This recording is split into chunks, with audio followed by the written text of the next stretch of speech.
Family. Who could have imagined that a 6-year-old fighting would be like Gundam versus Wave? 6-year-old me, Yi Jiqiu, traveled to Douluo continent, starting with Blue Silver Grass, and signed in to become the Annihilation Blue Silver Emperor. I went straight to challenge Tang San and knocked him flying over 10 meters into the wall with a single punch. Then I intercepted Xiao Wu. The plot was simply explosive. I tell you, I've never seen anything so outrageous in my life. A 6-year-old kid, with one punch, sent another kid flying over 10 meters. With a bang, he smashed in the wall like a cannonball, unable to peel himself off. I was right there, and everyone was dumbfounded. Who understands, family? This is not a fight between elementary school students, it's simply Gundam versus Wave. This story has to start from the beginning. I, Yi Jiqiu, an ordinary traveler. One moment, I was worrying about my college entrance examination, and the next moment, I became a 6-year-old little bean in Douluo continent. Goodness, starting a hell difficulty. I landed in the Yi family, the pinnacle of support systems 9 heart begonia. Sound impressive, right? But the problem is my sister, Yi Lingling, has already taken that only SSR slot. By the time it got to me, the system dealt me a useless card Blue Silver Grass, innate soul power level 1. It was simply the worst of the worst, akin to a shared bike in the spirit world. Anyone could ride it, but no one wanted it. The original owner was so devastated by this that he withered away, leaving me to pick up the pieces. Fortunately, the essential cheat for travelers arrived, the sign-in system. But guess what? The first level task this broken system gave me was to have a 6-year-old child run from Heavendo City to Notting Academy, thousands of miles away, to sign in. I was really going to think it aiming for extreme survival. I tell you, I rolled and crawled for several months, almost exhausting myself, and finally made it to the gate of Notting Academy. At that moment, I was so tired I could have died on the spot, quickly shouting to the system, "Sign me in." The next second, I heard a ding in my head, and that useless grass of mine directly ascended to become the Annihilation Blue Silver Emperor. Just listen to that name. Annihilation. Blue. Silver. Emperor. The prestige was off the charts. I felt the primal power within me about to burst. Just as I was enjoying it, I heard someone arguing at the entrance. An old man and a child were being stopped by a gatekeeper. The gatekeeper's face, I tell you, was simply the most typical version of workplace bullying in 2025. He was saying things like country bumpkin and a grass nest can't produce a golden phoenix. Finally, upon seeing Tang San's proof of Blue Silver Grass, innate full soul power, he burst out laughing, claiming it was forged. When I heard this classic line, my DNA stirred. Blue Silver Grass? Innate full soul power? Goodness, isn't this my future brother Tang San? Taking another look, sure enough, that man with his hands behind his back, looking all I have a story, was the master, Yu Xiaojiang, strolling over. To be honest, I felt like I was watching a live broadcast, and it was quite interesting. Watching Tang San lose his patience, he knocked the gatekeeper down with a gaze towards the moon, while the master pretended to be cool as he came out. To be honest, I've never had a good impression of these two. Tang San, well, he wants revenge, but insists on setting himself up as a justice messenger, making it seem like the whole world owes him something. As for the master, that line, "There are no useless martial souls. Only useless old masters," is simply the #1 motivational quote in Douluo continent, as toxic as arsenic. Look at the Shrek 7 monsters, which martial soul is useless. He uses Tang San as an example, but Tang San's is not an ordinary Blue Silver Grass, it's the Blue Silver Emperor. Isn't this pure deception? The more I thought about it, the angrier I got. Looking at Tang San's little face, I suddenly felt the urge to hit him. Just right, my Annihilation Blue Silver Emperor had just been born and hadn't even been tested yet. Why not use you, the future sea god, to test my blade?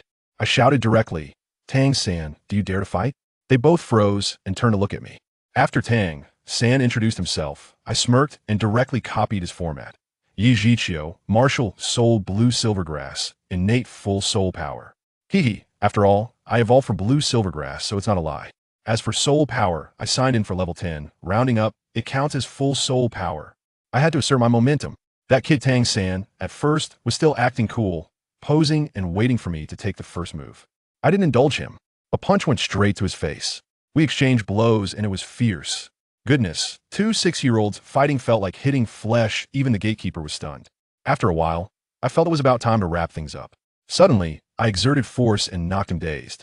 This kid was still unconvinced in a hurry. He activated Ghost Shadow Cloak and Purple Extreme Demon Eye, moving as fast as a ghost, and struck towards my face. Damn, this kid was going all out. Well, I couldn't be polite. You come at me, he'll respond. I activated my movement technique, dodged his attack, seized an opening, and poured all my strength into a punch aimed at his abdomen. Then you saw the scene at the beginning, boom. Tang Xin transformed into a beautiful parabola, flying out and crashing into the wall.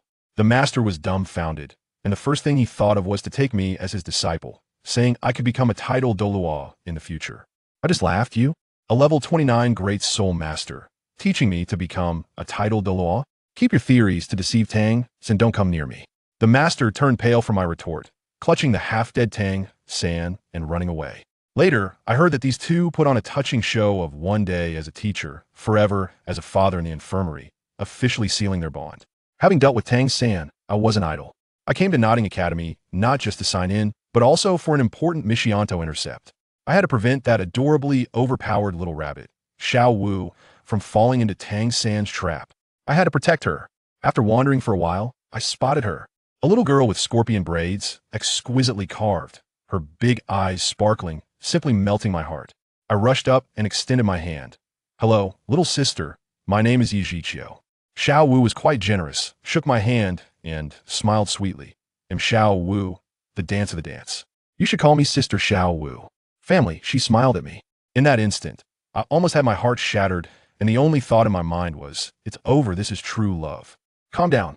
Yijiqiu, you need to stay calm. We just met, it's all about companionship. Don't scare her. Just as I was battling within myself, Xiao Wu noticed I was dazed, patted me, and asked where the academic office was. I immediately snapped back, thumping my chest. Let's go, sister. We'll take you there. So I took Xiao Wu to handle the formalities and got myself a uniform in the process. Director Su was quite courteous after all. My identity as a young master of the Yi family was quite useful. It was useful, but I didn't use this identity to stay in a luxurious single room. To cultivate feelings with Xiao Wu, we directly headed to the legendary 7th dormitory. I tell you, the moment we stepped into the 7th dormitory, good heavens, what a scene! A bunch of half-grown boys were staring at each other. There was a young man who had just won a fight, proudly taking over as the leader of this broken dormitory. Who could it be? It could only be Tang San. Xiao Wu asked sweetly, is this the 7th dormitory? When those boys saw Xiao Wu, their eyes almost popped out, each one acting like they had never seen a girl before. I was immediately displeased and stepped in front of her, joking, my person is not something you can look at like that. Do you understand the Declaration of Sovereignty? Looked disappointed. I quickly added, don't worry, I can get you something better to eat.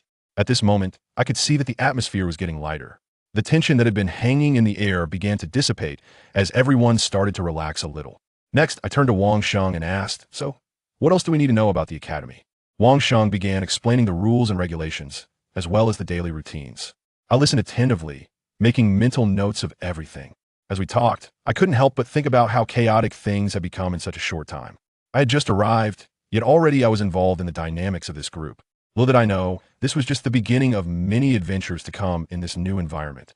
As a person who relishes food, being unable to afford a meal feels like a catastrophic blow. Tang Sen also expressed his reluctance to join, presumably due to financial constraints. Could I possibly let this chance for showmanship slip by? I promptly produced a golden soul coin and announced to everyone, today, I shall treat you all to a delightful meal on the 2nd floor of the cafeteria.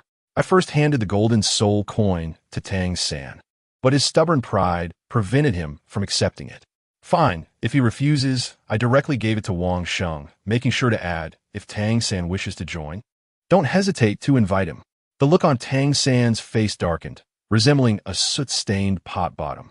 From being the center of attention, he swiftly transformed into a peripheral figure. And the stark contrast in his emotional state shattered his composure, his fists clenched tightly. I chose to ignore him and took Xiao Wu's hand, swiftly departing. What was there to savor in the cafeteria? I intended to take her out for sumptuous delicacies. Initially a bit shy, Xiao Wu did not resist. Once outside the school gates, her spirit was unleashed as she pulled me around, curiosity piqued by everything she saw. We purchased a myriad of trinkets, my hands laden with bags. At that moment, I suddenly recalled Tang San's storage belt named Ershizi Qiao Mingwei. That thing had an extraordinary capacity. I calculated mentally and realized, according to the original plot, that the master was set to gift that belt to Tang San the very next day. Just as I was pondering this, a system notification chimed. Ding! Sign-in task for the soul hunting forest has been issued. What a stroke of luck. I immediately resolved to intercept the opportunity tomorrow, aiming to undermine him and simultaneously accomplish my sign-in task. We spent the entire day reveling outside, returning to the dormitory only to find everyone had already fallen asleep. Xiaowu set down her numerous bags and suddenly recalled, "Jiqiu, where's the bedding you prepared for me?" I flashed a charming smile, then immediately adopted a mock sorrowful expression, feigning difficulty as I said, "Ah, I was so preoccupied with accompanying you that I had no time to prepare." With a flourish, I produced the bedding I had secretly purchased from my storage soul guide. Xiaowu instantly grasped my mischievous intent, pouting and raising her small fist in protest. "Oh, so you're just waiting to see me make a fool of myself, huh? This bedding is too big. You must share half with me." That was precisely the line I had been waiting for. As she playfully hit me, I swiftly pulled her into my embrace, whispering in her ear, just as I hoped, "I wanted to hold you while we sleep tonight." Xiaowu froze, her face reddening like an apple, and she pushed me away before dashing out. Moments later, she spotted Tang Sen returning and, likely wishing to avoid being seen in such an embarrassing situation, mustered the courage to re-enter the room. She whispered to me, "Let us push the beds together. But you mustn't touch me inappropriately." My heart blossomed with joy, and I assured her verbally. Once the beds were joined, she even used her belongings to draw an imaginary line down the middle, warning me with a feigned fierceness, "If you dare cross this line, don't blame me for being rude." I teased her, all right, should I cross the line? I shall become a little puppy." No sooner had she laid down and closed her eyes than my hand had already crossed the boundary, gently resting on her waist. She pressed my hand down and, in a flustered whisper, scolded, "You promised that if you crossed the line, you'd be a puppy." I immediately barked 3 times, then grinned. Indeed, but I never claimed I wasn't a little puppy. This elicited a laugh from her. Seizing the moment, I said, "I'm just a bit cold. I promise not to move around." She was skeptical, so I took her hand and placed it on my chest. "Feel, is it not chilly?" Upon touching, she found my body warm and immediately called me out. "Liar, you're certainly not cold." I feigned realization. "Now I understand." She took the bait and inquired, "What reason?" "Because I met you." That cheesy line was a knockout, leaving her momentarily speechless and flustered. After a while, I felt her gently pull my hand back to her waist, and a soft whisper reached my ear, "You can only hold me like this, no funny business." My heart soared with delight, and I promptly assured her, "All right, I promise. Otherwise, I shall become a little puppy." Before I could finish, she covered my mouth and exclaimed, "Big liar, go to sleep." Just then, Tang San entered. Witnessing our joined beds, his fists clenched tightly, knuckles whitening. He must have felt provoked again, likely thinking, "Just wait, once I become a soul master, I shall redeem myself." The next morning, I awoke to find ourselves tightly embraced. Xiao Wu was the first to stir. Upon opening her eyes, she discovered she was draped over me, her face flushing crimson as she attempted to discreetly withdraw her hand, only to be caught in the act. I pretended to just wake up and asked Xiao Wu, "What are you doing with my hand?" Her panicked response was as transparent as glass as she hurriedly explained she was merely helping me keep warm. I refrained from teasing her further, got up, dressed, and informed her of my intention to visit the soul-hunting forest for a few days. Upon hearing this, she immediately became indignant, pouncing on me, playfully hitting and wrestling, even biting my hand while claiming to be a cute little rabbit. Have you ever seen a biting rabbit? After enough playful banter, we shared breakfast, and I left her 10 golden soul coins before renting a carriage straight to the soul-hunting forest. On the way, I examined my martial soul, the Annihilation Blue Silver Emperor, which appeared entirely black, exuding an aura of desolation and dominance. By dawn the following day, I finally arrived at the soul-hunting forest. Silently, I thought system sign-in. "Congratulations, host, you have completed the designated sign-in. Reward, 1 card for a 10,000-year soul ring." I was momentarily taken aback, and then a surge of information flooded my mind. This card's function was astonishing. It would allow me to directly enhance any soul ring I absorbed into a 10,000-year one. Moreover, there were no side effects or dangers involved. Incredible. Fortune had finally smiled upon me. The first soul ring would be a 10,000-year one. What could Tang Sen possibly use to contend with me? Although I had the divine card as a safety net, I still required a suitable soul ring. My Annihilation Blue Silver Emperor having evolved from blue silvergrass, would naturally be best complemented by a blue silvergrass soul ring. The entrance to the soul hunting forest resembled a bustling marketplace. I procured some food and drink, as well as a short knife for self-defense. Once fully prepared, I sought a way to enter. I noticed a group waiting for orders and confidently approached them, producing my identity token as a member of the Yi family, a high-ranking emblem of the Spirit Hall, offering 20 golden soul coins for passage. The group, seeing I was just a child, attempted to haggle. I launched into a verbal barrage, proclaiming that those who were unwilling to part with their riches could never achieve greatness, leaving them dumbfounded until they reluctantly paid. To ensure safety, I even fabricated a story claiming my father awaited me inside, so they wouldn't harbor any ill intentions towards me, a mere child. After all, 2 fists cannot contend with 4 hands. I didn't yet possess a soul ring, so it was wise to play it safe. Upon entering the soul-hunting forest, my cautious approach proved beneficial. As I reached the entrance, the captain of the guards regarded me with a suspicious gaze.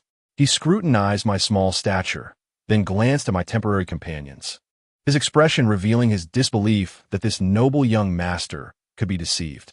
He even offered me soldier protection. I mentally applauded him, but replied, "Thank you, Captain, but my father is waiting for me inside." Once in the forest, my first order of business was to part ways with my temporary companions. I quickly stated, "Everyone, it has been a pleasure collaborating. I'm off to find my father. Goodbye." As for whether they had any ulterior motives towards me, who cared? They wouldn't find me now. I wandered alone through the woods, treading cautiously. Before long, I discovered my target, a century-old blue silvergrass. Approaching it, I pretended to bond emotionally. "Little fellow, join me, and I shall take you to soar. I promise to show you the pinnacle of the world." It swayed gently in the breeze, and I took it as an agreement. With a swift motion, a yellow 100-year soul ring emerged. I promptly crossed my legs and began the absorption process. To be honest, this age was merely a drop in the bucket for me. An overwhelming surge of energy enveloped me, warm and inviting, akin to the comforting embrace of a hot spring, effortlessly revitalizing my spirit. As I opened my eyes, I was taken aback, surrounded by a circle of plants that lay utterly lifeless. They were not merely wilted. They had succumbed to a profound stillness, reduced to ash, devoid of any trace of vitality. Who among my family could comprehend this? My martial soul, known as Mishilani Huang, specializes in desolation, leaving no trace of life in its wake. My first soul skill manifested, reminiscent of that little rascal Tang San's ability, aptly named entanglement. Yet, my version was distinctly different. I casually approached a grand tree to experiment. In an instant, blackened blades of grass ensnared the trunk, and within mere seconds, the robust tree, thicker than my waist, was drained of its life force, collapsing into a lifeless husk. And this was merely a century-old soul ring. My patience waned, compelling me to activate the card for my Millennium Soul Ring. With a chime, the yellow soul ring beneath me transformed into a profound black, and an energy surge, 100-fold more potent than before, filled my entire being. I felt invincible, capable of taking on 10 foes at once. I envisioned the expression on the master's face upon witnessing a mere 6-year-old child wielding a black Millennium Soul Ring as his first. Surely, it would shatter his decades-long research into the 10 core competencies of martial souls. The anticipation was thrilling. With the soul ring secured, my next objective was to seize Tang San's 24 bridges under the moonlight. I spent an entire day and night searching the forest, ready to take a breather when suddenly, a snake darted from the underbrush with alarming speed. My reflexes were sharp, allowing me to evade its strike just in time. I intended to test my new soul skill, but it seemed the snake sensed the aura of desolation emanating from me and fled in terror. Just as I pondered this, a thunderous explosion resonated nearby, accompanied by a plume of yellow smoke. Upon closer inspection, I realized that the snake had emerged from the smoke. An epiphany struck me. The old adage, "Farts that rumble like thunder," was indeed fitting. This was none other than the master's martial soul technique. The assailant had been the mandala snake. What a serendipitous turn of events. I rushed towards the source of the commotion, only to find Tang San had already stabbed the snake with a small dagger gifted by the master, both of them eagerly awaiting its demise. The master was ecstatic. Fantastic. Xiao San, your soul ring is within grasp. Would I allow him to bask in glory? Not a chance. I hurled my dagger like a throwing knife, and with a precise strike, it pierced the mandala snake's head, sending it to its final rest. The master erupted in fury, exclaiming, "Who dares to ruin another's future as though committing fratricide? How can one be so shameless?" I approached the snake's carcass, withdrew my blade, and regarded him with disdain. How laughable. This creature just ambushed me. I am merely avenging myself. How does that equate to ruining your future?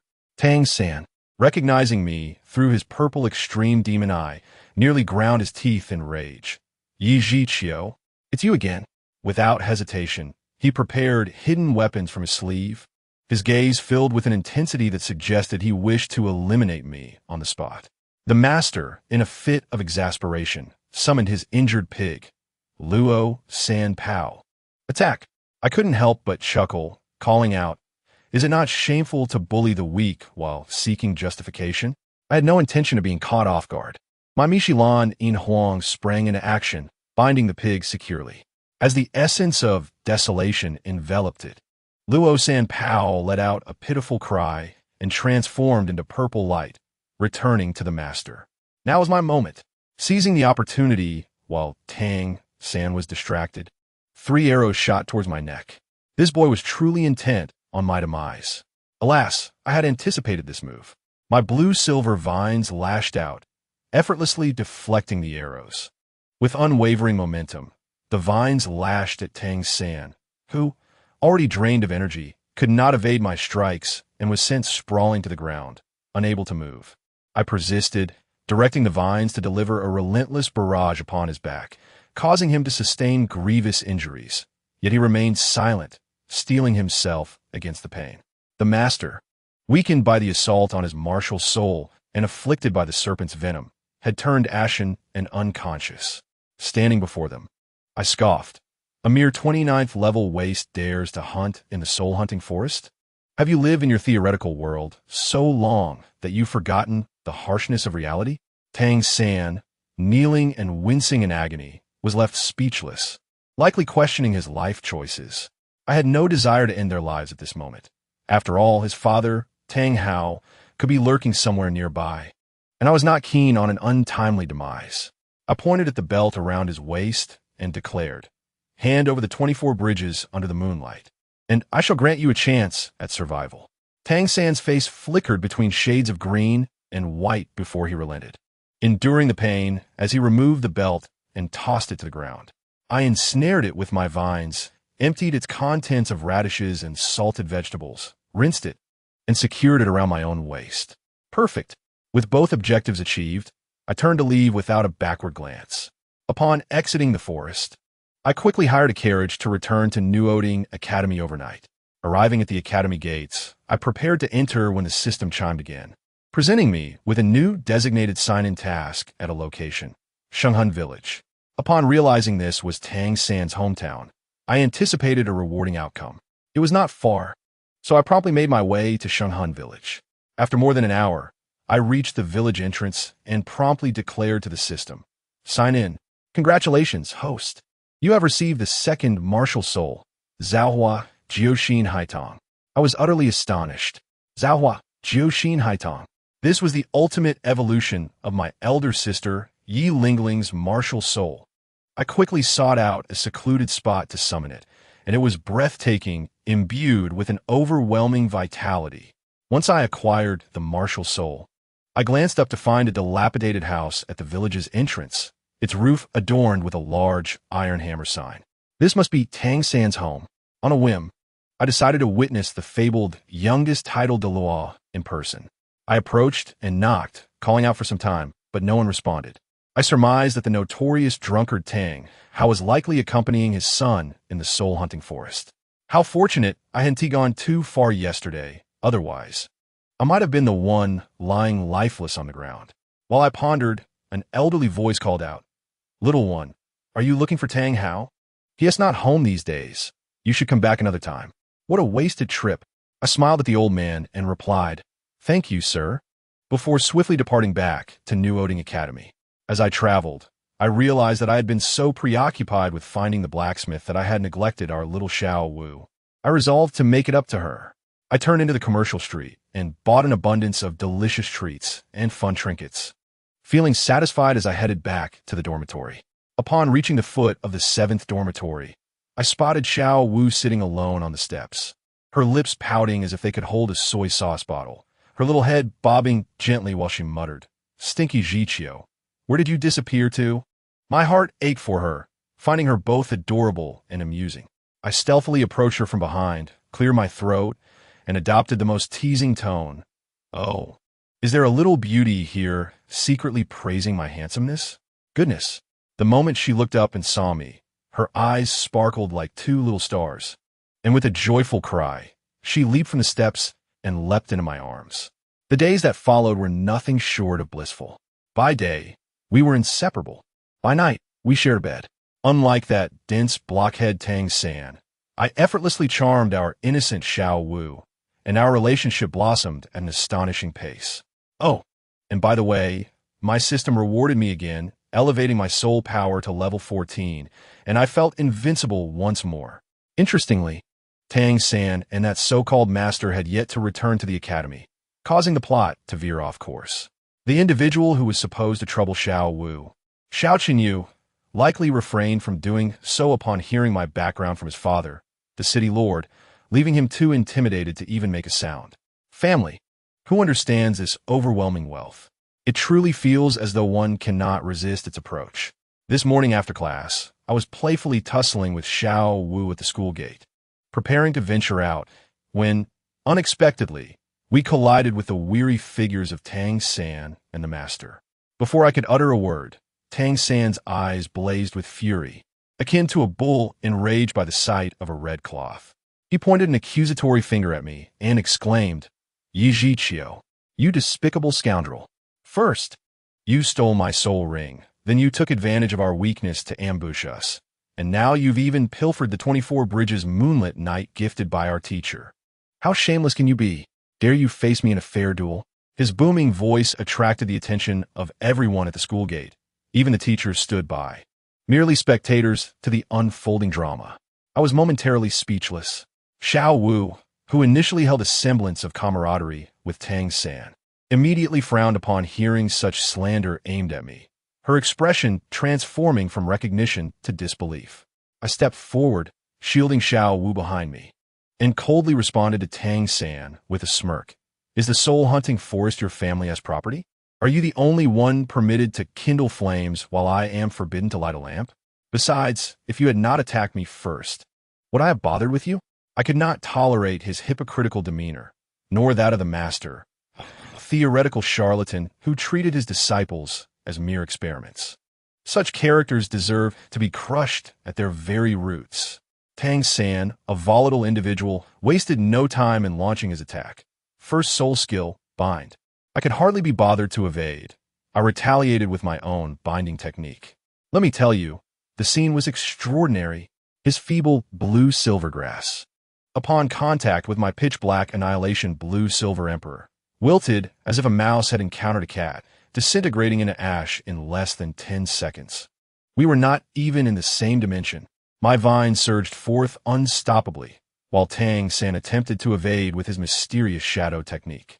However, the next moment, my vines erupted from the concrete, ensnaring his legs with a tight grip. Attempt to flee? Not a chance. The crowd erupted in excitement. All eyes were riveted upon the soul rings at my feet. Tang San's soul ring was a yellow 100-year ring, which was acceptable. Mine, however, was a lustrous black 10,000-year ring. The murmurs swelled into a cacophony. What is that black one? 10,000 years. His first ring is 10,000 years? Wasn't it said that the limit is 400 years? Did you truly believe the master's words? What does he know? The most stunned was undoubtedly the master himself. He stood there, slack-jawed, eyes wide as saucers, fixated on my black ring, mumbling incessantly. Impossible, this is absolutely impossible. My theory cannot be wrong.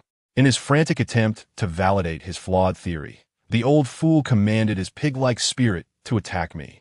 A foul cloud of yellow gas surged forth. Disgusting. I swiftly embraced Xiao Wu and darted to safety.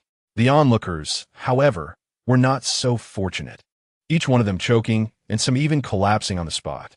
My dear friends, this was akin to the latest biological weapon of 2025. Taking advantage of the chaos, the master hurried over to rescue Tang San, whispering conspiratorially, clearly concocting some ill-fated scheme. Shockingly, Tang San believed him, genuinely thinking I was some hidden powerhouse masquerading as a fool. As the smoke dissipated, the two joined forces. The master unleashed another thunderous attack from his pig, while Tang San attempted a sneak attack from the side with his so-called Xian Tiangong. But Xiao Wu was no mere ornament. Upon witnessing my predicament, she unleashed her scorpion tail with a swift flick. Tang San, intent on dealing with Xiao Wu first, was sorely mistaken. I retaliated with several vines, binding him into a large zongzi. Xiao Wu followed up with a powerful kick, sending him flying far away. Delightful. The master was utterly out of options, and, with a look of desperation, inquired, Yi Zhiqiu, you must possess twin martial spirits, right? I cannot be bothered to engage in idle chatter with him. I coldly replied, Yi Zhiqiu, level 14 control system weapon soul master, martial spirit blue silvergrass. This proclamation rendered him speechless. He appeared as though he had lost his very soul, kneeling in despair, his faith shattered. His 20 years of research amounted to nothing in my presence. Ignoring him, I commanded my vines to mercilessly strike Tang San, intent on instilling an everlasting shadow of fear within him. The black vines whipped through the air, inflicting pain upon him as he writhed on the ground. At that moment, the dean arrived, shouting from a distance, Yi Zhiqiu, cease this at once. Someone may perish. Did I heed his call? I indeed halted my assault on Tang San, then pivoted my vines to lash out at the master, who was kneeling in a daze. The dean's expression turned a ghastly shade of green. At that precise moment, a shadowy figure clad in black materialized with a swiftness that startled me. My word, the aura emanating from him was formidable. My vines were obliterated in an instant. He seized the barely conscious Tang San in one hand and the master in the other. Rasping, they have been defeated. You performed admirably. I shall allow Xiao San to challenge you again. With that, he vanished, taking the two inept individuals with him. I stood in a daze, not due to his strength, but because a notification from the system rang in my mind. Tiando City, designated check-in. Upon regaining my senses, I noticed Xiao Wu's small hand was ice-cold, gripping my clothing in fear. I instantly understood. Tang Hao is a title Douluo. He must have seen through Xiao Wu's true identity. I was acutely aware that Tang Hao would not harm Xiao Wu due to his wife's circumstances. But what if it came to protecting Tang San? No, I must take Xiao Wu away. I gently ruffled her hair and softly asked, Xiao Wu, would you like to come home with me? Her petite frame trembled, and she timidly inquired, Zhiqiu, where is your home? Tiando City. Her expression faltered, her little face paling. But Tiando City may hold many dangers. I certainly understood her fears. This little rabbit only had one life to risk. However, could I allow her to lose this gamble? I quickly calculated. I could avoid those tidal Douluos in Tiando City, such as Douluo and Jiangu Douluo. If all else fails, I could pursue Douluo's granddaughter, procure a love-stricken red flower for her, and that would resolve everything.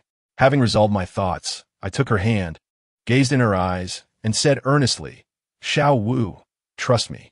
I will protect you. She looked into my sincere eyes, hesitated for a long moment, and finally nodded emphatically. All right, I will return to Tiando City with you. Success. I led her away without a backward glance, indifferent to the astonished expression of the dean behind us. In the carriage, we sat side by side.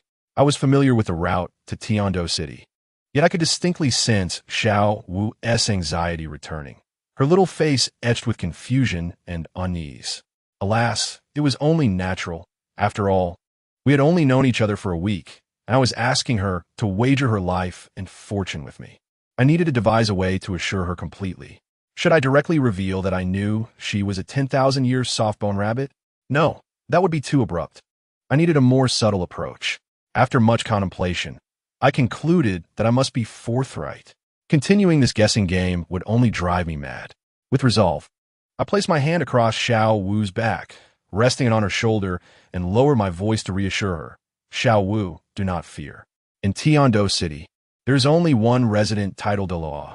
As long as we steer clear of him, you will be absolutely safe. The moment those words left my lips, her trembling frame went rigid, resembling a statue. She likely envisioned 100 comforting phrases I could offer, yet she never anticipated that I would directly utter the words titled Douluo. It was as if I had declared, "Sister, I know you are not human. Family, who understands this atmosphere?" It was so awkward that I could use my toes to scratch out a 3-room apartment. Xiao Wu's expression froze, and her mind was clearly racing. How does he know? Did he intend to exploit my soul ring and soul bone?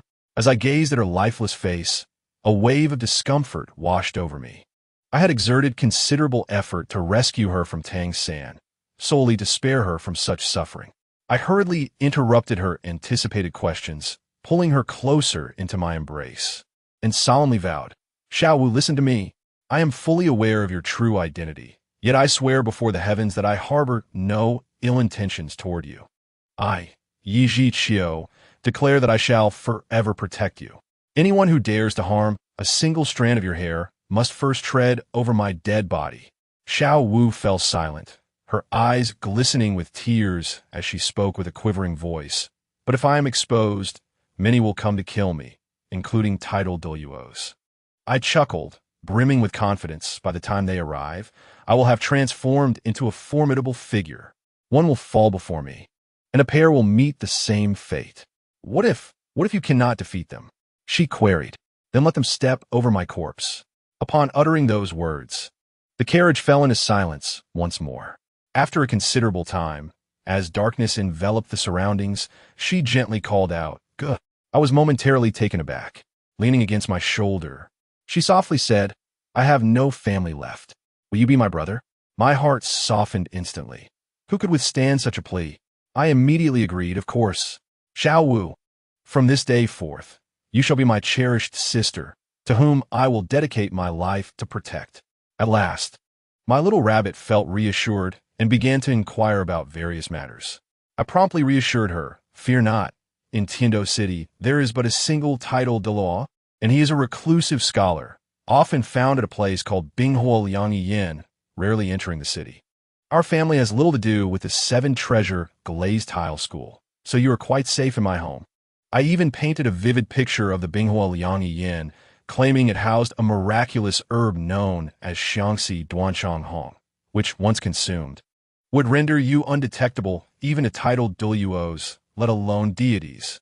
Upon hearing this, Xiao Wu's eyes sparkled with delight, exclaiming how much she desired it, and that she wanted to explore the culinary delights of the continent with me. Ah, this little glutton! Thus we ambled along, akin to a leisurely tour, taking 4 months to finally reach Tiando City. Along the way, my soul power had stagnated at level 20, awaiting a powerful soul ring. Upon arriving at the city gates, I swiftly checked in. Ding! Congratulations to the host for completing the designated check-in at Tiando City. Reward: 1 soul ring card of 20,000 years. Woohoo! Time to soar. 20,000 years. This is a secure win. Xiao Wu, wide-eyed and inexperienced, leaned against the window, exclaiming in awe, reminiscent of Lu Laolao entering the Grandview Garden. I smiled and promised to take her out to the night market later, and upon hearing this, she joyfully leaped into my arms. Yet, as the carriage drew closer to home, my mood darkened. Allow me to clarify, this Yi family young master, despite the glamorous title, holds a status inferior to that of a servant. My sister, Yi Lingling, inherited our family's prestigious martial soul, the 9 Hearts Sea Flower. As for me, upon awakening my blue silvergrass, I was instantly branded as the family's disgrace. My parents passed away early, and now the family is overseen by my second uncle, Yi Dao, who regards me with disdain. This time I returned, fully intent on stirring upheaval within the Yi family. Without doing so, how could I acquire the wealth and resources necessary for cultivation? As the carriage arrived at the grand entrance, Xiao Wu innocently inquired what she should say upon meeting my parents. I informed her that they had already passed, and she immediately wilted, apologizing. I ruffled her hair, reassuring her that it was all right, and instructed her to simply follow my lead, avoiding interaction with anyone except my sister and two elders. However, just as we stepped out of the carriage, two gatekeepers began to shout at me. "Oh, I ascend this the young master? After half a year away, you brought back a girl. Truly, a young master indeed. Although your martial soul is worthless, you excel at charming ladies." Before I could respond, my fiery-tempered sister erupted. First soul skill waist bow. In a flash, too swift for my eyes to follow, she dispatched the two insolent guards with a kick. With hands on her hips, she waved her tiny fists, declaring, "Humph. From now on, show respect to my brother Jiqiu, or you'll face my wrath every time we meet." Impressive. She truly is my sister. I grasped her small hand, ignoring the moans of the two defeated guards, and strode into the estate. Once inside, the atmosphere grew even more oppressive. Throughout the halls, servants and distant relatives hurled snide remarks, lamenting my return as a disgrace and wishing I had perished outside to spare the Yi family further embarrassment, their insults pouring into my ears like a torrent. Xiao Wu's face paled with anger. Had I not firmly held her hand, she might have unleashed her fury right then and there. I quickly explained, "Disregard these fickle traitors. They're merely accustomed to flattering the powerful. Soon, I will demonstrate what it means to be far superior." Just then, a group of children, around 10 years old, blocked our path. The leader, wearing an expression of arrogance, shouted, "You worthless wretch.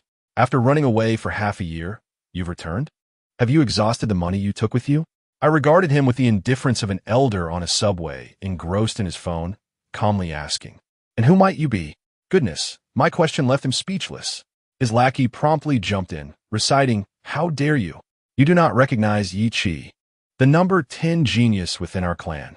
At merely 10 years old, he has already achieved soul power of level 13. Xiao Wu and I exchanged glances, nearly bursting into laughter. Level 13? Truly laughable. Even the gatekeeper at Nodding Academy surpasses you. I gradually realized that engaging with these individuals held little meaning. They simply did not exist on the same plane as me. I had no desire to waste my breath, stating, "Enough, I understand. You may step aside now." This left Yi Qi bewildered. The script had gone awry. Was I not supposed to rage? He stubbornly persisted. "Yi Jiqiu, since you have returned, I must teach you a lesson to remind you who the real boss is." I nodded, "Understood, you're the boss." This boy's thought process was truly peculiar. He paused, mistakenly interpreting my words as an attempt to flatter him. He believed he had uncovered my cunning scheme. I was utterly bemused. This current generation certainly boasts a vivid imagination. I felt exasperated, and Xiao Wu appeared even more so. Before I could act, she swiftly dispatched the group of children with ease. Just then, I felt a chill run down my spine. A glimmering blade was hurtling toward Xiao Wu. "How dare you threaten my sister?" I erupted in fury. The Annihilation Blue-Silver Emperor erupted from my back, acting like a shield against the flying knife. My vision reddened as I traced the trajectory of the blade to see a man in his 30s. "Very well then, you have chosen the wrong path. First soul skill. Bind." Without uttering another word, black vines erupted from beneath his feet, ensnaring him like a dumpling. He struggled helplessly, and I controlled the finest vine to pierce through his eye socket amidst his horrified gaze. The man had no chance to plead for mercy, meeting his end instantly.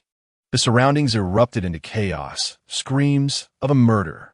"Yi Jiqiu has killed," echoed as people scattered in every direction. Yet the boy Yi Qi, who had just been bested by Xiao Wu, lunged toward the corpse, wailing, "Dad! Dad!" Xiao Wu felt a pang of sympathy at this sight, and I placed a hand on her shoulder, my voice as cold as ice. I promised I would not allow anyone to harm you. Since he harbored such thoughts, I must eliminate the danger at its source.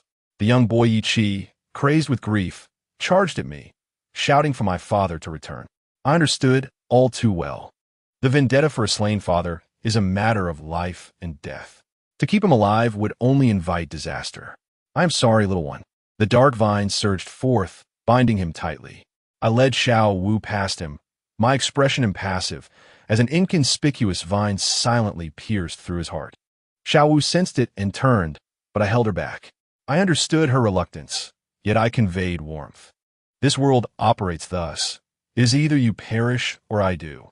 It is not a matter of right or wrong, only of allegiance. Before everyone, we stormed our way to the conference hall of the Yi family. By the time my esteemed second uncle, Yi Qiudao, arrived with several elders, I had already positioned myself beside the colossal ancestral bell meant for summoning the clan members. Halt! Yi Zhiqiu, what do you intend to do? My uncle shouted from a distance. Ignoring him entirely, I swung the hefty hammer beside me and struck the bell with all my might. The resounding clang echoed through the hall, deafening all present. Unsatisfied, I struck it 3 more times, each thud reverberating throughout the Yi household. As I ceased, Yi Qiudao's face turned a shade of green with anger as he pointed a finger at me, berating me. At that moment, 2 elder gentlemen with graying hair arrived. They were of my grandfather's generation and had always shown me kindness. Seeing their gentle expressions, I finally allowed a hint of a smile to break through my stoic demeanor. Second grandfather, third grandfather, I am indeed the one who struck the ancestral bell. They gazed at the hammer in my hand, utterly astonished. My second uncle seemed to finally grasp the situation, his eyes filled with disbelief. Xiao Qiu, by ringing the ancestral bell, do you have something of great importance to announce? The second elder inquired with a warm demeanor.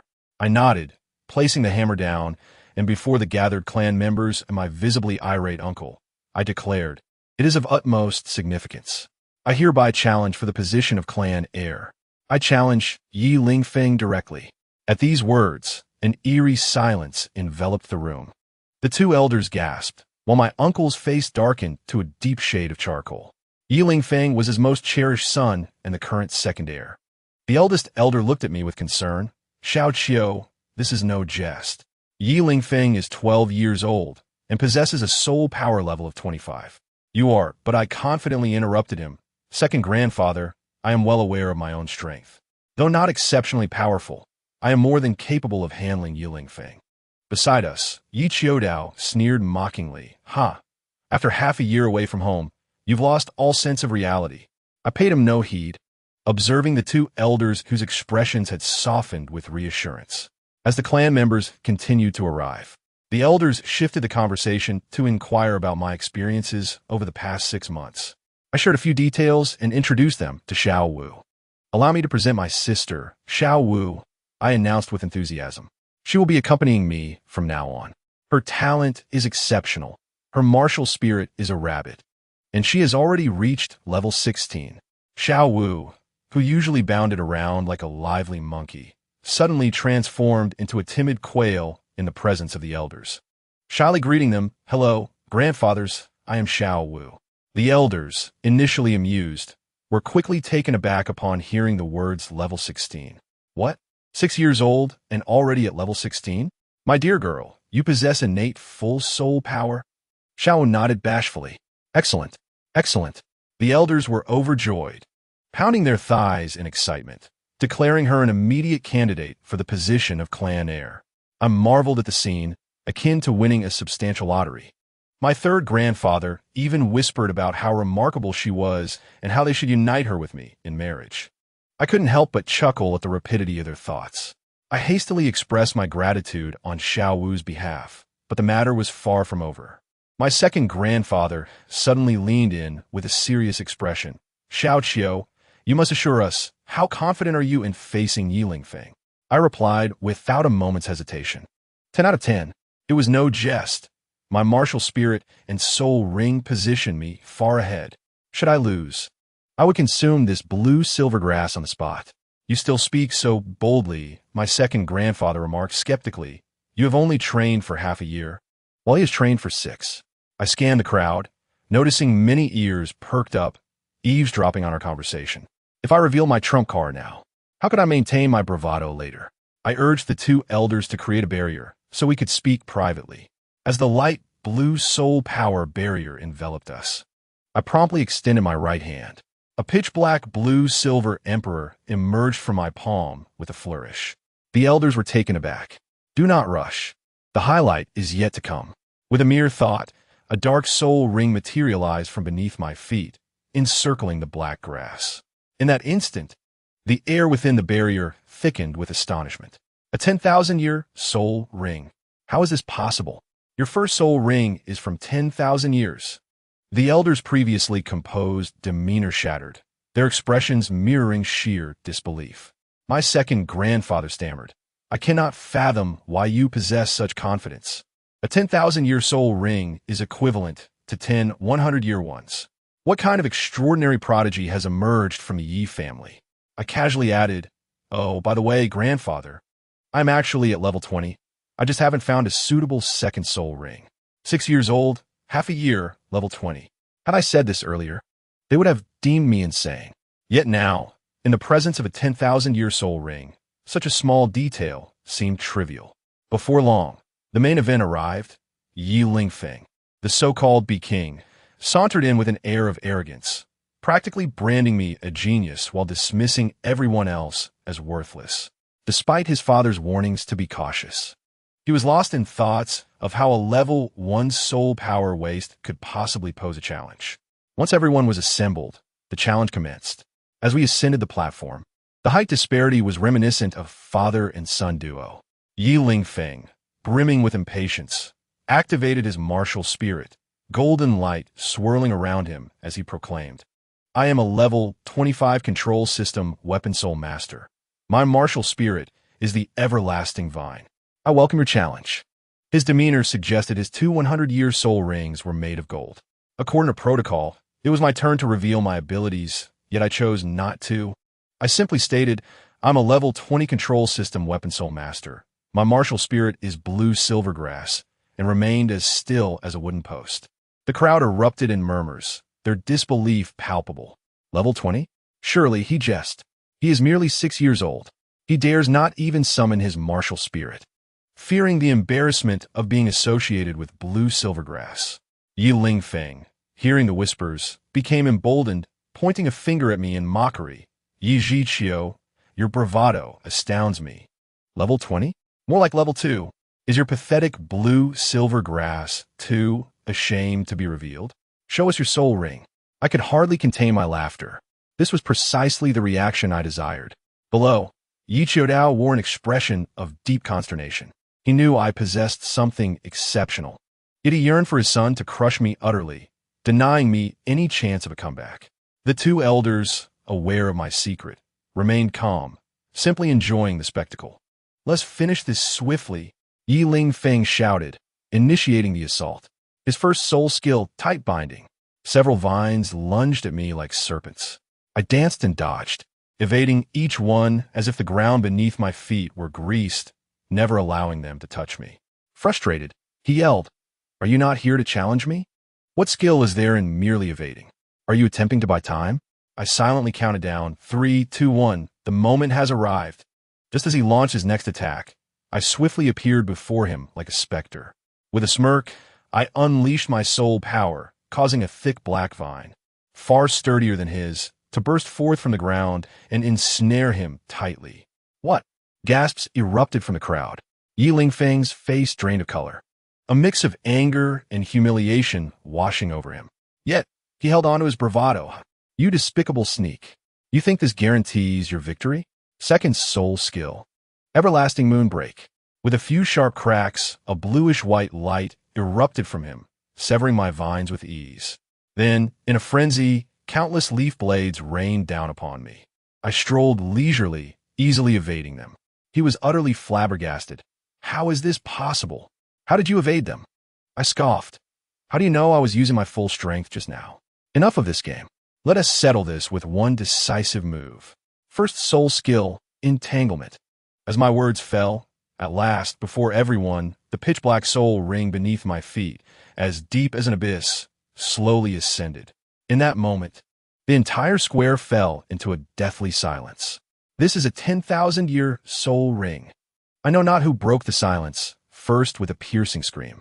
Below, Yi Qiudao's face drained of color, and he appeared utterly wilted.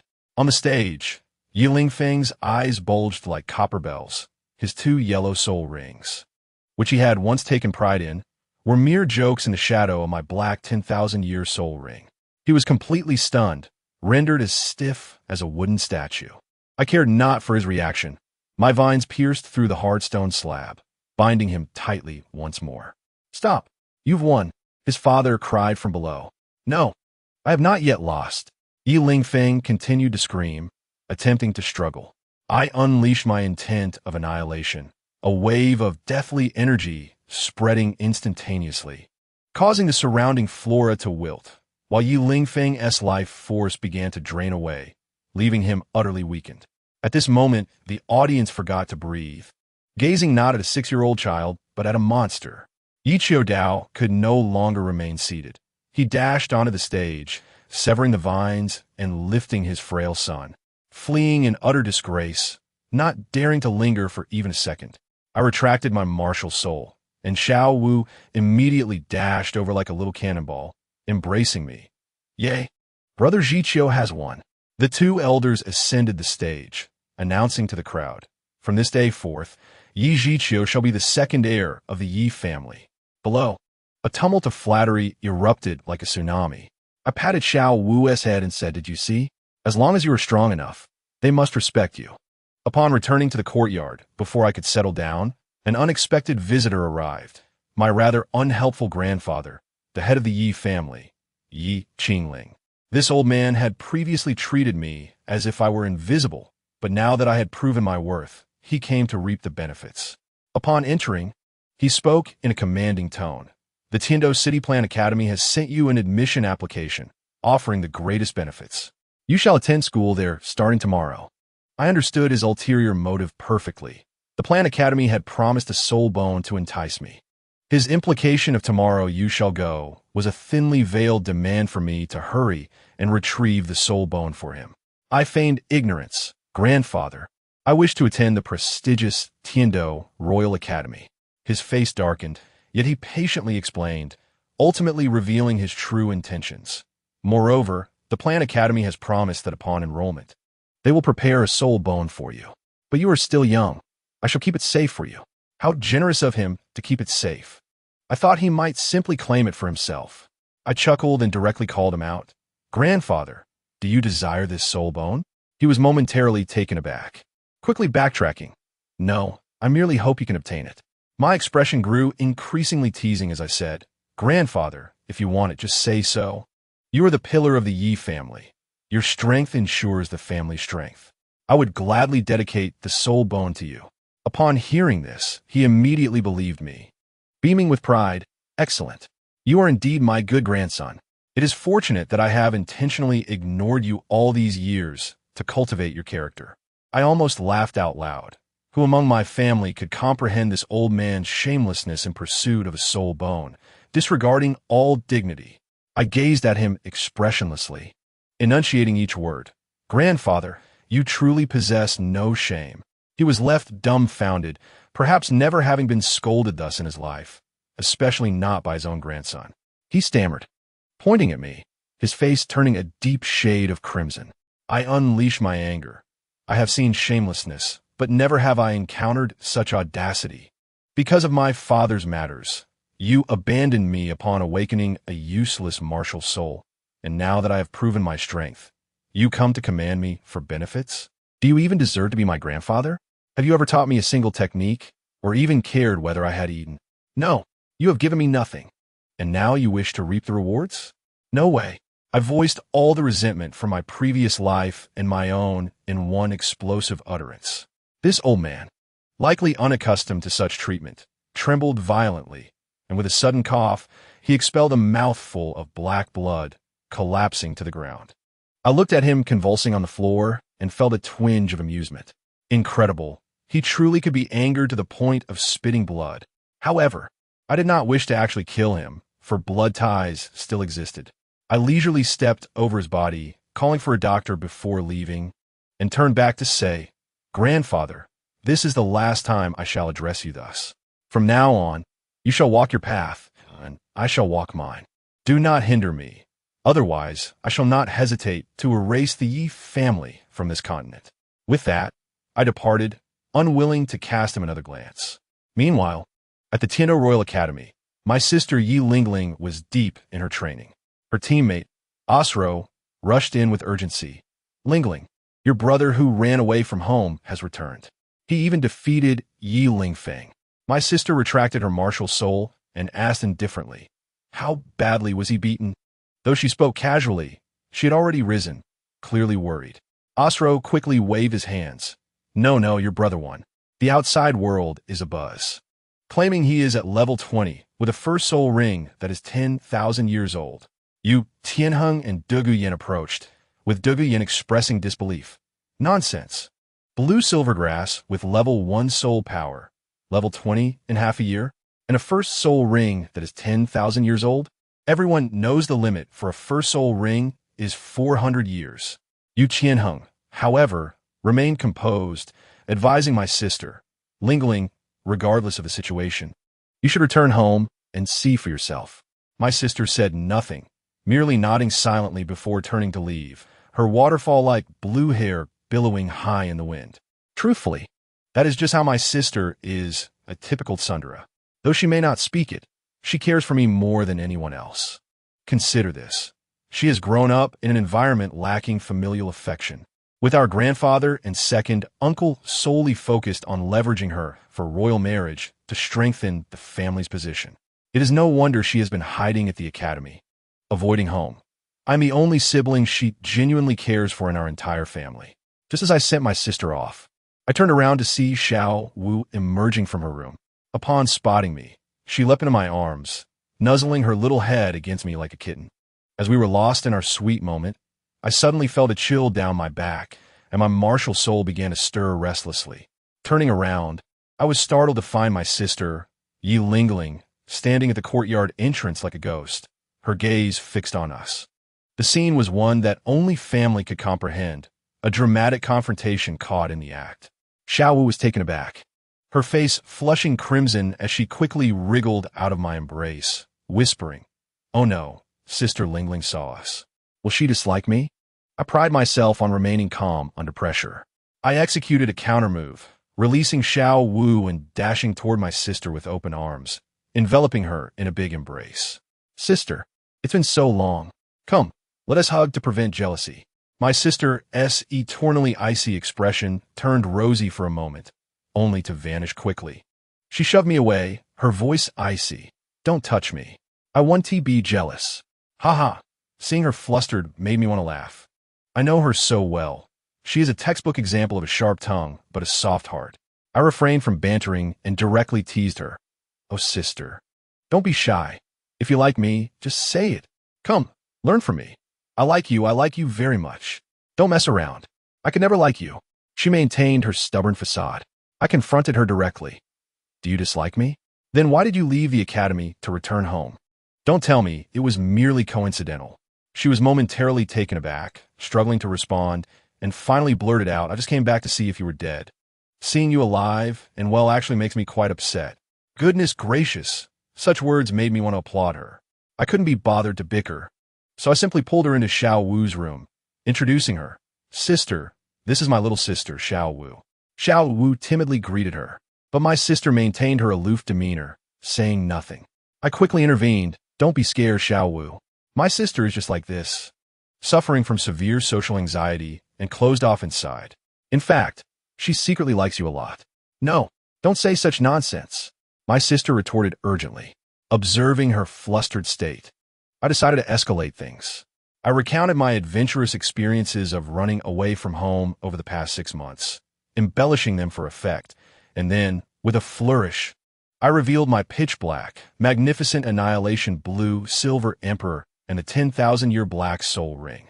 Let me tell you, the moment that extremely dark 10,000-year soul ring emerged, my sister's icy expression completely shattered.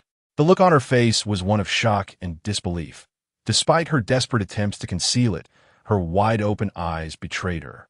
I knew she must be internally exclaiming, "Wow, the first ring of 10,000 years. My brother is incredible." Yet, she uttered not a single word. She stayed for nearly an hour, confirming that I was indeed alive and thriving, before leaving for the academy with a sense of relief. I didn't keep her, as I would soon be attending Douluo Royal Academy, and there would be ample opportunities to meet again. Then, things began to spiral into the absurd. The news of my first soul ring being 10,000 years old spread like wildfire. In a single night, the entire city was abuzz. Every tea house in Douluo City was abuzz with discussions about it. Heavens, it's true. There really is someone with a first soul ring of 10,000 years.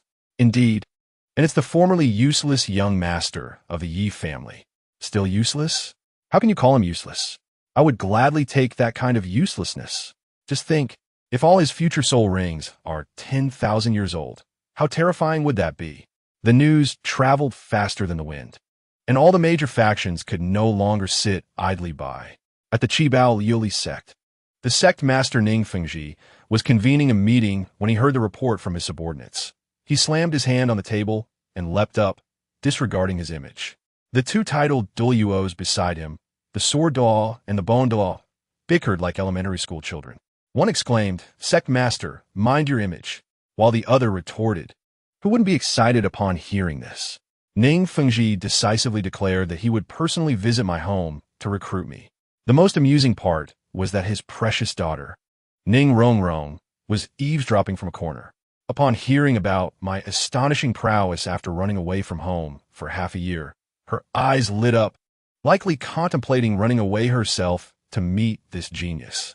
Meanwhile, at the Spirit Hall, the scene was even more grandiose. The Pope Bibidong, who had been lazily reclining on her throne, instantly sat up straight upon hearing my news. Her aura transformed in an instant from that of a languid queen to that of a domineering CEO. She claimed it was impossible and unscientific, yet her actions were swift. She immediately commanded the Jew Yuan to rush to Douluo City and brought along her treasured disciple, Hulaina, under the pretext of letting her see the world and relax. Hulaina, also a competitive spirit, was initially focused on breaking through to level 30. But upon learning about my genius status, her competitive desire flared up. Although reluctant, she quickly packed her things and set off with the judo law. What commotion this caused! It felt as though immense wealth and trouble were about to crash down upon me. The next day, just as I awoke and was contemplating venturing into the soul-hunting forest for my second soul ring, my second grandfather arrived in a flurry, stating that someone from a spirit hall had come to our door, the Platinum Bishop Salus, requesting my presence at the council hall. On the way, my second grandfather explained that while the spirit hall was formidable, its ambitions were vast, leading to strained relations with the empire. Our Yi family stood with the royal family, making this matter quite delicate. I understood the implications and told my grandfather, "Let's just refuse. I'll say I want to study at the academy for a few years first." Upon arriving at the council hall, the moment I stepped inside, I was taken aback to see the elder named Salus, clad in a crimson robe, boldly occupying our family's main seat, while my nominal grandfather, Yi Qingling, sat beside him like a subordinate. Salus's hawkish gaze scrutinized me, and he commanded, "Release your martial spirit for me to see." Without hesitation, I unveiled the Annihilation Blue-Silver Emperor and the 10,000-year soul ring. After confirming its authenticity, Salus began his recruitment speech, painting a grand picture of the future, claiming that if I joined, I would be sent to the Pope's palace, have a title Douluo as a teacher, and perhaps even be taken on as a disciple by the Pope herself. After listening, I replied in a childlike voice, yet with resolute conviction, "Bishop, I do not wish to join any faction at this moment. I prefer to study at Douluo Royal Academy for a few years."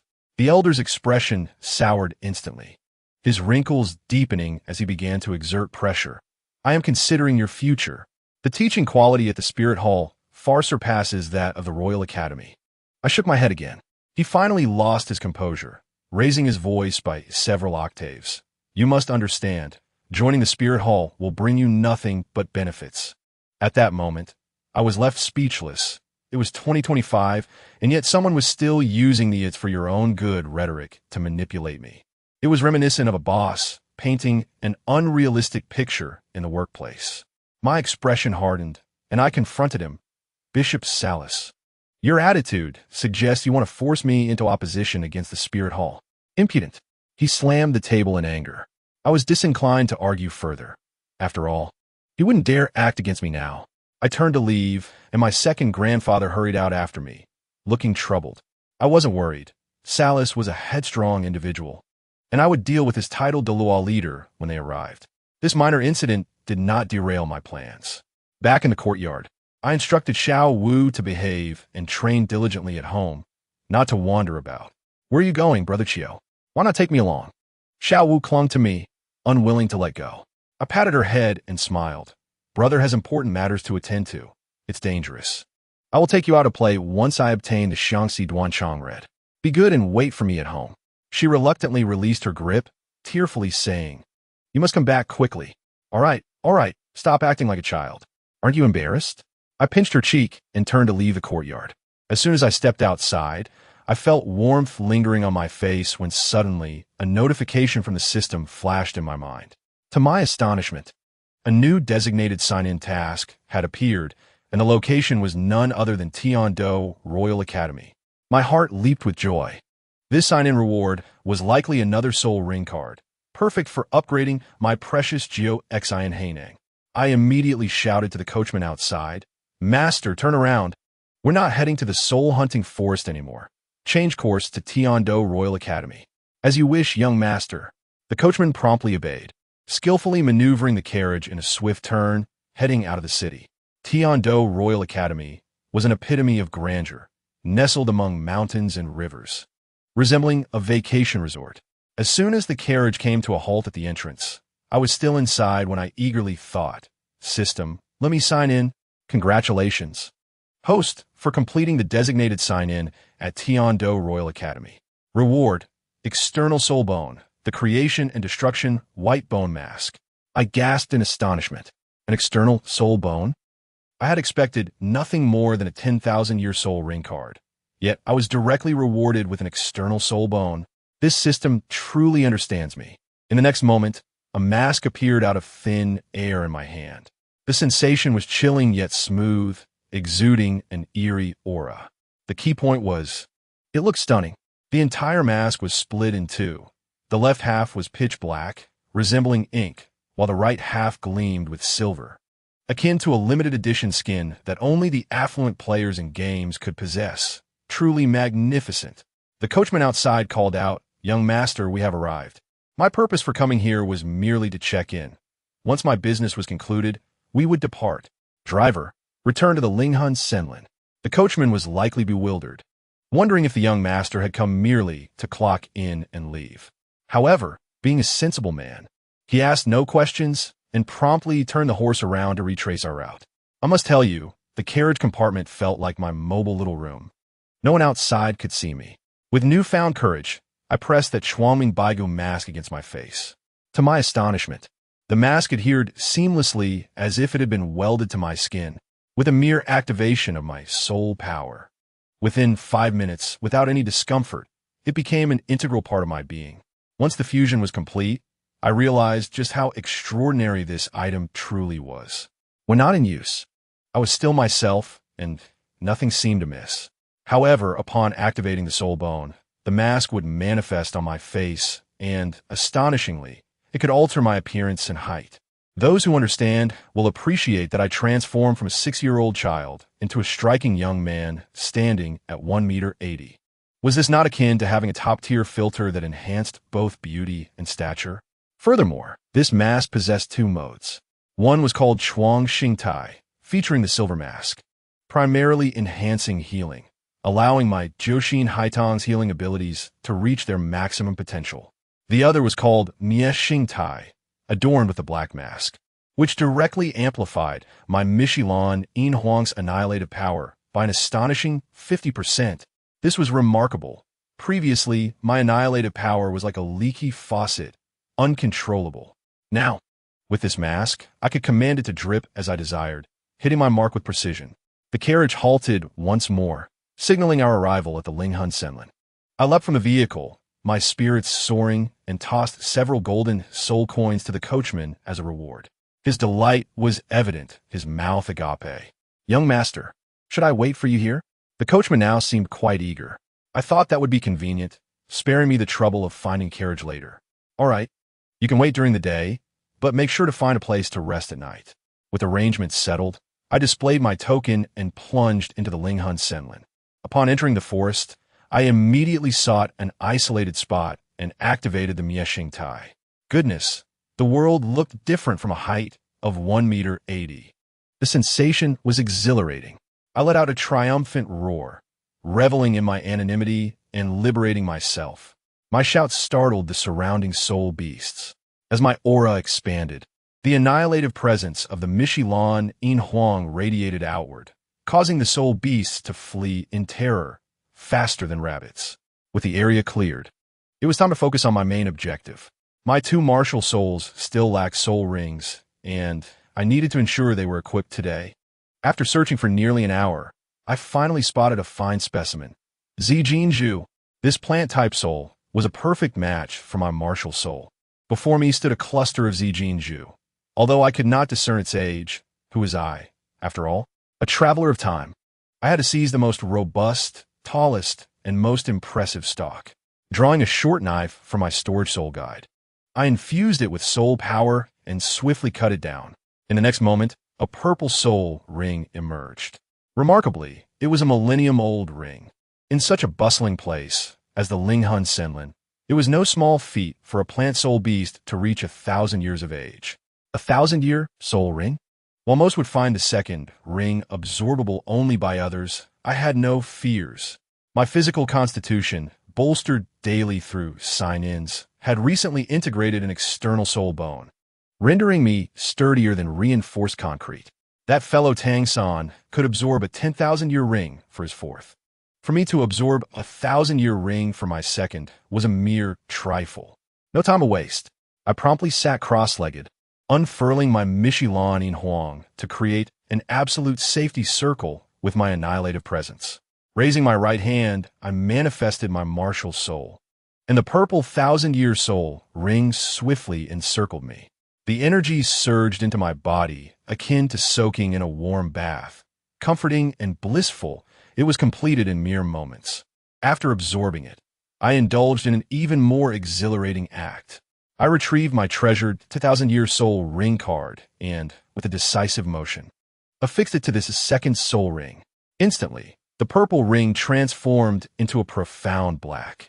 My soul power skyrocketed to level 23. Why must they all be of high age? The answer is obvious. It's for the sake of aesthetics. Imagine, in future battles, when my soul rings illuminate, one yellow and one purple, it would be utterly unimpressive. I must start with all black, with a foundation of 10,000 years. Now, that is true top-tier quality. With the soul ring secured, I could hardly contain my eagerness to test my new skills. I found a passing 1,000-year wild boar to serve as my target and unleashed my second soul skill. Zijin Lan In Long. Off it went. My blue-silver vine, adorned with black and purple-golden patterns, surged forth, swiftly weaving a large cage that enveloped the boar. The wild boar charged wildly within, unable to break free. Impressive. My control was quite strong. However, I pondered, merely trapping it caused no damage? Simple. With a thought, I activated the annihilative presence within the cage. You won't believe it. The boar's struggles ceased instantaneously, and within mere seconds, its vitality was drained, leaving behind a desiccated specimen. I observed this scene, a satisfied smile gracing my face. This was the essence of my Mishilan In Huang. With the Mishilan In Huang taken care of, it was time for my precious Jushin Haitong. However, perhaps my luck had run dry. For the next 5 days, I ran myself ragged without finding a suitable soul ring. Either the ages were too low, with decades not meeting my standards, or the attributes were mismatched. After exhausting myself, hunger gnawed at me, compelling me to find a clearing, start a fire, and begin barbecuing. The iron skewers I had crafted days prior came in handy. I skewered the 4 paws of a bear I had just hunted and placed them over the fire to roast. Let me tell you, in my previous life, I had genuinely learned the art of barbecuing, and my technique was professional. Before long, the 4 massive bear paws had turned golden and glistening. After brushing them with a unique sauce from this world, the aroma was simply irresistible. My mouth watered as I picked one up and devoured it with the gusto of Zhu Beiji feasting on ginseng fruit, finishing one in just a few bites. Just as I prepared to tackle the second paw, a striking figure suddenly landed beside me, accompanied by a melodious yet slightly enchanting voice. What is this delicacy? It looks absolutely delectable. I looked up to find a stunning girl with orange hair and fox-like eyes. Her face was so captivating it could bewitch. My heart skipped a beat. Wasn't this the saintess of the Wuhu Indian, Hulaina? What was she doing here? Noticing my stunned gaze, she appeared accustomed to it, instead expressing curiosity about my mask. You, how peculiar. Why wear a mask? Though, it does look quite handsome. I casually replied, just trying to hide my ugly face with a mask. As I spoke, I tossed her another roasted bear paw. Freshly made, try this. She graciously accepted, savoring it with small bites. After just 2 bites, her eyes sparkled with delight, her face radiating happiness. So delicious. Your cooking skills are extraordinary. Of course. My skills are unparalleled. I boasted without modesty. I am Hulaina, and you are? Thinking quickly, I blurted out, Yeshio. Those in the know would understand. I offered her a smoke and a light. To my surprise, she laughed. Your name sounds similar to a genius I am searching for. His surname is Ye as well. Ye Zhiqiu. Do you know him? I thought to myself, not only do I know him, but I am he. However, maintaining my composure, I replied, never heard of him. Why are you looking for him? While speaking, my hand was not idle, reaching for the last bear paw on the rack. Hey, don't eat so fast, Hulaina exclaimed. Still chewing her meat, her words muffled. One for each of us, that's fair. This last one is mine. Did she think she could snatch it from me? Not a chance. In a swift motion, I dispatched the last creature. Hulaina gazed at me with a look of deep resentment. You've already had 3, and I've only had 1. It's not good for a young girl like me to overindulge in barbecued food. You still have some left. There's no need to rush. There are plenty of bears in the forest. I can roast another for you later. I began to weave grand fantasies. Only then was she satisfied, taking small bites while bombarding me with questions like a curious child. Yishio, did you come to this soul-hunting forest alone? What level are you? 23. Oh, that's not bad. How old are you? You look quite tall. 18. I lied without a hint of hesitation. I reached level 29 when I was only 14. From now on, I'll look after you. You just need to roast bear paws for me every day. No, why not? You be taking advantage of me. I replied calmly. The doctor says my stomach is weak. I can't digest soft food. Everyone, her expression at that moment was priceless. What is your martial soul? Show me. It's just an ordinary begonia. There's nothing remarkable about it. Sigh. If only it were a 9-heart begonia. Then I could invite you to join our faction. This girl talks too much. Yishio, why don't you ask me questions? Don't you want to know about me? Not really. Why not? Am I not pretty? I'm not good looking, and my skills are lacking. I don't want to bother you. Finally, she finished her bear paw and asked a question that left me momentarily speechless. By the way, you're level 23 and don't need a soul ring. What are you doing in the soul hunting forest? Damn it. I had been so busy boasting that I forgot about that. I immediately countered. And what about you at level 29? What are you doing here? She fell for it, proudly lifting her chin. I'm here to find Zhiqiu. I came with my elder to Tiando City to recruit him, but he's been missing in this forest for 5 days. My elder went to the Sunset Forest to visit an old friend, so I'm here to try my luck. Elder? Sunset Forest? Old friend? My mind instantly connected the dots to Douluo and Douluo. Oh no, if Douluo is here, then Xiao Wu is in danger. A title Douluo could easily see through her true form. I must quickly obtain the herb, Xian Xiao, that can conceal one's aura, the sorrowful red. While I was pondering how to procure the herb from Douluo, Hulaina suddenly leaned in closer, a mischievous smile on her face. Yishio, we are friends now, right? Show me your face by taking off your mask. I'm so curious about what you look like. Although she wouldn't recognize me if I did, I stubbornly refused. No. Why not? I've already said, I'm not good looking. Please, just one glance. She pouted, playfully begging, and with that little face and those eyes. I almost broke composure and wanted to kiss her right then and there, but I held back. Now is not the time. I swiftly turned my head away. No means no. Fine then, she said, but suddenly she lunged at my mask. I reacted quickly, sidestepping just in time. Damn, so close. She clenched her fists in frustration and lunged again. Could I let her succeed? Not a chance. I turned and ran. Let me tell you, this little girl had higher soul power than me. But in terms of physical condition, she couldn't even keep up. We raced through the forest, playing a game of chase. She called out behind me, "Stop. You better stop." It felt like I was reliving a scene from Tom and Jerry. In truth, if I wanted to reveal what was underneath my mask, I could have done so. But who understands, right? This was a golden opportunity to deepen our relationship, and I couldn't let it slip away. When pursuing a girl, one mustn't simply be a sycophant. One must maintain an air of mystery and assertiveness at times. That's called a push and pull. Do you understand? Anyway, my damn charm was working wonders.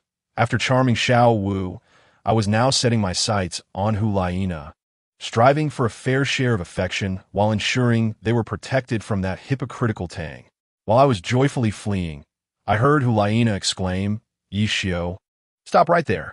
You're running so fast, and yet you claim to be level 23? I must unmask you today. Fox spirit, possess." I turned to look back, and, lo and behold, a faint red light enveloped her, and suddenly, a fluffy tail sprouted from behind her, her speed instantly doubling. I was astounded. It was like she had activated nitrous oxide. In just a few breaths, her hand was on my shoulder. With a triumphant smile, she pulled me back. I lost my balance due to the sudden force and felt myself teetering as if I were about to fall from the air. Truthfully, if I ran seriously, she wouldn't be able to catch up to me. Our million-year soul rings weren't a joke, but this was all in good fun. It was more enjoyable when we were evenly matched. Just then, she got playful, her fox-like eyes fixated on me, chanting charm. I tell you, that gaze was utterly enchanting. I willingly succumbed, my mind flooded with thoughts of her innocent yet alluring face. Originally, I could have adjusted my stance to land smoothly, but her antics caused me to freeze for a brief moment, and by the time I regained my senses, it was too late. As I was about to faceplant, Hulaina panicked and reached out to grab my clothing, but inadvertently, she seized my hand. Without thinking, she yanked me towards her, and suddenly, we found ourselves in an extremely intimate position, both of us tumbling to the ground. During the fall, my hand, whether by intention or chance, ended up resting on her delicate waist. My friends, the sensation was exquisite. Hulaina had never experienced anything like this. After years of training and charm, no boy had ever been so close to her. Her face flushed crimson, a mix of embarrassment and anger, although she harbored some feelings for me. This was crossing a line. "Let go of me," she exclaimed, her voice sharp. Before I could respond, she pushed me away with all her strength, sending me stumbling back several paces before I regained my balance. The next moment, my pupils dilated as I spotted something alarming. Without a second thought, I turned and lunged back at Hulaina. "You dare."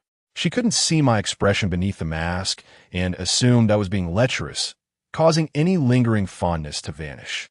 Before she could finish her sentence, she delivered a powerful slap to my chest. I didn't dodge and took the hit, feeling a metallic taste flood my mouth. Yet, I bore it and tackled her to the ground. "Yi Xiao, have you lost your mind?" Her words barely left her lips when a dark, viscous liquid suddenly shot past us from above. She was facing up, witnessing everything clearly. That substance collided with a nearby tree, instantly corroding a fist-sized hole in the trunk, emitting smoke as it expanded. This was no mere liquid. It was highly toxic. Had I not tackled her down, that substance would have struck her squarely on the back of the head, leading to unimaginable consequences. Hulaina was utterly dumbfounded, finally realizing her misunderstanding of my intentions. The thought that I would rather take a hit than let her come to harm made her face flush with guilt. However, there was no time for sentimentality. She quickly helped me up and turned to find the source of the toxic liquid. Not far away, on a fallen dead tree, a large, entirely black scorpion was raising its venomous stinger towards us. A poison stinger scorpion. It's 5,000 years old.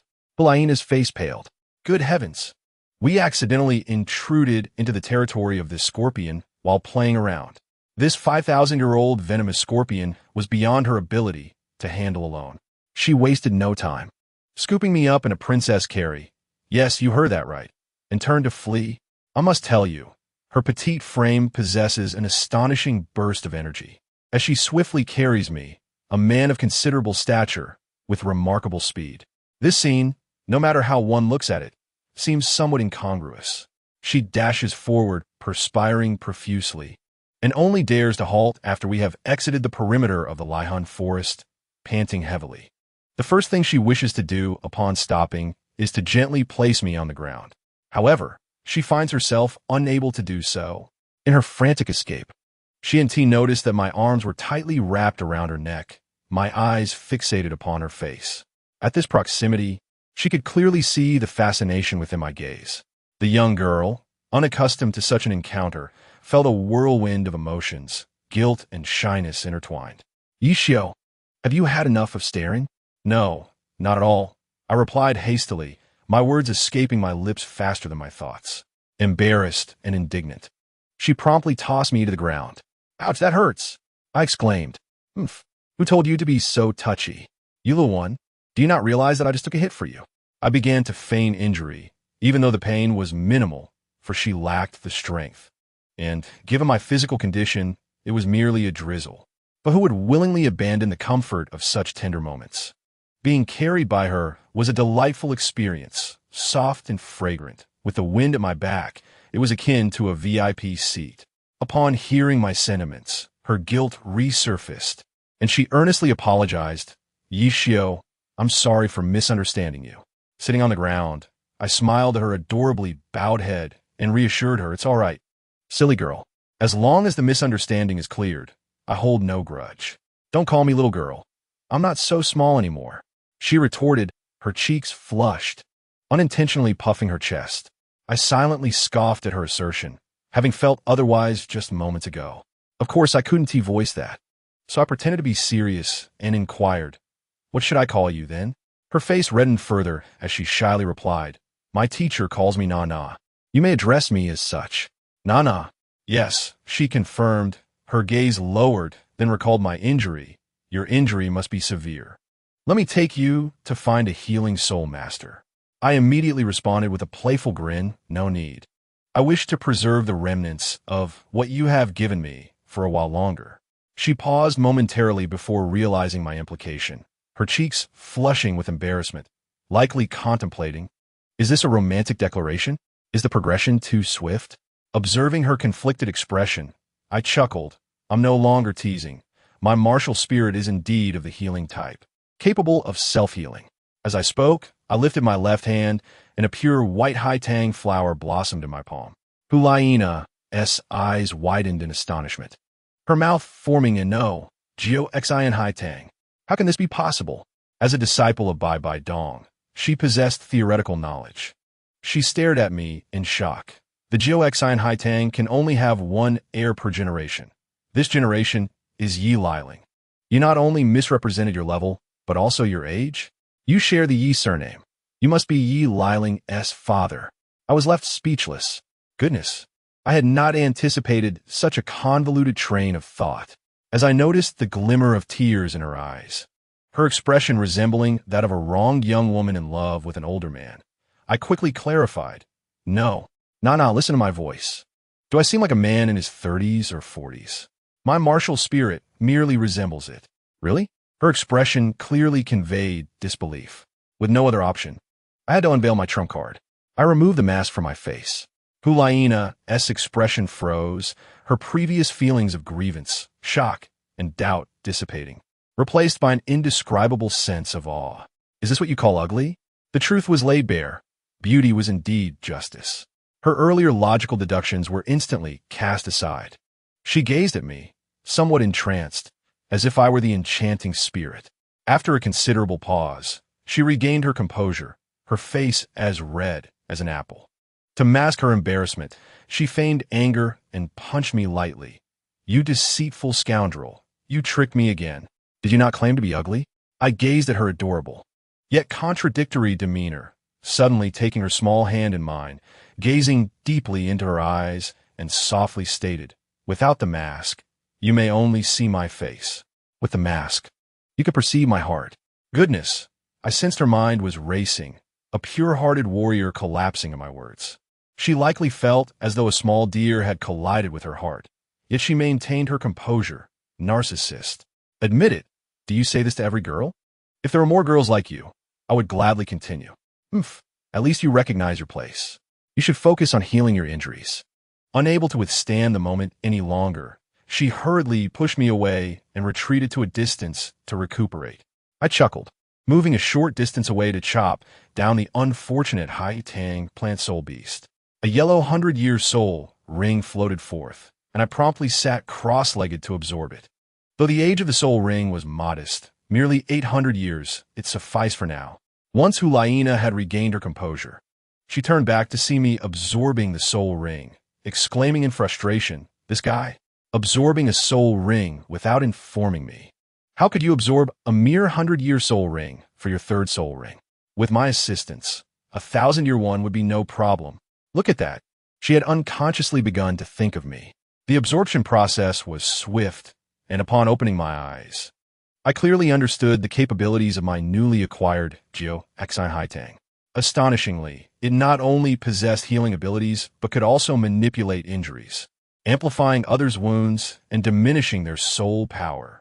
Furthermore, it could sacrifice soul rings to enhance the power of its abilities. Truly extraordinary. Just as I was reveling in my newfound powers, Hulaina stormed over. "Yishio, why didn't you inform me before absorbing the soul ring?" "Why should I tell you?" I replied, momentarily taken aback. "Do you not know that the best third soul ring should be 1,000 years? Absorbing a 100-year one is such a waste." She stomped her feet in frustration. It was at that moment I comprehended, chuckling, "Silly girl. Who told you this is my third soul ring?" I raised my hand, displaying my solitary yellow soul ring of the Geo Exine Hai-Tang. "Is this your first soul ring?" She appeared stunned. "How can this be possible? You are only level 10? Then how is your speed so remarkable?" In reality, I was at level 23, but this was the first soul ring of my second martial spirit. As for speed, it was innate. There was nothing I could do about it. While explaining, I cast a healing spell on myself, a white light enveloping me, instantly healing my injuries. Hulaina observed me, her gaze filled with disbelief, and sincerely invited, "You truly are a remarkable individual. Why not join my faction? This way we can meet often." The latter part of her statement was unspoken, but I could hear it clearly. Coincidentally, at that moment, my system chimed in. "New fixed point sign-in task at the Tindo City Marshal Soul Hall. Please complete it as soon as possible." This system of mine is quite the ally. I hesitated briefly, and Hulaina misinterpreted my pause, believing I was reluctant. With a flick of her temper, she huffed, "Humph. If you don't want to, then forget it. I won't take care." With that, she turned to leave. Yet, her steps grew slower, and I could easily discern her underlying thoughts. I called out, "If you do not wish to leave, return. I promise I will not mock you." She stomped her feet in frustration, her pride preventing her from returning. Finally, she turned around, her cheeks flushed, feigning anger as she produced a dark token from her pocket and tossed it to me. "This is a level 5 token from the Marshal Soul Hall. Take it. You can seek help in times of trouble. I simply do not want you to perish outside. Otherwise, I would have no one to bully." I caught the token, beaming at her as I shook it gently. "I was merely teasing you earlier. This is a gift I will cherish forever." Her face flushed, and she murmured softly, "You mischievous fellow, it's good that you know. Nah, are you truly leaving? I have yet to prepare a barbecue for you." I called out loudly, "We can eat another time." She retorted, yet after taking a few steps, she paused, puffing up with indignation. "You rogue, do you not even ask where I come from? No need to inquire. Why not? You do not know where I am. How will you find me in the future? I know, you reside within my heart." Such sweet talk, flirtatious words, forever divine.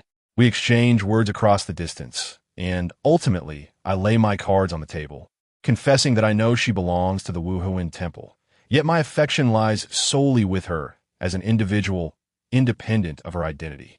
She speaks nonsense, but the gleeful expression on her face has already betrayed her. In the end, she departed. I watched her silhouette fade away without lingering, reverting to my 6-year-old appearance and boarding the carriage waiting outside the forest. "Young master, are we heading home?" the coachman inquired. "Not in a hurry. Let us first pass by the Wuhuan Sacred Hall. No need to stop." The carriage swiftly arrived at the entrance of the Wuhuan Sacred Hall, and as we passed by the main gate, I silently invoked, "System, sign in. Congratulations, host, sign in successful. Reward, the pseudo-artifact, Qian Kuan Hu Ti Jing. Upon hearing the description, I was astounded. This mirror can conceal one's aura. Even metamorphosed soul beasts cannot see through it. It can withstand a single strike from a titled Douluo. It is truly a timely boon tailored for Xiao Wu. I was worried that Douluo had arrived in Tiando City, posing a risk of exposure for Xiao Wu. But now, the problem is resolved. Return to the Yi family, I commanded cheerfully.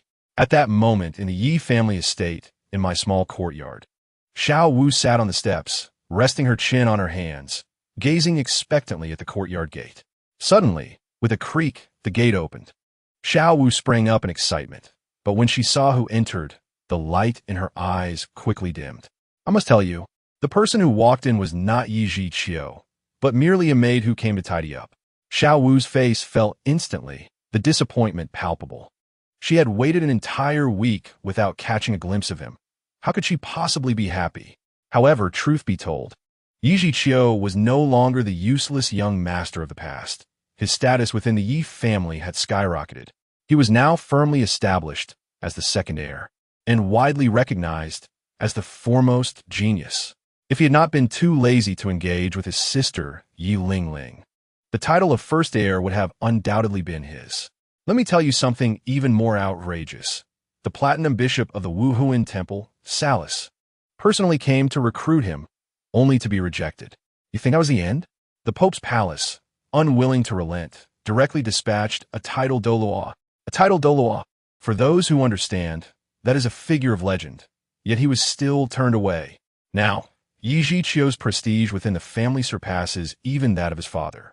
Those who once looked down upon him and bullied him now tremble in fear, living in constant dread that he will settle scores, and some even approach Xiao Wu.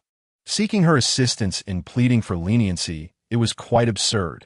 Xiao Wu had no time for them, still resting her chin on her hands, lost in thought, staring at the grand door. Just as she was about to lose hope, she suddenly heard Yi Zhiqiu's voice, tenderly asking her, "Silly girl, why are you here all alone, looking so forlorn?" Xiao Wu shot up, peering outside the courtyard for a long time, yet saw nothing. She thought she must be hearing things, mumbling to herself. Am I going crazy for missing him? Yet the voice came again. "Silly girl, haven't I returned?" At this moment, Xiao Wu was utterly bewildered. She had been fixated on the door, yet could distinctly hear the voice. She looked around in confusion until she turned, and, to her astonishment, there stood Yi Zhiqiu, grinning broadly behind her. In that instant, Xiao Wu's eyes lit up, and like a little cannonball, she launched herself into Yi Zhiqiu's embrace, exclaiming with joy, "Brother Zhiqiu, you're finally back. I've been watching the door. How did I not see you?" Yi Zhiqiu, holding the sweet-smelling and soft Xiao Wu, affectionately stroked her head and replied with a smile. "Who said returning home must be through the front door? I flew back from the rooftop, climbing over the wall to return home, because I wanted to see you quickly. The rooftop is the shortcut." My goodness, such sweet words made Xiao Wu's face flush crimson, and she buried her face in his embrace, too shy to lift her head. Of course, Yi Zhiqiu was eager to return not only to see Xiao Wu, but also to swiftly present her with the treasure known as the Qiankuan Hu Ti Jing, so he could rest easy. After indulging in their affection for a while, Xiao Wu finally emerged from his embrace, her cheeks still rosy. Yi Zhiqiu wasted no time, producing a mirror and handing it to her. "Xiao Wu, look at this, a pseudo-artifact, the Qiankuan Hu Ti Jing. With it, you can conceal the aura of your soul beast.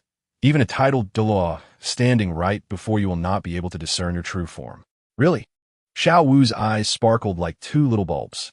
Her greatest fear was that if a titled Douluo discovered she was a 100,000-year-old beast, it would be disastrous. "Indeed, when have I ever deceived you? I promised I would always protect you." Xiao Wu nodded vigorously, happily accepting the mirror, her eyes slightly moist. Yi Zhiqiu added, "By the way, this mirror not only hides your aura, but also provides defense. In the face of danger, it can block any attacks below the rank of Soul Douluo, and even withstand a blow from a title Douluo." Upon hearing this, Xiao Wu gasped in surprise. "Ah, it's that powerful. Will you not keep it for yourself?" "Silly girl, I do not need it. Your safety is the utmost priority." This statement struck her heart directly, and Xiao Wu, deeply moved, once again plunged into his embrace. Softly crying, "Brother Jiqiu, aside from my mother, you are the best person to me." Yi Jiqiu gently patted her back, comforting her. "All right, you are my favorite girl. If I do not treat you well, whom should I treat well?" Once Xiao Wu's emotions stabilized, she retrieved a wooden comb from her possession. The comb appeared quite ordinary, deep purple in color, yet when she handed it to Yi Jiqiu, her expression was exceptionally solemn. "This comb was handcrafted by my mother. It is the last thing she left for me," Xiao Wu said, her eyes slightly red. "Brother Jiqiu, I give you this comb. Will you promise to comb my hair every day? I must tell you, in the world of soul beasts, a girl's hair can only be combed by one man throughout her life." This was not merely a confession. It was a lifelong entrustment. Yi Jiqiu understood completely, solemnly accepting the comb and promising, "All right, for this lifetime, I will comb your hair." Then, Xiao Wu, in front of him, undid her signature scorpion braid. My heavens! Her long, dark, and lustrous hair cascaded like a waterfall. She turned her back to Yi Jiqiu, her voice trembling with anticipation as she softly said, "Brother, please comb my hair." The scene was nothing short of breathtaking. Yi Jiqiu stepped forward, carefully gathering her long hair, using the Zeton wood comb to gently work through it from top to bottom. Xiao Wu closed her eyes, her mind filled with her mother's words from years past, hoping she would find that man to entrust her hair to. And now, she had found him. The atmosphere was sweet enough to cause a sugar rush. After finishing the combing, Xiao Wu held the Qianquan Hu Tijing up to admire it, suddenly placing the mirror down and swiftly turning to sniff Yi Jiqiu. In the next moment, her expression shifted dramatically as she enunciated, "Yi Jiqiu, why do you smell of another fragrance?" The drama unfolded. Yi Jiqiu was momentarily petrified, his mind racing. He stammered off, "That must be the floral scent I picked up in the Soul Beast Forest." Xiao Wu's nose was extraordinarily keen, and with a cold chuckle, she replied, "This is not a floral scent. It is the fragrance of perfume. Speak, have you secretly embraced another girl behind my back?" Desperate to survive, Yi Jiqiu quickly deflected, "No. It was my sister. I hugged her when I returned. It must be her perfume." Xiao Wu's fist clenched tightly. "You still think you can deceive me? My sister uses peony fragrance. Yours has a hint of that, but more prominently is the scent of gardenias." Game over. He was in deep trouble. Yi Jiqiu found himself at a complete loss for words, filled with regret for not having taken a bath before returning home. How infuriating! That deceitful little minx. "Give me back my comb." Xiao Wu, in a fit of anger, snatched the wooden comb she had just given him and stormed back to her room, slamming the door behind her. Yi Jiqiu stood alone in the courtyard. A bitter smile etched on his face. He never expected that merely catching a whiff of a pleasant fragrance would provoke such a strong reaction from Xiao Wu. Inside her room, Xiao Wu pounded her bed in frustration, calling him a villain. Yet, as she continued to berate him, her heart softened. After all, she couldn't simply abandon him over this. Reluctantly, she began her whimsical self-manipulation, a classic example of feminine logic, pure girl math. It was undoubtedly the alluring temptress outside who had bewitched him. Yes, it must be so. How infuriating. From now on, I must keep a close watch on him, denying any vixen the opportunity to steal him away. Meanwhile, as Xiao Wu envisioned a non-existent rival, far away in the Wuhuan Hall, Bulaina had just finished her bath when she suddenly sneezed. "Achoo!" she murmured, wondering when Yi Jiqiu would come to visit her. The next morning, Yi Jiqiu awoke, recalling how he had exerted great effort the previous night to placate Xiao Wu by signing a series of unequal agreements, including promises to always bring her along and never be alone with another girl. However, what he truly thought was, "You are restricting Yi Jiqiu. But what does it have to do with Yi Jiqiu?" As he was about to wake Xiao Wu, he opened the door and froze in shock. Bulaina was standing right outside his door. His heart raced. How could she be here? Bulaina had intended to knock, but, upon seeing him open the door, greeted him with a warm smile and walked straight into the room, closing the door behind her. Yi Jiqiu's heart raced. What does she intend to do? "Do not worry. I merely wish to ask you something," Bulaina said, noticing the childish expression on his face. She got straight to the point. Do you know someone named Yi Xiao? Yi Zhiqiu's mind raced with 1,000 thoughts. Yet he feigned ignorance, speaking in a childlike voice. Sister, you know brother Yi Xiao? Oh no, I don't know him. I've never heard of him. He found his own acting rather cringeworthy. Seeing through his facade, Hulaina felt reassured and gently coaxed. Zhiqiu, do not misunderstand. Sister is a good friend of your brother Yi Xiao, but he has been ignoring me. Could you help me send a message? Yi Zhiqiu persisted in his act, shaking his head stubbornly. No way. Brother Yi Xiao said that unless his wife comes to find him, I cannot say anything. At this, Hulaina's face flushed with embarrassment. Surely, children do not lie. What was Yi Xiao implying? With determination, she declared, Zhiqiu, sister is actually brother Yi Xiao's wife. Do you not think I am beautiful and well-matched with him? Yi Zhiqiu struggled to contain his laughter. Good heavens, who could withstand such a declaration? Hulaina was claiming to be his wife right in front of him. He forced himself to nod innocently. Yes, sister is indeed very beautiful and well-suited for brother Yi Xiao. Seeing a glimmer of hope, Hulaina eagerly pressed on. Right. Now, can you tell sister where brother Yi Xiao is? Yi Zhiqiu feigned innocence once more, but I do not know where brother Yi Xiao is either. He only comes to visit me occasionally. What? Hulaina nearly fainted from exasperation. After uttering such embarrassing words, he had the audacity to claim ignorance? If he were not merely a 6-year-old child, she would have wanted to hit him. Just as Hulaina considered changing the subject and attempting to persuade Yi Zhiqiu to join the Wuhuan Hall, the door burst open once more. Xiao Wu stood at the doorway, hands on her hips, fuming as she confronted Hulaina. Vixen, what do you intend to lead my brother Zhiqiu? I will not let you succeed.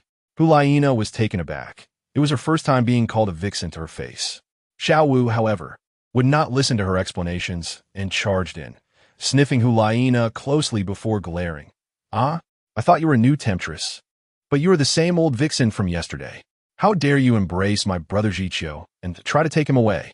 Xiao Wu exploded in fury. Resembling a little lion, Yi Zhiqiu, overwhelmed, rushed forward to mediate, holding Xiao Wu in his arms. Xiao Wu, calm down. You have mistaken the wrong person. The scent is identical. It must be her. Xiao Wu wailed. Brother Zhiqiu, you are still protecting her. Do you no longer like me? Yi Zhiqiu, distressed at her tears, quickly soothed her. I like you the most. He suddenly had an idea and began to concoct a story. I explained yesterday that the fragrance on me came from brother Yi Xiao. This sister Hulaina is actually brother Yi Xiao's wife. They embrace quite normally, and brother Yi Xiao brought me back, which is why I smell like this. Incredible. His elaborate explanation surprisingly convinced Xiao Wu. With the misunderstanding cleared, the two girls began chattering animatedly, their dynamic entirely transformed. One sought to find Yi Xiao, while the other aimed to protect Yi Zhiqiu, their goals not conflicting. Ultimately, they formed an alliance. Xiao Wu would help Hulaina extract information from Yi Zhiqiu regarding clues about Yi Xiao, while Hulaina would teach Xiao Wu some alluring techniques. Yi Zhiqiu watched in astonishment, bewildered by the turn of events. Seeking an excuse to slip away for breakfast, he returned to find his cousin Yi Lingfeng standing in the courtyard, wearing a dark expression. Ever since being defeated by the 6-year-old Yi Zhiqiu, he had become the laughingstock of their circle, now retreating into isolation to train. Upon seeing Yi Zhiqiu, he coldly announced, Yi Zhiqiu, grandfather wants you to go to the council hall.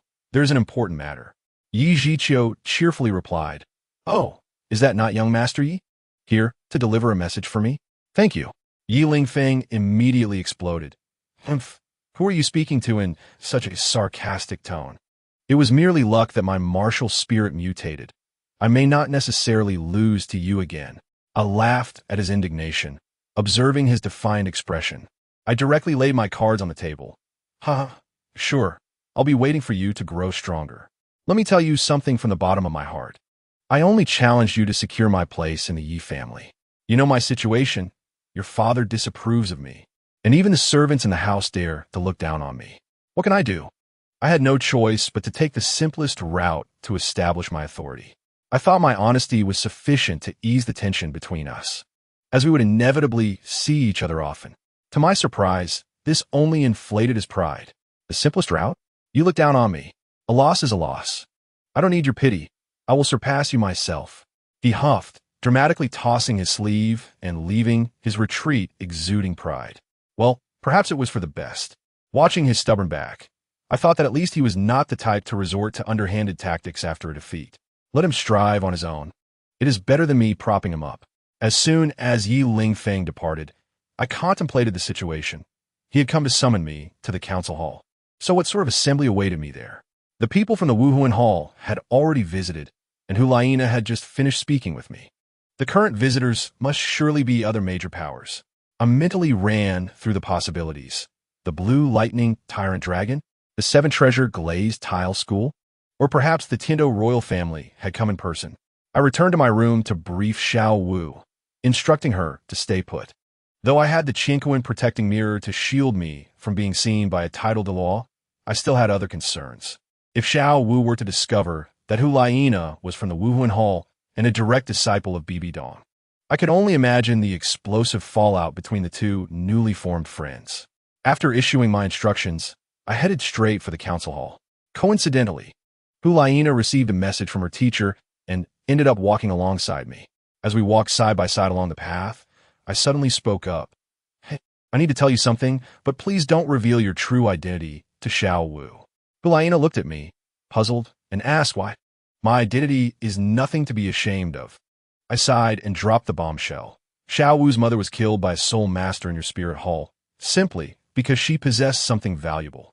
Upon hearing this, Hulaina's expression changed dramatically, her face flushed with anger. "I admit there are some bad apples in our spirit hall, but my master is actively addressing the issue. Tell me the name of that person, and I will avenge Xiao Wu." I could sense her genuine fury.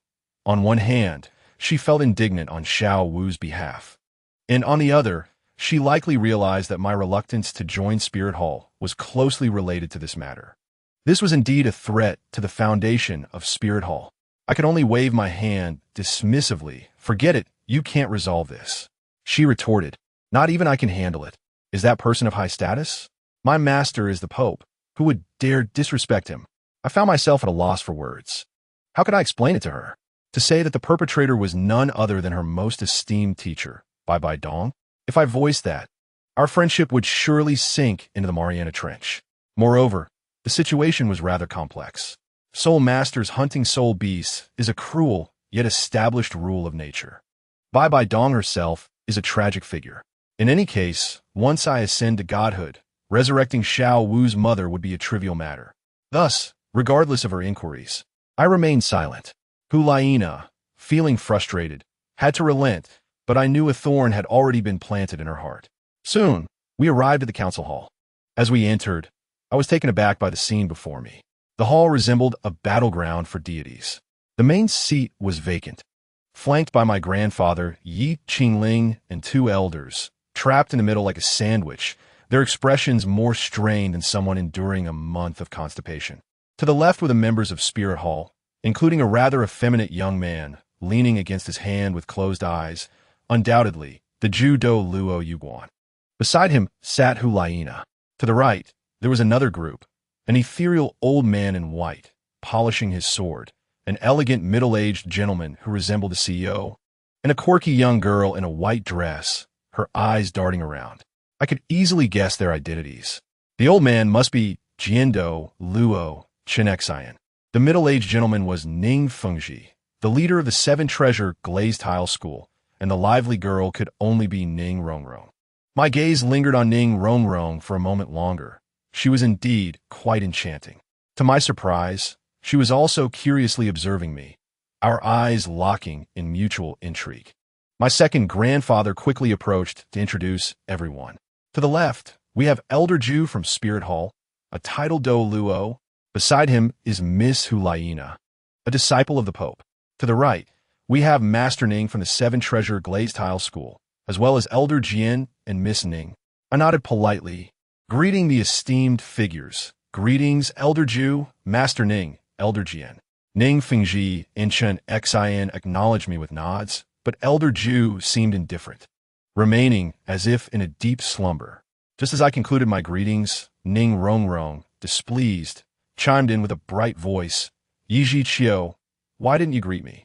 Before I could respond, her father, Ning Fengji, interjected sternly. Rongrong, mind your manners. Ning Rongrong stuck out her tongue, slightly miffed, but did not protest further. Ning Fengji, with a smile, attempted to smooth things over. My daughter can be quite mischievous. Please forgive her. Now that young Master Yi has arrived, let us discuss official matters. My grandfather, Yi Qingling, quickly took the opportunity to air his own shortcomings, admitting he had not fulfilled his responsibilities towards me, asserting that I was independent and capable of making my own decisions, thus passing the responsibility directly to me. Goodness, these clever individuals were adept at shifting blame. No sooner had he finished speaking than Elder Ju, who had been keeping his eyes shut, suddenly opened them wide. Two piercing beams of light shot towards me. The pressure palpable. It was evident he was eager to see my martial soul. To be honest, I had no intention of engaging with him. I thought it best to delay, hoping he would grow tired and leave on his own. However, Elder Ju proved to be impatient. See me dawdle. He unleashed a wave of pressure upon me. He intended to force my martial soul out.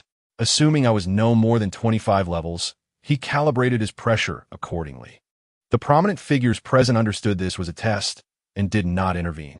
I felt a weight descend upon me, yet I stood firm, my expression innocent and unyielding. Elder Ju noticed my resilience and began to escalate the pressure. 26, 27, 30. It wasn't until I reached 30 levels that I felt a hint of gravity, yet I still refused to unleash my martial soul. I stood my ground. Elder Ju was taken aback and directly inquired, Kid, what level are you at now? Gritting my teeth, I replied, 23. 23. This revelation elicited gasps of astonishment throughout the hall. I could almost hear their inner thoughts racing. What? 23 at 6 years old, withstanding 30 levels of pressure. Is this still a carbon-based life form? Even Ning Rongrong and Hulaina's gazes towards me shifted dramatically. Shock, absolute shock. Especially Ning Rongrong, whose mind must have been racing with calculations. This exceptional talent barely qualifies to associate with me. I can assure you, my performance was leagues ahead. Elder Ju's interest in me intensified, and the pressure continued to rise. 31, 32, 33. By the time it reached 34 levels, I could no longer withstand it. With a loud crash, I fell to one knee, the stone slab beneath me cracking under the pressure. All right, no more pretense. I would reveal my true self, I shouted, extending my right hand, and my martial soul, the Annihilation Blue Silver Emperor, burst forth. Immediately, two ominous and gleaming 10,000-year soul rings spiraled around my martial soul. In that instant, the entire council hall fell silent, so quiet that one could hear a pin drop. Everyone's eyes widened in disbelief, fixated on my martial soul and those two 10,000-year soul rings. What a display of grandeur! Elder Ju's shadowy eyes now blazed with fervor. He was ecstatic. The way he looked at me was akin to a wolf that had gone hungry for 8 centuries spotting a plump lamb. A remarkable talent.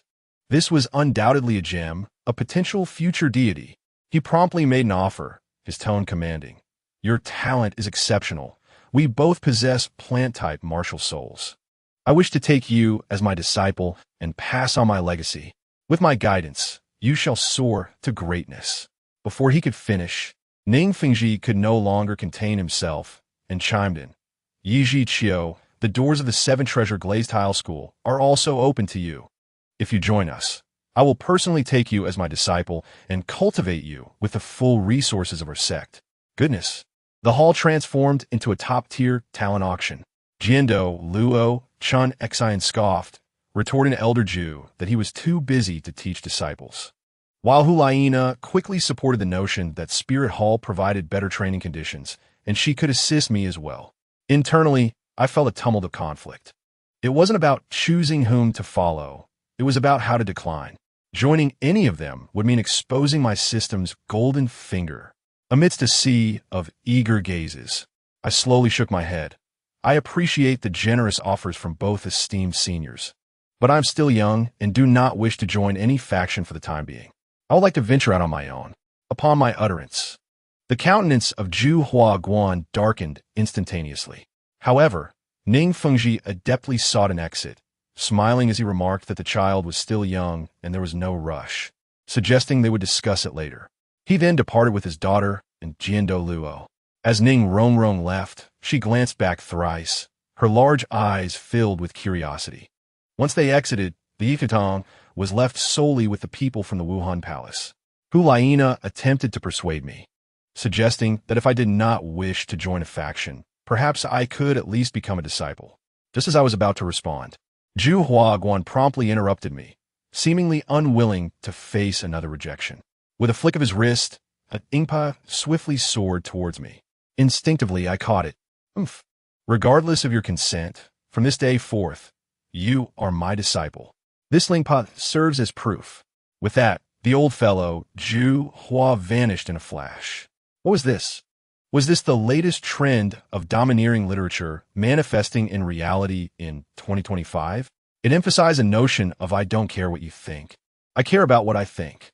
Before departing, Hulaina leaned in and whispered sweetly in my ear, Zhiqiu, dear brother, I shall await you at the Wuhan Palace. Then she laughed and scampered off. I found myself grumbling about why the denizens of Douluo continent had such a penchant for bestowing Lingpa. At this rate, I could almost open a Lingpa wholesale business. Consequently, my second and third grandfathers approached, and upon seeing the Lingpa, they gasped in astonishment. Tiando Lu Huangpai. What? Let me see. Indeed, this was a serious predicament. My rather inexpensive grandfather, Yi Qingling, also came over to take a look, and his face turned pale upon realizing that this item was the highest-ranking Mingpai of the Wuhan Palace, with only a few existing across the continent. Accepting this meant I bore the mark of Judo Luo, and it was officially recognized. There was no denying it. Oh no, my second grandfather trembled, realizing that our Yi family was essentially bound to the war chariot of the Wuhan Palace. Yi Qingling decisively stated, this matter is of great significance. We must report to His Majesty at once, hoping he will understand. After saying this, my inexpensive grandfather fixed me with a complex gaze, one that conveyed regret, resentment, and a hint of the indignation I had previously inflicted upon him. Remarkable. He likely felt that his earlier actions were rather impulsive. Clearing his throat a couple of times before lifting the shimmering golden pa, which he referred to as the Tiando Lu Huang Pai, he said to me, Little Chiu, I shall hold onto this spa for you. I need to present it to the emperor. If he does not want it, I shall return it to you. I thought to myself, oh, now you want to make amends? Very well. I nodded, choosing not to dwell on past grievances, for he was still my grandfather by blood. As for the pie, to be honest, I cared little for it. What truly concerned me was that the old rascal Yuguan appeared resolute in his intentions to take me as his disciple, and he was demonstrating ample sincerity. Yet, I possessed my own external system. Why would I need to pledge allegiance to anyone? Just as I turned to leave, I suddenly recalled something and called back to him. By the way, grandfather, I plan to attend Tiando Royal Academy with Xiao Wu. Could you assist me with the arrangements? Upon hearing this, to my surprise, the old man broke into a radiant smile, clearly pleased by my calling him grandfather. He immediately nodded eagerly, saying, all right, grandfather understands. That night, upon returning to my room, I found myself utterly vexed by Xiao Wu. For reasons unbeknownst to me, she developed an intense curiosity about my non-existent brother, Yixiu, relentlessly questioning me as if she intended to unearth my entire ancestral lineage. Initially, I fabricated some tales to appease her, but as her inquiries grew more numerous, my fabrications expanded, becoming riddled with inconsistencies, leaving me with a headache. Finally, I could endure no longer. I scooped her up and tossed her outside, slamming the door with a resounding bang. The next moment, I heard a tremendous thud. Xiao Wu, with a fierce tone, shouted from outside, stingy. If you don't want to ask, then don't. Remarkably, her kick had actually punctured my wooden door, leaving a distinct footprint deeply imprinted. Family, who understands? This was the strength of a soul master. I yelled Xiao Wu, to which she cheerfully retorted, Ji Qiu Gij, I'm going to sleep now, before dashing away. She knew I would not truly be angry. At most, I would just give her a playful tickle. Just as I settled down, cross-legged in preparation for cultivation, There was a knock at the door. My inexpensive grandfather's voice emerged, somewhat hoarse. "Jiqiu, are you asleep?" I replied that I was not. He entered and immediately noticed the large hole in the door, his lips twitching slightly, yet he feigned ignorance and sat on the chair beside my bed. He handed me the Tiando Lu Huang pie from earlier, saying His Majesty wishes for you to keep this for now. To placate Judo Luo of the Wuhan Palace, our family cannot afford to offend them. I casually accepted it and tossed it into my storage soul guide. Once this matter was concluded, he showed no inclination to leave. I had no choice but to inquire, "Grandfather, is there anything else?" He sighed deeply, as if he had made a monumental decision, and dropped a heavy bombshell. "Jiqiu, I know you resent me. My treatment of you over the years has had its reasons." Upon hearing this, I was taken aback, intrigued by the prospect of an underlying story. I jokingly asked, "What reason? Could it be that I was picked up by you?" To my astonishment, he solemnly nodded, confirming, "You are not mistaken." What? I was momentarily stunned. I had merely spoken offhandedly, yet it turned out to be prophetic. He proceeded to recount the tale of my parents, who traveled the world and returned home after the birth of my sister, Yi Lingling. One fateful day, while on an errand, they returned severely injured, cradling me, still an infant. Not long after, they both succumbed to their injuries. With tears streaming down his face, he told me that in his eyes, I had indirectly caused their demise. Were it not for my father's last request to him, I might not have survived to this day. Goodness! My mind was reeling as the truth dawned upon me. No wonder this old man had always regarded me with disdain. In his eyes, I was the calamity that led to the death of his son and daughter-in-law. That he had refrained from taking my life could be seen as an act of mercy. Being an outsider, I felt little attachment to the biological parents of this body, yet this revelation stirred a tumult of emotions within me. What surprised me most was that he had chosen to disclose this to me. I asked, "Aren't you afraid I might leave the Yi family in a fit of anger?" He shook his head, replying, "You have rejected the Wu Hun Palace and the Seven Treasures glazed tile sect, indicating that you hold this family in your heart. I have wronged you over the years. Being scolded by you has opened my eyes. I should not have hindered your talents. If you wish to leave, then go." So, it turned out that by reprimanding him, I had inadvertently enlightened him. This old man had effectively undergone a self-revelation. Yet, this was for the best, saving me future troubles. I responded, "Grandfather, I have no intention of joining any faction. I simply cherish the freedom of life at the academy. I am certain I wish to remain with the Yi family, as this has been my home for the past 6 years." Upon hearing this, the old man was thrilled. Exclaiming, "Good, good," he decisively declared, "From this day forth, you are a bloodline of the Yi family. The family will fully support your cultivation. Tomorrow, I shall take you and Xiao Wu to Tiando Royal Academy." Early the next morning, my grandfather arrived with great enthusiasm, driving a carriage to fetch me. The academy was situated on a mountain outside the city, exuding grandeur, with steps made of white marble adorned with various soul beast carvings. Xiao Wu bounced around like a lively little rabbit, evidently enamored with the place. Upon reaching the halfway point at the Jiaohui, 3 elderly gentlemen awaited us at the entrance. These 3 were not ordinary individuals. They were all Douluo of level 80 and above, the 3 heads of the Tiando Royal Academy's teaching committee. This honor was not for my grandfather, but was bestowed upon me due to my Millennium Soul Rings. My grandfather promptly approached to pay his respects, and I followed suit, bringing Xiao Wu along to greet them. The elder known as Meng Shinji chuckled and said, "Master Yi, you are too kind. We are well aware of your grandson's situation, so you can rest assured and leave it to us."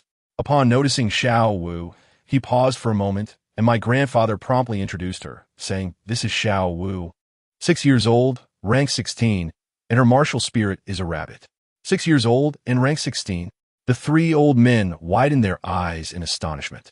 Such talent, although not quite on par with my own remarkable abilities, is undoubtedly the epitome of genius. Meng Shunji decisively declared, "I shall personally instruct this child." He then turned to me and remarked, "Jiqiu's martial spirit is the mutated blue silvergrass. Let the knowledgeable soul Douluo Jilin guide him." Thus, the arrangements were made. My grandfather left with a satisfied heart, and we were ushered into the education committee. The interior was quite minimalist, lacking any extravagance. Meng Shinji requested me to unleash my martial spirit and soul rings for their observation. I raised my hand, and the blackened, extinction-level blue-silver emperor emerged, accompanied by 2 lustrous 10,000-year soul rings. The 3 elders gasped in unison. They murmured to one another about divine wonders and celestial assessments. I couldn't help but chuckle at their mystical musings. The elder named Ji Lin asked me to demonstrate my soul skills. I initially showcased my binding technique, followed by my second skill, the golden purple-blue-silver cage. He casually unleashed a wave of soul power to test its strength and praised my cage, asserting that even a soul master of similar rank would find it impossible to break through. In a moment of impulsiveness, I asked him, "Teacher Jilin, should I incorporate attributes like paralysis or toxicity to enhance my control?" This provoked an immediate and loud retort from the elder. "Nonsense. You are losing sight of the essence. The core of control lies in control itself. Your grass must be the most resilient, and your cage must be the most formidable. What purpose do those flashy additions serve? They will only hinder the enhancement of your core attributes." At that moment, my mind buzzed as I recalled Tang San's path. The master's theory of infusing poison into blue-silver grass now appeared perilous. Were it not for Tang San being the protagonist, the blue-silver emperor would have been rendered useless by his hands. Suddenly, a more terrifying thought struck me. Tang Hao, Yin, and Xiao Wu. This situation felt increasingly ominous. A Yin's sacrifice coincided so conveniently with Tang Hao's impending breakthrough to rank 90, just as he needed a top-tier soul ring. Now that Tang Hao was aware of Xiao Wu's existence, was this not akin to a high-stakes trap? Tang Hao was essentially nurturing a movable 10,000-year soul ring and soul bone for Tang San. As this realization dawned upon me, cold sweat trickled down my back. Instinctively, I grasped Xiao Wu's hand beside me. Regardless of Tang Hao's capabilities, I resolved that I would protect Xiao Wu for life. No one shall lay a finger on her. Taking a deep breath, I addressed the 3 teachers, saying, "Teachers, Xiao Wu is my sister, and her talent is also remarkable. I hope you will give her due attention." Meng Shinji laughed heartily. "Fear not, our eyes are not blind." He then urged Xiao Wu to showcase her abilities. As she began to demonstrate her waist, bow, soul skill, I sensed a furtive presence outside the education committee. A quick glance revealed 6 heads peeking through the door crack. I overheard their hushed whispers. "Wow, this little girl is impressive. Indeed, look at Yi Zhiqiu. With 2 10,000-year soul rings, what has he been consuming to grow? You should ask Ling Ling. Isn't she his sister? What use is that? Talent is a matter of fate. By the way, with such a powerful martial spirit, why do you leave home in the first place? Who knows? Perhaps he encountered some fortuitous events out there. How enviable." Despite their envy, the group of future members of the Imperial Combat Team was practically stacked against the door, eavesdropping eagerly. Yu Qianheng, Du Viyan, and others crowded together, chattering as though watching a live broadcast. Only Lingling, my protagonist's sister, stood a distance away, exuding an ethereal grace like a secluded fairy. Yet little did they know, her gaze would occasionally dart towards the inside, revealing her deep concern for her brother.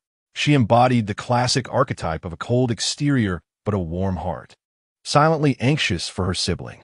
Initially intent on growing stronger to protect him, she now found herself increasingly challenged, as her brother had already become a grandmaster at the tender age of 6. At that moment, Du Viyan, sharp-eyed and spirited, noticed Yi Lingling lagging behind and promptly bounded over, exclaiming, "Lingling, why are you standing so far away? Your brother will be coming out soon." She approached cheerfully, adding, "Lingling, your brother is so adorable. Would you like me to help take care of him?" Yi Lingling simply replied with 2 words, "Whatever." Du Viyan interpreted this as consent, while Yi Lingling reiterated, "Whatever." The stark contrast between their personalities was amusing, one radiating warmth, the other icy coolness. Meanwhile, within the education committee, the 3 elders were praising Xiao Wu's talents profusely. A 6-year-old at rank 16, while slightly inferior to my protagonist brother, was nonetheless a prodigy of extraordinary caliber on the continent. Having acquired 2 treasures in a single day, the 3 committee members were overjoyed, their mouths agape in disbelief. Only Baoshan remained sour throughout, feeling envious that he had neither a plant type nor a beast martial spirit to match theirs, leading to his frustration. Meng Shinji, in a playful mood, chuckled at Yi Qiu, saying, "Enough. Those little ones outside have been peeking for quite some time, and your sister's here as well. Go out and introduce yourselves." Unbeknownst to the children, under the keen perception of 3 soul Douluos, their stealth was as transparent as if they were under a full map hack. Yi Qiu took Xiao Wu's hand and stepped outside. Upon opening the door, Yu Qianheng and the others bolted away faster than rabbits, fearing they would be caught by the teachers. Only his aloof sister, Yi Lingling, remained behind. Upon seeing his sister, Yi Qiu instantly released Xiao Wu and dashed forward for a bear hug. Yi Lingling froze, exclaiming, "Why you let go?" Despite her attempts to push him away, she realized she couldn't budge him. My brother, though small, possessed considerable strength. Yi Qiu, holding on tightly, said in a childish voice, "Sister, I am now a student here. Will you not take me around the academy?" Though Yi Lingling feigned toughness, her ears betrayed her, turning crimson with emotion. A classic case of a tough exterior hiding a soft heart. Yi Qiu, understanding his sister's rising irritation, quickly released her. Having regained her freedom, Yi Lingling promptly took a few steps forward, creating a safe distance, and coolly stated, "Follow me." The 3 of them proceeded in a line, with Yi Lingling not verbally expressing her intentions, but subtly guiding him towards suitable training areas. It was a classic case of saying one thing while her actions spoke volumes. Upon arriving at the simulated training ground, the group that had previously scattered reemerged. They were not hiding from Yi Qiu, but rather from the teachers. As the leader of the group, Yu Tianheng was the first to step forward and greet. "Yi Qiu, hello. I am Yu Tianheng." Naturally, he had to be polite. He was nearly a decade older, and with Yi Qiu's talent, he had no choice but to be courteous as he was the younger brother of a dear friend. Following him, Dun, Asuo, and others introduced themselves one by one. The future members of the Imperial Combat Team were effectively assembling ahead of time. Of course, our adorable Xiao Wu was showered with compliments, as the older siblings had no defenses against the charming little sister. Yi Qiu, being quite sharp, directly inquired, "Big brother Yu, since there are 7 of you, are you preparing to form a team?" At this mention, Yu Qianheng's eyes sparkled with enthusiasm, exclaiming, "Precisely. Our goal is to win the championship at the next Continental Soul Master Competition. What do you say, Brother Qiu? Would you like to join us?" To be honest, my brother was not particularly interested in competitions. His mind was solely focused on leveling up as quickly as possible. He politely declined, saying, "Thank you for the invitation, but you already have 7 members. It might not be appropriate for me to join." However, Dugian and Yu Qianheng completely missed his subtlety and responded enthusiastically. "It's perfectly fine. There's no rule that says we can only have 7 members. Xiao Wu should join us too."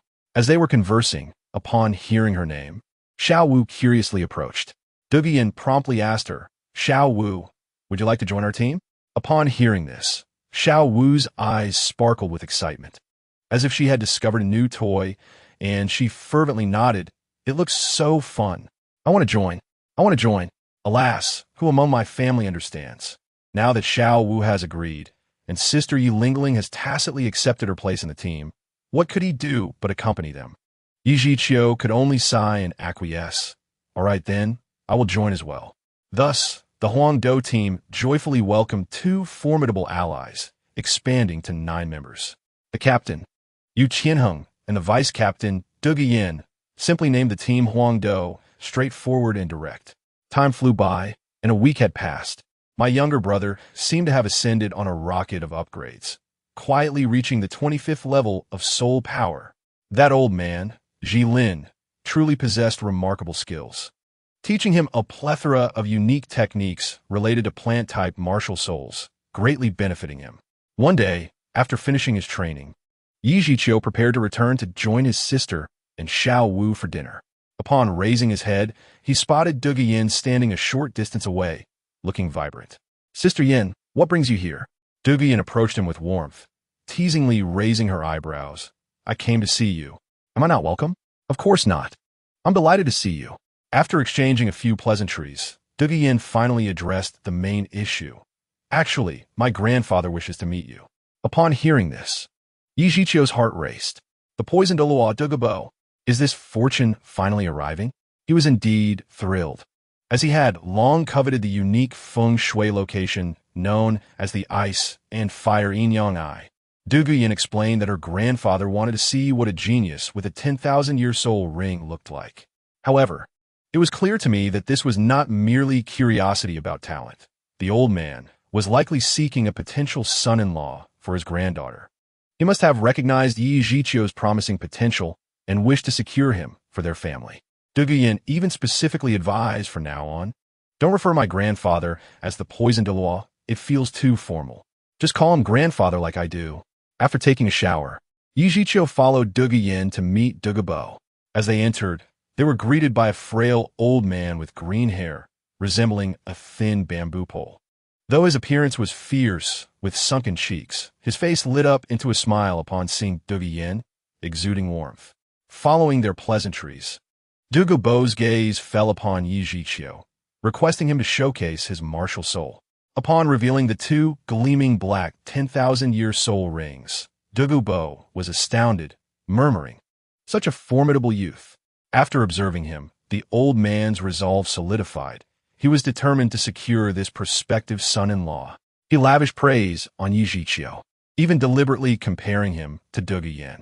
At that moment, Yi Zhiqiu suddenly adopted a serious demeanor and said, "Grandfather, I have a personal matter I wish to discuss with you privately." Yin, slightly displeased, pouted, "What could be so secretive that I can't hear it?" Once Yin had distanced herself, Douluo inquired, "Zhiqiu, please speak candidly." Taking a deep breath, Yi Zhiqiu dropped a bombshell. "Grandfather, you are deeply poisoned." Douluo exploded in disbelief, exclaiming, "What? Poisoned?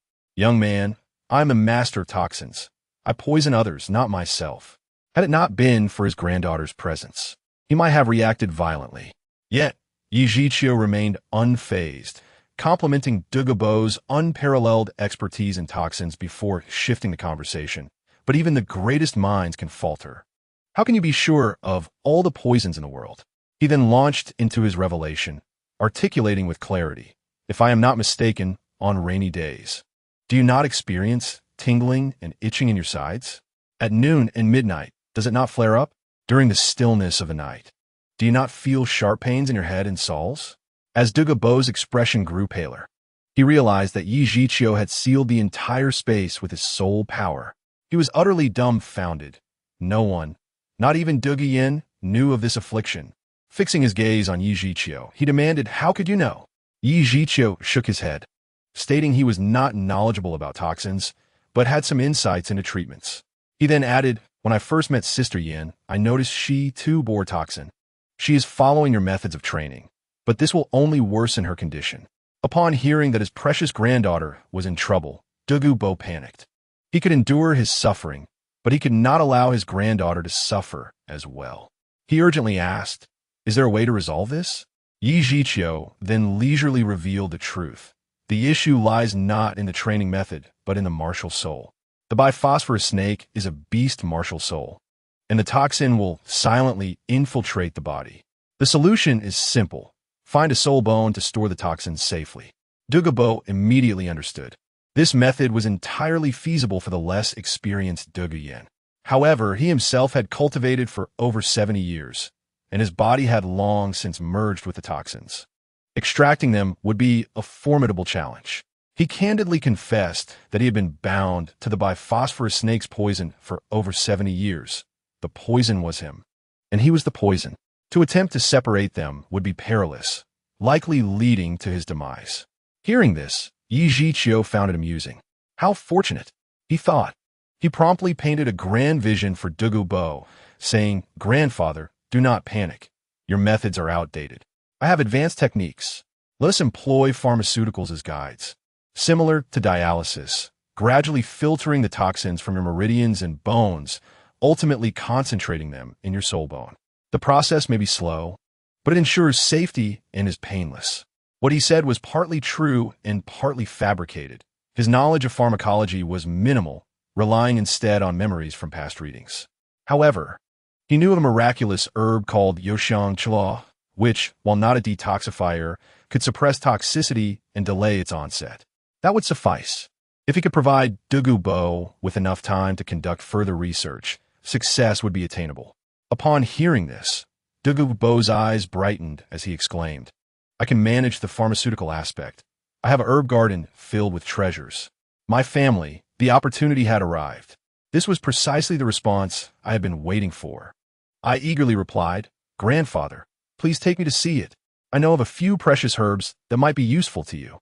With great enthusiasm, he agreed, stating, "Take whatever you fancy as a token of gratitude from grandfather. If anyone dares to bully you in the future, invoke my name, Douluo." What a fortunate development. I felt as though I had secured a significant ally. In my mind, I plotted not only to cultivate this connection, but also to replicate Tang San's past endeavors, achieving the ice and fire alchemy body. Those miraculous herbs now belonged to the Yi family. Meanwhile, his dear granddaughter, Douluo, was left at home, likely fuming as she felt overshadowed by me, her newly recognized ally. The location was called the Sunset Forest. The old man enveloped us in a soul power shield, whisking me through the toxic mist as if I were a small chick. Upon entering the valley, I was left astounded. Despite my mental preparations, the sight was breathtaking. At the center of the valley lay a hot spring, one half a fiery crimson and the other half a cool milky white. The two bodies of water coexisted in the same pool, remarkably distinct and unaffected by one another, with steam rising dramatically, resembling a celestial realm. Unable to contain myself, I exclaimed, "Truly, this is the ice and fire yin-yang I." My voice was not loud, yet the old man, being a titled daw, had keen hearing. He was momentarily taken aback. Bing Hol Yang Yin? What a splendid name. Had he been here before? Could I confess to having perused the script? Certainly not. I could only commence my performance, reciting all the concepts I had memorized in my mind. I elaborated on the medicinal treasure trove, the miraculous energy refinement that could accelerate the growth of herbs tenfold, and even mentioned the existence of celestial-grade medicinal herbs. The elder was astounded, inquiring about these celestial herbs. "What on earth are those?" he asked. "Such things should only exist in the heavens. How could they be found in the mortal realm?" I quoted a line of poetry and explained that these herbs were akin to SSRs in the realm of medicinal plants, each possessing divine efficacy. Of course, one cannot consume them recklessly. I secretly delighted in the encounter. It was not mere hope I sought, but rather a strategy meticulously crafted to navigate the dungeon. I feigned a leisurely stroll through the medicinal garden, and my gaze swiftly fell upon a large, pale pink flower at the boundary of the hot springs. Its petals shimmered like crystal, impossibly beautiful. I declared, "This is the Yoxiang Chila, celestial-grade herb." The elder confessed he had noticed it long ago, but was unaware of its value and had refrained from touching it. I quickly educated him, explaining that this herb was the nemesis of all toxins. It did not detoxify itself, but could neutralize all toxins, creating a poison-free domain. Douluo was astonished, exclaiming, "Does that mean whoever possesses it is immune to all toxins?" I replied that theoretically, yes, but if one were already poisoned before entering, it would be of no use. Even so, its properties were undeniably extraordinary, akin to a father figure for a poison-type soul master like him. The elder lamented that it could not directly detoxify, and then the moment of glory arrived. He unexpectedly said, "Jiqiu, would this be of any use to you? Take it as a token of gratitude." I was taken aback. This elder had quite the vision. Knowing this item countered him, he still offered it to me. I immediately engaged in a playful form of reverse PUA, smiling as I remarked, "Grandfather, your medicinal garden is filled with treasures. Are you truly going to send me off with just this one plant?" The elder, believing that this celestial-grade herb was the only one, took my jest seriously. One who respects me by a foot, I shall respect them by a mile. I decided to be forthright, telling him, "Grandfather, you should keep this flower for yourself. Carry it with you. It will suppress the toxins in your body, allowing you to avoid daily suffering and spend more time with Sister Yin." The elder burst into laughter. His gaze towards me transformed. You lad, you are quite clever. You are increasingly to my liking. Have you considered becoming my grandson-in-law? Oh, how the family dynamics bewildered me. I was merely 6 years old, and he was already planning my future marriage. I stammered that Sister Yin might not fancy someone my age. The elder then revealed, Her? That girl has her heart set on you. It's practically written on her face. I hastily redirected the conversation, suggesting we discuss that matter at a later time. The elder, perceptive as he was, cheerfully occupied himself with studying that celestial great herb, allowing me to wander freely. Now I could focus on my true objective, Binghuo Yin Shun.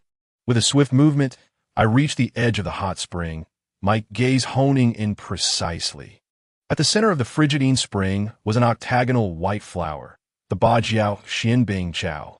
I seized a dagger from my storage, and from a distance, summoned my soul power to hurl it. The plant emanated intense cold. Getting too close would encase me in ice. The dagger sliced through the air, striking the white flower, which fell instantly, causing frost to blanket the surroundings. Without hesitation, I dashed to the other side, to the heart of the scorching Yang spring. There, I spotted a plant resembling a cabbage, entirely aflame, a Lihua Xing Jiao Shu. Its roots were too thick for the dagger to handle, so I raised my right hand, and the tendrils of the Mishi lawn, Yin Huang, swiftly coiled around it, forcibly drawing it closer. Now, 2 highly toxic celestial herbs, one ice and one fire, lay before me, their terrifying energies neutralized in an instant. I knew I had only 10 seconds. Without a moment's pause, I seized both toxic plants and thrust them into my mouth. They melted upon contact, and then hell broke loose. A surge of icy blue energy shot up from my feet, instantly freezing me in place. In the next heartbeat, a wave of fiery, red energy engulfed me. The alternating blue and red made me feel as though I were a furnace, being repeatedly forged, torn apart, and reassembled, summoning the last vestiges of my consciousness. I plunged into the very center of the Binghua Liang Yin. With a splash, the world faded to black, just as I felt myself slipping away. A sound chime, ding. You know the system. It had arrived.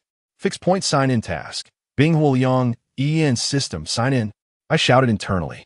Congratulations, host, on completing the sign-in. Reward. Ice Fire Dragon Soul. I was utterly astounded. Ice Fire Dragon Soul? Semi-divine power. Although it required the sacrifice of celestial herbs or a 100,000-year soul ring to utilize. Was this not my nuclear button? With this, who would dare provoke me? I would flip the table. When I opened my eyes again, I found myself floating on the water surface. A startled scream pierced the air. Yi Ji Qiu. You actually soaked in the Bing Huoliang Yin for an entire night and came out unscathed.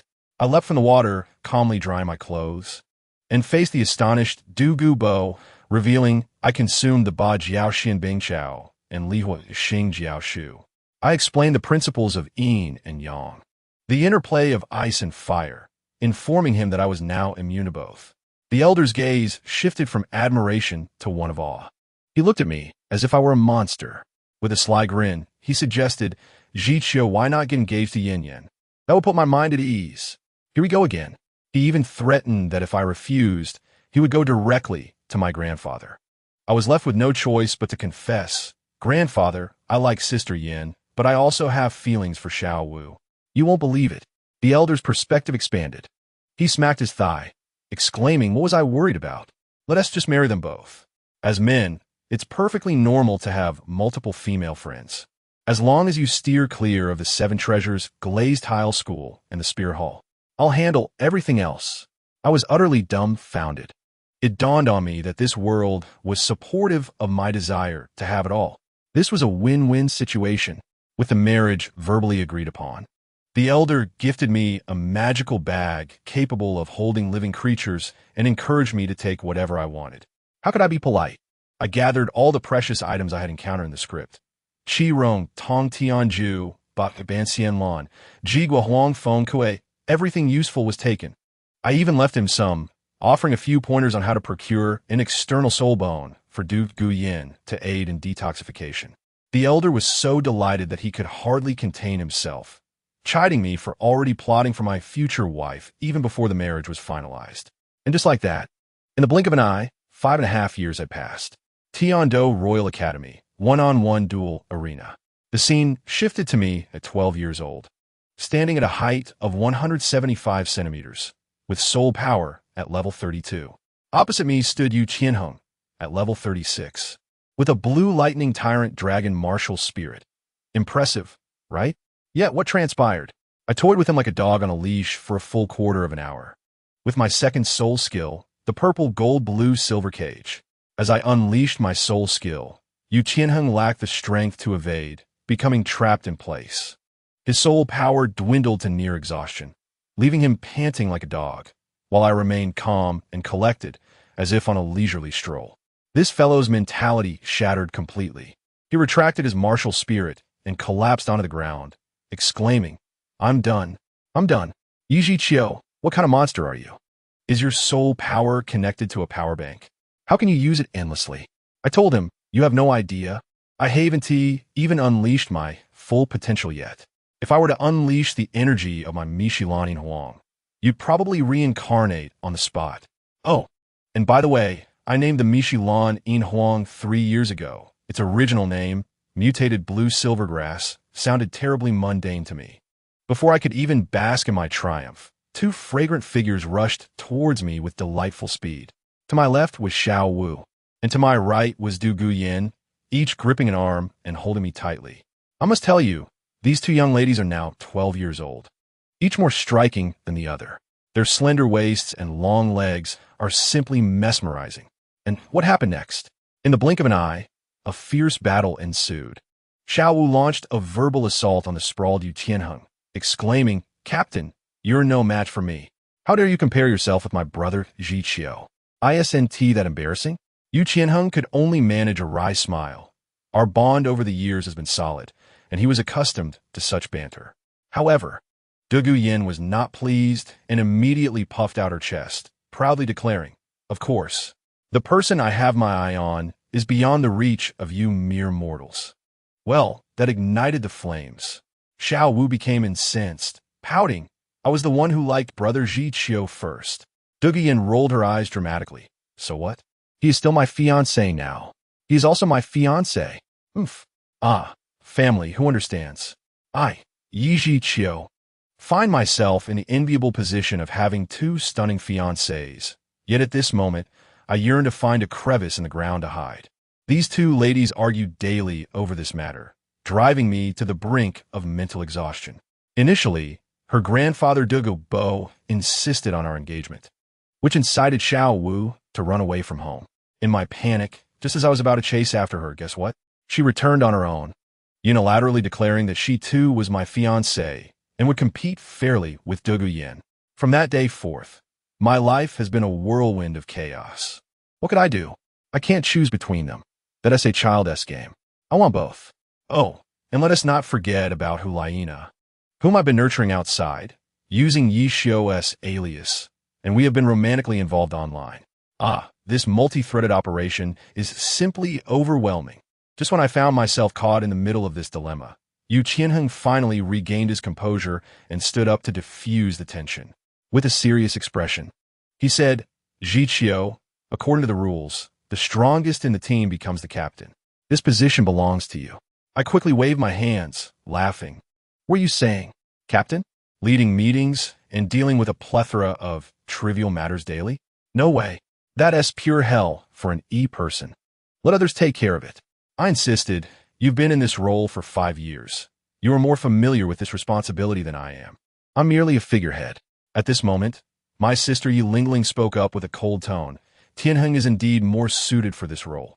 If Xiao Qiu becomes the captain, he will undoubtedly lead the team to ruin.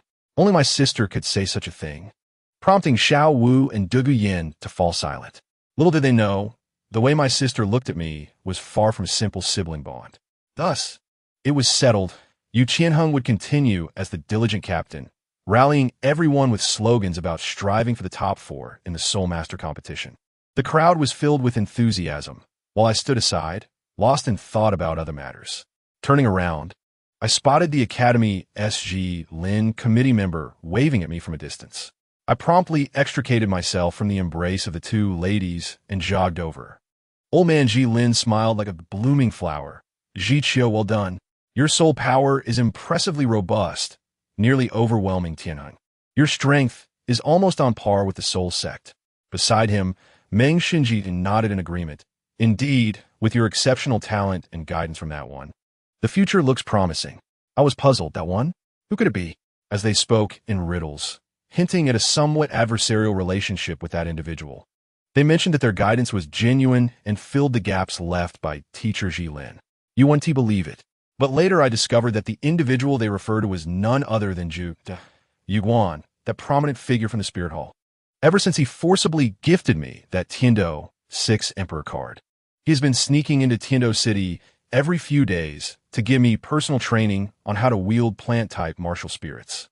He and teacher Ji Lin, one a title Da and the other a soul Da, both experts in plant-type martial spirits, had actually collaborated to tailor a divine ascension package specifically for me.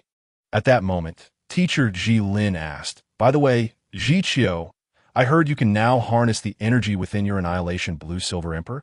I, channeling my inner Oscar-winning actor, replied with feigned innocence, "Teacher, are you referring to that power of annihilation? I've been feeling something lately, but to truly control it, I think it will take quite a while." Internally, I was bursting with laughter. Control? I've been effortlessly wielding it, guided by my external soul bone, hitting my targets with pinpoint accuracy. But could I reveal that? Absolutely not. Concealment is key. Low profile is the way to go. After charming the teacher, I found an excuse to slip away, heading straight toward a secluded grove.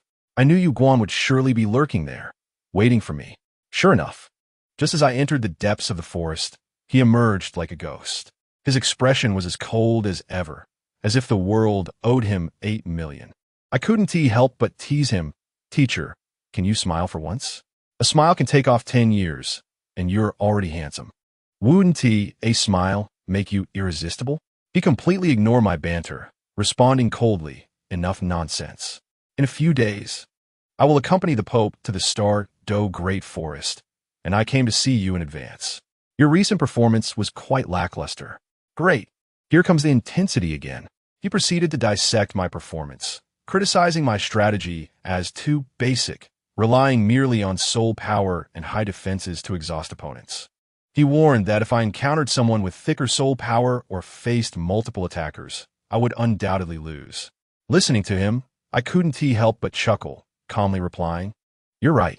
But conversely, as long as I have sufficient soul power, I can remain invincible, can't I?" He was momentarily taken aback, then became even more intense. "Can you really achieve that? You're only in your 30s. You can handle the soul sect, but what about the soul king, the soul emperor, or the soul saint? You can't always revel in your invincibility among peers." I nodded, humbly accepting his words. But in my heart, I thought, "Brother, your perspective is still too narrow." He was unaware that I was not merely at level 32. I decided to come clean, no more pretending. 32? That was just a smokescreen. My true level? Let me tell you, it's an astonishing 72, a soul saint. I gain a level every week for signing in. So after more than 5 years, do the math.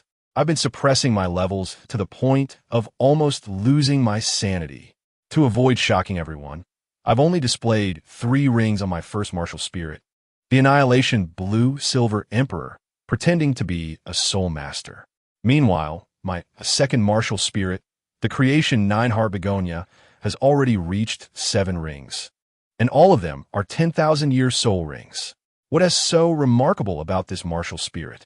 Not only can it heal others, but it can also heal the Blue-Silver Emperor, and when used inversely, it can inflict debuffs on opponents. The most outrageous part? It can sacrifice its own soul rings to enhance skill effects. I've long since sacrificed all those 100-year and 1,000-year rings, replacing them with a full set of 10,000-year divine attire. Yu Guan was still speculating, scrutinizing me with the expression of someone who had seen through everything. "You've hidden your strength, haven't you? 7 levels in 5 years? Who would believe that? Are you nearing level 40? Why not put in some effort these days? And I can take you to the Star Do. To find your fourth soul ring? I almost burst out laughing. Brother, 40? Try guessing a bit bolder. He continued. The Pope also wishes to meet you to confirm you're joining the Golden Generation. Upon hearing I have to meet Bibi Dong, I immediately recoiled. No, teacher. I feel I need another month or two to break through. There's no rush. I was joking. My current identity is too sensitive. The Spirit Hall has long wanted to bring me back, and I've been stalling. Yu Guan's face darkened. Are you really so resistant to joining the Spirit Hall? I quickly clarified, it's not resistance. It's mainly because I'll miss my friends in Tiando City. He cut straight to the point, sneering. I don't think you're reluctant about your friends. It's more about your little girlfriends, right? Xiao Wu Dugiyan. And that Ning Rong who keeps coming around to bother you. I was left speechless. This guy knows everything. I could only chuckle awkwardly. Teacher, please don't tease me. I just want to provide a home for all the beautiful girls who like me. He scoffed, uninterested, and turned to leave. I called after his retreating figure. Teacher, if you come next time with a smile, I'll gift you something special. I plan to present him with the rare and extraordinary Xianpin Qihong Tongtian chrysanthemum. After all, he truly deserves it. After sending off this overly concerned father figure, the system notification chimed. After 5 long years, a fixed-point sign-in task had finally emerged. Shrek Academy. Very well, it seems that Tang San is about to head there as well, just in time to join the festivities. However, today is not suitable for me, as it marks the day of my rendezvous with Hulaina. I hurriedly sought a secluded spot, activating my transformation to become the dashing Yishio, and raced towards the soul-hunting forest. Poor Xiao Wu, blissfully unaware, was helping Hulaina pursue her own man. Once she learns the truth, her mindset will surely shatter. Upon my arrival, my lovely Laina was perched upon a stone, clumsily roasting a bear paw. My heart melted as I approached and gently took the task from her hands. Playfully teasing, silly girl, couldn't you have waited for me? Her cheeks flushed, and she immediately wrapped her arms around mine, pouting, I wanted to roast it for you. After indulging in some tender moments, she suddenly leaned in and, in the instant I removed my mask, planted a kiss on my lips before darting away. Feigning to nibble on the bare paw, her ears crimson. Thus we relished 3 entire days in the forest. When it was time to part, she clung tightly to my arm, refusing to let go. Yishio, stay with me a few more days. I playfully flicked her nose. No, I have important matters to attend to. You too? Don't keep running over here, lest your training fall behind. The girl was only at level 44. And at this rate, she wouldn't reach the rank of Soul King by the time of the Soul Master competition, primarily because she was constantly thinking of me. Upon hearing I was leaving, she became immediately alert. Where are you going? Are you trying to escape? Last time you mentioned taking me to meet my teacher. You were hesitant. I embraced her tightly, assuring her, do not worry. I will fulfill my promise after the Soul Master competition. With that, I retrieved a jade box from my storage soul guide and handed it to her. Her eyes sparkled. What gift is this? An ethereal herb, Ba Bien Xian Lan. I explained. Consuming it could conservatively elevate your level by 3 and enhance your physique, accelerating your future training. Upon hearing this, she was startled and attempted to return the jade box. Such a precious item. You should keep it for yourself. I firmly placed it back in her hands. It is specially prepared for you. Hurry and eat it. I will safeguard you. She appeared reluctant to comply, but I shot her a stern look. Be obedient. No arguing. Finally, she relented with a soft "oh." When she opened the jade box, a magnificent fragrance enveloped the entire forest. I remained composed, while Hulaina appeared entranced, eyes wide as if bewitched. I gently patted her head, urging her, stop gazing. It won't benefit you unless ingested. Hurry, chew, and consume it. She pouted, her doe-like eyes gazing up at me, but it looks so beautiful, I can't bear to eat it. I countered, if you do not eat, how can you cultivate? Hurry up. I am here to protect you, so do not dawdle.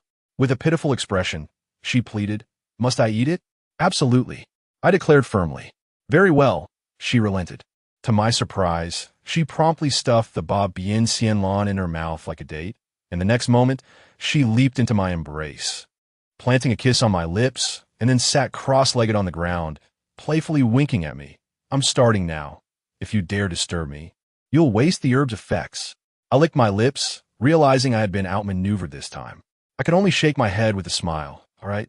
Focus on your cultivation. Time flew by as I observed a faint white mist emanating from her, the fragrance of orchids intensifying, signaling that the herb was taking effect. Her innate talent was remarkable, and as a level 44 soul master, absorbing the herb's potency was remarkably efficient. After a moment, her eyes snapped open, and she sprang up, throwing herself into my arms, exclaiming with excitement, "Heavens! My soul power has increased by 3 levels. Now I can finally catch up to my brother." I embraced her, sharing in her joy. This is just the beginning. There will be times when your brother cannot keep up with you. The benefits of the herb will manifest in your future training. She gazed up at me, her eyes sparkling. "Yishio, such a precious gift you've given me, you." Noticing her expression, I quickly interjected, "Are you moved? Are you thinking of offering yourself in return?" Her cheeks flushed, and she playfully punched my chest. "You're insufferable. Who would offer themselves? I want to bully you for a lifetime." We indulged in affectionate banter for a while, but I knew I could not delay my responsibilities. She couldn't remain outside for too long, and I had to depart for Shrek.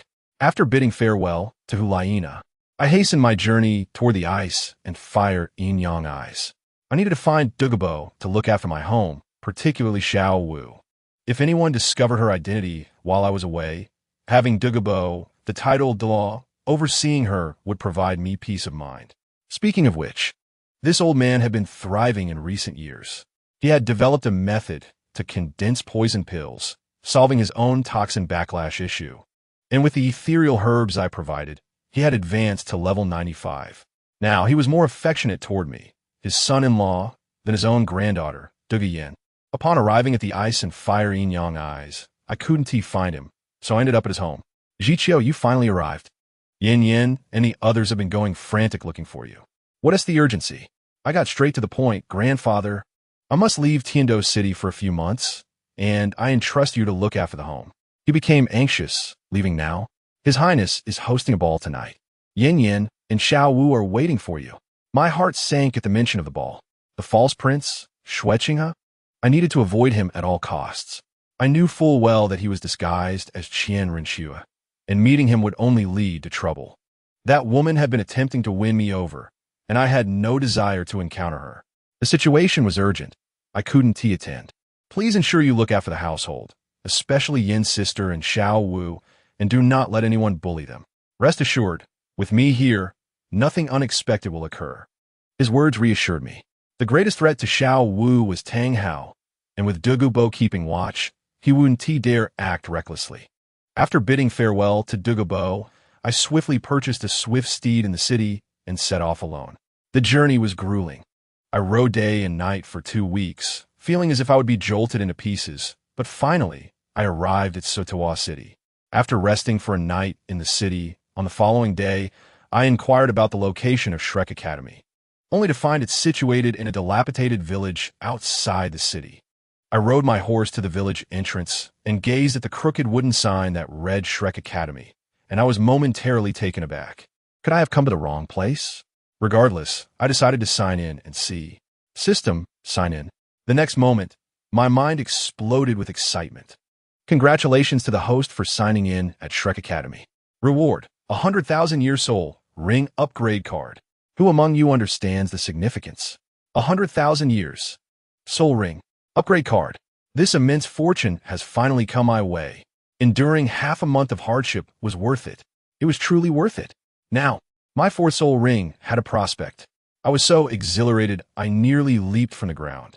Since I had come this far, and this place could trigger a sign-in, I decided to remain, following the plot and seeing how much more I could gain. I released the horse that had carried me for half a month and strolled toward the village entrance. To my surprise, the place was bustling with people, parents bringing their children to enroll. I overheard that the academy had many rules. The enrollment fee was 10 gold soul coins, and they only accepted children under 13. The most outrageous part was that they didn't inform anyone in advance, making them queue to pay. After paying, if they were found to be the wrong age, off you go. Money? Non-refundable.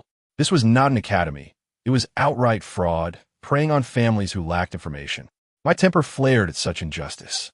I may not be a great benefactor, but witnessing such events was intolerable.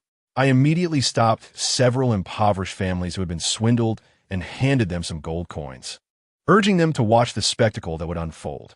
I strode directly to the front of the registration line. Upon my arrival, I witnessed a young lad being turned away due to having just surpassed the age of 13. His father attempted to argue and sought a refund for the registration fee. The elderly man seated behind the desk, known as Li Yusong, barely lifted his eyelids and called out, "Xiao San, Dai Mu Bai, there's a commotion, handle it." Instantly, a handsome golden-haired youth named Dai Mu Bai sprang up from the ground. He unleashed his martial spirit, showcasing 3 soul rings in hues of yellow and purple, exuding an air of arrogance as he proclaimed, "You want a refund? Fine, defeat any one of us, and we'll refund you." Beside him, Tang San also opened his eyes. To my surprise, after 6 years, this lad had made quite a name for himself, boasting the same 3 rings of yellow, and purple, a soul master. The father and son duo turned pale at the sight of this display and could only accept their misfortune. I stepped forward and shouted at Dai Mu Bai, "So, you believe I must defeat you, correct? Allow me to give it a try."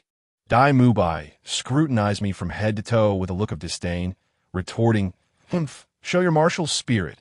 I chuckled, "To defeat you, I need no martial spirit." This provoked him immensely, and with a furious roar, he threw a punch toward my chest. I effortlessly caught his fist with my palm. Undeterred, he leapt to attack my head. Growing weary of this charade, I remarked, still pretending, "Are we? The twins from last night are absent today. Who are you trying to impress?" Taking advantage of his momentary distraction, I executed a flying knee strike, hitting him squarely in the abdomen. Blood spewed from his mouth as he was sent flying. Tang San, quick on his feet, caught him, and they slid several meters away. This display amused me. Was that all they had? My gaze shifted to Tang San, who had not recognized me.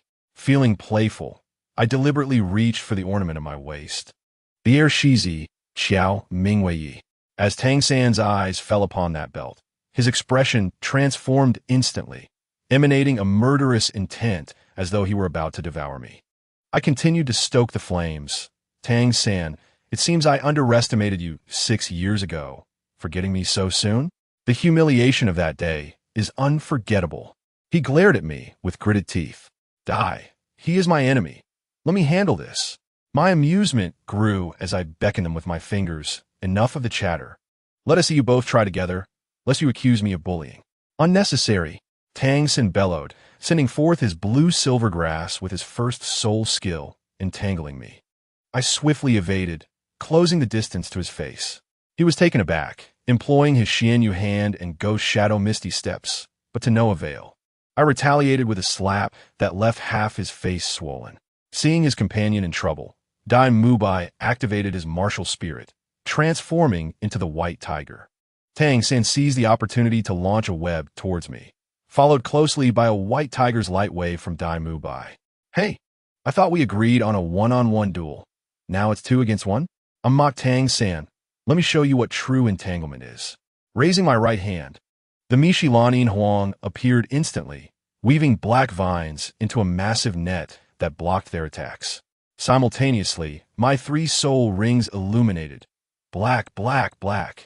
I assure you, when those 3 10,000-year soul rings emerged, the entire venue fell into a deathly silence. Dai Mu Bai's eyes nearly bulged as he muttered, "How is it possible to have 3 10,000-year soul rings?" His moment of distraction led to my vines binding him securely. The crowd, including the admissions officer Li Yusong and a strikingly beautiful girl named Zhu Zhuqing in the corner, stared in astonishment. Only Tang San, with reddened eyes, shouted, "Li teacher, he is my enemy. His soul rings are fake. My master has studied them. They are a mutation of martial spirits, not 10,000-year soul rings. My master's theory has never been wrong. The limit for the first soul ring is just over 400 years. It is impossible for anyone to exceed that."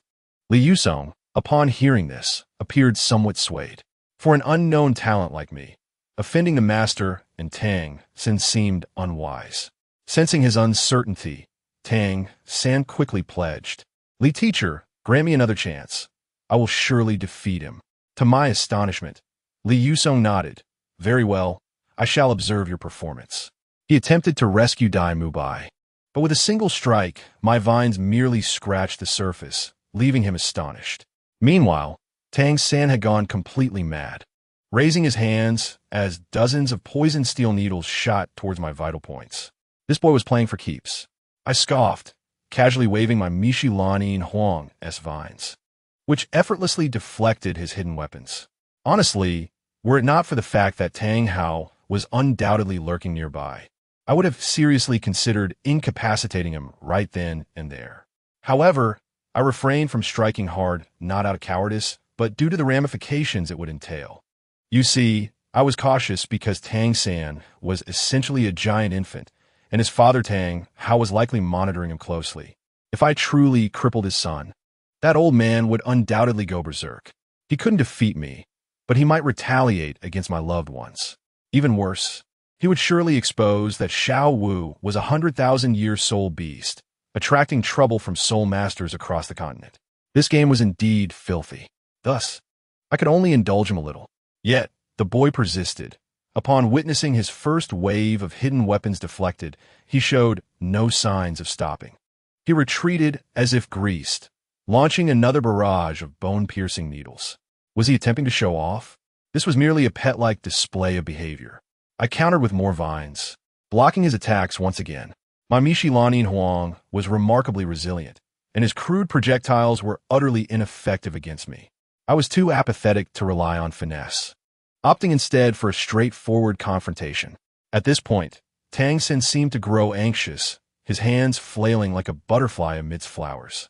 He unleashed a flurry of techniques: willow leaf blade, locust stone, coin dart, transforming into a mobile arsenal, targeting my vital points. I was growing impatient and declared, "I no longer wish to play your child's game. It is far too tedious." As soon as I spoke, I focused my intent, activating my third soul skill, Mishi Tusi Jun. The ground instantly transformed into a massive cactus, erupting with countless black and purple spikes that surrounded Tang San. Did he think he could escape? It was too late. The spikes, as if possessed with a mind of their own, sealed off all his escape routes, rapidly compressing his space for movement, threatening to turn him into a pincushion. At this moment, the elderly teacher from Shrek, Li Yusong, could no longer remain passive. He shouted, "My lord, cease this at once," as his dragon-patterned staff flew towards me, intending to shatter my spikes to save Tang San. Unfortunately for him, his soul power was insufficient. He broke a few spikes, but my formation quickly reassembled, forcing Tang San into a corner once more. There was no way I would permit him to rescue his companion. I reached out, binding the elder's legs with thick vines, pulling him backward. In the span of a single breath, a new spike erupted from the ground, and Tang San, unable to evade, tried to block it with his Xianyu hand, only to be pierced through. The spike, imbued with the overwhelming power of my Mishi Lanin Huang, left a gaping wound in his abdomen. Dai Mubai, witnessing this, nearly had his eyes pop out as he screamed, "Tang San." He unleashed a white tiger light wave, only to see it fail to even break a single spike. Now, Li Yusong was genuinely incensed. His soul power erupted as he activated his fourth soul skill, Dragon Pattern Storm. A fiery tornado surged forward, finally destroying my spike formation. Dai Mubai rushed in, catching the falling Tang San, shouting, "Li teacher, do not let him escape." I gazed at the furious Li Yusong and chuckled. What now? Sending the young to deal with the old? Just now, it was you who proclaimed that if I defeated the two of them, I would receive a refund.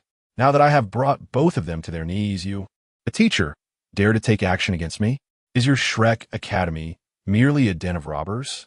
The surrounding villagers could no longer tolerate the spectacle, murmuring amongst themselves that this academy was indeed a band of thieves. Li Yusong's old face turned a myriad of colors, his gaze fixed on me as he bellowed, "Kid, you should never have dared to provoke our Shrek Academy." I couldn't help but chuckle, throwing their school motto back in his face. Those who fear trouble are mediocrities.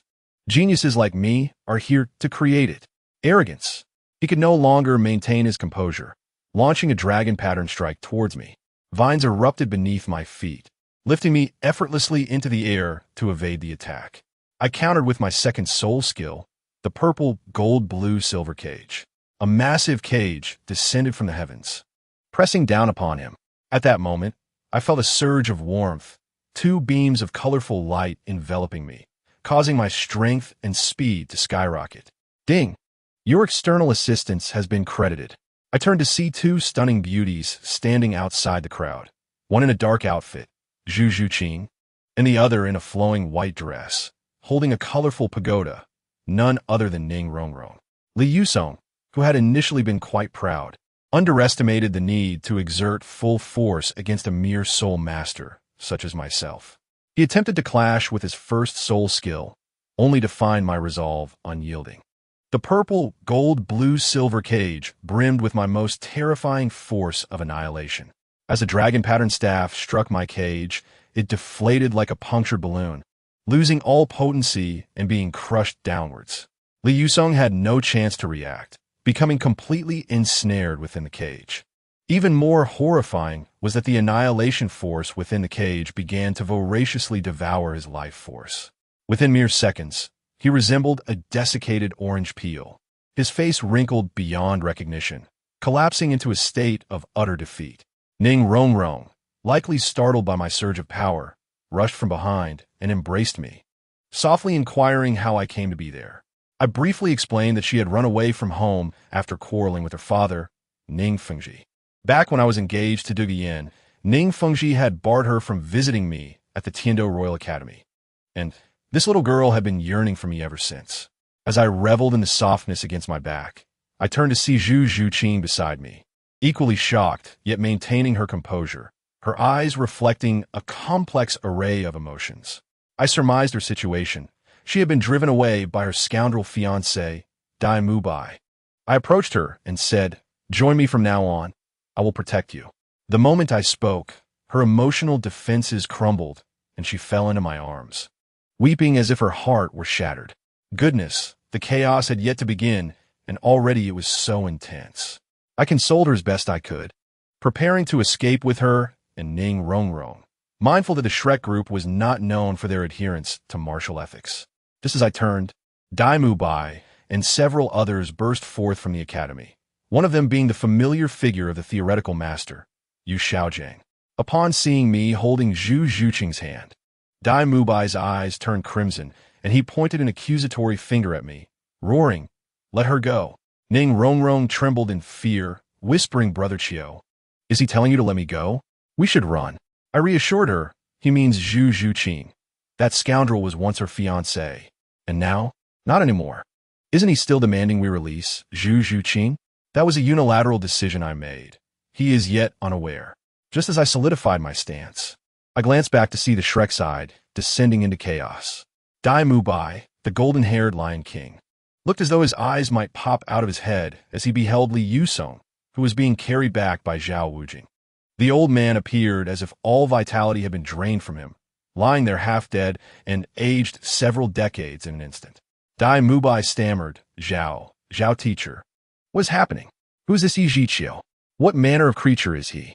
Zhao Wujing, equally bewildered yet retaining some semblance of clarity, speculated, "How would I know? But it is certainly not something Yijiqiu accomplished alone. Old Li is a soul emperor. How could he be so easily defeated by a soul master? Who would believe such a tale?"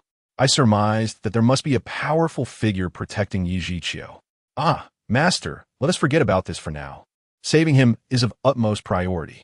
We shall discuss this when the dean returns. Let me tell you, my friends, they're utterly clueless." Speculating wildly, while the true culprit lurked in the nearby grove, observing the entire ordeal, a twisted figure cloaked in black, Tang Hao. He had witnessed everything unfold. The moment Yijiqiu unleashed his annihilation power, Tang Hao sensed it, honing in like a radar. His thoughts raced. There is no one else around.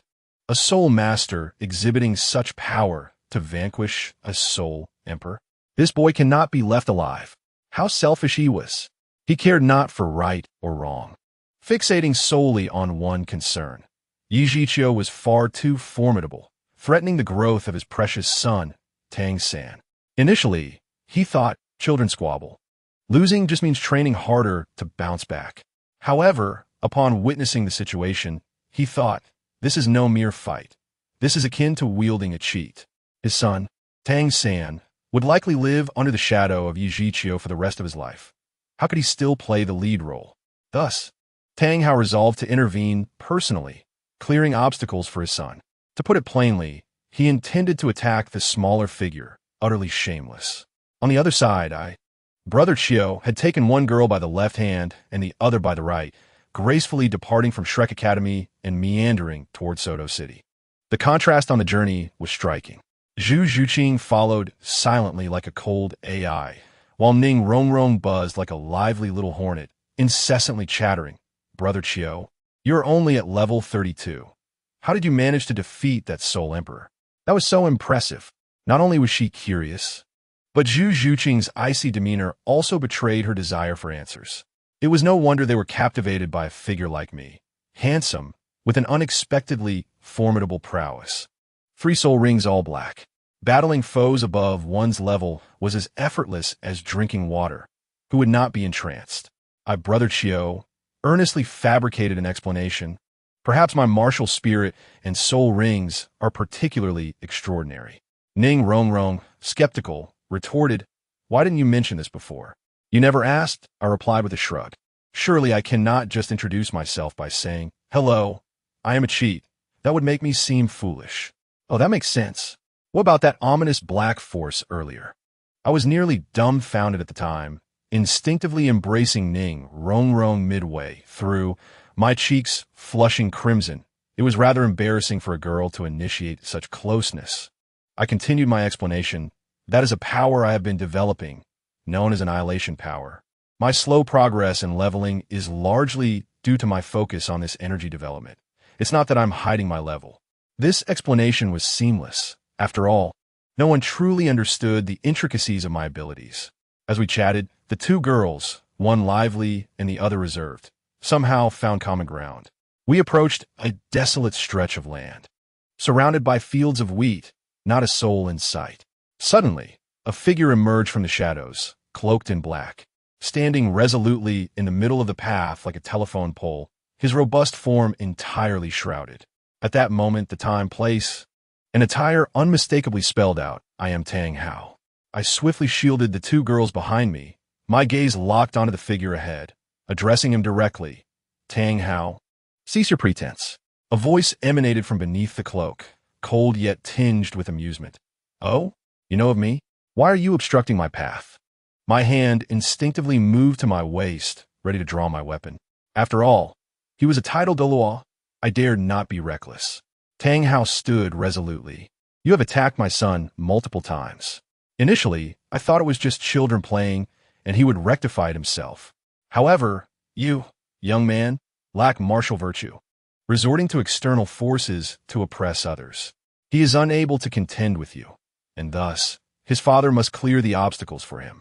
As soon as the words left his mouth, a massive black hammer materialized in his right hand. Immediately after, 2 yellow, 2 purple for black, and 1 red soul rings lit up in unison. The aura was simply overwhelming.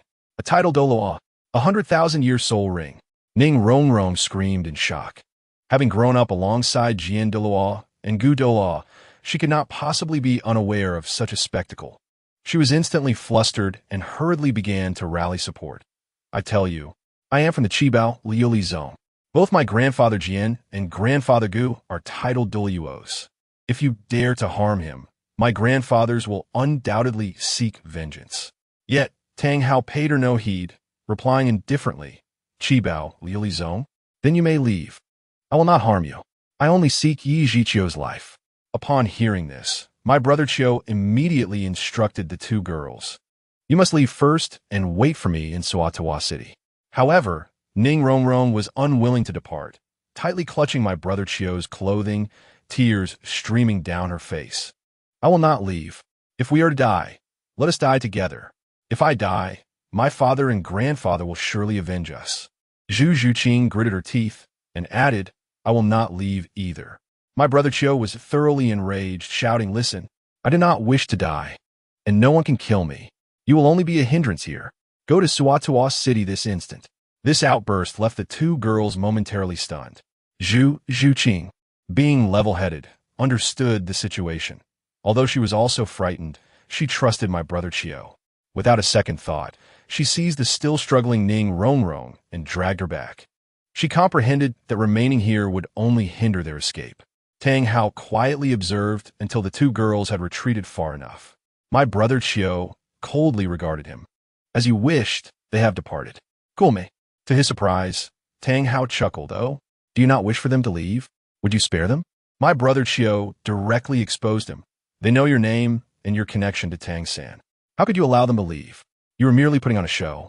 Once you kill me, you will resolve the matter concerning them.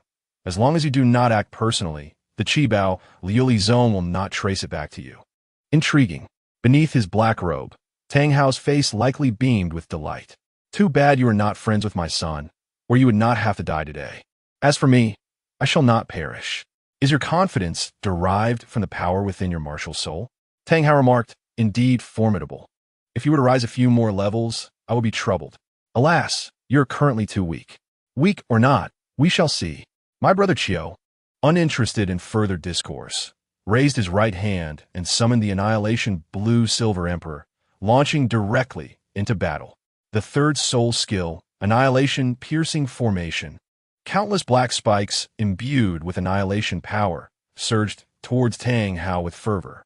Quite impressive, but alas, you have chosen the wrong side. Tang Hao scoffed, casually swinging the Haotian hammer, shattering all the spikes into oblivion without even employing a soul skill. His soul power was so profound that my brother Qiu's annihilation force could not even graze him. Noticing that Ning Rongrong had retreated, Tang Hao felt liberated. The little girl should be far enough now. I can finally unleash my full strength. He erupted into wild laughter, activating his seventh soul skill. Haotian True Body. Let me tell you, he had been stalling earlier out of concern for Ning Rongrong, not out of kindness, but rather to avoid trouble. Now that no one remained, he intended to dispatch my brother Qiu with a single strike. A colossal shadow of a black hammer emerged behind him, rapidly expanding to become a 100-meter-long behemoth, hovering ominously in the sky. By heavens, Tang Hao, have you lost your mind? Creating such a commotion. My brother Qiu was astonished. Had this fellow not been evading attention all along? Why was he so brazen today? Initially intending to launch a surprise attack, he now found no opportunity. The arrow was on the string and could not be retracted. My brother Qiu retrieved a mystical herb, Wangchuan Qiu Shui, from his waist and pressed it to his forehead, mentally connecting with the ice and fire dragon souls in his spiritual sea. The herb's energy surged forth, awakening the two dormant dragon souls. Tang Hao noticed but dismissed it. How powerful could a life-saving trump card of a soul master be? He laughed maniacally. You overestimate yourself. With a single hammer strike, no one could withstand it. The red 100,000-year soul ring around him erupted in brilliance, transforming the enormous hammer into a crimson weapon, descending upon my brother Qiu with apocalyptic ferocity.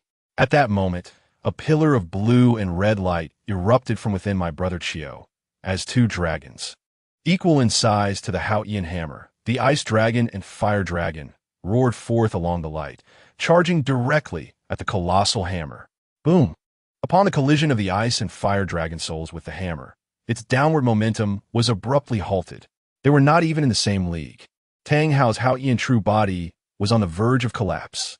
What in the world is this? Tang Hao's face turned pale. He had been so confident just a moment ago, yet now he was utterly bewildered.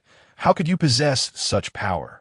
In a dire moment, Tang Hao cast aside all restraint, unleashing his ultimate skill, the Great Sumeru Hammer. Exploding rings. Good heavens, this fellow was all about explosive power. The 9 soul rings around him, starting from yellow, went off one after another, each bursting like firecrackers, transforming into pure energy that surged into his body. After detonating 8 rings, his power surged to a terrifying level, barely matching the ice and fire dragon souls. However, my brother Qiu's mystical herb energy was depleting. The dragon's soul's power began to wane. Sensing an opportunity, Tang Hao gritted his teeth and detonated the final red 100,000-year soul ring.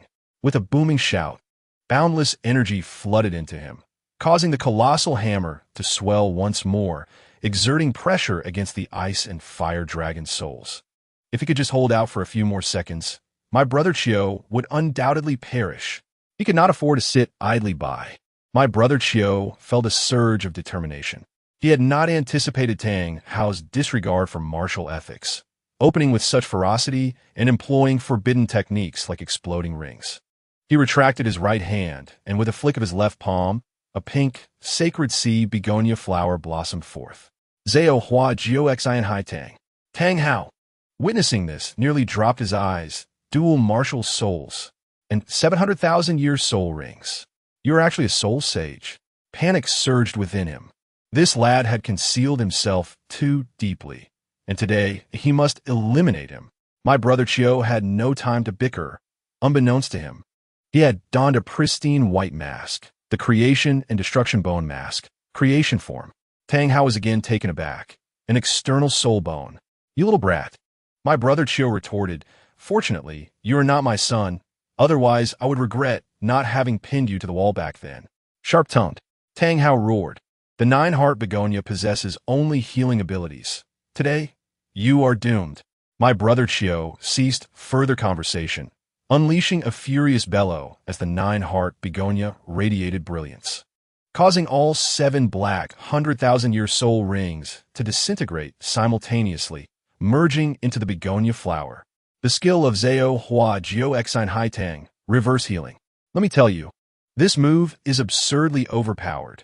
It does not heal, it brings death. Those untouched will sustain injuries from thin air, while the wounded will see their injuries multiply 1,000-fold. A beam of light shot directly towards Tang Hao. This skill was even locked on, leaving no room to evade. Tang Hao, still laughing, declared, "Haha, using healing to kill me? Ridiculous. Let's see who laughs last." Just as my brother Chio's words fell, Tang Hao's expression shifted dramatically. The old injuries within him erupted all at once, more severe than ever before. Impossible. Tang Hao was horrified. He attempted to suppress it, but the more he tried, the worse it became. He could no longer dare to attack. If he continued, he would lose his life. Without hesitation, Tang Hao ceased his efforts, transforming into a streak of light and fleeing with his tail between his legs. The massive hammer in the sky vanished instantly, and my brother Chio's ice and fire dragon souls, having exhausted their energy, reverted to 2 small snakes that slithered back into his mind. This battle had been perilous to the extreme. Had Tang Hao lasted just a few more seconds, it would have been my brother Chio who perished. However, my brother Chio had also depleted all his mental energy and collapsed to the ground with a thud. Shortly thereafter, a noble figure soared in from afar. None other than the Pope of the Wuhuan Temple, Bibi Dong. Behind her trailed Ju Douluo and Gue Douluo. They were drawn here by the astonishing spectacle moments ago. His Holiness, the commotion earlier was indeed remarkable. Bai Dong pointed to my brother Chio lying on the ground. When I arrived, the phenomenon had dissipated, leaving only this one person sprawled there. Gue Mei approached to check his breath, reporting, "Your Majesty, he still has a pulse. Let us take him along and inquire once he regains consciousness." Gue Douluo, lifting my brother Chio as though he were a mere chick, hoisted him up effortlessly. Bai Dong gazed at the empty sky, murmuring to herself, the true form of the Hao Ian must have been that of Tang Hao. But what of those 2 dragons? Could there still be true dragons alive? They had initially ventured to the Star Do Great Forest to hunt souls, but were inadvertently drawn here by the disturbance, fortuitously stumbling upon my brother Chio. As they departed, Ning Rongrong and Zhu Zhuqing rushed back. The 2 girls surveyed the devastated battlefield, realizing that while it was destroyed, no bodies remained. In a panic, Ning Rongrong cried out, "Brother Chio! Brother Chio!" Zhu Zhuqing comforted her, tears welling in her eyes. "He will be fine. Let us wait for him in Suatawa City." Meanwhile, at the Shrek Academy, Tang San was recuperating when suddenly, a figure clad in black burst into the room, covered in blood, nearly causing him to reflexively unleash his hidden weapons. Upon closer inspection, he recognized none other than Tang Hao. "Father!" Tang San rushed to assist him, his hands immediately stained with blood. "How did you get hurt?" Tang Hao coughed. Urgency etched on his face as he replied, Do not ask. We must escape at once. Xiao San, listen to me. Come with me to a place where no one can find us. But the teachers, listen. We must leave immediately. Tang Hao spat out another mouthful of blood. Tang San, alarmed, realized that his father, once a formidable force against the entire spirit hall, was now in dire straits. He nodded fervently. All right, father, I will follow you. We must go now. Tang Hao understood that his identity had been compromised, and the spirit hall's forces were closing in. If it did not flee, both their lives would be at stake. He was anxious, akin to an ant on a hot pan. Yet little did he know that the very person he sought to silence, Yiji Qiu, was on the verge of collapse, my mental faculties overwhelmed, causing me to faint. When I next opened my eyes, I found myself in an unfamiliar large tent, a small blanket draped over me, all pristine and clean. I pondered. Perhaps a benevolent, wealthy individual had rescued me. Just as I prepared to rise and express my gratitude, the tent flap lifted, and I was rendered breathless. A woman entered, clad in simple attire, yet her beauty and grace were beyond any model's capability to capture. My mind raced with a singular thought. Sister, have you saved me? May I inquire your name, so that I might repay you in the future? However, when this celestial being spoke, the temperature in the tent plummeted by 10 degrees. Her icy demeanor cutting through the air as she questioned, "Why did you faint?" My heart sank. Her aura was unsettling. Nonetheless, I replied honestly, I was ambushed and nearly killed on my journey. She raised an eyebrow, her piercing gaze scrutinizing me as if searching for the truth. Ambushed? Yet you bear no injuries. 1,000 thoughts raced through my mind. She was not easily deceived. I quickly devised a plan, channeling my sincerity through my wide, innocent eyes. The assailant was a figure in black robes. I did not catch his name or appearance, but I recognized his weapon, definitely the Hao-Ian hammer. Tang Hao. She uttered his name with certainty. My internal alarms blared. This sister was no ordinary individual. Yet, I maintained my composure, feigning shock as I replied, Sister. How do you know his name? I do not know him. Why would he want to harm me? She fixed her gaze upon me, seeking any cracks in my facade. I, however, was a master of deception, my eyes reflecting innocence and clarity. She probed further. If Tang Hao wished to kill you, it would be a mere flick of his finger. How could you emerge unscathed? I immediately switched to a mode of feigned terror, passionately recounting, Sister, you cannot imagine. When Tang Hao approached, he suddenly radiated 9 rings of light. 9, including a crimson one. I was utterly petrified. Those were 10,000-year soul rings. Then he summoned his martial spirit, a colossal hammer that descended upon me. I am but a mere soul master. I had never encountered such an overwhelming presence. And thus I fainted, and were the 2 dragons, one red and one blue. She pressed. Dragons? Oh, I vaguely recall. I continued my performance. Before I lost consciousness, I seemed to see someone behind me, and those 2 dragons seemed to emerge from him. My elaborate fabrication formed a perfect loop.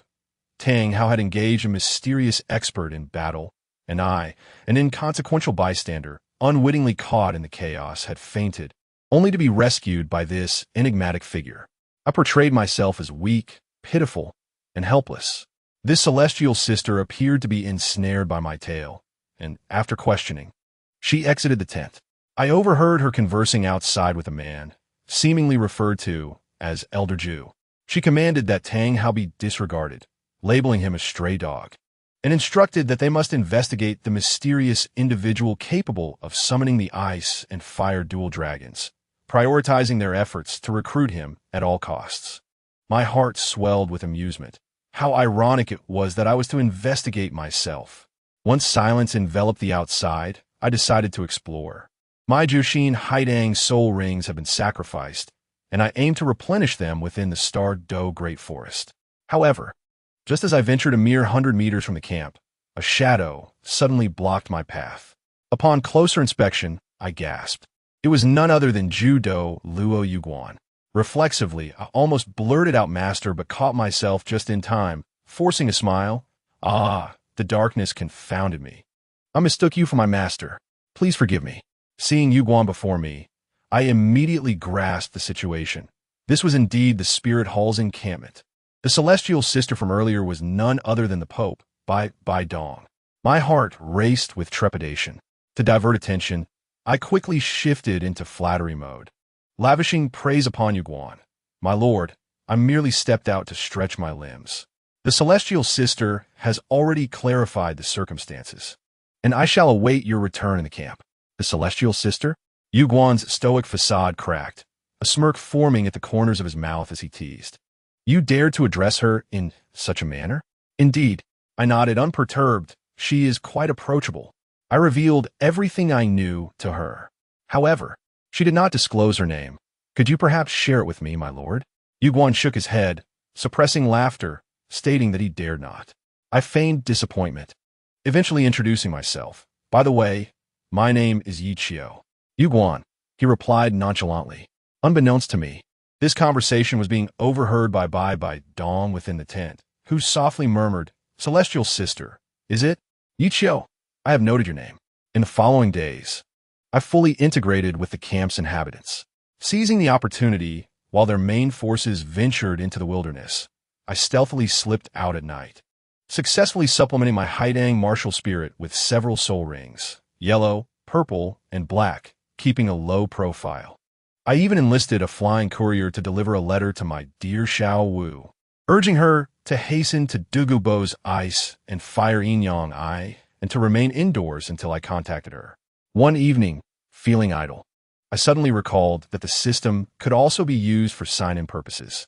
With a hopeful mindset, I silently intoned, System, sign in at designated point. Congratulations to the host for completing the sign-in in the Stark Do Great Forest, rewarding you with a divine treasure, pure crystal. Goodness, system, you truly are my savior. This crystal can purify the soul, allowing one to forget enmity. Is this not tailor-made for Bai Dong? I hastily retrieved a pendant from my treasure bag, prying off the flawed diamond and replacing it with this pure crystal. Perfection. Just as I pondered how to present this chain of devotion, a commotion erupted outside. I heard Yue Guan frantically shouting, Where's Lianbong? Hurry, we need him to heal his majesty. My heart raced as I dashed out of the tent. The scene was utterly tragic. Bibi Dong and her companions had returned, all injured. Yue Guan clutched his chest, while a large gash marred the stomach of a ghostly figure being supported by others, his face pale as a sheet. I dismissed my own injuries, focusing on those gravely wounded. Despite Bibi Dong's melodious voice, her strength was evidently waning. At that moment, I couldn't afford to concern myself with anything else. Without hesitation, I unleashed my martial spirit, Zao, Huajiu Xen Hai Tang, and a flurry of pink petals cascaded from above, bathing the area in a divine pink light. My martial spirit acted as a form of electronic ibuprofen, offering group healing and restoring energy with remarkable efficacy. Everyone was left in awe. Bibi Dong regarded me with newfound admiration, acknowledging that a soul emperor's abilities could indeed affect a title Douluo, recognizing my formidable healing prowess. Yet at that moment, Yue Guan's gaze fixed upon my martial spirit, his expression shifting into one of alarm as he sternly inquired, Is your martial spirit truly Jiu Xen Hai Tang? Impossible. Jiu Xen Hai Tang possesses but a single healing ability and cannot restore soul power. Bibi Dong, equally perplexed, turned to him. Yue Guan quickly clarified that his disciple Yi Zhiqiu's sister was indeed Jiu Xen Hai Tang, which could only pass down one martial spirit and one skill. Asserting that my abilities were highly irregular, I nearly faltered. I quickly steadied myself, calmly explaining, Lord Yue Guan, my martial spirit is a mutated variant of the ordinary Hai Tang, hence its additional capabilities. This is entirely normal. Yue Guan appeared somewhat skeptical, yet Bibi Dong's gaze toward me grew increasingly intriguing, as if she were contemplating nurturing such a rare talent. She promptly declared, Elder Ju, I entrust this matter to you. Yi Qiu, follow me. My heart skipped a beat, but I obediently trailed after her into the tent. Upon entering, she seated herself gracefully, her long, smooth legs curled elegantly, and I was struck by her exquisite form. I was so nervous that I nearly drooled. In an effort to mask my embarrassment, I respectfully inquired, Your Majesty, did you summon me for a particular purpose? Bibi Dong did not respond but lifted her enchanting eyes to regard me with a teasing glint, retorting, "Knowing I am the Pope, you still dare to call me sister?" I replied, "Your Majesty, you are so youthful and beautiful. If I merely addressed you as Your Majesty, it would be rather dull. The title sister not only conveys my respect, but also honors your beauty, creating a sense of closeness, which I believe is quite fitting." My flattery elicited a slight reprimand from Bibi Dong, yet beneath her authoritative exterior, she seemed pleased. As the esteemed Pope, she was revered by all, and even her closest disciple, Hulaina, felt constrained in her presence, as the warmth of daily life had long since faded. Reflecting on the last time she experienced such warmth, Bibi Dong was forced to recall over 20 years prior, when she had yet to part ways with Yu Shaojiang. However, these thoughts inevitably led her to the painful memories of his abandonment. Yi Zhiqiu, possessing some skill in reading the room, discerned Bibi Dong's playful demeanor, obscured beneath her long-standing gravitas as the Pope. "If Your Majesty does not mind, I shall continue to address you as sister," Yi Zhiqiu cautiously suggested. "You may address me as you wish," she replied. "May I then call you Fairy Sister? Do not overreach." "Very well, Fairy Sister." Yi Zhiqiu had recently realized that as a soul sage, his soul power was sufficiently potent to create a remarkable aura around him, enabling him to hear sounds clearly from within 100 meters. Given Bibi Dong's status as a titled Douluo, her perceptual abilities were evidently far superior. That evening, during his conversation with Yuan, the latter had not sealed off his voice with soul power, meaning Bibi Dong had indeed overheard everything. Yet, she did not appear angry, which emboldened Yi Zhiqiu. The tent fell silent for a moment before Bibi Dong suddenly closed her eyes, lost in thought.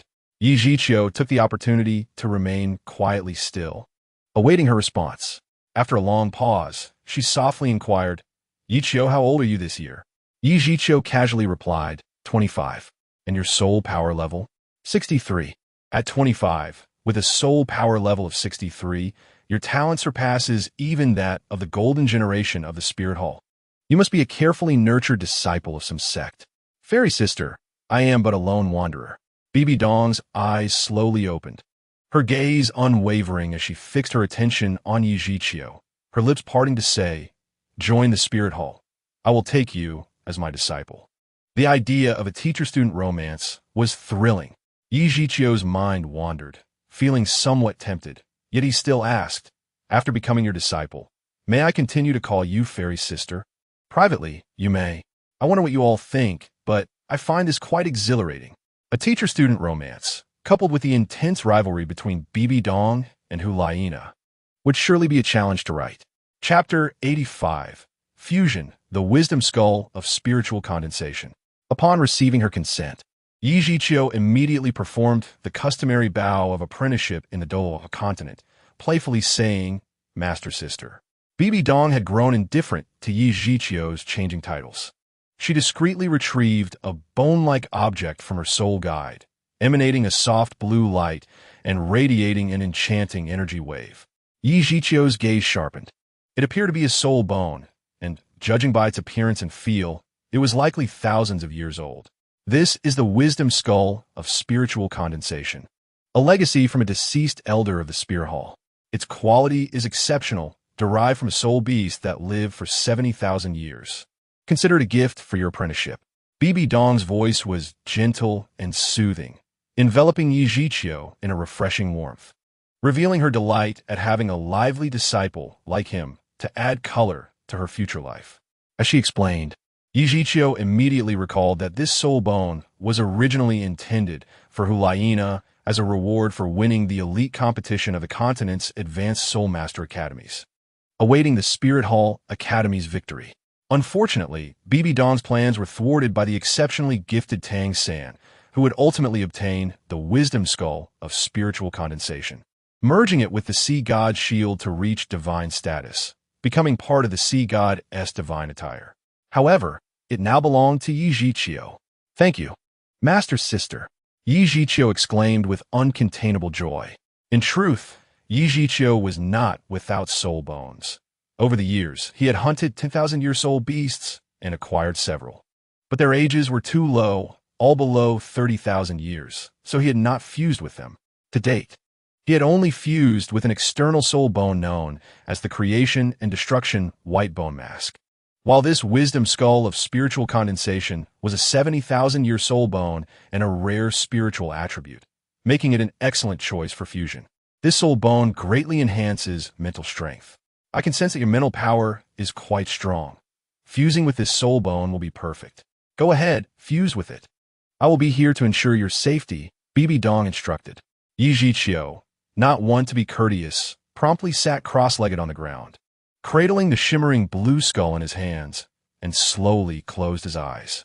In any case, the spirit-condensed wisdom skull bestowed upon him by Dong cannot be deemed as having been taken from Hu Lai Na, for Hu Lai Na has already acquired the 8-petal immortal orchid. In the future, Yi Zhiqiu may encounter a suitable soul bone to gift to Hu Lai Na. Thus her development will not only remain unimpeded, but may surpass her previous strength. Conversely, the absence of this spirit-condensed wisdom skull will significantly diminish Tang San's potential and growth, raising doubts as to whether he will capture the favor of the sea god. Yi Zhiqiu gently called forth his mental force, which gradually infused the wisdom skull with a wave of spiritual fluctuation.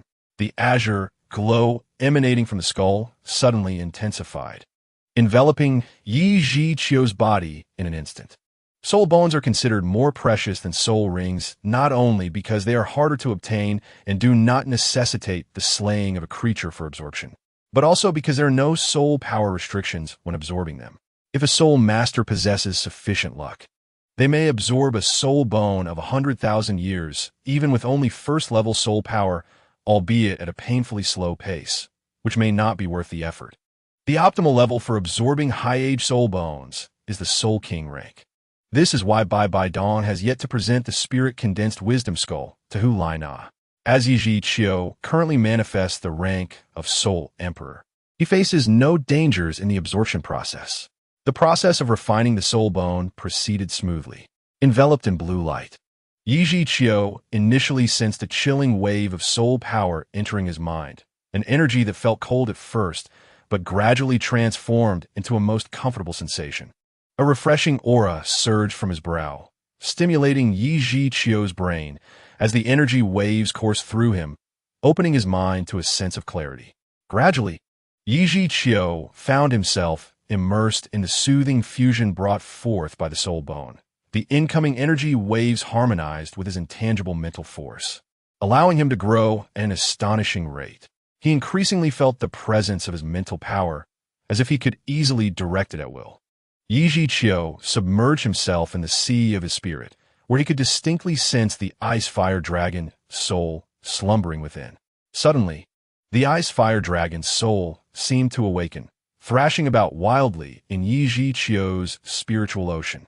Without control, Yi Zhiqiu opened his eyes, discovering that the light blue spirit-condensed wisdom skull had floated before him, now enlarged to the size of his head. From the eye sockets of the wisdom skull, 2 flames ignited, one an icy blue and the other a fiery red. In the blink of an eye, the wisdom skull transformed into a shadow and collided with Yi Zhiqiu's head, merging into him, while the flames had migrated to his eyes. Strangely, within Yi Zhiqiu's pupils, the flames were not merely 2 colors. To the outside observer, everything appeared normal. Yet only Yi Zhiqiu knew that the 2 dragon souls were intertwining with the wisdom skull, swirling freely within his eyes.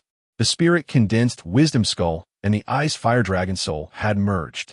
Although this was only a preliminary fusion, the wisdom skull had ascended to a divine level with the augmentation of the ice fire dragon soul's power.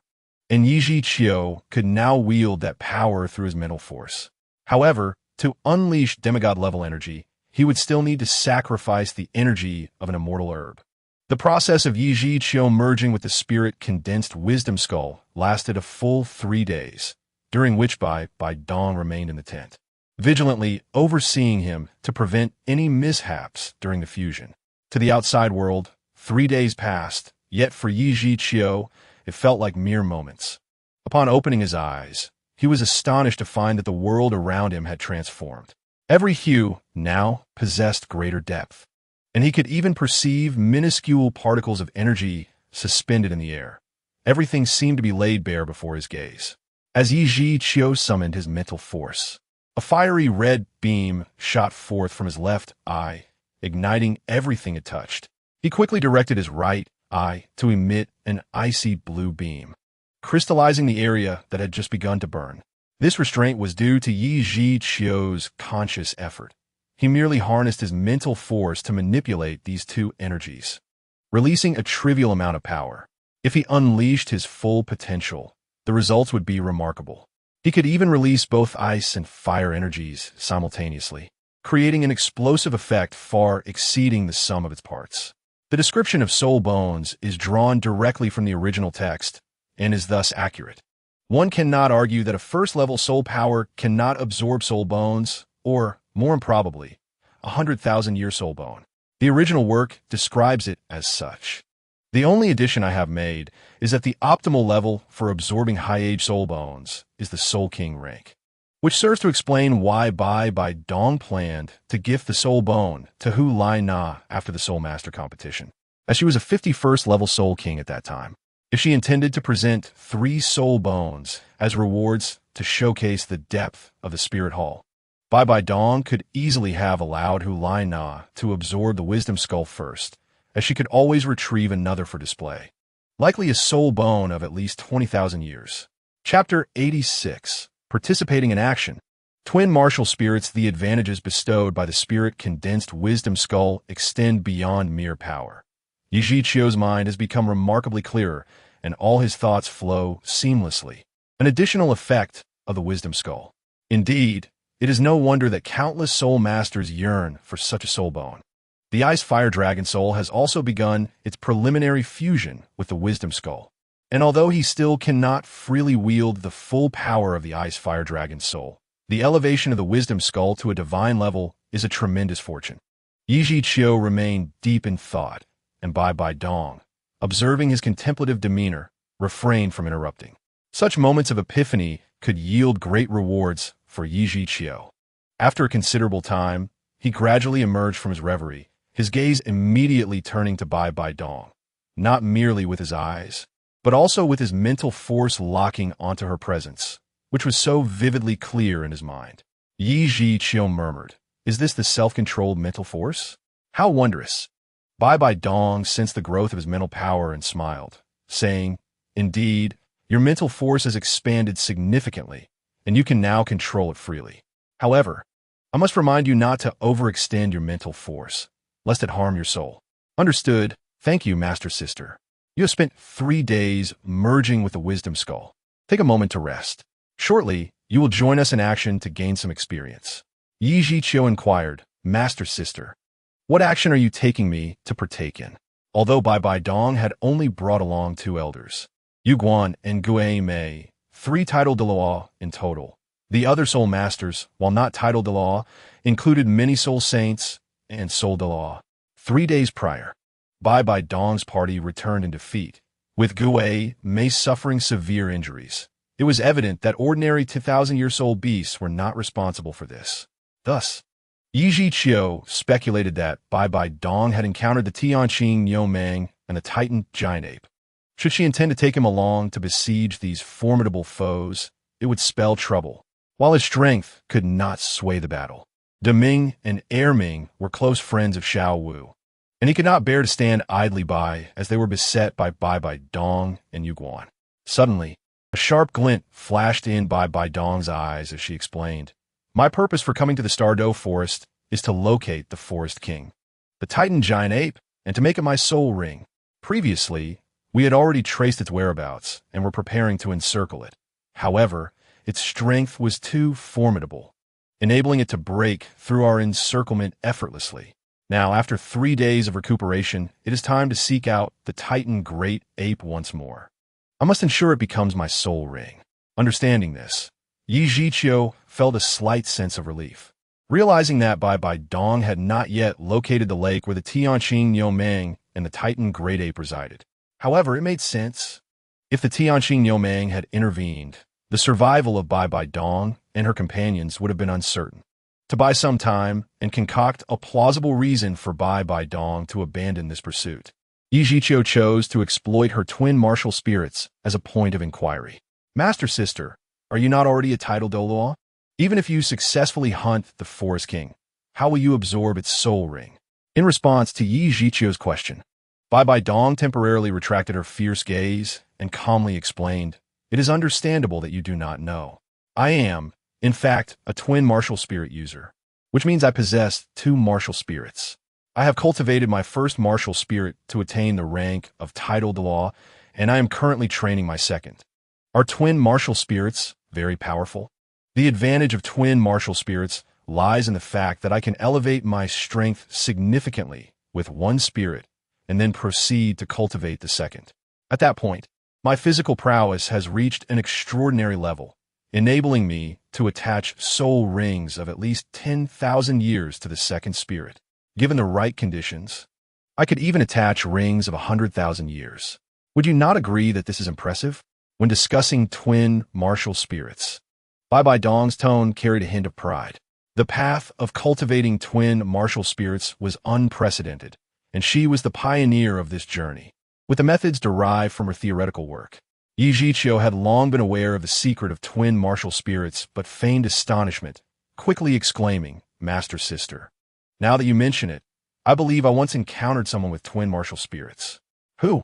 If we could recruit them into the Spear Hall, it would add another peerless powerhouse to our ranks." Thoughtfully stroking his chin, Yi Zhiqiu slowly replied, "It was a soul master I met at Shrek Academy. His name seems to be Tang San, and his martial spirit is Blue Silvergrass. He is only 12 years old, yet possesses a rank exceeding 30. The cultivation speed of Blue Silvergrass is astonishing. This must be due to his second martial spirit. What is it?" Bai Dong's interest intensified. "I only saw him use it once. Although he did not attach a soul ring, its power was remarkable. I do not know its specific name, but it bore some resemblance to the Haotian hammer I encountered previously." Haotian hammer, Blue Silvergrass, the surname Tang, Bai Dong murmured, her eyes widening in disbelief. "So he is the son of Tang Hao and the Blue Silver Emperor. No wonder. Shrek Academy, where Tang Hao appeared that day." Feigning ignorance, Yi Zhiqiu gasped, "Teacher Sister, are you saying that Tang San is Tang Hao's son? No wonder Tang Hao obstructed my path and sought to kill me. I had once bullied Tang San, nearly pushing him to the brink of death. This indeed aligned with Tang Hao's character, sly and treacherous, selfish and self-serving. Rest assured, I will avenge you. Neither Tang Hao nor Tang San will escape." Yi Zhiqiu chuckled, "Teacher Sister, since they are enemies, we must eradicate them completely. However, do not dwell too much on Tang San. In truth, Tang Hao did not directly mentor him. It was a man who calls himself a master who taught him. That master is merely a facade, allowing Tang San to attach poison attributes to his blue-silver grass martial spirit. Techniques like Mandala Snake and Man-Faced Demon Spider have effectively sabotaged a potent control-type martial spirit." Yi Zhiqiu intentionally mentioned the master, knowing that Bai Dong once harbored profound affection for him, only to be abandoned later, leading to deep resentment. Nevertheless, her underlying affection remained. Unless she dispelled her inner demons, Yi Zhiqiu would likely never win her over. Seizing this opportunity, he aimed to help Bai Dong see the master's true nature, shattering her unrealistic fantasies. "I conducted further research on the Tianqing Niumang and the Titan Great Ape, and I am utterly speechless. Before Xiao Wu's sacrifice, it was either Zhu or Gue Da who mentioned that Tang Hao had defeated the Titan Great Ape. Given the context, it must refer to Erming. However, tracing the entire timeline reveals that after Tang Hao became a titled Douluo, he went into seclusion. This implies that his victory over the Titan Great Ape occurred before he attained titled Douluo status. As an 89th level soul Douluo, defeating a 100,000-year Titan Great Ape seems implausible. Without Yi Zhiqiu's intervention, he would have been unable to compete with Tang Hao, and Tang San would have fared even worse. Chapter 87, Bai Dong's Tears. Twin dragons emerged from the sea unbeknownst to her.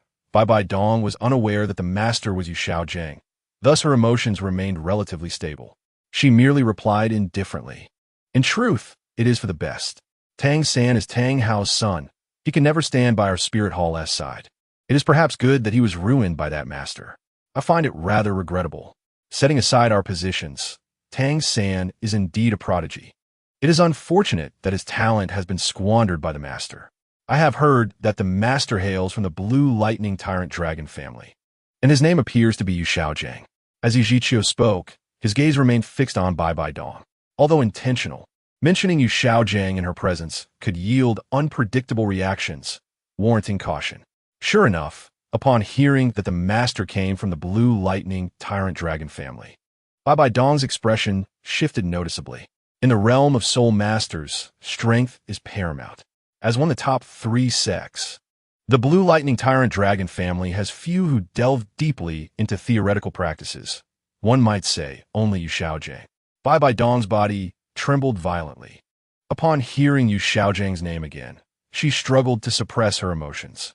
For 20 years, she had harbored hatred for him, and the deeper the hatred, the more profound her initial affection had been. Are you certain that this master is named Yu Xiaojiang? Bai Bai Dong suddenly lifted her gaze to Yijiqiu, her eyes glistening with unshed tears, rendering the scene before her hazy. Yijiqiu nodded affirmatively. Indeed. You must inform Elder Ju that this operation is cancelled. Command him and Elder Gay to return to the Pope's hall with their men. Master Sister, what about you? I wish to be alone for a while. Bai Bai Dong's expression darkened as memories from 20 years ago began to resurface. The violation by her master, Qian Sunji, and the betrayal by her beloved, Yu Xiaojiang. These 2 most significant men in her life had together cast her into the abyss. Yijiqiu did not immediately depart to relay the orders. Instead, he reached for the pendant of the 24-bridge moonlit night at his waist, retrieving the pure crystal trinket and stepping before Bai Bai Dong. Master Sister, I apologize. I was unaware of your connection to Yu Xiaojiang, nor the implications this has for you. Master Sister, if you're feeling distressed, allow yourself to weep. Bottling up your troubles will only bring you anguish. A cathartic cry, although it cannot alter the past, will provide an outlet for your pent-up emotions. After the tears, a new beginning awaits you, and you shall no longer be alone. I will remain by your side. This pendant has been my cherished possession since childhood. Whenever I felt downcast, I would take it out. Although it is not adorned with precious gems, wearing it dispels all worries. Now, I bestow this pendant upon you. So even when I am not by your side, it will accompany you in my stead. Uncertain whether it was due to memories or the tender care of Yijiqiu, Bai Bai Dong found herself quietly weeping. Her beauty was unparalleled, and as tears cascaded from her eyes, it rendered her already exquisite visage even more heart-wrenching. Bai Bai Dong remained silent, and Yijiqiu, interpreting her silence as acquiescence, bent down to place the pure crystal pendant around Bai Bai Dong's neck. As Yijiqiu's hand inadvertently brushed against Bai Bai Dong's silky hair and skin, he immediately felt the soft, smooth texture. Yet, witnessing her sorrow, he felt a surge of compassion, and any thought of impropriety was instantly dispelled. Yijiqiu delicately adorned Bai Bai Dong's neck, which resembled a beautiful jade, with the pendant. Although Bai Bai Dong showed no outward reaction, her lack of resistance was the most evident form of acceptance. You go ahead and relay the orders. I will remain here for a while, she said. Understood, Master Sister, Yijiqiu replied, turning to leave, though his footsteps grew distant. The sound of her sobs seemed to amplify until he exited Bai Bai Dong's tent, at which point the weeping abruptly ceased. This was not because Bai Bai Dong had stopped crying, but rather because Yijiqiu had moved beyond the range of her soul force. Inside the tent, Bai Bai Dong could no longer contain her grief and burst into tears. Her hand pressed against her chest, cradling the pure crystal pendant that Yijiqiu had just placed upon her. Tears streamed down her cheeks, with several droplets falling onto the exposed crystal, making it shimmer with a brilliant glow. Yu Guan and the others were already aware that Bai Bai Dong had taken Yijiqiu as her disciple. Therefore, while Yijiqiu conveyed orders on her behalf, Yu Guan merely expressed curiosity without further inquiry. The group swiftly gathered their belongings and departed according to Bai Bai Dong's instructions, leaving only Bai Bai Dong and Yijiqiu in the vast encampment.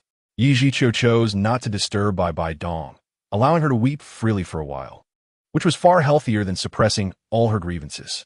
With nothing pressing to do, Yi Zhiqiu decided to experiment with the skills bestowed upon him by the fusion of the Wisdom Skull. The abilities generated by the Soul Bone, once integrated with the Soul Master, were undoubtedly influenced by the capabilities of the Soul Beast that produced it, but they were also contingent upon the Soul Master's own prowess. Due to unforeseen factors, the Ice-Fire Dragon Soul, which lay dormant within Yi Zhiqiu's spiritual sea, unexpectedly fused with the Wisdom Skull. Although this was merely an initial fusion, it greatly benefited Yi Zhiqiu. Selecting a massive rock outside the camp as his target, he summoned his mental energy to fully unleash his skill. In the next moment, his eyes erupted with intense light. The fiery red beam and the icy blue beam surged forth simultaneously, darting towards the distant rock at a speed too swift for the naked eye to capture. Remarkably, the two beams intertwined mid-flight, transforming into a dragon shape of red and blue that obliterated the rock into dust. What a formidable skill! We shall call it double dragons emerge from the sea. The name suggests the dual dragons of ice and fire emerging from the spiritual sea. However, others were unaware that this actually referred to a mental energy technique. The astonishing speed of double dragons emerged from the surrendered, a formidable surprise attack in any situation. Moreover, the sheer destructive power was enough to instill fear, but utilizing it fully required substantial mental energy, making it imperative to reserve it as a trump card. After testing the destructive capability of double dragons emerge from the sea, Yi Zhiqiu proceeded to explore the powers of two other mental energy impacts. The fire beam from his left eye radiated with the essence of fire, while the ice beam from his right eye emanated the essence of ice. Both were potent when used singularly, and Yi Zhiqiu named them Ultimate Fire and Ultimate Ice respectively. By the time Yi Zhiqiu concluded his experimentation with the newly acquired skills, half an hour had elapsed, and it was nearly noon. Bai Dong had yet to emerge from the tent, so Yi Zhiqiu decided to prepare lunch. After a bout of tears, a hearty meal would surely lift her spirits. Chapter 88. Bai Dong's Transformation. Barbecue conditions in the Star-Do Great Forest were somewhat limited. However, Yi Zhiqiu possessed grilling equipment within his soul guide, and edible meat was readily available outside. Thus, there was no concern regarding lunch. Initially, Yi Zhiqiu intended to prepare the meal to bring to Bai Dong, believing that the barbecue, which had won over Hulai Na, would also delight Bai Dong's palate. However, after gathering the ingredients, he changed his mind, realizing that the joy of barbecuing lay not only in its flavor, but also in the process itself. He approached Bai Dong's tent, intending to invite her to join him in the grilling. "Master sister, come out and cook with me." Yi Zhiqiu called from outside the tent, but received no response. He decided to enter and check on her. Upon lifting the curtain, he found Bai Dong still in her previous position, hugging her knees with half of her face buried in her legs. The sound of her tears had ceased, and she seemed to have fallen asleep. As he moved closer, his gaze was drawn to the visible part of Bai Dong's face, which remained stunningly beautiful. Despite nearing 50, her complexion was still fair, and her features were nearly flawless. Any compliment regarding beauty would not be excessive when applied to her. In her slumber, Bai Dong sensed someone approaching and murmured softly. Upon lifting her head and opening her beautiful eyes to see it was Yi Zhiqiu, she did not react excessively, but instead felt a warm sense of comfort. Yi Zhiqiu noticed that Bai Dong still clutched the pure crystal pendant in her hand, clearly unwilling to relinquish it even in sleep, suggesting she cherished the gift. "Master sister, I apologize for waking you," he said. Upon awakening, Bai Dong seemed to regain her former authority, yet her cheeks bore the visible traces of tears. Fortunately, only Yi Zhiqiu was present. Otherwise, her imposing persona as the Pope of the Spirit Hall might have been compromised. "It's nothing. I simply dozed off." "Have Elder Ju and Elder Gue left?" "Yes, they have departed. Only the two of us remain in the camp now." "Then allow me to escort you out of the Star-Do Great Forest." "Please, Master Sister, let's first enjoy lunch together. I have prepared the ingredients and tools for barbecue, and it will be delightful to grill together." "I think I will refrain," Bai Dong hesitated, ultimately choosing to decline. Considering her stature as the Pope of the Spirit Hall made such activities seem beneath her. Come now, Master Sister. We had agreed that after shedding tears to bid farewell to the past, this marks a new beginning. In my presence, you are not the Pope of the Spirit Hall, but my Master Sister. Shouldn't a Master Sister enjoy a good rapport with her disciple? Yi Zhiqiu feigned a pout and even linked his arm with Bai Dong's, gently swaying it. Bai Dong's body trembled. It had been many years since she had engaged in such physical contact with a man. However, the catharsis of her tears seemed to have worked wonders, as she had resolved to forget the past and embark on a new life. Thus, she did not feel anger, but rather embraced the warmth of human connection. Very well, I indeed need to change some things. Yay, I knew Master Sister cared for me deeply. Bai Dong seemed much more cheerful, and Yi Zhiqiu emboldened, linked arms with her as they exited the tent. He had already prepared a fire pit, and the ingredients and utensils lay ready, awaiting the commencement of their barbecue. As the two individuals walked towards the campfire, Bai Dong took the initiative to speak, saying, I have another disciple named Ulaina. Although she is a few years younger than you, she is technically your senior sister. In the past, I was burdened with inner turmoil and maintained a stern demeanor, conducting myself with unyielding decisiveness and refraining from forming close connections with anyone. In truth, I hold great affection for Nana, yet I have forgotten how to interact amicably with others. I can sense her awkwardness when she is in my presence, even when it's just the two of us. We cannot interact like a true master and disciple should. Yi Zhiqiu smiled and replied, It's all right. The past is behind us. You are no longer just a formidable pope in public. Privately, you can engage with Nana and improve your relationship swiftly. He continued teasingly. You seem quite fond of calling her Nana. Are you so gentle with every young lady? Realizing he had momentarily forgotten to address her properly, Yi Zhiqiu chuckled awkwardly. You did mention she is my senior sister. After all, we're all family, so I thought I'd call her affectionately. Nana is a well-behaved child, but she has grown somewhat aloof due to my influence. If you wish to get close to her, it may require some effort. He added. Though he spoke lightly, Yi Zhiqiu's mind was filled with unspoken thoughts. Nana could never be distant towards me. In fact, she is rather enthusiastic, always seeming to want to devour me upon every encounter. How shall I explain this to her? While becoming Bai Dong's disciple poses no issue.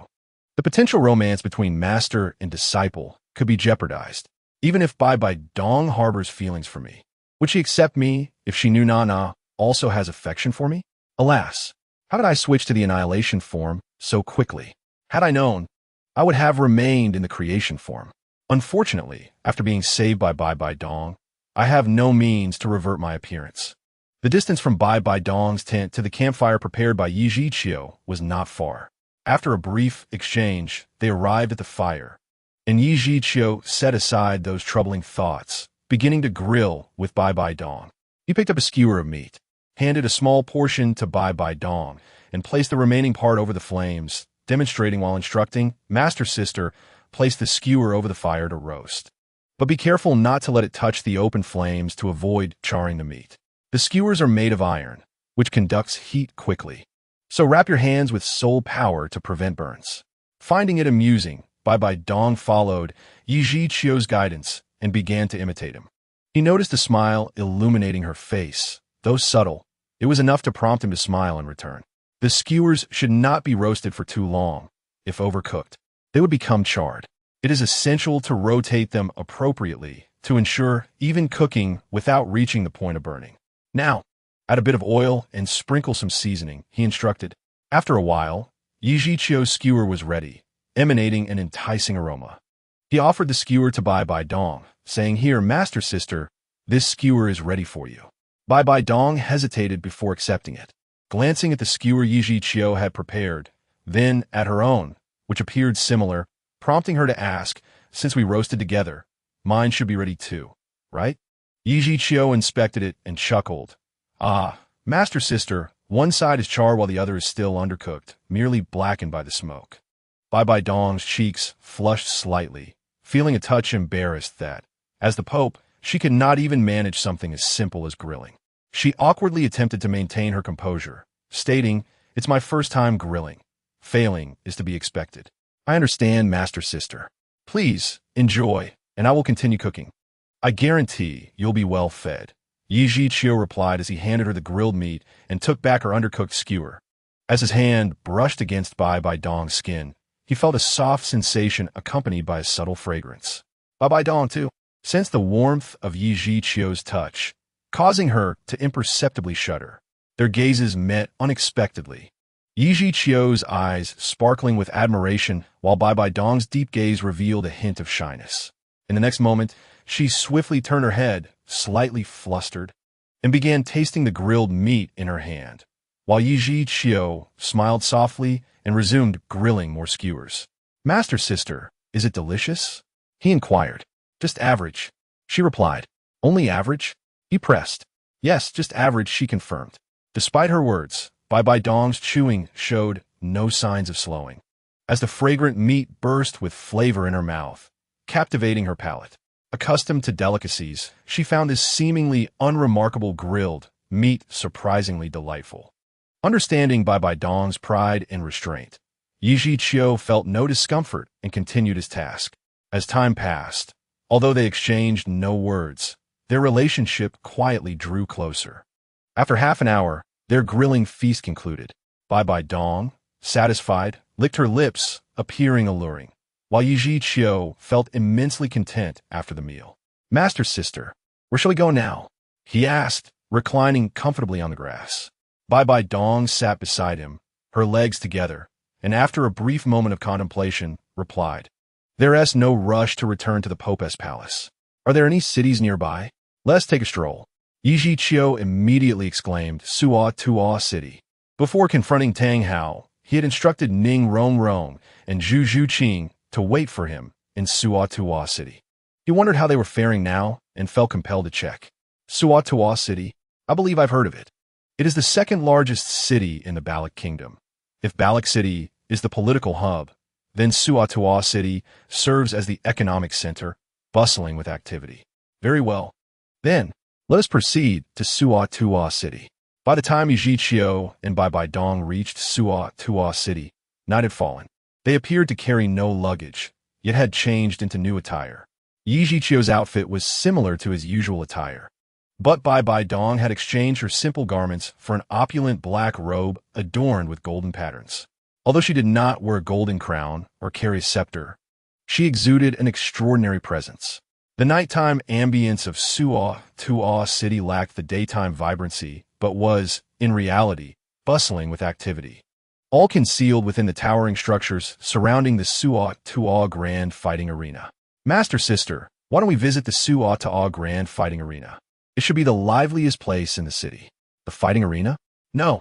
A group of weak soul masters playing at fighting holds no interest for me.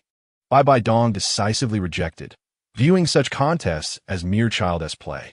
In truth, Yi Zhiqiu seldom visited fighting arenas. The one in Heavendo City dwarfed that of Suo Tuo City, yet he had never taken the initiative to go. He only accompanied Xiao Wu and Du Guyan when they insisted on visiting.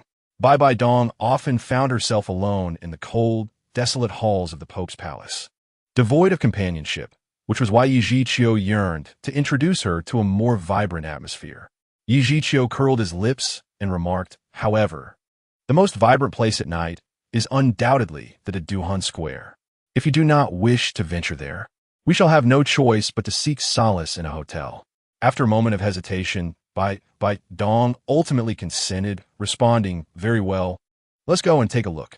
Yi Zhiqiu took the initiative to link arms with Bai Dong as they made their way toward the Duhan Square. The streets were eerily quiet, with only a few taverns still open for business. Suddenly, a commotion erupted not far ahead, its sound piercing through the stillness of the night.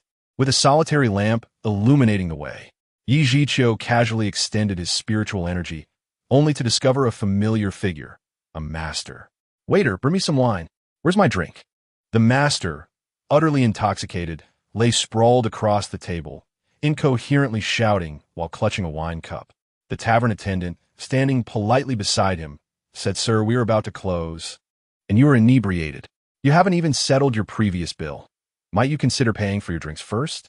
The master abruptly rose, sweeping the wine jug and cup from the table, shards scattering in all directions. He pulled out a token and slammed it onto the table, angrily pointing at the attendant, shouting, "Get away! Do you look down on me? I have plenty of money. Do you see this? The Tiendo 6 Emperor token. Are you afraid or not?" The attendant, not even a soul master, could hardly recognize the highest rank of the Wuhuan temple, having never even heard of it. He responded with a pained expression, "Sir, I am merely a servant. If you have a means, please pay your bill and spare me the trouble. If you refuse, our manager will come." Yi Zhiqiu's spiritual energy allowed him to perceive all of this clearly, and Bai Dong, being even more perceptive, could hear the master's voice through her soul power from a distance of less than 100 meters. Bai Dong had already come to a halt, her body trembling uncontrollably. Though her earlier weeping had released long-suppressed anguish, she had resolved to forget the past. Yet, with the master so close, how could she remain indifferent?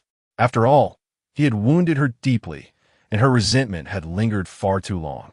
In Chapter 90, Truths Unveiled in Intoxication, never to cross paths again, Yi Zhiqiu cautiously glanced at Bai Dong and softly inquired, "Sister Shifu, that person ahead seems to be the master. Should we go see?" The warmth that once graced Bai Dong's face had vanished, replaced by the coldness of yesteryears. She replied icily, "What does it matter if we meet? We are already as strangers. I no longer wish to go to the Dahan Square. Let us find a hotel to rest." "All right." Yi Zhiqiu refrained from further persuasion.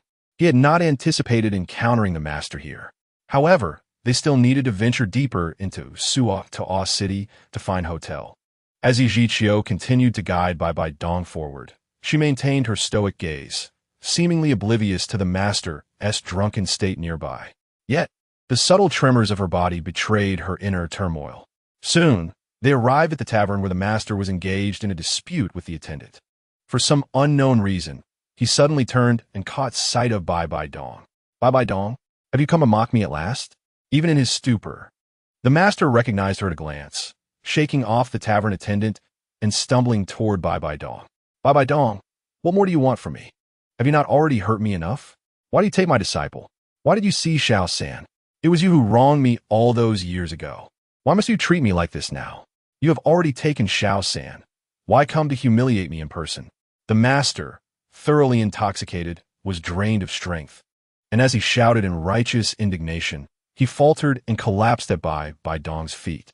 Yet he continued to babble, struggling to rise, looking up at her and crying out, "Return Xiao San to me. He is my only hope." Tears glistened in the corners of Bai Dong's eyes. Her lingering attachments severed completely. Although the tears flowed freely, she maintained a serious demeanor, coldly stating, "You abandoned me willingly, extinguishing my last glimmer of hope during my darkest hours. Now you claim I have wronged you? You Xiaojiang, after all these years, I misjudged you. You are unworthy of my resentment." The master, too weak to rise, desperately reached out for Bai Dong's foot, only to be repelled by a swift kick from her. She found him repulsive.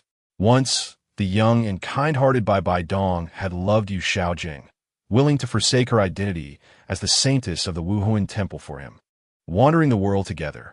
However, when the vile Qinshu Ji learned of her intentions, he cruelly forced her to remain in the Wuhuan temple, violating her and compelling her to bear a child. During that time, Yu Xiaojiang had been her sole beacon of hope. Ironically, when Bai Dong finally gave birth to Qian Rinxue and emerged into the light, the first news she received about Yu Xiaojiang was that he had fallen in love with his cousin. In an instant, her spirit shattered. The light that had sustained her through humiliation was extinguished, for Yu Xiaojiang had abandoned her and sought solace in another's arms. Thus, her profound love transformed into deep-seated hatred. She loathed Qinshu Ji, but her resentment for Yu Xiaojiang ran deeper still. Though Bai Dong's kick bore no soul power, it sent the master sprawling several meters away. Ignoring his injuries, the drunken master crawled painfully toward her. "Donger, I was wrong. Return Xiao San to me. Let us be together again, please. I beg you, Donger. Xiao San is my only hope." As he struggled, his voice became choked with tears. Bai Dong's expression shifted from icy calm to loathing. "You Xiaojiang, While you were once worthless, you at least had some integrity. Now, you're utterly pathetic. With that, Bai Bai Dong turned to leave, but halted after a few paces.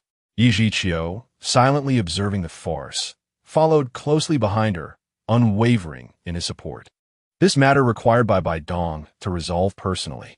Upon noticing her pause, the master mustered all his strength to crawl forward, frantically shouting, "Dong Dong, I know you still love me.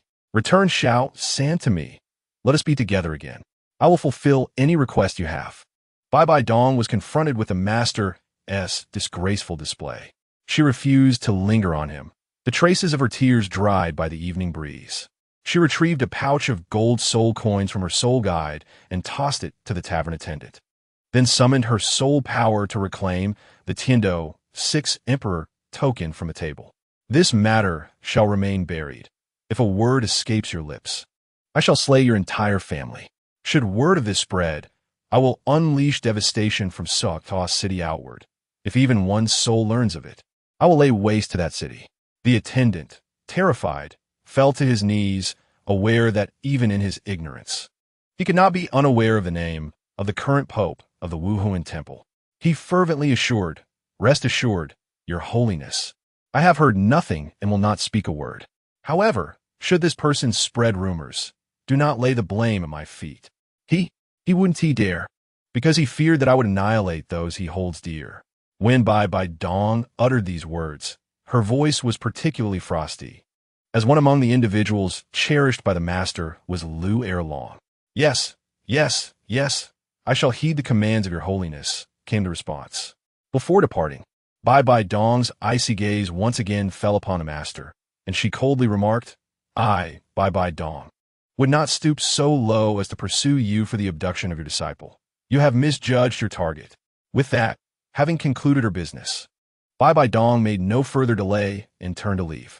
Yi Zhiqiu, still linked arm in arm with Bai Bai Dong, gently consoled Sister Master, "Let us find a place to rest for the night. Such a scoundrel is hardly worth our concern. I understand from this moment forth, I shall have no further ties with him."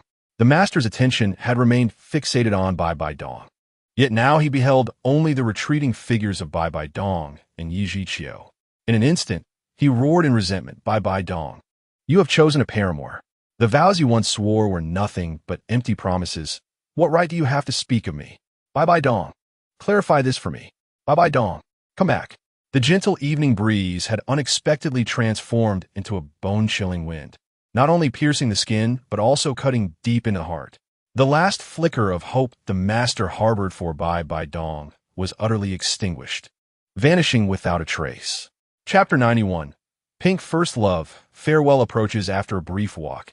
Yi Zhiqiu and Bai Bai Dong finally stumbled upon the first hotel, which was adorned in an overall pink aesthetic, appearing quite exquisite.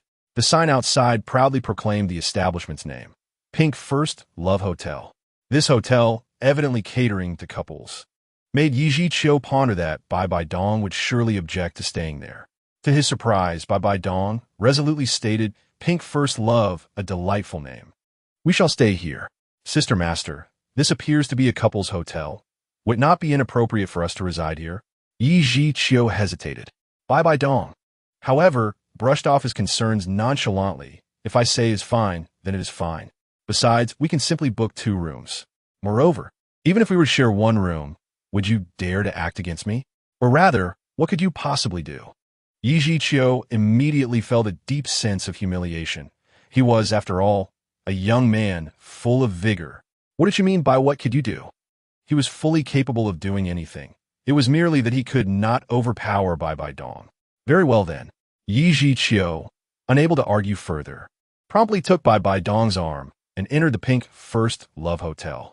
The hotel boasted 3 stories and, while not particularly grand, was entirely enveloped in pure pink, creating an atmosphere reminiscent of a dreamlike floral paradise.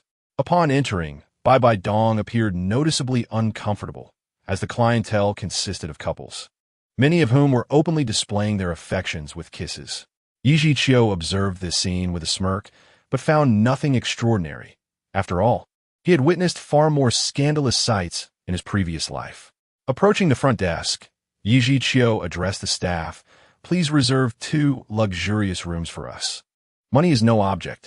The receptionist, upon glancing at the intertwined forms of Yi Chiu and Bai Bai Dong, was momentarily taken aback, internally exclaiming, "What a stunning couple.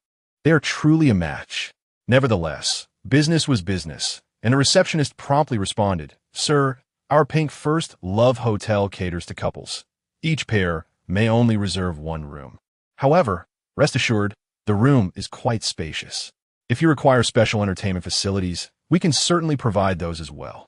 Bai Bai Dong, accustomed to a life of seclusion and unfamiliar with such matters, did not comprehend the latter part of the statement.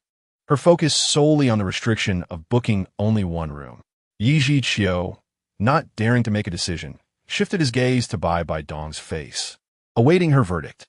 To be candid, Yi Chiu harbored a desire to share a couple's suite with Bai Bai Dong. However, given the current circumstances, such an outcome seemed improbable. Although Bai Bai Dong had emerged from her past shadows, she had no intention of entangling herself in another romantic affair. Nor did she contemplate cultivating feelings beyond the mentor-disciple relationship with her student. Having already entered the hotel, Bai Bai Dong was unwilling to retreat in embarrassment. She produced a hefty bag of gold soul coins and tossed it before the receptionist, coolly inquiring, "Is this amount sufficient? I wish to book 2 rooms." As the saying goes, money can indeed accomplish wonders, and there was certainly truth to that. The receptionist, seeing the glimmer of gold within the bag and weighing its heft, found her eyes sparkling with delight. She swiftly retrieved 2 keys from behind the counter and placed them before Bai Bai Dong, exclaiming excitedly, "Yes, this is more than enough. Here are your room keys, complete with room numbers." Bai Bai Dong smiled gently, accepting the keys and handing one to Yi Chiu. This was not the first time Yi Chiu had witnessed Bai Bai Dong's smile. Had he not been by her side throughout, he might have doubted that this was indeed the same Bai Bai Dong who had recently encountered the master. However, this was a positive sign, indicating that Bai Bai Dong had truly emerged from her inner turmoil, viewing the master merely as a transient figure in her life. Yet while Bai Bai Dong smiled, Yi Chiu felt a deep sense of regret. What a splendid opportunity for intimacy it could have been, if only the receptionist had been able to withstand Bai Bai Dong's monetary persuasion for just a moment longer. It was understood that winning Bai Bai Dong's heart would not be an easy endeavor. Given her status as the Pope of the Wuhan Temple and her past romantic woes, Yi Chiu had a long road ahead of him. After spending 3 days in Douluo City, Yi Chiu and Bai Bai Dong had explored all the vibrant locales, and Bai Bai Dong had shed her identity as Pope in front of Yi Chiu, rediscovering the joys of life. While Yi Chiu had been dedicated to ensuring Bai Bai Dong's relaxation, he had not forgotten his quest to locate Ning Rongrong and Zhu Qing. However, searching for them in the vast sea of people was akin to finding a needle in a haystack, and thus he had been unsuccessful. It remained uncertain whether Rongrong and Zhu Qing had already departed Douluo City. Under the circumstances, escaping from a tidal Douluo would be improbable, and they likely believed him to be dead by now. Nevertheless, they should be safe. Based on the master's reaction that day, Tang San had likely left without a word, and even the master was unaware of his whereabouts. Hence, Yi Chiu was confident that after Tang Hao's failed attempt at assassination, he had hastily taken Tang San away to avoid exposure. If Tang Hao possessed any real strength, he would not have fled with only Tang San. For the master was Tang San's teacher, and his abandonment of the master spoke volumes. Therefore, Ning Rongrong and Zhu Qing should be secure, and Xiao Wu, accompanying Dugu Bo, would also be safe, which put Yi Chiu's mind at ease. However, Tang Hao and Tang San remained a potential threat that needed to be addressed promptly. At that moment, a carriage from the Wuhan Temple had arrived before Yi Chiu. Bai Bai Dong lifted the curtain of the carriage and spotted Yi Chiu deep in thought. Prompting her to chuckle, "Yi Chiu, the carriage has arrived. What are you pondering so deeply? Aren't you coming aboard?" Having exhausted all novelty in Douluo City, Bai Bai Dong decided to return to the Pope's palace. This carriage had been prepared by her for the Wuhan Temple's local head, and they could stop and explore any interesting towns along the way back. Yi Chiu's reverie was interrupted by Bai Bai Dong, and he hastily looked up to meet her cheerful visage. After a moment's hesitation, he replied, Sister Master, I fear I cannot accompany you to the Pope's palace. Bai Bai Dong's smile faltered slightly, and she inquired, Why is that? Are you not alone? If there are still people here in Suo Toa City whom you care about, we can bring them back to the Pope's palace as well. Yi Zhiqiu gently shook his head and replied, There are still some essential tasks that remain unfinished. Master, please return to the Papal Palace first. Once I have taken care of my matters, I will come to find you at the Papal Palace. Before Bai Bai Dong could respond, Yi Zhiqiu pulled out a booklet from the Serene Night of the 24 Bridges and handed it to her, saying, Master, this contains some of my thoughts on the governance of the Wuhuan Temple. It should be of assistance to you. I hope the Wuhuan Temple can become the guardian of peace on the continent. He mused. Whether there will be a fourth update today is uncertain. 4 updates in a single day is truly exhausting, and I wonder how much longer I can endure.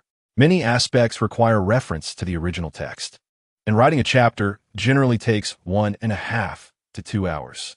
At times, I find myself at a loss for words, leading to an abrupt halt in my writing, which is quite frustrating. Chapter 92, Confession, Conquer Me. Bai Bai Dong chuckled softly as she accepted the booklet from Yi Zhiqiu. Having already bestowed upon him the wisdom skull of spiritual concentration, she naturally regarded it with great importance, though she teased. Do you truly believe your ideas surpass those of me, the Pope?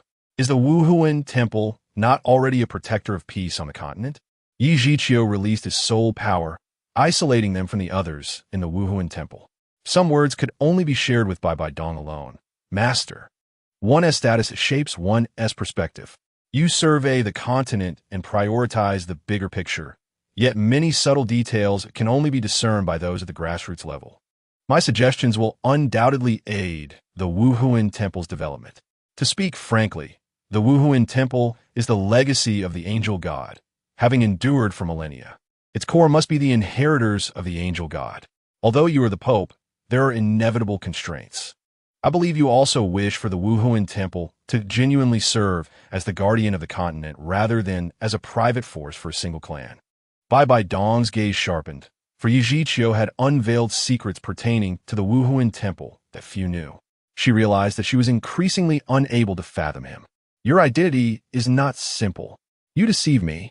Yi Zhiqiu bowed respectfully and replied, Master, just as you harbor your own secrets, I possess mine as well. To be candid, I am the one who eliminated Tang Hao. The ice fire dragon soul you witnessed and the destructive energy you sensed are all part of my trump cards. However, I assure you, I harbor no malice towards you. The pure crystal pendant I gifted you is the finest proof of my intentions. Should you wish to genuinely harness that power, it is inextricably linked to that pure crystal. I hope that when we meet again in the future, our relationship can progress further, transcending the mundane boundaries of master and disciple. Having said this, Yi Zhiqiu dared not linger and swiftly departed. His current strength was limited, and should Bai Bai Dong decide to act against him, escaping without revealing his trump cards would be challenging. Yet, a trump card is termed as such precisely because it should not be deployed lightly. Yi Zhiqiu's words were chosen after careful consideration. After several days of interaction, he and Bai Bai Dong had grown quite close. However, to truly take that final step, the simple master-disciple relationship had become a constraint. Romantic relations between a master and disciple are far from simple. To truly win over Bai Bai Dong, Yi Zhiqiu must demonstrate his strength and depth. Otherwise, she would not regard an ordinary individual, even one as talented as himself, as worthy. Bai Bai Dong sat alone in her carriage, lost in thought. For the revelations Yi Zhiqiu had shared were profoundly significant. She absent-mindedly grasped the pure crystal squeeze between two groups, contemplating deeply. No wonder I feel such unparalleled tranquility. The past hatred and resentment can be easily cast aside. It is your merit. Yi Zhiqiu, pure crystal, this Luocha inheritance shall be mine. When Bai Bai Dong emerged from her reverie, she recalled Yi Zhiqiu's last words before he departed. I hope that when we meet again, our relationship can progress further, transcending the mundane boundaries of master and disciple. She murmured to herself, her face flushing with a sudden rush of emotion, a feeling she had not experienced for the past 20 years. Yi Zhiqiu, You possess quite the audacity. Very well. I await your arrival and see how you intend to conquer me. Her voice was soft and light, and despite her hesitation, she uttered the words conquer me. Immediately, Bai Bai Dong dispelled the lingering barrier of Yi Zhiqiu's soul power and commanded, let us depart, returning to Wuhuan City and the Papal Palace. Due to Bai Bai Dong's nobility and pride, truly winning her heart would be a formidable challenge. Nonetheless, Yi Zhiqiu had made significant progress, which filled him with an unprecedented sense of pride. Thus, after parting ways with Bai Bai Dong, he felt an emptiness within him that was far more profound than the sorrow he experienced when leaving other girls. This sensation was entirely new to him. Yi Zhiqiu did not leave Suotawa City immediately, for he was uncertain whether Ning Rongrong and Zhu Zhuqing had already departed. Therefore, he wished to remain in Suotawa City for a while longer. With Bai Bai Dong absent, he could finally search for the two girls without restraint. He decided to leave traces of the Annihilation Blue-Silver Emperor throughout Suotawa City as a distinctive marker. Yi Zhiqiu's Annihilation Blue-Silver Emperor was easily identifiable. The black blue-silver grass was likely unique in the entire continent. As long as Ning Rongrong and Zhu Zhuqing saw it, they would undoubtedly deduce that Yi Zhiqiu was searching for them. After a busy day, night finally fell. Yi Zhiqiu chose a restaurant for his meal, standing alone amidst the bustling crowd, which rendered him somewhat isolated. After a brief wait, the dishes he ordered arrived at his table, and he immediately began to feast. Not long after, a new group of patrons surged into the restaurant, chattering animatedly among themselves. Having integrated the wisdom skull, Yi Zhiqiu's senses were keener than before. Even without intentionally eavesdropping, he caught the mention of the Huangdou battle team. Yi Zhiqiu promptly extended his spiritual power, attentively listening to their conversation. The Huangdou battle team is truly formidable. Indeed, the Huangdou battle team has just arrived in Suotawa City today and won 2 rounds at the central main battle arena. It is said they have some connections with the nobles of Suotawa City, who have heavily wagered on them and won substantial amounts of gold soul coins. I didn't go to the Grand Battle Arena today. Had you not mentioned it, I would have been unaware of this. The Grand Battle Arena isn't a charity organization. Having lost money, they must be devising countermeasures now. I suppose they are quite anxious. What do you think? You should know that only those at least at the Silver Soul level can compete in the central main battle arena. That Huangdou battle team is a Silver Soul level team. So what if they're a Silver Soul battle team? The Suotawa Grand Battle Arena has several strong Silver Soul teams. Though the Huangdou battle team has won 2 rounds, they surely haven't faced them yet. My friend, you are mistaken. The members of the Silver Soul teams at the Suotawa Grand Battle Arena are all Soul Masters above level 40. But the members of the Huangdou battle team are all in their 20s or 30s. There are no Silver Soul teams of that level in Suotawa City. So they are a team of genius Soul Masters. They must be Soul Masters cultivated by the nobles from larger cities, here to train in Suotawa City. If they cannot win against the Huangdou battle team, the Suotawa Grand Battle Arena will incur significant losses. I heard that they are currently seeking strong teams from the Copper Soul level. In any case, the losses of the Grand Battle Arena have nothing to do with us. Shall we go play a few rounds after finishing our meal? Let's go together. Anyone who doesn't earn money is a fool. Chapter 93. The goal of the Huangdou battle team. Yi Zhiqiu was surprised to hear news of the Huangdou battle team in Suotawa City. He had not heard Yu Tianheng mention any plans for training before he left Tiando City. Yi Zhiqiu immediately thought of Xiao Wu. By the timeline, Yu Tianheng and the others must have departed shortly after Yi Zhiqiu left. Otherwise, they would not have arrived in Suotawa City by now. This could only imply that Xiao Wu had not received his message and had accompanied the Huangdou battle team to Suotawa City. Since the Huangdou team could participate in the Duhan in Suotawa City, it indicated that Xiao Wu was not in immediate danger. However, Yi Zhiqiu still felt a tinge of unease and promptly made his way to the Suotawa Grand Duhan Arena. The Suotawa Grand Duhan Arena was oval-shaped, towering at a height of 120 meters. It comprised a main arena and 24 auxiliary arenas, accommodating up to 60,000 spectators.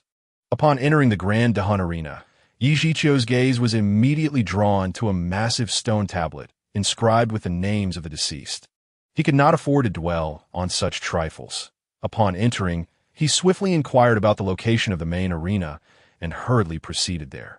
The main arena was enclosed by crystal glass windows, surrounded only by private boxes, devoid of open spectator seating. Within the limited view, Yi Zhiqiu quickly discerned the situation within the arena.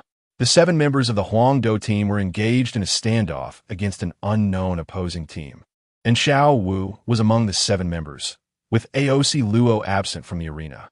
Seeing Xiao Wu safe and sound alleviated Yi Zhiqiu's worries, indirectly reflecting the severity of Tang Hao's injuries, having suffered from the sacrificial reverse healing skill of the Jiuxin Haidang with 7 to 1,000-year soul rings. Tang Hao was gravely wounded. At this moment, the battle within the arena was about to commence. Yi Zhiqiu observed that the opponents of the Hongjun team had not even achieved optimal soul ring configurations.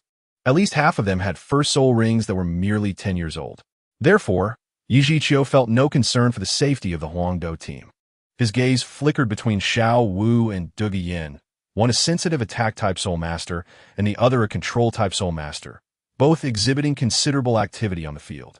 As for Yi Lingling, who stood at the back, she had remained stationary since releasing her martial soul, and in this one-sided battle, no one was injured, nor could anyone approach her for a surprise attack.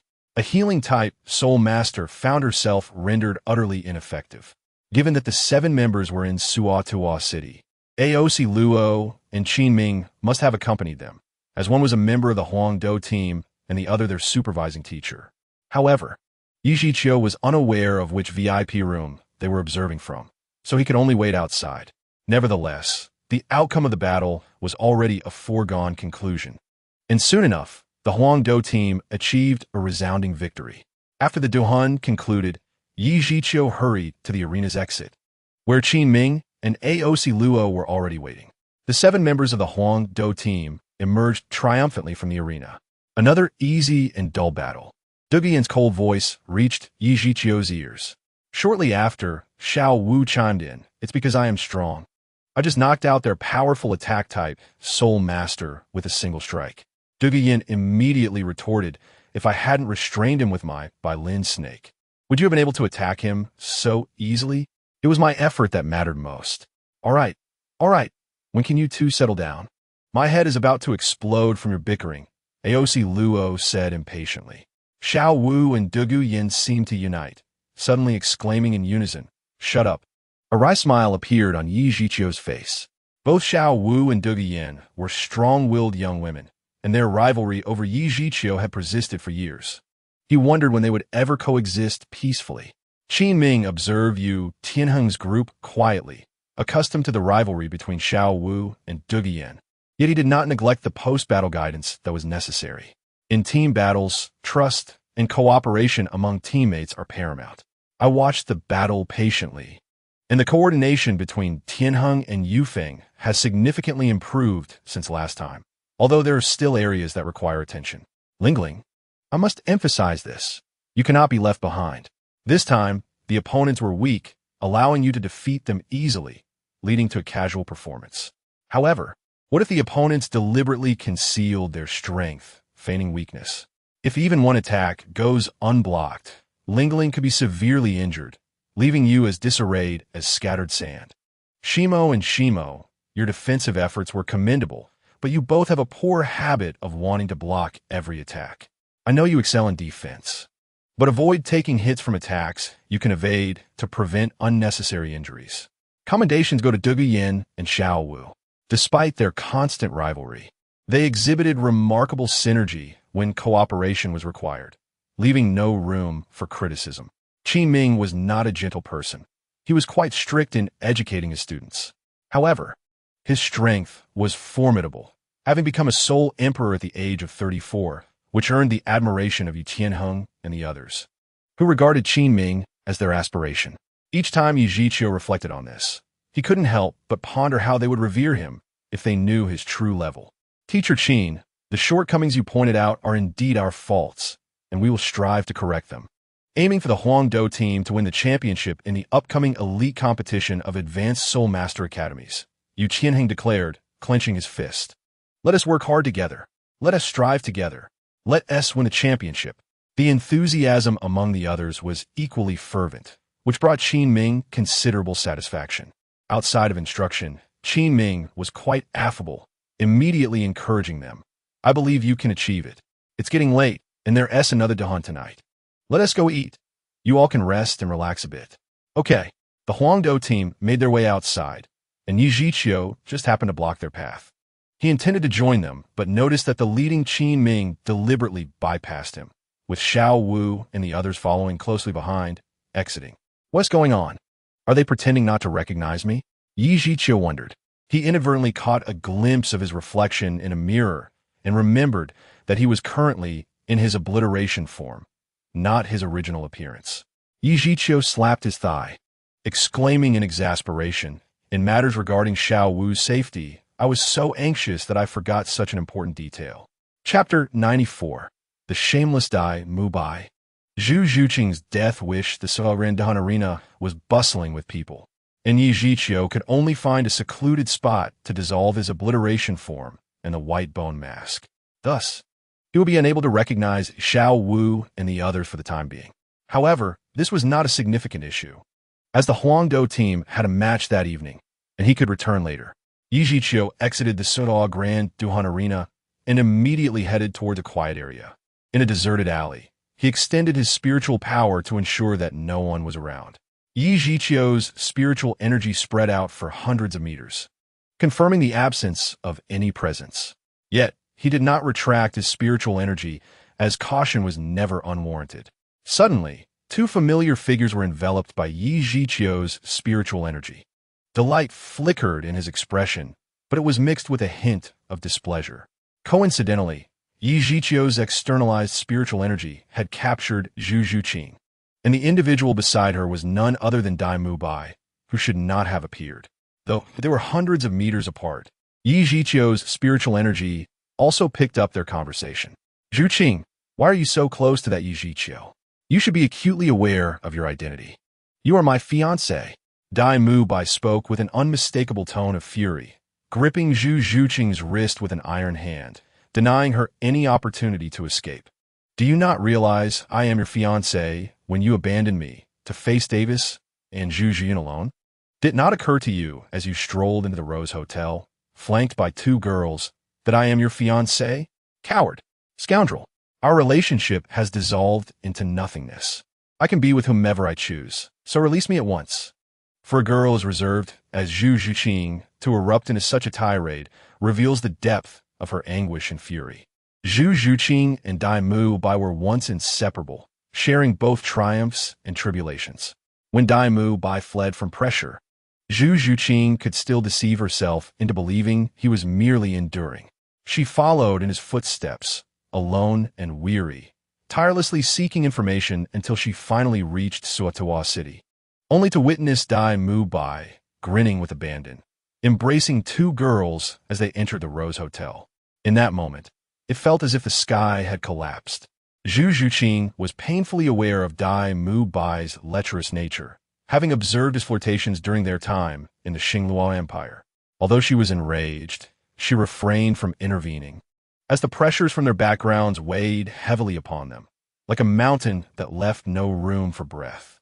The true betrayal was Dai Mubai abandoning her to bear the burden alone in Xingluo while he frolicked in the secluded Suotawa City.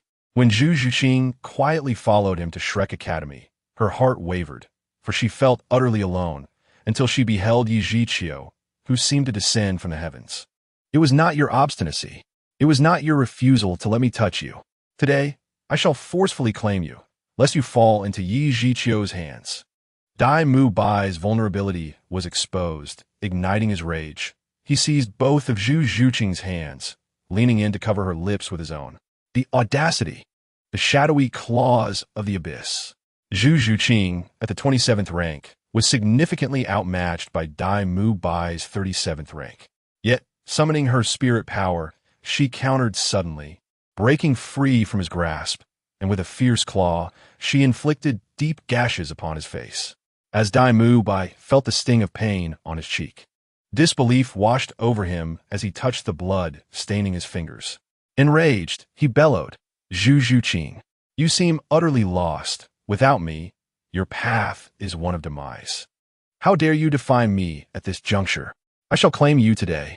With a thunderous declaration, he unleashed his third soul skill, White Tiger Barrier Transformation, his muscles bulging as he lunged at Zhu Zhuqing with unrelenting ferocity. Despite the evident disparity in their strengths, Zhu Zhuqing was soon overwhelmed by his onslaught. Yet, Dai Mubai's intentions were far from noble. Rather than severely injuring her, he chose to shred her clothing, exposing her alabaster skin. "Dai Mubai, you seek death." Yi Zhiqiu, ablaze with fury, wasted no time in reverting to his original form, racing towards Zhu Zhuqing with unparalleled speed. "Zhu Zhuqing, cease your resistance. You cannot hope to defeat me. Submit and become my woman, and I shall grant you the title of concubine." Zhu Zhuqing struggled for breath as he tightened his grip around her neck, yet she fought valiantly to articulate, "Never. I hope you could scream just as fiercely later." Dai Mubai's expression turned cold as he pressed harder against her neck, his right hand tearing at her outer garments. In an instant, her skin was exposed to the cool air, and he greedily inhaled her fragrance, his hand reaching towards her undergarments. Should Dai Mubai succeed, Zhu Zhuqing's purity would be irretrievably lost, and despair glimmered in her eyes. "Dai Mubai, may you meet a wretched end." She cursed with the last vestiges of her strength. If only she had encountered Yi Zhiqiu sooner, perhaps she too could have tasted happiness. If she had stood by his side during Tang Hao's tribulation, she would have welcomed death willingly. "Yi Zhiqiu, where are you? Are you truly gone?" With a heart resigned to fate, Zhu Zhuqing slowly closed her eyes, biting down on her tongue, prepared to end her own life. Dai Mubai, indifferent to her plight, retorted, "Rest assured, I shall live well, and so shall you. I could never bear to let you perish without savoring you 1,000 times." Chapter 95. Yi Zhiqiu. "Thank you." Zhu Zhuqing's hands were not bound, yet the suffocating torment rendered her incapable of channeling her spirit power. In her desperate attempts to strike at Dai Mubai, she found herself utterly powerless. His countenance was malevolent as his hand neared her undergarments, and just as hope seemed lost, Yi Zhiqiu finally arrived. "Dai Mubai, release Zhuqing at once." Yi Zhiqiu's voice rang out, followed closely by the formidable tendrils of the Annihilation Blue-Silver Emperor, surging towards Dai Mubai. Startled by the oncoming vines, Dai Mubai's expression shifted as he recognized Yi Zhiqiu, his voice laced with venom. "Yi Zhiqiu, you are still alive." Even as he spoke, his body remained unyielding. He did not flinch as he tightened his grip on Zhu Zhuqing's throat, his other hand poised with deadly claws against her delicate skin, which tore effortlessly, drawing forth crimson drops. "Do not move, or I shall end her life immediately." Dai Mubai was acutely aware of Yi Zhiqiu's strength and had no intention of resisting. He wielded Zhu Zhuqing's life as his threat. Previously despondent, Zhu Zhuqing felt a flicker of warmth upon hearing Yi Zhiqiu's familiar voice. Though stern, it conveyed his concern for her well-being. To her astonishment, Yi Zhiqiu had survived. He had escaped the clutches of the tidal Douluo. Yet, her throat remained constricted, stifling her ability to speak, and 2 tears slipped down her cheeks. Dai Mubai, her betrothed, spoke cruelly, harboring ill intentions. It was tragic, lamentable, and pitiable. Yet, he was no longer intertwined with her destiny. Yi Zhiqiu, a once stranger, now chose to show her kindness and care. Thank goodness for Yi Zhiqiu. The tendrils of the Annihilation Blue-Silver Emperor halted mere meters before Dai Mubai. For Zhu Zhuqing's life hung in the balance, and Yi Zhiqiu could not guarantee her safety before Dai Mubai's wrath was unleashed. "Release her, and I shall spare your life." Yi Zhiqiu's voice was frigid to the core. Previously, he merely found Dai Mubai's mannerisms distasteful and did not regard him highly. However, Dai Mubai's recent actions had crossed a line, inciting in Yi Zhiqiu an intense loathing. Were it not for Zhu Zhuqing's life being at stake, Yi Zhiqiu would have slain Dai Mubai without hesitation. Oh no, a swift execution would be too merciful. Yi Zhiqiu desired to make Dai Mubai's existence a living hell. Dai Mubai's heart was consumed by hatred. Were it not for Yi Zhiqiu, he would not have found himself in such a predicament. And thus he harbored a deep-seated animosity towards Yi Zhiqiu. "Yi Zhiqiu, are you not the one who revels in showing off?" Where is that bravado you displayed at Shrek Academy? Why do you meddle in my affairs? Why do you dare to lay hands on my woman? Dai Mubai screamed in a frenzy, yet his wrath was far from quelled. You will kneel and bow until I am satisfied, or I shall take Zhu Zhuqing's life. At that moment, Zhu Zhuqing's face was drenched in tears as she fervently shook her head at Yi Zhiqiu, signaling him not to yield to Dai Mubai. Her expression quickly morphed into one of anguish, blood seeping from the corner of her mouth. Zhu Zhuqing was on the verge of biting her tongue to end her own life. Dai Mubai remained fixated on Yi Zhiqiu, oblivious to Zhu Zhuqing's plight. But Yi Zhiqiu took in every detail, though he was unable to intervene in time. Nevertheless, as long as Yi Zhiqiu was present, Zhu Zhuqing would not perish. With a fierce glint in his eyes, a swift and icy blue beam erupted from Yi Zhiqiu's gaze.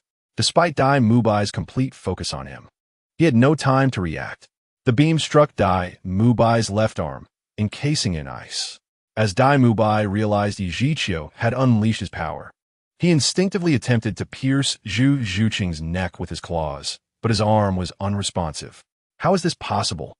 Dai Mubai looked down to see his left arm transformed into an icy sculpture, the extreme cold rapidly spreading outward.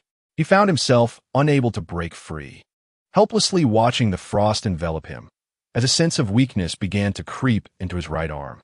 In a panic, he released his grip on Zhu Zhuqing's neck, his claws unfurling towards her, who was now defenseless. However, the world-extinguishing blue-silver emperor vines had arrived, ensnaring Zhu Zhuqing's body and drawing her towards Yi Zhiqiu, while the remaining vines bound Dai Mubai tightly, rendering him immobile. Yi Zhiqiu did not hesitate, as Zhu Zhuqing fell into his embrace. The beautiful and sacred Zao Hua Jiu Exan Haidang appeared in his left palm. A warm light enveloped Zhu Zhuqing, healing her wounds. Biting her tongue could lead to death by choking or excessive blood loss, but under the healing of the Zao Hua Jiu Exan Haidang, none of that mattered. As the energy flowed through her, Zhu Zhuqing's injuries healed significantly. The scars from her earlier battle with Dai Mubai disappeared, her skin regaining its former smoothness. The wounds in her mouth healed as well, though her throat remained filled with blood, causing her to cough violently in Yi Zhiqiu's arms, staining his clothing. Yi Zhiqiu showed no disdain. Instead, he gently patted Zhu Zhuqing's back, and soon she was no longer in grave danger. After a few coughs, Zhu Zhuqing lifted her gaze to Yi Zhiqiu's face. Though blood lingered at the corner of her mouth, her expression radiated happiness as she softly said, Yi Zhiqiu, thank you. I knew you would be fine. There is no need for. Yi Zhiqiu's words were cut short as Zhu Zhuqing's soft lips met his. He reciprocated without reservation, fully engaging in her inexperienced actions. The blood at Zhu Zhuqing's lips mingled with Yi Zhiqiu's tongue. It was slightly viscous, with a metallic taste, yet it was exquisite. In the distance, the vines of the blue-silver emperor binding Dai Mubai lost their spiritual support, their resilience and strength diminished. Yet in that moment, Dai Mubai remained powerless to escape, the icy crystals from his left arm having spread across much of his body. The ultimate ice, born from the fusion of the Wisdom Skull and the Ice Fire Dragon Soul, was a formidable skill, and Dai Mubai's 39th level soul power was utterly insufficient against it, leaving him to be gradually encased in ice, devoid of any resistance. Dai Mubai clearly witnessed Zhu Zhuqing offering a kiss, his eyes instantly filled with bloodshot fury, his gaze fracturing with rage. In that moment, a torrent of murderous intent surged within him, yet he was powerless to move, forced to watch helplessly. Yi Zhiqiu, if I do not die, I will surely kill you. Initially, the chapter was intended to be titled Zhu Zhuqing's Kiss, as it would undoubtedly entice readers, yet I hesitated, fearing censorship. Chapter 93-94 contained little content, as yesterday's synchronization with Midu was delayed for review until around 10 in the morning today. This chapter includes 2 lines depicting a kiss. I wonder if it will face censorship. I hope it will be alright. Chapter 96, The Spoiled Ning Rongrong. Twin Martial Spirits. Yi Zhiqiu, how deeply you hide. I despise it. This was Dai Mubai's final reaction upon realizing the power of Yi Zhiqiu's Zao Hua Jiu, Exine Haiding. Regrettably, it also became his last utterance in this lifetime. Yi Zhiqiu was entirely lost in the exquisite sensation, paying no heed to the hysterical Dai Mubai. Before long, Dai Mubai was completely encased in ice. Though he still had a flicker of life within him, his vital signs only waned, not yet extinguished. If the outer layer of ice were to be shattered at that moment, he might have a chance to survive. Alas, no one came to his aid. After a long while, their lips parted. Yi Zhiqiu gazed tenderly into Zhu Zhuqing's eyes. As their gazes met, Zhu Zhuqing's shyness overwhelmed her, and she buried her face in Yi Zhiqiu's chest, unable to meet his eyes. Moments ago, she had been terrified, and the joy of surviving combined with her reliance on Yi Zhiqiu compelled her to offer him a kiss. Now, with everything settled, shyness flooded her heart. Yi Zhiqiu smiled gently, finding Zhu Zhuqing's bashfulness endearing. After experiencing the brazen kisses from Xiao Wu, Duge Yin, and Hu Laina, Zhu Zhuqing's shy demeanor was even more captivating. He held her close, her face nestled against his chest. They stood in silence, yet the warmth between them spoke volumes. "Zhuqing, are you here?" At that moment, a petite figure in a white dress burst into the deserted alley. Upon seeing Yi Zhiqiu and Zhu Zhuqing in their intimate embrace, she was momentarily stunned. "Brother Qiu, how could you do this behind my back?" Ning Rongrong exclaimed, her expression inflating with indignation as she approached them. As she passed by the now icy Dai Mubai, Ning Rongrong paused slightly but did not dwell on it, her focus drawn to the disheveled Zhu Zhuqing. "Oh, Zhuqing, we agreed to inform each other the moment we found Brother Qiu. While I was tirelessly searching for him, you found him and immediately threw yourself into his arms. Brother Qiu, you even tore Zhuqing's clothes like this. It seems you prefer her ample figure. If I hadn't arrived, would you have indulged in mischief together?" Ning Rongrong accused Yi Zhiqiu and Zhu Zhuqing, tears brimming at the corners of her eyes. Yet, her sadness was not born from jealousy over their closeness. She was well aware of Yi Zhiqiu's relationships with Xiao Wu and Duge Yin, and the addition of Zhu Zhuqing did not bother her in the slightest. What truly saddens Ning Rongrong is the rapid advancement of the relationship between Yi Zhiqiu and Zhu Zhuqing. She had never been so close to Yi Zhiqiu herself, and to her surprise, Zhu Zhuqing had taken the lead. "No wonder Brother Qiu had never actively sought closeness with me. It appears he truly favors the voluptuous, while I, alas, am not as endowed. However, little Wu is not voluptuous either. When I took the initiative, Brother Qiu did not reject me. Could it be that little Wu is even more proactive than I am?" Ning Rongrong wept profusely before Yi Zhiqiu, her mind swirling with chaotic thoughts. In truth, she did not mind the presence of more girls around Yi Zhiqiu. On the contrary, it indicated that her Brother Qiu was indeed exceptional, with discerning taste. Yet, as a delicate young lady who took the initiative, the fact that Yi Zhiqiu never reciprocated her affections, and that Zhu Zhuqing, whom he had only recently met, was progressing faster, struck a blow to Ning Rongrong's pride. Zhu Zhuqing, being an introverted individual, was blushing and at a loss for words on how to explain herself to Ning Rongrong. After all, she could not possibly recount the humiliating ordeal she had just endured at the hands of Dai Mubai. Seeing Ning Rongrong in tears, Yi Zhiqiu hastily retrieved a garment from a moonlit night at the 24 Bridges to drape over Zhu Zhuqing, then embraced her and approached Ning Rongrong to wipe away her tears. "Rongrong, please let me explain. It is not as you imagine." Ning Rongrong's sobs abruptly ceased, and she lunged into Yi Zhiqiu's embrace, crying even louder. "Whoa, have you already completed your misdeeds? I was the one who liked Brother Qiu first. Why did you accept Zhu Qing before me? I too wish to be with Brother Qiu." Yi Zhiqiu felt overwhelmed. He could hardly bear the tears of young girls. Now, with two delicate girls in his arms, he found no joy in the moment, instead reminiscing about the quarrels he had witnessed between little Wu and Duge Yin. Although those arguments were frequent, there was no need to consider other matters. Yi Zhiqiu understood Ning Rongrong's feelings well. With her willingness to embrace him, he could easily agree to any beautiful girl who approached him. The issue was that Ning Rongrong was too forward and rebellious. If he consented to her, the Seven Treasure Glazed Tile School would undoubtedly find out. There were far too many girls around Yi Zhiqiu, with two clear fiancés. Ning Fengji would never permit Ning Rongrong to leap into the fiery pit that was Yi Zhiqiu. It would not be so bad if it were only Ning Fengji. However, he also had Chen Xian and Gu Rong by his side, two powerful titled Douluos who cherished Ning Rongrong dearly. Any one of them could easily confront Yi Zhiqiu, and he would struggle to withstand it. Yi Zhiqiu's trump card was for desperate times. He could not afford to expose it over such trivial matters, as it would lead to mutual destruction. After all, Chen Xian and Gu Rong were certainly more than mere family to Ning Rongrong. They were like blood relatives.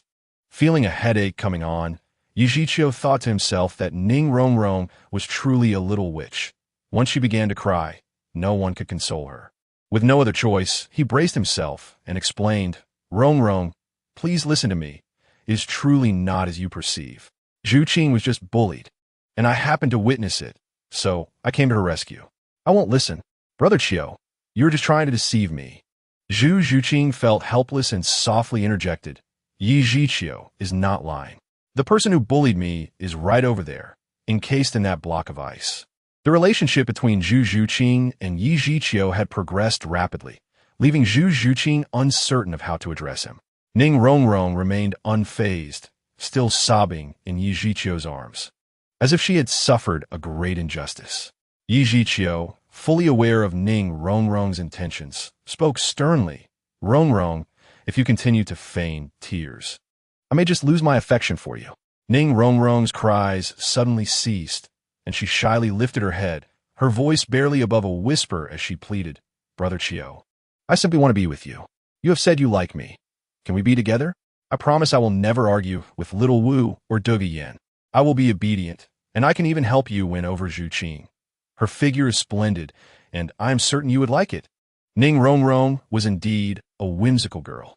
Upon seeing Zhu Qing's appearance alongside the frozen Dai Mu Bai, she could guess what had transpired.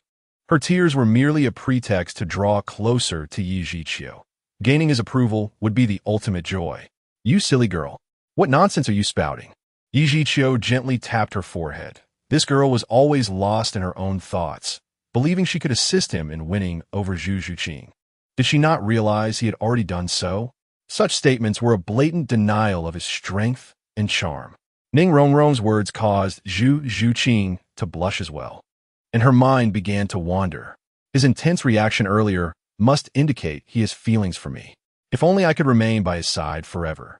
Yi Zhiqiu was surrounded by numerous girls, and even a young lady like Ning Rongrong was throwing herself at him, crying and pleading to be together. Zhu Qing had also learned about little Wu and Duge Yan from Ning Rongrong, yet she remained indifferent. Dai Mu Bai was far more fickle than Yi Zhiqiu, constantly cycling through a new array of women, discarding them once he grew bored. Even so, Zhu Qing had endured Dai Mu Bai's behavior and, prior to meeting Yi Zhiqiu, had even harbored a glimmer of hope regarding him. Thus, as long as Yi Zhiqiu promised to protect her, cherish her, and not abandon her, she was willing to accompany him for a lifetime. When Ning Rongrong believed Yi Zhiqiu had rejected her once again, tears welled up in her eyes, threatening to spill over. Yi Zhiqiu, somewhat exasperated, confessed, "To be honest, I do have some feelings for you, but I cannot accept you at this moment." "Why? Don't you like me? Why can't you accept me? Is it because I am small? If I grow to be as big as Zhu Qing, would you then accept me?" Ning Rongrong was indeed a girl who would not rest until she had made a startling revelation. Yi Zhiqiu understood that she was not referring to her age. But did that matter in this context? One must say, it was highly unlikely that Ning Rongrong would ever grow to be as tall as Zhu Qing. Yi Zhiqiu chuckled in disbelief. "Were you always imagining? Do you not understand my point? Your father would never agree to our relationship. Then your grandpa Jian would come after me with his sword, and your grandpa Gu would join in as well. Your father would only amplify their wrath. I could never withstand it." Ning Rongrong pouted in defiance. "I will protect you. Although they may not hold back against you, they would never dare to harm me. As long as I stand in front of you, they would not strike. Besides, this way, with Grandpa Jian and Grandpa Gu supporting me, you won't always bully me in the future." As she spoke, Ning Rongrong's face turned crimson. Her words were not her true intentions. In fact, she yearned for Yi Zhiqiu to bully her, and in a rather hands-on manner.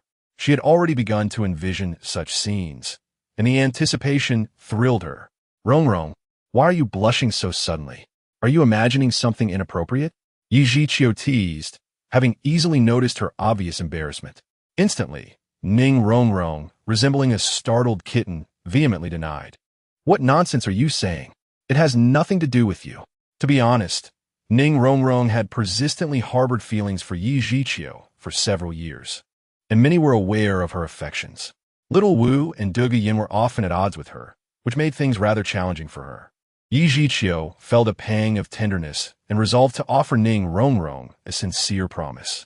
He earnestly declared, Rong, when I become a titled Douluo and possess the strength to defeat your grandfather Jian and grandfather Gu, I will take you home as my bride. Really?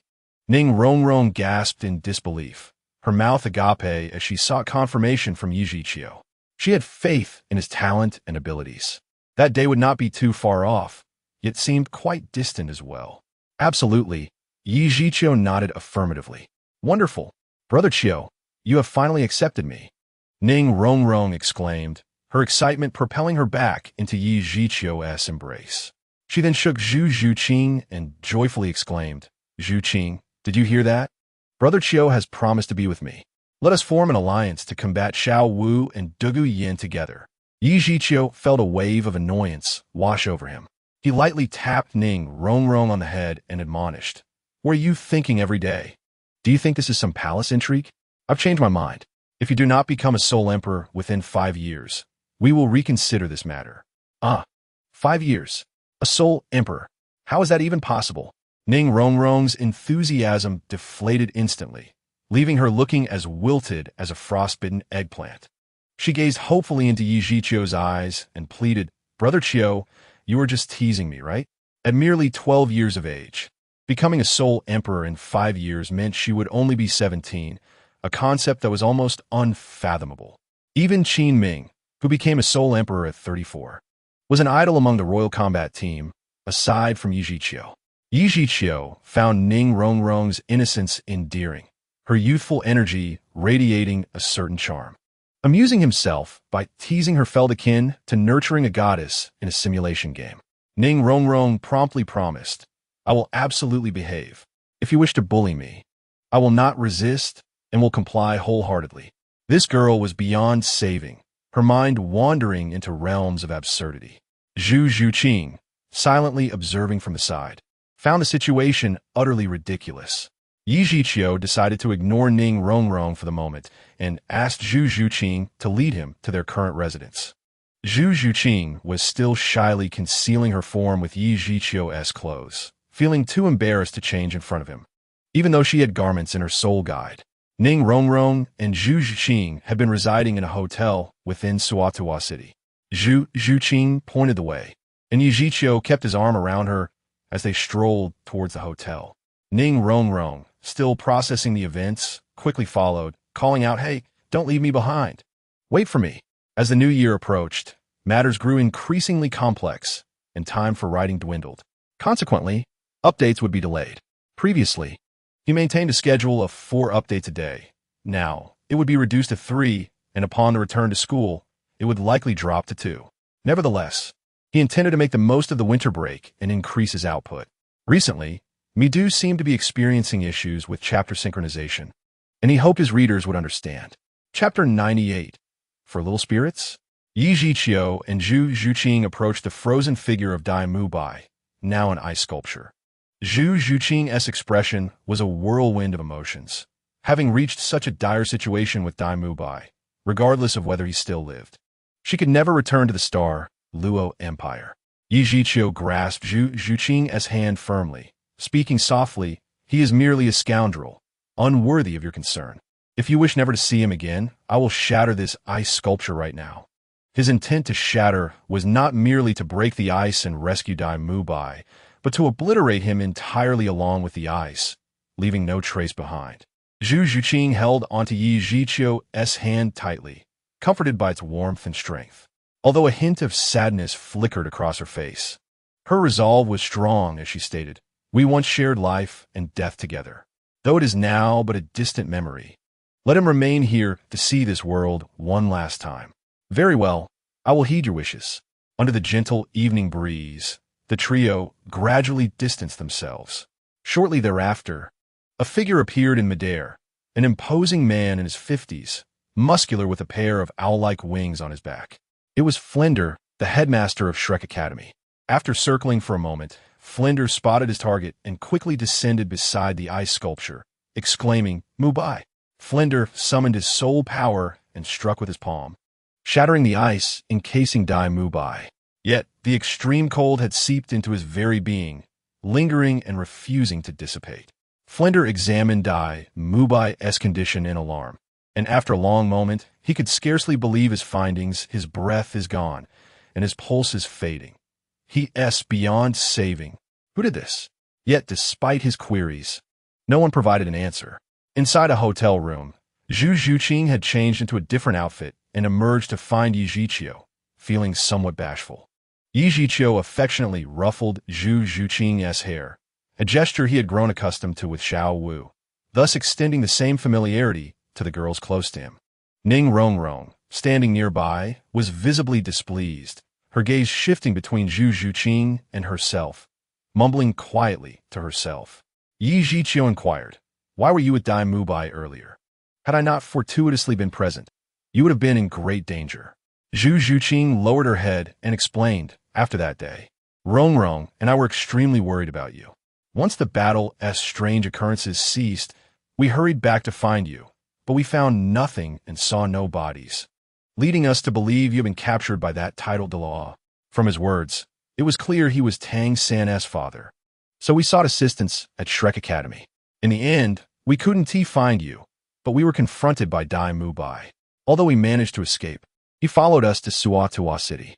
Today, Rongrong and I had decided to give up and seek help from the Seven Treasure Glazed Tile School. However, we stumbled upon the vines of the Annihilation Blue-Silver Emperor, prompting us to split up in search of you, and that's when I encountered Dai Mubai." Yi Zhiqiu grasped the situation and embraced Zhu Zhuqing, who appeared quite pitiful with her head down, offering her comfort. "It's all right. I am not blaming you. In the future, if I am not around, you must exercise caution." Zhu Zhuqing nodded obediently.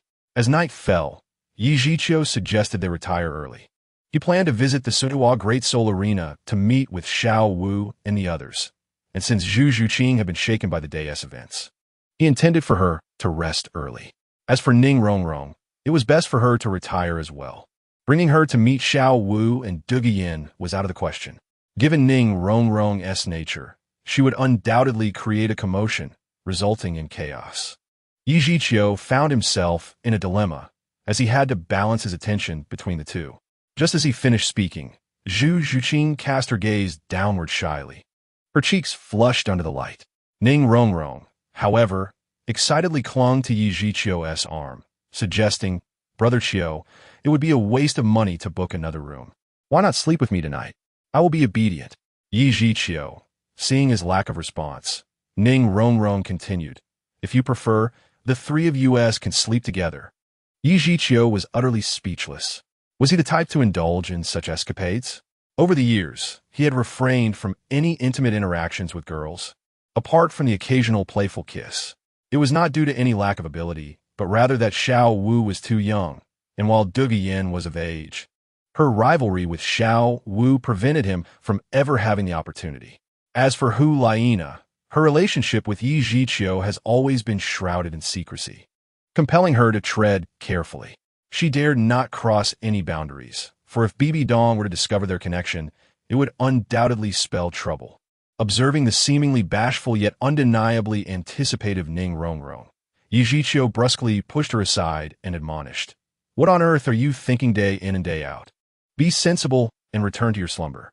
I have matters to attend to outside and shall not return until tomorrow.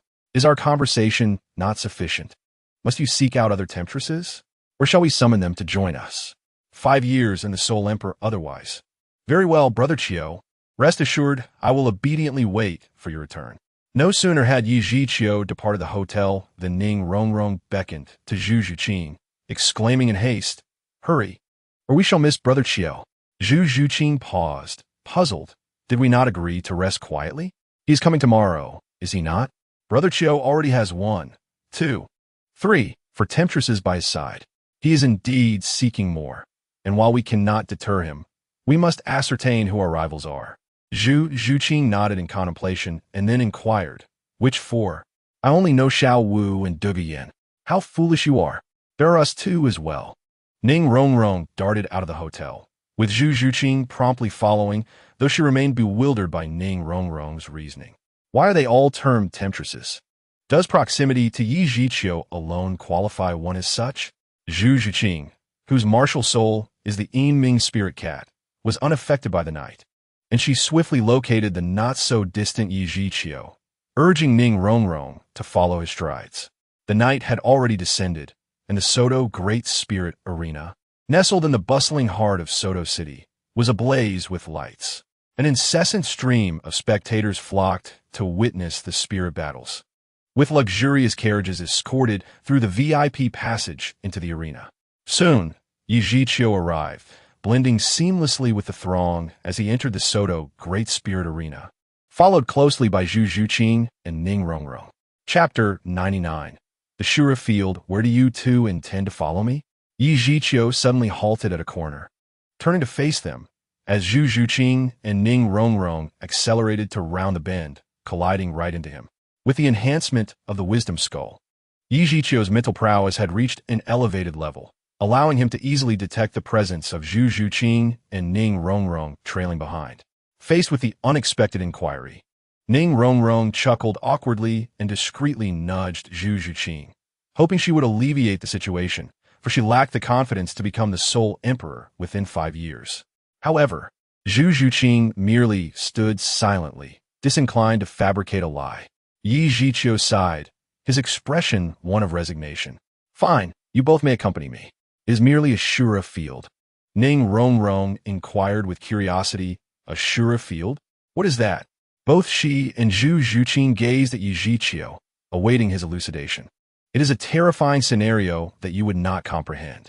Yi Zhiqiu chose not to elaborate further and proceeded toward the front desk of the Soto Great Spirit Arena, seeking information about the Royal Combat Team's match schedule, with Ning Rongrong and Zhu Zhuqing hastily trailing behind. Midway, Yi Zhiqiu paused, a look of delight gracing his features as he guided Ning Rongrong and Zhu Zhuqing toward the VIP lounge.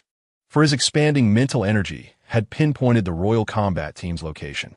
At that moment, in the VIP lounge, room number 3, a lavish space spanning over 200 square meters featured a massive genuine leather sofa nearly 15 meters in length, comfortably accommodating several individuals.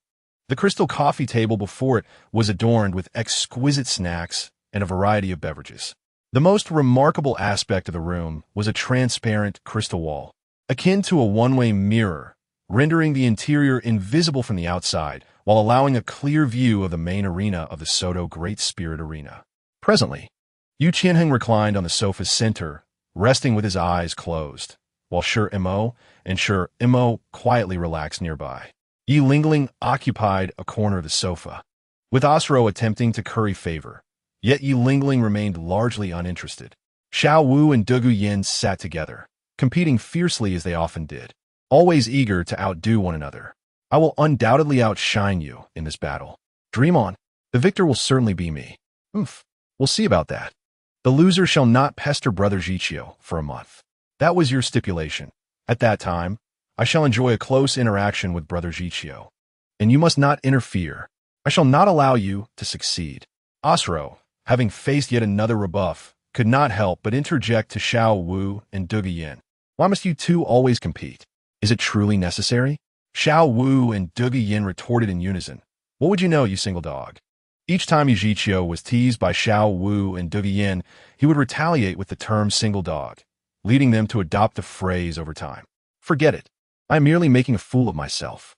At that moment, the door to the room swung open, and Qin Ming entered first, followed closely by Yi Zhiqiu, Ning Rongrong, and Zhu Zhuqing. Yi Zhiqiu coincidentally encountered Qin Ming while retrieving opponent data and decided to accompany him. "Look who I've brought along."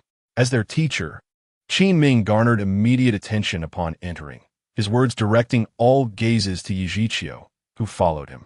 "Xiao Qiu, Zhiqiu, Brother Zhiqiu, little Brother Zhiqiu." Amid a flurry of joyful greetings, Xiao Wu and Douluo Yin once again found themselves in competition, racing towards Yi Zhiqiu. However, upon noticing Ning Rongrong and Zhu Zhuqing by his side, their expressions darkened in unison. Ning Rongrong, what brings you here? Is it permissible for you to seek out Brother Qiu? Who is she? Xiao Wu pointed at Zhu Zhuqing, directing a sharp gaze towards Yi Zhiqiu. Moreover, Douluo Yin also exhibited wariness, for Zhu Zhuqing stood close to Yi Zhiqiu, and her physique was no less impressive than her own, perhaps even surpassing it. Yi Zhiqiu, feeling exasperated, had anticipated this scenario of the four girls meeting, which was why he initially hesitated to bring Ning Rongrong and Zhu Zhuqing along. Xiao Wu and Douluo Yin harbored strong feelings of jealousy, perpetually competing for favor, and they were well aware of Ning Rongrong as an overt rival.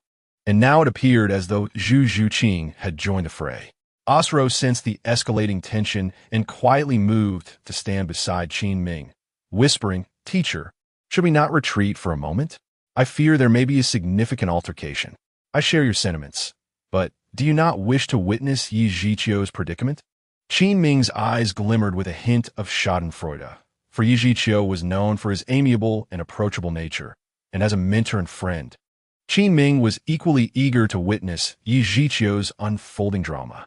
Of course, I wish to see, but the commotion will be considerable, so it is wise for me to keep my distance. On the other side, the atmosphere grew increasingly tense, hinting at an impending confrontation. "Brother Zhiqiu, will you not introduce us? Where did you find this beauty?" Caught in the middle, Yi Zhiqiu faced a dilemma. If he spoke the truth, Xiao Wu and Douluo Yin, ever the volatile duo, would undoubtedly explode. If he chose not to be entirely forthright, it would be unfair to Zhu Zhuqing. At that moment, the usually reserved Zhu Zhuqing took the initiative to speak. "I am Zhu Zhuqing from the Star Luo Empire. You must be Xiao Wu and Douluo Yin, right? Rest assured, I shall not compete with you." Upon hearing this, Xiao Wu and Douluo Yin momentarily relaxed their vigilance, only for Zhu Zhuqing to continue. "I seek no title. I simply wish to remain by his side." Instantly, the atmosphere plummeted to an icy chill. Douluo Yin leaned against Yi Zhiqiu, pressing him against the wall, her lips brushing close to his ear as she inquired, "So, Zhiqiu, does this mean you've already claimed this little sister? A man may show weakness, but he cannot remain weak indefinitely." Yi Zhiqiu promptly retrieved the Xiangxi Duanchang Hong from his treasure pouch, suggesting, "Perhaps we should adhere to the old ways." Xiangxi Duanchang Hong does not deceive. This flower had long been Yi Zhiqiu's trump card, for neither Xiao Wu nor Douluo Yin had yet received its acknowledgement, implying that their affection for him had not reached a genuine depth. Douluo Yin's gaze flickered as she remarked, "Let the little sister give it a try. After all, I do not believe she can earn the recognition of Xiangxi Duanchang Hong." Thus, they proceeded with the trial. Yi Zhiqiu approached Zhu Zhuqing, presenting the flower before her. He was uncertain whether Zhu Zhuqing would gain its approval, but it was preferable to have her attempt rather than allow Xiao Wu and Douluo Yin to continue their scrutiny. "Zhuqing, this is Xiangxi Duanchang Hong, a divine treasure among celestial herbs. It chooses its master. One must think of their beloved while consuming a drop of blood upon its petals. If the intention is sincere, it will grant recognition, enhancing one's soul power by at least 10 levels and fundamentally transforming the body, improving one's qualifications for a lifetime." Zhu Zhuqing stared at the swaying Xiangxi Duanchang Hong, nodding slowly. Her gaze briefly met Yi Zhiqiu's before she averted it, saying, "I will give it a try." She summoned her soul power, drawing upon her vitality, and gently released a drop of blood onto the petals.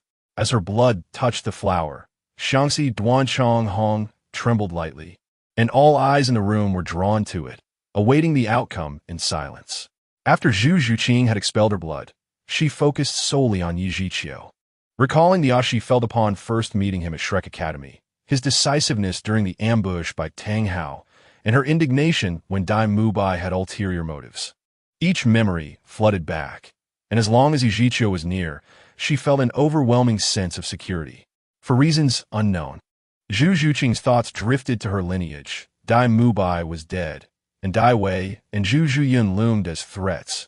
Returning to the Xing Luo Empire seemed impossible. Yi Zhiqiu was strong, and she too would grow stronger, Yet even if she became invincible, strong enough to compel the Dai and Zhu families to bow, her home would remain the same, albeit with a different essence. In an ephemeral moment of distraction, the trembling Xiangxi Duanchang Hong ceased to shake, thwarting her efforts. Zhu Zhuqing quietly lamented, "I am sorry." Yet Yi Zhiqiu gently smiled, tousling her hair, saying, "It is all right. I understand you carry much on your shoulders. There is still time ahead. Stay by my side, and I shall protect you." Zhu Zhuqing nodded with a smile, embracing Yi Zhiqiu, her delicate face pressed against his chest. Feeling warmth envelop her. Du Guyan, who had just moments ago been beaming with pride, now felt her expression collapse as she witnessed this display of affection. The sight of Zhu Zhuqing's tender demeanor only deepened Yi Zhiqiu's compassion for her. Could it be that I am the fool? It seems that Zhiqiu has a penchant for the delicate. Perhaps I have been too assertive.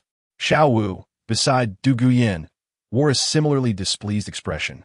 Handling one Du Guyan was already overwhelming. Now with Zhu Zhuqing in the mix, and Ning Rongrong appearing eager as well. The pressure of a 1 against 3 was immense. Should I ally with Yin Jie to ensure we do not falter against them? After Zhu Zhuqing's failed attempt, Ning Rongrong eagerly proclaimed, "Let me try. I want to give it a go." Zhiqiu Gij does not favor you. What are you attempting? Who said that? Gij already. Ning Rongrong barely began to explain when Du Guyan and Xiao Wu's sharp gazes locked onto Yi Zhiqiu, prompting him to concede, "Perhaps we should let her try." This exchange spoke volumes, suggesting that Yi Zhiqiu and Ning Rongrong's relationship had advanced a step further.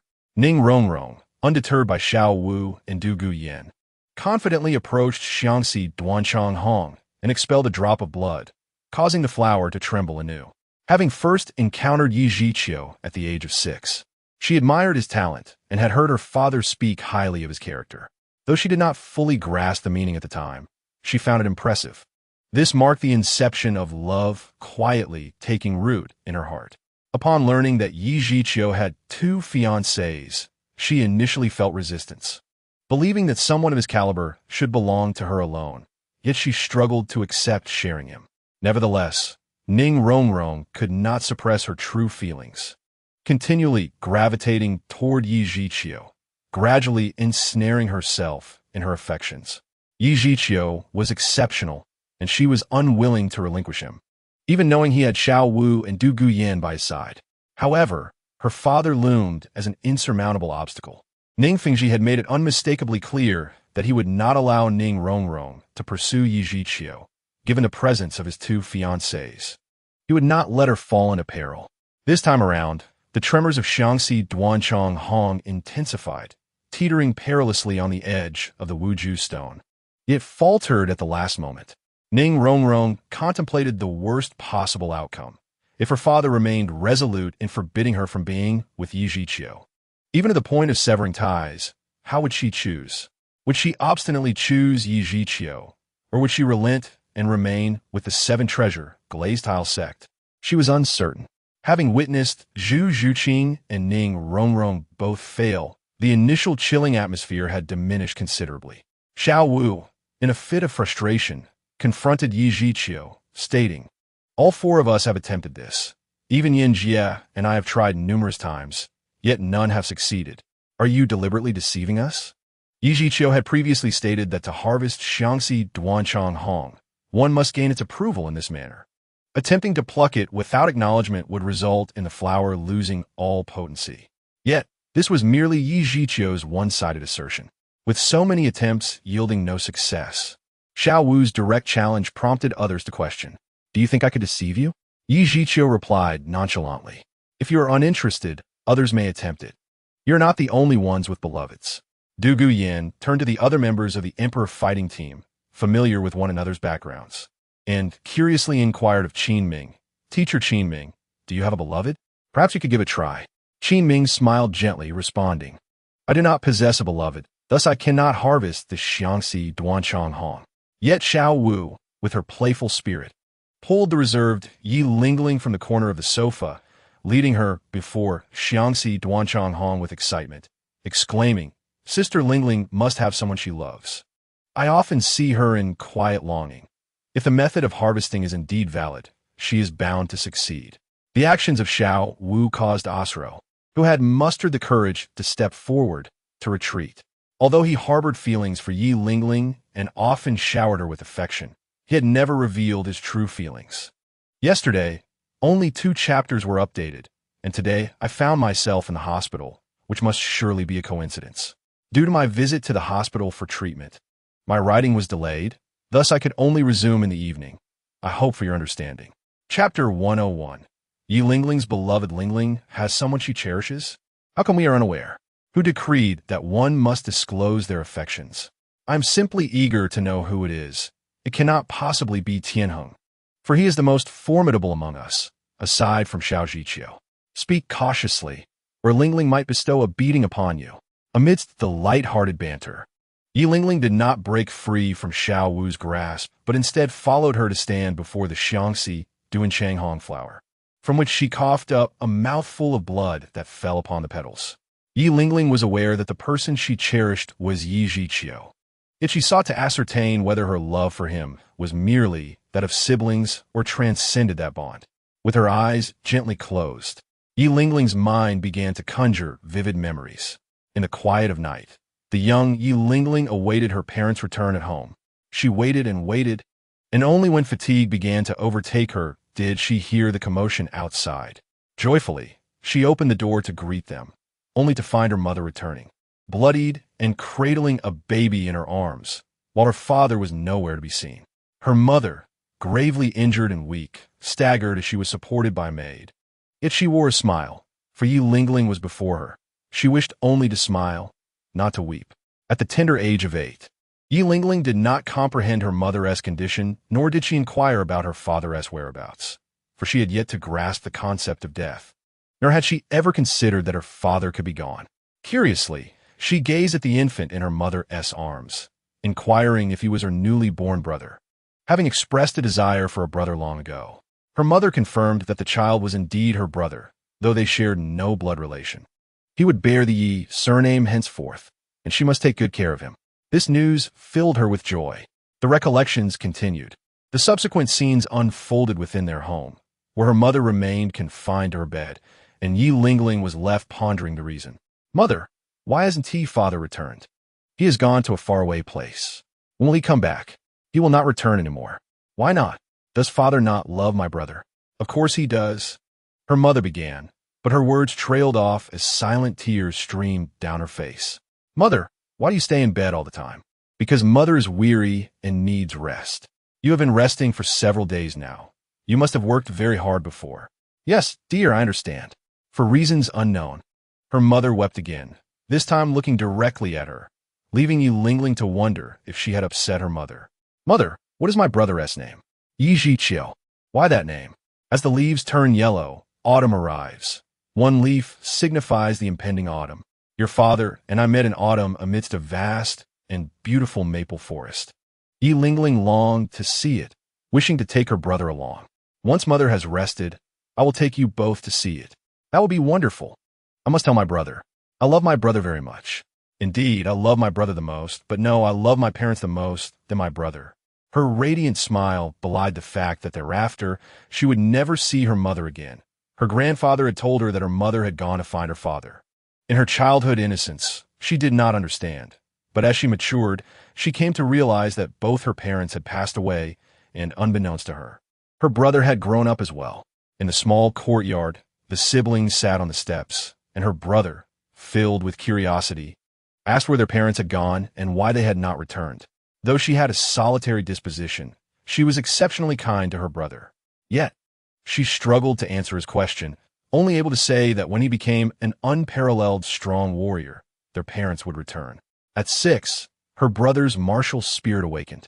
It was nothing extraordinary, merely the commonplace blue silvergrass. That day, he wept for a long time, and she too shed tears. By mere chance, her brother departed, only to return 6 months later, transformed with remarkable talent and a hint of arrogance. Most concerning to her was the presence of a girl by his side. Though he remained her sole brother, he had begun to develop attachments beyond her, and those attachments multiplied. She harbored a profound love for her brother, one that exceeded the bounds of sibling affection, Yet she was uncertain and afraid to express it, for she was no longer his sole priority. She feared that revealing her feelings might cause her to lose the last vestiges of his regard. At that moment, the Xiangxi Duanchenghong flower did not waver in the slightest. Yet it quietly fell from the Wujue stone. Yi Lingling raised her delicate hand to catch it. Yi Lingling has plucked the Xiangxi Duanchenghong. The success was astonishing. Xiao Wu stood beside her, marveling at the moment of triumph. The others were equally incredulous. The Xiangxi Duanchenghong, which even Xiao Wu and Duge Yin could not obtain, had been successfully harvested by Yi Lingling. Yet, they remained oblivious to the identity of her beloved. It seemed that Yi Lingling had never mentioned this before. She often appeared lost in thought, but they did not consider this, instead teasing her about her worries for her brother, Yi Zhiqiu. Standing behind the group, Asro wore a complex expression. He had not anticipated that Yi Lingling harbored such deep and genuine affection for someone, receiving the recognition of the Xiangxi Duanchenghong. As she gazed at the flower in her hand, Yi Lingling's emotions were tumultuous. In the instant that the flower had fallen, she had already known the answer. Yet she secretly glanced at Yi Zhiqiu. His expression was one of delight, yet lacking any trace of reluctance. Perhaps he was still unaware that the person she cherished was him. Duge Yin looked at Yi Lingling in astonishment. They were of similar age, both young girls in the same battle team, and their bond was strong. Yet she too was oblivious to Yi Lingling's affections, which transcended her own feelings for Yi Zhiqiu. Lingling, Duge Yan's words remained unfinished, yet the inquisition was evident. Yi Lingling gently shook her head and turned back to her previous position, sitting quietly. She did not wish to speak, nor could she. Qi Ming noted Yi Lingling's reluctance, and, to preclude further inquiries from others, he produced the opponent's information he had just obtained, stating, "Since Lingling has gained the recognition of the Xiangxi Duanchenghong, let her consume it to refine her spirit. If her soul power increases by 10 levels, she will become the highest-ranked member of our team. Lingling should refrain from participating in this battle. The opponent is a subpar team, and you can achieve victory without her assistance. Zhiqiu, do you wish to engage in the soul battle? If you want to play, then do so. If not, let Asro take your place, as he and Tianheng have a solid synergy." Yi Zhiqiu immediately shook his head in refusal. He typically did not partake in such team battles, primarily due to the ineptitude of the opponents, as his participation would result in an overwhelming victory without any developmental benefit. Chapter 102, Refinement. A new sign-in task, the kiss, did not last long, for Yi Zhiqiu's hands grew audacious, wandering to forbidden heights, startling Yi Lingling, who summoned an unexpected strength to push him away. At this moment, Yi Lingling's face resembled a blushing apple, radiant and tender, as if it could weep with dew. She lowered her head, her hands uncertainly seeking a place to rest. "What are you doing?" Yi Zhiqiu chuckled awkwardly and replied, "I apologize, dear sister. I couldn't help myself and startled you. This matter must not be disclosed to anyone. Then our relationship remains a secret." "Very well." The earlier scene lingered in Yi Lingling's mind, making her feel embarrassed to stay before Yi Zhiqiu, so she decided to walk away. However, instead of returning to the VIP room of the Suatoa Great Fighting Arena, she headed directly to her hotel. Yi Zhiqiu followed her into her room. The blush on Yi Lingling's cheeks had yet to fade, and upon noticing Yi Zhiqiu entering, she immediately grew wary. "What are you following me for? If you dare to harbor any improper thoughts, I will." Before she could finish her sentence, Yi Zhiqiu kissed her rosy lips once more, parting as quickly as he had come. Looking at the flustered Yi Lingling, he gently tucked a strand of her hair behind her ear and softly said, "Do you really think I'm a lecher? Hurry and refine the Xiangxi Duanchenghong. I'll protect you." Yi Lingling was taken aback by Yi Zhiqiu's audacity to kiss her again, momentarily frozen in place. Once she regained her composure, she shyly turned her back, finding a comfortable spot to sit cross-legged, and quietly took out the Xiangxi Duanchenghong.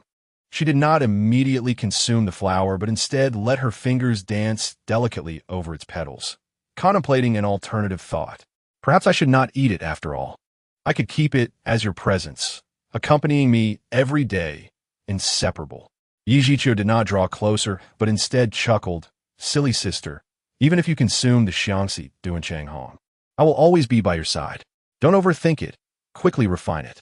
It will greatly benefit your cultivation, or else you may struggle to keep up with my growing strength. Yi Lingling playfully retorted, but you're only at level 32, while I'm already at level 35. Although I may not have matched you at your age, my current level is no less impressive. Hey, whose level is higher remains to be seen. Sister, you should refine the Xiangxi Duan Chang Hong first.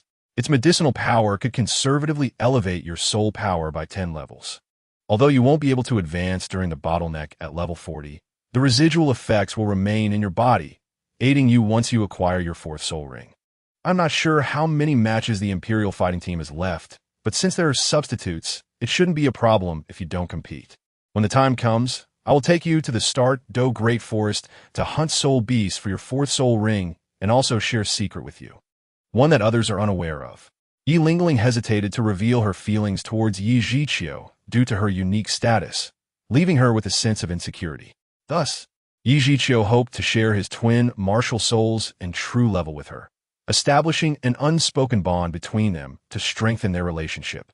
Once Yi Lingling refines the Xiangxi Duan Chang Hong, she would undoubtedly reach the bottleneck at level 40, making it essential for Yi Zhiqiu to reveal his hidden cards when they went to hunt soul beasts. You have secrets I don't know about? You don't have another woman outside, do you? Yi Lingling was suddenly filled with doubt. Her feelings for Yi Zhiqiu were genuine. And overcoming the emotional turmoil from when he brought Xiao Wu home, she gradually recognized that Yi Zhiqiu would never lack for beautiful women around him. Yet, as long as he still held a place for her in his heart, that was sufficient.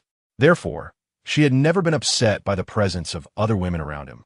Instead, she aided in comforting Du Guyan and Xiao Wu. And now, with Zhu Zhuqing and Ning Rongrong added to the mix, she felt a bit more at ease. Yi Lingling's intuition was correct. Yi Zhiqiu indeed had another woman, Hulaina, whom he had already pursued, along with Bibi Dong, whom he was partially courting. So he did not answer directly, but instead chuckled, Sister, just refine the Xiangxi Duan Chang Hong first. In a few days, when I take you to hunt soul beasts, you will understand. Yi Lingling did not press further and gently placed the Xiangxi Duan Chang Hong at her lips, slowly chewing and swallowing it. A rich floral fragrance instantly enveloped the entire room, and a faint red glow emanated from her body. The 9 hearts sea butterfly appeared in her palm, adorned by the same red light, creating a strikingly magical sight. The medicinal effects of the Xiangxi Duan Chang Hong took time to manifest, but as its potency was released, Yi Lingling's soul power surged, rapidly enhancing as she unknowingly progressed from level 35 to 36 and continued to rise.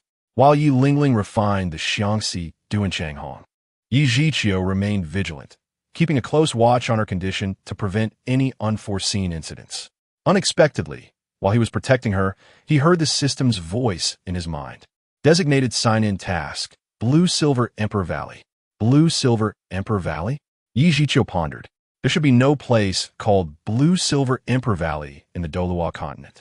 If it existed, it could only be where Tang Hao planted the seeds left by Yin. In an instant, Yi Zhiqiu connected the dots to Tang Hao and Tang San, deducing from the information he obtained from his master that Tang Hao must have suffered severe injuries during the sacrifice of his soul ring and taken Tang San away from Shrek Academy. Likely hiding there now, Tang Hao knew that Xiao Wu's true form was that of a 100,000-year soul beast, and Yi Zhiqiu could not place his hopes of concealing Xiao Wu's identity on Tang Hao's mercy or sense of duty. If Tang Hao publicly declared Xiao Wu's identity, even with the protection of the Qingquan shield, it would be hard to prevent others from believing it and causing trouble for Xiao Wu, given Tang Hao's former renown as the Haotian Douluo. Thus, Yi Zhiqiu had to take the initiative to eliminate this potential threat. The last time he faced Tang Hao, he had sacrificed a Wanchuan Qiushui Lu to counter the Haotian true body, borrowing the power of the Ice Fire Dragon Soul. Unfortunately, a single divine herb could only tap into the power of the Ice Fire Dragon Soul to a limited extent, resulting in a near defeat against Tang Hao under the explosive ring. With the experience from that encounter, Yi Zhiqiu felt more confident in dealing with Tang Hao. The fusion of the Wisdom Skull and the Ice Fire Dragon Soul had granted him a preliminary mastery over the Ice Fire Dragon Soul's power, making it easier to utilize its strength. Additionally, the surge of his spiritual power further bolstered Yi Zhiqiu's confidence, and even if Tang Hao survived, he would be gravely injured, giving Yi Zhiqiu a significant advantage in eliminating him. The previous chapter had been censored twice, causing distress. I shall endeavor to avoid writing intimate encounters in the future. Blue Silver Emperor Valley is a name I coined myself, as the original text only referred to it as a valley without providing a name, and I cannot recall if it was named in the anime. I simply decided to create a name. There was a minor error earlier which has been corrected. Tang Hao did not fuse with the Blue Silver Emperor's right leg bone. Chapter 103. Could your beloved be the Crown Prince? However, before that, Yi Zhiqiu intended to visit the Star Do Great Forest. Helping Yi Lingling find her fourth soul ring was only one aspect. Yi Zhiqiu also planned to acquire a soul ring for himself.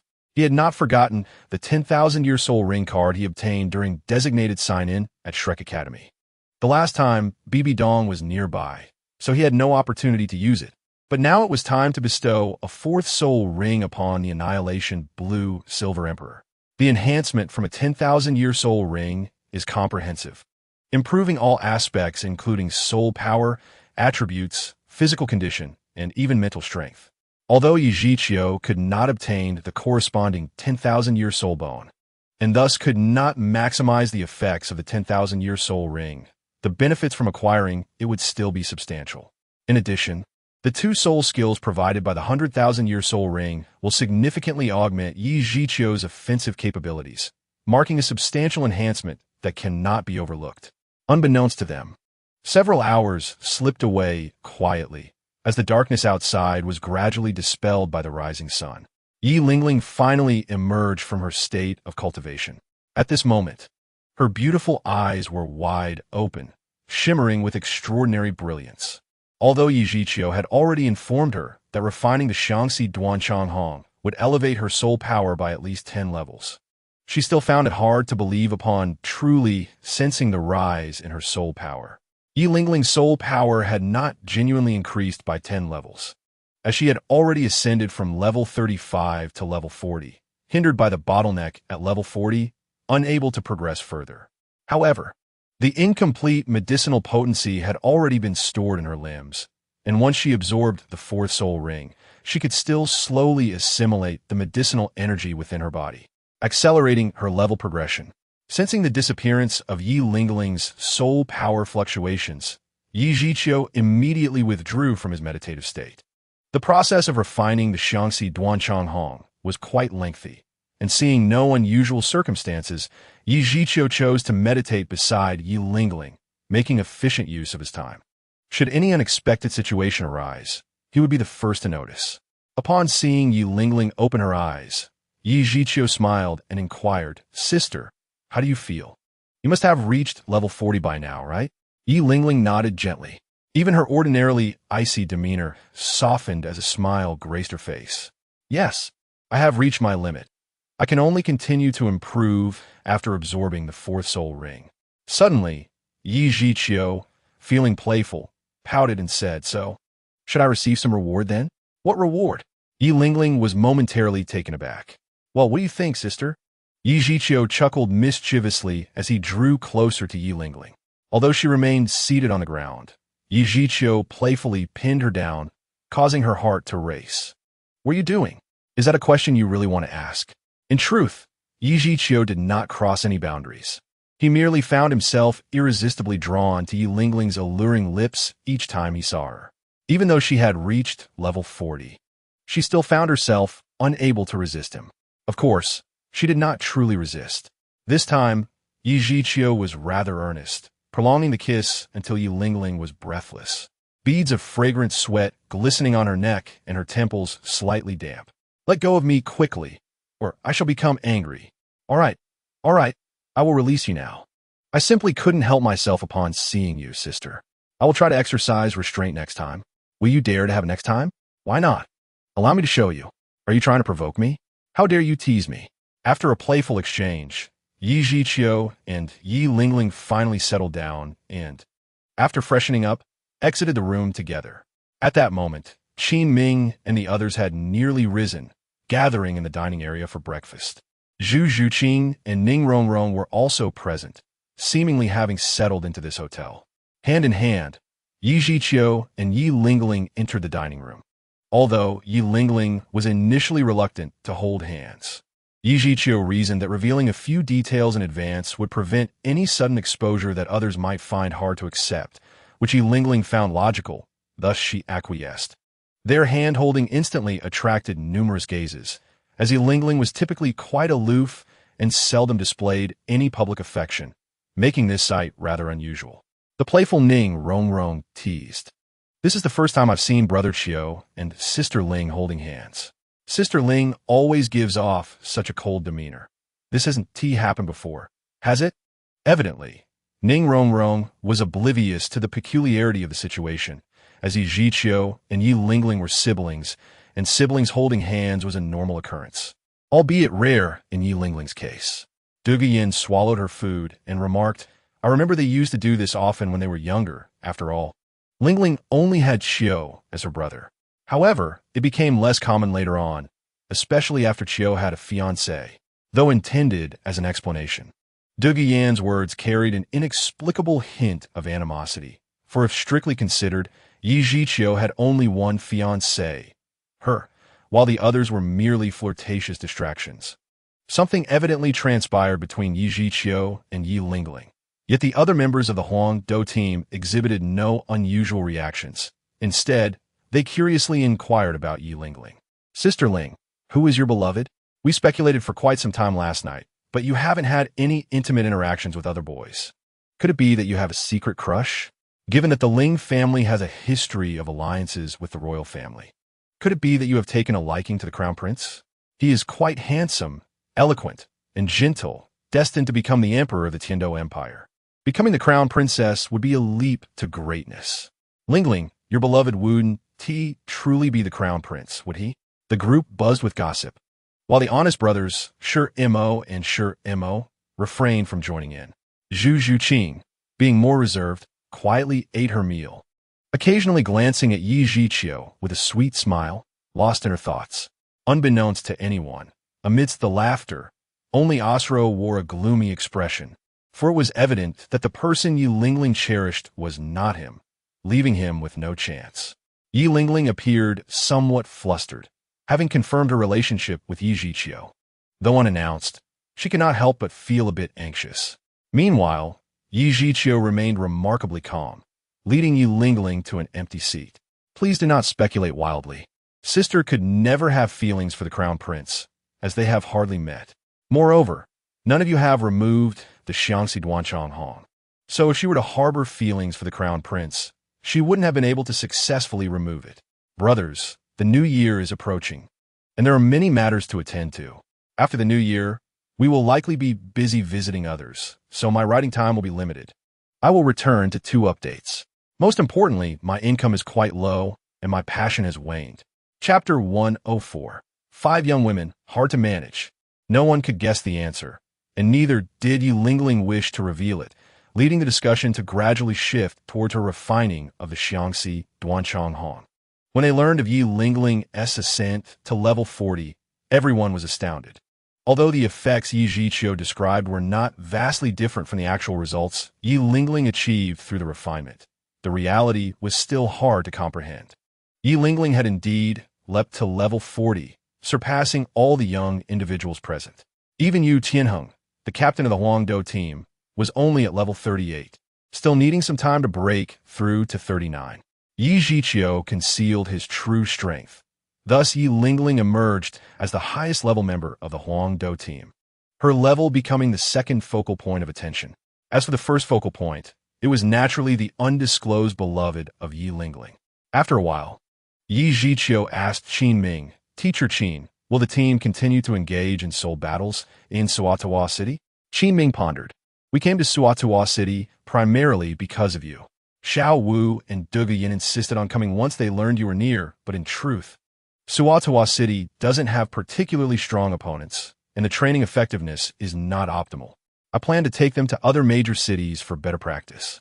I see, however, My sister may need to leave the team for a while, as I intend to take her to the Douluo forest to seek the fourth soul ring. And I also need to find my own fourth soul ring. Yi Zhiqiu's voice, though not particularly powerful, conveyed a wealth of information that astonished not only the members of the Hongjun battle team, but also Qin Ming.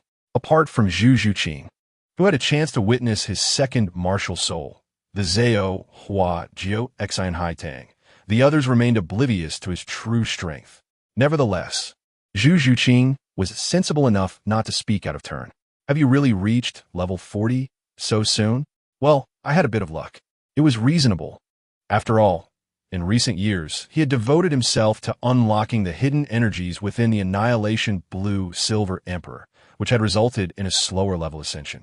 Now, however, the accumulation of his efforts was bearing fruit. Qin Laoshi, I entrust Zhu Qing and Rongrong to your care. Rest assured, it shall be no trouble. Indeed, Yi Zhiqiu could take Zhu Zhuqing and Ning Rongrong along without issue, as his strength was sufficient to ensure the safety of the three girls. Yet, he was compelled to make a choice. This time, he wished to enjoy a world of two with Yi Lingling. Zhu Zhuqing and Ning Rongrong had yet to react. But Xiao Wu and Dugian chorused, "No way, I want to go too." Yi Zhiqiu had forgotten that while Zhu Zhuqing was easy to appease and Ning Rongrong was somewhat intimidating, Xiao Wu and Dugian were truly mischievous little sprites, to the point of being inseparable from him. The last time Yi Zhiqiu had traveled from Tiando City to Sutuo City, he had stealthily set off, lest he be entangled by them. Yi Zhiqiu exchanged glances with Qin Ming, but Qin Ming seemed utterly oblivious, offering no words. Yi Zhiqiu, resigned, remarked, "If you both leave, how will the Huangdo battle team's training proceed? I don't care. Why don't we all go to the Douluo forest for training? You can't shake me off." "Exactly. Last time you disappeared without a word, making us travel so far to find you. This time, you can't run off alone." Yi Zhiqiu looked at Qin Ming with exasperation and said, "Qin Laoshi, if you don't speak up soon, the Huangdo battle team may very well disband. Disbanding might be for the best. It saves Xiao Wu and Dugian from pestering me every day. I could train with Tianheng and the others." Ning Rongrong, meanwhile, stuck out her tongue playfully and chimed in, "I want to go to the Douluo forest too." Though Zhu Zhuqing remained silent, her gaze lingered on Yi Zhiqiu. Her intentions clear. "Very well, I shall take you along." Hooray! The Douluo forest was situated in the southeastern region of the Barak Kingdom, with a small portion bordering it, and Sutuo City itself lay in the southeast of Barak Kingdom, making it less than 500 kilometers away.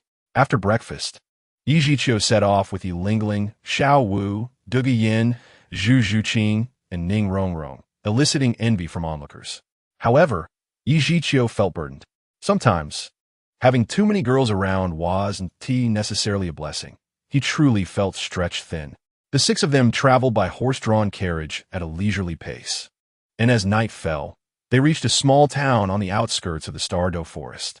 For safety's sake, Yi Zhiqiu decided to rest there for the night. Upon arriving at this unnamed town, Yi Zhiqiu couldn't help but recall the events that were originally scripted in the storyline of Douluo. Tang San and his companions would likely provoke the people of Songhui Academy here, even invoking the laughable educational philosophy of Shrek Academy that deemed those who did not dare to provoke as mediocre. If Yi Zhiqiu remember correctly, the name of the leading teacher from Songhui Academy was also Yi Zhiqiu.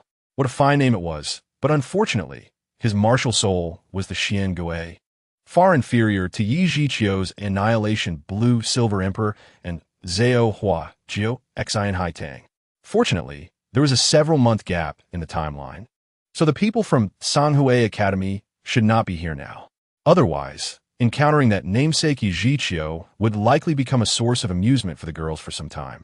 Thanks to its proximity to the Douluo forest, the town was quite lively, with bustling streets lined with various shops, though they found nothing they particularly needed to buy. As night approached, the six opted for a seemingly luxurious hotel to stay in. After dining together, Yi Zhiqiu quickly sought an opportunity to sneak away to his room. Managing 5 girls together was quite a challenge. Yi Lingling and Zhu Zhuqing were manageable. One was too shy to show much, and the other was very obedient. However, when Xiao Wu, Dugian, and Ning Rongrong gathered, it became truly exhausting for him, as he was not skilled in the art of splitting himself. Once in his room, Yi Zhiqiu sat cross-legged on the bed, preparing to cultivate for a while. Having finally extricated himself from their company, he dared not show his face outside, lest he find it impossible to escape again. Just as he settled into meditation, a knock on the door startled him, igniting a sense of foreboding within him.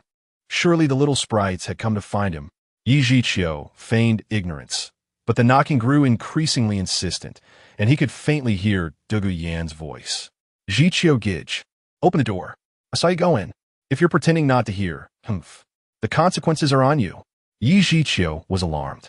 If he did not open the door, Douluo Yan might resort to some peculiar means to tease him.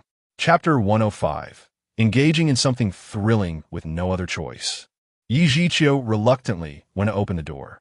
As soon as it swung open, Douluo Yan leapt into his arms, seemingly unable to hold back any longer, sealing the door with her foot while delivering a soft kiss. The warmth of her presence enveloped him, and as their lips met, Yi Zhiqiu felt a rush of blood to his head, his hands instinctively becoming occupied. Before long, Douluo Yan's clothes were in disarray, and Yi Zhiqiu's shirt had been torn open by her. After a lengthy moment, their lips parted. Douluo Yan's cheeks flushed, exuding an alluring charm as she licked her lips with evident satisfaction, gradually pressing Yi Zhiqiu onto the bed, propping herself up as she gazed at him and seductively proposed. While shall we isn't here? Shall we engage in something thrilling? As she spoke, her delicate hands roamed over Yi Zhiqiu's body, igniting an insatiable yearning within him. At that moment, another knock sounded at the door. Zhiqiu Gij, can I sleep with you tonight? The voice was soft and timid, yet unmistakably laced with anticipation. It was Xiao Wu's voice. Yi Zhiqiu was immediately caught in a dilemma, his enthusiasm waning significantly, with Xiao Wu blocking the door. If he continued to flirt with Douluo Yan inside, the consequences would be utterly dire. Yi Zhiqiu cast an apologetic glance at Douluo Yan beneath him, intending to rise and open the door, but Douluo Yan flashed a mischievous smile, pulling him back to her and deliberately letting out a sultry sound.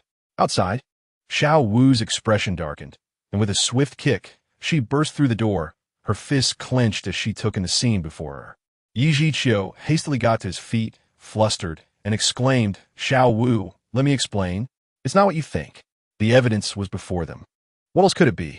Douluo Yan showed no signs of panic, instead adding fuel to the fire. Ignorink, Yiziu. Xiao Wu directed her fury at the disheveled Douluo Yan lying on the bed, shouting, Sister Yan, how dare you try to cheat behind my back? Little Wu, it's not what you think. You're still too young to engage in such things, but I'm already of age. Moreover, Zhiqiu Gij and I are betrothed. I'm not cheating, but rather being forthright. The atmosphere in the room froze instantly. Yi Zhiqiu sensed that the situation had taken a turn for the worse. Just moments ago, Douluo Yan had seductively approached him, and he had barely considered the consequences.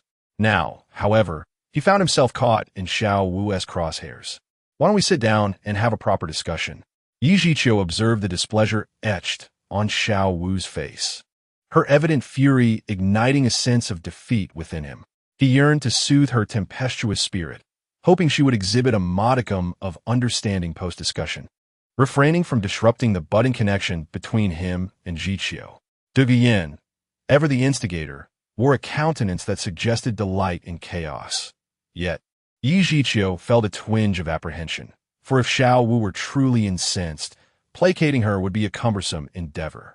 Fortunately, Xiao Wu was currently embroiled in a spat with Douluo Yan, and rather than storming off in anger, she approached Yi Zhiqiu, seizing his hand and indignantly declaring, Sister Yan, I am of the same age as Brother Zhiqiu.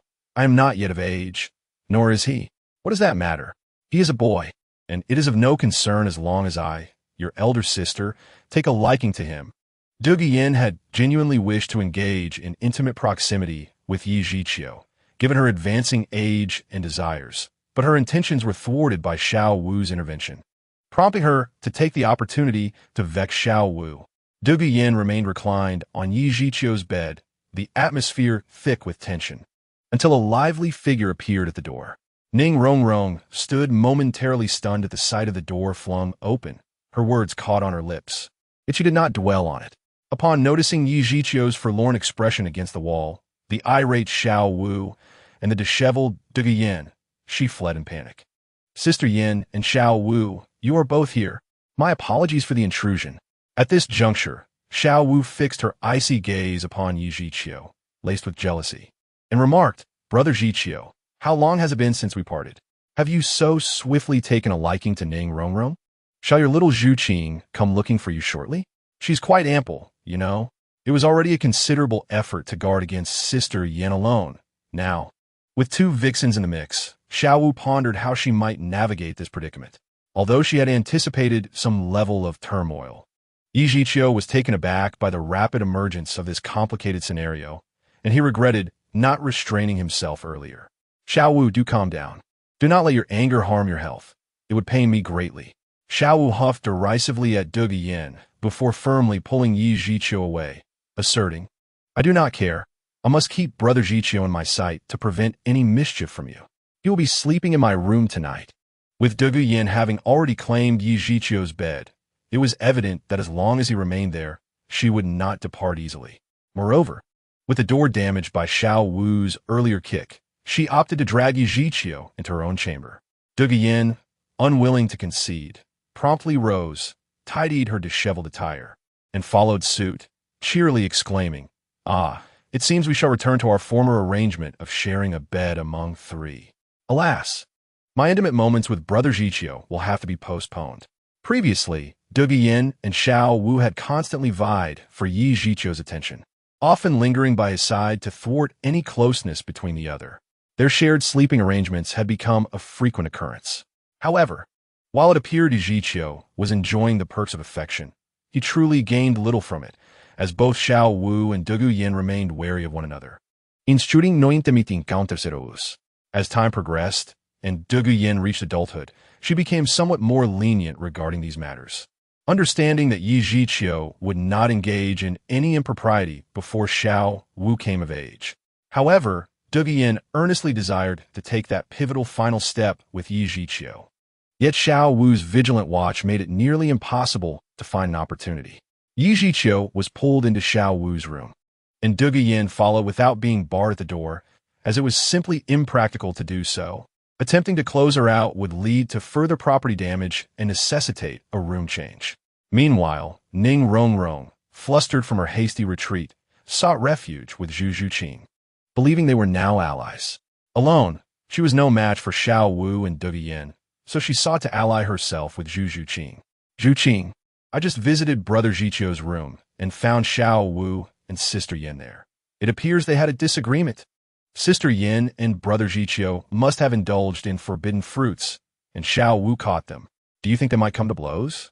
Shall we go see for ourselves? Perhaps we can seize an advantage. Zhu Qing's beautiful eyes sparkled, yet she remained composed, focusing on her nightly routine without involving herself in the fray. As long as she could remain close to Yi Zhiqiu, she was content, especially as the last to join their group. Chapter 106. Stardew Forest Night gracefully slipped away, and the sun ascended from the east. Yi Zhiqiu awakened early, yet Xiao Wu and Dugu Yin respectively embraced his arms, rendering him hesitant to make any significant movements. They had agreed the previous day to set off early, so no one lingered in slumber. All were up and preparing for departure. Xiao Wu's lingering resentment had yet to dissipate, and she occasionally cast wary glances at Dugu Yin, clearly on guard. Had she arrived a moment later yesterday, it was likely Yi Zhiqiu would have been stealthily claimed by Dugu Yin, thus she remained vigilant. Yi Zhiqiu noticed the expression on Yi Lingling's face. Thankful it bore no significant difference from her usual demeanor. He had intended to enjoy a moment of intimacy with her, yet unforeseen circumstances had led to this situation. After a hearty breakfast, the group of 6 set forth, soon nearing the Stardew Forest, where the gentle breeze carried the fragrant scent of flora. Upon arriving at the forest periphery, the air became increasingly refreshing, imbued with the earthy aroma of moist soil, enticing their senses. Dugu Yin, as the eldest among them, assumed the role of protector, stating, Our collective levels are not high. We can only contend with thousand-year soul beasts. Thus, it is unwise to venture deep. We shall remain in the forest's outskirts. Lingling, Did the teacher mention what type of soul beast would be best for your fourth soul ring? If it is a plant-type soul beast, the process should be relatively straightforward, focusing primarily on locating it. However, if it is a social species, that could present challenges. Yi Lingling replied softly, "My martial spirit has inherent limitations, possessing only a single skill. Therefore, I require no special attributes for my soul ring. Any plant-type soul beast in flower form will suffice, preferably with a higher age, to enhance my soul power and bolster my healing abilities. The upper limit for absorbing the fourth soul ring is around 5,000 years. Other soul beasts would pose difficulties given our current strength, but plant-type soul beasts are significantly more manageable. The Douluo forest is vast, teeming with numerous plant-type soul beasts, yet we must remain vigilant, for formidable soul beasts lurk within as well." Initially, Douluo Yin and the others had viewed the outing as mere leisure with Yi Zhiqiu, but upon entering Douluo Forest, the gravity of their situation became apparent. Douluo Forest is perilous. Yi Zhiqiu understood his capabilities and was confident in ensuring their safety, emboldening him. Though Zhu Zhuqing and Ning Rongrong were unaware of Yi Zhiqiu's true strength, they had witnessed him defeat Li Yusong, a formidable soul emperor. At this juncture, Yi Zhiqiu's prowess could no longer be concealed. After all, the women with him were aware of his abilities without issue. With a playful demeanor, Yi Zhiqiu remarked, "Come now. Sister Yin, there is no need for such alarm. As long as I am here, there is nothing to fear." Douluo Yin, however, maintained a stern expression and retorted, "How can you say that? You insist on bringing us to such a perilous place. Wouldn't it have been better to invite Teacher Qin and the others?" Yi Zhiqiu's expression momentarily faltered as he retorted, "Was it not your insistence to follow me? Initially, I intended to journey solely with my sister. It is all your fault. Were it not for your presence, Lingling's fourth soul ring would have had no hope. With your slender limbs, you can barely defeat Yu Tianheng. Do you truly believe you can contend with the 10,000-year soul beasts within the Xingdou Great Forest? Sister Yin, please do not underestimate me. I am quite formidable. I can easily vanquish 10,000-year soul beasts." Douluo Yin scoffed, clearly unconvinced. In her eyes, despite Yi Zhiqiu's elevation to level 40, his strength could not be excessively exaggerated. "Ask Zhu Qing and Rongrong if you must." Yi Zhiqiu, noticing Douluo Yin's skepticism, promptly summoned 2 witnesses. Zhu Zhuqing merely nodded in affirmation, while Ning Rongrong, more vivacious, began extolling Yi Zhiqiu's prowess, recounting tales of his exploits at Shrek Academy, where he effortlessly subdued a soul emperor, causing Yi Zhiqiu to blush. Nonetheless, Douluo Yin, Xiaowu, and Yi Lingling remained unconvinced. The notion of a soul master overpowering a soul emperor seemed implausible. Words would yield no results. Yi Zhiqiu needed to demonstrate his strength. He decided to summon the annihilating blue-silver emperor. Countless vines surged forth, breaking through thorns to carve a path. "Stay close to me and be cautious not to get hurt." As Yi Zhiqiu led the way, his spiritual energy expanded, rendering the soul beasts within a radius of several hundred meters visible under his mental command, ensuring their safety. The Xingdou Great Forest was extraordinarily dense. The phrase "shrouded in darkness" did not do it justice, with sunlight filtering through the foliage being scarce. Navigating through the forest for approximately half an hour, they encountered numerous soul beasts, predominantly of 10 and 100 years, while a few thousand-year beasts were successfully driven away by Yi Zhiqiu. Clearly, they were still on the outskirts of the Xingdou Great Forest. With 5 young women in his charge, Yi Zhiqiu was wary of advancing too quickly. An encounter with aggressive, pack-hunting soul beasts could lead to complications. Though he could handle them, the scent of blood might provoke the attention of more savage soul beasts. Leading the group, Yi Zhiqiu remained vigilant, and he noticed that Ning Rongrong appeared fatigued, while Zhu Zhuqing was also struggling. He swept a small area with his spiritual energy, allowing the group to pause for a rest. Presently, Yi Lingling was at level 40, Douluo Yin at 38, and due to her training at the Tiandou Royal Academy, Xiaowu had reached level 30. Among them, Zhu Zhuqing and Ning Rongrong had the lowest levels, only in their 20s, with Ning Rongrong being a pampered young lady requiring special attention from Yi Zhiqiu. Xiaowu, who had initially been lively upon entering the Qingdao Great Forest, now resembled a wilted flower. Understanding her sentiments, Yi Zhiqiu gently took her hand, offering soft words of comfort. At that moment, Du Guiyan refrained from competing with Xiao Wu for his attention, though she still harbored doubts, stating, "Zhiqiu, are you certain of your strength to easily defeat 10,000-year soul beasts? Now is not the time for bravado.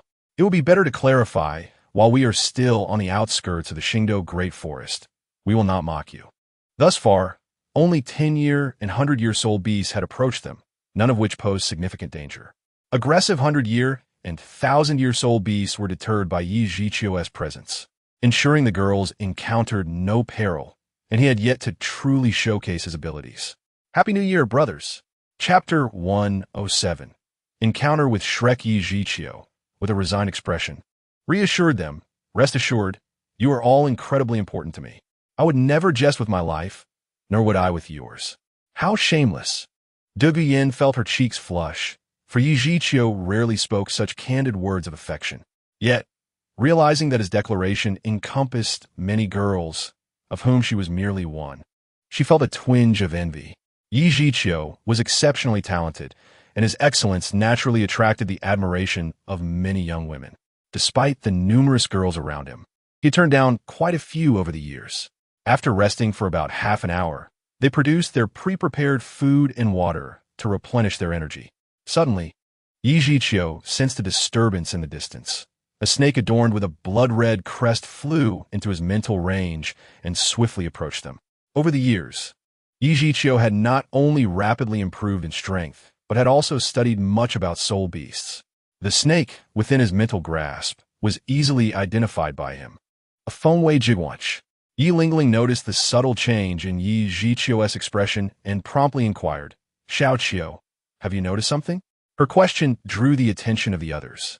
As Yi Zhiqiu was their anchor, he nodded gently, stating, "A Fengwei Jigwanch has approached. Its wings are a pale red, and it is approximately 7 meters in length. It should be around 1,500 years old." Though Yi Lingling and the others could not see the so-called Fengwei Jigwanch, they did not question Yi Zhiqiu's words and instinctively grew tense. "Brother Qiu, what should we do now?" Ning Rongrong, visiting the Qingdao Great Forest for the first time, felt the weight of impending danger and, momentarily forgetting her usual fear of Xiao Wu and Du Guiyan, drew closer to Yi Zhiqiu. Du Guiyan said nothing but prepared herself for the impending encounter, recognizing this would be their first 1,000-year soul beast. Regardless of Yi Zhiqiu's strength, she could not afford to relax. Even Xiao Wu, who had been listless, perked up slightly, scanning their surroundings and ready to act. Observing the girls' sudden tension, Yi Zhiqiu chuckled softly, reassuring them, "Do not be overly anxious. It is merely a Fengwei Jigwanch fleeing for its life, hardly a threat." Fleeing? Indeed, the Fengwei Jigwanch bore 2 distinct wounds on its belly. While not fatal, they were severe enough to significantly diminish its combat capability. Even without intervening, they could easily slay it. Yi Lingling softly suggested, "Perhaps it is a soul beast that others have labored to hunt. As long as it does not harm us, we need not pursue it." Yi Zhiqiu nodded in agreement. Although the Qingdao Great Forest was vast and teeming with soul beasts, indiscriminate slaughter could lead to the endangerment of certain species. If they did not require a soul ring, it was best to refrain from killing soul beasts. In fact, the Spirit Hall had clear regulations prohibiting soul masters from hunting soul beasts when soul rings were unnecessary, ensuring the survival and reproduction of these creatures. While the Spirit Hall's oversight could not extend into the depths of the Qingdao Great Forest, maintaining the balance between soul masters and soul beasts could not solely rely on the Spirit Hall's authority. It was imperative for Yi Zhiqiu and his companions to adhere to this responsibility. However, the Fengwei Jigwanch, in its frantic flight to escape, unwittingly dashed into the area where Yi Zhiqiu and his companions were resting, its massive body hurtling toward Zhu Zhuqing. Zhu Zhuqing exhibited no fear as she faced the rapidly approaching Fengwei Jigwanch. She leapt gracefully to evade the serpent, landing beneath a nearby tree. The Fengwei Jigwanch, startled, tilted its head and unleashed a plume of vibrant mist towards Zhu Zhuqing, its crimson crest illuminating as it surged away in haste. Although the colorful mist was harmless, no one would willingly inhale it. Yi Zhiqiu chose to disregard the fleeing Fengwei Jigwanch, instead commanding the vines of his Mishi Lanin Huang to fan the mist away. At that moment, figures began to emerge within the range of Yi Zhiqiu's spiritual perception, old friends from Shrek Academy. Leading the group was Zhao Wujia, accompanied by Oscar, Ma Hongjun, and several unfamiliar faces, presumably other students from Shrek Academy. As Yi Zhiqiu noticed Zhao Wujia, he too became aware of the Mishi Lanin Huang. Although Zhao Wujia, as a soul saint, was not particularly skilled in spiritual powers, he could not overlook the commotion, especially after Yi Zhiqiu had just crossed paths with a Fengwei Jigwanch. Recognizing Yi Zhiqiu, Zhao Wujia hastened his pace and came to a halt at a distance, facing Yi Zhiqiu. "Stop! Everyone be cautious!" Zhao Wujia gestured for the students behind him to halt. He was aware of Yi Zhiqiu's formidable injury inflicted upon the Yusong. Despite the master's analysis deeming it a high-stakes trump card, Zhao Wujia held great apprehension.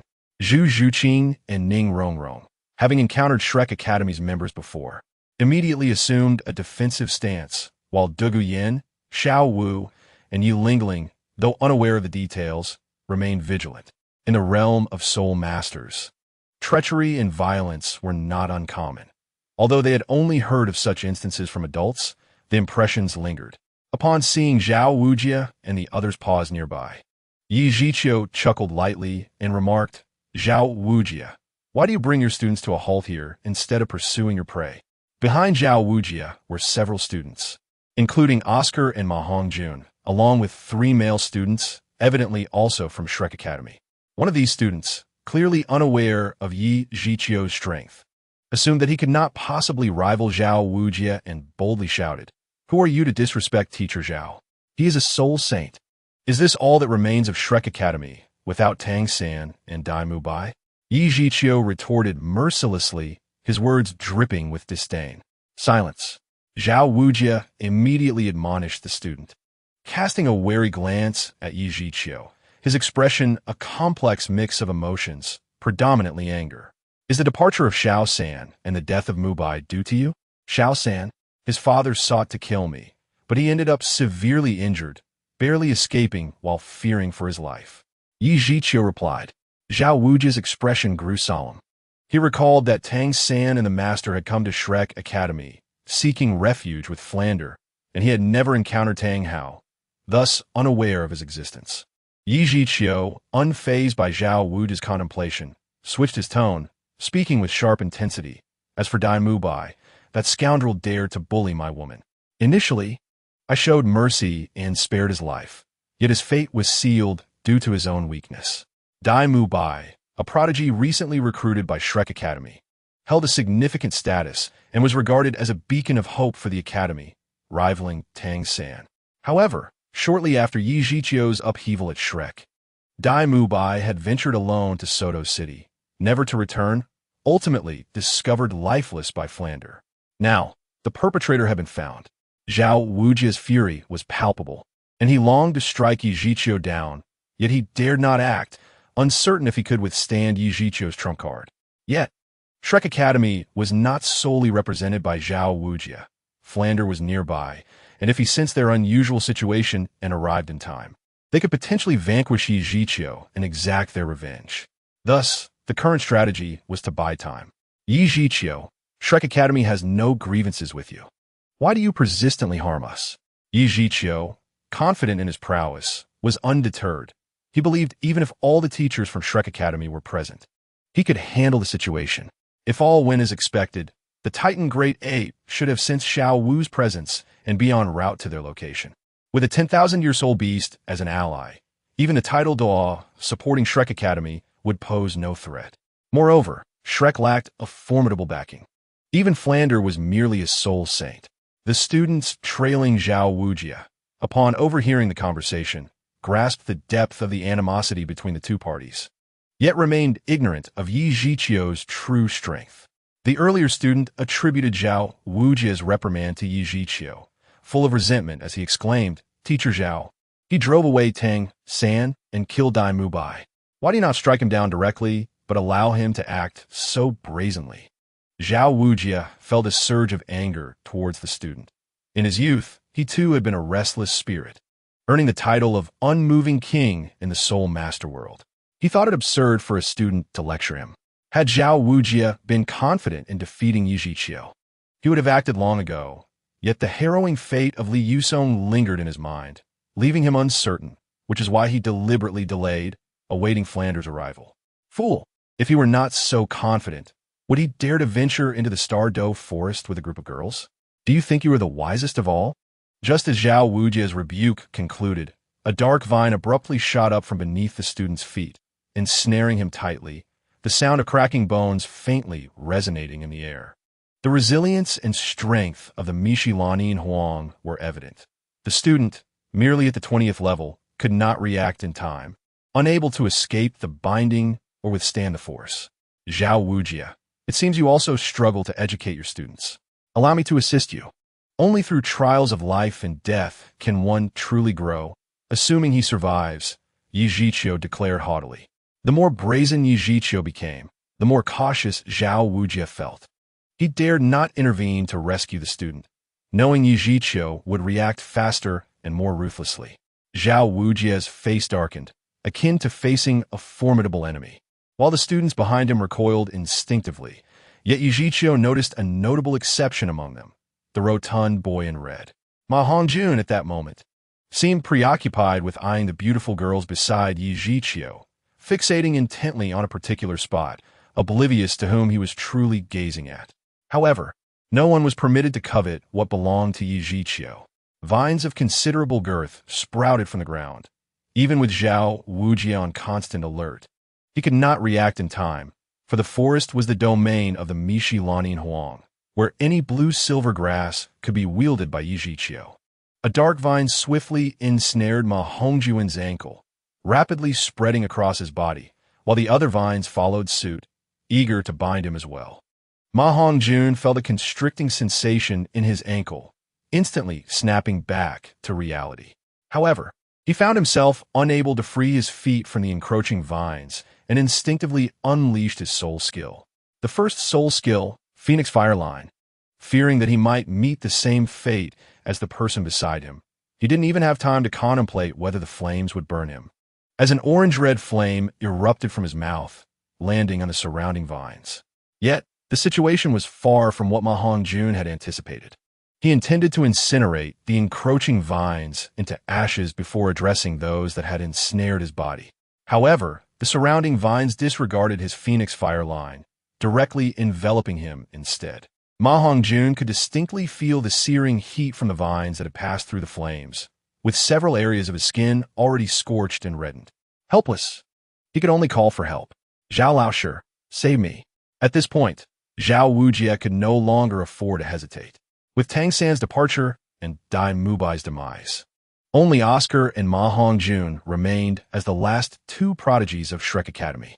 Should anything happen to Ma Hongjun, Oscar, the Soul Food System Soul Master, would find it nearly impossible to be of any assistance, leaving only the path of joining a sect after graduation as a viable option. Oscar's ambition to make a name for Shrek Academy on his own was nothing short of a fantasy. Zhao Wujie's fourth and fifth soul rings illuminated simultaneously, and his body leapt into action, landing near Ma Hongjun while activating gravity compression. Zhao Wujie's gravity compression was not directed at Ma Hongjun. The latter's frail frame could hardly withstand the full force of it. Zhao Wujie's true target was the annihilating vines of the Blue-Silver Emperor surrounding Ma Hongjun. Under the effects of gravity compression, the movements of the annihilating Blue-Silver Emperor vines significantly slowed, allowing Zhao Wujie to sweep his hand and directly dispel the vines with his soul power. At that moment, he firmly grasped the vines binding Ma Hongjun and pulled with all his might. Chapter 109. The fish is hooked. Zhao Wujie's strength was formidable. Although he could not directly sever the remarkably resilient, annihilating Blue-Silver Emperor vines, he successfully deformed them, liberating Ma Hongjun from their grasp. So, it seems you possess the ability to save your student. But why only rescue Ma Hongjun and not the other student? Yi Zhiqiu's words were akin to a dagger to the heart, for the student who had initially been ensnared by the annihilating vines had already succumbed to the pressure.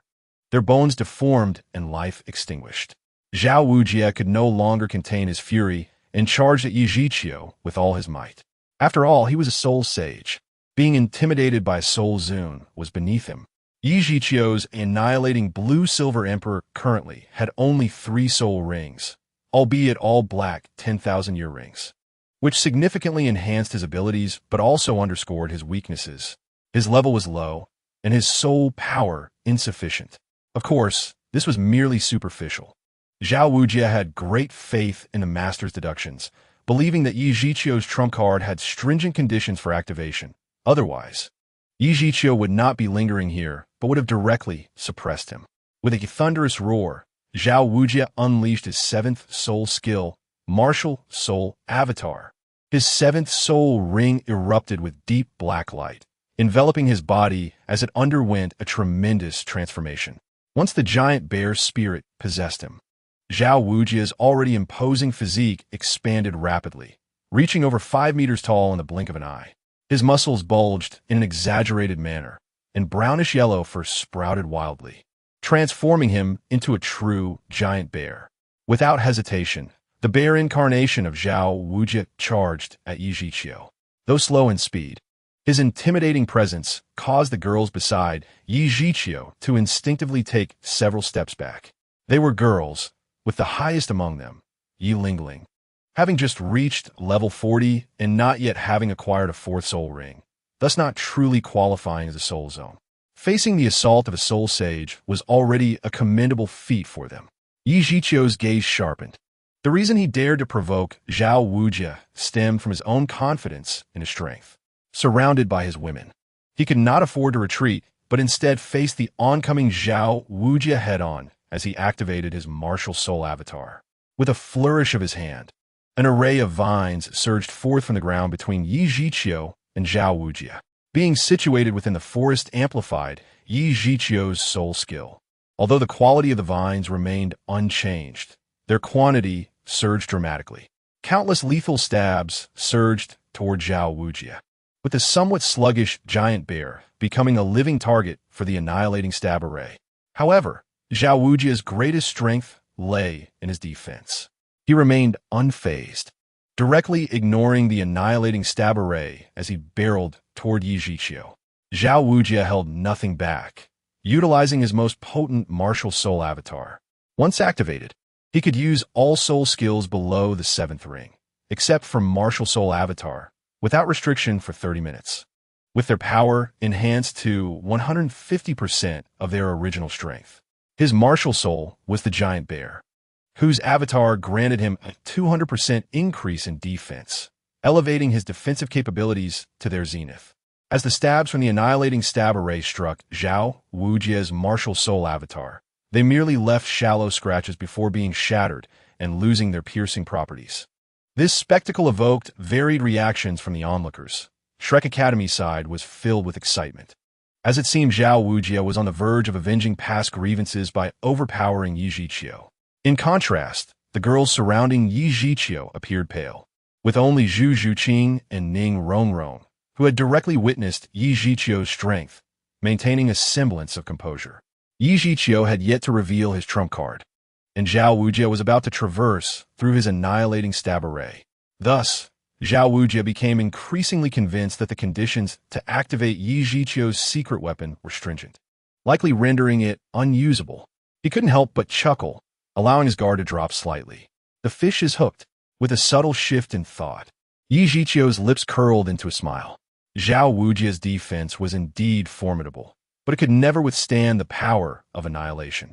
Yi Zhiqiu had deliberately allowed Zhao Wujie to close the distance, intending to ensnare him completely. The closer they were, the more vicious and rapid Yi Zhiqiu's assault became, leaving Zhao Wujie with diminishing time to react. Even if Zhao Wujie realized the danger now, it would be too late for him to escape. My girls, this is my confidence. Yi Zhiqiu waved his hand, and countless dark vines descended upon Zhao Wujie, the terrifying power of annihilation radiating from within the vines, striking fear into the hearts of all. As the power of annihilation manifested, Zhao Wujia immediately sensed the breath of death. However, speed was his weakness, and he no longer had time to evade, leaving him with only the option to defend. Zhao Wujia hastily halted his charge, raising his hands to shield his head in defense, activating his first soul skill, Indestructible King, and his third soul skill, Gravity Enhancement, in an instant. The gravity around Zhao Wujia intensified abruptly, causing the airborne, annihilating blue-silver emperor vines to plummet, yet the dark vines lunging toward Zhao Wujia remained overwhelming.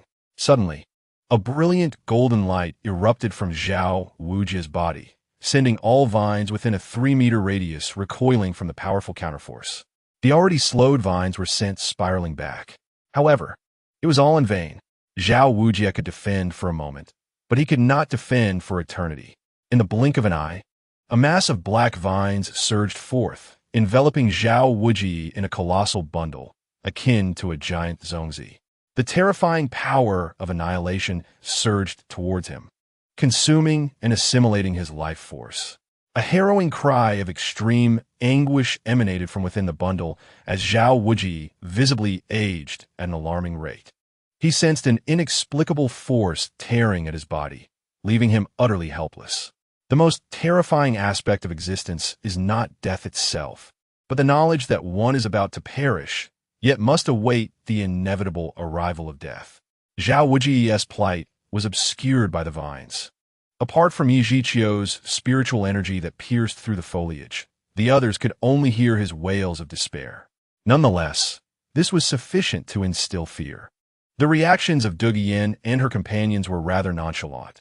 Zhao Wujia was an enemy of Yi Zhiqiu, hence they regarded him as their adversary as well. Regardless of how tragic Zhao Wujia's fate might be, they felt no sympathy. In contrast, the students of Shrek were utterly terrified, each collapsing to the ground in a state of panic. Some attempted to muster their strength to flee, but failed repeatedly, only to fall back down as soon as they rose. Yi Zhiqiu did not let them escape. Several vines had already bound them one by one, awaiting their fate.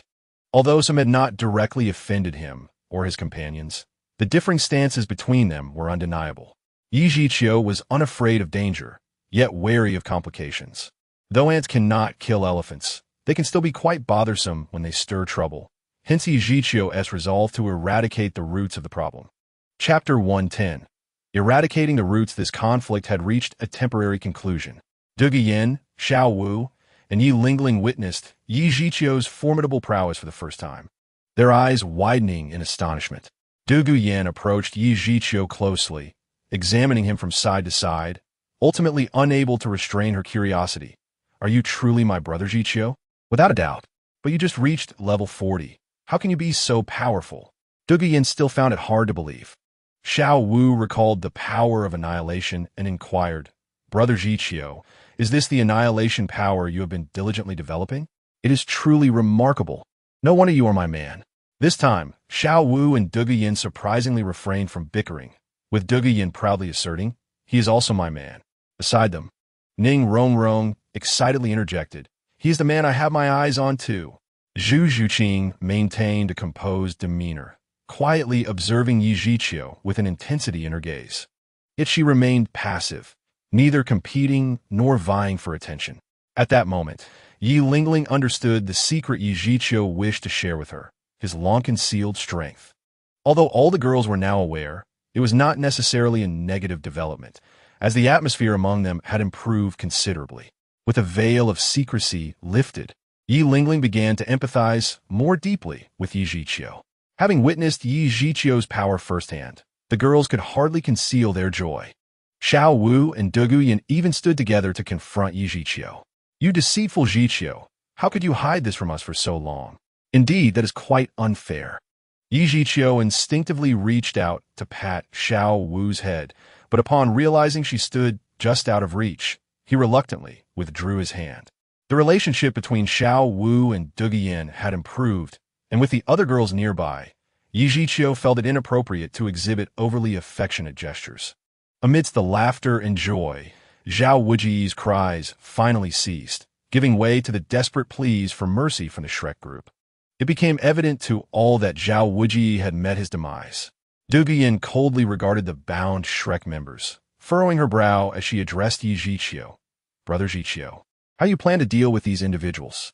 They may not deserve death, but it's still best to eradicate the roots of the problem. Being the granddaughter of Douluo, Yin was well versed in the secrets of the Soul Master world from a young age. There are numerous tales of mercy leading to the annihilation of entire families, and Yin worried that Yi Zhiqiu might show leniency. Of course, if Yi Zhiqiu were to indeed show mercy, it would not be without reason, as her grandfather Douluo stood behind him, and the Seven Treasures Glazed Tile School would likely support him.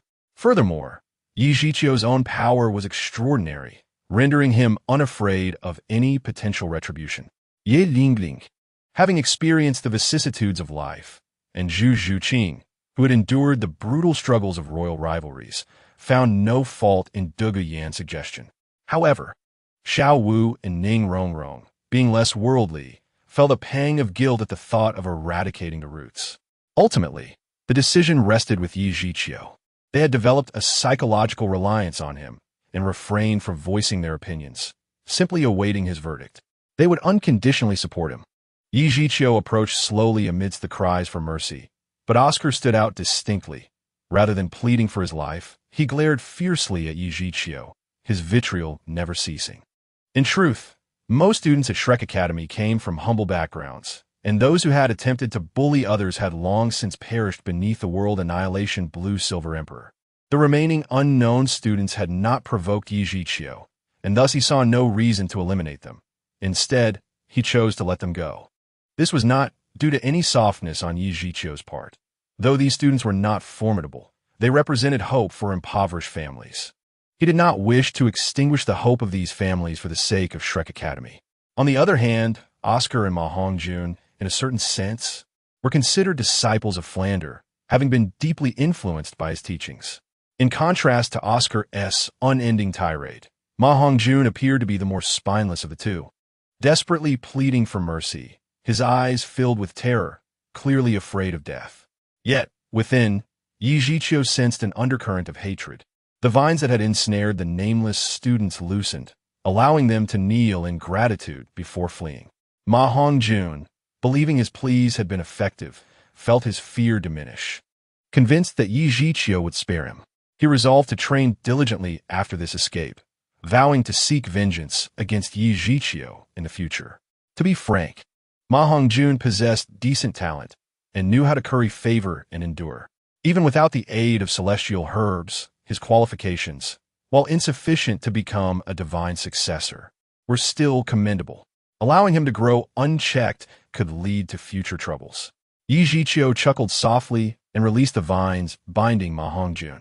Hongjun hastily expressed his thanks and prepared to flee. Thus, it seemed that only Oscar remained in peril, having angered Yi Zhiqiu, leaving him with no chance of survival.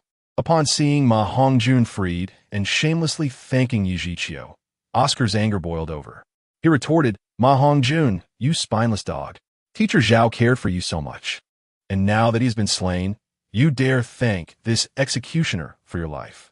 Do not forget, it was because of him that the third party left. It was because of him that Mubai died. I would rather die than submit. And you? Bah, I have no brother like you. From this moment on, our bond is severed. While the other students pleaded for mercy, Oscar felt it was justifiable, as they were all newly admitted students with weak ties to the academy, making it unreasonable to expect them to stand with Shrek to the end. However, Hongjun unexpectedly chose to beg for mercy. At that moment, Oscar was already quite displeased. Now, in a desperate attempt to save his life, Hongjun even apologized to Yi Zhiqiu, which completely shattered Oscar's composure, prompting him to unleash a torrent of curses. Hongjun attempted to argue with Oscar, but before he could utter a single word, a sharp, vine-like tendril pierced through his chest from behind. Hongjun felt a sudden pain in his chest and, upon looking down, discovered a pointed thorn embedded within, stained with blood, yet faintly revealing the darkness beneath. In disbelief, he turned to Yi Zhiqiu and asked why. Had he not already spared me? Yi Zhiqiu responded with a smile. I never intended to spare you. For a filthy creature like you does not deserve to live. Personally, I find Hongjun utterly detestable. He is but a young man, yet he engages in various debaucheries. His character is fundamentally flawed. When I previously viewed the narrative from Tang San's perspective, it did not seem objectionable. However, upon revisiting it now, it is truly disheartening to see his indulgences. In the original work, upon arriving in Tiando City, Ning Rongrong teasingly chided Ma Hongjun, who immediately sought out places of vice, even remarking that they were more expensive than those in Suatawa City.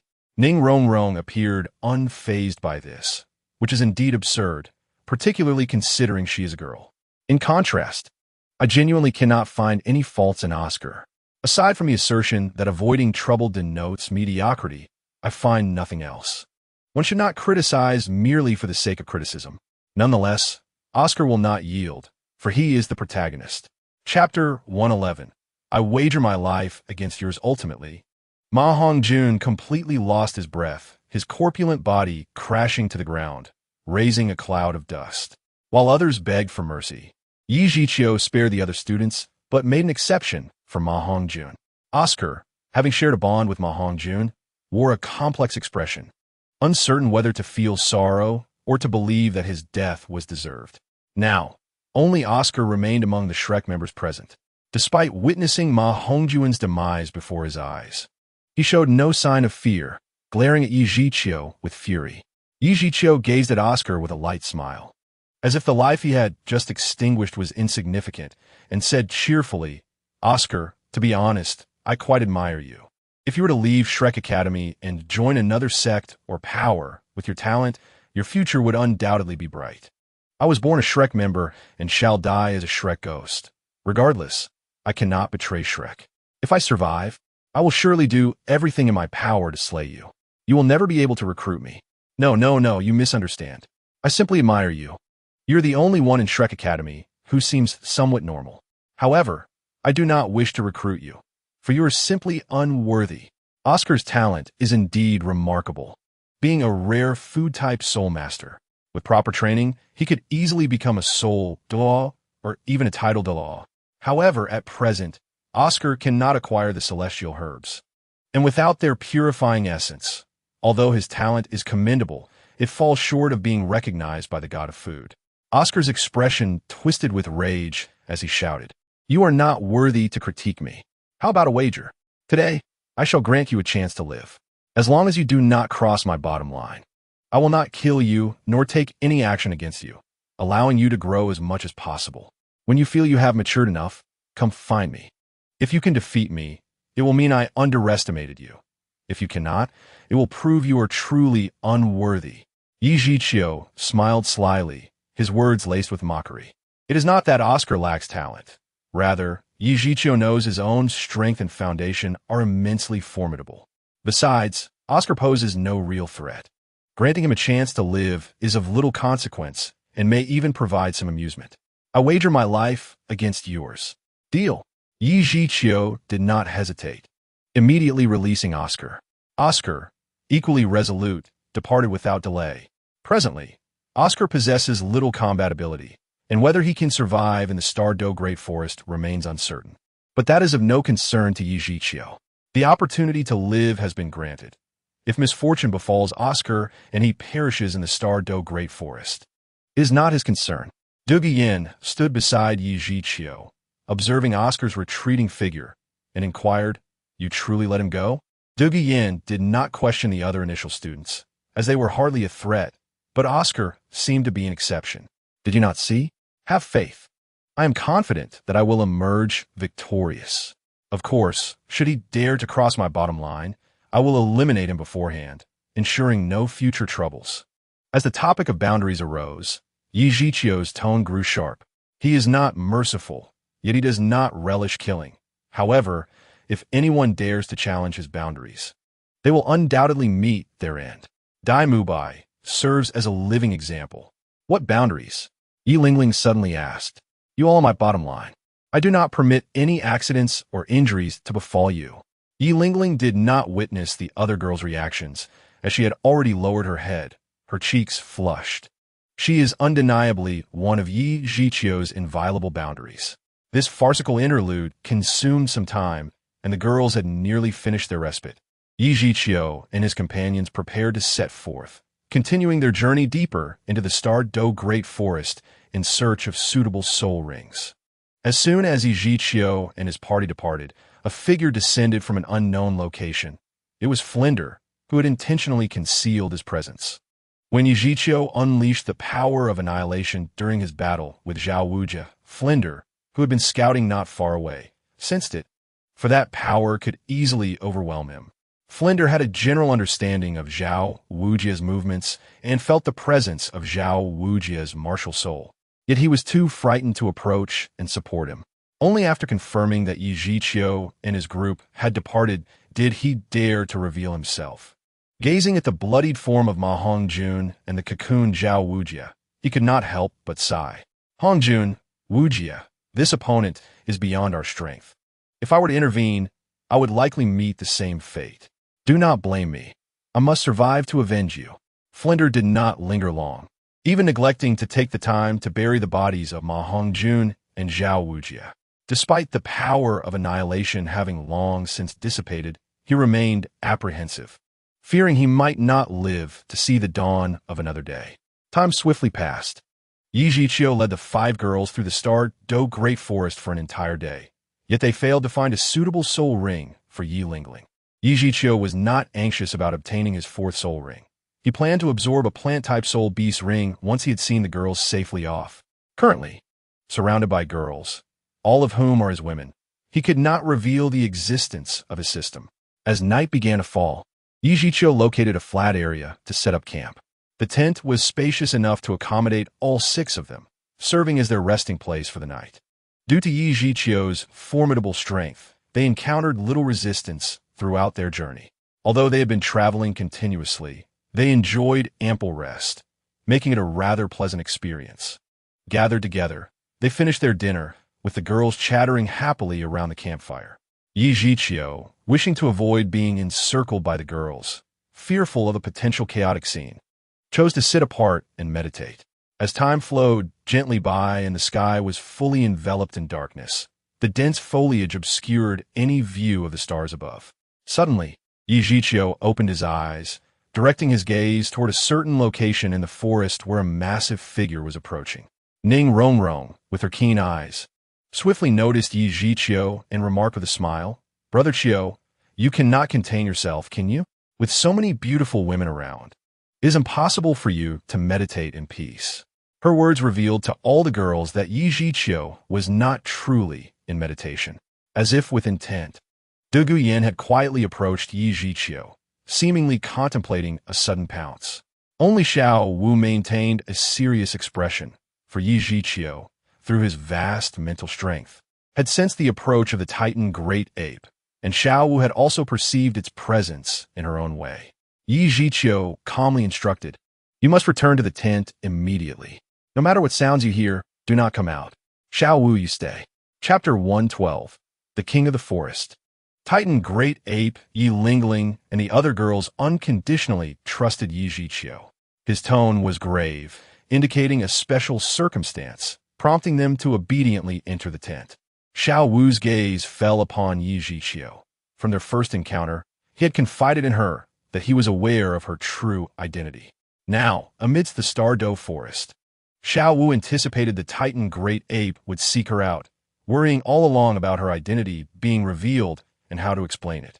To her surprise, Yi Zhiqiu had proactively chosen to conceal it from others. She whispered, "Thank you. You are mine." "No need for thanks," he replied.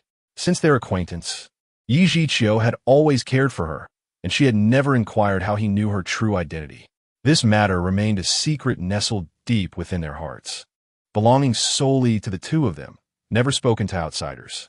Time passed swiftly, and before Xiao Wu could fully process her emotions, the towering trees beside them suddenly parted, revealing the colossal figure of Ming. This was Yi Zhiqiu's first encounter with Ming, whose physique resembled a mountain, its dark fur shimmering faintly under the dim starlight. Although Ming moved on all 4s, his shoulders still surpassed 7 meters in height. If he were to stand upright, he would easily exceed 15 meters. His form was astonishingly robust, covered in powerful muscles that bulged like small hills. Despite his massive size, Erming moved without making a sound. Even his breathing was inaudible, rendering him almost ghostly in the darkness. The king of the forest, Titan Great Ape, Yijiqiu murmured involuntarily. As a ruler of the Douluo forest, Erming was undoubtedly a dominant presence. If those sleeping in the lake of life remained dormant, only the sky blue bull python would possess the strength to rival him within the forest. Upon seeing Yijiqiu and Xiao Wu, Erming halted, as if engaging in a standoff with Yijiqiu. Erming had previously sensed the annihilating power Yijiqiu unleashed against Zhao Wuji's, and now felt that same energy emanating from him again. Though it was but a faint trace, it was unmistakable. Hence Erming dared not act recklessly. His hesitation was not out of fear of Yijiqiu's strength, but rather concern for Xiao Wu standing too close, worried she might be harmed. Yijiqiu had already shielded the sounds around the tent with his soul power. Yet the tent was not tightly secured. A few girls hiding within peeked outside, catching sight of a legendary Titan Great Ape, their beautiful eyes filled with terror. The Titan Great Ape, a 10,000-year-old beast, was a formidable ruler of the Douluo forest, feared even by Douluo-level experts. Although Yijiqiu was strong, he could not compare to the Titan Great Ape, and thus the girls were deeply concerned. However, Yijiqiu had instructed them to remain hidden in the tent and had not urged an immediate escape, indicating there was a reason for his actions. They could only wait in silence for Yijiqiu's next move. Erming, you should not have come. Your presence could easily expose Xiao Wu's identity. With me here, I can provide an excuse for concealment, but that may not be the case in the future. Xiao Wu and Erming were good friends, and Erming genuinely cared for her. Thus Yijiqiu harbored no malice toward him. Erming's expression shifted noticeably as he spoke in a deep, resonant voice. Human, you know my name, and you are aware of Sister Xiao Wu's true identity. His gaze then turned to Xiao Wu. Sister Xiao Wu, humans are despicable. Have you been discovered by a tidal Douluo? I wish to kill this man and take you home. Yijiqiu felt a jolt of disbelief. Although Erming was a 10,000-year-old beast, his words seemed somewhat thoughtless. To openly express a desire to kill him was absurd. Fortunately, it was Yijiqiu before him. Had it been someone less amicable, they might have resorted to taking Xiao Wu hostage to secure two 10,000-year-old rings and two 10,000-year-old bones. Xiao Wu gently shook her head and smiled. Erming, he's my future husband, Yijiqiu. Though he may be a bit of a flirt with many girls around him, he treats me well, and it has been him caring for me all these years. I must stay by his side and cannot return with you now. Having lived in the Douluo forest for so long, Erming harbored a deep-seated disdain for humans, often viewing them with the utmost suspicion. The forest was rife with human soul masters hunting soul beasts daily, and Xiao Wu's mother had fallen victim to humans as well. Sister Xiao Wu, have you forgotten your hatred? Humans are all treacherous. He is merely using you to gain your trust, only to kill you later when he becomes a tidal Douluo to obtain your 10,000-year soul ring and soul bones. He is not that kind of person, Xiao Wu asserted confidently. Having lived in the human world for 6 years, she had witnessed the greed of many, and had Yijiqiu's intentions truly mirrored Erming's accusations, he would not have revealed his knowledge of her true identity. Sister Xiao Wu, Erming exclaimed in exasperation. He genuinely could not trust humans, and if Xiao Wu ever encountered danger, it would be too late for regrets. At that moment, Yijiqiu suddenly interjected, Xiao Wu, you should temporarily return with Erming. Xiao Wu furrowed her brow and asked why. Do you remember Tang San from Nodding Academy? I have some recollection. His martial spirit is blue silvergrass, and he possesses innate, full soul power. Tang San's father, Tang Hao, is a tidal Douluo and was closely associated with Tang San. He knows your true identity. He previously kept it concealed because he intended to claim you for Tang San, hoping to obtain your 10,000-year soul ring and soul bones through sacrificial means. Sacrificial means. Both Xiao Wu and Erming gasped in shock. As 10,000-year soul beasts, they understood the implications of sacrifice, burning one's life essence, offering both life and soul to a target, resulting in eternal damnation. Damn at Tang Hao, I knew humans were despicable, resorting to any means to achieve their goals. Erming roared. Yi Zhiqiu continued. Recently, I encountered Tang San near Soto City and severely injured him. Realizing Tang San could not defeat me, Tang Hao attempted to ambush me. Brother Zhiqiu, you were ambushed by Tang Hao, Xiao Wu exclaimed, her heart racing. He was a titled Douluo. Chapter 113. Unconditional Trust. Xiao Wu departs. Yi Zhiqiu smiled gently and reassured her, do not worry, I am fine. Otherwise, would I still be standing here? Xiao Wu, in her concern, felt a blush creep upon her cheeks. At that moment, I had exhausted my final tactics in a fierce clash with Tang Hao. Contrary to his intentions of vanquishing me, found himself severely wounded. Ultimately, I escaped from Shrek Academy with Tang San and now remain unaware of their whereabouts as they recuperate.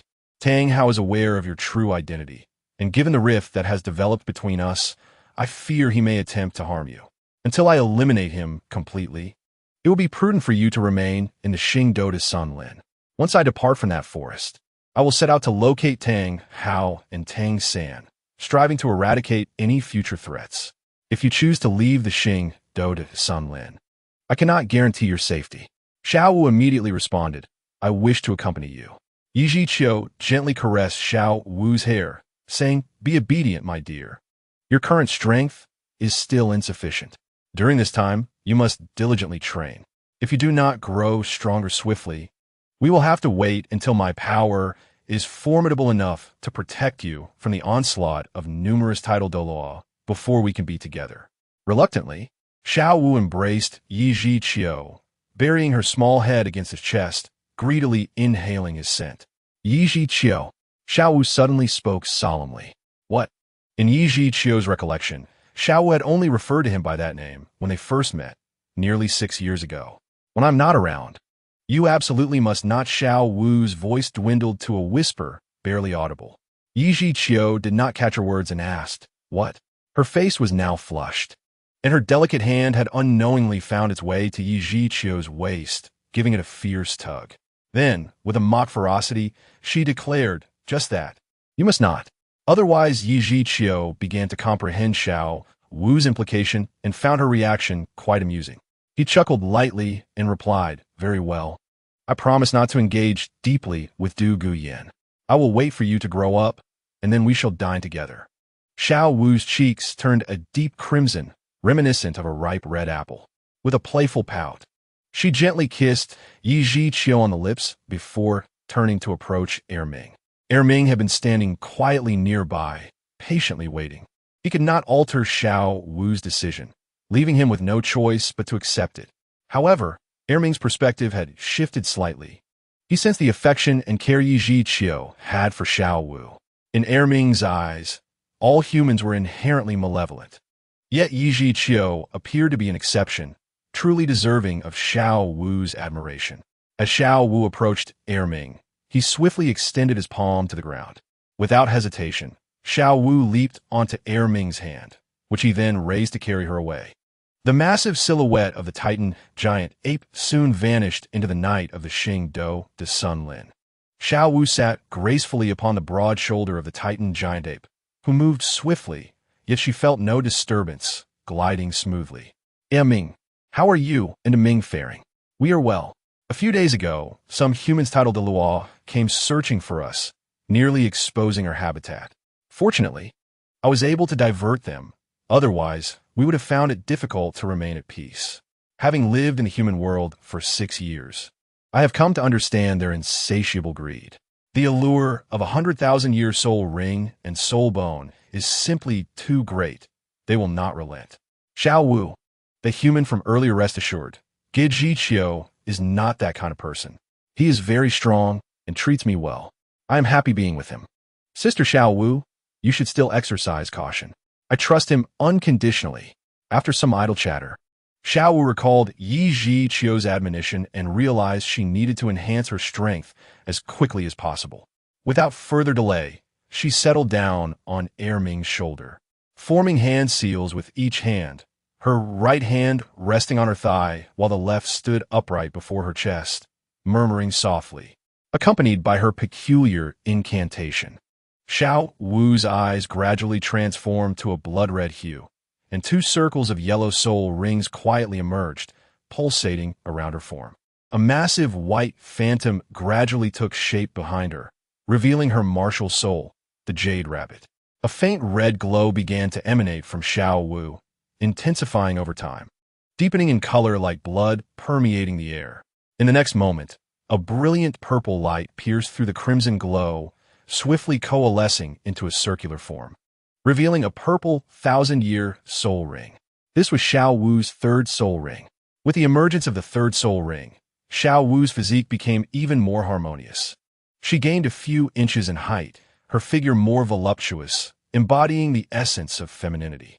Meanwhile, at the temporary camp, Yi Ling and the others witnessed Xiao Wu leap into the Titan giant ape's palm, subsequently being carried away, while Yi Zhiqiu made no effort to intervene. They could not hear the conversation between Yi Zhiqiu, Xiao Wu, and Ming, leaving them perplexed about the unfolding events. Consequently, they struggled to discern the truth. After Xiao Wu's departure, Yi Zhiqiu exhaled a sigh of relief, knowing that she was finally safe under the protection of the Tianqing Yomang and the Titan giant ape, rendering Tang Hao powerless against her. Yi Zhiqiu was not concerned about the safety of the other girls. His primary fear was that Tang Hao might expose Xiao Wu's true identity. The allure of 100,000-year soul ring and soul bone was far too enticing for soul masters to resist.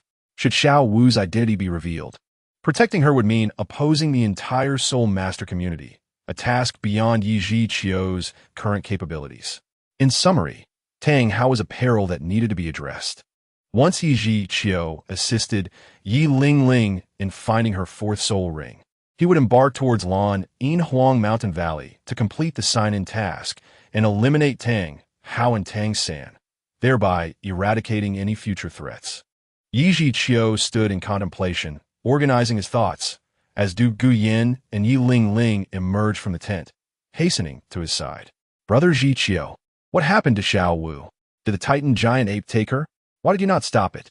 Though Du Guyan and Xiao Wu often clashed, they were united in times of crisis. Witnessing Xiao Wu being taken by the Titan giant ape filled Du Guyan with concern. Brother Qiu, what is the situation with Xiao Wu? I saw her leap willingly into the Titan giant ape's hands. Did it threaten you with our lives, forcing you to refrain from acting? Ning Rongrong had also observed everything unfold and was curious.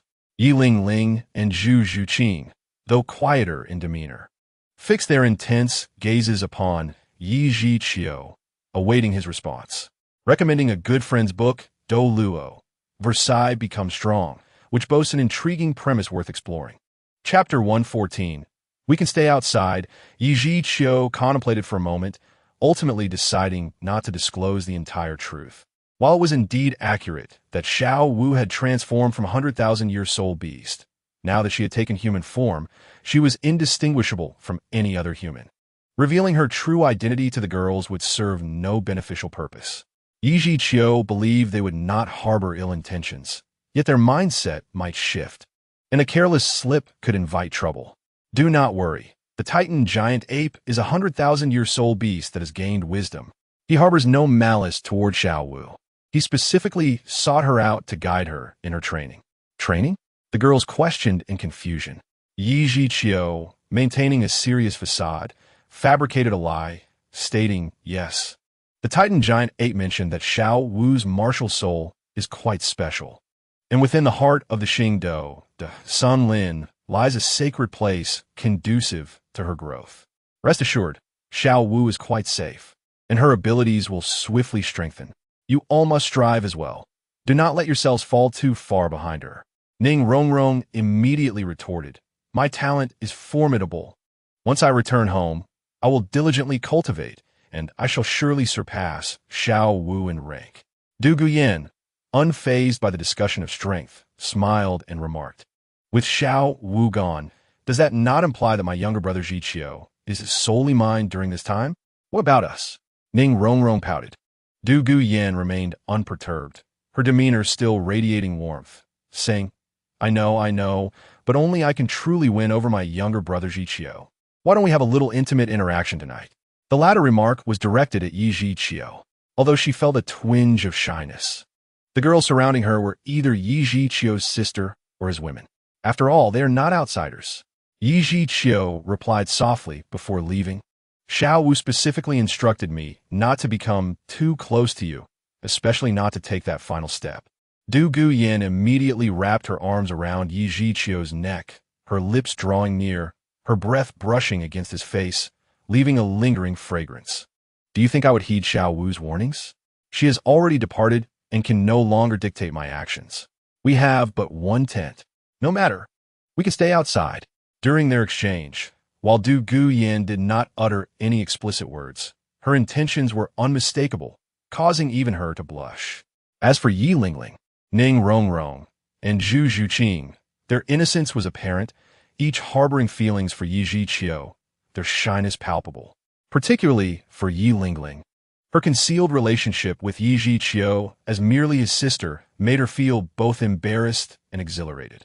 Naturally, Yi Zhiqiu ultimately did not fulfill Du Guyan's desires, for he had already made a promise to Xiao Wu. A promise must be honored. The next morning, Yi Zhiqiu reluctantly pried Du Guyan's arms from around him. Yi Lingling and Zhu Zhuqing possessed cooler temperaments, while Ning Rongrong had yet to establish a genuine relationship with Yi Zhiqiu, refraining from vying for his affection. Thus, Du Guyan felt the most uninhibited. You are up so early? Yi Zhiqiu moved lightly, yet Du Guyan was still roused. Yes, I am preparing breakfast. After we eat, we should continue searching for spirit rings. I aim to secure my sister's 4th spirit ring today, and then I will escort you all out of the Xing Do Great Forest. Aren't you searching for your 4th spirit ring? My situation is rather special. After I send you away, I will return to seek my spirit ring. Du Guyan did not pry further, as she instinctively believed Yi Zhiqiu sought a spirit beast of over 10,000 years, given that his spirit rings were consistently of that age. A common 10,000-year spirit beast possesses strength comparable to a well-configured spirit emperor, and it was uncertain how many years Yi Zhiqiu's 4th spirit ring could absorb. Given their relatively weaker strength, having Yi Zhiqiu accompany them in hunting a 10,000-year spirit beast would be more of a burden than assistance. The previous night, Yi Zhiqiu had encircled the area around their tent with the tendrils of the annihilating blue-silver emperor, ensuring that if any spirit beast attacked, the disturbance would awaken him, thus eliminating the need for a night watch. After getting out of bed, Yi Zhiqiu quickly washed up and began preparing food, with Yi Lingling and the other girls rising shortly thereafter. Now situated deep within the Xing Do Great Forest, their living conditions were certainly inferior to those outside. Once their bellies were filled, they officially commenced their tasks for the day, as they traversed the depths of the Xing Do Great Forest. With Yi Zhiqiu's mental prowess providing protection, the safety of the girls was assured. His mental power extended over a vast area, allowing him to perceive the surroundings within several hundred meters, making it easier to locate suitable plant-type spirit beasts. However, Yi Zhiqiu's mental capacity was finite. He was cautious of encountering powerful 10,000-year spirit beasts or groups of spirit beasts, thus refraining from recklessly employing his mental abilities, only using them sparingly. As time passed, noon arrived. Yi Zhiqiu and his companions had located numerous plant-type spirit beasts, yet none proved to be suitable choices. The age of the spirit beasts was inadequate, or their categories did not align. The search for spirit rings truly tested their luck. Xiao Qiu, let us have lunch first and rest for a while before continuing our search, suggested one of the girls. Very well, I shall use my mental power one last time. Yi Zhiqiu surveyed the surroundings and promptly cleared an area with the annihilating blue-silver emperor, allowing the girls to rest while he once again summoned his mental energy. He released his mental power outward, and within the radius of several hundred meters, nothing could escape his perception, plants, spirit beasts, and the girls were all within the reach of his mental coverage. A 6,000-year Yuming mutant. Just as Yi Zhiqiu's perception approached its limit, he suddenly discovered a suitable plant-type spirit beast, a 6,000-year Yuming mutant. The Yuming mutant is a floral plant-type spirit beast, its sole power imbued within the spirit ring being relatively gentle, making it highly suitable for Yi Lingling. Yi Lingling required a 4th spirit ring, and according to the master's theory, The absorption limit for a soul master's fourth spirit ring should be 5,000 years. However, Yi Lingling had already refined the Xiangxi Duanchang Hong, which had transformed her body, thereby considerably increasing her absorption threshold. The age of the Yuming mutant could be discerned by the number and color of its petals. One bluish petal represented 1,000 years of cultivation. Yi Zhiqiu noted that the Yuming mutant he discovered bore 6 bluish petals, indicating 6,000 years of cultivation. Although its precise age remained uncertain, it certainly did not exceed 7,000 years. Given Yi Lingling's current condition, combined with the gentle soul power of this plant-type spirit beast spirit ring, it would be entirely feasible for her to absorb it. Were it not for caution, they could have sought out plant-type spirit beasts of 7 or even 8,000 years. Yi Zhiqiu's words resonated profoundly, prompting a contemplative nod from the other young women present. In truth, Yi Zhiqiu's estimations were quite conservative. Initially, Tang San was destined to integrate the external soul bone, Ba Zhu Miao, which would have allowed him to surpass the 5,000-year absorption limit of the fourth soul ring and absorb a 10,000-year soul ring. The effects of the celestial herb are hardly inferior to those of the external soul bone, particularly since Yi Lingling refined the divine grade herb, Xiangxi Duan Changhong, renowned for its unparalleled efficacy. With a gentle nod, Yi Lingling sat down briefly before promptly rising to walk towards the location of the Yumeng mutant. The other girls followed suit. Soon, they discovered the 6,000-year-old Yumeng mutant, its 6 ethereal blue petals swaying delicately in the breeze. Yi Zhiqiu presented a dagger, which Yi Lingling accepted. She crouched beside the Yumeng mutant and gently severed its stem, causing a violet halo to waft into the air.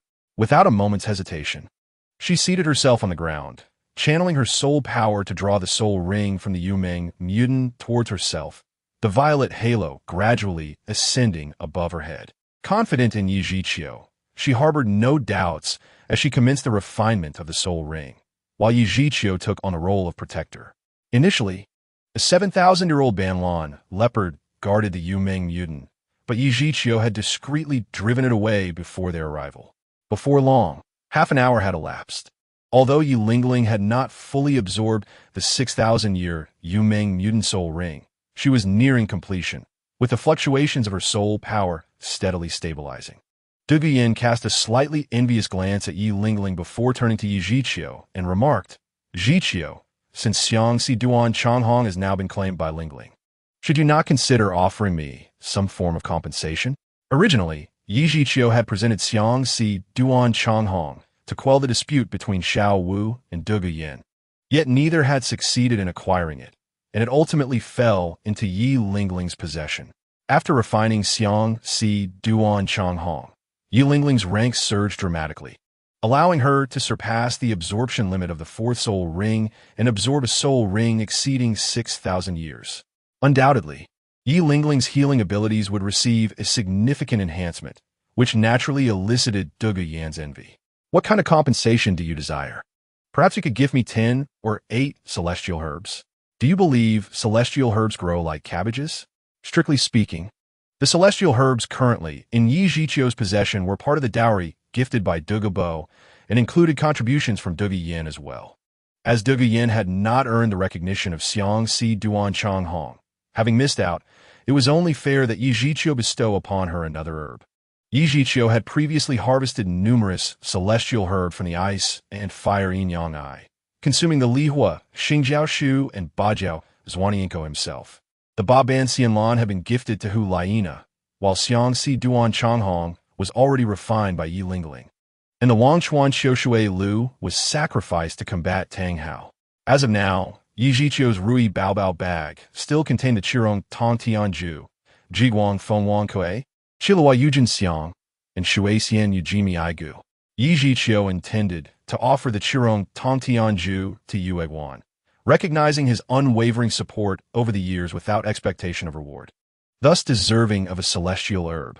Additionally, Yue Guan's martial soul was the Qirong Tong Tianju, making their union a match made in heaven. Should he consume and refine it, he would undoubtedly maximize its medicinal effects. This left Yi Zhiqiu with only 3 celestial herbs at his disposal. Should he gift one to Du Guiyin, He could not neglect Zhu Zhuqing and Ning Rongrong. After a moment of contemplation, he resolved to distribute the remaining 3 celestial herbs among the 3 young women, as his genuine affection for them compelled him to share his finest treasures. As for Xiao Wu, who had not received a celestial herb, Yi Zhiqiu could only hope to compensate her in the future. Then a dilemma arose. Ning Rongrong was suited to refine the Qilua Yujin Xiang. Zhu Zhuqing was apt for the Shuixian Yijimi Ai Gu, yet Duguyan was not compatible with the Jiguang Fengwang Kue, or rather, none of the girls around Yi Zhiqiu seemed fit for it.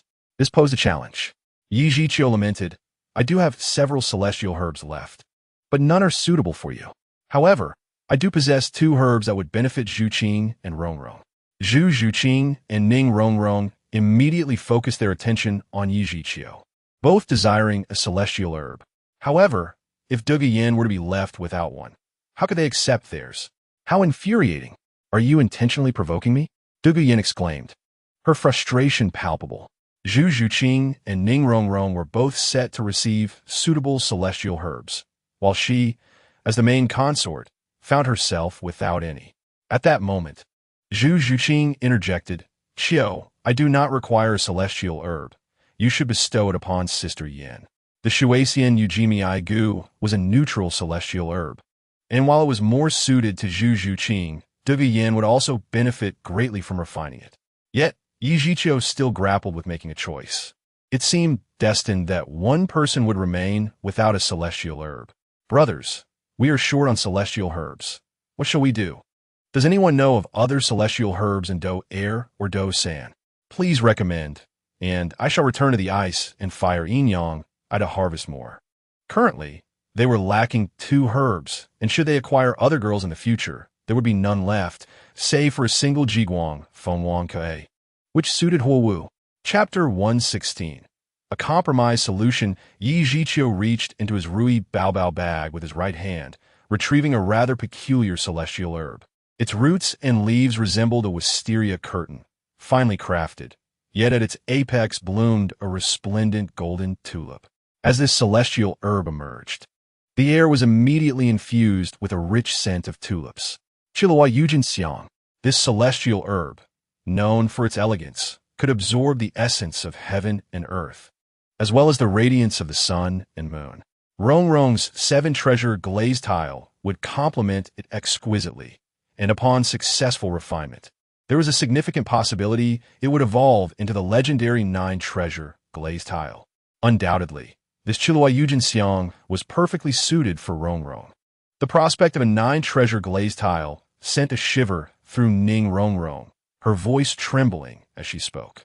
She held unwavering trust in Yi Zhiqiu. Harboring no doubts regarding the efficacy, he described, she understood that if her 7-treasure glazed tile were to transform into the fabled 9-treasure glazed tile, it would signify the fulfillment of her father's lifelong ambition. Yi Zhiqiu first handed the Qilua Yujin Xiang to Ning Rongrong before continuing. "This celestial herb should not be consumed directly. Instead, you must gently inhale the flower's stamen to gradually absorb its essence into your body. Then cultivate your soul power slowly to allow the effects to permeate throughout your limbs." "Brother Qiu, are you truly giving this to me?" Ning Rongrong confirmed. "Of course. Brother Qiu, I adore you." Ning Rongrong exclaimed with excitement, leaping into Yi Zhiqiu's embrace, disregarding Duguyan's presence as she planted a kiss on him. Yi Zhiqiu and Ning Rongrong quickly separated, aware of Duguyan's presence and refraining from lingering on her soft lips. Instead, he gently ruffled her hair, smiling as he said, "You should proceed to refine the Qilua Yujin Xiang." "All right." Ning Rongrong, elated by her newfound treasure, wore a beaming smile that overshadowed any shyness from their kiss. Without delay, she seated herself nearby and began to absorb and refine the Yujin Xiang according to Yi Zhiqiu's instructions. Duguyan had mentally prepared herself for this moment. She recognized that Ning Rongrong's heart had always belonged to Yi Zhiqiu. Fortunately, Duguyan's possessiveness was not as intense as Xiao Wu's, so her reaction was not overly dramatic. What troubled her most now was the matter of the celestial herbs. Duguyan was aware that Yi Zhiqiu's celestial herb was plucked from her grandfather's medicinal garden. However, amidst the division, None of the herbs were suitable for her, leaving her in a state of profound disappointment. It was unthinkable to vie with Zhu Zhuqing for it. Dugu Yin, with her carefree and somewhat whimsical demeanor, would never stoop to such behavior. Yi Zhiqiu once again reached into his Rui Baibao pouch, and in the next instant, a pure, crystalline flower herb appeared in his hand, resembling a pristine Qinglian, and Bayu. Oh, this celestial herb, known as Shui Xianyu Jigu, Soishan Yur Jigu, was classified as a neutral celestial grade medicinal herb, capable of enhancing one's fortune, invigorating the blood, and nourishing the tendons and bones. It was most suitable for Zhuqing, though Dugu Yin could also refine it, and anyone who did so would experience improvements in their physique. When Yi Zhiqiu presented the Qiluo Yu Jingxiyang, Qile Yurjin Shang, to Ning Rongrong, he felt no burden, as it was indeed a perfect fit for her. After refining it, she could even elevate the 7-treasure glazed tile pagoda to the 9-treasure glazed tile pagoda. An extraordinary feat, however. Shui Xianyu Jigu was different. Both Zhu Zhuqing and Dugu Yin had yet to refine a celestial herb, and now only this particular herb remained as a suitable option. Yi Zhiqiu held equal affection for both Dugu Yin and Zhu Zhuqing, and found himself at a loss as to whom he should bestow the Shui Xianyu Jigu. It was highly probable that the ice and fire yin-yang eye contained other celestial grade herbs with even more suitable effects.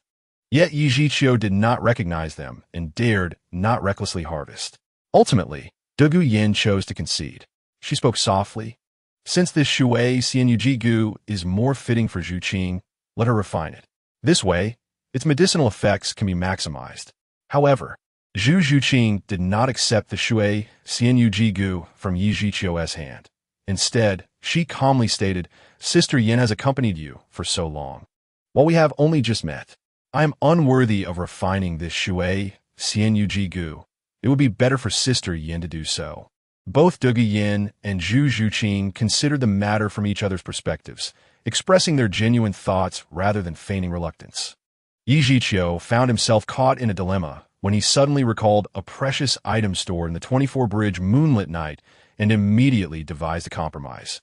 He extended his hand towards Dugu Yin and said, "Yin Yin, you should refine the Shui Xianyu Jigu." Tears glimmered at the corners of Dugu Yin's eyes. Although she longed for the Shui Xianyu Jigu, there was a significant distinction between receiving it voluntarily and being gifted it by Yi Zhiqiu. It was evident that Yi Zhiqiu had made a choice between her and Zhu Zhuqing. The answer was her. Yet despite this, Dugu Yin still felt a twinge of concern for Zhu Zhuqing. Yi Zhiqiu smiled gently and reassured her, "Do not worry. Although I lack celestial herbs, I still possess soul bones. You can confidently refine the Shui Xianyu Jigu." The Shui Xianyu Jigu could not be directly ingested or chewed. One needed to first consume its petals, then suck the stamen, and finally channel soul power to absorb its essence, all while maintaining a calm demeanor.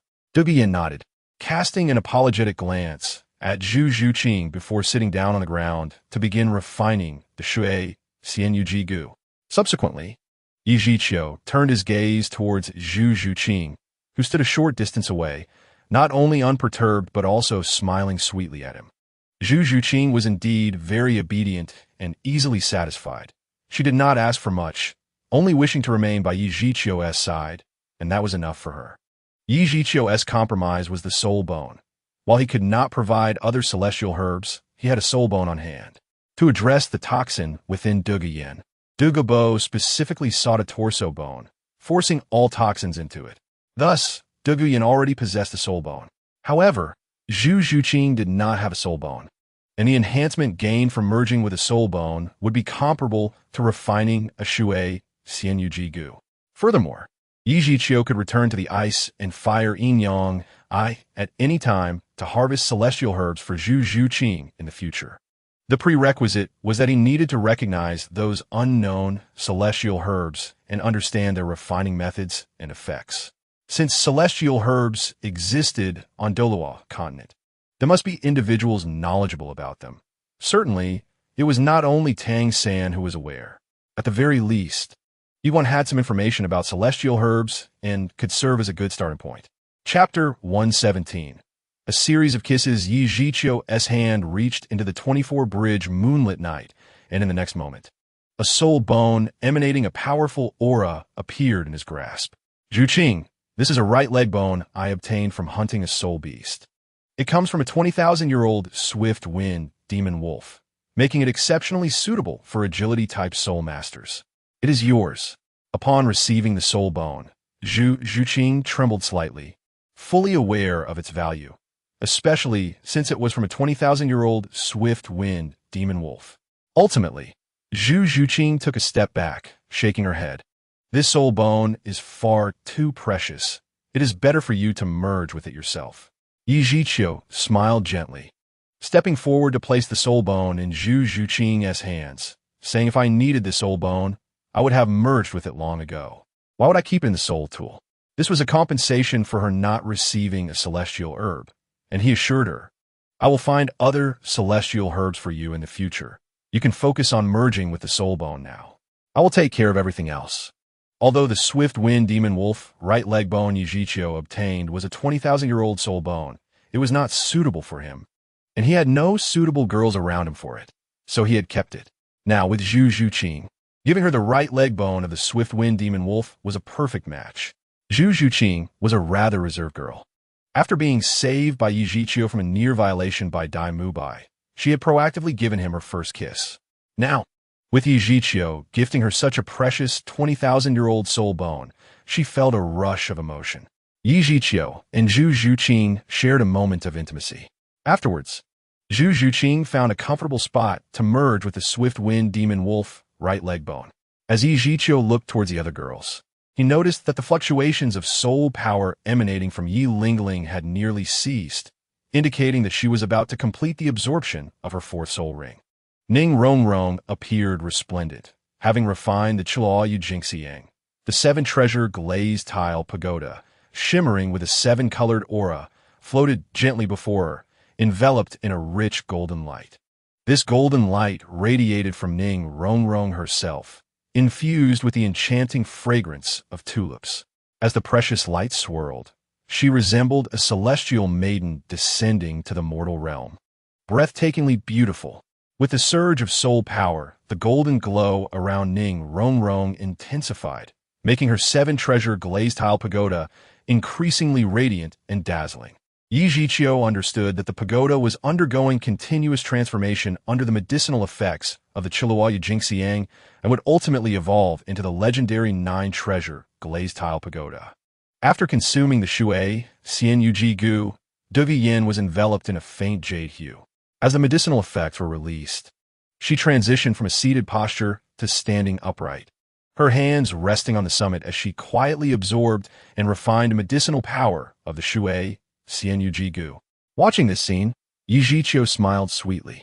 He never considered himself a good person and acknowledged his own fickleness. Yet he was determined to do everything in his power to protect the girls who accompanied him.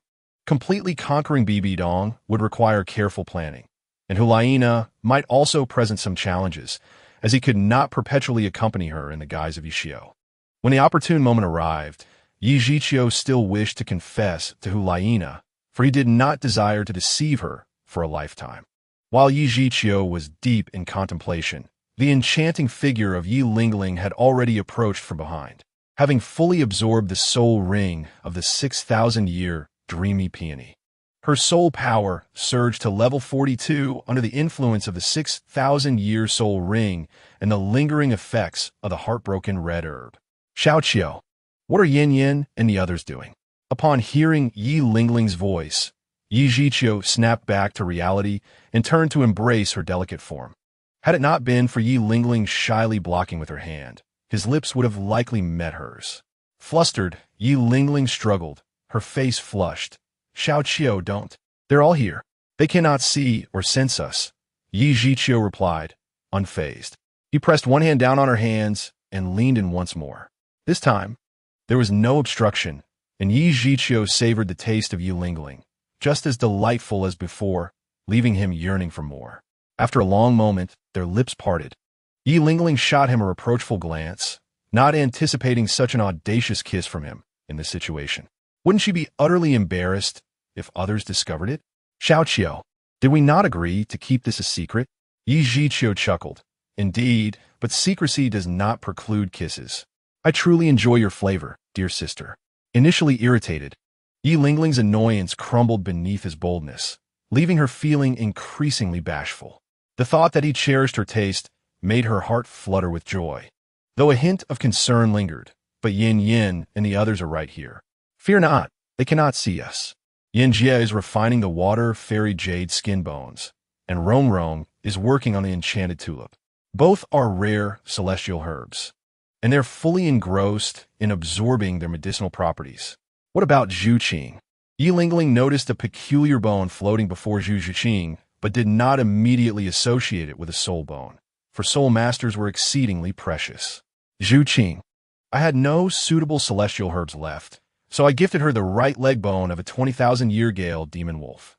She is an agility-type soul master, making it a perfect match for her. Yi Lingling gasped in astonishment, unable to contain her exclamation. A 20,000-year Gale demon wolf, right leg bone, a soul bone. Why did you not keep it for yourself? It is not suitable for me. I prefer quality over quantity, Yi Zhiqiu replied nonchalantly. He genuinely believed that while soul bones were indeed valuable, he could acquire more in the future. Rather than fusing with an ill-suited bone, he preferred to save the spot for a more fitting one later.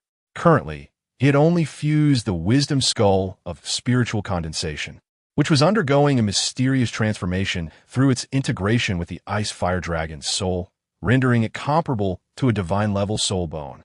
Yi Zhiqiu's next target was the 100,000-year soul bone, the right leg bone of the Blue Silver Emperor. To clarify, I initially wrote that Tang Hao had fused with the right leg bone of the Blue Silver Emperor, but later realized my mistake. I have corrected this, but mention it so that those with good memories are not confused. Additionally, regarding me due, as a channel partner, my changes are not synchronized, and some readers may have seen the earlier error, which remains uncorrected due to this reason. In Chapter 118, titled The Proof Requested by Yi Lingling, Yi Zhiqiu's first martial soul is named the Annihilation Blue Silver Emperor, which is immensely powerful and carries a formidable force of annihilation. Evidently, an advanced version of the Blue Silver Emperor. Hence, the right leg bone of the Blue Silver Emperor is undoubtedly perfect for Yi Zhiqiu, enabling him to fully harness its potential.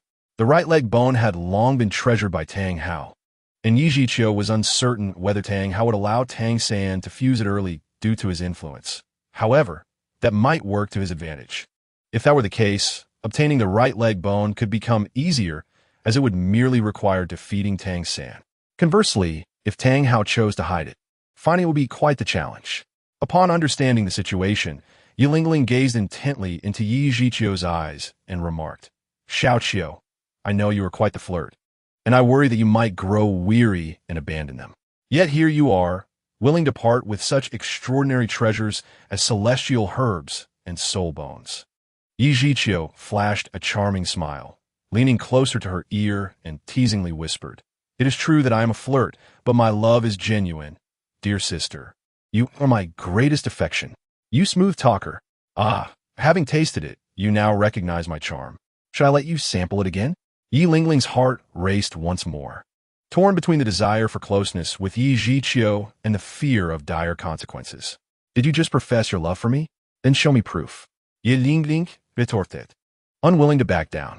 The heartbroken red you refined is the most potent among all celestial herbs, and its symbolism is unparalleled. Yi Lingling potud, himepe. The heartbroken red was not meant for me. It was to Wu Xiao Wu and Yin Yin. Had Xiao Wu not taken me to try, I would not have been able to obtain it. Is that so? Then I must prove it in this manner. With that, Yi Zhiqiu leaned toward Yi Lingling once more, their gazes locking as their lips met. Yi Ziyu fervently pursued her, and Yi Lingling s'est reciprocated, as the sun dipped below the horizon, enveloping the world in twilight. They sat closely together, Yi Lingling's head resting on Yi Zhiqiu's shoulder. Their affectionate exchange had drawn them closer without their noticing. Yi Zhiqiu employed the Annihilation Blue Silver Emperor to create a circular barrier around them, ensuring that he would sense any soul beasts breaching their sanctuary, thus alleviating any security concerns. Time passed gradually until Ning Rongrong's golden aura finally subsided. She lifted her seven-treasure glazed tower with her right hand, beneath which a ring of tulip petals shimmered softly. Seizing the moment, while Ning Rongrong's eyes remained closed, Yi Lingling stood abruptly, anxious that her closeness to Yi Zhiqiu might expose their relationship. Yi Lingling still struggled to overcome her internal conflict and could only await clarity before revealing their connection. Yi Zhiqiu sat alone, shaking his head with a soft chuckle, realizing that Yi Lingling would likely need considerable time to adjust. Soon, his attention shifted to Ning Rongrong's seven-treasure glazed tower. According to the original trajectory, after refining the enchanted tulip, her tower would upgrade to the nine-treasure glazed tower. Now, having similarly refined the enchanted tulip, Yi Zhiqiu noted that Ning Rongrong's level and physical condition diverged slightly from the original path, leaving him uncertain. After counting carefully, he smiled broadly. Ning Rongrong's seven-treasure glazed tower had indeed transformed into the nine-treasure glazed tower. As Ning Rongrong opened her eyes, she did not immediately assess the tower's layers but exclaimed in surprise, "My soul power has risen by 4 levels, reaching the 30-level threshold. The medicinal power of the Chiluo Yu Jingxiang has not been fully absorbed. Once you absorb the third spirit ring, you can refine the residual medicinal power once more, and at that time, you should be able to level up several times." Ning Rongrong nodded excitedly. "Now, take a look at your martial soul. It will soon be renamed the Jiubao Liuli Tower," Yi Zhiqiu gently reminded her, immersed in the joy of her imminent ascension. Ning Rongrong had not yet taken the time to observe her Jiubao Liuli Tower, but upon Yi Zhiqiu's reminder, she immediately focused her attention. Instantly, delight radiated from her expression. 9 layers. The Jiubao Liuli Tower has truly evolved, she exclaimed, unable to contain her excitement, and immediately leaped into Yi Zhiqiu's embrace, her big, adorable eyes sparkling as she said, "Brother Qiu, since you've given me such a grand gift, how about I offer myself in return? Let us see your future performance. If my father knew that my Qibao Liuli Tower had upgraded because of your gift, he would surely stop opposing me. That may not be certain. Your father is quite stubborn. I dislike others speaking of my father, but Brother Qiu is the exception. You're right. He is indeed a stubborn old man." Amid their playful banter, Douluo also awakened.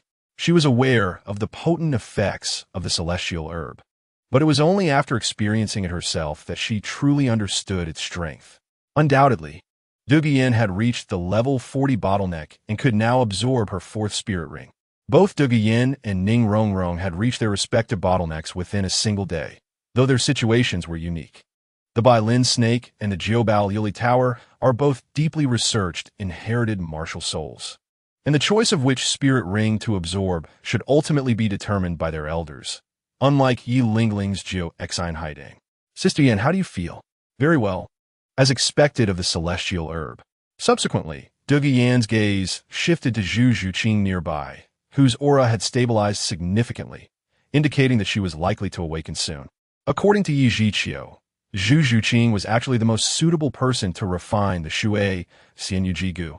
Although Yi Zhiqiu had already devised a compromise, Douluo had begun refining the Shui Xianyu Jigu at that time and had not heard what the plan entailed. Thus, she still felt somewhat indebted to Zhu Zhuqing. "What is Zhuqing doing?" Douluo inquired. "Refining a soul bone." "A soul bone?" "Yes, a right leg bone from a 20,000-year-old Gale Devil Wolf." Douluo stared in disbelief. She had never imagined that Yi Zhiqiu's compromise involved giving Zhu Zhuqing a soul bone, and a 20,000-year-old one at that. Douluo possessed a 10,000-year-old soul bone, so she was acutely aware of their value. In the past, Douluo had nearly sold off all their family assets to procure a suitable soul bone for her. Even then, the seller had only agreed to part with it out of respect for Douluo's status as a title Doa, hoping to forge a kind bond. Chapter 119. We wait for you patiently. After a brief pause, Zhu Zhuqing finally opened her eyes slowly, her beautiful gaze sparkling, clearly having gained much. Among the girls, Ning Rongrong was closest to Zhu Zhuqing and quickly approached her, joyfully asking, "Zhuqing, how do you feel now?" Zhu Zhuqing's gaze first fell on the smiling Yi Zhiqiu, her eyes flickering momentarily before she replied, "I feel wonderful. My body is much lighter now, and my speed has certainly increased. Additionally, this soul bone has granted me a skill called Gale Demon Transformation. This skill allows me to instantly enter a demonic state, doubling my attack and speed, as well as increasing my soul power by 50%, and despite being called Demon Transformation, it does not affect my consciousness. What an impressive soul bone skill. Congratulations. Throughout, Zhu Zhuqing's gaze remained fixated on Yi Zhiqiu. After integrating the Gale Devil Wolf's right leg bone, her power had significantly increased, all thanks to Yi Zhiqiu. Trusting Yi Zhiqiu was undoubtedly the right choice. With matters settled, it was time to part ways. Yi Zhiqiu had more pressing tasks to attend to, including completing a designated sign-in mission and eliminating Tang San and his father to seize the right leg bone of the Blue Silver Emperor. Everyone's strength has significantly improved, so this journey can be deemed successful. I will now take you out of the Stardow Forest. You may seek out Teacher Qin and the others, or return directly to Tiando City. Zhuqing, you will temporarily accompany Rongrong. Zhu Zhuqing nodded, unconditionally trusting Yi Zhiqiu, since he suggested she follow Ning Rongrong. There must be a reason, and she did not question it. Yi Lingling, puzzled, asked, Sister Yin has reached level 40 and Rongrong has reached level 30. They are both at a bottleneck and need soul rings. Are you not going to help them find soul rings? Sister Yin and Rongrong's situations are different. In martial soul research, the poison Douluo has conducted extensive studies on the Bai Lin snake, and the Qibao Liuli sect has been researching the Jiubao Liuli Tower for generations. We do not know what kind of soul rings they truly require, and we cannot recklessly assign them. Ning Rongrong nodded in agreement, saying, Brother Qiu is right. My father specifically advised me against casually absorbing soul rings outside. When I reach a bottleneck, I must inform him, and he and Grandfather Jian and Grandfather Gu will help me find a soul ring. Indeed, my grandfather has mentioned the same, Duge Yin added. I understand now. Yi Zhiqiu turned to Duge Yin and Ning Rongrong, saying, You should also seek soul rings in the Stardow Forest. Returning directly would waste time. I suggest you send word back home to explain the situation and then stay in Soto City for a while until they arrive. Ning Rongrong obediently nodded in agreement. But Duge Yin noticed a subtle implication in Yi Zhiqiu's words and asked, What about you? You've explained everything so clearly. You aren't planning to leave again, are you? Upon hearing this, all the girls turned their gazes toward Yi Zhiqiu, awaiting his response. Unbeknownst to them, these girls had grown increasingly reliant on Yi Zhiqiu. Initially, they merely wished to remain by his side, but now they were reluctant to part with him at all. Yi Zhiqiu had treated them with unparalleled kindness. Indeed, I have some matters to attend to. Duge Yin immediately responded, What matters? I will go with you. Me too, Ning Rongrong chimed in. Although Yi Lingling and Zhu Zhuqing did not speak, their eager gazes clearly indicated their desire to accompany Yi Zhiqiu. However, Yi Zhiqiu shook his head, stating, I'm not going out for leisure. I have very dangerous tasks to complete, ones that must be undertaken. My strength is insufficient to protect you in such peril. So you must listen and wait for my return. The atmosphere instantly cooled. Yi Zhiqiu had never deceived them, so they believed his words to be true, which only heightened their concern for his safety. However, they were too weak. Following Yi Zhiqiu would only hinder him. Just as he had said, his strength was not yet enough to safeguard them. They could only be protected. Duge Yan's voice wavered. She no longer exhibited her usual carefree demeanor, but spoke softly, You should go to Tiando City to seek my grandfather's assistance. I can wait a bit longer for my soul ring. Grandfather is a titled Douluo and can surely help you resolve any troubles. Indeed, Brother Qiu, you can take me back to the Qibao Liuli sect, and I will ask my father for help. With him, Grandfather Jian, and Grandfather Gu, no danger is insurmountable. If he refuses to assist you, I shall never return. It was evident that they were all deeply concerned for Yi Zhiqiu. Yi Zhiqiu chuckled lightly, shaking her head as she said, This is my own affair. How could I burden them? Rest assured, although my strength may not be sufficient to traverse the continent, I can certainly take care of myself. If I wish to leave, no one can hinder me. Despite her smile, the atmosphere remained tense and somewhat frozen. At that moment, Yi Lingling stepped forward and tightly embraced Yi Zhiqiu, softly imploring, You must keep your promise. We will patiently await your return, and you must come back safely. In truth, Yi Lingling had already surmised what Yi Zhiqiu intended to do, as Yi Zhiqiu had previously recounted the matters concerning Tang, Hao, and Tang San to her. An account she could not forget. Yi Zhiqiu's adversary was a titled Douluo. It was precisely for this reason that Yi Lingling felt an even greater sense of worry. However, she and the others could not assist in any way, and she dared not disclose this to Dugu Yin and the others, fearing it would only add to their anxiety. Yi Zhiqiu did not expect Yi Lingling to embrace her under the watchful eyes of the other girls, yet she noticed that Yi Lingling's body trembled, a clear indication of her concern. Yi Zhiqiu gently patted Yi Lingling's back, soothingly assuring her, "Do not worry. I will fulfill the promises I have made. Moreover, I am not venturing forth to meet my demise. If I were not confident, I would not act so rashly. Our current strength is still quite feeble. We cannot aid you now, but we will strive to grow stronger. Once we have gained sufficient power, you must allow us to face danger alongside you." Agreed. We shall face it together. After a brief embrace, Yi Lingling, her face flushed, withdrew from Yi Zhiqiu's arms, having acted impulsively in her eagerness, afraid that others would perceive the closeness that transcended the bounds of sibling affection. However, Dugu Yin and Ning Rongrong had not entertained such thoughts, as Yi Lingling was indeed Yi Zhiqiu's sister. Following Yi Lingling, Dugu Yin unabashedly embraced Yi Zhiqiu as well, lingering for a moment before releasing her. "Let's go. I will escort you out of the Xingdou Great Forest." All right. Chapter 120, Fourth Soul Skill. Void-breaking spear. Yi Zhiqiu spent the night escorting the girls from her vicinity out of the Xingdou Great Forest, returning to the town just as dawn broke. Instead of taking them back to Sutuo City, she left a note while they rested at an inn in the town and departed directly. If she had waited to bid them farewell, the farewell would have undoubtedly been filled with reluctance, a sight she could not bear to witness, especially the tears of the girls. Yi Zhiqiu did not head directly to the Lan Yinhuang Valley. Instead, she returned to the Xingdou Great Forest to add the fourth soul ring to the Annihilation Blue-Silver Emperor. The Annihilation Blue-Silver Emperor already possessed 3 soul skills. The first soul skill, Bind, and the second soul skill, Purple Gold Blue Silver Cage, were both control skills, while the third soul skill, Annihilation Thrust Formation, was a group attack skill. According to the plans devised by Yu Guan and Ji Lin, it would be ideal for Yi Zhiqiu's 4-soul ring to be a powerful single-target attack skill, thereby compensating for her lack of single-target damage. This plan, however, neglected to consider the power of destruction, which was a flaw. Yi Zhiqiu did not need to be concerned about single-target attacks. Under her destruction power, even a most ordinary bind could yield lethal results. Yi Zhiqiu's prowess could not merely be gauged by the surface of her skills. Nonetheless, she still intended to follow the planning of Yu Guan and Ji Lin in adding the soul ring, as it was ultimately their wisdom, preferable to her randomly selecting a soul ring.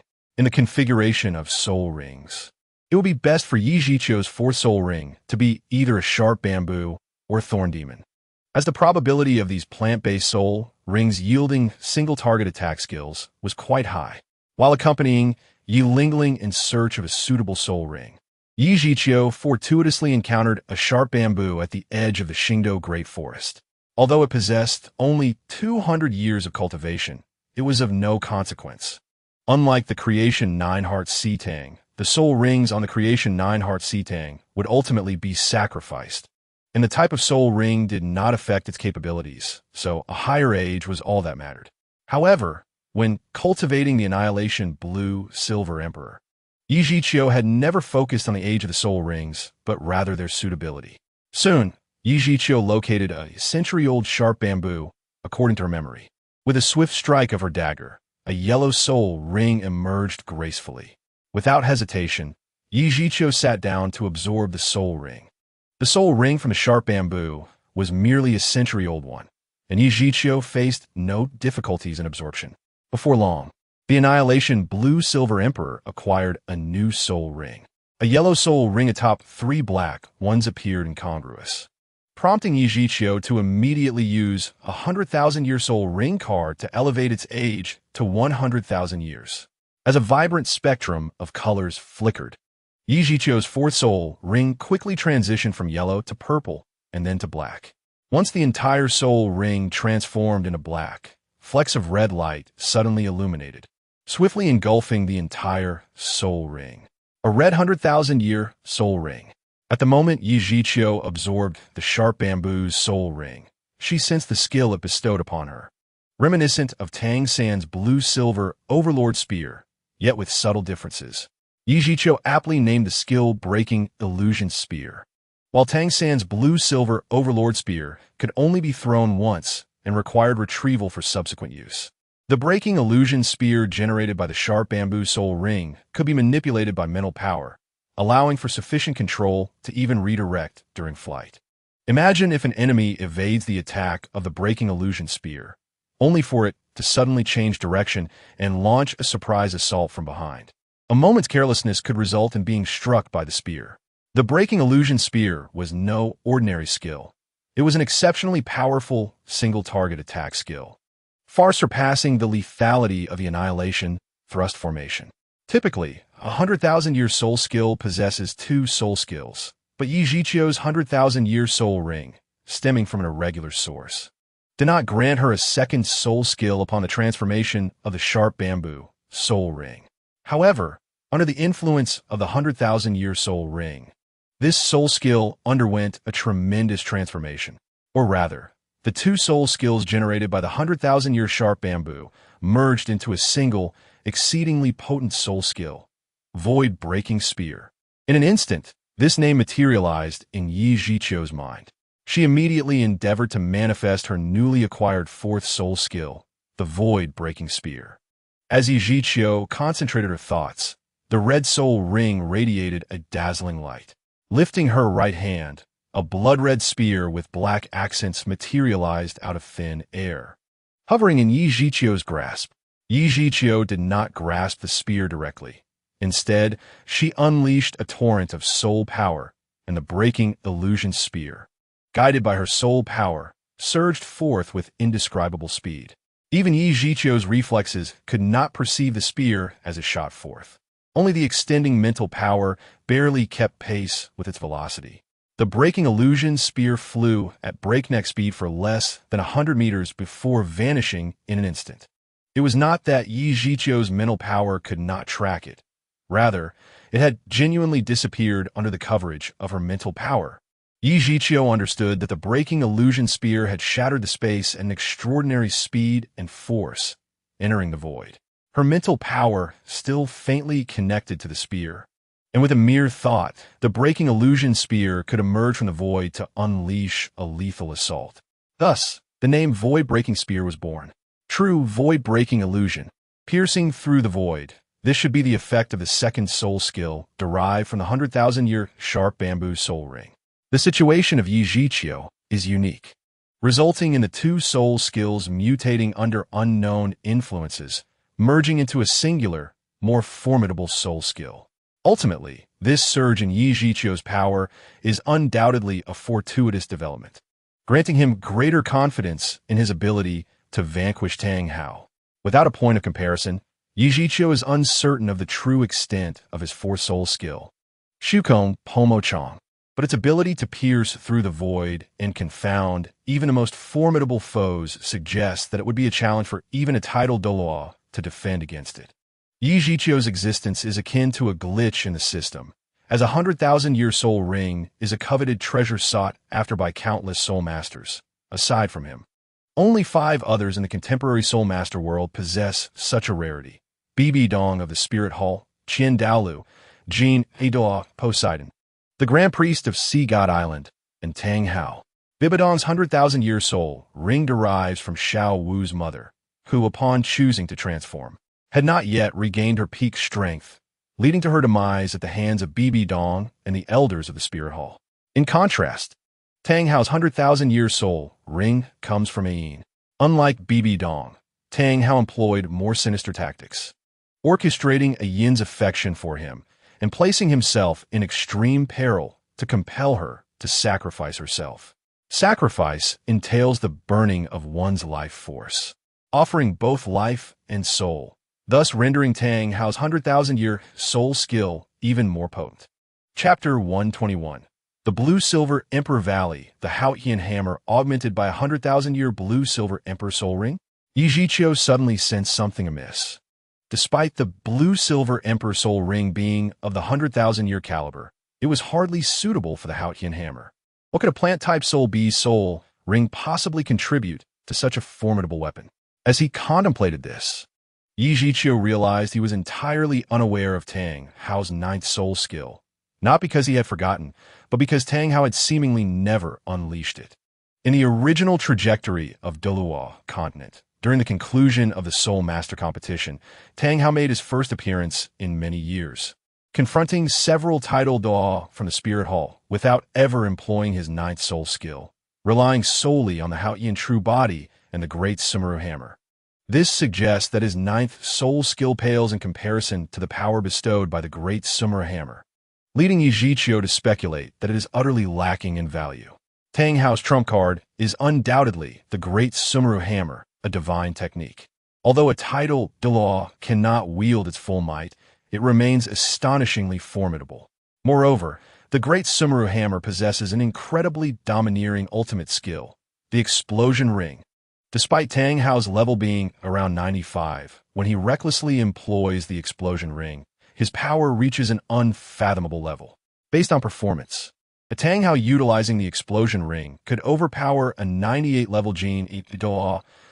It is worth noting, also possesses a 100,000-year soul ring. According to Tang Hao's own estimations, his peak strength during the Explosion Ring could withstand the unparalleled 99-level Duo Qian Douluo, which indicates Tang Hao's formidable prowess, even without knowledge of Qian Daoliu's 100,000-year soul ring. Now, due to Yi Zhiqiu's influence, Tang Hao should have healed the hidden injuries within him, which explains his audacity to unveil the Haotian True Body and announce his return while ambushing Yi Zhiqiu. Although Yi Zhiqiu disrupted Tang Hao's ostentatious reemergence, Tang Hao's strength post-explosion ring, capable of withstanding the power of the Ice Fire Dragon Soul, remains astonishing. At that time, Yi Zhiqiu had only sacrificed a wishing autumn dew, and thus had not truly unleashed the semi-divine power of the Ice Fire Dragon Soul. Yet its force was still immensely terrifying, and Tang Hao, he withstood it. Fortunately, Yi Zhiqiu acted decisively, immediately sacrificing 7 10,000-year soul rings from the creation 9 Heart Begonia, utilizing reverse healing skills to severely injure Tang Hao, temporarily repelling him.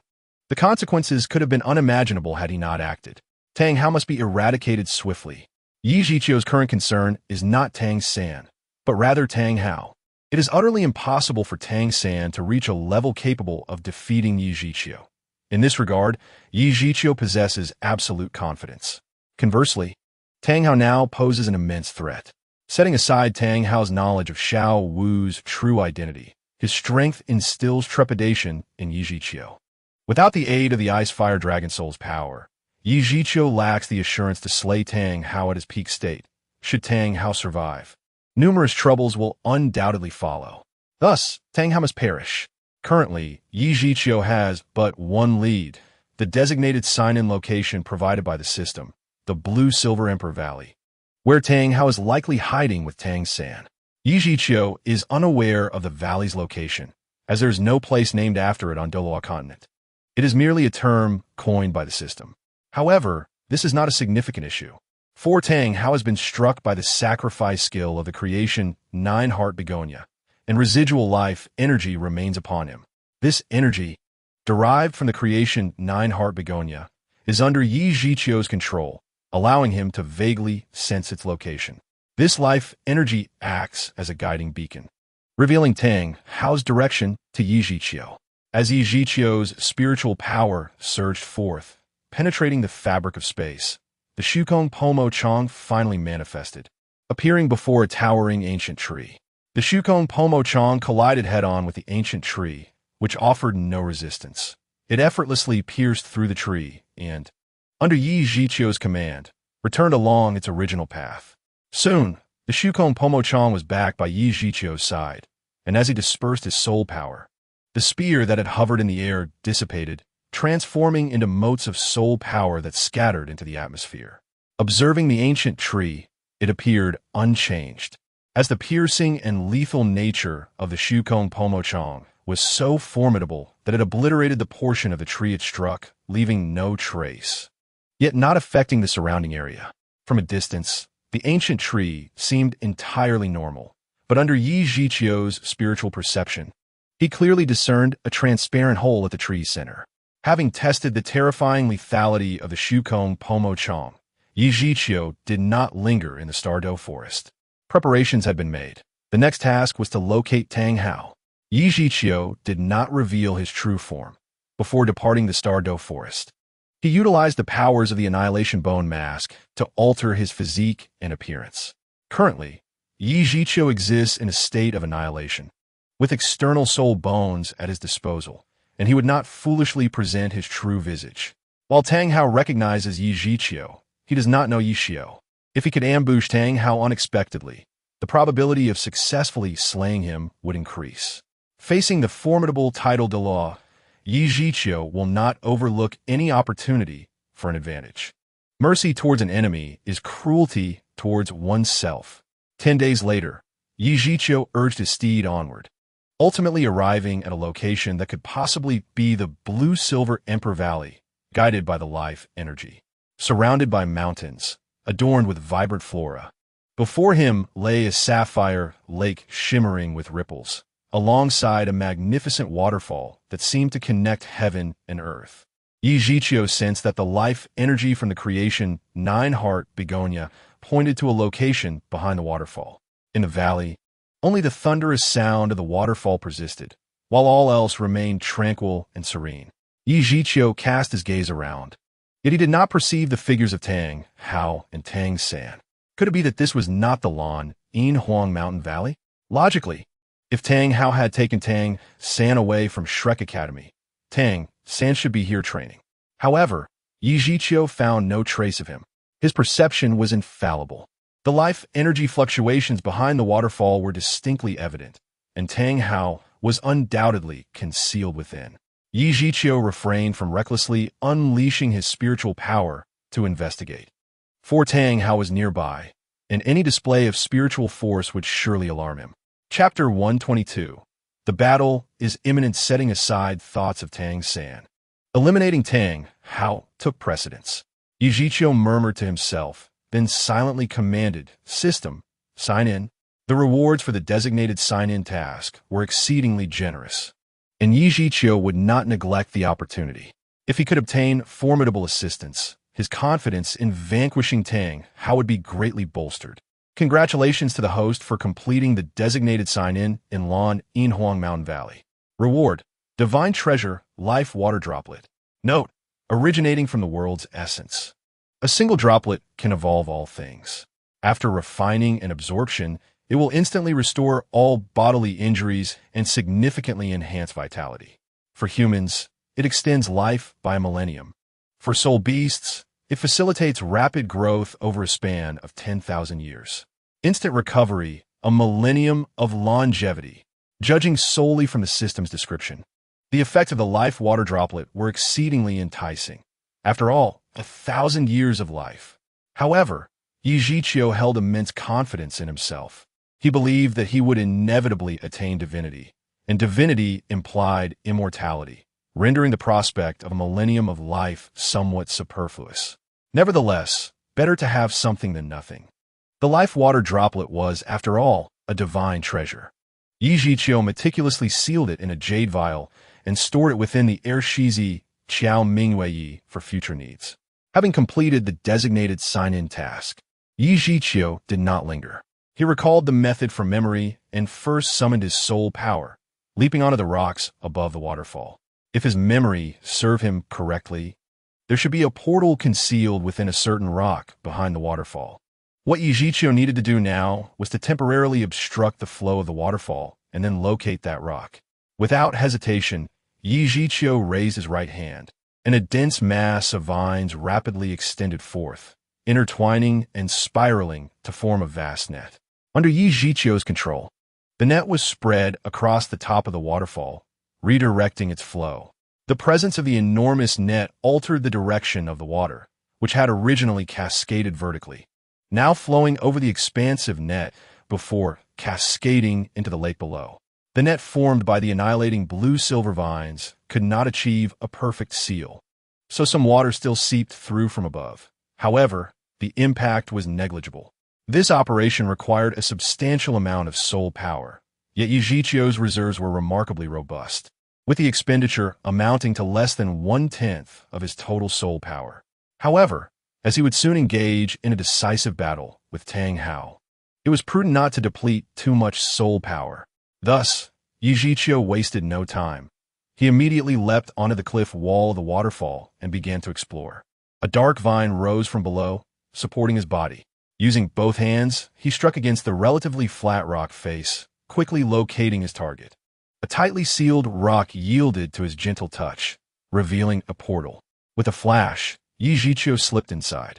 The portal led to a cavern. Likely due to its position beneath the waterfall, the interior was quite damp. The cave extended inward, and at this stage, Yijichio saw no need for concealment. He released his spiritual power into the darkness, illuminating the cavern in his mind. "Who? Step forth." In an instant, a rugged voice pierced through Yijichio's consciousness.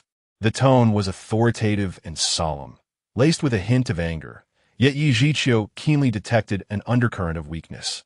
It was Tang Hao's voice. His injuries had not yet healed. Yijichio did not respond. His spiritual power clashed with Tang Hao's. After all, Tang Hao was a title to a level powerhouse. And Yijichio realized that Tang Hao's spiritual prowess was not inferior to his own. Had it not been for the dual enhancements of the Ice Fire Dragon's soul and the wisdom bestowed by the Spirit Condensation Bone, Yijichio's spiritual force would surely have crumbled under the assault. Yijichio decided to play along, feigning a lack of spiritual strength. He retracted all the released spiritual force, maintaining only a defensive barrier around himself to prevent Tang Hao from attacking. "Who might you be, senior? I stumbled upon this cavern by chance and was unaware of your presence. I hope you can forgive any previous transgressions." Yijichio deliberately adopted a tone of humility, aiming to lower Tang Hao's guard. He felt no fear, instead moving swiftly deeper into the cave. "Stop. If you come any closer and disturb my cultivation, I will slay you without hesitation." Tang Hao had clearly noticed Yijichio's subtle movements, for everything Yijichio did lay within the reach of his spiritual power. However, Tang Hao was at a critical juncture in his recovery, and adhering to the principle of avoiding unnecessary conflict, he sought to deter Yijichio to prevent further complications. Of course, if Yijichio disregarded the warning, Tang Hao would not hold back. Though acting would risk exacerbating his wounds, he would have no choice but to do so. He could always invest more time in healing. Should Yijichio catch sight of Tang Hao's true form, and if that information were to leak, the Spirit Hall would undoubtedly come knocking. Tang Hao, in his current state, was unable to contend with those titled Douluo. "I implore you to reveal your esteemed name, senior. Perhaps I have heard of your illustrious title and would be honored to pay my respects." Yijichio feigned ignorance to Tang Hao's warning, pressing onward with deliberate haste while subtly channeling his soul power. Should Tang Hao strike, he would be ready to defend or counterattack. Soon, Yijichio arrived at the stone chamber deep within the cave. Above the chamber was an opening, and everything around began to illuminate. It was a stone room of about 10 square meters, devoid of any furnishings and rather empty, save for a small mound of earth in the center, atop which swayed a delicate blue-silver grass, seemingly untouched by the breeze. This blue-silver grass appeared longer than ordinary grass blades, with the most striking feature being the golden filigree adorning its leaves. At this moment, Tang Hao sat in one corner of the stone chamber, channeling his soul power to heal his injuries. The instant Yijichio stepped into the chamber, Tang Hao's eyes flew open, and a Haotian hammer materialized in his right hand. "I warned you, yet you persisted. Now that you have seen my visage, I will slay you here, even at the risk of worsening my injuries." Tang Hao's voice was icy, clearly filled with murderous intent. Having seen his appearance, Yijichio must be eliminated to safeguard his hiding place. Before Yijichio could utter a word, Tang Hao sprang into action, the fierce Haotian hammer descending with tremendous force, aimed squarely at Yijichio's head. Tang Hao's injuries were still not fully healed, hence he did not unleash his full strength. Moreover, Yi Zhiqiu appeared youthful, suggesting that his power would not be formidable, allowing Tang Hao to refrain from exerting himself completely. Yi Zhiqiu was prepared. He deftly evaded Tang Hao's powerful strike, summoning his soul power with fervor. A blood-red spear, tinged with black, manifested in midair. Fourth soul skill, Void-Breaking Spear. Chapter 123. Tang Hao's calculated scheme this time, Yi Zhiqiu did not hold back in the slightest. He unleashed the Void-Breaking Spear with all his might, even fully releasing the power of annihilation without reservation. The spear surged with seemingly boundless soul power, simultaneously enveloped in a terrifying force of destruction.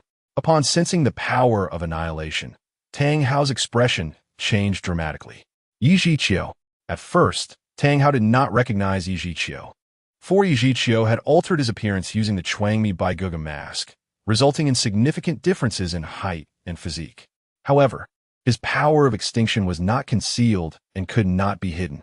During the incident when Tang Hao attempted to kill Yi Zhiqiu, although Yi Zhiqiu had countered him with the strength of the Ice and Fire Dragon Soul, he later unleashed his own power of extinction, which even attracted the attention of Bibi Dong.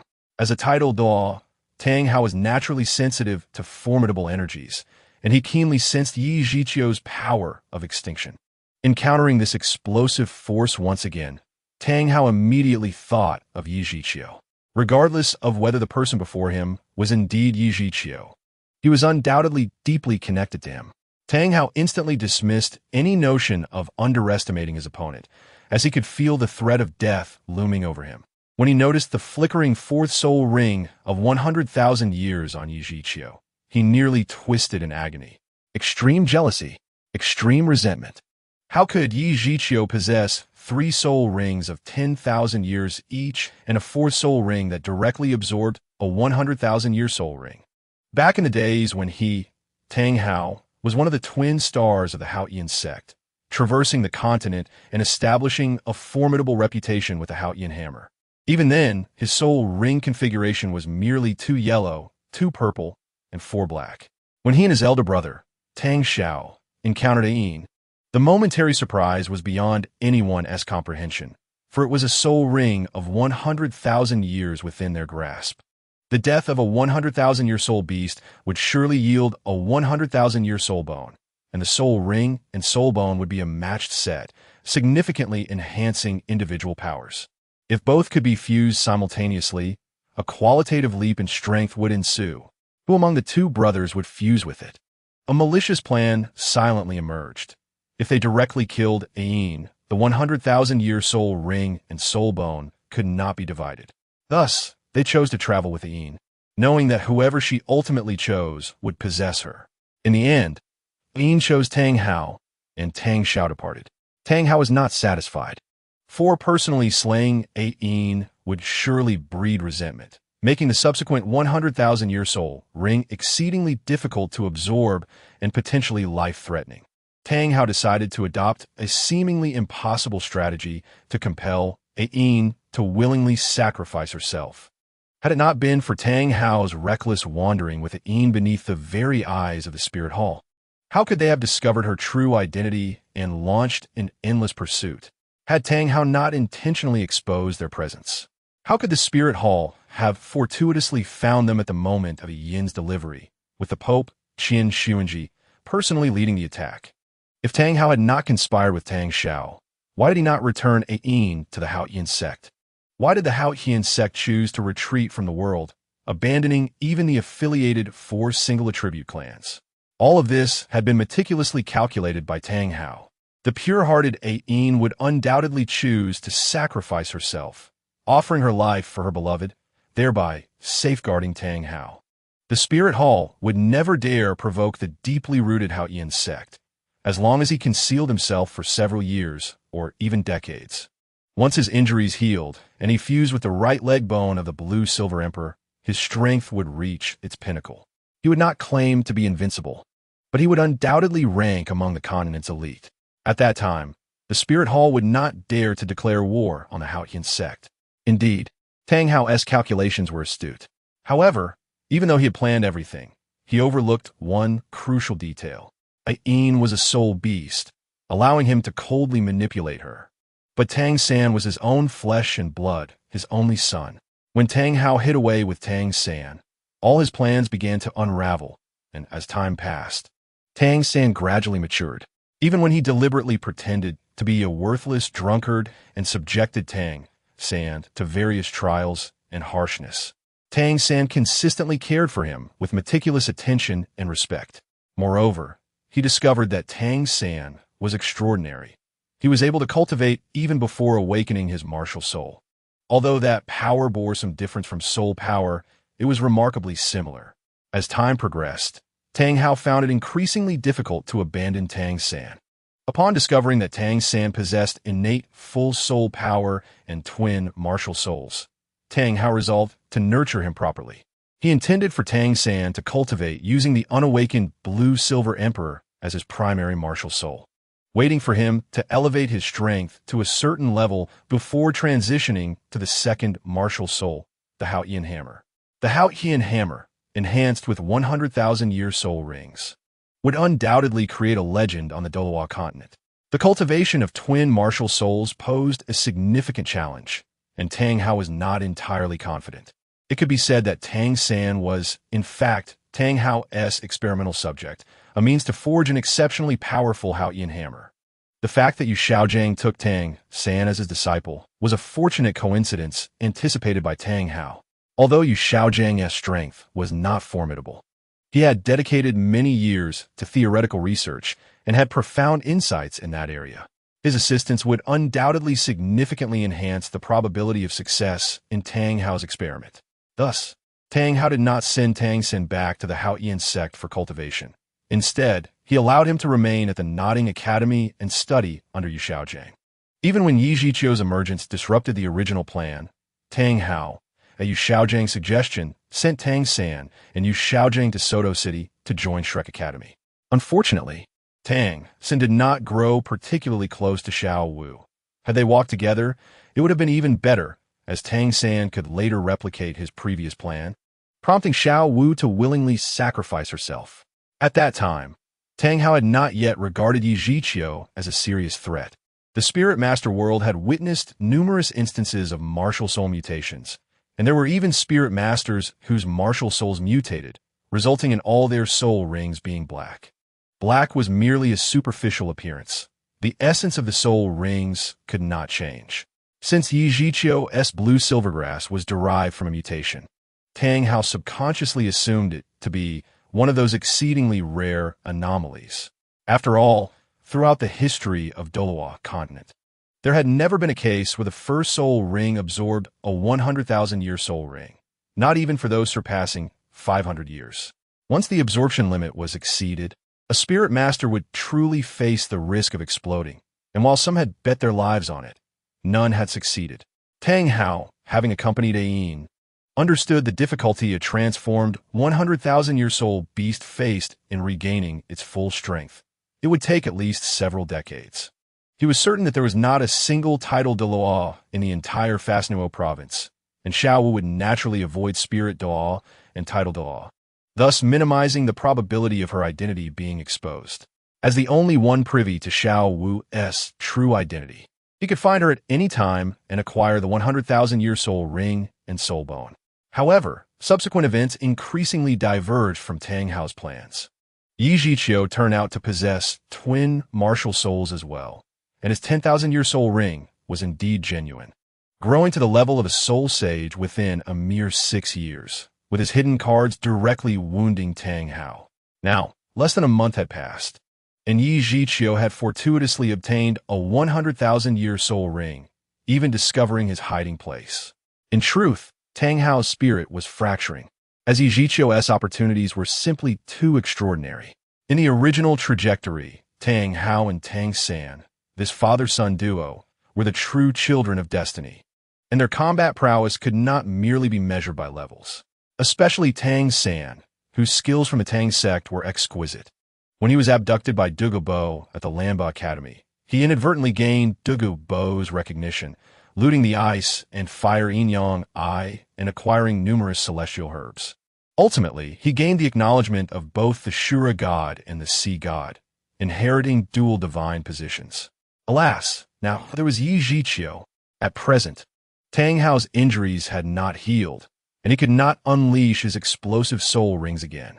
Should Yi Zhiqiu once more employ the Ice and Fire Dragon Soul, Tang Hao would undoubtedly be unable to defeat him. However, the inability to defeat does not equate to inevitable defeat.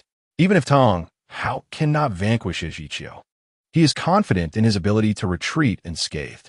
This confidence stems from his fusion with the right leg bone of the Blue-Silver Emperor, originally intended for Tang San, which serves as his foundation. Were it not for the regenerative ability of the Blue-Silver Emperor's right leg bone, wildfire cannot be extinguished. The spring breeze brings it back to life. Tang Hao would not possess such vigor, let alone the strength to counterattack. The chamber is exceedingly small. As Yi Zhiqiu unleashed his void-breaking lance, it swiftly approached Tang Hao. In a moment of urgency, Tang Hao summoned his strength to wield the great Sumeru hammer, striking directly at the void-breaking lance. The collision between the Haotian hammer and the void-breaking lance was intense. Tang Hao felt a formidable force reverberate through his hammer, making it difficult for him to withstand head-on due to his lingering injuries. However, with decades of experience in hammer techniques, Tang Hao instinctively reacted, skillfully twisting the Haotian hammer to deflect the lance, causing it to graze past the hammer's surface. The lance's sharp tip scraped against the Haotian hammer with a fierce friction, resulting in a striking flash of light, demonstrating the astonishing power it carried. As the void-breaking lance finally departed from the Haotian hammer, its tremendous force pierced through the stone chamber, flying off into an unknown direction. Tang Hao's mental focus was entirely on Yi Zhiqiu, leaving him oblivious to the area beyond 100 meters behind him. After penetrating the mountainside, the void-breaking lance soared into the void, where, under Yi Zhiqiu's mental control, it circled, awaiting the opportune moment. While Tang Hao was occupied with the void-breaking lance, Yi Zhiqiu was not idly standing by. He had already mobilized his soul power to unleash other techniques. Within the cramped confines of the chamber, a golden-purple plant cage suddenly materialized, which was Yi Zhiqiu's second soul skill, the purple gold-blue-silver cage. Concurrently, countless dark vines surged wildly from the crevices of the stone chamber, sweeping towards Tang Hao. Tang Hao's ultimate skill, the great Sumeru hammer, rendered him unnecessary to resort to ordinary soul skills. Each strike bore the power that rivaled those of soul techniques. He delivered a direct blow that shattered the purple gold-blue-silver cage, yet the exceedingly resilient vines proved to be quite troublesome. His attacks were forceful and straightforward, following the philosophy of overpowering all techniques with sheer strength. However, the vines of the Annihilation Blue-Silver Emperor were not only numerous, but also remarkably flexible, making it impossible for Tang Hao to simply crush Yi Zhiqiu's first soul skill, Entanglement. Nonetheless, Tang Hao was not without means of counteraction. With a fierce shout, an overwhelming aura of murderous intent surged from Tang Hao, materializing at a visible speed. Yi Zhiqiu felt himself enveloped in a blood-red world. In that moment, he sensed no power but an incessant, piercing chill assaulting his body. As that coldness erupted within him, Yi Zhiqiu experienced immense suffering in both body and spirit. This was Tang Hao's domain of the god of death.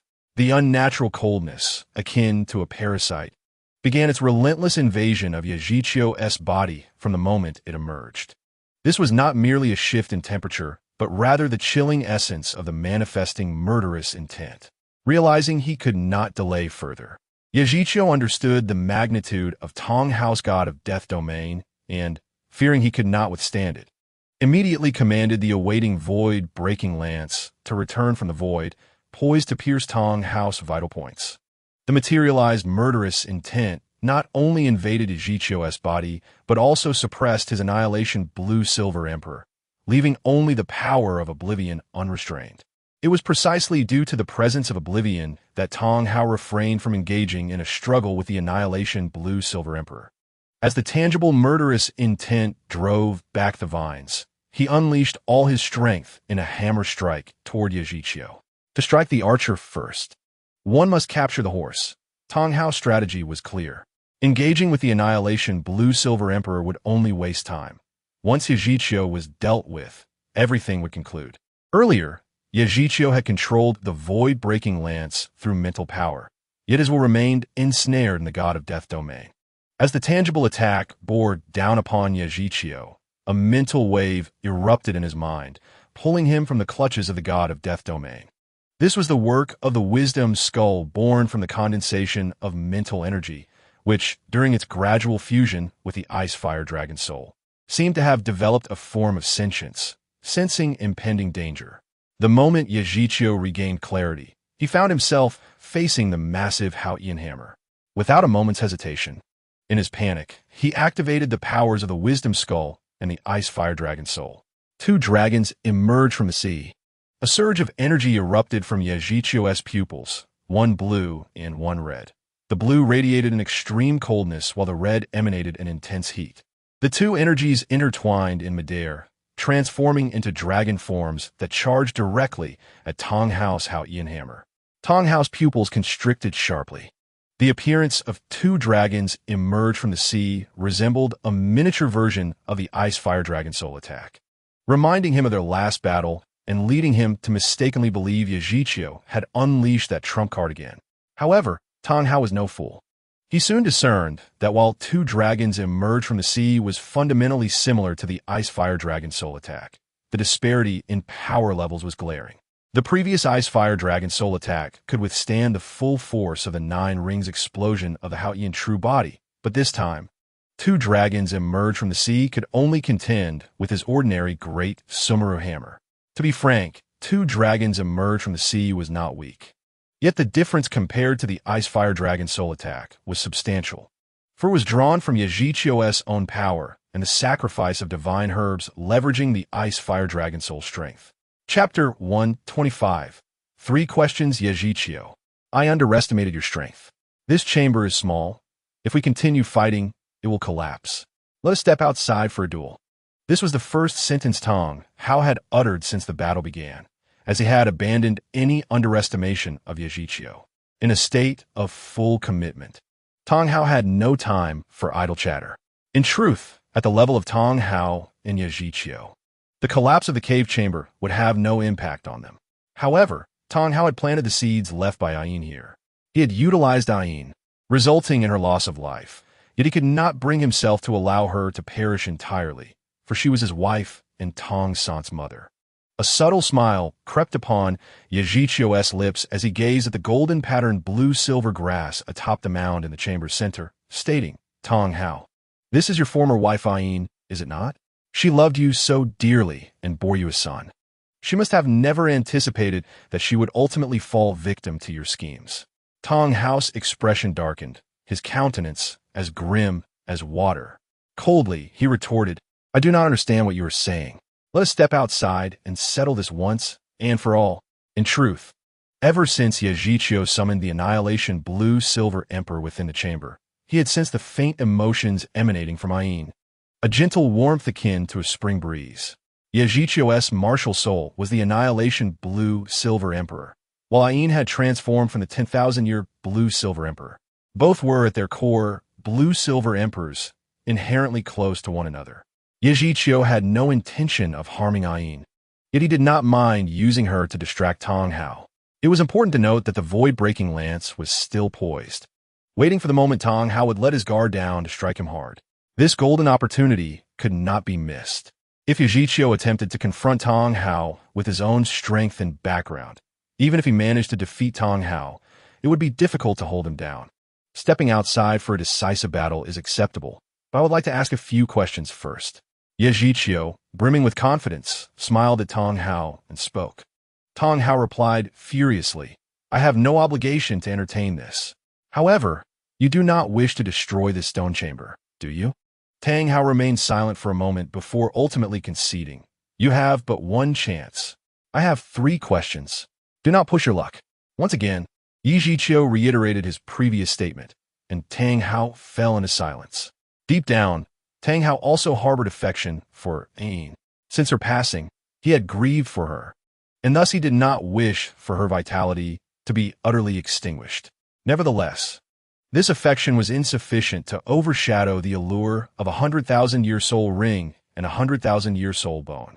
If given the chance to turn back time, Tang Hao would still make the same choice. After a prolonged silence, Tang Hao finally spoke. Speak. With a smile, Yi Zhiqiu inquired, "Where is Tang San?" Tang Hao replied coldly, "At the Haoqian sect." If Tang Hao had merely a slight attachment to Yin, his concern for Tang San was genuine, for he truly desired to forge an unparalleled Haoqian hammer. Should Tang San manage to imbue the first 8 soul rings of the Haoqian hammer with rings of over 50,000 years, and additionally acquire Xiao Wu's 100,000-year soul ring and soul bone, his strength would undoubtedly reach the pinnacle of a title Douluo, even presenting a chance to become a successor to the divine. The reason Tang Hao was willing to divulge Tang San's location at the Haoqian sect was due to his faith in its profound heritage. Even the formidable Spirit Hall dared not directly assault the Haoqian sect. Regardless of Yi Zhiqiu's strength, a single individual's might is inherently limited. Thus Tang Hao felt unrestrained. From what Yi Zhiqiu understood, he had roughly deduced Tang Hao's past schemes.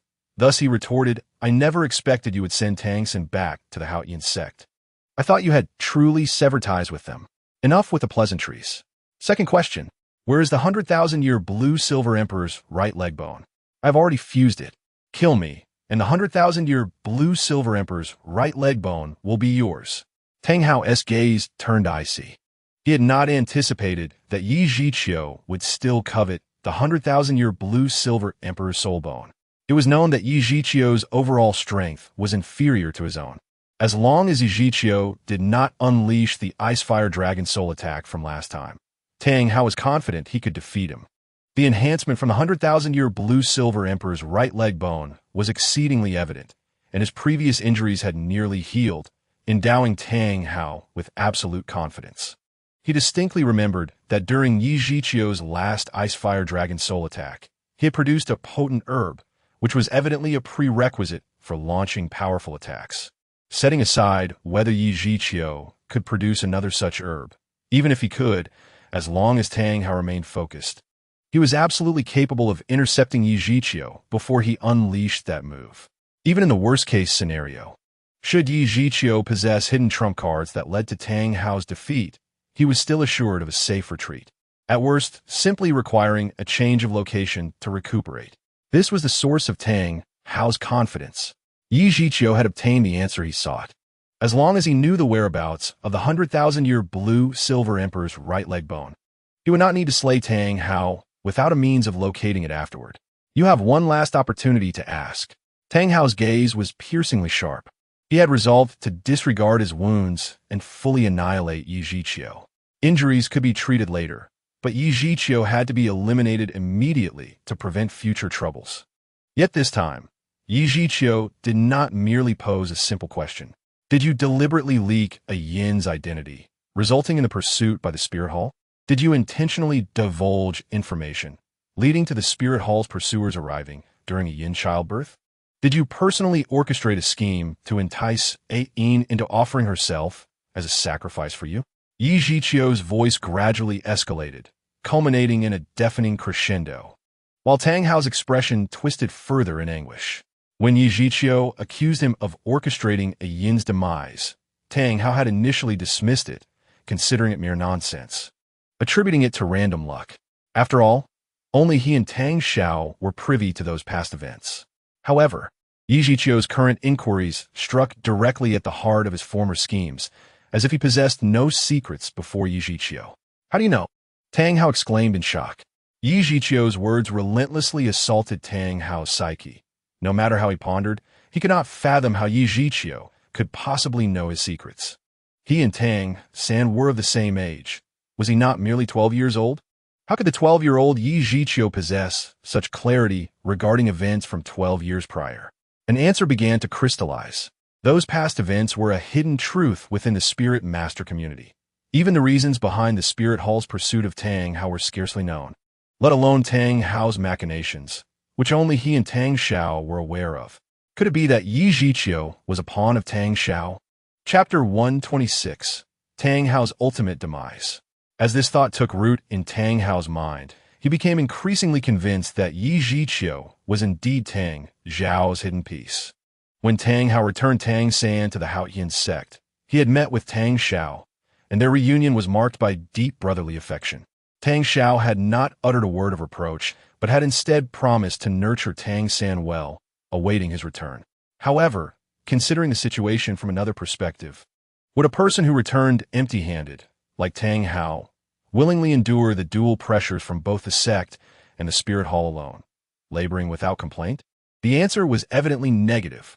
While they were indeed full brothers, he would never consent to endure immense pressure for over a decade, only for Tang Xiao to reap the rewards.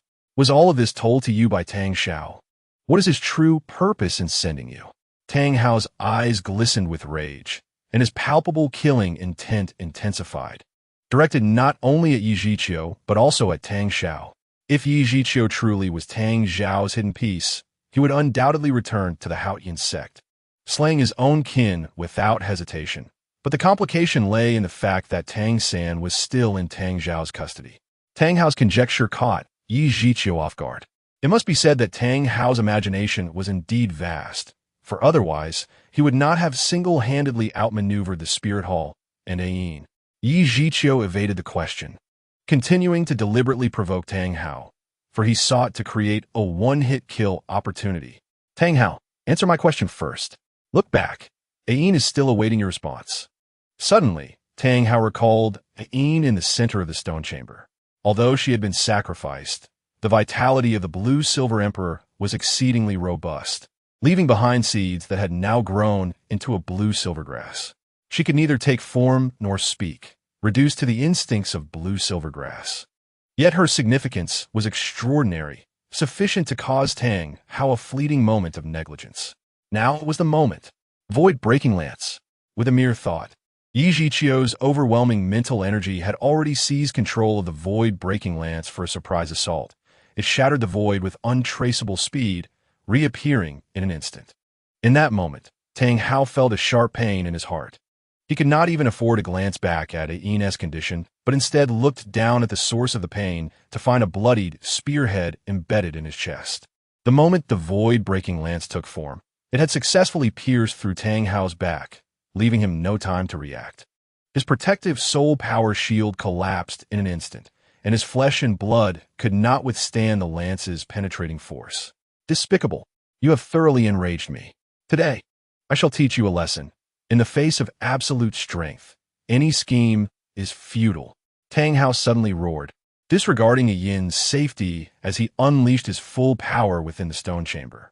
The Haotian true body swiftly activated, and in his hands, the Haotian hammer, imbued with immense force, was fiercely brought down upon Yi Zhiqiu. It is rather amusing that Tang Hao's heart has been pierced by the Su Kong Powang spear, which under normal circumstances would guarantee a fatal outcome. Yet, he clings to life, thanks to the formidable recuperative abilities of his 100,000-year-old Lan Yin Huang right leg bone, showing no regard for Yin's safety. Ultimately, Tang Hao is an exceedingly selfish individual, perpetually prioritizing his own life, followed by his son Tang San, his only child, who possesses the potential to cultivate the ultimate Haotian hammer. As for Ayin, Tang Hao has merely sown the seed she left behind, granting her a new lease on life, perhaps believing he is bestowing a favor upon her. As the Haotian hammer hurtles toward him, Yi Zhiqiu does not flinch or evade. Instead, he stands resolutely, offering a gentle smile. With a mere gesture of his right hand, a vine of the annihilation Lan Yin Huang unexpectedly ensnares Tang Hao's Haotian hammer. Tang Hao, I return your words unaltered. Furthermore, allow me to impart a lesson. Do not underestimate my strength, even if you find it utterly astonishing. Tang Hao's fury swells within him. Yet the abrupt halt of his attack engenders a sense of foreboding. Despite having unleashed the power of his 100,000-year-old Lan Yin Huang right leg bone, he feels an increasing weakness. In the next instant, the reason becomes painfully clear: the power of Yi Zhiqiu's annihilation. Surrounding Tang Hao are the vines of the annihilation Lan Yin Huang, imbued with considerable annihilation energy. Although Tang Hao had previously repelled them with his soul power, the Su Kong Powang spear has breached his soul shield, leaving him vulnerable. This is merely an appetizer. The true threat lies in the Sukong Pawang spear that has pierced through Tang Hao's chest. As the fourth soul skill of the annihilation, Lan In Huang, and a technique derived from a 100,000-year soul ring, it stands as one of Yi Ji Qiu's most formidable moves, harboring annihilation power far surpassing that of the surrounding vines.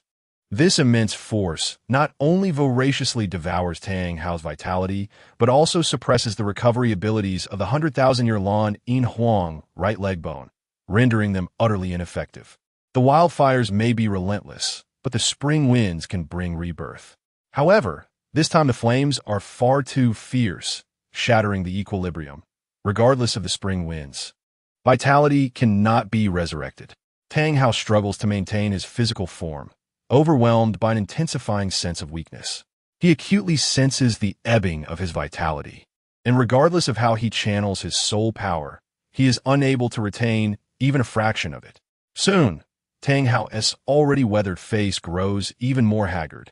Strands of white hair sprouting forth, rapidly spreading and infecting all his hair. In the blink of an eye, Yi Ji Qiu no longer feels the oppressive aura of the killing god domain. Tang Hao can barely stand, let alone wield that domain.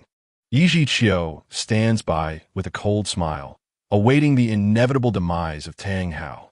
Finally, with his vitality nearly extinguished, Tang Hao collapses to the ground, laboriously uttering a few words.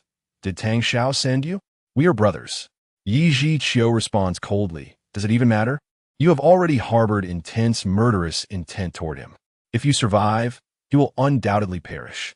Tang Hao, having completely lost his vitality, feels no remorse for Ayin, even in his final moments.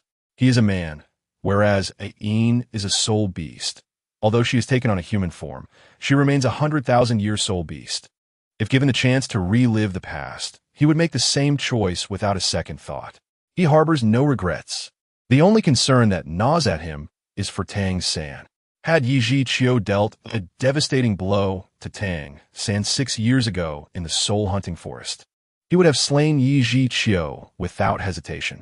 Had Yi Ji Qiu revealed all his cards in battle half a month ago, he would have fought to the death to eliminate him. In any case, the outcome could not have been worse than it is now. But alas, it is too late for regrets. With Tang Hao's death, Yi Ji Qiu feels no pity. Even the golden patterned lawn in grass at the center of the stone chamber does not find anything amiss. It feels a connection to Yi Ji Qiu, yearning to extend its branches and leaves, yet it cannot reach him. Under the erosion of annihilation power, Tang Hao swiftly becomes a desiccated corpse, far more tragic than Zhao Wuji. Yi Ji Qiu successfully acquires the soul bones that Tang Hao had fused with. In addition to the 100,000-year-old Lan In Huang right leg bone, there are also 2 soul bones inherited from Haoyin sect.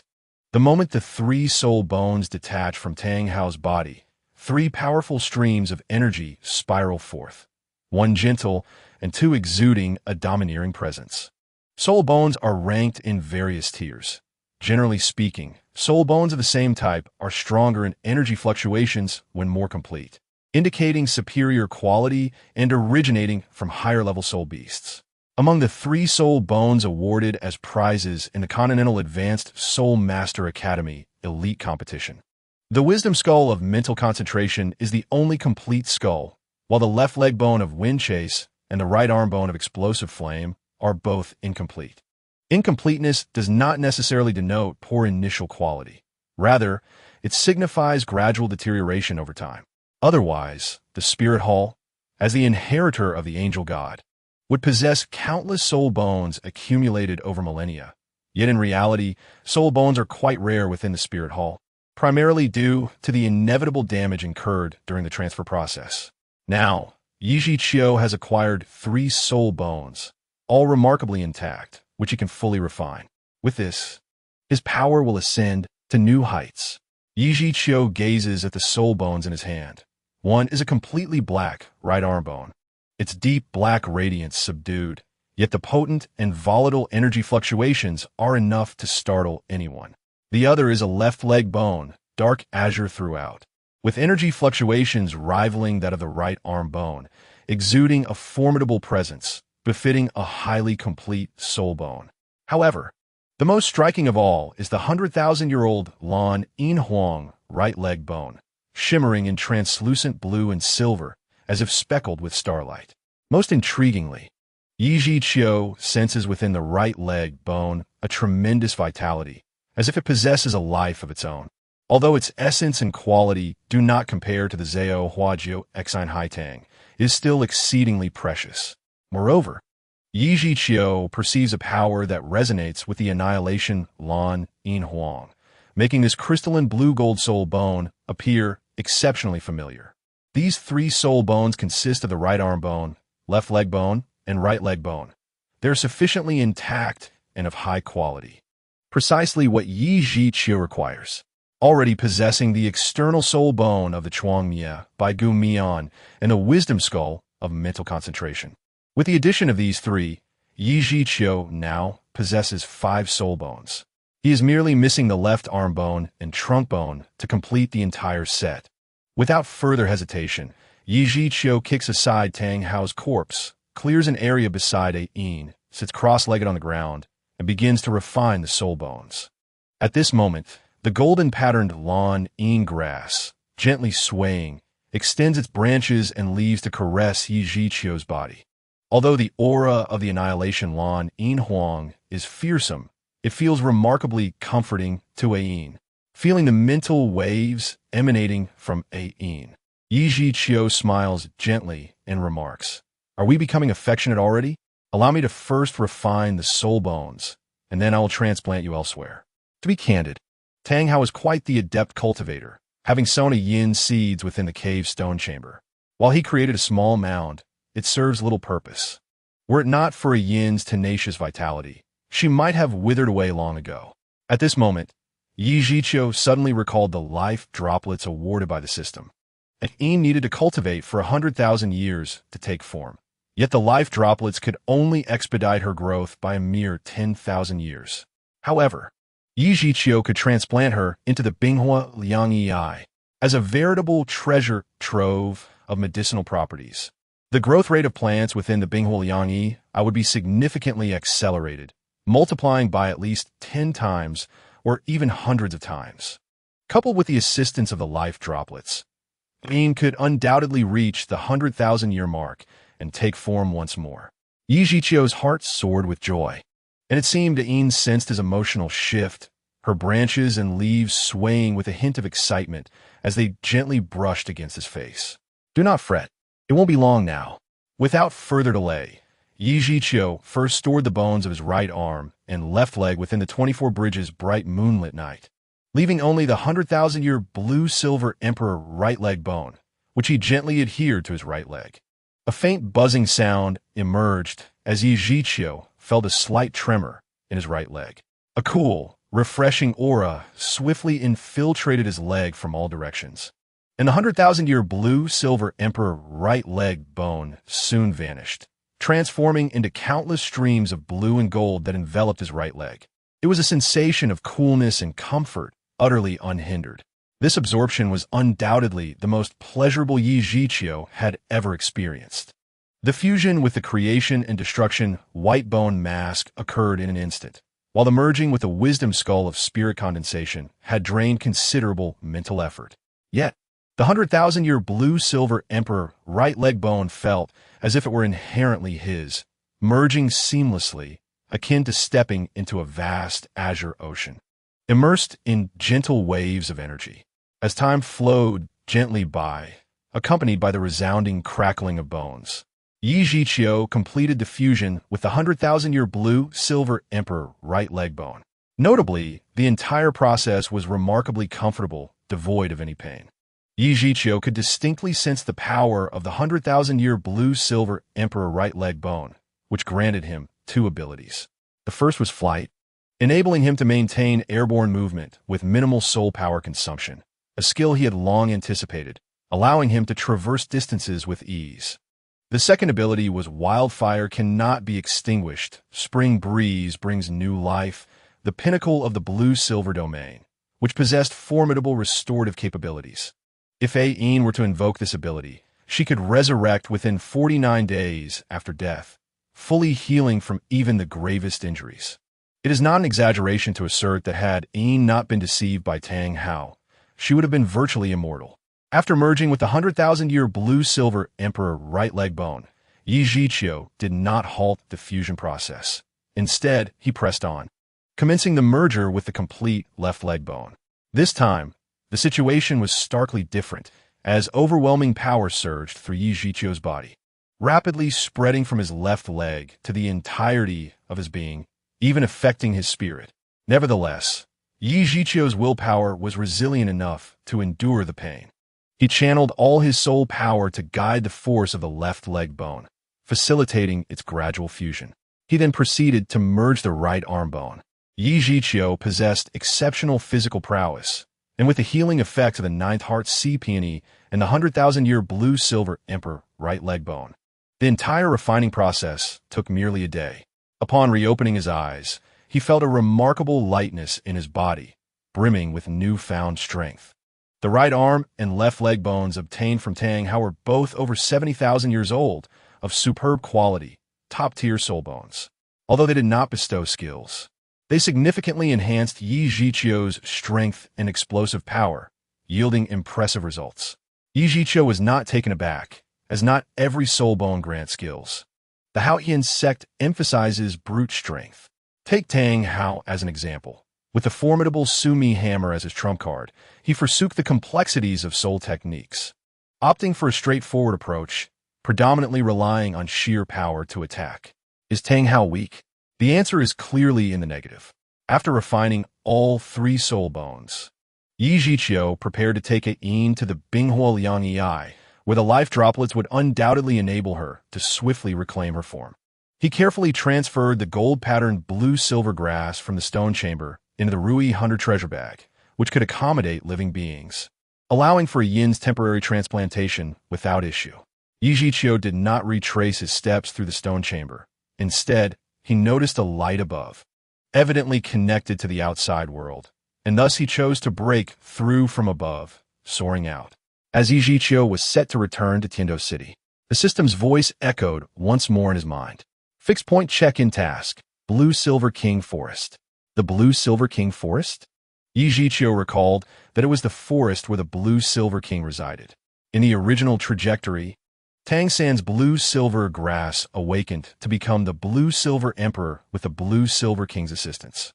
The Blue-Silver Emperor in this world is perpetually inherited. A new Blue-Silver Emperor only emerges after the previous one passes away, akin to the ninth heart sea peony, albeit under more stringent conditions. Yin at present cannot be considered a true Blue-Silver Emperor. She is merely a blue-silver grass with the bloodline of the Blue-Silver Emperor. Yi Zhiqiu's annihilative Blue-Silver Emperor is not a genuine Blue-Silver Emperor. It is a transcendent existence bestowed by the system. This implies that Douluo continent could still witness the emergence of another Blue-Silver Emperor. In the original trajectory, the new Blue-Silver Emperor was to be Tang San. However, with Tang Hao's death, he could no longer guide Tang San to awaken in the Blue-Silver King Forest. Perhaps Tang San may encounter other opportunities in the future, leading to a transformation of his blue-silver grass and activating the latent Blue-Silver Emperor bloodline, but he would never become the Blue-Silver Emperor. Because of Yin, upon returning to Tiando City, Yi Zhiqiu would immediately plant Yin in the Binghuo Liangyi eye and allow her to absorb the life droplets. At that point, Yin would still be the Blue-Silver Emperor. It could be said that Tang San's blue-silver grass had become obsolete, unable to awaken as the Blue-Silver Emperor. And whether he could even become a titled Duo remained uncertain, necessitating an early transition to the Haotian hammer. Of course, it was also possible that Tang San might not survive until that time. The distance between the Blue-Silver King Forest and the Blue-Silver Emperor Valley was considerable, and Yi Zhiqiu had no knowledge of the forest's exact location, as he could not sense the presence of the Blue-Silver King from such a great distance. Yin was currently unable to guide him, leaving Yi Zhiqiu to seek information on his own. The Blue-Silver King Forest is characterized by an exceptionally vigorous growth of blue-silver grass, far surpassing that of other forests. Soon, Yi Zhiqiu gathered intelligence. 5 days later, his figure soared into a dense forest. Upon entering the forest, he immediately sensed a familiar aura, his spiritual energy expanded, quickly detecting a unique and powerful presence among the vast expanse of blue silver grass. Blue Silver King. System check-in. Congratulations, host, for completing the fixed point check-in task at the Blue Silver King Forest. Reward: Skill, Soul Spirit Contract. Note: with the voluntary consent of the Soul Beast, it may sign a Soul Spirit Contract with any Soul Master, becoming the Soul Spirit of the Soul Master. The Soul Spirit can transform into a Soul Ring to break through when the host reaches a bottleneck, retaining its intelligence in the process, and can assist the host in battle. As the system's voice concluded, a spark of inspiration ignited within Yijiqiu. The method of invoking the Soul Spirit Contract firmly imprinted in his mind. This was the first time Yijiqiu learned of the existence of soul spirits. Normally, Soul Masters hunt soul beasts to acquire soul rings, which contain remnants of the beast souls. Absorbing a soul ring necessitates resisting the invasion of these lingering spirits. If one could establish a contract with a spirit beast in the form of a soul, the damage inflicted upon the beast would be significantly diminished, and the risks associated with a soul master acquiring a soul ring would be notably reduced. Should the existence of such a soul contract be revealed, it would undoubtedly cause a tremendous uproar within the realm of soul masters. However, Yijiqiu currently lacks the opportunity to utilize the soul contract. Thus, he must set it aside for the time being. Nevertheless, the discord between soul beasts and soul masters is deeply entrenched, and it is highly improbable that any soul beast would be willing to attempt such a thing. Having completed his designated signing task, Yijiqiu, now in the Lan Yin Wang Ji-san, resolved to venture inside and explore. In the predetermined trajectory, Tang San's fifth soul ring was granted by the Lan Yin Wang. And perhaps the Lan Yin Wang could also provide Yijiqiu with a soul ring of considerable age. After all, 100,000-year soul ring is exceedingly rare, and Yijiqiu would be content with a decent 10,000-year soul ring. Rather than meditating and releasing the aura of the Desolation Blue Silver Emperor while waiting for the Lan Yin Wang to seek him out, Yijiqiu directly made his way toward the Lan Yin Wang, having already sensed its location. He swiftly flew in the direction indicated by his spiritual power, with all the Lan Yin grass along his path parting to make way for him. Yijiqiu could distinctly perceive the mental vibrations emanating from them, a jubilant welcome befitting an emperor. However, he was unaware whether the exuberance of the Lan Yin grass was due to the Desolation Blue Silver Emperor or the presence of a yin from the Rui Baobao Na. This forest, though not comparable in size to the Star Do Forest, exuded an ancient aura, with towering trees reaching the heavens, sunlight barely penetrating to the forest floor. After flying at full speed for a quarter of an hour, Yijiqiu passed through two ancient trees large enough that dozens of people would struggle to embrace them. Suddenly, a clear spiritual call resonated in his mind. "Emperor, is it you?" The voice was filled with an indescribable joy and disbelief, soon followed by another voice. "Emperor, I sense your aura, and that of the Empress as well. Is it truly you?" Yijiqiu's spiritual energy instantly pinpointed the source of the voice, where a long vine spiraled upwards, intertwining until it formed a unique plant several dozen meters in the air, resembling a face. Lan Yin Wang. The Lan Yin Wang shimmered in a pure blue hue, its surface gleaming with a distinctive luster, surrounded by flourishing Lan Yin grass, among which Yijiqiu spotted several specimens over 10,000 years old. The Lan Yin Wang was gently swaying, and at the center of the vines, a visage reminiscent of a human face emerged, currently beaming joyfully at Yijiqiu. An immensely powerful aura was being unreservedly released from the Lan Yin Wang, with the mental fluctuations radiating from the face at the center of the vines pulsating around Yijiqiu. Yijiqiu chose to forego unnecessary pleasantries and greeted directly. "Lan Yin Wang, how do you fare?" "Emperor, I am unprecedentedly well." This time, it was not merely a mental exchange. The Lan Yin Wang genuinely spoke. Although the Lan Yin Wang had never encountered Yijiqiu, it sensed the aura of the emperor emanating from him, a presence far surpassing that of an ordinary Lan Yin emperor embodying an unparalleled bloodline level.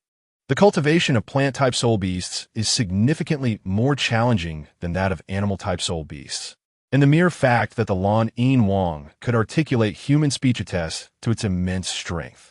As an 85,000-year-old soul beast, its power was further amplified by the presence of countless Lan Yin grass in this realm. Emperor, I sense the aura of the Empress from you. May I ask if you have seen her? Before Yi Zhiqiu could even inquire, the Lan Yin Wang posed a question. Yi Zhiqiu nodded gently and took out the genuine Lan Yin grass from his Rui Bao Bao Na. The moment Yin emerged, she seemed to sense the familiar aura of home, stretching her leaves with abandon. Upon seeing Yin in Yi Zhiqiu's hand, the Lan Yin Wang was immediately overcome with excitement, as if the surrounding air had chilled and a violent gust of wind erupted within the forest. Empress, why has she taken on this form? Yin, after transforming and entering the human world, had been naive and innocent, manipulated by scheming human soul masters, ultimately choosing a sacrificial act.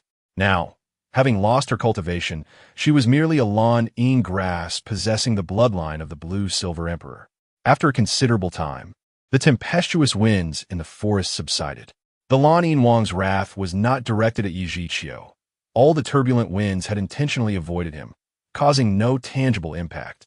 Emperor, I apologize for my outburst. Do not worry, I understand your feelings. No, you cannot comprehend my emotions. My respect for you is rooted in the bloodline level, as it is for the Empress. However, the difference lies in the fact that the Empress is also family to me, a mother. When I was merely a Lan Yin grass, I was under her care, and it was her protection that allowed me to grow to this day. I witnessed the Empress depart for the outside world. She expressed her disdain for the solitude of the forest. I vehemently dissuaded her, for we are soul beasts, and humans merely regard us as tools for obtaining soul rings. Had the Empress not been so resolute, perhaps she would not have met such a fate. Humans are despicable. After venting his frustrations, the Lan Yin Wang recalled that Yi Zhiqiu was also human and immediately clarified. I apologize, Emperor. I momentarily forgot that you too are of human form. Yet you are unlike others. You are the benevolent emperor who diligently protects your subjects. Emperor, I can sense the aura emanating from you. Your bloodline has surpassed that of a typical Lan Yin emperor, evidently existing at a higher level. With your strength, you could easily avenge the Empress. Clearly, the Lan Yin Wang regarded Yi Zhiqiu as a transformed Lan Yin emperor, given that Yi Zhiqiu had reached level 70, which represented maturity for transformed soul beasts, and it would be normal not to perceive any abnormalities. However, Yi Zhiqiu gently shook his head, releasing his first martial soul, the Desolation Blue-Silver Emperor, and stated, I am not a being of a higher level. The aura you perceive is my martial soul, known as the Desolation Blue-Silver Emperor. You need not worry about Yin. Those who deceived her have been slain by my hand. I intend to take her to a sacred place where I am confident she will rapidly grow and transform. Yi Zhiqiu had no need to deceive the Lan Yin Wang, as he was indeed not a transformed Lan Yin emperor. If he were to disguise himself as such, he would have no reason to seek the fifth soul ring from his place. The Lan Yin Wang's gaze suddenly sharpened, not because of Yi Zhiqiu's human identity, but due to the Desolation Blue-Silver Emperor in Yi Zhiqiu's palm, from which it sensed an extremely terrifying force of destruction. This power was frightening. It stemmed from the vibrant and gentle life force of the Blue-Silver Emperor, yet it conveyed an aura of extreme terror, as if a slight misstep could lead to the annihilation of the world. Desolation Blue-Silver Emperor, life and death, creation and destruction.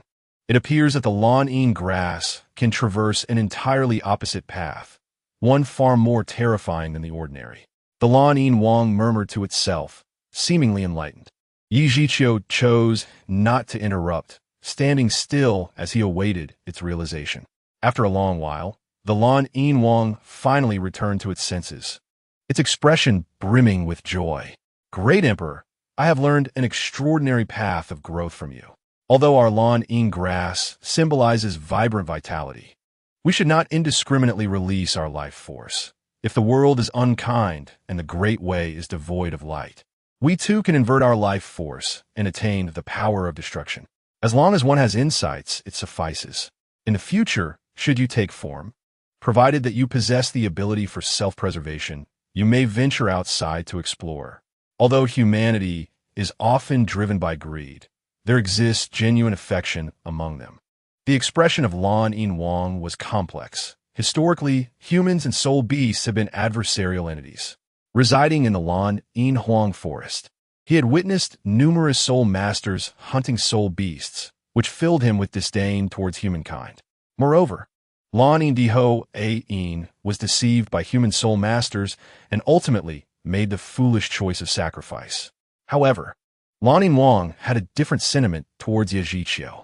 The latter's ability to gain the recognition of the destructive Lan Yin Huang, surpassing even Lan Yin Huang, undoubtedly signified something extraordinary about him. Emperor, my concerns are trifling. Since you possess a method to expedite the transformation of the Empress, I entrust her to you, hoping that one day I may behold her esteemed visage once more. Ye Zhiqiu smiled gently, aware that Lan Yin Wang did not fully grasp his intent. The notion of rapid advancement he spoke of diverged greatly from Lan Yin Wang's understanding. I would also request your assistance in acquiring the fifth soul ring. Ye Zhiqiu revealed his destructive Lan Yin Huang, and Lan Yin Wang naturally noticed the 4 soul rings attached to it. He meticulously sensed the most prominent 10,000-year soul ring. Expressing his astonishment, 10,000-year Qiang Jianzhu? I have not perceived any Qiang Jianzhu on the continent that has reached such a level. The cultivation of plant-type soul beasts is exceedingly arduous. To my recollection, only the Empress has achieved this. My 4th soul ring, while 10,000 years, was not obtained by slaying a 10,000-year soul beast, but elevated from a 100-year Qiang Jianzhu soul ring through a secret method. Chapter 130. Ye Zhiqiu's 5th soul ring. Truly a marvel, Lan Yin Wang exclaimed. Upon discussing secret methods, Ye Zhiqiu immediately recalled the skill of soul spirit contract he obtained from the recent sign-in. According to the description of the soul spirit contract, Ye Zhiqiu could, with the soul beast's consent, establish a contract that would allow it to become a soul spirit, retaining its intellect, and upon reaching a bottleneck, transform into a soul ring. Lan Yin Wang was evidently a commendable candidate. The premise of invoking the soul spirit contract was the willingness of the soul beast. If even the Lan Yin Huang, with her status, was reluctant, then other soul beasts would be even less inclined to comply.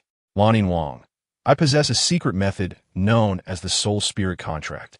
Should the soul beast be willing, we can forge a contract, allowing it to become my soul spirit, transforming into a soul ring while retaining its intellect to assist me in battle.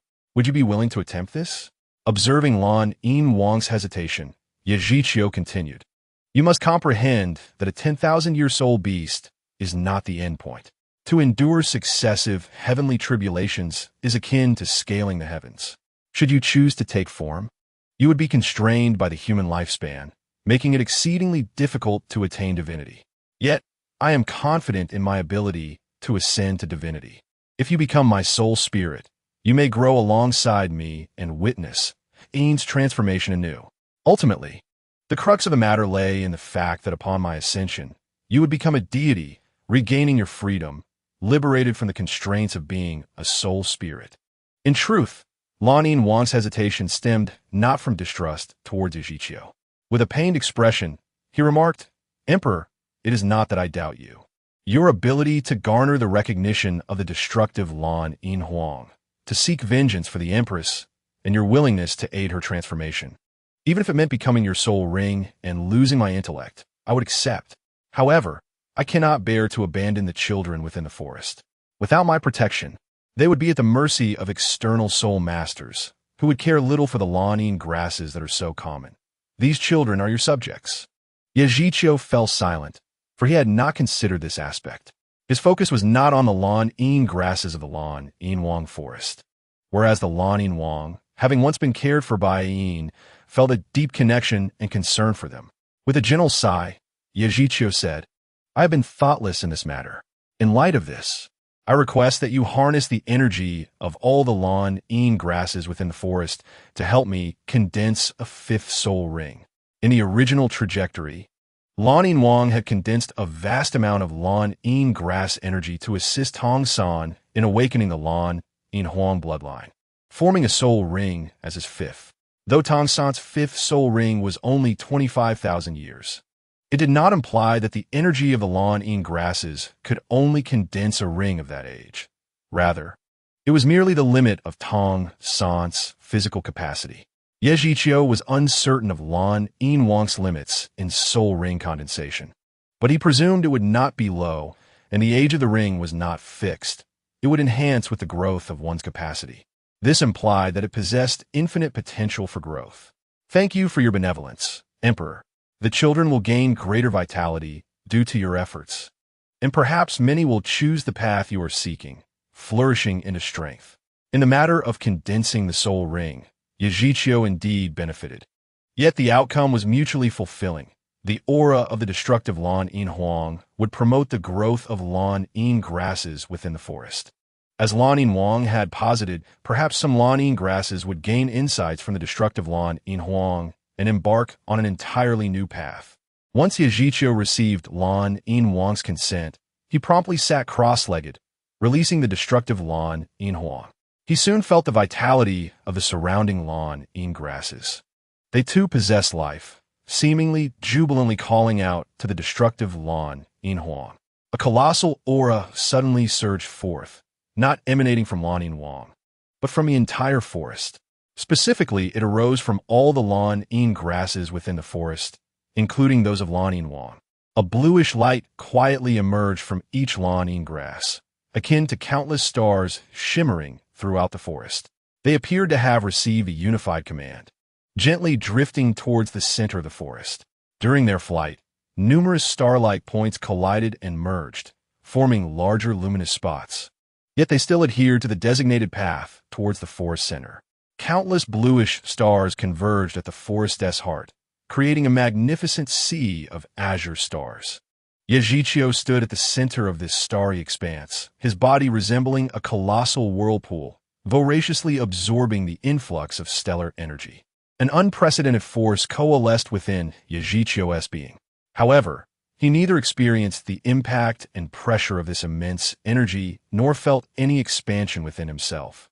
As the thermal currents of the starry sea flowed throughout his body, Ye Zhiqiu merely felt a gentle caress, soft and soothing. Before long, the surface of Ye Zhiqiu's skin transformed into a lustrous blue, with innumerable Lan Yin grasses emerging from within him, their delicate branches and leaves entwining and spiraling. A few strands of Lan Yin grass that brushed against the destructive Lan Yin Huang even turned black, their vitality transmuted into terrifying annihilation energy. Although they could not rival the extinction force of the destructive Lan Yin Huang, they still possessed a degree of lethality. These mutated Lan Yin grasses would no longer be the ordinary Lan Yin grasses that could be trampled upon. They now bore their own strength, capable of protecting those defenseless Lan Yin grasses. Lan Yin Wang naturally noticed this transformation, his gaze fixated on the Lan Yin grasses transitioning from blue to black. His heart swelled with mixed emotions, overflowing with unutterable joy, and tears of azure trickled down his cheeks. Good. With these children, the Lan Yin grasses shall no longer be mere weeds subjected to torment. The vast sea of starlight continued to pour into Ye Zhiqiu's body.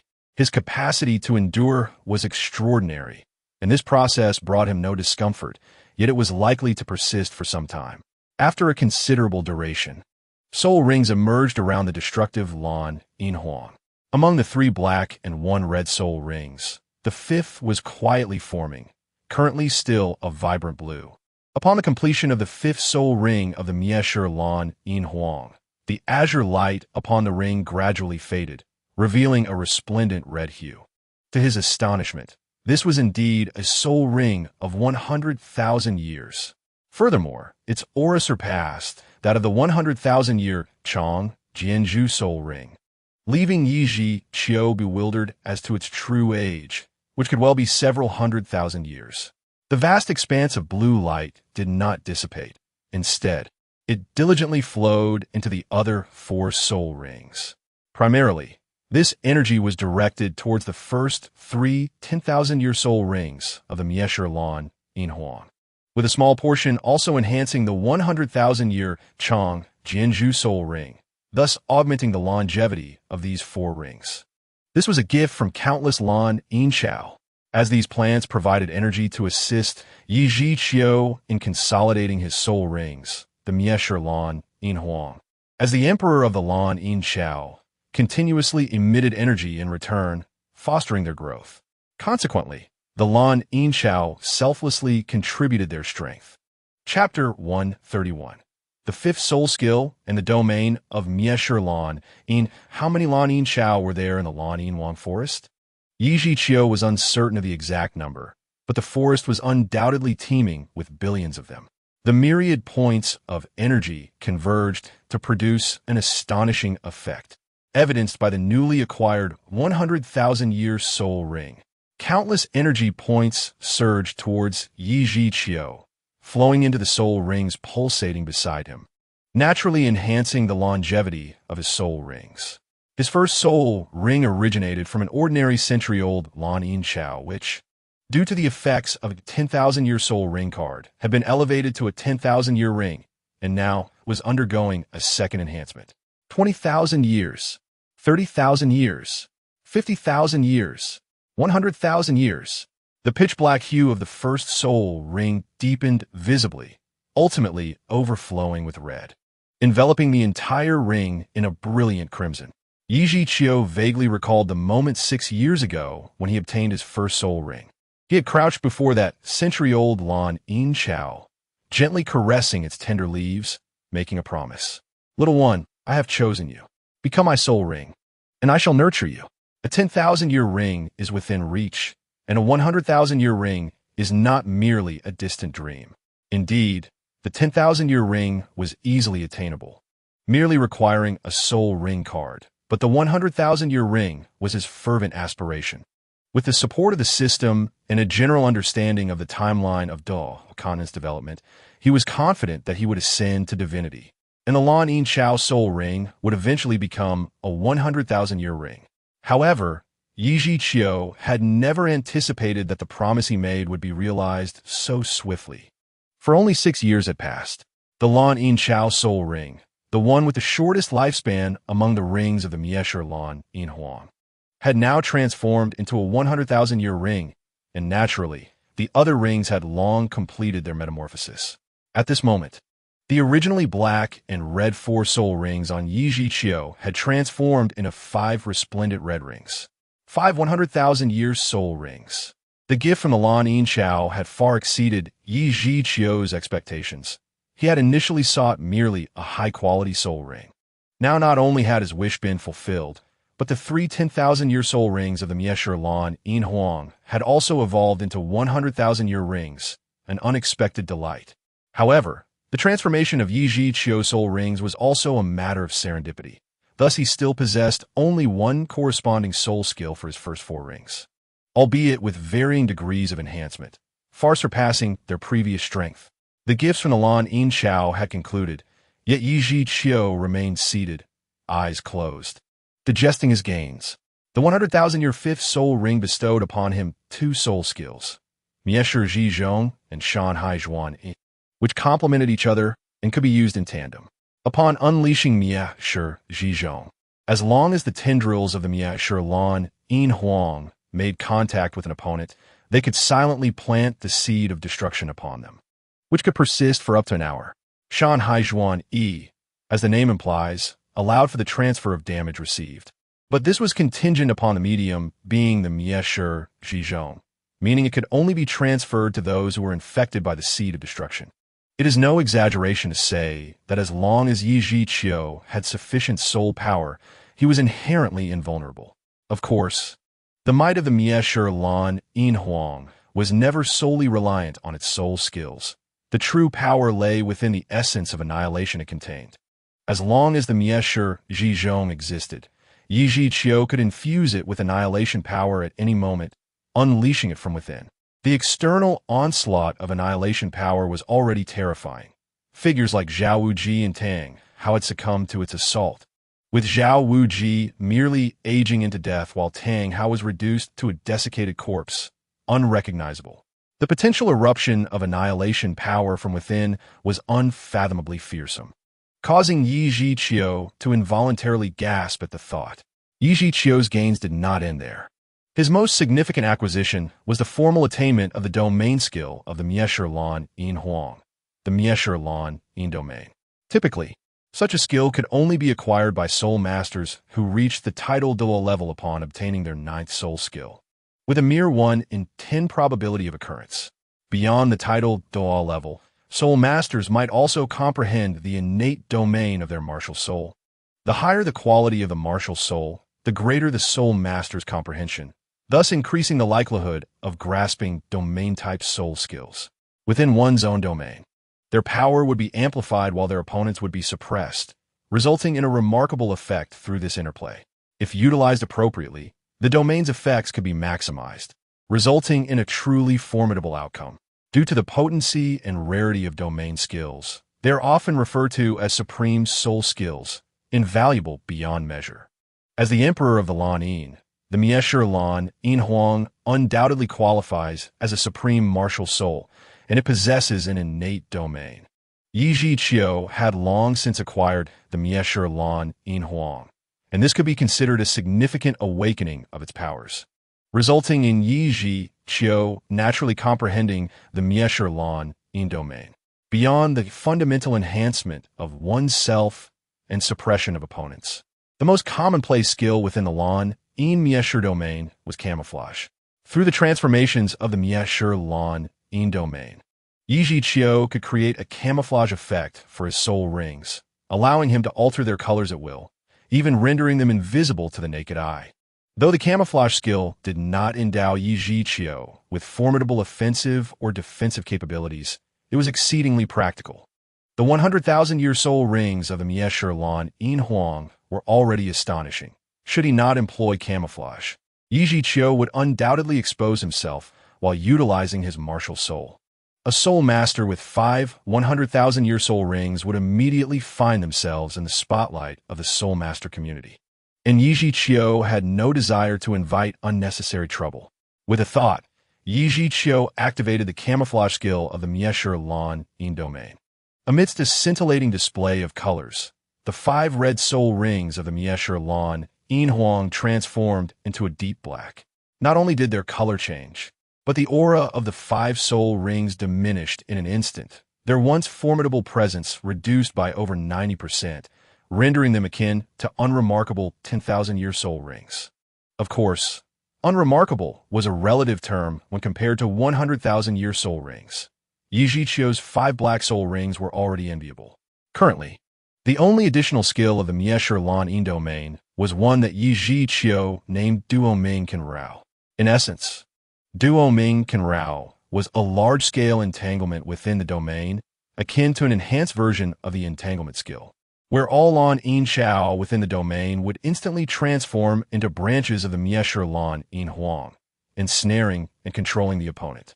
The reason it is bestowed with the name of Deadly Grasp primarily lies in the terrifying synergy between the power of annihilation and the inescapable entanglement it inflicts, resulting in an exceptionally potent harm. Furthermore, Yi Zhiqiu has recently acquired his 5th soul skill, and the seed of annihilation within it perfectly aligns with the Deadly Grasp and the power of annihilation. The combination of these 3 elements undoubtedly constitutes Yi Zhiqiu's strongest technique at present. After a considerable time, Yi Zhiqiu slowly opened his eyes, and the surrounding scenery instantly came into view. Vast expanses of blue-silver grass thrived with unprecedented vigor, many of which had transcended their ordinary nature, displaying black streaks influenced by the annihilation blue-silver emperor, tainted with the essence of obliteration. Yi Zhiqiu noticed that some blue-silver grass had undergone a complete transformation, their blue hues entirely replaced by an inky blackness, with only the energy levels remaining relatively low, yet they were not far off from the annihilation blue-silver emperor.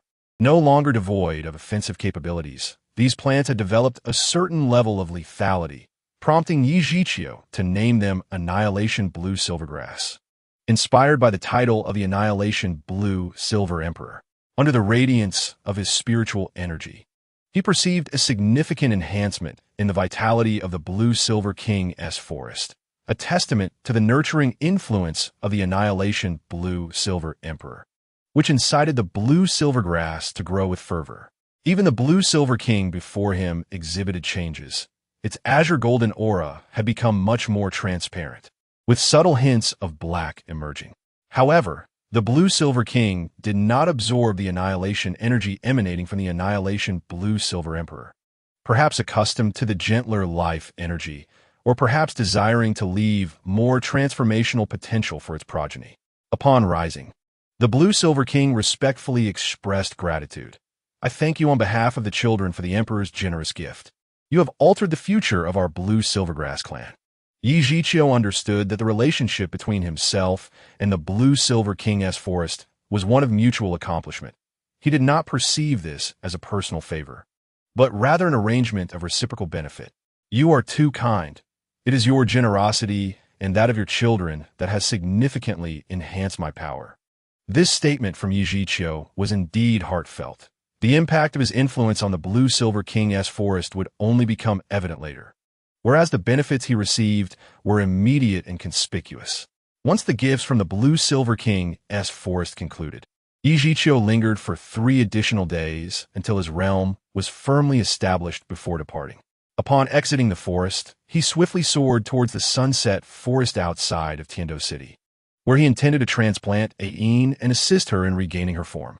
10 days later, Yi Zhiqiu finally arrived at the sunset forest. Given his current strength, traversing the poisonous miasma surrounding the ice and fire yin-yang, I posed no challenge. The more troublesome aspect was the poison array set by Douluo. However, as Yi Zhiqiu was now considered family, Douluo had long since shared the path through the poison array with him. Upon entering the gorge of the ice and fire yin-yang, familiar waves of terrifying energy surged forth, observing the lush vegetation surrounding the lake. Even the Jinwan blue-silver grass in Yi Zhiqiu's arms conveyed a sense of excitement. It seems you are quite fond of this place. The ice and fire yin-yang is indeed highly conducive to plant growth, enhancing growth rates by at least tenfold. Coupled with the miraculous effects of the life water droplets, you should soon regain your form. The Blue-Silver Emperor is a neutral plant, so it was imperative to plant Ain at the confluence of the cold and hot springs at the shore. Yi Zhiqiu released his spiritual energy to locate the most suitable equilibrium point at the junction of the 2 springs. Soon, his spiritual energy pinpointed the location, and he swiftly moved to it, carefully parting the soil with his palm and gently placing the blue-silver grass within. Throughout this process, Yi Zhiqiu maintained a high level of concentration, meticulously sensing the fluctuations of the surrounding energy to avert any unforeseen circumstances. However, Yi Zhiqiu may have been overly cautious. Ain was exceedingly fond of this ambience, her life force remarkably resilient, and she quickly took root in the soil, growing rapidly. The environment of the ice and fire yin-yang was exceptionally suitable for plant growth, yet even with the accelerated growth rates of 10 or 100 times, it still fell far short of the 100,000 years required for a yin's full development. Yi Zhiqiu was not at all stingy. He retrieved a jade vial from the 24 bridges on a moonlit night and let the life water droplets fall upon a yin's grass blades.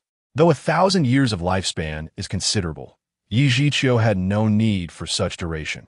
He was confident in achieving divinity and enjoying an endless lifespan. A mere 1,000 years was trivial.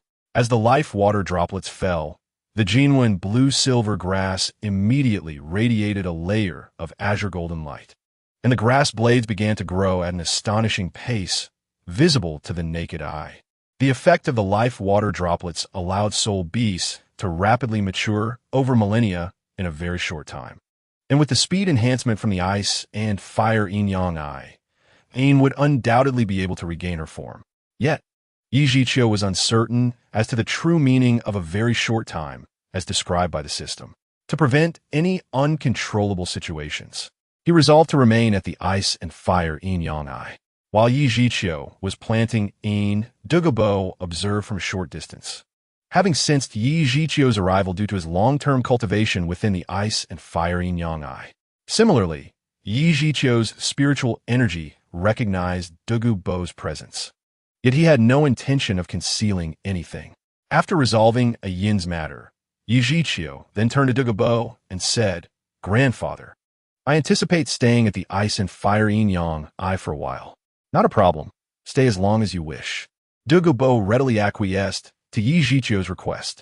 Yi Zhiqiu was not only his granddaughter's husband, but also a bona fide genius soul master. So Douluo was more than eager to cultivate a closer relationship. However, Douluo was surprised by Yi Zhiqiu's apparent enhancement in strength. Although he could not distinctly perceive Yi Zhiqiu's rank, he could sense a marked increase in his power, as evidenced by the significantly heightened aura he emanated. Furthermore, Yi Zhiqiu was capable of flight. In the Douluo continent, flying soul masters were not uncommon.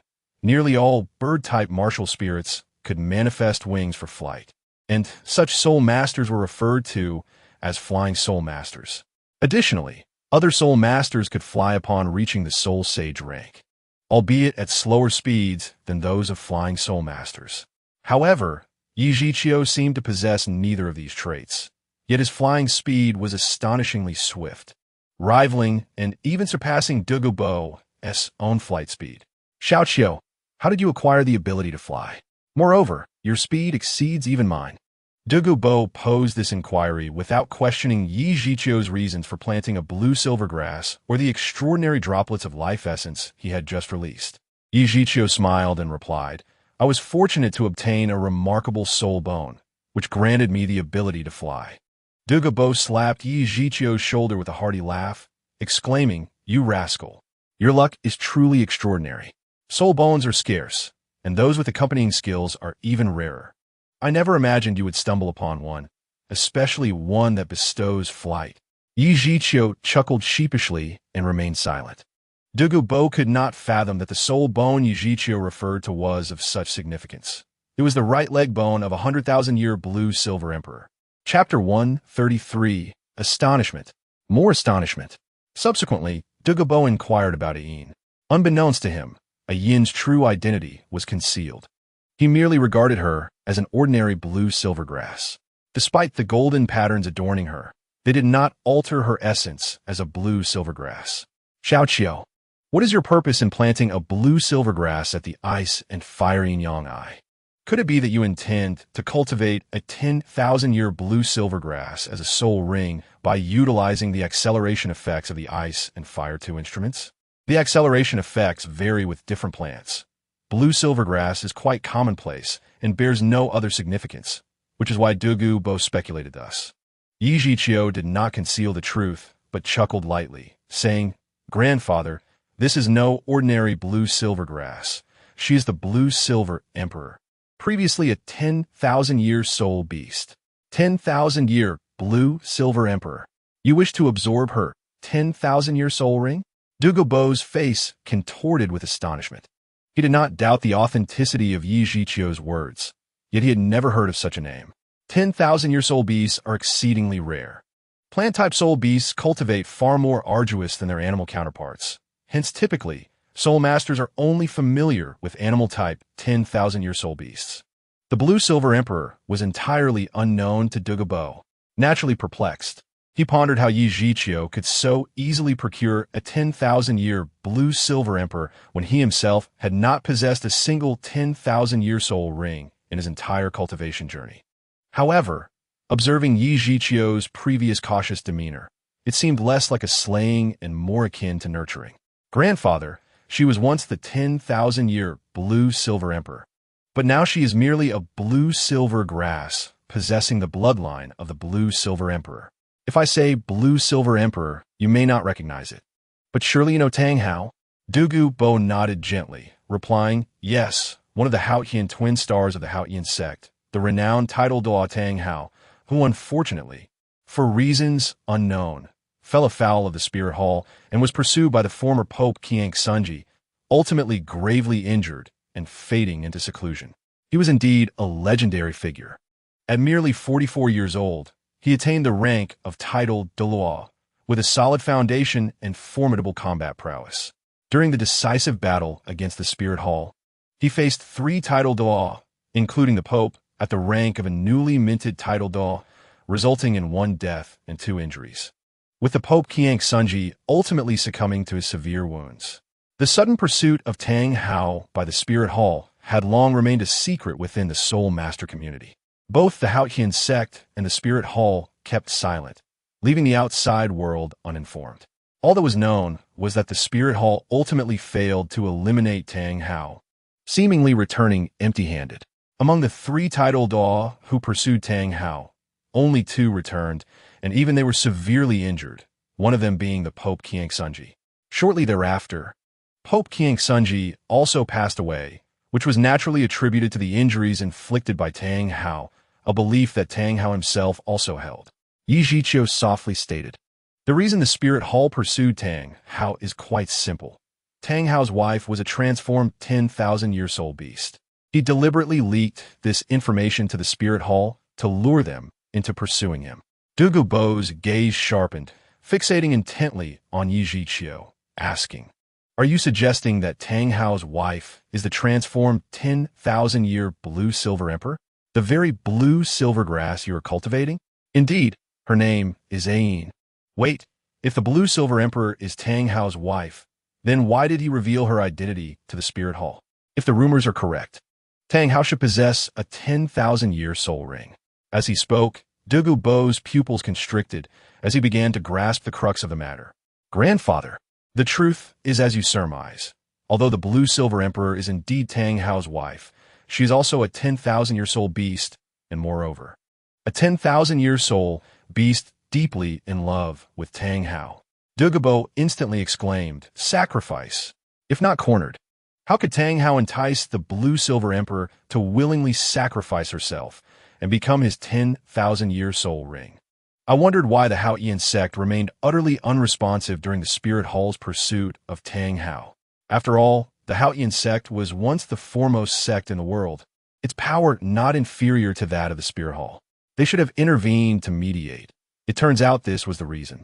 Immediately, Douluo Bo's gaze shifted to Ayin, questioning, "This blue-silver grass is the seed left after the blue-silver emperor sacrifice, is it not? How pitiful. But what purpose does planting her here serve? One cannot expect her to revert to a 10,000-year soul beast, can they?" No sooner had he spoken than Douluo Bo recalled the drop of water Yi Zhiqiu had earlier dripped onto Ayin. Although it was merely a single drop, seemingly unremarkable, he sensed an overwhelming vitality within it. Perhaps Yi Zhiqiu indeed harbored such intentions. Under Douluo Bo's watchful gaze, Yi Zhiqiu smiled and nodded gently, stating, "I have indeed decided thus. I have dripped life essence onto Ayin, which can significantly enhance her growth rate, conservatively estimated to increase by a factor of 10,000. Douluo Bo's eyes widened in disbelief, exclaiming, "Does that mean that in just a few years, at most within a decade, you'll possess a 10,000-year soul ring? And additionally, a piece of 10,000-year soul bone? Young lad, I truly did not misjudge you. You can uncover treasures of all sorts and utilize them appropriately." Yet, Yi Zhiqiu shook his head lightly, saying, "Perhaps it will not take that long, but I am uncertain of the exact time. However, grandfather, my intention is not to cultivate a 10,000-year soul ring." "What do you mean by that?" Douluo Bo furrowed his brow. "A 10,000-year soul ring is undoubtedly a coveted treasure for all soul masters. Had Douluo Bo not already become a title Douluo, rendering him unable to absorb soul rings, he might have been tempted himself." Yi Zhiqiu offered no explanation. He simply raised his right hand, and the Mishi blue-silver emperor instantly bloomed in his palm, 5 black soul rings encircling it, shimmering resplendently. Douluo Bo's eyes widened in shock. 5 10,000-year soul rings signified that Yi Zhiqiu had already attained the rank of a level 50 soul king. Yet, how old was Yi Zhiqiu? 12. A soul king at the tender age of 12. It is difficult to claim there will never be another, but he is undoubtedly unprecedented. However, what left Douluo Bo utterly speechless followed.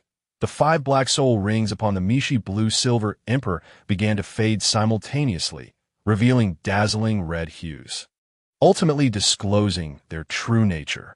5 10,000-year soul rings. Douluo stood aghast, his worldview shattered, for the spectacle before him was simply inconceivable. Yet, the truth lay bare.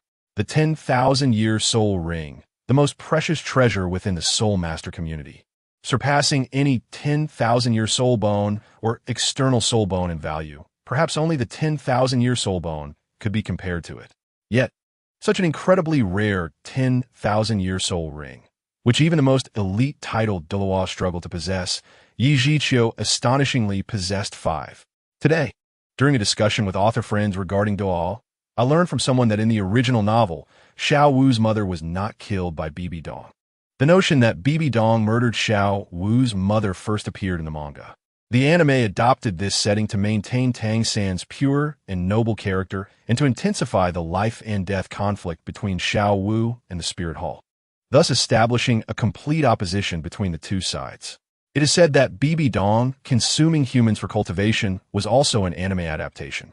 This did not occur in the original text, and the primary purpose of such adaptations was to vilify Bibi Dong's side, making Tang San appear more just.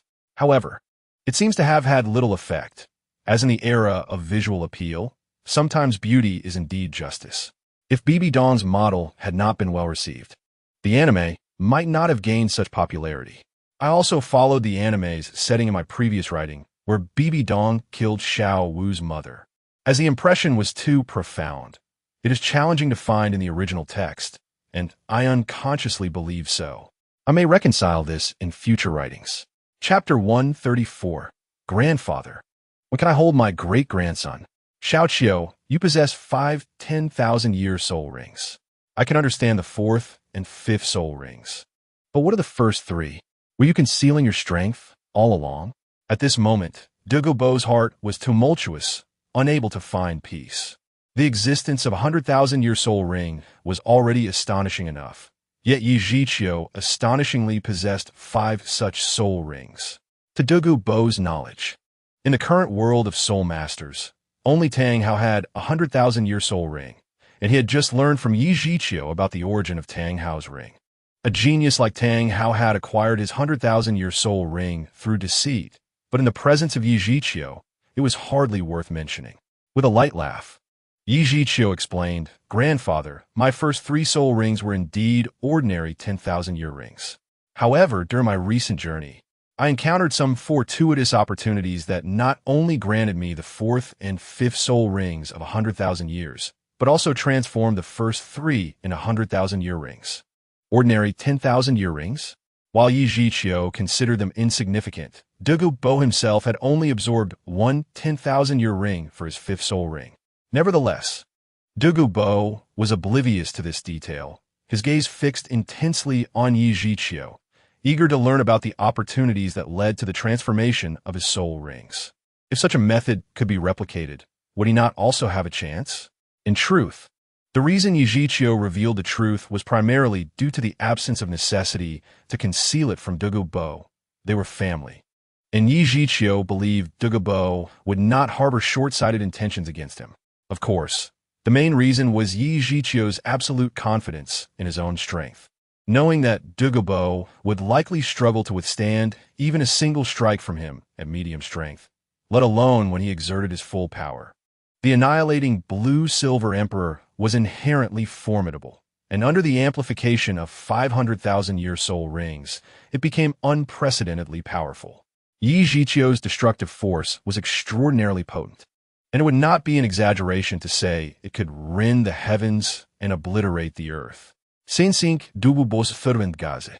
Yi Zhiqiu understood his expectations and promptly explained with a light laugh, "Grandfather, my opportunities are not replicable, for there exists only one annihilating Blue-Silver Emperor in this world."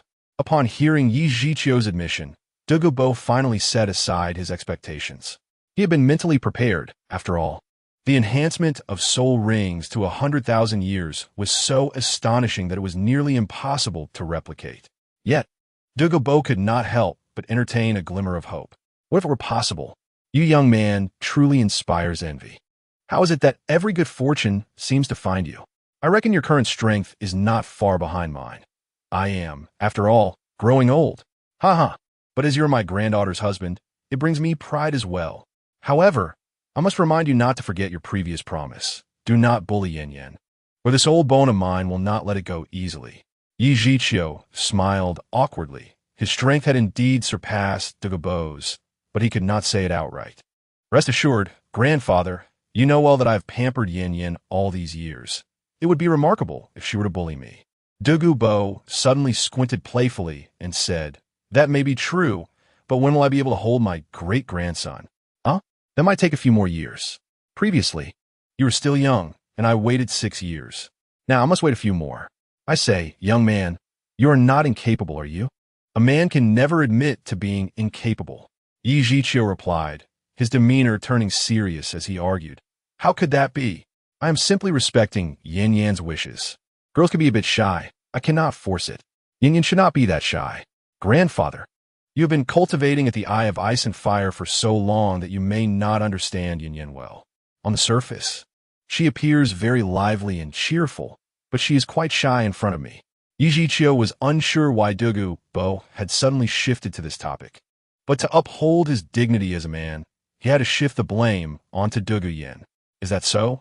Douluo pondered, then said, it just so happens that I have completed this phase of my cultivation plan, and am preparing to visit Yin Yan. I will guide her a bit. You can remain here to tend to the blue silver emperor.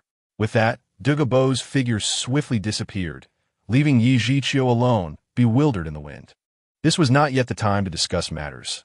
Surely, his secret would be exposed. Never mind, that was a topic for another day. The pressing concern was waiting for Ain to transform. He did not know how long it would take. Would Ain harbor resentment towards him upon her transformation? After all, he had killed Tang Hao. If she regarded him as an enemy, he would have no choice but to endure and acquire another 100,000-year soul ring and a piece of 100,000-year soul bone.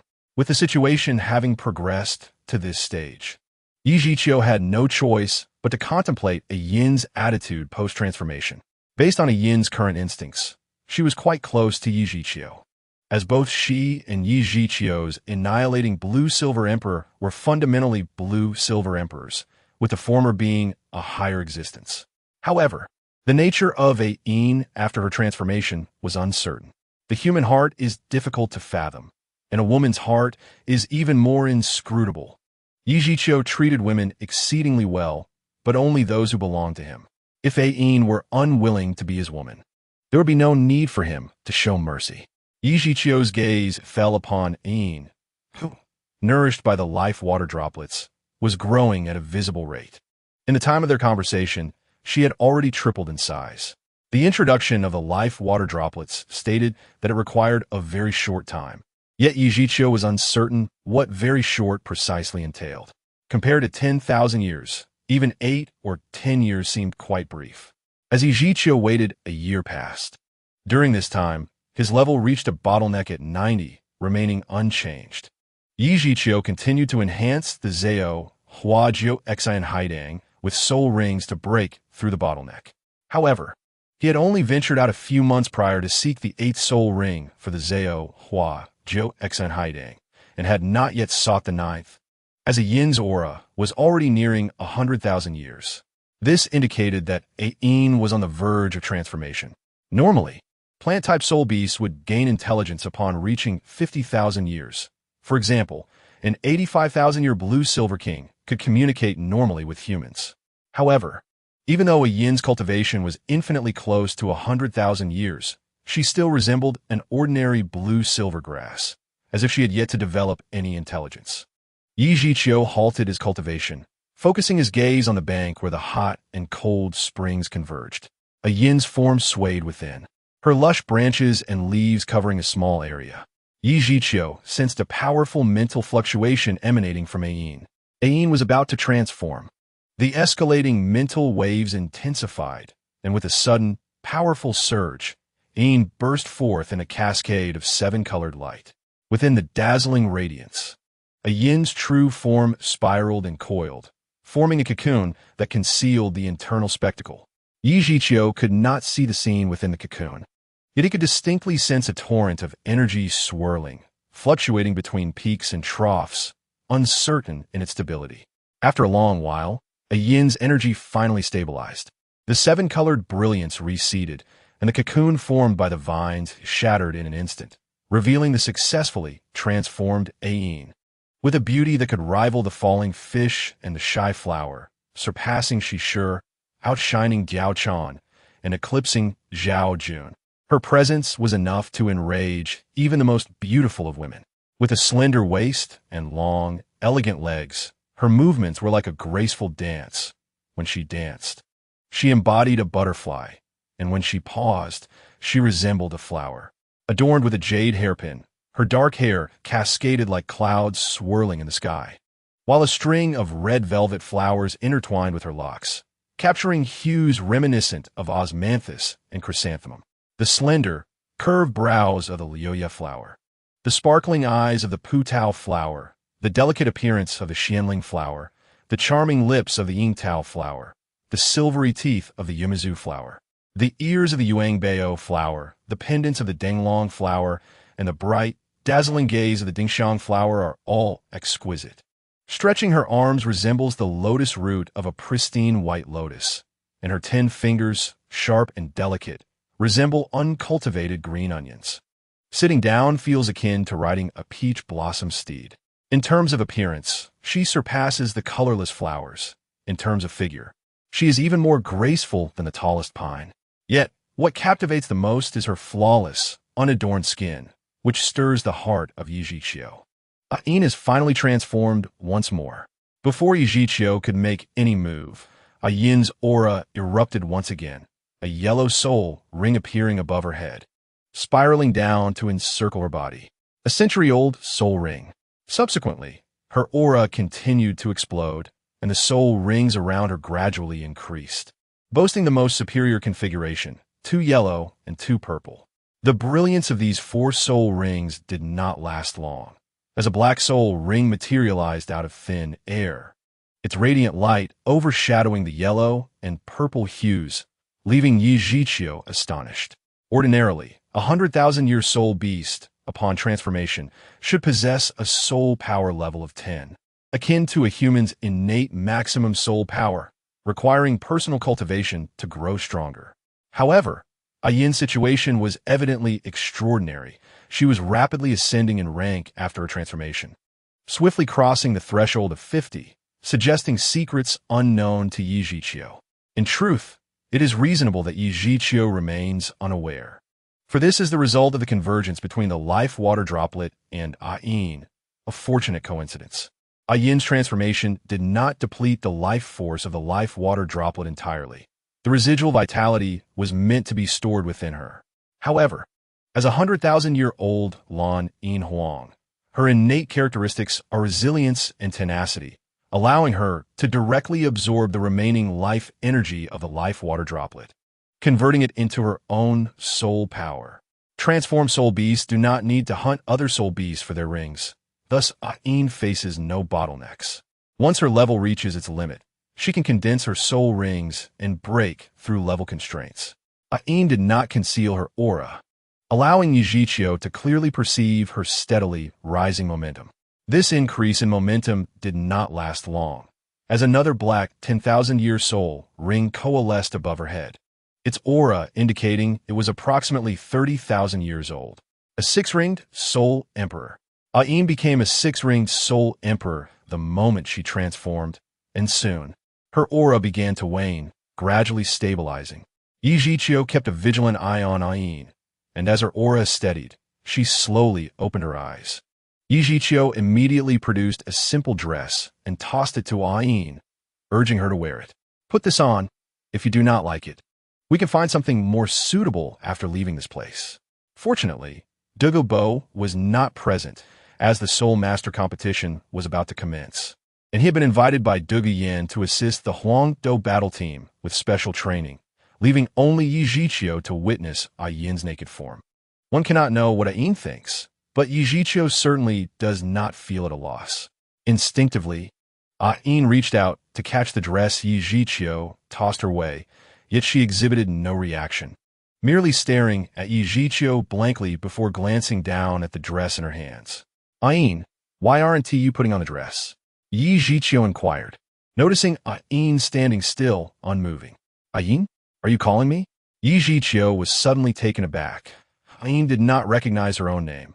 What a peculiar situation. Could she be suffering from amnesia? I am speaking to you.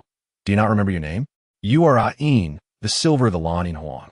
Ayin remained rooted in place, utterly unconcerned with her exposed form, unflinching and unabashed, her curves subtly swaying, silently tugging at Yi Zhiqiu's heartstrings. Who can withstand such a trial? I am Ayin, the silver of the Lan Huang. Ayin repeated Yi Zhiqiu's words, appearing quite naive and slow-witted. Yi Zhiqiu could not yet ascertain Ayin's state, for she had accelerated her growth to a 100,000-year transformation under the dual influence of the life-water droplet and the eyes of ice and fire.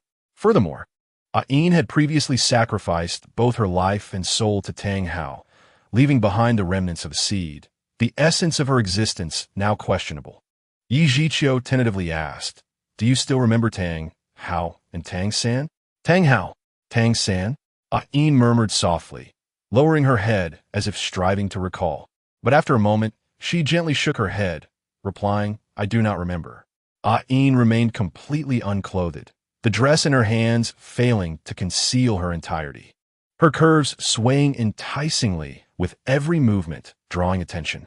Yi Zhiqiu, a youthful man full of vigor, if not for Xiao Wu's intervention, would have likely succumbed to the temptation of Douluo Yin.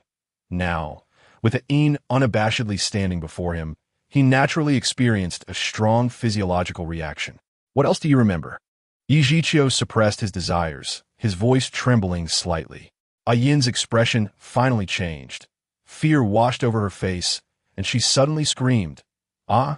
In her fright, Ayin dove into Yi Zhiqiu's embrace, a faint fragrance enveloping him, her softness captivating, leaving his hands suspended in midair, unsure where to place them. In an endless darkness, where there is not a glimmer of light, it is just me. How terrifying, I never want to return. Ayin's voice quivered, laced with a distinct sob, and Yi Zhiqiu felt the dampness on his chest, clearly soaked by her tears. However, Yi Zhiqiu could not empathize. As Ayin spoke, her body pressed against Yi Zhiqiu, trembling uncontrollably from fear. Yet for him, it was an entirely different sensation. Unable to contain his desires any longer, Yi Zhiqiu swept Ayin off her feet and carried her into a nearby wooden cabin. This was a temporary shelter crafted by Yi Zhiqiu, though modest. It contained a bed. The following morning, the long silent wooden cabin stirred once more as Yi Zhiqiu, while helping Ayin don her clothes, could not suppress his desires. An hour later, Yi Zhiqiu emerged from the cabin, holding Ayin in his arms. At this point, she had finally managed to dress, albeit with a somewhat unsteady gait and a rosy complexion. Ayin was well aware of what their union signified, yet she felt a powerful, familiar aura emanating from Yi Zhiqiu, which drew her close, leaving her unresisting. Having released the pent-up desires, Yi Zhiqiu felt rejuvenated in the midst of his enjoyment. He shared some fundamental details with Ayin, ultimately conveying that she was now his woman. "Ayin, you need not remain here any longer. I was here all along. Before your transformation, you stayed here for a year, but I was always by your side." Yi Zhiqiu had gradually come to understand Ayin's situation. Rather than her losing her past memories, it was more accurate to say that she was no longer the Ayin of old. After all, the previous Ayin had already made sacrifices, including her life and soul. The remaining seed was merely a continuation of her existence. However, Ayin's soul no longer existed. Her current consciousness had been reformed through a lengthy growth process, which explained her forgetfulness and innocence. Yi Zhiqiu was fond of innocent girls, but Ayin was exceedingly naive, akin to a blank canvas, necessitating Yi Zhiqiu's careful protection. Yi Zhiqiu departed from the Binghua Liangyi Ai, accompanied by Ayin. His initial intention was to settle Ayin at the Tiando Royal Academy and introduce her to Douluo Yin and Yi Lingling. After all, they would be family in the future. As for whether Douluo Yin would react with anger, Yi Zhiqiu was uncertain. However, what was meant to happen would eventually come to pass, and he had no intention of concealing the truth. If necessary, he would simply persuade her again. Upon arriving at the Tiando Royal Academy, Yi Zhiqiu discovered that the campus was almost deserted.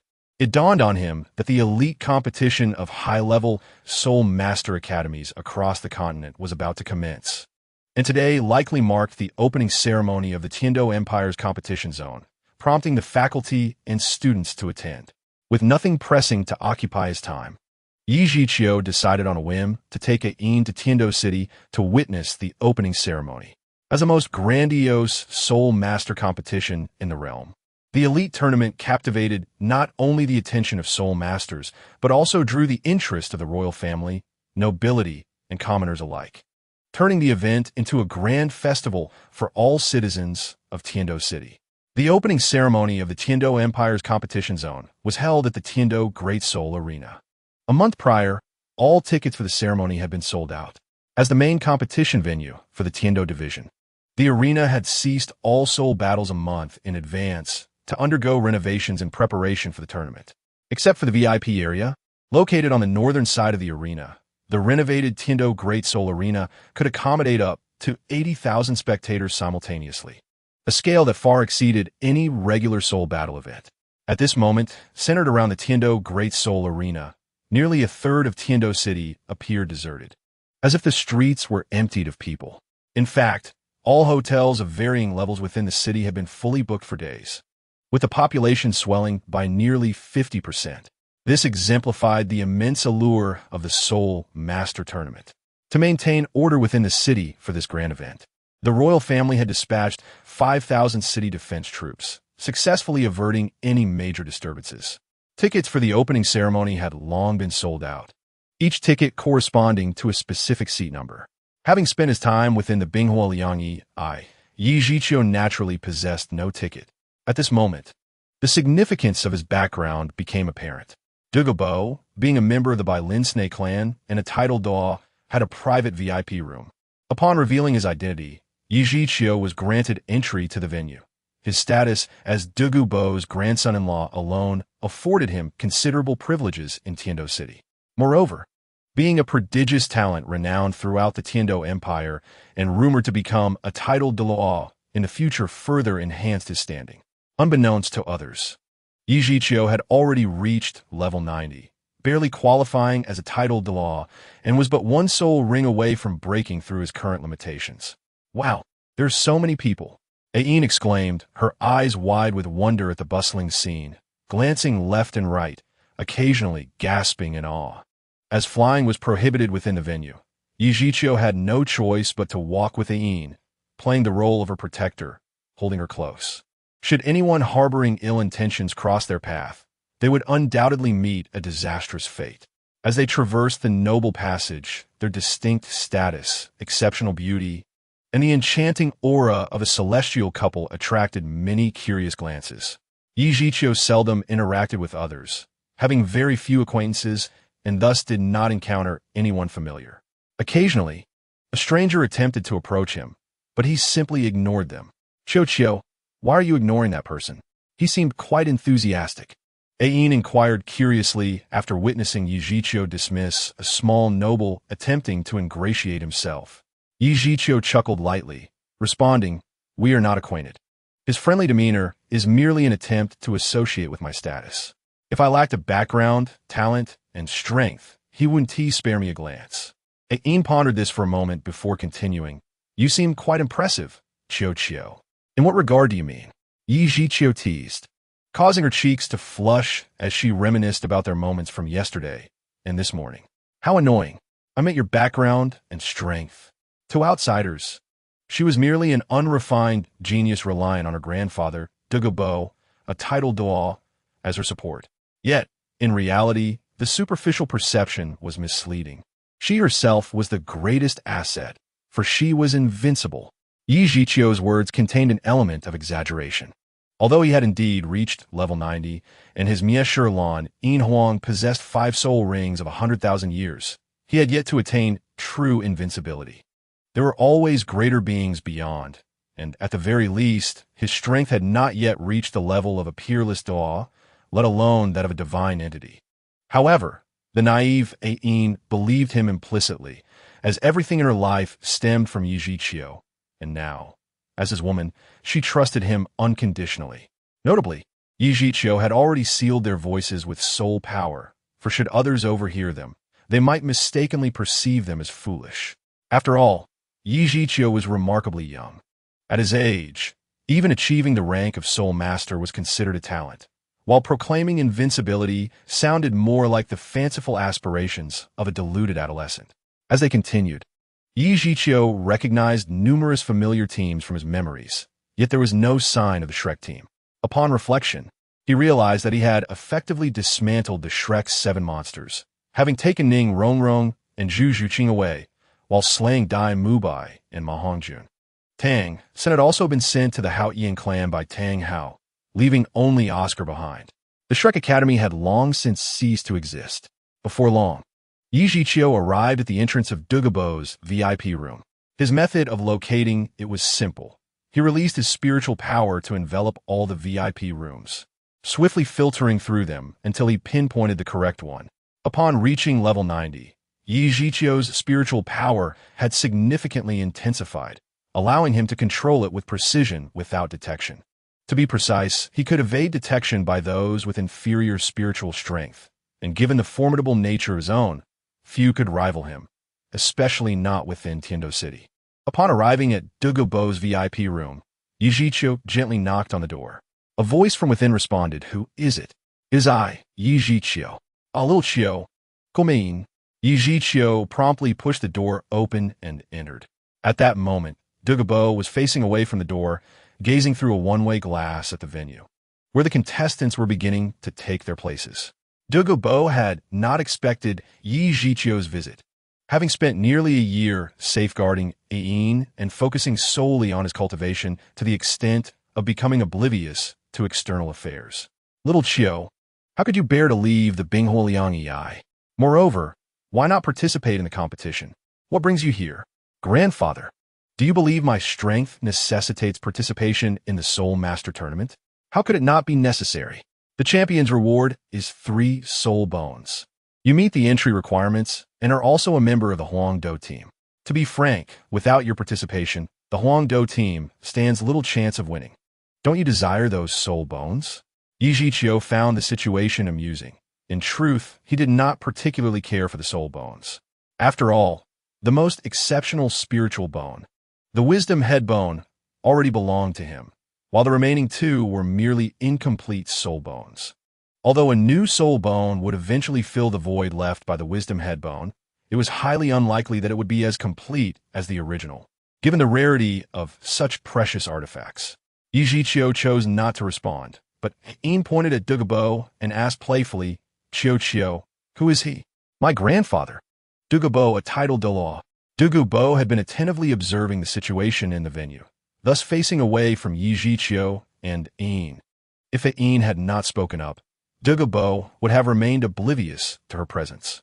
After all, not everyone possesses the ability to squander their spiritual energy as freely as Yi Zhiqiu does. With curiosity, Douluo turned around, and the moment his gaze fell upon Ain, he discerned her true identity. Presently, Ain was merely a 6-ring soul emperor, while the maturity level of a 100,000-year soul beast was at level 70. Without special means to conceal her aura, she could not hide her true form in front of a titled Douluo. 100,000-year Lan Yin Huang? Has she truly transformed? Douluo's eyes burned with intensity. Although he could no longer absorb soul rings, the allure of a 100,000-year soul beast remained immensely powerful. Naturally, Douluo had no intention of competing with Yi Zhiqiu for her.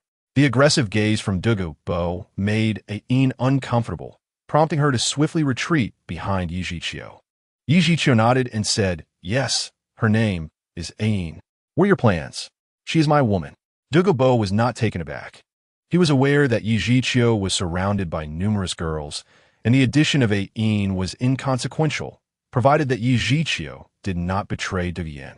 Yi Zhiqiu's extraordinary talent was unparalleled through the ages, and he was destined to become a legend of Douluo continent in the near future, making it entirely reasonable for him to be surrounded by admirers. As for Douluo's feelings, Douluo felt it was not his place to interfere. Such matters between the young couple were for them to handle. But we cannot guarantee her safety. Take another look. When Douluo's gaze returned to Yin. He found himself unable to see through her once more. He immediately expressed his confusion. Why is this? I cannot see through her again. My domain skill is camouflage. I can use it to disguise the age of my soul rings, and I can also conceal a Yin's aura. If I do not voluntarily reveal it, you will not be able to discern her true identity.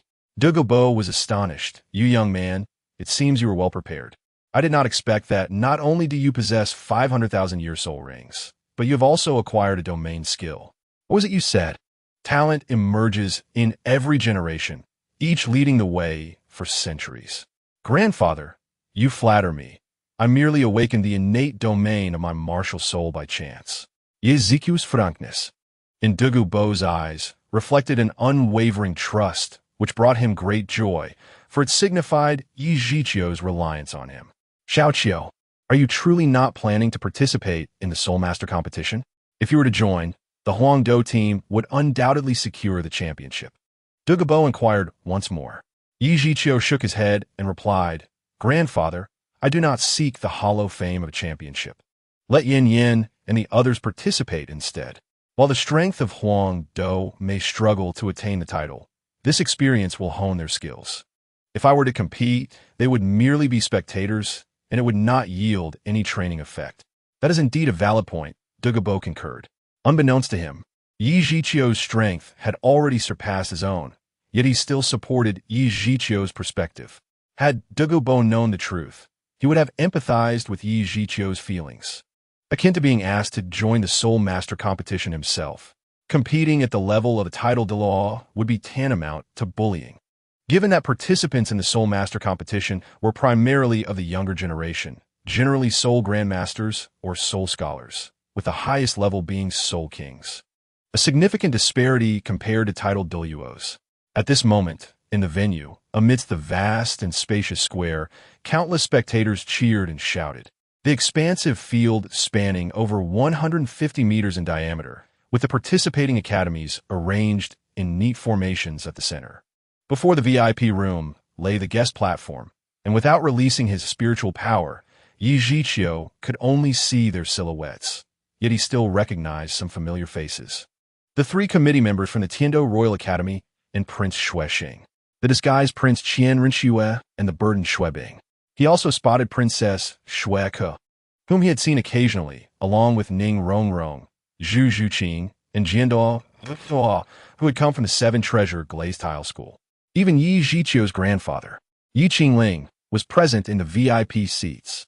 In truth, due to the limitations of their inherited martial souls, the Yi family's strength had never been particularly formidable. Although they were also a noble family, they had always relied on the imperial family. Logically, Yi Qingling's noble status should not have been sufficient to occupy a front-row VIP seat, and it was even challenging for him to qualify for a VIP room. However, times had changed. Yi Qingling held a unique identity as Yi Zhiqiu's grandfather. Yi Zhiqiu did not harbor any aversion towards the Yi family, for it was the place where his former self and Yi Lingling had grown up. Nevertheless, he did not intentionally promote the Yi family, and he was indifferent to Yi Qingling's occasional leverage of him for the family's benefit. Following their past conflicts, Yi Qingling had clarified his relationship with Yi Zhiqiu, thus refraining from being excessively greedy and instead carefully nurturing their bond. Over the past 6 years, under Yi Qingling's meticulous management, the Yi family had established a good rapport with both the Tiando Royal Academy and the Douluo family, significantly enhancing their foundation. Today, the Yi family could be considered one of the most prominent families in Tiando City. Yi Zhiqiu's gaze swept across the VIP seats, ultimately landing on 3 individuals in the front row. At the center sat the Snow Knight Emperor, adorned in a golden red robe, a golden diamond crown atop his head, his face resembling an ancient moon, the majesty of the Emperor mingling with a hint of age and tranquility. To the left of the Snow Knight Emperor sat an elderly figure, shrouded in a great red robe, wearing a 5-pointed platinum crown, his eyes slightly closed, his physique slender. Yi Zhiqiu recognized him as the Platinum Bishop Salas from the Martial Soul Hall of Tiando City. The identity of the individual to the right of the Snow Knight Emperor was equally evident. It was Ning Fengji, the sect master of the Seven Treasure Glazed Tile School, and the father of Ning Rongrong. Dressed in a white robe and donning the symbolic Seven Treasure purple gold crown, Ning Fengji exuded a kind demeanor, appearing exceedingly benevolent yet possessing an air of heroism. At that moment, the MC at the side of the guest platform announced loudly, "Now, let us invite His Majesty the Emperor of the Tiando Empire to declare the opening of this grand competition." The Snow Knight Emperor, seated at the central position of the VIP seats, gradually rose amidst thunderous applause. He raised his right hand slightly to signal, and the clapping in the venue ceased abruptly, plunging the vast space into silence. Soon, his resonant voice echoed throughout the arena via the amplification soul-guiding device. "I, Snow Knight, Emperor of the Tiando Empire, representing the Tiando Empire and the organizers of this competition, hereby declare the official opening of the Continental Advanced Soul Master Academy Elite Competition. Here, I hope that all participating Soul Masters can fully unleash their abilities and strive for satisfactory results. Children, you are the pride of the Tiando Empire. Showcase your brilliance for the honor of the Empire." In the VIP room, Douluo suddenly sighed and remarked, "His Majesty has indeed aged." Yi Zhiqiu immediately redirected his attention to Douluo and asked, "Grandfather, why do you suddenly lament the Emperor's old age? All humans eventually age, unless one becomes a deity. No one can attain immortality.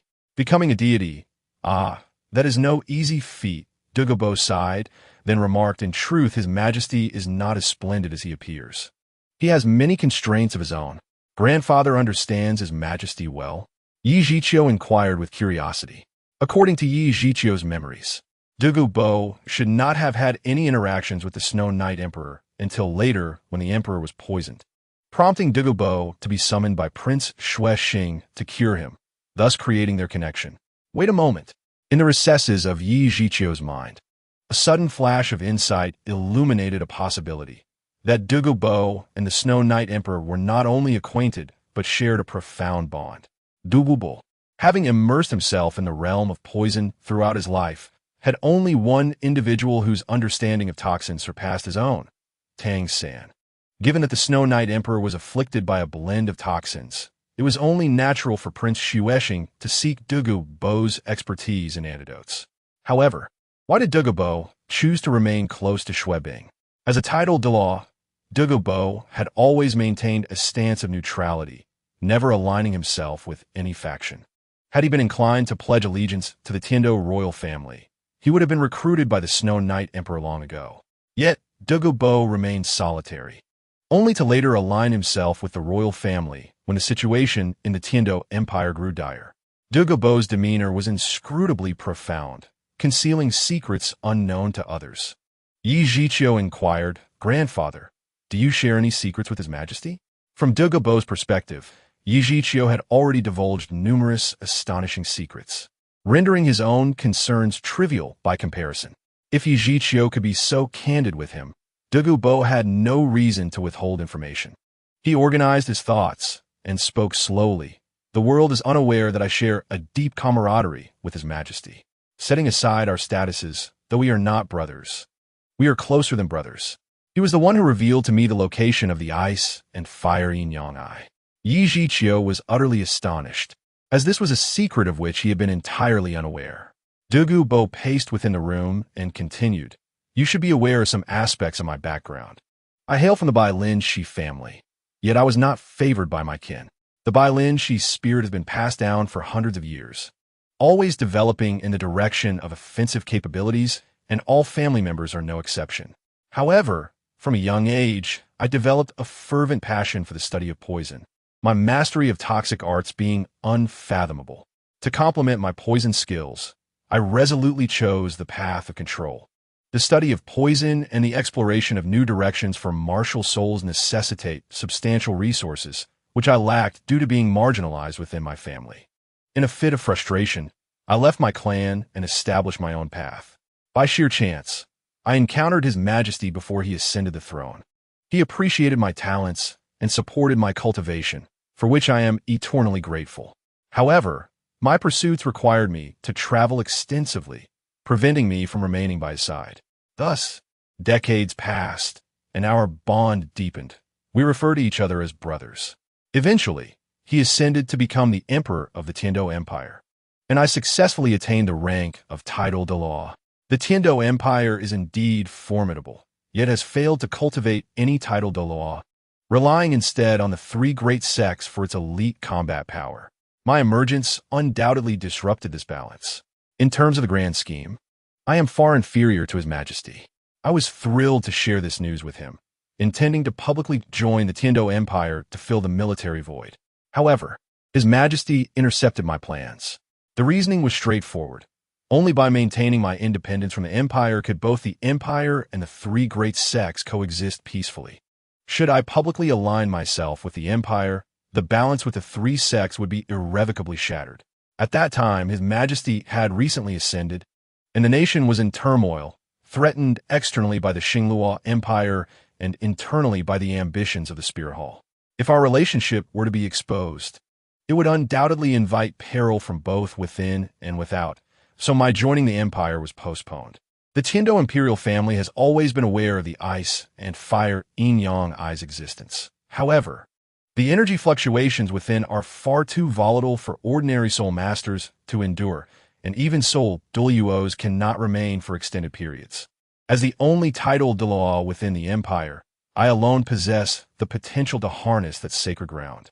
The abundant rare herbs thriving within the ice and fire yin-yang are also suitable for my potion crafting. Thus His Majesty bequeathed it to me as a medicinal garden. Since then, I have devoted myself to cultivation within the ice and fire yin-yang eye. Chapter 139. I also want to play so you have such a connection with His Majesty. It is no wonder. With this in mind, Douluo's abrupt alignment with the royal family becomes entirely reasonable, given his profound relationship with the Snow Knight Emperor. Unbeknownst to Douluo, Yi Zhiqiu lamented over events that had not yet transpired, merely expressing his astonishment at the depth of Douluo's bond with the Snow Knight Emperor. Douluo continued, "Do not be deceived by the Empire's outward prosperity. In reality, it is beset by both internal and external crises. Internally, there are ministers who are merely occupying their positions, while externally, the Spirit Hall harbors ambitions and watches with predatory eyes. The Empire is currently in a precarious situation, and this heavy burden rests upon His Majesty's shoulders. Indeed, as Douluo stated, despite the public celebrations surrounding the Soul Master Tournament, tumultuous undercurrents were swirling beneath the surface. For instance, Sarala's attendance was not merely ceremonial. He would also extend lucrative offers to recruit outstanding Soul Masters participating in the tournament for the Spear Hall.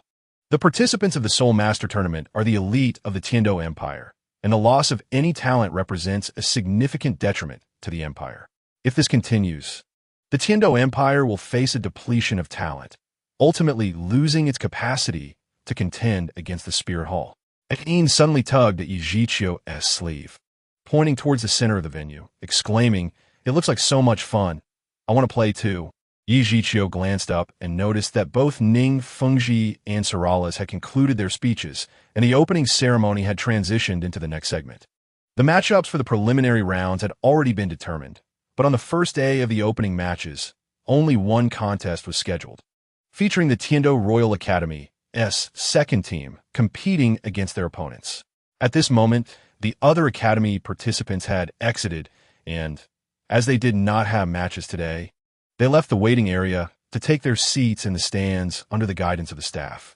Only the Tiando Royal Academy's second team and their opponents remained in the arena, each side establishing their formations. While the strength of the Tiando Royal Academy's second team is not to be understated, the appearance of the team members was already quite impressive. Their light golden uniforms bore the characters Tiando embroidered on the left chest, with 7 silver stars depicted on the back, symbolizing the Tiando Empire. The team members exuded an air of youthful vigor, appearing to be around 20 years of age, and under the illumination of the soul guiding devices, they appeared radiant. Each poised for action, both sides exchanged formalities, and uninvolved personnel exited the arena. The first match of the preliminary round saw the Tiando Royal Academy's second team face off against the Lamba Academy, and the competition officially commenced. As the referee's voice echoed, Both competitors saluted each other before unleashing their martial spirits. The rules of the Soul Master Tournament are akin to those of the arena battles, allowing a minute for both sides to activate their martial spirits before the match begins.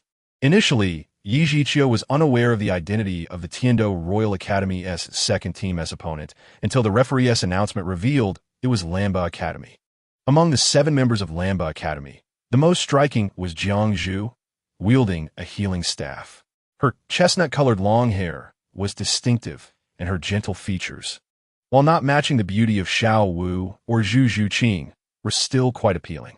As the team's healing soul master, Jiang Zhu naturally positioned herself at the rear of the formation, and her externalized healing staff was a rare healing martial spirit, drawing considerable attention.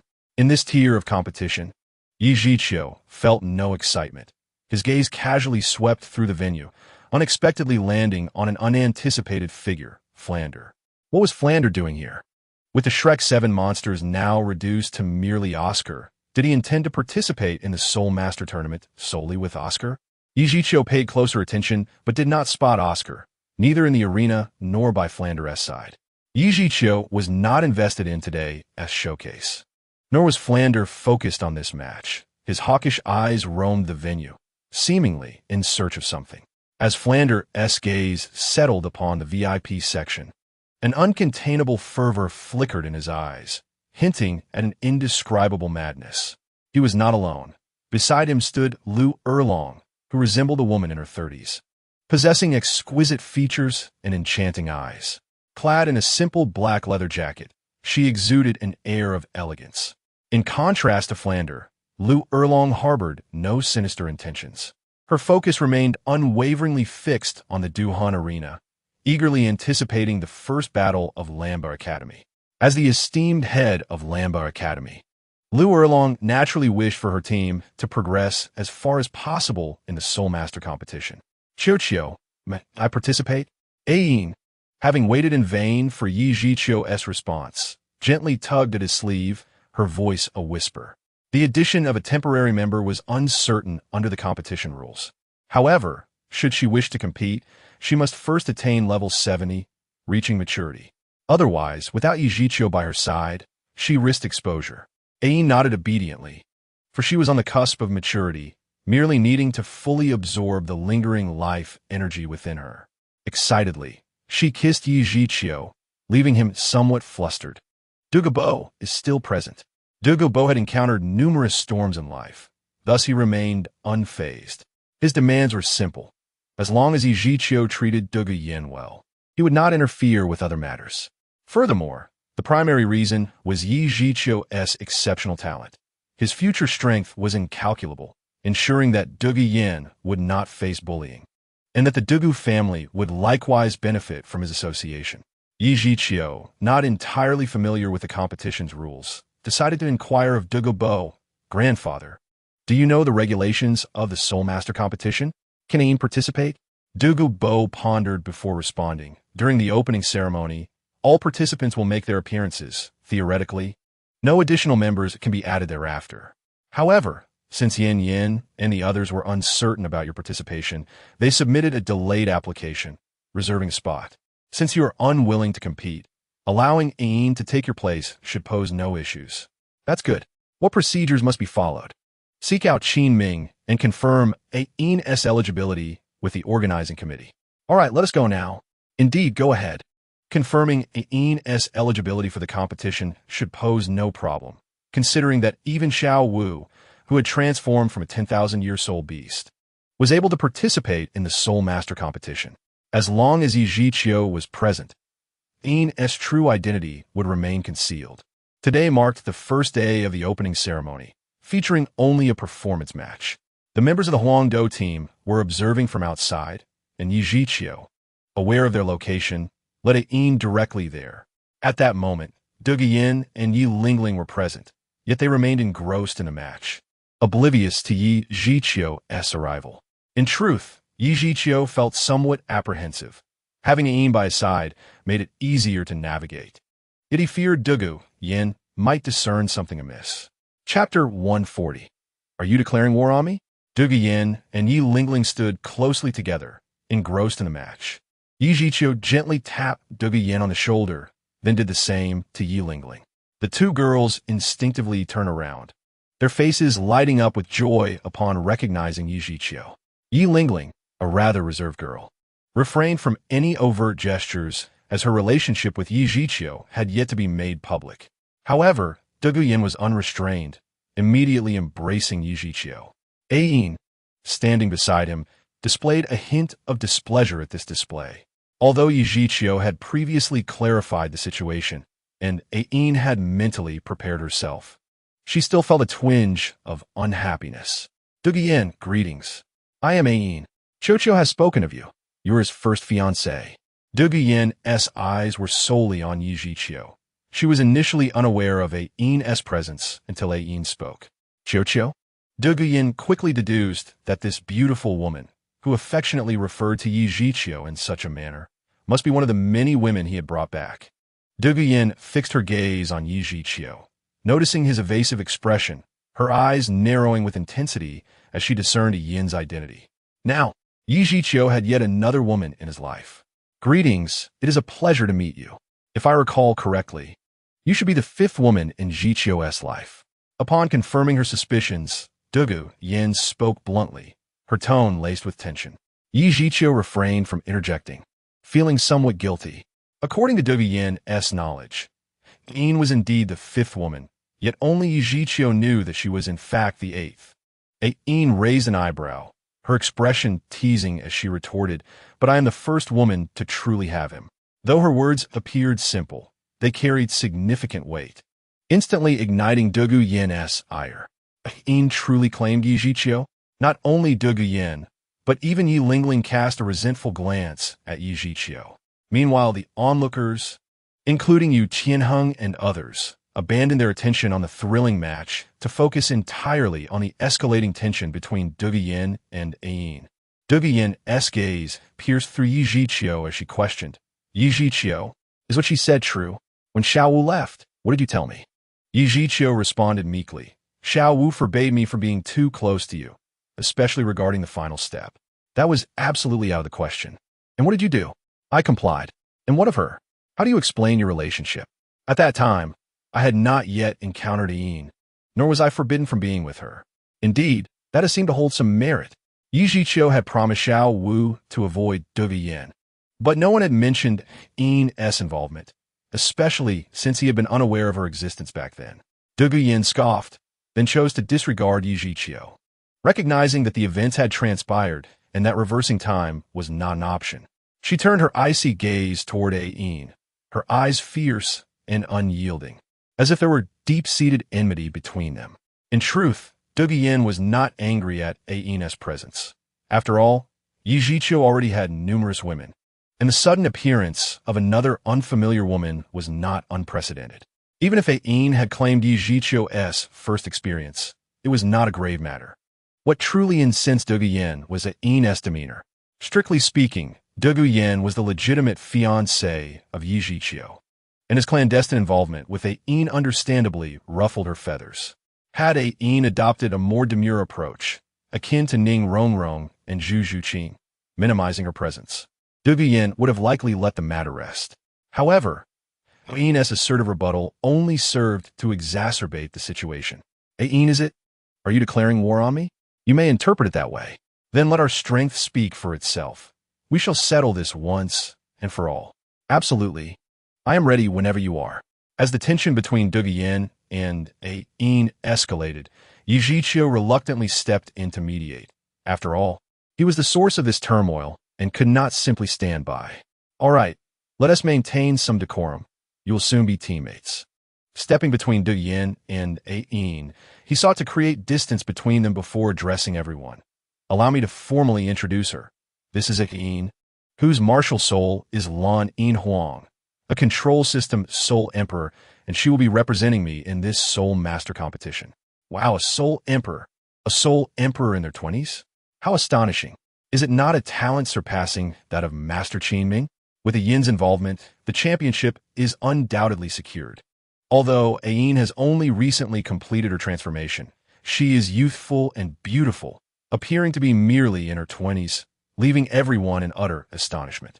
Participation in the Soul Master competition is age-restricted, with a maximum age limit of 25. Yi Zhiqiu's statement that Ain will partake in the competition implies that her age does not exceed 25. Yi Zhiqiu's words are generally deemed credible, and thus no one doubts their authenticity. Master Qin Ming became a Soul Emperor at the age of 34. His extraordinary talent having made him an idol within the royal battle team. The fact that Ain has achieved the rank of Soul Emperor at under 25 instantly places her in the limelight of the royal battle team. As the captain, Yu Tianhing stepped forward at an opportune moment, expressing gratitude to Ain for joining the royal battle team. Even Qin Ming, who had been observing silently, could no longer remain passive. A Soul Emperor in their 20s? What a concept! There lies a high probability that she could become a titled Douluo in the future. Xiao Qiu. Is Ain truly a Soul Emperor? Indeed. Is her age genuinely under 25? The determination of a Yin's age is rather complex due to her unique circumstances. Yi Zhiqiu had not thought to assess her bone age. Nonetheless, it is certain that she can easily pass any scrutiny, as the disguised skills of the Annihilation Blue-Silver domain are impeccable, capable of concealing a Yin's true form and soul beast aura, let alone altering her bone age. That should suffice, Master Qin. Later, I will trouble you to join us at the organizing committee to have Ain fill the reserve spot for our royal battle team. Although Yi Zhiqiu's response was somewhat ambiguous, his subsequent words successfully diverted Qin Ming's attention. Are you truly not considering participating in the Soul Master competition?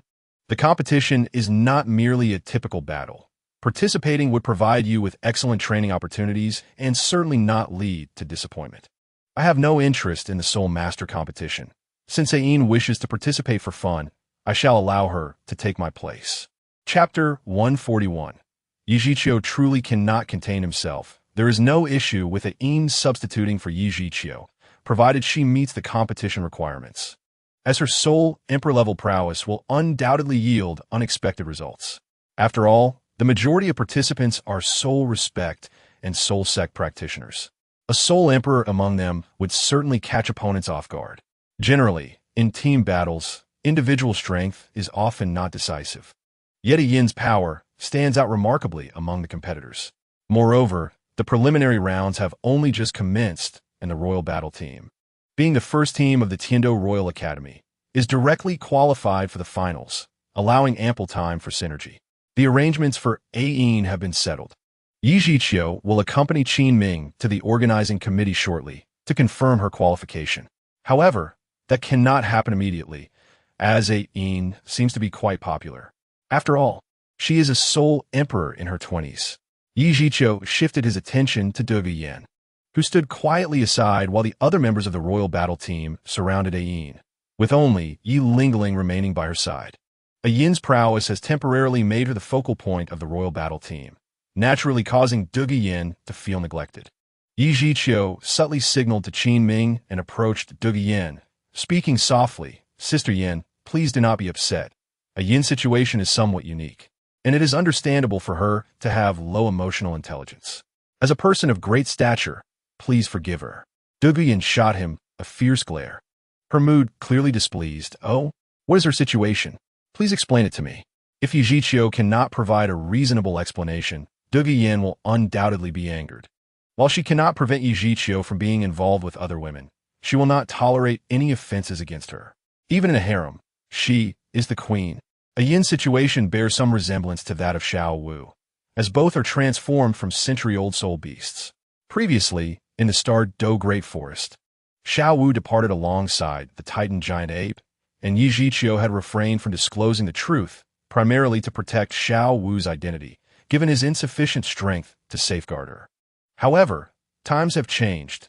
The strength of a title Dawn now grants Yi Zhiqiu ample confidence, and he does not intend to conceal matters from Douluo Yan and others, believing they would understand. Yi Zhiqiu immediately leaned closer and whispered, "In truth, Ain is a 100,000-year blue-silver emperor. Although her mind is not as naive as that of a newborn, her understanding is still quite limited. Please be patient with her. Once she becomes accustomed to the human world, she will not behave as she does today."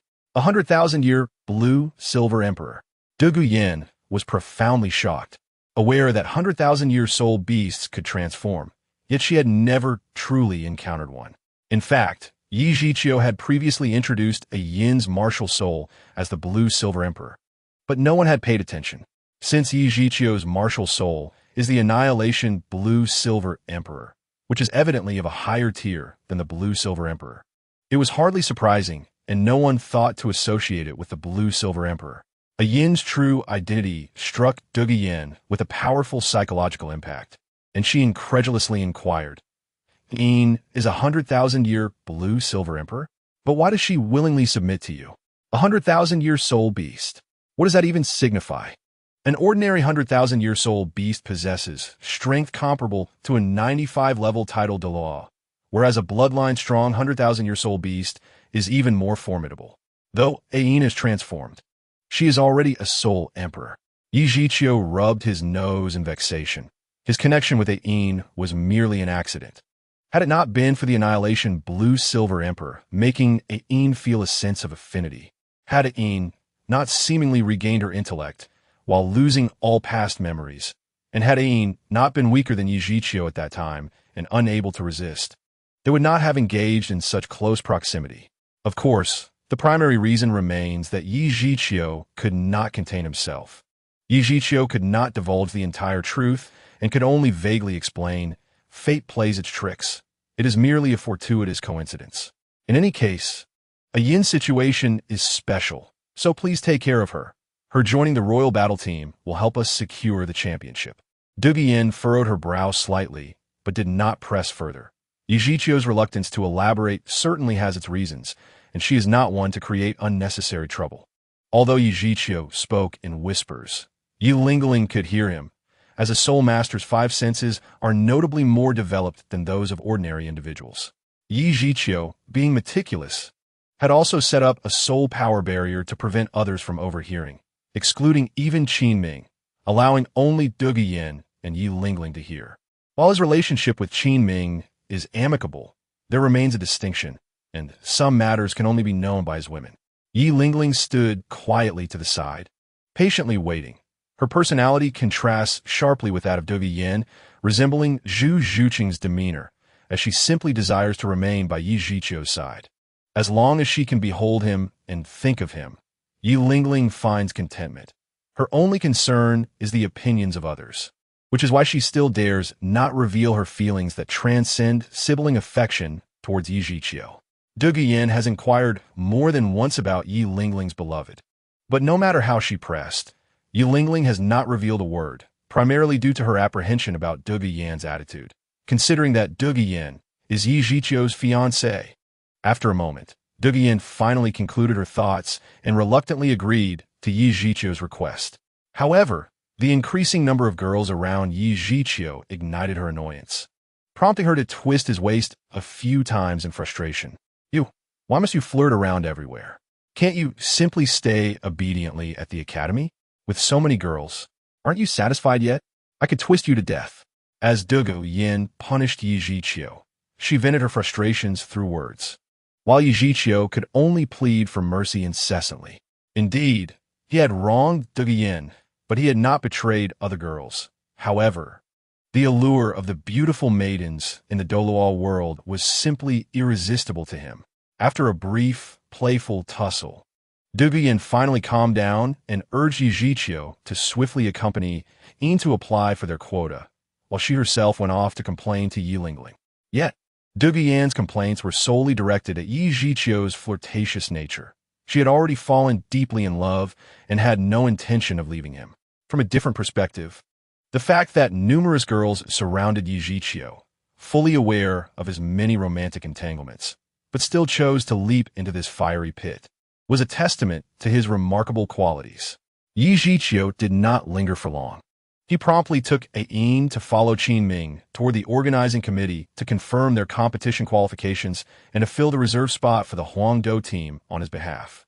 At this moment, the performance matches within the Duhan Arena were nearing their conclusion, with Lanba Academy slightly gaining the upper hand and on the verge of victory. Although the absence of a Shrek's 7 monsters was felt, the combined strength of Tai Long, Jing Ling, Huang Yuan, and Jiang Zhu proved formidable. not inferior to the second team of the Tiando Royal Academy. Upon joining the Huangdo team, Yi Zhiqiu was spotted by Ning Rongrong and Zhu Zhuqing, who excitedly dashed down from the VIP seats to seek him out. However, just as they reached the observation area of the Huangdo team, Yi Zhiqiu happened to depart for the organizing committee. Ning Fengji and Salis were present in the VIP seats, leaving the organizing committee staffed only with ordinary personnel. Thanks to Yi Zhiqiu's disguise abilities, Yin faced no issues with her identity and easily passed the qualification checks. As the first team of the Tiando Royal Academy, the Huangdo team enjoyed certain advantages on their home turf, and utilizing the pre-reserved slots, Yin swiftly became a participant. However, Yi Zhiqiu's condition for allowing Yin to compete was that she must reach the 70th level, achieving maturity. Otherwise, without Yi Zhiqiu's disguise, she would be at great risk of exposure. After all, Yi Zhiqiu did not possess a second Xiangxi Duan Changhong or a second Qian Kuan Hu Tijing. Thus, after ensuring a Yin's qualification to compete, Yi Zhiqiu did not wait for the opening ceremony to conclude. He exchanged pleasantries with Douluo and then directly sent Yin back to the Bing Huoliang Yin for her training. When he returned to the venue of the opening ceremony, it had already concluded. Yi Zhiqiu intended to find Dogu Yin and Yi Lingling to offer them some comfort. However, he fortuitously encountered Ning Rongrong instead. Together with Zhu Zhuqing, upon seeing Yi Zhiqiu, their eyes sparkled with joy. Typically, the playful Ning Rongrong would have rushed forward to embrace him, but today was different. She stood obediently in place, as Ning Fengji was by her side.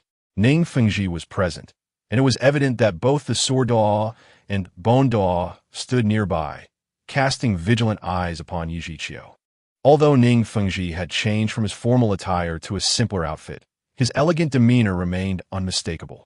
He noticed Yi Zhiqiu, his expression complex. Naturally, Ning Fengji was acquainted with Yi Zhiqiu. He had once personally visited to recruit Yi Zhiqiu into the Seven Treasure Glazed Tile School. Although his efforts had ultimately been in vain, they had not become adversaries. Subsequently, as Ning Rongrong grew closer to Yi Zhiqiu, Ning Fengji would typically have welcomed this. Given that Ning Rongrong and Yi Zhiqiu were of the same age and that Yi Zhiqiu was exceptionally talented. However, Douluo had preemptively arranged for Yi Zhiqiu to be engaged to Dogu Yin, and it was rumored that a girl named Xiao Wu was also involved in a similar arrangement with him. Ning Rongrong was the cherished princess of the Seven Treasure Glazed Tile School, constantly protected and nurtured.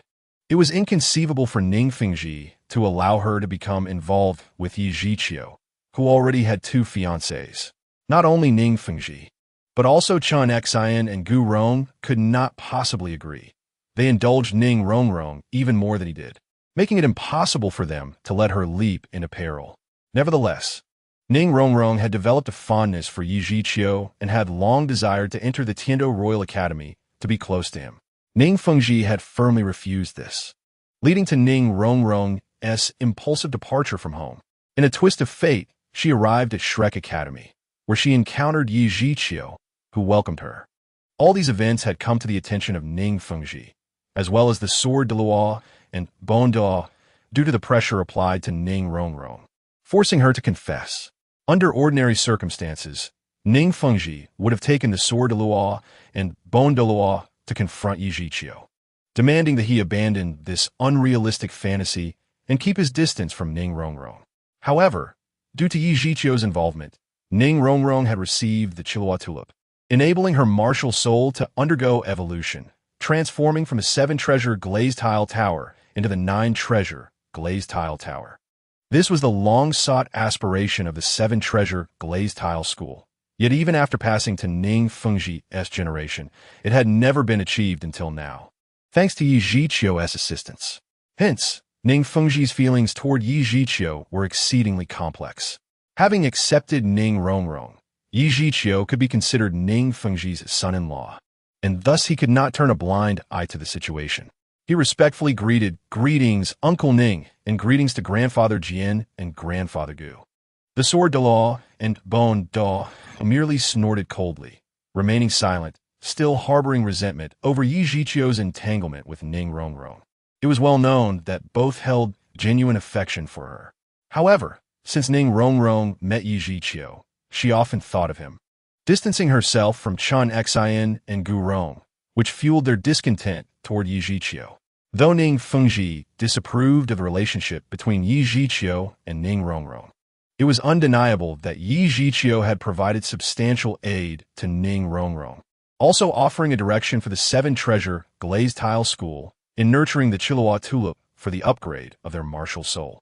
In truth, while the Seven Treasure Glazed Tile Tower was recognized as the preeminent auxiliary martial soul of the continent, the Seven Treasure Glazed Tile School itself had inherent flaws.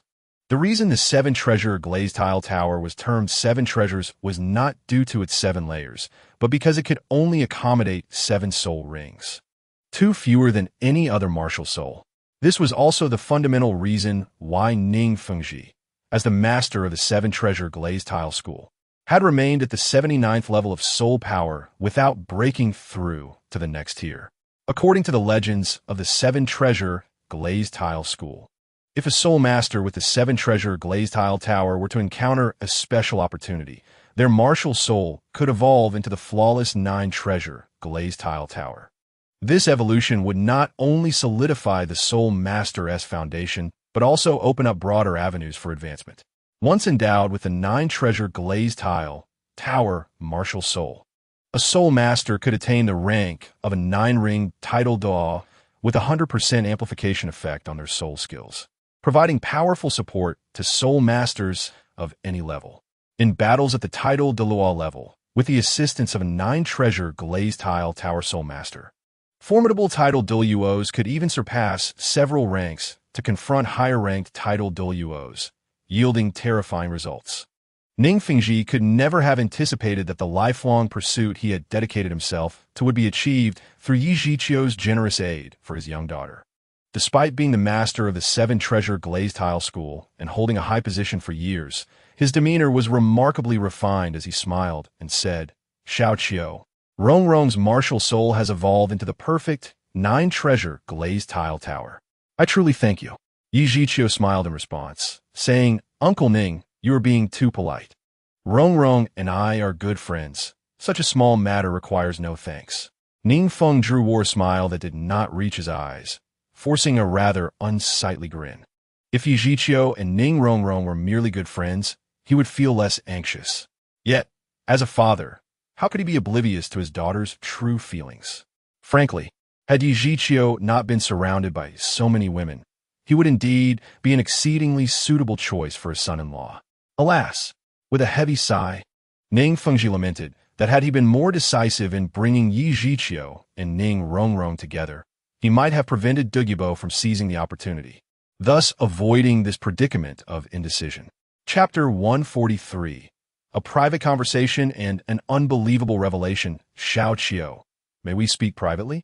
Despite the conclusion of the opening ceremony, the venue remained crowded, making certain matters inconvenient to discuss. Moreover, Ning Fengji wished to converse with Yi Zhiqiu about the situation between him and Ning Rongrong, necessitating the avoidance of Ning Rongrong's presence. Without hesitation, Yi Zhiqiu readily agreed, embracing the challenges that might arise in their conversation. Thus, Ning Fengji led Yi Zhiqiu to a VIP room. Zhu Zhuqing intended to follow, but Yi Zhiqiu utilized her soul power to communicate telepathically, instructing her to stay and accompany Ning Rongrong, promising to seek her out after their discussion. Zhu Zhuqing obediently complied. Inside the VIP room, Ning Fengji occupied the seat of honor, leisurely sipping tea, yet his mind was far from tranquil. He harbored a request for Yi Zhiqiu, but wished to maintain distance between him and his daughter, Ning Rongrong. In silence, they both sat, patiently awaiting the other's words. After a long pause, Ning Fengji finally broke the silence. "Xiaoqiu, I did not see you in the team at the Tiando Royal Academy. Are you not participating in this Soul Master competition? Although you are still young, your strength appears to surpass that of your captain. The Soul Master competition serves as an excellent opportunity for honing one's skills, providing a chance to identify personal shortcomings against talented opponents from various academies." Yi Zhiqiu responded with a gentle smile. "Uncle Ning, I prefer tranquility over conflict, so I do not intend to join the Soul Master competition. Allowing the opportunity to go to other team members. Ning Fengji silently scoffed, for Ning Rongrong had already disclosed the events at Shrek Academy in Soto City. Yi Zhiqiu's demeanor hardly resembled that of someone averse to conflict. Suddenly, Ning Fengji recalled Ning Rongrong's words. Brother Qiu is incredibly strong. He once defeated 2 Soul Emperors single-handedly and easily bested a Soul Emperor from Shrek Academy, ultimately escaping unscathed from an assault by a titled Douluo. Father, do you not desire such an outstanding son-in-law? At that time, Ning Fengji had been infuriated, as it seemed his daughter was resolute in her desire to be with Yi Zhiqiu, dismissing Ning Rongrong's statements as mere embellishments. Now, with Yi Zhiqiu before him, Ning Fengji was keen to assess the young man's soul power level. Defeating 2 Soul Emperors single-handedly was believable, as Yi Zhiqiu's level was rumored to be above 30, and his 10,000-year soul ring was no trifling matter. Surviving an attack from a titled Douluo, however, was another story. Ning Fengji had no doubt that this was exaggerated. As for defeating a Soul Emperor, that was open to debate. While Yi Zhiqiu's soul rings were formidable, it seemed improbable for a Soul Master to triumph over a Soul Emperor unless he concealed his true level. Given Yi Zhiqiu's talent, it was unlikely he had only advanced 9 levels in 6 years. He must have been concealing part of his strength. If he were indeed a Soul King, the enhancement from 4 10,000-year soul rings could rival that of a Soul Emperor. Once a Soul Master reaches level 70 and attains their martial soul's true form, their strength undergoes a significant transformation. However, prior to that, the gap between Soul Master levels is not as substantial. Ning Fengji possessed a skill that allowed him to roughly estimate a Soul Master's level, so he discreetly activated it, seeking to unveil Yi Zhiqiu's true level. To his astonishment, Yi Zhiqiu's soul power appeared significantly more robust than his own. Based on Ning Fengji's estimation, Yi Zhiqiu's level was at least 90. But how could this be possible? Yi Zhiqiu was merely 13 years old. Had his soul skill malfunctioned? Doubts began to creep into Ning Fengji's mind, as Yi Zhiqiu's displayed level was utterly staggering. Unwilling to accept defeat, Ning Fengji employed his soul skill once more, yet the results remained unchanged. His suspicions deepened. Although his skill typically boasted a margin of error within 3 levels, it had never failed before. Why would it falter on Yi Zhiqiu? Could this truly be Yi Zhiqiu's genuine level? But he was only 13. A 13-year-old soul Douluo, or even a title Douluo? Ning Fengji's heart raced with the realization that he may have stumbled upon a monumental secret. Feigning calm, he inquired nonchalantly, Xiao Qiu, I heard Rongrong mention that you once defeated a Soul Emperor while at Shrek Academy? Yi Zhiqiu, feeling somewhat put out, thought to himself that Ning Rongrong had carelessly revealed his secrets to others, leaving him in a precarious position. However, upon reflection, he realized that Ning Fengji was Ning Rongrong's father, which did not classify him as an outsider. After a moment of contemplation, Yi Zhiqiu replied, Uncle Ning, defeating a Soul Emperor was merely a stroke of luck.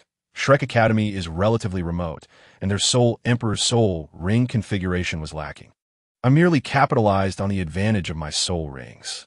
This explanation was somewhat plausible, but Yi Zhiqiu hoped fervently that Ning Rongrong had not divulged too much, for he had also slain a soul sage named Zhao Wujie in the Stardow Forest. If Ning Fengji were to learn of this, it would be exceedingly difficult to explain. While the defeat of a Soul Emperor could be rationalized by poor soul ring configuration, a soul sage, having attained their martial soul's true form, represented a formidable challenge beyond the capabilities of a Soul Master. Yet, Yi Zhiqiu was no longer merely a Soul Master. He had ascended to the rank of Soul King with 5 soul rings. Utilizing 5 10,000-year soul rings to overcome a poorly configured soul sage seemed feasible, given his prodigious talent. However, Ning Rongrong had conveniently omitted this detail, fearing the repercussions of revealing her venture into the Stardow Forest alongside Yi Zhiqiu. Entering such a perilous place without a powerful companion was a grave risk, and she worried that her father would disapprove, tarnishing Yi Zhiqiu's image.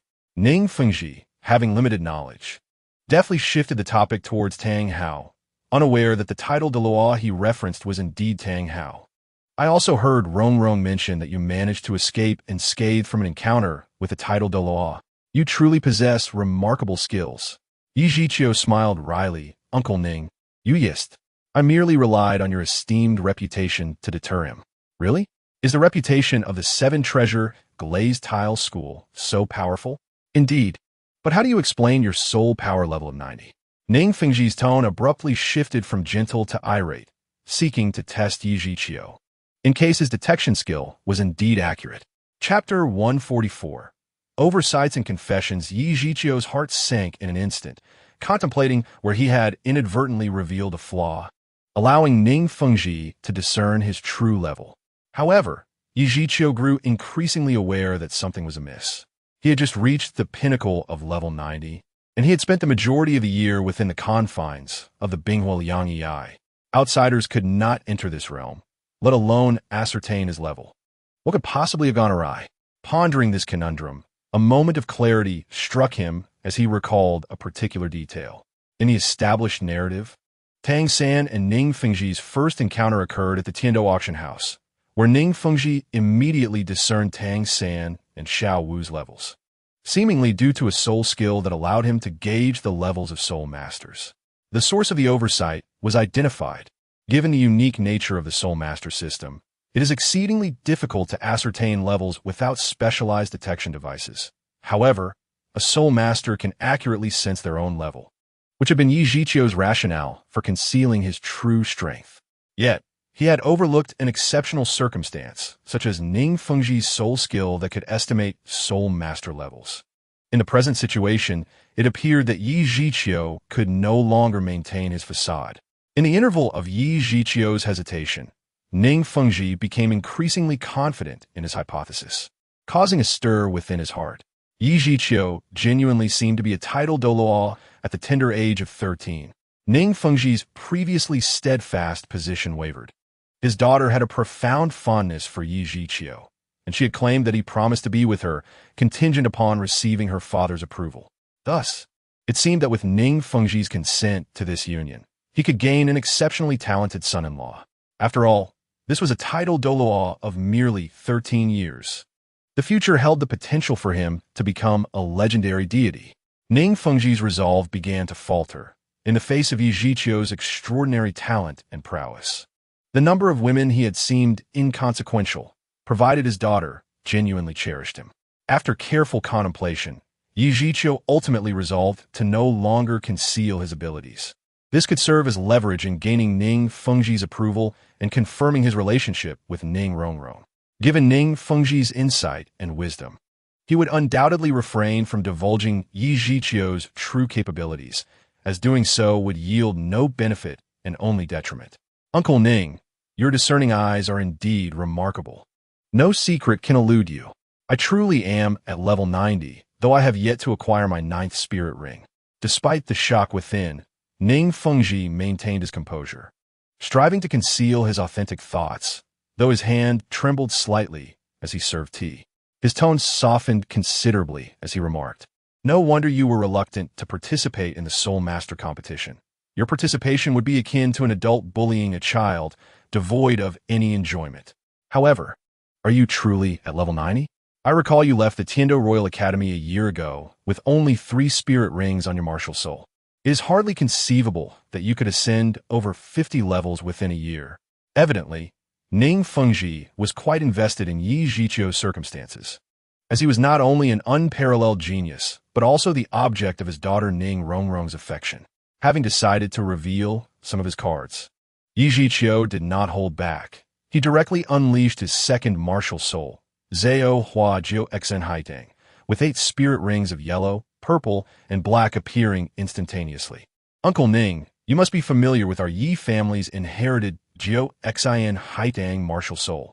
You are the first to learn of my possessing a twin martial soul, Yi Zhiqiu said with a light smile. Originally, Yi Zhiqiu's Zhao Hua Jiu Xen Haitang boasted spirit rings of 10,000 years, but regrettably, he had been compelled to sacrifice them during his encounter with Tang Hao at Shrek Academy, and he had not dedicated further time to absorbing 10,000-year spirit rings. Although not as striking as a complete set of black spirit rings, The standard optimal configuration still astonished Ning Fengji. A twin martial soul. No wonder the Annihilation Blue-Silver Emperor martial soul is adorned with 10,000-year spirit rings. This explains everything, Ning Fengji exclaimed. Yet, even with this revelation, Yi Zhiqiu remained shrouded in enigmas. For instance, why had Yi Zhiqiu, despite possessing twin martial souls, faced ostracism within his family during his childhood and even chosen to leave home? Why had he, at the tender age of 6, managed to cultivate the Jiu Xian Haidang to an exceptionally high level within a year following his martial soul awakening, enabling the Annihilation Blue-Silver Emperor to augment with 10,000-year spirit rings? Why was his cultivation speed so astonishing, achieving the threshold of title Douluo at merely 13 years of age? However, none of these queries bore significance any longer.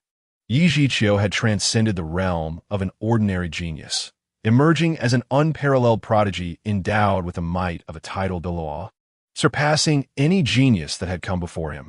Once Yi Zhiqiu fully cultivated the Annihilation Blue-Silver Emperor, his strength would undoubtedly eclipse all titled Douluos. In light of this, Ning Fengji's desire to ally with the Yi family grew increasingly fervent. Although the Seven Treasure Glazed Tile School could not accept Yi Zhiqiu as a disciple, they could facilitate Ning Rongrong's marriage to him, thus preserving this relationship. The moment Yi Zhiqiu truly blossomed into a towering figure, the Seven Treasure Glazed Tile School would also rise in prominence. At this juncture, Yi Zhiqiu's shortcomings were entirely overshadowed by his brilliance. Did he have many women surrounding him? That mattered little. It was only natural for a man to have an appreciation for beauty. The rift between Ning Fengji and Yi Zhiqiu seemed to vanish instantaneously. He affectionately patted Yi Zhiqiu on the shoulder and said, "Xiao Qiu, I truly did not misjudge you. Your future is boundless. I trust you will take good care of Rongrong." Ning Fengji, being a cunning old fox, naturally would not revisit his prior objections. Instead, he chose to overlook them and directly presented his proposition, namely, Ning Rongrong. Yi Zhiqiu remained unperturbed. The instinct to seek personal advantage is inherent in human nature, and Ning Fengji's prior and current contrasts were entirely understandable, as Yi Zhiqiu's strength and talent were simply too formidable to ignore. "Uncle, rest assured, Rongrong will never suffer any grievances while she is with me." Of course, Ning Fengji was reassured. Rongrong's 7-treasure glazed tile tower had evolved into the 9-treasure glazed tile tower due to Yi Zhiqiu's generous gift. He had heard from Rongrong that the item Yi Zhiqiu had bestowed upon her was a rare herb known as Qi Luo Eugene Xiang. Yi Ziyu nodded in affirmation. Ning Fengji's eyes sparkled with anticipation as he continued, "I shall not conceal anything from you, uncle. While the 7-treasure glazed tile is the premier auxiliary martial soul on the continent, it bears a significant flaw, which is that it can only enhance up to 7 spirit rings, limiting a soul master's maximum level to 79. Conversely, the 9-treasure glazed tile is the perfected form of the 7-treasure glazed tile, a dream pursued by our 7-treasure glazed tile school for millennia. And I never imagined it would be realized in this generation. I understand that my subsequent request may be somewhat presumptuous, but I hope you can assist the 7-treasure glazed tile school in fulfilling a desire that has persisted for thousands of years, thereby remedying the deficiencies of the 7-treasure glazed tile. In return, our 7-treasure glazed tile school is willing to pay any price." Yi Zhiqiu discerned the subtext in Ning Fengji's words. It was merely a request for assistance in cultivating the rare herb Qi Luo Eugene Xiang to provide them with a stable method for evolving their martial soul. However, this was no simple task. Rare herbs are not ordinary plants. Even in a treasure trove like the Binghua Liangyi Ai, the quantity of such herbs is limited after countless years of accumulation. Ning Rongrong's martial soul evolution could not be replicated in the near future, whether within a century or even a millennium. "Uncle Ning, we are considered family now, so I shall speak candidly. Rongrong's situation is not replicable, at least not in the foreseeable future. You may not grasp the rarity of such a divine herb merely by its name, but you have witnessed Rongrong's transformation. The 9-treasure glazed tile, martial soul, steeped in the legends of the seven-treasure glazed tile school, holds unpredictable potential for future growth. Underscoring the preciousness of the divine herb, Ning Fengji nodded with regret, understanding the reasoning. If rare herbs were easily obtainable, the nine-treasure glazed tile would not have remained a legendary aspiration within the seven-treasure glazed tile school for so long. However, Ning Rongrong's martial spirit has evolved into the Jiao Bao Liuli Tower. In the future, when she fully matures, the Qi Bao Liuli sect will likely be renamed the Jiao Bao Liuli sect. In summary, the Qi Bao Liuli sect has already profited greatly and may even advance further among the top 3 sects.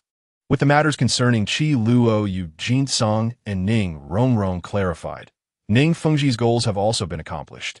Although the outcome was not exactly as he initially envisioned, Ning Fengji felt immense satisfaction. A title Douluo at the tender age of 13. Moreover, a title Douluo with dual martial spirits. Now, he is also Ning Fengji's son-in-law. Ning Fengji and Yi Zhiqiu did not linger in the conference room. Upon exiting, both wore expressions of joy, especially Ning Fengji, who appeared positively radiant. Outside, Ning Rongrong was filled with anxiety, aware that her father had always opposed her relationship with Yi Zhiqiu. When she saw Ning Fengji's satisfied smile, her spirits plummeted.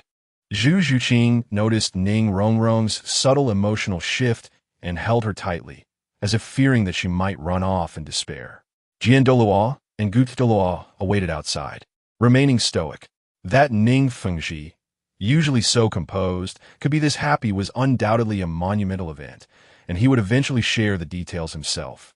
Once Ning Fengji stepped out of the conference room, he immediately spotted Ning Rongrong waiting outside. He did not notice her dejection and gently said, "Rongrong, your relationship with Xiao Qiu has my approval. Father, you truly have no objections?" Ning Rongrong instinctively assumed that Ning Fengji had completely dismissed the idea of Yi Zhiqiu and wanted to negotiate further, as she genuinely did not wish to choose between them. However, what her father said seemed to indicate consent. Ning Fengji kindly reiterated, "I said, your relationship with Xiao Qiu is approved, but let me remind you, you are still quite young." Ning Rongrong did not hear the latter caution, her mind consumed by the word approved. Father has given his consent. Ning Rongrong was overwhelmed with excitement, leaping into Ning Fengji's embrace to act adorably, while Zhu Zhuqing's worried heart finally eased, transforming into genuine blessings. Jian Douluo and Gu Douluo stood by in utter astonishment, as this was quite different from their expectations. They had always aligned with Ning Fengji, believing that Yi Zhiqiu was too flirtatious, surrounded by too many girls, and thus firmly opposed Ning Rongrong's connection with him. They had thought that in a few years, Ning Rongrong would understand their good intentions, only to be surprised that Ning Fengji had changed his mind after a brief private conversation with Yi Zhiqiu. Jian Douluo and Gu Douluo exchanged glances, momentarily refraining from arguing, both recognizing the astonishment in each other's eyes. However, in front of Ning Rongrong, they did not immediately question Ning Fengji's decision, knowing he must have his reasons, and neither of them wished to be the first to contradict him, lest they incur Ning Rongrong's displeasure. All right, stop acting like children. After all, she is still a child. Ning Fengji stated, "I have matters to attend to, so I shall take my leave. You and Zhu Qing remain here." "Understood, father. Do you remember my earlier advice?" "Sure." Ning Rongrong readily agreed, though in truth, she was unaware of what Ning Fengji had just advised. It certainly did not seem crucial. Jian Douluo and Gu Douluo remained perplexed, quietly sending Ning Fengji a message to inquire for more details. However, Ning Fengji was unable to provide a thorough explanation and urged them to follow him as they departed. As soon as Ning Fengji and the others left, Ning Rongrong could no longer contain herself and rushed into Yi Zhiqiu's embrace. Now that she had received Ning Fengji's approval, she felt relieved from the fear of the worst outcomes, and Yi Zhiqiu's arms seemed even warmer. After a brief moment of tenderness, Ning Rongrong suddenly remembered that Zhu Zhuqing was still beside her, pulling her in for a hug with Yi Zhiqiu, causing Zhu Zhuqing's face to flush. In broad daylight, two charming young girls boldly embraced a handsome young man. Fortunately, there were barely any onlookers, or else it would surely have caused quite a stir. Yi Zhiqiu had initially planned to return to the Tiando Royal Academy, as both Du Yin and Yi Lingling were there, likely preparing earnestly for the upcoming Soul Master Tournament finals. However, Ning Rongrong was adamant about staying a while longer with Yi Zhiqiu, as she feared the fierce Du Yin would appear if they went back to the academy, and Ning Rongrong knew she could not compete with her. Not only Ning Rongrong, but Zhu Zhuqing shared the same sentiment. While she was content to be by Yi Zhiqiu's side, as a girl, she naturally desired more intimate moments with him. Over the past year, Zhu Zhuqing and Ning Rongrong had formed an alliance, primarily to vie for his affection and ensure they would not be overshadowed by Du Yin and Xiao Wu in the future. It was not until nightfall that Ning Rongrong reluctantly followed Yi Zhiqiu back to the Tiando Royal Academy. Meanwhile, Ning Fengji, Jian Douluo, and Gu Douluo did not depart from Tiando City, but instead headed to the headquarters of the Qibao Liuli sect. During the competition, Ning Fengji would serve on the organizing committee as a representative of the Tiando Empire, managing some affairs related to the Soul Master Tournament. Thus, he could not return to the Qibao Liuli sect for the time being. On the way, Jian Douluo and Gu eagerly inquired about the conversation Ning Fengji had with Yi Zhiqiu, which had led him to suddenly change his stance regarding their relationship. Yi Zhiqiu, though young, had already garnered the attention of numerous women, and anyone acquainted with him knew of his flirtatious nature, which was the primary reason Ning Fengji and the others had disallowed Ning Rongrong from associating with him. Moreover, Jian Douluo had noticed that Yi Zhiqiu had arrived at the opening ceremony with a strange woman, undoubtedly his new romantic interest. This prompted Jian Douluo to urgently seek clarification. School has begun. I feel so pitiful.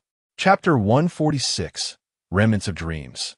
Ning Fengji chuckled and replied, Uncle Jian, Uncle Gu, since Rongrong has feelings for Xiao Qiu, I might as well support them, as long as Xiao Qiu does not mistreat her in the future.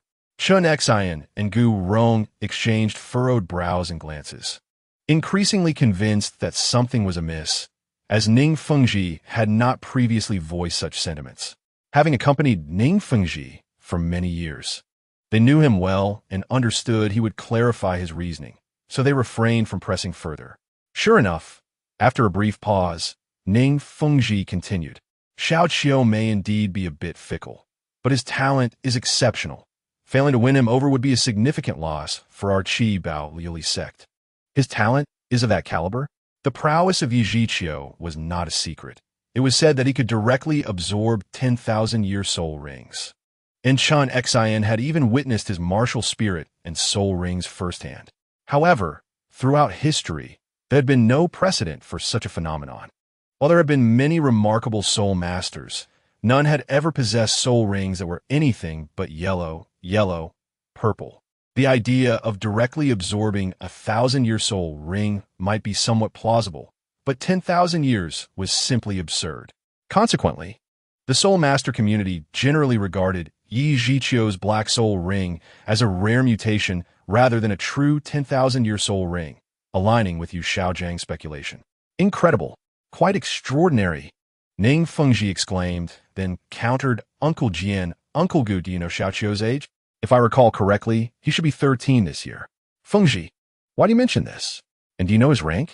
Jian Douluo and Gu Douluo shook their heads in unison. Yi Zhiqiu concealed his aura, rendering even them incapable of sensing it, leaving them without even an inkling of a guess. However, based on previous information, both Jian Douluo and Gu Douluo unanimously believed that Yi Zhiqiu's level should be around 40. Ning Fengji pondered for a moment before revealing the astonishing truth. 90. How could this be? Did you not misspeak? Jian Douluo and Gu Douluo thought they had misheard, but upon exchanging glances, they discerned the shock reflected in each other's expressions. Though aged, they were both title-level soul masters, and it was improbable for them to simultaneously mishear. You two have not misheard. I just sense Xiao Qiu's level, and it is indeed 90 without a doubt. Moreover, he possesses dual martial souls. The implications of a title Douluo with dual martial souls were not lost on them. Jian Douluo and Gu Douluo stood in bewilderment, taking a long time to grasp the news Ning Fengji had just imparted. A 13-year-old title Douluo. Furthermore, one with dual martial souls. They could hardly fathom the limits of Yi Zhiqiu's potential. The lifelong aspirations of ordinary soul masters seemed effortlessly attainable to him. Fengji, you are correct. If we do not draw Yi Zhiqiu to our side, it would undoubtedly be a loss for our Seven Treasures Glazed Tile School. Although he has a wandering heart, since Rongrong has taken a liking to him, we cannot forcefully intervene. As Yi Zhiqiu and his companions made their way back to the Tiando Royal Academy, they happened upon a sparsely populated street. At that moment, Zhu Zhuqing and Ning Rongrong flanked Yi Zhiqiu, each linking arms with him. After walking for a while, Zhu Zhuqing suddenly remarked, "Brother Qiu, something feels off. It seems we have traversed this street already." Ning Rongrong glanced around and quickly added, "It does seem so. I noticed that there was only one tea house on the street before, and now there's still only one, identical in every detail, right down to the arrangement of the tables and chairs." By now, dusk had fallen, and the evening breeze carried an inexplicable chill. Initially, Yi Zhiqiu had not noticed, as it was impossible for him to constantly extend his spiritual power to envelop the surrounding area. However, Zhu Zhuqing's observation alerted him to the anomaly. An illusion. Without hesitation, Yi Zhiqiu unleashed a torrent of spiritual power, instantly silencing the surroundings. The scenery before him became veiled in a gossamer haze, blurring into a semblance of reality, ultimately revealing two figures not far away. To the left stood an elderly man in white, a stranger to Yi Zhiqiu, while to the right was someone he recognized, the founder of Shrek Academy, the six-eyed cat eagle, Fland. Yi Zhiqiu's formidable spiritual power shattered the artificially created illusion, freeing both Ning Rongrong and Zhu Zhuqing as they beheld the true scene. "Fland, how dare you attempt to assassinate me?" Fland's gaze was cold and menacing, brimming with the desire to consume Yi Zhiqiu whole, yet he refrained from making any rash moves. As for the elderly man beside Fland, Yi Zhiqiu surmised that this adept illusionist was Xinyan, the teacher leading the Tsanghui Academy team at the time. Fland ignored Yi Zhiqiu, instead questioning Xinyan. "Xinyan, what happened to your illusion? Why did it suddenly vanish?" Fland had plotted to join forces with Xinyan to eliminate Yi Zhiqiu, seeking vengeance for the fallen Zhao Wujia, Dai Mubai, and Ma Hongjun. His plan hinged on ensnaring Yi Zhiqiu within the illusion, enabling him to effortlessly strike down his foe without giving him a chance to reveal his trump card. Yet, Xinyan's illusion had inexplicably failed. Xinyan was equally taken aback. He had unwavering confidence in his illusion. While confronting a title Douluo might be challenging, even soul masters of spirit Douluo level found it difficult to escape his illusions, let alone Yi Zhiqiu, whom Fland had estimated to be around level 40. However, the fact remained that his illusion had indeed been broken, and it was indisputable. Otherwise, Yi Zhiqiu would not have been able to see them. Xinyan's expression darkened, his eyes glinting with madness. "Fland, do not be hasty. He may have broken my illusion, but he cannot possibly escape my seventh soul skill." With a terrifying shout, Xinyan activated his seventh soul ring, which emanated brilliant black light, his face contorting into a cruel and deranged grin. Xinyan was a soul master of the control type, and the uniqueness of his martial soul meant he lacked a powerful martial soul avatar. Nevertheless, his seventh soul skill was exceedingly treacherous, rivaling the might of a martial soul avatar. The effect of the nightmare varied from person to person, conjuring the most terrifying scenarios born of the victim's innermost fears. For weaker soul masters, it was an excruciating psychological assault. Among soul masters of the same rank, unless one possessed a unique martial soul, it was exceedingly difficult to escape the clutches of the nightmare, with even some spirit Do-level soul masters incapable of breaking free. The seventh soul skill, Nightmare, was Xinyan's trump card, a convoluted and troublesome technique, which earned him the reputation of being an entity many soul saints and spirit Douluo would rather avoid. Xinyan's entire strength relied upon his spiritual power. The stronger his spiritual power, the more formidable the illusions his soul skills could produce. The most direct way to shatter Xinyan's illusion was to overpower it with superior spiritual strength, obliterating it into nothingness. With his guard up, Yi Zhiqiu was not adversely affected by Xinyan's nightmare. Not only did Yi Zhiqiu remain untouched, but even Ning Rongrong and Zhu Zhuqing were not ensnared by the nightmare. Shunyan's countenance shifted drastically, filled with disbelief. How is this possible? You are merely a soul master who has recently surpassed level 40. How could you break my 7th soul skill? Realizing the gravity of the situation, Shunyan shrieked, "Fland, attack, quickly. My illusion is ineffective against him." Fland, not daring to delay, had indeed underestimated Yi Zhiqiu. He had not anticipated that Shunyan's illusion would fail against him. 7th soul skill, Cat Eagle Avatar. With a piercing eagle cry that echoed through the heavens, Fland's body curled up before suddenly leaping into the air, resembling a cannonball. 7 soul rings appeared around him in a rhythmic dance, and a 7th black soul ring emitted a dazzling brilliance. In an instant, Fland transformed into a colossal owl. The owl's vision was exceptionally keen, able to perceive minute details even in the darkest of nights, and its aerial hunting prowess rivaled that of falcon. The night was indeed the owl's domain, and Fland's martial soul seemed to bestow upon him an undeniable advantage. Witnessing this, Shunyan breathed a sigh of relief. Though he had never truly witnessed Yi Zhiqiu's prowess, the fact that a soul saint like Fland sought his assistance to eliminate Yi Zhiqiu suggested that the latter was no ordinary opponent. Particularly alarming was the realization that Shunyan's intricate illusions had proven ineffective against Yi Zhiqiu. This revelation sent shivers down his spine. Should Yi Zhiqiu possess unique methods to counter illusions, once such knowledge spread, Shunyan would lose his edge in the Soul Master realm. Even more alarming was the prospect of his former enemies seeking retribution. Thus, Shunyan's resolve to eliminate Yi Zhiqiu solidified. The owl's vision conferred a significant advantage in the night.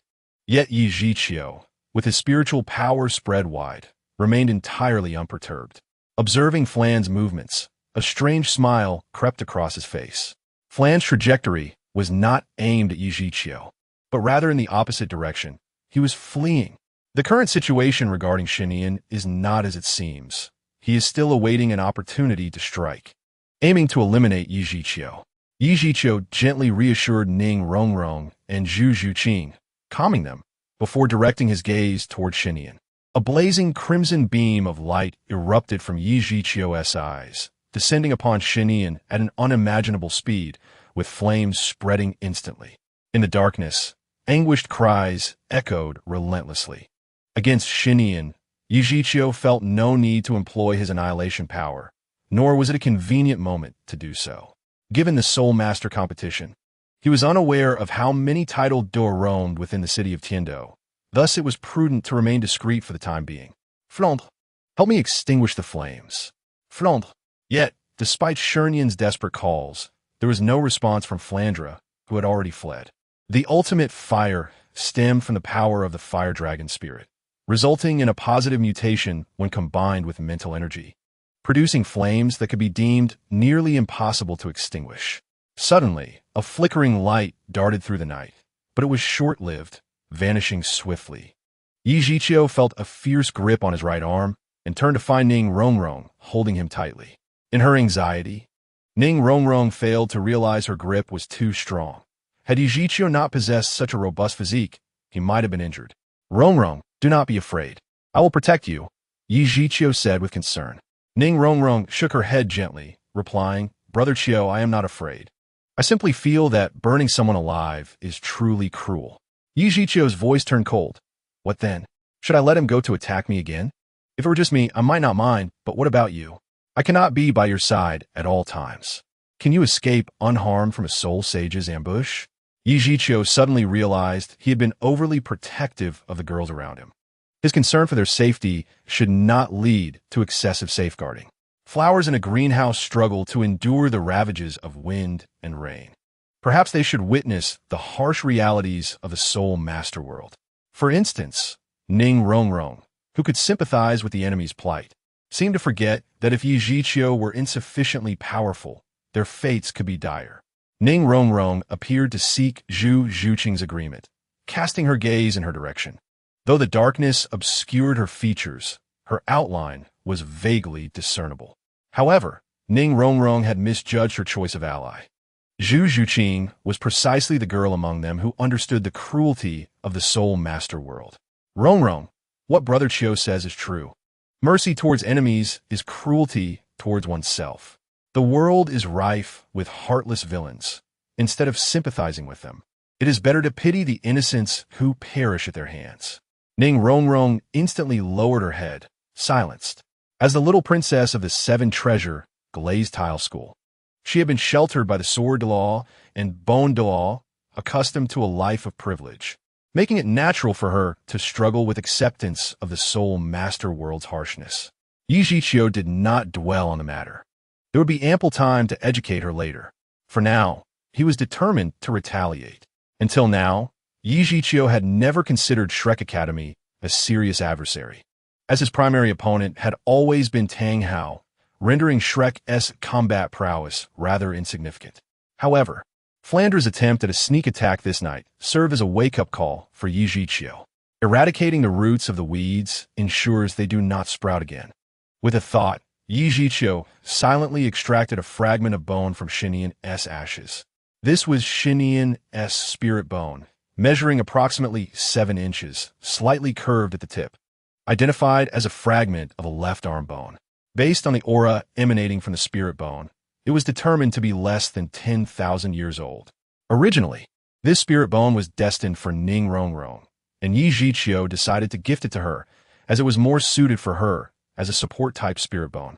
Yi Zhiqiu currently lacked a left arm bone, yet he did not intend to absorb this one. Its unsuitability was only part of the reason, as its quality was also lacking. Even though this left arm bone was incomplete and less than 10,000 years old, it remained a rare treasure.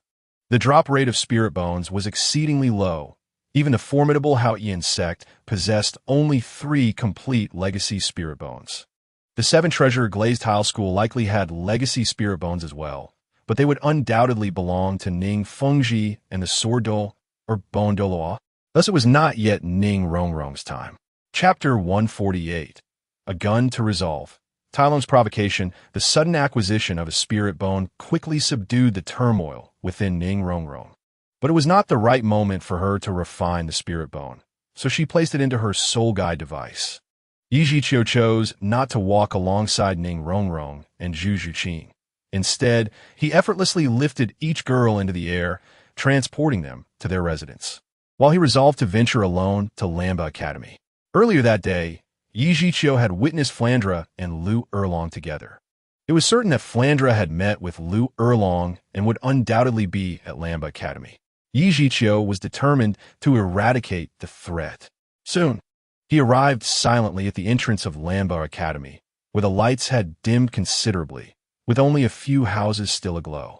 Yi Zhiqiu had come with the intent to kill, so he wasted no time, unleashing his mental energy to locate Flandre. Due to Yi Zhiqiu's audacity, he quickly drew the attention of the soul sages within Lamba Academy. Which esteemed guest has graced our Lamba Academy? A sharp and resonant female voice echoed through the night, undoubtedly belonging to Lu Erlong. Many were roused by her voice, and the lights within Lamba Academy flickered to life as teachers and students emerged. For the tone of Lu Erlong's voice indicated that this was no mere visit, but a challenge. Yi Zhiqiu paid no heed. Under the coverage of his mental energy, Lamba Academy became transparent to him, allowing him to easily pinpoint Flandre's location. Without uttering a word, 5 black soul rings materialized around Yi Zhiqiu, a manifestation of the disguise skill of his annihilation blue-silver domain, each ring being 100,000 years old.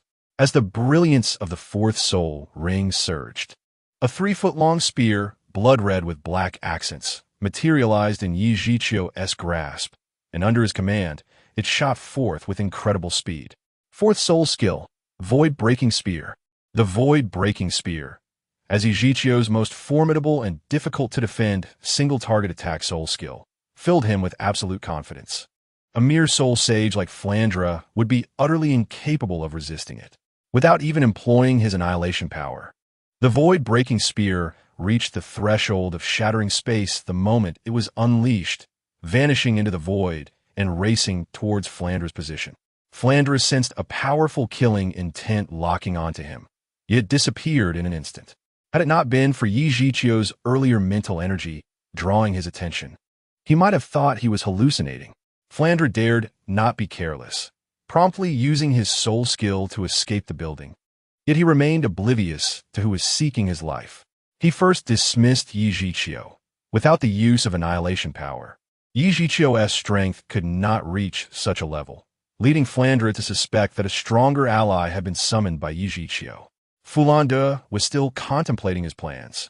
Having not disclosed the assassination of Zhiqiu to Lu Erlong, he believed that the illusions of this year would be sufficient to ensnare Zhiqiu, thus allowing for an effortless kill. Moreover, the hope of Shrek Academy had already been shattered. While he, unencumbered, had nothing to fear, Lu Erlong had the Blue Tyrant Academy to consider, which made him apprehensive about potential interference from Lu Erlong. Thus, out of caution, he had surreptitiously executed his revenge plan, only to meet with failure. What perplexed him was how, despite having just arrived in Tiando City, Zhiqiu had recognized him. How could Zhiqiu have known of his presence at Blue Tyrant Academy? Exercising utmost caution, Feng altered his trajectory and speed frequently during his ascent, wary of hidden strong adversaries. Just as he reached midair, his thoughts yet to settle, a sudden sharp sound pierced the air, followed by an excruciating pain in his chest. Staring down in bewilderment, he noticed a spearhead had punctured his heart from behind. The moment his heart was pierced, his vitality evaporated, and his consciousness swiftly faded, his body plummeting from the sky without support. The entire episode transpired in a fleeting instant. Leaving no time for reaction, Feng remained oblivious to the fact that his demise was at the hands of Zhiqiu. The void-breaking gun fulfilled its mission, dissipating under Zhiqiu's command, leaving only a gaping wound in Feng's chest, with the weapon itself unseen. The swift arrival and departure of the void-breaking gun meant that the deliberately concealed Feng remained unnoticed, while Zhiqiu, standing at the entrance, drew attention. Lu Erlong called out loudly, receiving no response, which struck him as peculiar. Logically, Blue Tyrant Academy had nothing of value that would attract the attention of a title de law, and being merely a civilian academy, it would not provoke such nobility. Nevertheless, Lu Erlong was certain that the earlier mental presence stemmed from a title de law. Soon, a teacher from the academy arrived at Lu Erlong's quarters, reporting that a young spirit master had appeared outside the academy, possibly linked to the recent mental probing. Without hesitation, Lu Erlong rushed over. At this moment, at the entrance of Blue Tyrant Academy, Zhiqiu found himself obstructed by a group of students, with a robust young man, approximately 1.8 meters tall, broad-shouldered, standing before him. Zhiqiu recognized him from earlier that day. He was Talon, one of the main members of the Blue Tyrant Academy battle team. Why are you here at Blue Tyrant Academy at this late hour? Were you the one causing a ruckus just now? Zhiqiu frowned slightly, realizing he had indeed overlooked the presence of Blue Tyrant Academy staff and students while focused on eliminating Flandre. Having released his mental power moments ago, he had already noted the absence of other Shrek Academy members. Aside from Flandre, the body of lay concealed in the shadows, undiscovered, suggesting he had sought refuge here. And his assassination scheme was solely his own, with Lu Erlong uninvolved. Zhiqiu was not unreasonable, acknowledging his disturbance of Blue Tyrant Academy's peace. He understood Talon's irritable reaction and promptly apologized, saying, "I apologize, I merely happened to arrive at Blue Tyrant Academy. I shall take my leave now." As Zhiqiu attempted to depart, Talon obstructed his path once more, his tone menacing. "You won't leave until you provide a satisfactory explanation. Someone has already gone to fetch the principal." Repeatedly being referred to as Little White Face irked Zhiqiu, yet he refrained from showing anger, instead lowering his voice and replying, "I merely stumbled upon Blue Tyrant Academy. Besides, I am only 13 years old. How could I possibly threaten you? Better to kill the wrong person than let one escape. If you do not kneel and apologize today, you shall not leave." Talon shouted. Chapter 149, Bullying the Weak? Upon hearing this, Zhiqiu understood immediately. Talon was deliberately making a mountain out of a molehill. It seemed he had been disturbed from a pleasant dream, and, finding Zhiqiu, a stranger, decided to humiliate him to vent his frustration. Jiangzhu sensed the tension and quickly intervened, urging, Talon, do not provoke trouble intentionally. This matter likely does not concern him. The principal will arrive soon, and you might end up in trouble. Talon, however, waved dismissively, stating, I'm not afraid of the principal. If this little white face cannot prove his innocence regarding tonight's events, he must kneel and apologize. Indeed, Ezekiel had been remiss in his considerations. Initially believing Blue Tyrant Academy was in league with him, he later realized they were unaware of the plot. However, Talon's aggression was excessive. Had an unrelated person found themselves here tonight, they would likely suffer humiliation without the means to retaliate. Ezekiel scanned the crowd, noting that Jingling, Hongjun, and others were present but did not intervene. Instead, they stood by with keen interest, anticipating the unfolding drama. What if I refuse? Ezekiel retorted. Then you shall have to defeat me. Talon smirked, a scornful expression crossing his face as he arrogantly introduced himself. Level 37 Assault Type Battle Spirit Master. Martial Soul. Mighty Gorilla. I look forward to your guidance. Talon was resolute in seeking conflict, eager to bully someone weaker, given that Ezekiel was merely 13 years old. Even as a prodigy, he could not possibly surpass Talon's level. This was Talon's confidence. He beckoned Ezekiel with a sneer, the provocation and contempt unmistakable. Ezekiel did not wish to escalate matters. Yet that did not imply he would submit meekly. Time and again, even a clay figure can exhibit some spirit. How much more so a living person, especially one as proud as Ezekiel. Since Talon was oblivious to his own folly, Ezekiel saw no reason to retreat. Without invoking his martial soul, he closed the distance and delivered a punch directly to Talon's abdomen. Ezekiel's strength had grown immensely. His physical prowess alone could overpower Soul Saints and even Soul Douluos. He generally preferred to employ his more convenient skills. Yet even holding back, his punch sent Talon hurtling backwards, blood spewing from Talon's mouth, dissipating in the surrounding air. Jiangzhu, quick to react, swiftly used her soul skill to heal Talon's injuries. Nonetheless, her efforts merely sustained his life. Had she not acted promptly, Talon might have perished. The individuals from Blue Tyrant Academy were left aghast at Ezekiel's strength, yet believing themselves to hold the numerical advantage, they encircled him, with Hongjun and Jingling glaring fiercely, seemingly on the lookout for an opportunity to ambush Ezekiel. Among the crowd, a few astute students quietly slipped away, some hastening to inform Talon's family, while others rushed to summon the principal. After using her soul skill, Jiangzhu observed that while Talon's condition had stabilized, it remained dire, and she angrily exclaimed, "How could he be like this? With such formidable strength, why bully the weak?" Ezekiel softly replied, "Isn't Talon beneath your feet the true bully? Earlier, he regarded me as an easy target, but now, having been severely injured by me, you deem it my fault?" Jiangzhu was momentarily taken aback, for the situation indeed reflected Ezekiel's words. However, with Talon's life hanging in the balance, she instinctively lashed out at Ezekiel. Regardless, Jiangzhu continued to side with Talon, stubbornly arguing, "But you shouldn't have injured him so severely. What if something tragic occurs? Self-inflicted consequences. If death comes, so be it." Yijiqiu wished to avoid futile debate and was about to depart when a graceful figure appeared not far off. Lu Erlong had arrived, perhaps due to the night. Lu Erlong had shed the tight leather attire she wore during the day, donning instead a simple azure dress. Beneath the fabric, her form was captivatingly pronounced, unfettered by the constraints of leather, exuding a magnificent allure. Upon Lu Erlong's arrival, the students of Lamba Academy immediately began embellishing the earlier incident, portraying Yijiqiu as the instigator of chaos while the injured Talon was painted as a valiant defender of the Academy's honor. Only a few girls wished to speak the truth, but their voices were drowned out by the clamoring crowd, with only Jiangzhu standing beside Lu Erlong, able to share the real story. It is easy to understand that Lamba Academy primarily enrolls commoners. After graduating, these aspiring soul masters seek to advance, with the best route being to join the Spirit Hall or other factions. However, Entering such powerful organizations is no simple feat. The stronger the faction, the higher the barriers to entry. Countless individuals strive in vain to join the Spirit Hall or the top 3 sects, let alone the lower 4 sections. Talon, hailing from a Li family, had a grandfather who was a powerful soldat.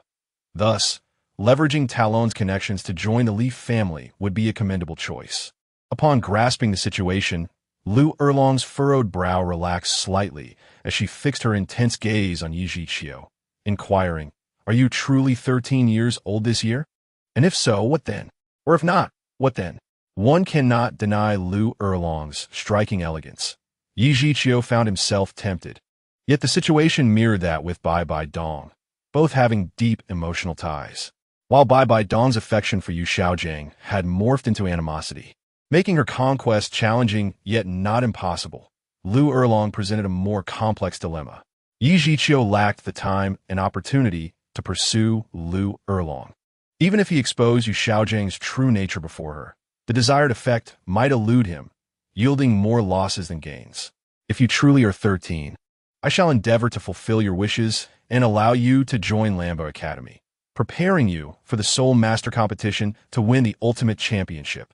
Lu Erlong had suffered greatly when Yu Xiaojiang departed, even wreaking havoc in a soul beast forest out of rage, leading to uncontrollable slaughter.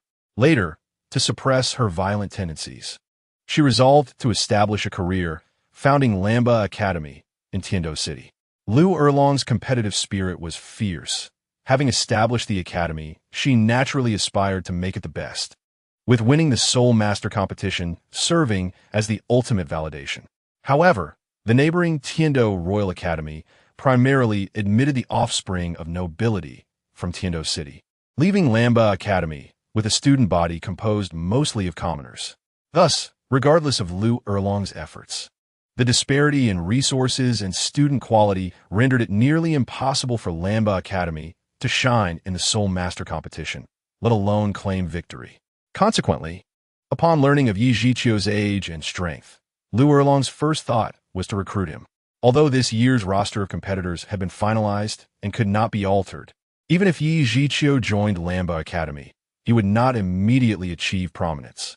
Yet, considering his effortless defeat of Talon with 5 years of dedicated training, he would undoubtedly lead Lamba Academy to victory in the next Soul Master competition. Faced with Lu Erlong's offer, Yi Zhiqiu remained indifferent, knowing he would never join Lamba Academy, and thus teased, "Can the dean truly fulfill any of my requests?" Lu Erlong perceived the levity in his tone, but felt no anger. Instead, she was somewhat pleased. Since Yi Zhiqiu had a penchant for beautiful women, she could entice him with a lure, confident that many lovely girls in the academy would gladly seek his favor. As long as it did not violate her principles, any request would be considered. Lu Erlong believed Yi Zhiqiu was interested in the academy's girls, but in truth, Yi Zhiqiu was most intrigued by her, the voluptuous matron who held a certain charm. He wondered if Lu Erlong was married, a thought he nearly voiced before a fierce, wrathful voice thundered through Lamba Academy. "Who dares to harm my son Talon?" The students turned to see the source of the voice. But Yi Zhiqiu had no need to turn, for he had already discerned the speaker's identity with his spiritual sense. A burly middle-aged man, seething with rage, bore a striking resemblance to Talon. He was Talon's father, Tano. Were it not for Tano's older appearance, one might mistake him for Talon's brother. Tano was not alone. He was accompanied by an elderly man with a head of short hair resembling steel needles, his deep-set eyes radiating an aura of authority. This was Titan, Talon's grandfather. Though Tano and Titan had arrived, the Lamba Academy student dispatched to inform them had yet to return, likely left behind due to their haste. Only Yi Zhiqiu and Lu Erlong stood apart from the crowd, as the messenger had described a formidable young man. Thus Tano's gaze quickly fixed upon Yi Zhiqiu. "Titan, this is Talon, a student of Lamba Academy." Lu Erlong, as the dean, was well aware of Talon's lineage and had heard of Titan's reputation for being fiercely protective. "Silence. If not for your inadequate protection, my grandson would not be so gravely injured." Titan showed no regard for Lu Erlong, ignoring Yi Zhiqiu entirely as he swiftly moved to Talon's side, channeling his soul power to stabilize Talon's condition. Under Jiang Zhu's care, Talon's injuries had already improved significantly. And soon after, the Academy's healing instructor arrived, tending to Talon under Titan's imposing gaze. Lu Erlong's expression darkened, her silver teeth clenched tightly. While her strength was indeed inferior to Titan's, she was not without the ability to fight back. Had it not been for the larger situation at hand, she would have undoubtedly exploded in anger. Meanwhile, Tano approached Yi Zhiqiu, aware that Yi Zhiqiu had not even summoned his martial soul when he severely injured Talon, and thus did not underestimate him. If Titan were not so concerned for Talon's safety, it would have been Titan confronting Yi Zhiqiu instead of Tano. Great strength gorilla, manifest! Tano did not hold back, launching into a full-on assault. With a thunderous shout, his martial soul, the great strength gorilla, emerged, increasing his height by several inches. A series of tearing sounds echoed as Tano's dark muscles ripped through his shirt, revealing a formidable physique, while 5 soul rings of various colors rose from beneath him. Though Talon was quite strong, there was still a significant disparity when compared to Tano, whose 5th soul ring was shockingly only 1,000 years old. Yi Zhiqiu's expression was peculiar. After all, Tano was a direct descendant of the Li family. Even a fallen camel is larger than a horse. It seemed implausible that the Li family could not secure a 10,000-year soul ring. Level 58 power-type soul King Tano, boy, quickly reveal your martial soul, lest I tear your limbs off and claim you are bullying me. Yi Zhiqiu remained unperturbed, coldly replying, "So, you are Talon's father?" Talon sought to bully the weak, but encountered me instead, leading to his injury. Will you, without discerning right from wrong, also seek to bully the weak? Humph. I care not for the reasons. Since you have injured my son, I shall teach you a lesson. The Tyrone clan has long adhered to a singular lineage, nurturing a deeply ingrained tradition of protecting their own. Tainoa, observing that Yi Zhiqiu has yet to unleash his martial spirit, mistakenly assumes that Yi Zhiqiu fears his prowess. Thus, he arrogantly declares, "You, boy, I have granted you the opportunity to release your martial spirit, yet you fail to cherish it." As soon as these words left his lips, the 5 soul rings adorning Tainoa began to pulsate rhythmically. The first 2 yellow soul rings alternated in radiating a golden light, signifying Tainoa's first soul skill, Power Surge, and his second soul skill, Power Concentration. It must be said that despite the Li Ji clan's decline in strength after being forsaken by the Haotian sect, they still possess commendable techniques, as exemplified by Tainoa's skills. Both Power Surge and Power Concentration are techniques designed to amplify strength. The Li Ji clan's inherited techniques allow for the seamless alternation of these 2 soul skills, seemingly trivial, yet augmenting Tainoa's already formidable power by an impressive 50%. With his 3rd soul skill, Source of Power, Tainoa vividly recalls how Yi Zhiqiu once severely wounded Tyrone. This awareness fuels his confidence, compelling him to unleash a formidable offensive soul skill, leveraging the enhancements from his prior techniques. Tyrone's already imposing physique begins to swell, the veins beneath his skin bulging like serpents, as an aura of power swirls around him. With a fierce roar, Tainoa lifts his right foot and slams it down upon the earth, causing the ground to tremble as if the very city of Tiando quakes in response. A fissure rapidly spreads, swiftly reaching Yi Zhiqiu's feet, and where the crack runs, debris is propelled skyward by the violent gusts, soaring to great heights before falling back to earth. Although Tainoa's 3rd soul skill, Source of Power, may be intimidating, it pales in comparison to Yi Zhiqiu. Even as the ground beneath him fractures, Yi Zhiqiu remains utterly unperturbed, suspended effortlessly above the chasm. The debris that rises towards him is deflected away, for Yi Zhiqiu has shrouded himself in a layer of soul power. Tainoa's strength is simply insufficient to harm him in the slightest. Chapter 151. Bullying the weak, how is this possible? Tainoa exclaims incredulously. As a level 58 power-type Soul King, his full-strength attack has failed to inflict any damage upon Yi Zhiqiu. Moreover, Yi Zhiqiu has not even made a move, effortlessly neutralizing his assault. The onlookers, including Lu Erlong, are left astounded by Yi Zhiqiu's strength, which exceeds their expectations. No longer concealing his abilities, Yi Zhiqiu gently raises his right hand, and countless vines swiftly extend, ensnaring Tainua. Although Tainua attempts to evade, the sheer number of vines renders escape impossible. It is evident that Tainua is soon ensnared by the black tendrils. Despite his desperate efforts to free himself, he finds it utterly futile. The first soul skill of the Annihilation Blue-Silver Emperor is indeed entanglement. Seemingly unremarkable, yet wielding the power of 100,000-year soul ring. With Yi Zhiqiu's soul power already at an overwhelming advantage, and employing a technique of such caliber, it is truly remarkable that Tainua could ever hope to break free. Simultaneously, gasps of astonishment ripple through the crowd. He possesses 5 10,000-year soul rings. Good heavens, all 5 rings are black. I know who he is. He is Yi Zhiqiu from the Tiando Royal Academy, wielding the martial spirit known as the Annihilation Blue-Silver Emperor. As the principal of the Lamba Academy, Lu Erlong, though reclusive, is well aware of Yi Zhiqiu's reputation, which looms large. The fact that 13-year-old Yi Zhiqiu has already ascended to the rank of Soul King astounds her, filling her with both admiration and regret. Had Yi Zhiqiu belonged to Lamba Academy, we would undoubtedly claim the championship. Before long, Tainua finds himself thoroughly ensnared by the black vines, unable to extricate himself. Sensing the urgency of the situation, Titan suddenly emanates an unparalleled pressure. Both Tainua and Tairong follow a singular path of brute strength, and Titan is no exception. The essence of the Li Ji clan lies in this very principle. With a soul power of level 86, few can surpass Titan even among title Douluo, and the pressure he exudes stems directly from his immense strength. The area enveloped in his pressure distorts visibly, causing the onlookers to recoil in fear, with Lu Erlong herself involuntarily taking a step back.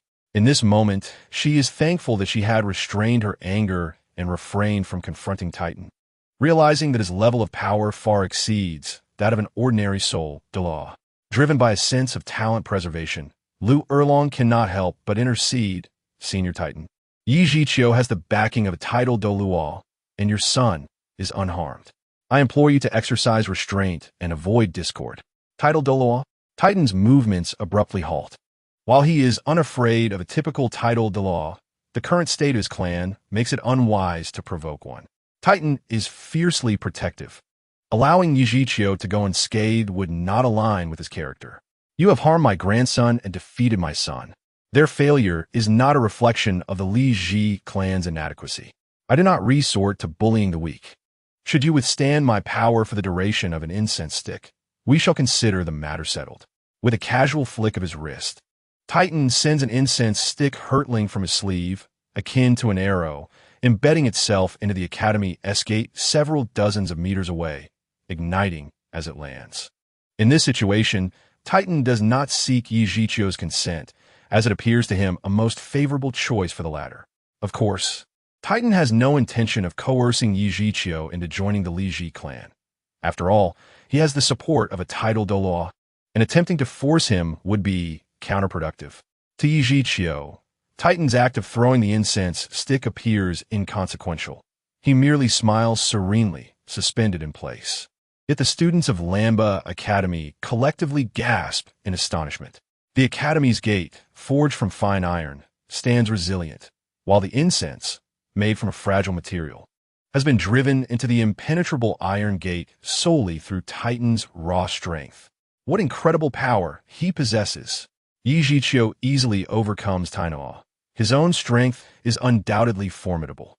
Therefore, Titan immediately invokes his martial spirit. Old gorilla, is this not an instance of bullying the weak? Yi Zhiqiu does not acquiesce to Titan's proposal, mocking him lightly before swiftly departing. His objective is to eradicate the threat entirely, having already eliminated Flander and with the Shrek Academy members absent. There is no longer any reason for him to linger. Yi Zhiqiu possesses absolute confidence in defeating Titan. However, such an action would reveal his true strength and yield no benefits, a risk not worth taking. His speed is astonishing, and in the blink of an eye, he has traversed several dozen meters, his figure vanishing swiftly into the night. Titan, initially confident that Yi Zhiqiu would accept his proposal, is taken aback when the latter chooses to flee. With a thunderous roar, Titan's massive form unleashes an unimaginable speed, rapidly pursuing Yi Zhiqiu, his figure disappearing into the night. Lu Erlong, witnessing this, abandons the students present and unleashes her full power to follow Titan. Yi Zhiqiu heads towards the direction of the Tiando Royal Academy, soon exiting the city and arriving at a small grove outside. As Yi Zhiqiu journeyed forth, he consistently unleashed his spiritual power, with Titan relentlessly pursuing him from behind. Continuing in this manner was not a viable strategy, so Yi Zhiqiu chose to wait for him in place. His intention was straightforward. He did not wish to reveal his full strength. It would be ideal if he could dissuade Titan from his pursuit, but if that proved impossible, he would simply eliminate him. After all, Titan was a loyal servant of Hao Yian's sect, and despite having been abandoned by them and suffering immense hardship, he still bowed before Tang San's Hao Yian hammer. Yi Zhiqiu had long ceased to regard Tang San as a threat, for the disparity between them was vast. However, since the Li family was a hidden subordinate force of Tang San, Yi Zhiqiu did not mind eradicating them. Moments later, Titan finally arrived at the grove where Yi Zhiqiu had halted. His murky old eyes immediately spotted Yi Zhiqiu, and he laughed. "Good lad, you even possess flying skills. But how could a mere Soul King compare to a Soul Douluo?" Titan still failed to grasp the situation, which was not surprising, as the number of spirit rings had always been a determinant of a Soul Master's combat strength. The Mixilan Yin Huang displayed by Yi Zhiqiu had only 5 spirit rings, and although they were all black 10,000-year rings, they could not change the fact that Yi Zhiqiu was merely a Soul King. The gulf between a Soul King and a Soul Douluo was insurmountable. With unwavering confidence, Yi Zhiqiu calmly replied, "Old gorilla, do you truly intend to exterminate me?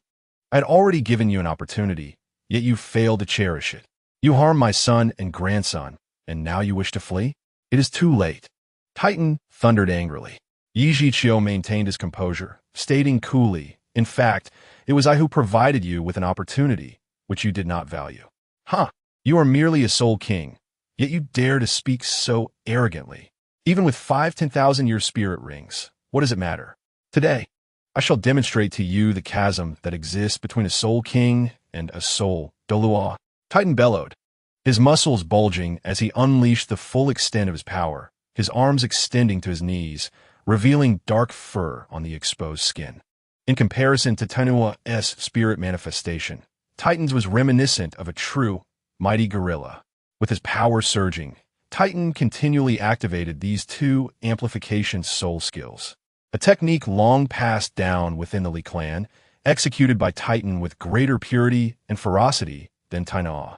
4th soul skill, Power Quake. With the brilliance of his spirit rings illuminating the area, Titan's body bent backward like a drawn bow, and then, with tremendous force, he brought his fist crashing down to the ground. A thunderous explosion erupted, sending forth a wave of violent shock waves radiating from his body, causing the ground of the grove to collapse in a large area, with earth and stones soaring into the sky. The range of Titan's power quake spanned 100 meters, enveloping Yi Zhiqiu entirely within its deadly grasp, a comprehensive attack that could not be evaded by mere agility. However, Yi Zhiqiu remained unperturbed, having long anticipated Titan's move. He had already enveloped himself in a spherical formation of vines, shielding himself from all harm. As the dust settled, the spherical vines became visible to Titan, who regarded them with a grave expression. Although Power Quake was not Titan's most formidable soul skill, it represented 70% of his peak combat strength. Yet it had failed to breach Yi Zhiqiu's protective vines. Of course, it was also possible that Yi Zhiqiu, hidden within the spherical vines, had sustained grievous injuries or even perished from the immense force. But as long as the vines remained intact, Titan dared not make any assumptions. At that moment, Lu Erlong, concealed atop a nearby tree branch, quietly observed the unfolding confrontation. Witnessing Titan's soul skill left him profoundly shaken, and he began to worry for Yi Zhiqiu's safety. especially considering that Yi Zhiqiu was merely 13 years of age. Though he had achieved the rank of Soul King and was not weak within the realm of Soul Masters, he was still pitted against Titan, a Soul Douluo whose explosive power was comparable to that of a tidal Douluo. Neither Titan nor Lu Erlong waited long. The spherical vines soon dispersed, revealing Yi Zhiqiu standing calmly within. His countenance was nearly devoid of expression, as tranquil as a still pond.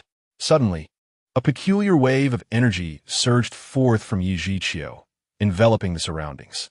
As this energy rippled outward, black Lanine grass sprouted from the ground, rapidly covering the visible terrain at an observable pace. This was the power of a domain. Hidden from view, Lu Erlong sensed this formidable domain power. In contrast to Lu Erlong, Titan directly experienced the domain's might, his expression shifting drastically. Generally, only Soul Masters who reached the tidal Douluo level and attained their 9th Soul skill could comprehend domain skills, and this required a particularly potent martial soul. The rarity of twin martial souls was such that Titan had never even heard of them, leading him to assume that Yi Zhiqiu was merely a Soul King. It was precisely this misconception that caused Titan's expression to alter so dramatically. Beyond the tidal Douluo realm, Soul Masters could also grasp the innate domain of their martial souls, and it was evident that Yi Zhiqiu belonged to this category, indicating his extraordinary talent. Provoking a Soul Master of such prodigious ability was not a trivial matter, especially one as potent as Yi Zhiqiu. Titan's heart darkened with resolve. If I do not eliminate him, my clan may cease to exist in the future. Without further hesitation, Titan activated his martial soul avatar, determined to strike down Yi Zhiqiu with overwhelming force to eliminate any future threat. However, Titan remained unaware that beneath Yi Zhiqiu's Mishi Lanine domain, the black Lanine grass had already crept to his feet, with several strands seemingly possessing a will of their own, brushing against Titan's exposed calves. 5th Soul Skill, Seeds of Annihilation. Countless formless seeds of annihilation had already been planted within Titan's body through direct contact with the black Lanine grass. With a mere thought, Yi Zhiqiu could invoke the power of obliteration to consume him. Since acquiring his 5th Soul Skill, Yi Zhiqiu had not yet had the opportunity to test its strength against a formidable Soul Master. Now, having resolved to eliminate Titan, he saw this as an opportune moment to evaluate the efficacy of his 5th Soul Skill. The brilliance of Titan's 7th Soul Ring surged forth as a colossal phantom of a mighty gorilla manifested behind him, casting a disdainful gaze upon Yi Zhiqiu, as if it could effortlessly crush him. 8th Soul Skill, Great Power of the Firmament. Titan's 8th Soul Ring originated from a 30,000-year-old Hongjun ant, his most powerful soul ring, granting him the mightiest of soul skills. The gigantic phantom of a mighty gorilla descended with a single palm, overshadowing the heavens as if the firmament were fracturing beneath its weight, an awe-inspiring spectacle. Despite the attenuation of power due to the Mishi Lanine domain, Titan's pure strength remained terrifying. Should he land a direct hit on Yi Zhiqiu, it would undoubtedly spell his demise. Of course, this was Titan's perception. Yi Zhiqiu felt no fear, allowing the colossal hand to descend upon him with ferocity. Just as the enormous palm was about to crash down upon his head, Yi Zhiqiu calmly unleashed his soul skill. 5th Soul Skill, Damage Transfer. With a resounding boom, the ground beneath Yi Zhiqiu was engulfed by Titan's martial soul avatar's hand. The magnitude of the force evident from the ensuing chaos. After the thunderous crash, a heavy groan could be faintly heard. Perhaps due to his fervent desire for Yi Zhiqiu to join Lambo Academy and lead them to victory in the Soul Master competition. Lu Erlong was deeply concerned for Yi Zhiqiu's safety, his heart nearly lodged in his throat. However, she took in Yi Zhiqiu's confidence entirely. Although Yi Zhiqiu seemed to be doing nothing, the release of his domain skill indicated that he was certainly not one to sit idly by. He undoubtedly had a hidden strategy. As expected, Lu Erlong, who had been intently focused on the descending palm of the Titan's martial spirit, began to suspect if Yi Zhiqiu had employed an illusion, when in fact he had already moved elsewhere. When the swirling dust settled, Liu Erlong caught sight of Yi Zhiqiu once more. He remained in his original position, yet the Titan's martial spirit had vanished. It was then that Liu Erlong noticed the Titan had inexplicably collapsed, as if crushed by immense force. Chapter 153, related to Yu Xiaojiang. Don't you wish to hear? What have you done? The Titan lay sprawled on the ground, his gaze fixed upon Yi Zhiqiu, filled with horror and resentment. His injuries rendered him barely able to speak. Why was it that he attacked Yi Zhiqiu? Yet Yi Zhiqiu remained unscathed, while he himself was gravely injured. The Titan was utterly baffled, but Yi Zhiqiu had no intention of providing answers. Old gorilla, I told you I had given you a chance, yet you did not cherish it. Yi Zhiqiu scoffed lightly, and with a mere thought, the seed of annihilation erupted under his guidance. The overwhelming force of obliteration consuming the Titan entirely, leaving only a pile of ashes. A gentle evening breeze blew past, carrying the Titan's ashes aloft. Where they would ultimately settle remained unknown. Not far away, Liu Erlong's expression was one of shock. Yi Zhiqiu had actually killed the Titan. The entire process appeared devoid of any turbulence, resembling nothing more than a simple game to Yi Zhiqiu. He was merely 13 years old. He had only 5 soul rings. What formidable strength would he possess if he were to attain 9 soul rings and ascend to the rank of title Douluo? Liu Erlong could scarcely fathom it.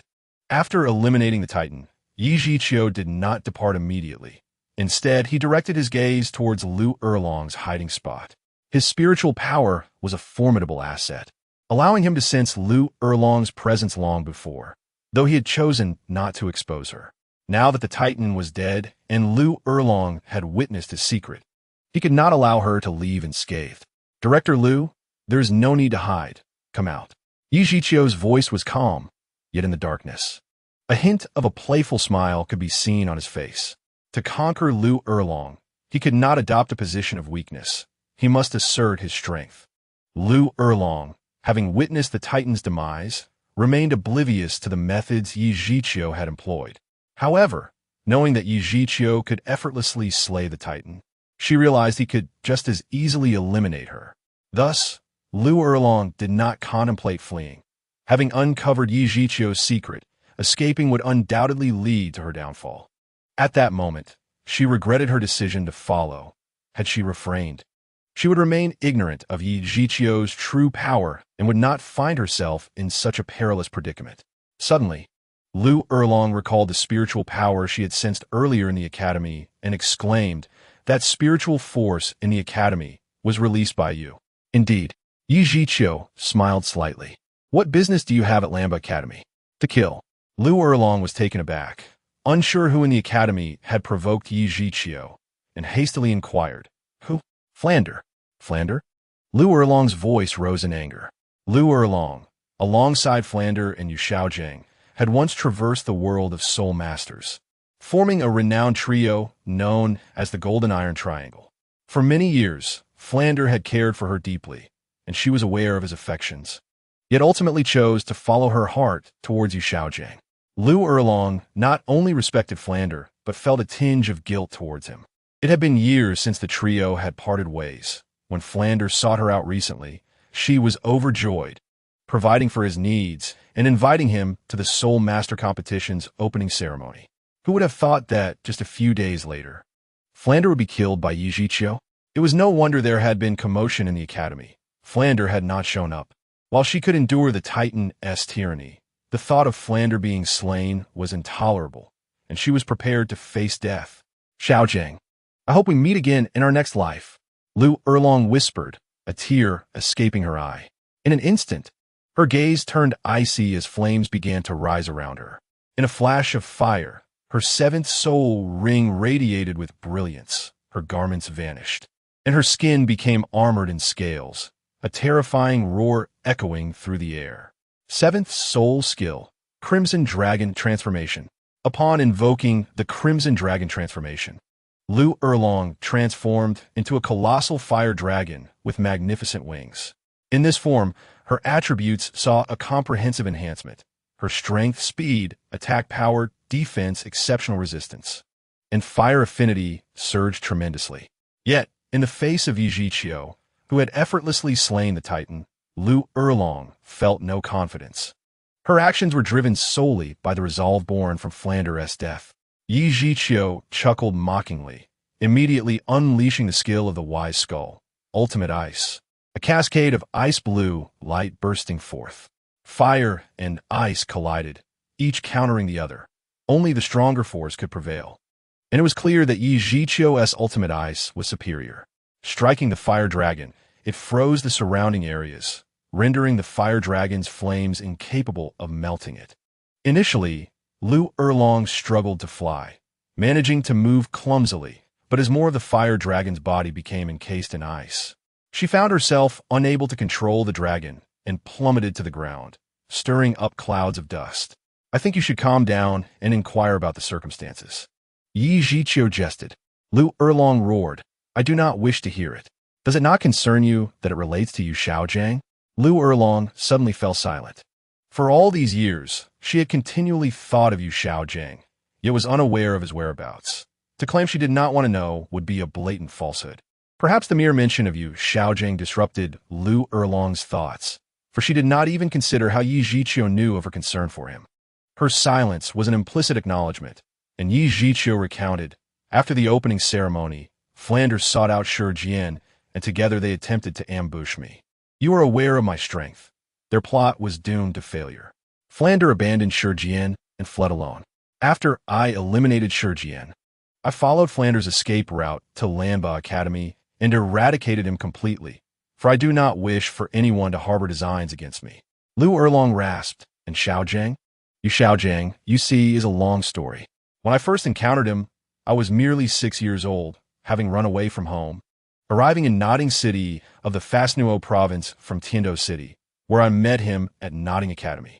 Yu Xiaojiang, having pilfered information from the Spirit Hall, formulated some principles, claiming to have researched the 10 core competencies of martial spirits, and referred to himself as a master.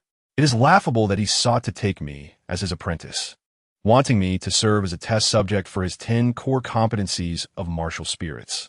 I naturally refused, and he took another as his disciple.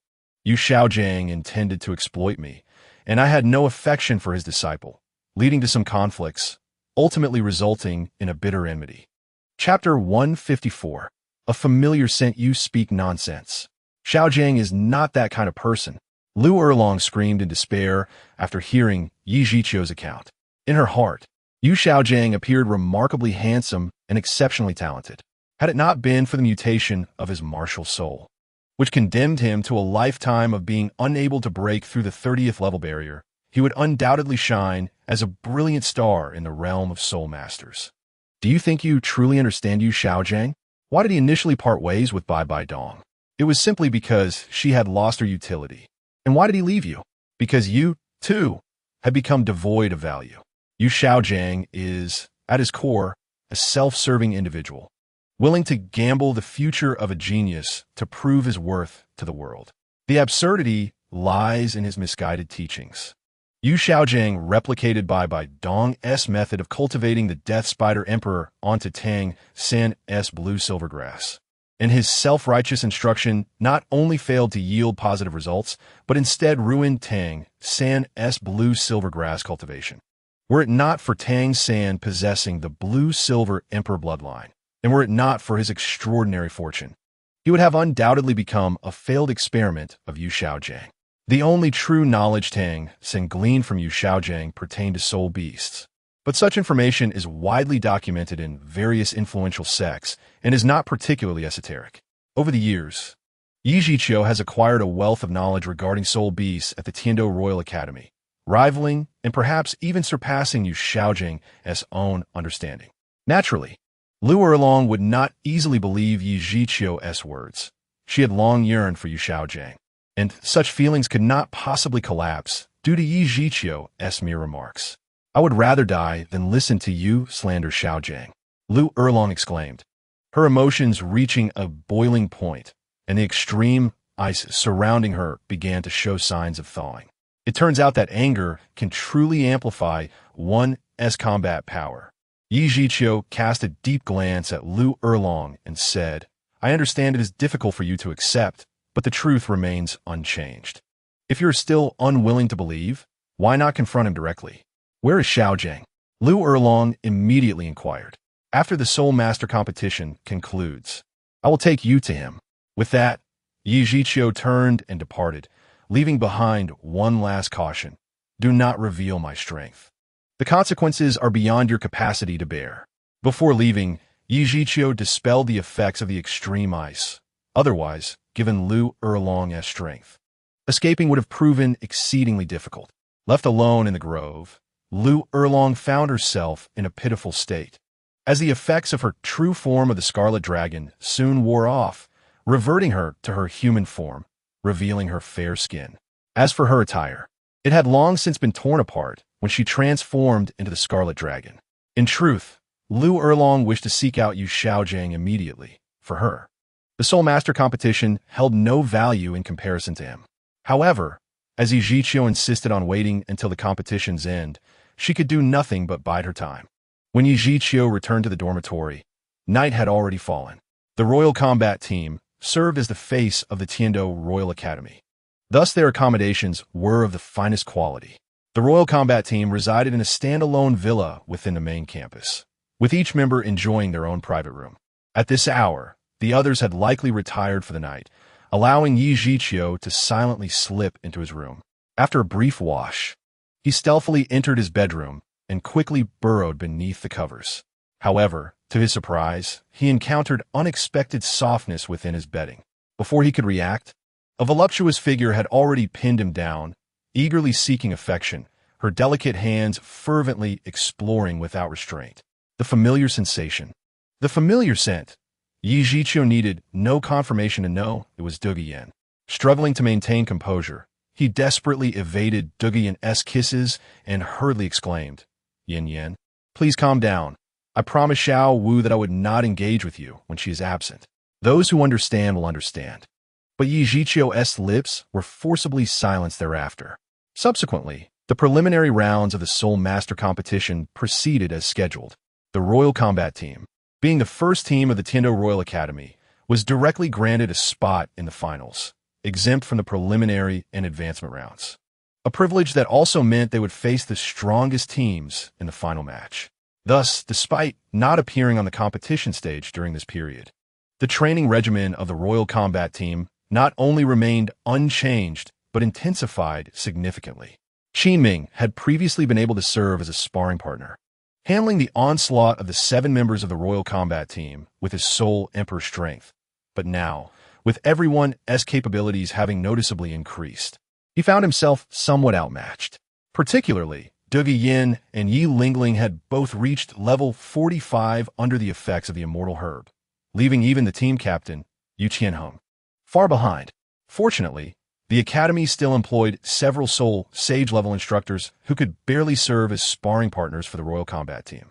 However, this training method proved less than ideal, failing to hone their team combat abilities or accumulate experience, which was crucial for the team-based finals of the Soul Master competition. Nevertheless, the Royal Combat Team had already conquered the Tiando Great Soul Arena a year prior. Had it not been for this, Qin Ming would not have taken him outside to train, while also seeking him out in Soto City.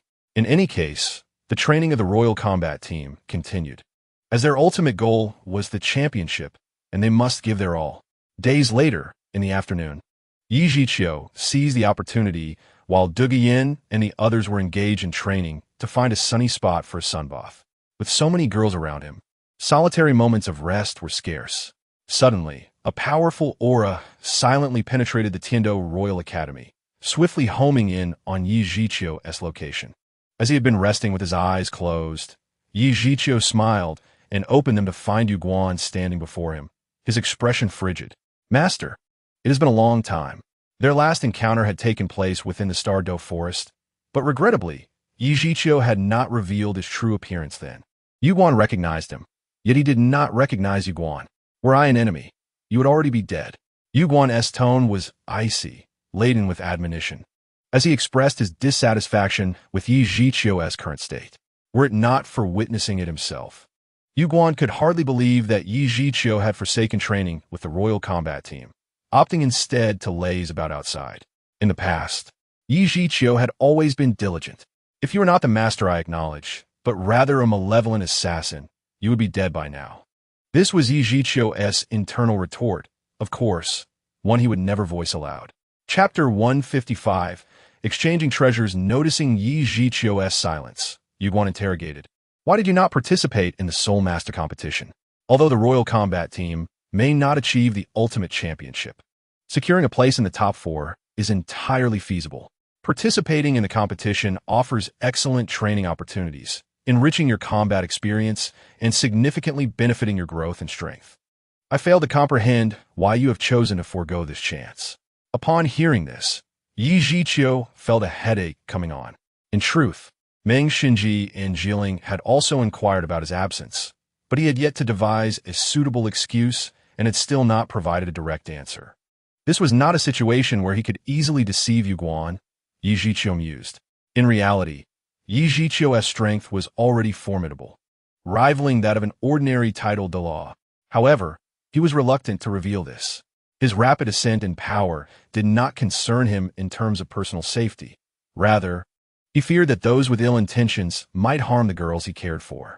After a moment of contemplation, Yi Zhiqiu replied, Master, I have my own plans regarding this matter. You need not concern yourself. How could I not be concerned? You are my disciple, and I wish for you to enhance your strength as swiftly as possible. To this end, I specifically sought the permission of His Holiness, the Pope, to procure a soul bone for you. Yu Egwan's words were laden with anger. It is often said that deep love breeds profound resentment. All along, Yu Egwan has devoted himself to nurturing Yi Zhiqiu, so seeing Yi Zhiqiu in despair stirred his ire. Nevertheless, Yu Egwan retrieved a soul bone from the soul-guiding device and handed it to Yi Zhiqiu, genuinely regarding him as his disciple. Of course, Yi Zhiqiu also sincerely viewed him as his master. Yi Zhiqiu gazed at the soul bone in his hand, feeling both amused and helpless. The soul bone, acquired from the Wuhuan Palace by Yu Egwan, may not be of the highest quality, yet its energy emanation suggested it was at least 30,000 years old. While it may not compare to the soul bones Yi Zhiqiu had previously merged with, it remained a valuable treasure nonetheless. Yu Egwan spoke lightly, but one could easily discern the immense effort he had expended, for soul bones are exceedingly rare, and as an elder of the Wuhuan Palace, he possessed only 2. Yi Zhiqiu returned the soul bone to Yu Egwan with a smile, saying, Master, you need this soul bone more than I do. You should merge it yourself. You are not tempted? Yu Egwan exclaimed in astonishment. Soul bones are treasures far more precious than soul rings, coveted by all soul masters across the continent. Were it not for Yu Egwan's profound regard for Yi Zhiqiu, he would never have gone to such lengths to assist him in obtaining a soul bone. Yet Yi Zhiqiu remained entirely unmoved. Without waiting for Yu Egwan's reaction, Yi Zhiqiu swiftly retrieved a flower-shaped herb resembling a chrysanthemum from his Rui Baibao bag. The herb was a resplendent purple, with the tips of its petals shimmering with a faint golden light. Qirong Tong Tianju, Yu Egwan exclaimed, his surprise unmistakable. Yi Zhiqiu smiled gently and said, When we parted last time, we made a pact. This time, I bring you a gift. And that gift is this immortal-grade Qirong Tong Tianju. Master, your martial soul is the Qirong Tong Tianju, and this divine herb will surely complement it magnificently. Yi Zhiqiu delicately handed the herb to Yu Egwan, who had forgotten his earlier anger, entirely absorbed in the extraordinary Qirong Tong Tianju, trembling as he accepted it. Do you know what this Qirong Tong Tianju signifies? It is no exaggeration to say that if you consume and refine it, your aptitude will undoubtedly ascend to a new level. Yu Egwan fixed his gaze on Yi Zhiqiu's eyes, awaiting the response he hoped for. Yi Zhiqiu calmly replied, Master, as splendid as this immortal herb is, it pales in comparison to your teachings and sacrifices. Over the years, I have hesitated to return to the Wuhuan Palace for cultivation. Yet you never forced me away, instead allowing me to find my own path. I am your devoted disciple, and you are, without a doubt, the teacher I admire from the depths of my heart. You are like family to me, which is why I wish to gift you this immortal herb. These words were heartfelt truths from Yi Zhiqiu. Yu Egwan had indeed been nurturing him all along, and few were aware that he was one of Yi Zhiqiu's teachers. The outside world remained oblivious, and Yue Guan said nothing, quietly giving of himself over the years. Though he harbored his own ambitions, he was perhaps more reluctant to squander Yi Zhiqiu's talents, especially after Yue Guan had just expressed anger over Yi Zhiqiu's complacency, yet still bestowed upon him a precious soul bone. It moved Yi Zhiqiu deeply. Yue Guan was deserving of receiving an immortal herb. Yue Guan parted his lips, uncertain of what to say, a torrent of words swirling within him, yet ultimately only managed a simple thank you, which contained an ineffable depth of emotion. Currently, Yue Guan was at level 93.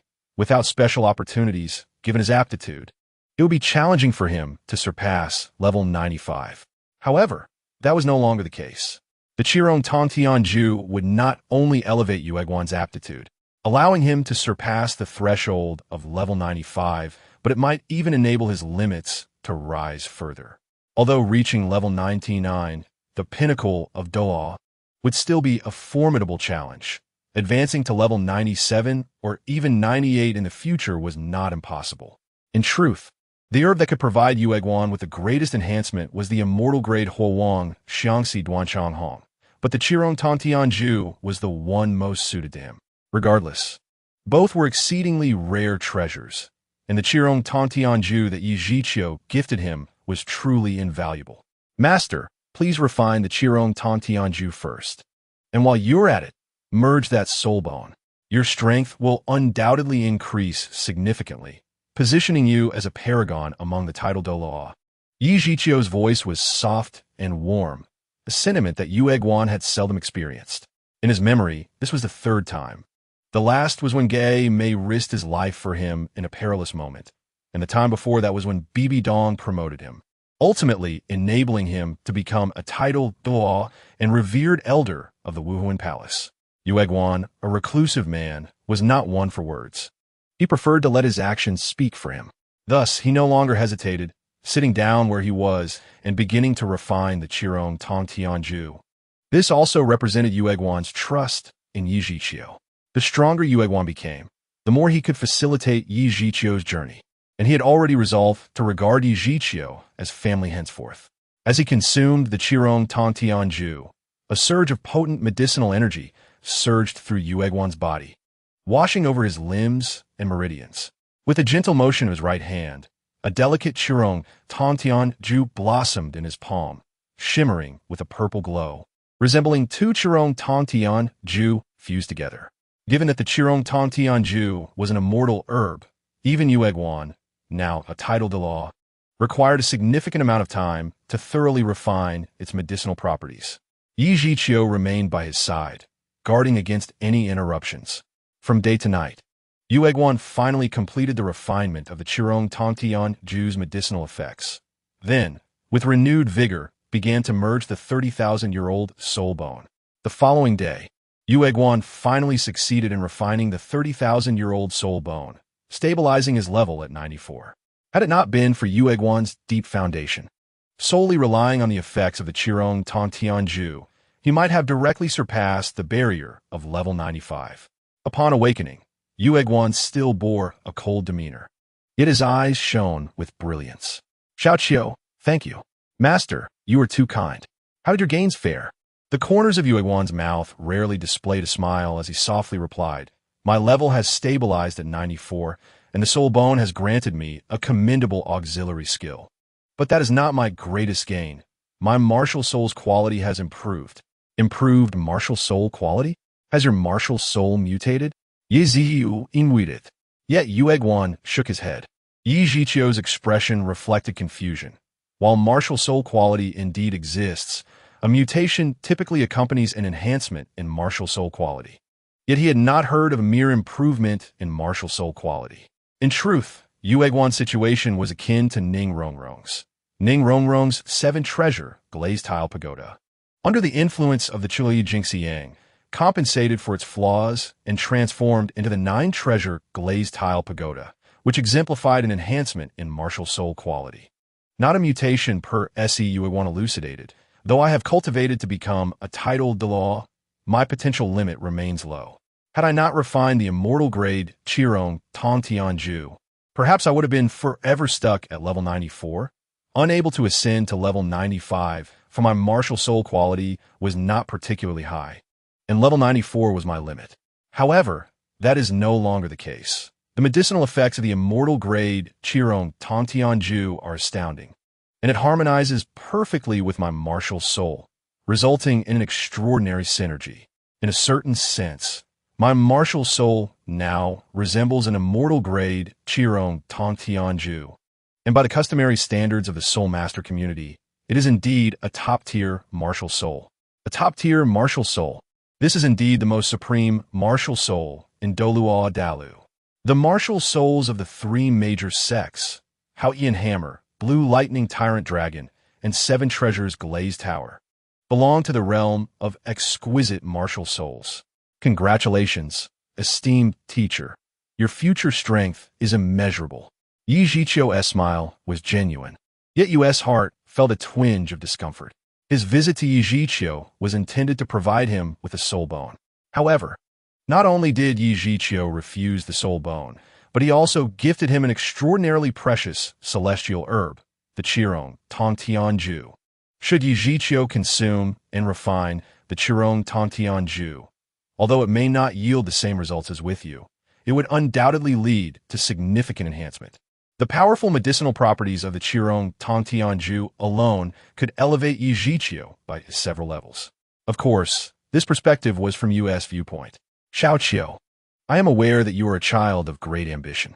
I will not interfere with your matters for the time being, but you must promise me that you will never joke with your own future. Yu's tone was particularly solemn when he spoke. Yi Zhiqiu promptly assured, rest easy. Esteemed teacher, it will not be long before you witness the true me. You did not dwell on this assurance, and thus failed to notice the hidden implications within Yi Zhiqiu's words. He was preoccupied with thoughts of where to inquire about the soul bone's whereabouts. His intentions were simple. With a soul bone, Yi Zhiqiu's strength would rise dramatically. He was determined to procure one for him, whether it be one, two, or even more. Yi Zhiqiu had long intended to seek Yu's advice regarding celestial herbs. Although it was inconvenient to bring you to the ice and fire yin-yang, due to a Yin's presence, consulting him directly posed no issue. Esteemed teacher, do you know of any other celestial herbs? You are also interested in other celestial herbs? Given that you have obtained the celestial grade Qirong Tongtianju, acquiring other celestial herbs is indeed possible. Let me share all that I know with you. Yu felt no surprise and began recounting the celestial herbs he was familiar with.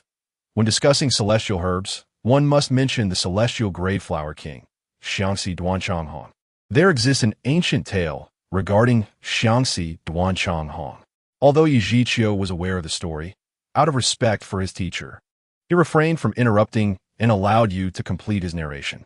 After discussing Xiangxi Duanchonghong, Yu proceeded to the next celestial herb, which he chose to be Wangshuan Qiushui Lu.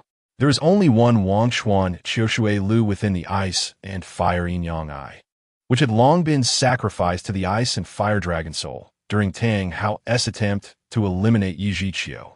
Yet Yi Zhiqiu attentively listened until the third celestial herb, where you finally ventured into the realm of Yi Zhiqiu's knowledge gap. He was eager to take notes right then and there. However, for soul masters, the development of spiritual power significantly enhances memory and cognitive abilities. With Yi Zhiqiu's formidable spiritual strength, he could remember after just one hearing, rendering note-taking unnecessary. There exists a medicinal herb known as crystal blood dragon ginseng, the emperor of ginseng. Upon its initial growth, it is classified as an 8th grade herb, and after 10,000 years, it evolves into a 9th grade crystal blood dragon ginseng. It is said that a 5,000-year-old crystal blood dragon ginseng possesses medicinal properties comparable to those of celestial grade herbs, while a 10,000-year-old 9th grade crystal blood dragon ginseng would undoubtedly be a divine product among celestial herbs, rivaling the celestial grade flower king, Xiangxi Duanchonghong. Esteemed teacher, what are the characteristics of crystal blood dragon ginseng? Yi Zhiqiu had a vague memory of it, though it was quite blurred. He only recalled that there was no crystal blood dragon ginseng growing within the ice and fire yin-yang eye. But the clan leader of the Min family possessed a 5,000-year-old specimen. Nonetheless, it would not be impossible for Yi Zhiqiu to encounter crystal blood dragon ginseng in the future, and learning about its characteristics now would prove beneficial. Crystal blood dragon ginseng is a ginseng with a blood-red appearance, its surface almost translucent, adorned with a distinctly raised layer that purportedly forms a unique pattern resembling a gigantic dragon soaring through the heavens. After half an hour, Yi Zhiqiu had thoroughly exhausted Yu's reservoir of knowledge. He made no attempt to detain Yu, who then departed to gather information about the soul bone. During this half hour, Yi Zhiqiu acquired a wealth of knowledge. Aside from the celestial herbs he had already utilized, he also learned the details of several others, including Shuesatian Yi1, Hunyuan Xianqiao, Dilong Jinhua, and Mayu Shunju. Yi Zhiqiu prepared to head towards the ice and fire yin-yang to ascertain whether he could locate these celestial products based on US descriptions. However, he was unexpectedly halted by the sudden appearance of Douluo. Brother Qiu, you must not leave tonight. Under Douluo's deliberate demeanor, her voice was enchantingly alluring, filled with utmost temptation, leading Yi Zhiqiu to feel inclined to succumb. Yet, it was still feasible to search for celestial herbs at the ice and fire yin-yang and return to find Yi Zhiqiu later that evening. Rest assured, Yin Jie, I will not leave tonight. However, I must first venture to the ice and fire yin-yang to collect some medicinal herbs. Perhaps postpone your herb gathering. His Highness the Crown Prince has organized a banquet, and you have missed it several times already. He insists that you attend this time. As someone aware of Xue Qinghe's true identity, Yi Zhiqiu felt quite troubled. He truly wished to avoid such troublesome affairs. While he did not mind adding Qian Rinxue to the harem, the current circumstances did not permit it.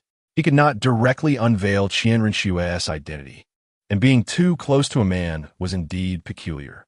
In truth, Yi Zhiqiu understood Qian Rinxue's intentions. She often organized banquets to win over the young talents of the Tiando Empire, laying a solid foundation for future plans. Yin Jie, I think I shall forego attending. Yi Zhiqiu had little interest in banquets, harboring a profound aversion to the insincerity often displayed in such gatherings. Furthermore, with Qian Rinxue's ulterior motives, he was even less inclined to attend. Brother Yi, do you truly harbor such disdain for me? Before Douluo could respond, a refreshing voice called out from a distance. Douluo pointed with her chin, saying, I forgot to mention His Highness the Crown Prince has personally come to invite you. Qian Rinxue, clad in ordinary noble attire without any particularly luxurious adornments, appeared to be an ordinary noble. At present, as she assumed Xue Qinghe's appearance, her breathtaking visage was concealed. Yet, who would have imagined that Qian Rinxue's true identity was the crown prince of the Tiando Empire and, in secret, the only daughter of the current pope of the Spirit Hall, Bibi Dong?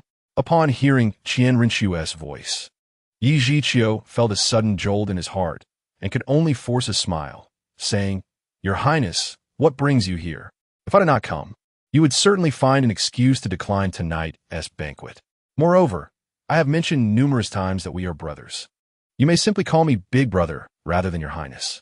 Qian Rinxue's tone was very calm, and it was evident to any discerning individual that she valued Yi Zhiqiu highly, for his talent was apparent, and his future potential was not to be underestimated. Big Brother Xue, I genuinely do not wish to attend the banquet. You know me. I dislike engaging in superficial pleasantries, and I simply cannot manage social interactions. Rest assured, Brother Yi, tonight's banquet is rather special. You need not mingle with others. Primarily, it is about accompanying me. Today marks the annual graduation ceremony of the Yu Academy, where I will deliver the graduation speech in my capacity as Crown Prince. Join me to witness it. After the ceremony, you shall accompany me back to the palace, and we will indulge in a night of revelry together. Yi Zhiqiu was contemplating how to refuse, but Qian Rinxue immediately added, Brother Yi, you have canceled on me numerous times already. This time, I have personally come to invite you, and my sincerity is genuine. You cannot deny me. Qian Rinxue's words left Yi Zhiqiu with little choice but to acquiesce, especially considering that even if the two were to indulge in drunken revelry, he would not find himself at a disadvantage. It would be a profitable venture indeed. Very well. I shall intrude upon Brother Shui's hospitality tonight. Time is of the essence. Dear Brother Yi, let's take our leave. My apologies, dear sister-in-law, but Brother Yi shall be in my company for the evening. Before departing, Qian Rinxue playfully teased Duge Yin, who, despite her boldness, could not help but blush. Yuexian is the esteemed Academy of Court Etiquette of the Tiando Empire. An admission is reserved for those of noble birth, not exceeding the age of 20. Graduating from Yuexian is akin to being gilded, as its alumni are regarded as true nobility. While Yuexian itself may not be particularly formidable, no faction dares to challenge its authority, not even the imperial family. It is rumored that the Snow Knight Emperor shares a special bond with the head of Yuexian, Madame Yu, though this remains unverified, instilling a sense of caution in many. This evening marks the annual graduation ceremony of Yuexian, an event that Duge Yin and her companions could have attended. However, the ceremony bears an implicit matchmaking quality, with the parents of graduates present to select suitable matches. For young ladies with affections already pledged, attendance is decidedly inappropriate. Strictly speaking, Yi Zhiqiu is also unfit to attend, given his engagements with two young ladies. Nevertheless, as this is an invitation from the Crown Prince, accompanying him is of little consequence. Yi Zhiqiu and Qian Rinxue shared a carriage that took them to the bustling heart of Tiando City, where the vehicle halted before a grand edifice. The structure exudes an air of antiquity, adorned simply with the characters Yuexian. Due to the graduation ceremony, a greater number of nobles were seen entering and exiting. Yi Zhiqiu followed Qian Rinxue to the third floor of Yuexian, where many dignitaries had already settled into the elegantly arranged venue. Tang Yuehua, clad in a silver ceremonial gown, greeted them with a warm smile upon their arrival, personally guiding them to the foremost seats. The entrance of Yi Zhiqiu and Qian Rinxue immediately garnered the attention of numerous nobles. Though their attire was modest, it radiated an undeniable charisma. In truth, Yi Zhiqiu took a back seat, consciously diminishing his presence, as the spotlight remained fixed upon Qian Rinxue. Most attendees were well aware of Qian Rinxue's princely status, while some lesser nobles, though ignorant of her lineage, were nonetheless captivated by her aura. Furthermore, the fact that Madame Yu herself had come to welcome them bespoke her elevated standing. In any case, regardless of familiarity, many harbored hopes of matrimonial alliances for their daughters with Qian Rinxue. Of course, some also noted Yi Zhiqiu's close demeanor with Qian Rinxue. Having resided in the academy for an extended period and spending the past year either away or at the Binghuo Liangyi, few had laid eyes on him. Despite having heard his name, clearly, the gathered nobility did not recognize him. Shortly after Yi Zhiqiu and Qian Rinxue took their seats, the graduation ceremony commenced, with a procession of young men and women in silver attire entering from the side doors, numbering over 100. Yet, these graduates brought no cacophony to the hall. Each wore a graceful smile, moving in harmonious synchrony. Their every gesture exuded a subtle nobility that elicited admiration. At that moment, a door on one side of the hall swung open, revealing a youth clad in white, cradling a beautifully crafted harp, exuding an aura of elegance. However, Yi Zhiqiu found himself disinterested. Nonetheless, the ambience of Yuexian was undeniably delightful, with exquisite music that relaxed Yi Zhiqiu's spirit. He resolved to return here to enjoy the melodies more often. Thus, he remained seated beside Qian Rinxue, listening to the enchanting music while awaiting the conclusion of the ceremony. The graduation ceremony at Yuexian concluded seamlessly, with each student receiving their diploma from the head, Tang Yuehua, before joyfully reuniting with their families. Yi Zhiqiu and Qian Rinxue did not linger. As soon as the ceremony ended, they made their way back to the Crown Prince's palace, where Qian Rinxue had arranged a sumptuous banquet for two. In truth, at Yi Zhiqiu's level, abstaining from food for a week or even a month would pose no issue. Yet he, too, had the desires of an ordinary man. As they dined and engaged in light conversation, the effects of the wine began to take hold, prompting the increasingly candid Qian Rinxue to speak more openly. Brother Yi, here we are without outsiders, just the two of us. I wish to share my honest thoughts with you. Speak freely, Brother Shui. Given Yi Zhiqiu's strength, he could easily remain sober regardless of how much he drank. Yet, to play it safe, he feigned a slight inebriation. Qian Rinxue swayed her head, exclaiming, I truly admire your talent. Should you choose to follow me, I shall spare no effort in supporting you, providing you with soul rings and soul bones aplenty. In due time, your cultivation will advance by leaps and bounds, propelling you into the ranks of the elite, emerging as a renowned soul master at the youngest age. Once I ascend to the throne, I shall grant you the title of a prince of a different surname, placing you just beneath me, above all others. Brother Shui, you are quite intoxicated, haha. Nonsense. I am not drunk. I speak from the heart. If you doubt my sincerity, I could marry your sister, and then we would be family. Once my sister comes of age, I shall betroth her to you, further solidifying our ties. This unexpected declaration left Yi Zhiqiu momentarily stunned. Were he not aware that the Snow Qinghe before him was merely Qian Rinxue in disguise, he would have stormed away in disbelief. Are you jesting? You would have me follow you, and in return, you would marry my woman? This is no laughing matter. Yet, the topic of marriage piqued Yi Zhiqiu's curiosity. Qian Rinxue, masquerading as Snow Qinghe, appeared to be around 30 years of age. As the crown prince of the Tiando Empire, such an age would typically warrant thoughts of marriage and progeny. However, Qian Rinxue was not truly Snow Qinghe, and Yi Zhiqiu was genuinely intrigued by how she managed the affairs of the crown princess.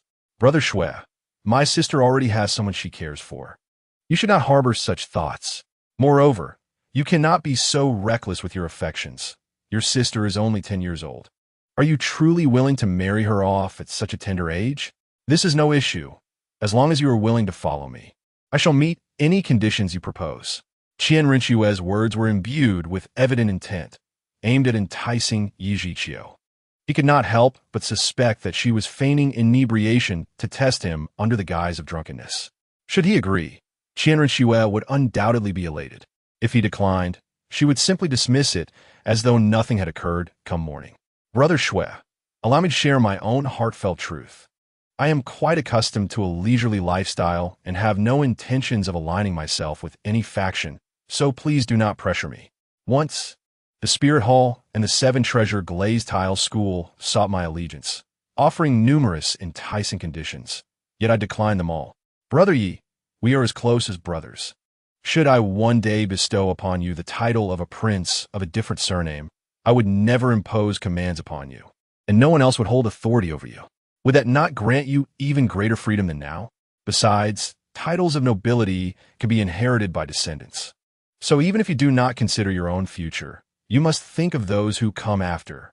Qian Rinxue persisted in her attempts to persuade him. Ever since Yi Zhiqiu emerged as a remarkable talent, Qian Rinxue had been closely following his developments. At the tender age of 6, he became a grand soul master, overcoming the prodigy Yi Qiudao of his own clan.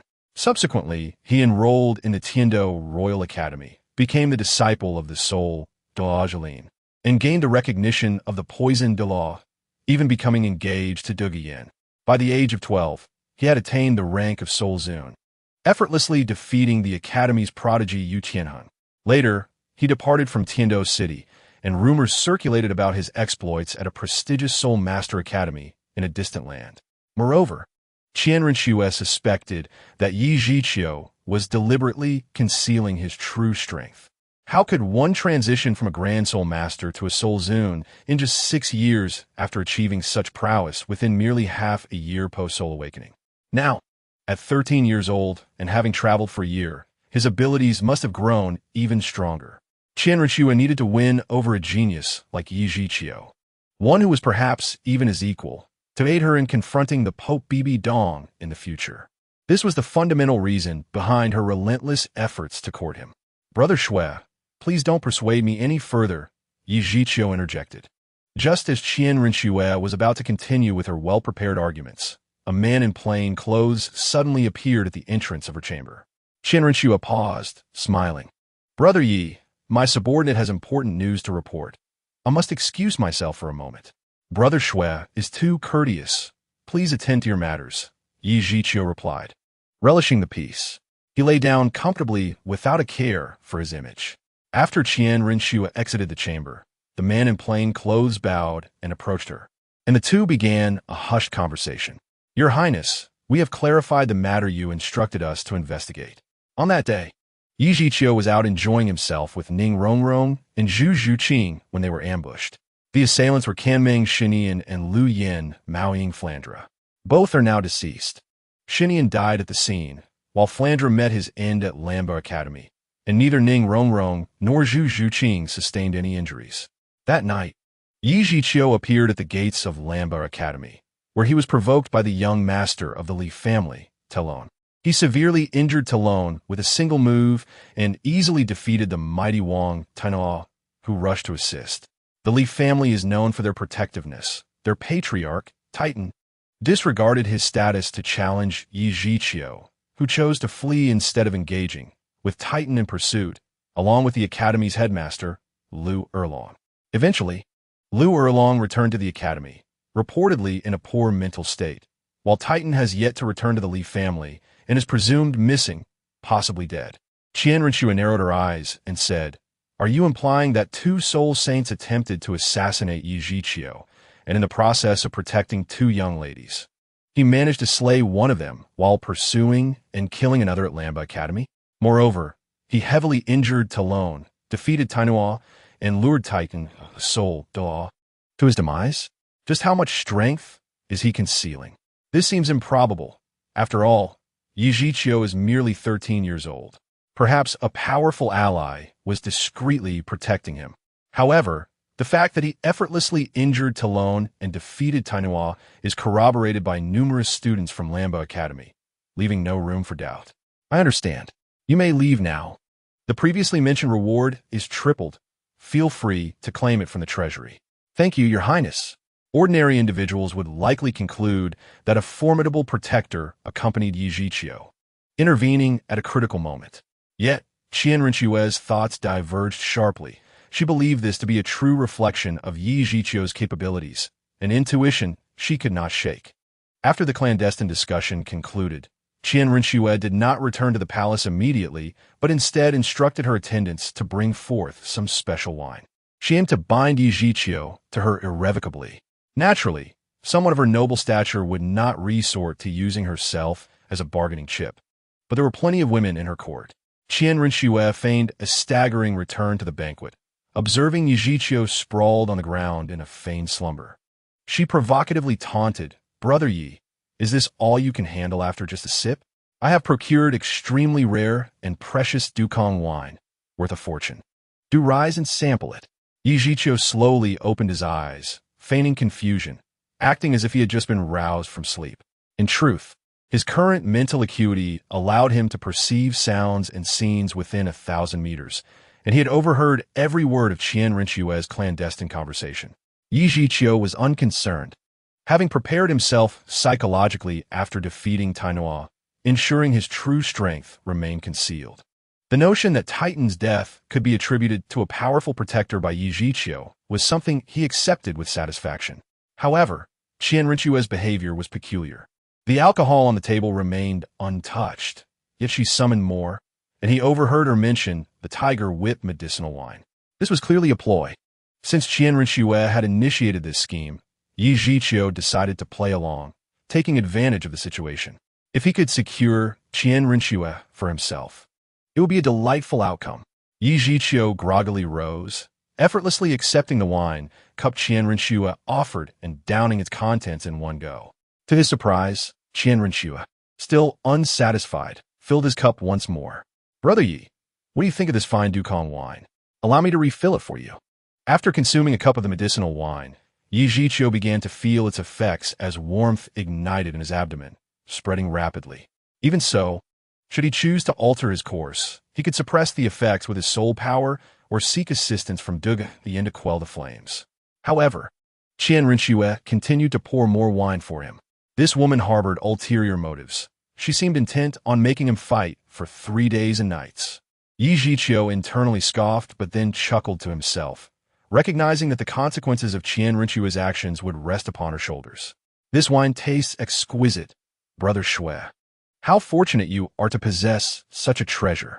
If not for today's favorable mood, You might not have shared this with me. I'm glad you enjoy it. So please drink your fill. If you happen to get drunk, you can stay in the palace tonight, Qian Rinxue declared grandly. Yi Zhiqiu downed another cup of Tiger Whip medicinal wine. Without suppressing its effects, the flames of desire within him intensified, causing his face to flush. Brother Shui, this fine wine is indeed exceptional.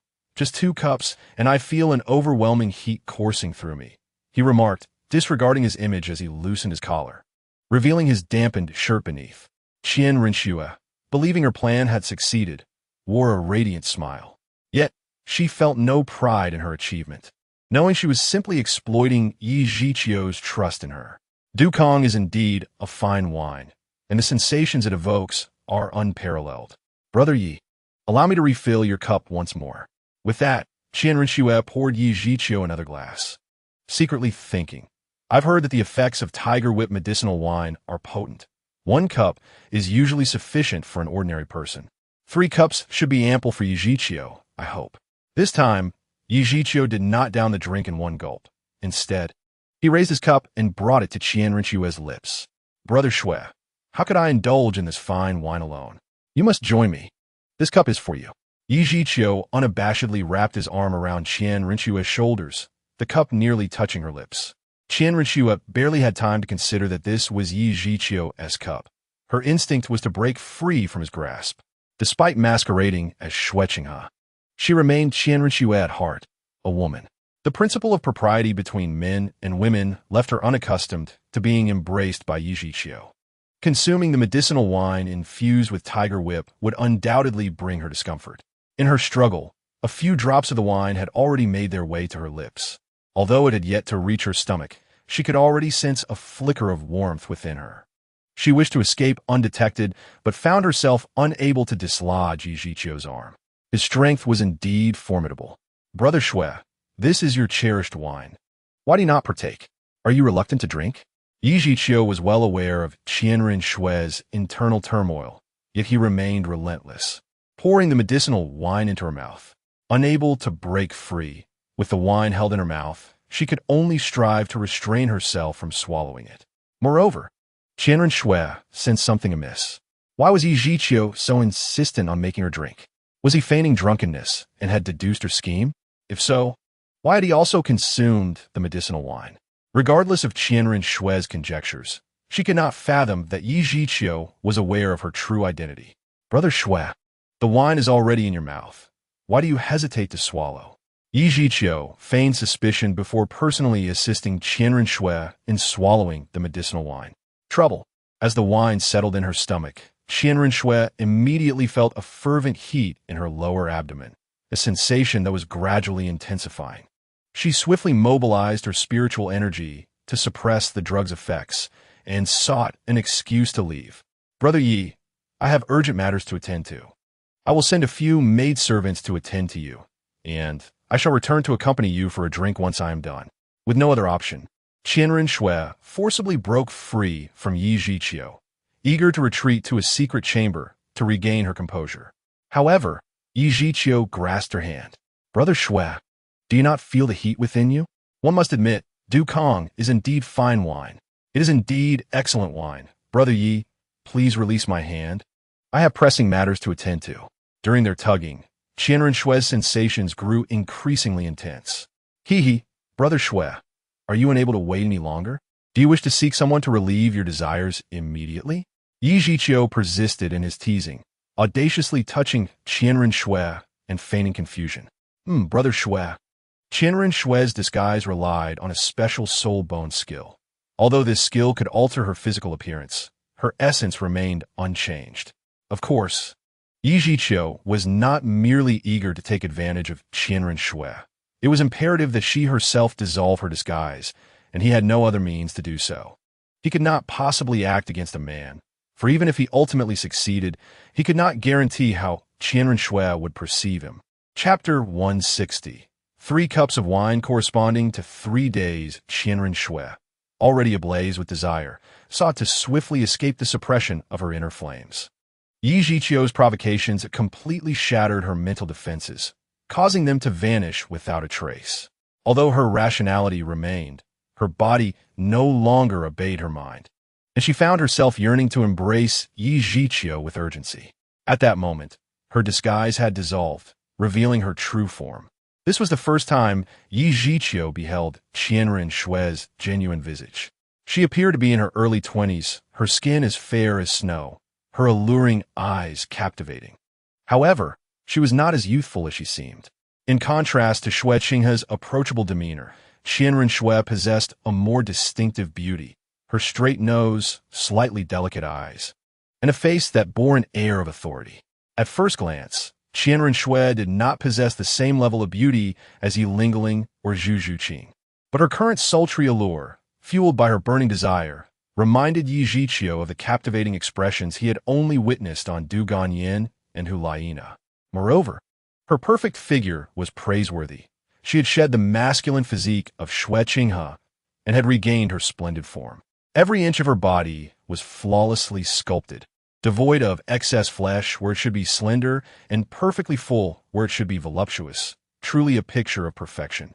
This was the most coveted physique Yi Zhiqiu had ever encountered.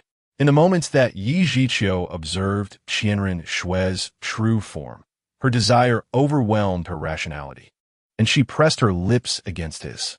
The kiss was fragrant and sweet, though somewhat fervent. As a man, Yi Zhiqiu could not allow a woman to take the initiative. He promptly counterattacked, claiming a significant portion of Qianren Shui's territory. Originally, Qianren Shui had planned to host Yi Zhiqiu alone, employing emotional theatrics to captivate him. Thus, she had instructed the maidservants to wait outside, ensuring they would not disturb them. Consequently, the Grand Palace was now occupied solely by Yi Zhiqiu and Qianren Shui, who were lost in a passionate and greedy kiss. Their garments gradually fell away, revealing her fair skin.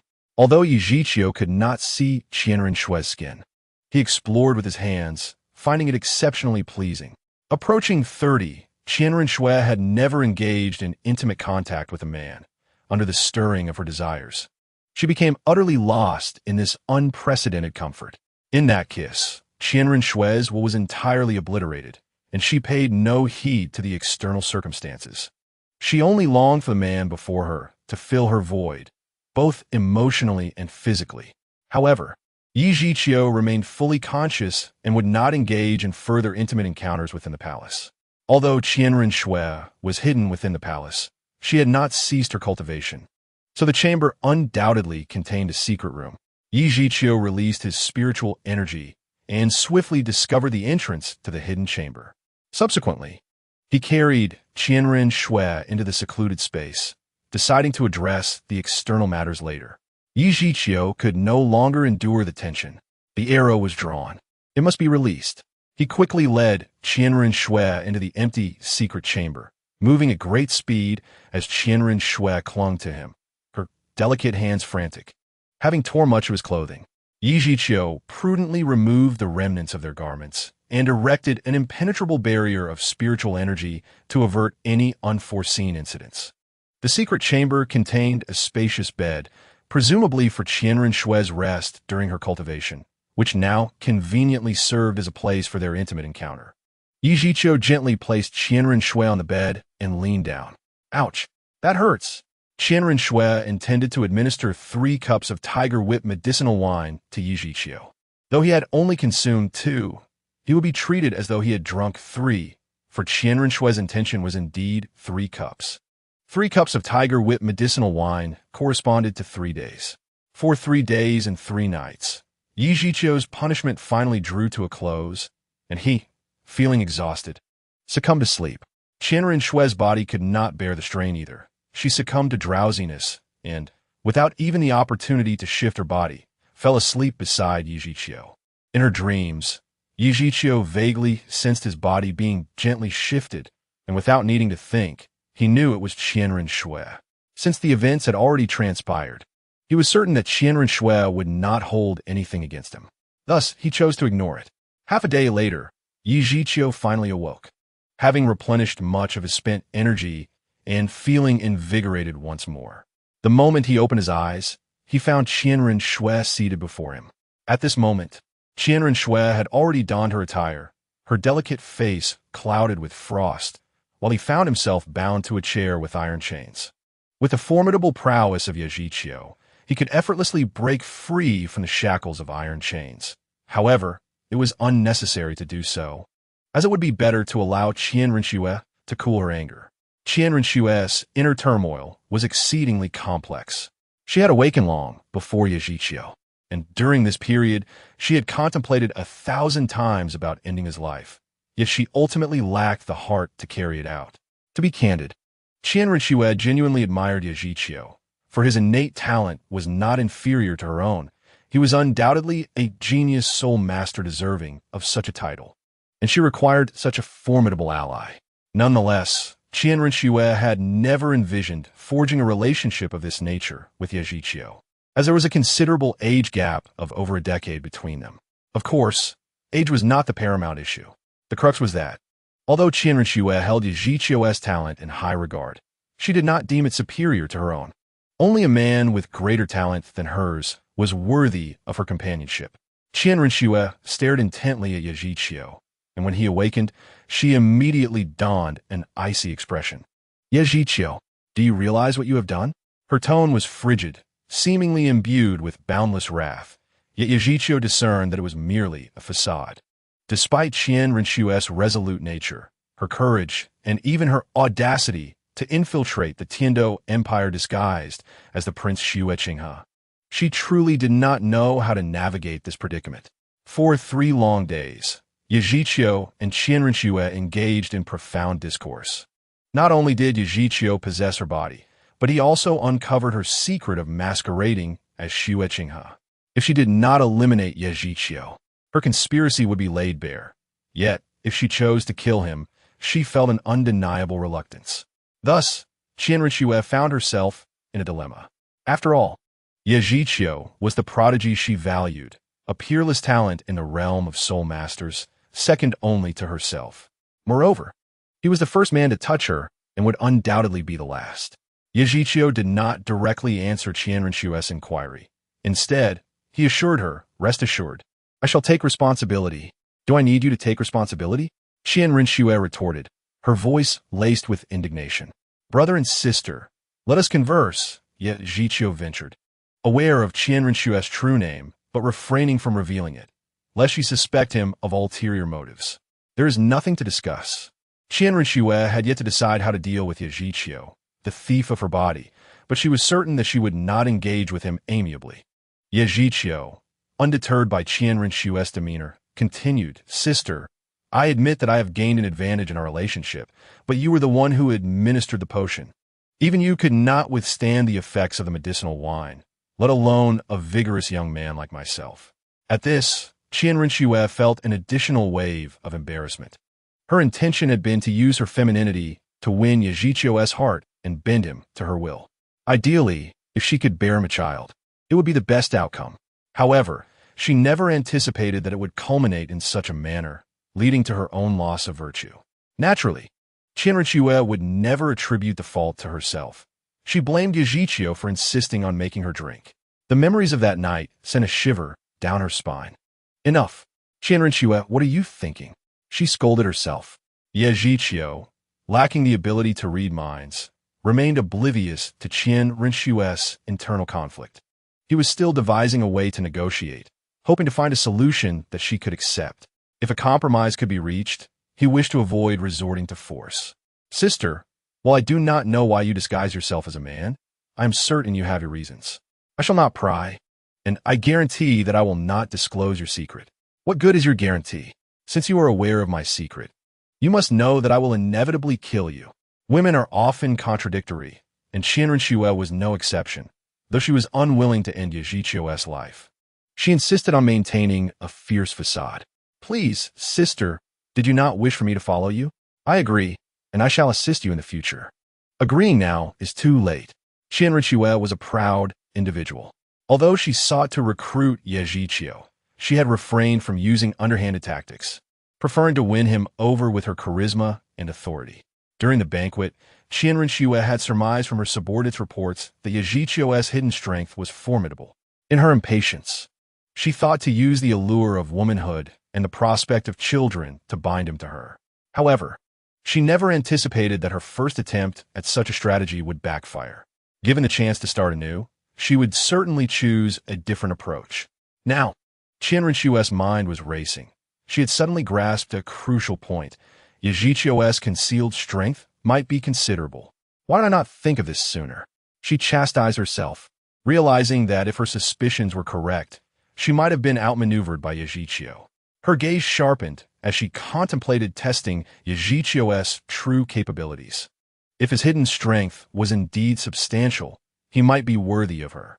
Of course, should he choose to be with her, she would not permit him to have any entanglements with other women. This was Qian Rinchu's bottom line. Sister, how do you intend to resolve this? As long as I do not violate my principles, I shall acquiesce to your demands. Qian Rinchu's eyes narrowed, a smirk playing on her lips as she replied. It is quite simple. Let us engage in battle. If you lose, your life will belong to me. If I lose, we shall be even. Yajichio scoffed, muttering. This wager is hardly fair. If I lose, my life is forfeit. Yet if you lose, you suffer no consequence. What do you propose? If I win, sister, will you marry me? Let us battle first. I only favor those stronger than myself. Qian Rinchua was taken aback by the tension in the air, realizing that Yajichio still had his mind on her body, which left her feeling a mix of embarrassment and irritation. You lecher, make your move, she commanded, her voice ringing out as a brilliant aura suddenly enveloped her. A radiant golden light emanated from her forehead, swiftly cascading over her entire being. One by one, soul rings appeared around her. 2 yellow, 2 purple, and 2 black. 6 rings in total. As the soul rings shimmered, Qian Rinchu's hair transformed into a lustrous golden hue, and her garments tore as 2 pairs of pristine white wings unfurled from her back.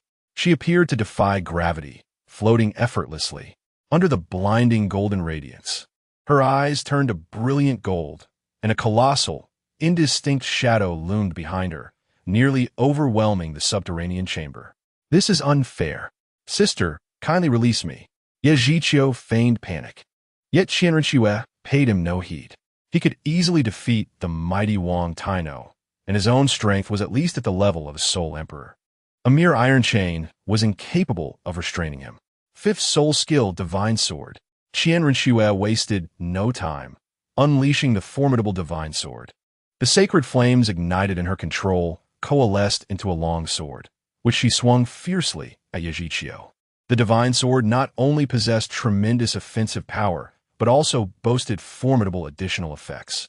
It could enhance the purifying effect of her angelic soul power by 300%. And its ability to dissolve an opponent's soul power was enough to instill trepidation in any soul master. Sister, you truly are ruthless. Yajichio feigned alarm, but internally he felt a surge of joy. The wager had been set, and Qian Rinchua could not backtrack now. Yajichio has gained yet another beautiful girl. As the sacred sword, radiating a golden glow, approached Yajichio, Qian Rinchua noticed that he had yet to break free from the shackles of iron chains, causing her to hesitate momentarily. Could it be that Yajichio was not concealing his true strength? If he were unable to withstand this strike, Qian Rinchua began to doubt her previous assumptions. It was in this fleeting moment of uncertainty that a black vine suddenly erupted, ensnaring Qian Rinchua's wrist. By the time Qian Rinchua realized what was happening, her hand that held the sword was tightly bound by the annihilating blue-silver emperor vine, rendering her unable to escape, regardless of the effort she exerted. How despicable! If you possess the capability, then engage in a fair duel. What skill is there in employing such underhanded tactics? If I were to defeat you fairly, would you honor our bet and marry me? Yiziu chuckled it lightly. The more flippant Yajichio's tone became, the more incensed Qian Rinchua felt. She retorted sharply, when did I ever agree to such a wager? If you wish for me to marry you, then defeat me in a fair contest first. It's a deal. No sooner had Yajichio's words left his lips than the vine binding Qian Rinchua's hand loosened. Qian Rinchua smirked with derision, finally revealing her true strength as she activated her angel domain. You wish to win against me? Perhaps in your next life. Chapter 162. Are you concerned about me? Qian Rinchua's martial soul, known as the 6-winged angel, is a legendary super martial soul. surpassing even the finest of exceptional martial souls. Those who possess the six-winged angel martial soul are innately endowed with a soul power level of 20. And upon acquiring the first soul ring, they can directly obtain the second soul ring, thus securing a significant advantage from the outset. The innate domain of the six-winged angel is the angel domain, symbolizing justice. When the angel domain is unleashed, it can envelop an area of several thousand square meters, especially within the confines of a limited underground chamber. The angel domain is filled with divine energy that possesses a purifying effect, which begins to erode Yi Zhiqiu's soul power the moment it manifests. However, the true awakening of the angel domain occurs only upon attaining the seventh soul skill, the martial soul entity. Without the martial soul entity, the angel domain can only provide limited assistance. Qian Rinxue's domain, though formidable, remains weak, and her own level is significantly lower than Yi Zhiqiu's, thus failing to exert any substantial influence over him. With the activation of her sixth soul skill, Angel's Roar, the moment the angel domain was unfolded, Qian Rinxue unleashed her most powerful soul skill. Her sixth soul ring suddenly illuminated, and the golden wings on her back fervently absorbed the energy within the domain, while arcs of golden lightning flickered around her like serpents.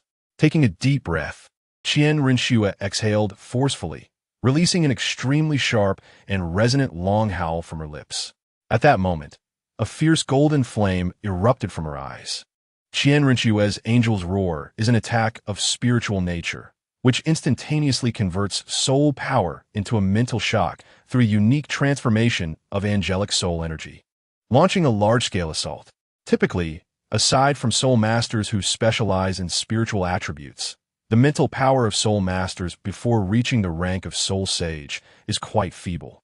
Even upon ascending to the level of soul sage, their mental strength remains limited. Furthermore, Qian Rinxue's mental power receives a 30% enhancement within the angel domain, showcasing the overwhelming prowess of the angel martial soul.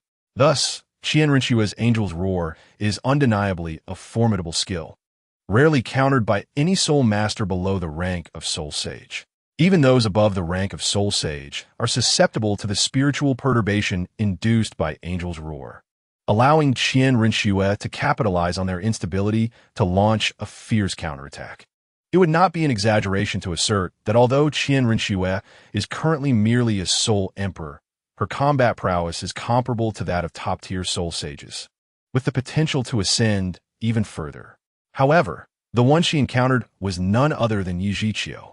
With the dual enhancements of the Wisdom Skull and the Icefire Dragon Soul, Yi Zhiqiu's mental strength had reached an unfathomable level, effortlessly countering Qian Rinxue's spiritual assault.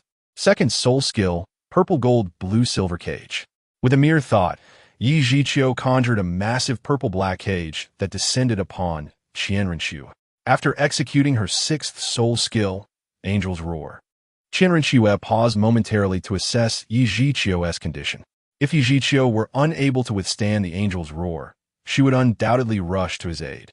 Yet, to her astonishment, Yi Zhiqiu appeared completely unguarded, even casting a control-type soul skill. Qian Rinxue hurriedly exclaimed, "You fool! Quickly defend yourself. My Angel's Roar is a mental attack. Sister, are you worried about me?" However, as the overwhelming mental shock collided with Yi Zhiqiu, it dissipated in an instant, while Yi Zhiqiu's Purple Gold Blue Silver Cage simultaneously ensnared Qian Rinxue. As Qian Rinxue prepared to exert every ounce of her strength to rescue Yi Zhiqiu, she was horrified to discover that her sacred sword could not breach Yi Zhiqiu's Purple Gold Blue Silver Cage, managing only to create a slight opening. How could this be possible? Even if your second soul ring is a 10,000-year soul ring, your second soul skill should not be this formidable. Qian Rinxue was filled with shock. This was her fifth soul skill, the Sacred Sword. Formed from the essence of sacred fire, the Sacred Sword is inherently a bane to plants. Yet, a full strike could only manage to slightly breach the cage. Additionally, Qian Rinxue's Sacred Fire was unable to ignite the vines composing the Purple Gold Blue Silver Cage, leaving only faint scorch marks, which were negligible in the face of the vast cage. Qian Renshue exclaimed in disbelief. How can this be? My angel's roar is a mental attack, and with a 30% enhancement in the angel domain, no ordinary soul Douluo could withstand this assault without harm. How could you possibly achieve this? While she suspected that Yi Zhiqiu's hidden strength was formidable, she never anticipated that he would be this overpowering, completely dominating her. Regardless of the soul skill she employed, Yi Zhiqiu could effortlessly counter it, while even a casual move from him left her utterly helpless. Yi Zhiqiu smiled gently and casually broke free from the chains binding him to the chair, stepping closer to Qian Renshue, and inquired with a grin, "Sister, you still haven't answered my question. Were you just concerned about me?" Qian Renshue, who had been murmuring to herself, instinctively looked up upon hearing Yi Zhiqiu's voice. As her gaze shifted, it inadvertently lingered on a certain part of Yi Zhiqiu, causing her cheeks to flush crimson. It was this unsightly fellow who had captured her attention over the past 3 days. Yi Zhiqiu noticed the subtle change in Qian Renshue's expression, realizing that he was completely unclothed, yet he had no intention of dressing. Instead, he wore a mischievous smile. "Sister, why aren't you speaking?" Qian Renshue replied with irritation. "I've already lost. What more do you want me to say?" This battle, though brief, saw Qian Renshue exerting nearly all of her strength, while Yi Zhiqiu maintained a nonchalant demeanor, clearly holding back a great deal of his power. The proud Qian Renshue had been thoroughly defeated by someone over a decade her junior. This was something she had never envisioned, yet it had occurred in reality. Thus, Qian Renshue grew increasingly curious about the true extent of Yi Zhiqiu's strength. Soul Douluo? Or perhaps a title Douluo? Yi Zhiqiu, however, paid no heed to Qian Renshue's trivial speculations, directly retracting the purple gold blue silver cage and approaching her step by step. "Sister, have you admitted defeat? According to our wager." "Dear sister, you must marry me," Yi Zhiqiu playfully remarked. Qian Renshue was instantly flustered, feeling somewhat at a loss, even forgetting to retreat. "Ha, you little scoundrel. Don't even think about it. I never agreed to you. I merely said I would consider it. So, sister, how is your consideration coming along?" "There's nothing to consider. This matter is impossible. Then I shall have to resort to more forceful measures." "What are you doing?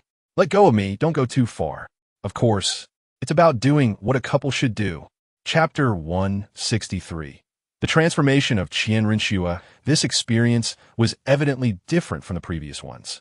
Although Qian Renshue was reluctant to admit it, she truly found enjoyment in it. After a lengthy silence, the chamber returned to tranquility. Yi Zhiqiu, oblivious to the concept of shyness, lay sideways on the bed, quietly gazing into Qian Renshue's eyes. They were already very close, and Yi Zhiqiu's unwavering stare made her feel quite bashful. "Sister, let us have a proper discussion. What is there to discuss? There can be no future for us unless you abandon your other women and promise to be with me alone." Qian Renshue's emotions were conflicted. Deep down, she yearned to be with Yi Zhiqiu, yet she was unwilling to voice it, fearing it would make her seem cheap and unreserved. Moreover, the multitude of women surrounding Yi Zhiqiu was something she could never accept. She held her pride high, although Yi Zhiqiu had captivated her with his strength and talent. It did not imply that she would trample upon her own principles. She would never share a husband with another woman. Yi Zhiqiu, caught in a dilemma, remarked, "Sister, do not put me in a bind. I cannot abandon Xiao Wu and the others. Since they have chosen me, I cannot betray them." "And what about me? So you intend to betray me?" Yi Zhiqiu fell silent. In truth, he had contemplated various potential futures long before.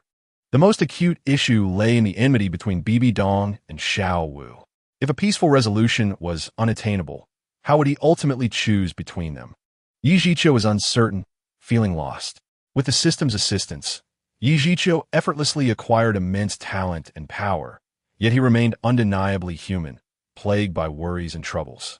Suddenly, he fell silent, and Qian Renshue seemed to discern his answer, turning away and shedding a stream of tears.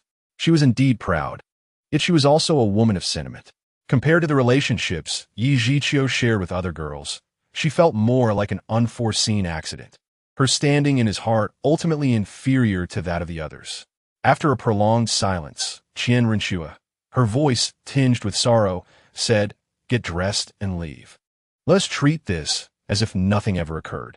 Yet, Yi Zhiqiu abruptly embraced her from behind, causing Qian Rinchua's body to tremble violently before settling into calmness. "Sister, allow me to share my story with you." Qian Rinchua remained silent, still turned away from Yi Zhiqiu, yet her lack of rejection to his embrace indicated her acquiescence. Yi Zhiqiu began to speak softly. "In truth, I am not from this world. I hail from a peaceful realm devoid of soul masters and soul beasts. However, an accident brought me to this world." Thus, the two remained entwined, with Yi Zhiqiu gently recounting all his experiences up to that point.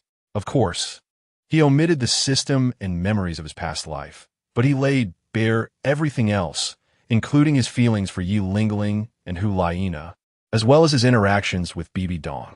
Other than the most critical elements, Yi Zhiqiu revealed nearly all his secrets to Qian Rinchua, leaving her with almost no mysteries about him. Initially, Yi Zhiqiu spoke quietly while Qian Rinchua listened intently. Gradually, she set aside her other thoughts, paying close attention to his narrative, and at pivotal moments or points of curiosity, she would inquire further. Yi Zhiqiu's life experiences were rich and intriguing, and Qian Rinchua couldn't help but sigh at the captivating moments, wishing she could have participated in his life's journey. Alas, time could not be reversed. In truth, Qian Rinchua had not lived an easy life. She lost her father in childhood, and her beloved father perished at the hands of her cruel mother. Such a complex history had once driven her to the brink of despair. Unsure of how to confront her mother, she chose to flee in her youth, utilizing the disguise ability of the Angel Soul Bone to masquerade as Prince Xue Qinghe, infiltrating the Tiandou Imperial Palace. Qian Rinchua's thoughts were simple. She aimed to accumulate strength through her efforts to ultimately defeat Bibi Dong and force her to repent. For 20 years, Qian Rinchua resided alone in the Tiandou Imperial Palace, harboring secrets potent enough to astonish the Douluo continent, yet never having anyone to confide in, leaving her with an overwhelming sense of repression. When Yi Zhiqiu willingly shared all his secrets with her, her heart began to waver. Yi Zhiqiu, for her sake, was willing to divulge everything. And could she truly push him into such a dilemma? Though he had many women, "Sister, I have been through so much with them that I truly cannot let go. If today I were to abandon them for you, you would inevitably worry that someone might make me abandon you in the future." Upon hearing this, Qian Rinchua couldn't help but respond with a hint of pride. "I do not believe any woman could possibly be more exceptional than I. Sister, I cannot abandon the other girls as you wish, but I can assure you that my love for you will never be any less than for the others." Ye Ziyu replied earnestly. "Including my mother?" "Ahem, including her." As Yi Zhiqiu recounted his life experiences, he naturally spoke of Bibi Dong, intending to ease the tension between Qian Rinchua and Bibi Dong. The outcome was evident. Qian Rinchua was not ignorant. Upon learning that Bibi Dong was forcibly violated by Qian Xuanji and subsequently imprisoned to bear children, she came to understand Bibi Dong's feelings. In truth, the rift between Bibi Dong and Qian Rinchua need not have escalated to this point. After all, Bibi Dong was Qian Rinchua's mother, and what mother would not cherish her own flesh and blood? However, Bibi Dong's strong nature led her not to explain herself to Qian Rinchua, while Qian Rinchua, influenced by the ideology instilled by Qian Douluo, naturally began to harbor hatred towards Bibi Dong. Suddenly, Qian Rinchua had an idea. She playfully punched Yi Zhiqiu's chest, saying, "You naughty boy, we are in a secret chamber now, and you are also forcefully taking advantage of me. We'll find a pregnant. Then we shall have the child," he replied. "No, I cannot become pregnant right now. It would expose me." Qian Rinchua's concern stemmed from her current situation. She was still masquerading as Prince Xue Qinghe in the Tiandou Empire. If she were to suddenly become pregnant, it would mean her identity would be revealed, rendering years of effort futile. What is there that cannot be done? Let us work hard to create a child. Yi Zhiqiu chuckled mischievously, once again pinning Qian Rinchua beneath him, resolutely proceeding to the next step. "Naughty boy, stop fooling around. I truly cannot become pregnant." And we agreed that it was my turn to share my life experiences. We can discuss that during our break. Chapter 164. The Final Farewell Afterward.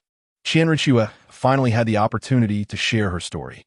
As Yi Zhiqiu listened to her recount her experiences, he came to understand the hardships Qian Rinxue had endured in her youth. His heart ached for her, and he held her tightly in his embrace. After Qian Rinxue finished her story, her face was already stained with tears. Although she had come to understand the reasons behind it through Yi Zhiqiu's narration, she could not help but weep. "Qiu, will you accompany me to meet my mother during the finals of the Soul Master competition? Is that appropriate?" "Umph. What are you thinking? I meant as Yi Zhiqiu. You can flirt with women privately as you please, but you must never do anything disrespectful in my presence." This was the greatest concession made by the proud Qian Rinxue. Yi Zhiqiu quickly agreed. "Understood. I will keep that in mind." That's more like it. "Qiu, I wish to see your martial soul and soul rings once more." During their conversation, Qian Rinxue suddenly expressed her desire to see Yi Zhiqiu's martial soul and soul rings again. For her, Yi Zhiqiu's true level was no longer a secret, as it had been revealed in the stories he told, where he had also displayed his martial soul and soul rings. Upon first hearing, Qian Rinxue had even doubted her own ears. A 13th ranked title Douluo, 5 soul rings of 100,000 years. What does that even mean? No soul master would dare to hope for such a thing. Yet, Yi Zhiqiu was indeed such a person. It was this realization that made Qian Rinxue aware of how much strength Yi Zhiqiu had concealed during their battle. Despite having seen Yi Zhiqiu's martial soul and soul rings before, she still longed to see them again. After all, he was her man. Yi Zhiqiu naturally would not refuse her modest request. He slowly sat up and extended his left hand. In the palm of his left hand, a pink Zhao Hua Jiu Xine Hai Tang immediately appeared. The Zhao Hua Jiu Xine Hai Tang was resplendent in color, its petals a blend of white and pink, adorned with delicate vines, resembling a maiden who had just bathed, serene and graceful. The most striking feature was the 8 soul rings that adorned the Zhao Hua Jiu Xine Hai Tang, 2 yellow, 2 purple, and 4 black, a standard optimal soul ring configuration.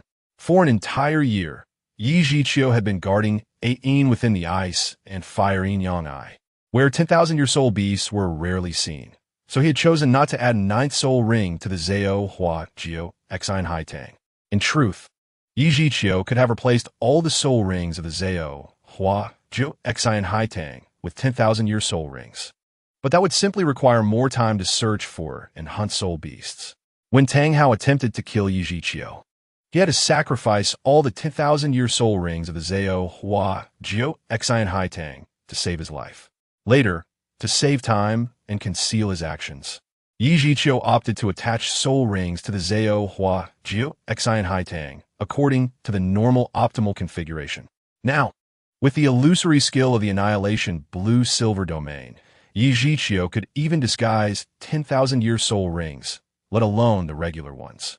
Thus, he planned to visit the Star Do Great Forest to replace all the soul rings of the Zhao Hua Jiu Xine Hai Tang with 10,000-year rings and also bring Xiao Wu back. With Tang Hao deceased, the crisis of Xiao Wu's identity exposure was temporarily resolved. Even if Tang Hao had shared this secret with Tang San, given Tang San's status, even if he revealed it, it would not sufficiently convince the entire soul master world. By then, with Yi Zhiqiu's strength at the level of a title Douluo, he could protect Xiao Wu all by himself. Upon seeing Yi Zhiqiu's Zhao Hua Jiu Xine Hai Tang again, Qian Rinxue could not help but gasp in amazement. 8 soul rings. According to Yi Zhiqiu, he had already reached level 90, but had not yet had time to obtain the 9th soul ring. So he had temporarily set it aside. What about the Annihilation Blue-Silver Emperor? Qian Rinxue asked impatiently. If the Zhao Hua Jiu Xine Hai Tang reflected Yi Zhiqiu's true level, then the Annihilation Blue-Silver Emperor represented his true power. Although the Annihilation Blue-Silver Emperor only had 5 soul rings thus far, it was because Yi Zhiqiu adhered to the principle of quality over quantity and had not attached any ordinary 10,000-year soul rings.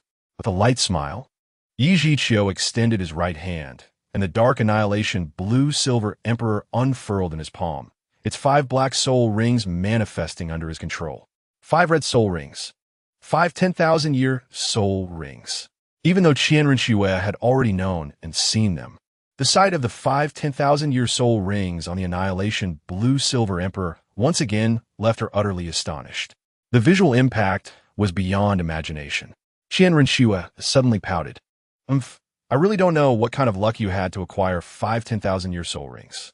At this rate, the subsequent soul rings must also be 10,000-year ones. To say she was not envious would be a lie.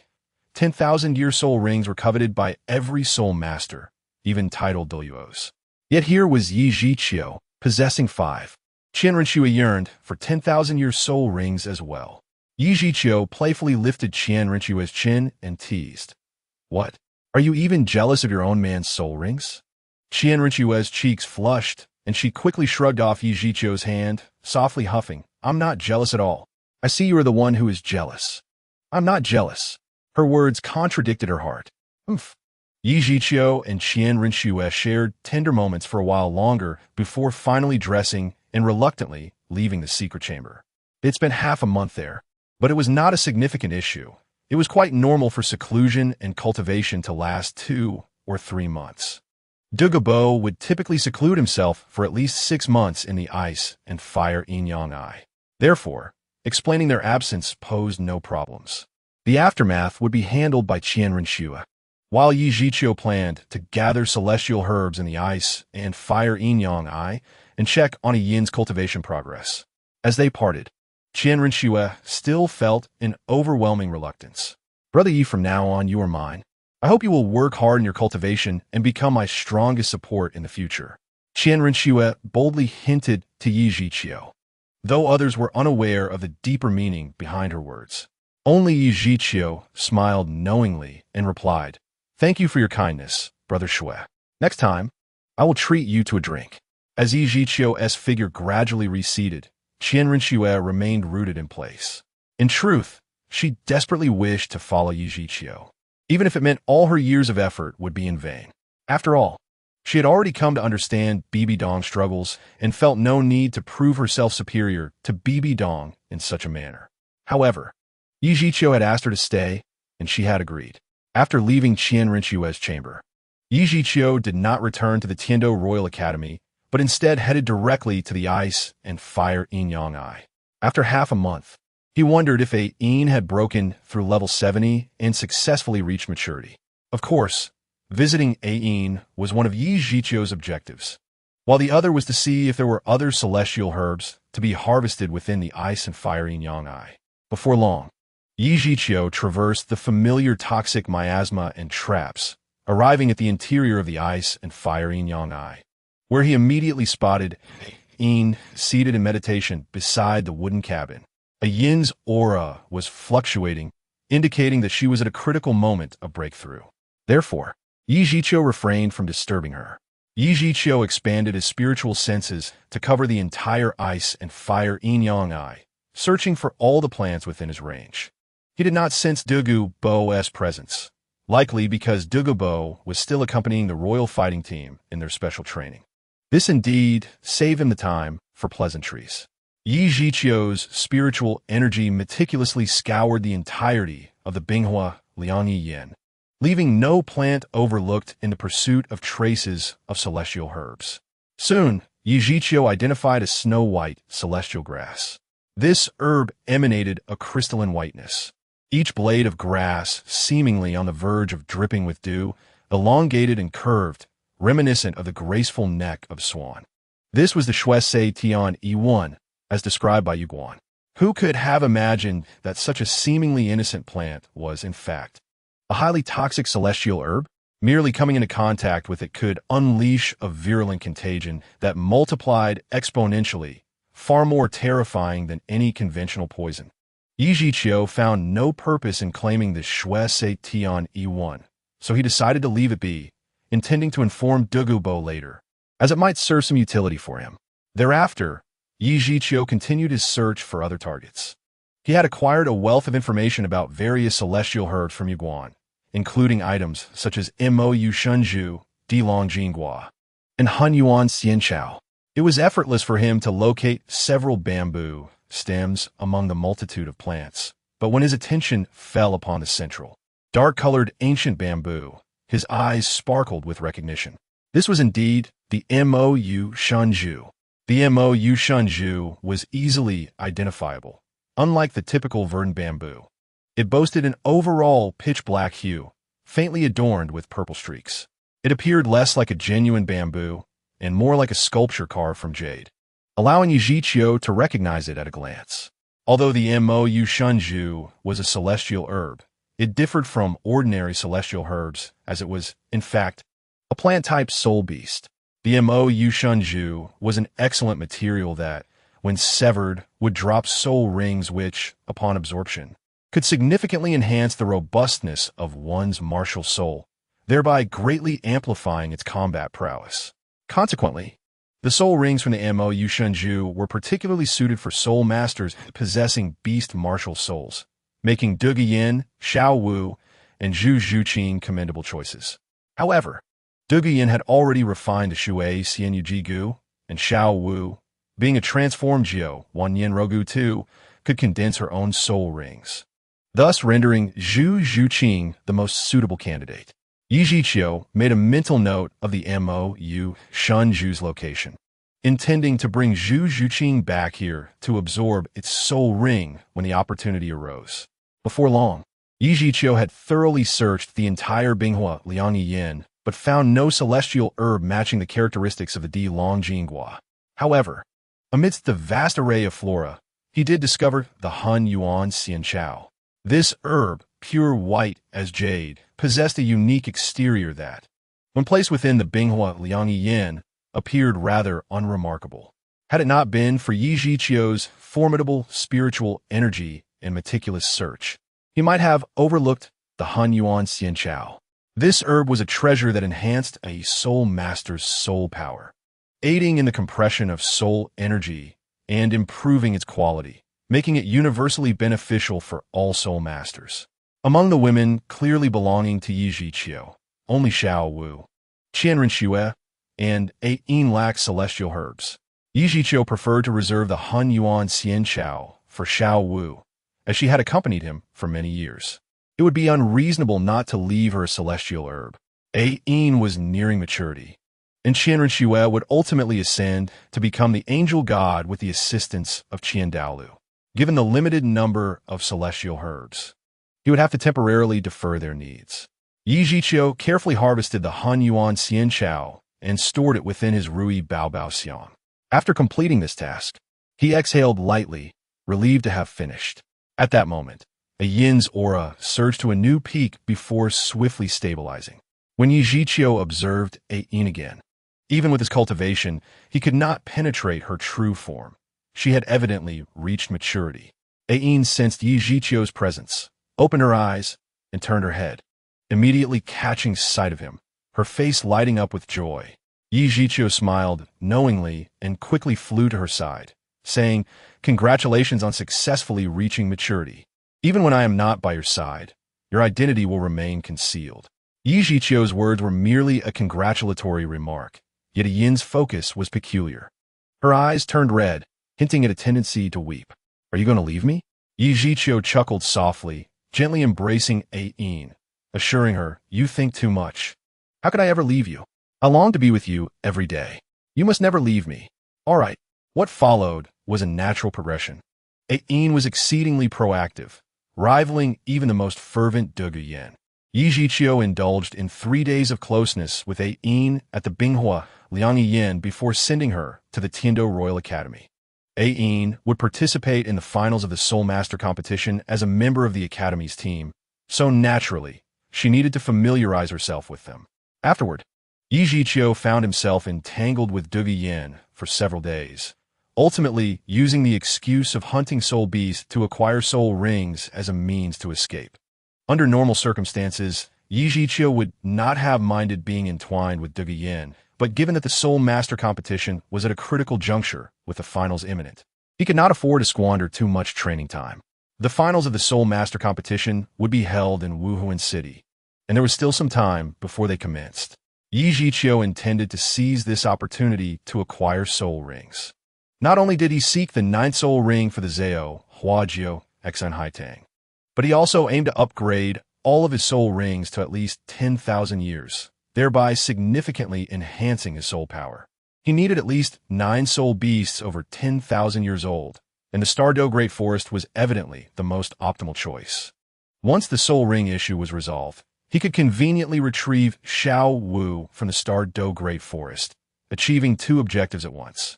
Having made his decision, Yi Zhiqiu promptly set off for the Stardow Great Forest. Chapter 166. The Dark Demon, Evil God Tiger. Yi Zhiqiu flew at full speed, reaching the Stardow Great Forest from Tiando City in just 2 days. Upon entering the Stardow Great Forest, the refreshing air combined with the fragrance of the plants was invigorating, prompting Yi Zhiqiu to reminisce. The last time he visited the Stardow Great Forest, he was accompanied by numerous girls, a delightful sight. This time, he came alone, feeling somewhat solitary. The Stardow Great Forest was teeming with soul beasts. Although there were limited soul beasts with 10,000 years of cultivation, those exceeding 50,000 years were relatively plentiful. Utilizing the advantages of the Mishilan Yinling within the forest, and bolstered by his vast spiritual energy, Yi Zhiqiu effortlessly located several soul beasts over 50,000 years old. Due to the unique nature of the Zhao Hua Jiu Exine Haitang, Yi Zhiqiu did not need to consider attribute compatibility. He simply required soul rings of sufficient age to significantly enhance his soul power. Thus, all the soul beasts he found exceeding 50,000 years became soul rings for the Zhao Hua Jiu Exine Haitang. In just 1 day, for soul rings of at least 50,000 years had been added to the plant. After a brief rest, Yi Zhiqiu once again activated the Mishilan Yinling, the black light rippling like water.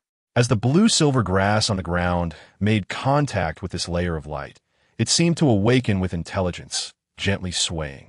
The blue-silver grass, having absorbed the energy from the Mishilan Yinling, quickly became infused with vitality, its leaves adorned with black markings. The closer the blue-silver grass was to Yi Zhiqiu, the more energy it absorbed, resulting in an increase in the black markings on its leaves. They were evolving to a higher level of existence. The power of the Mishilan Yinling was formidable, favoring the blue-silver grass of the same root and origin, while other plants appeared somewhat wilted.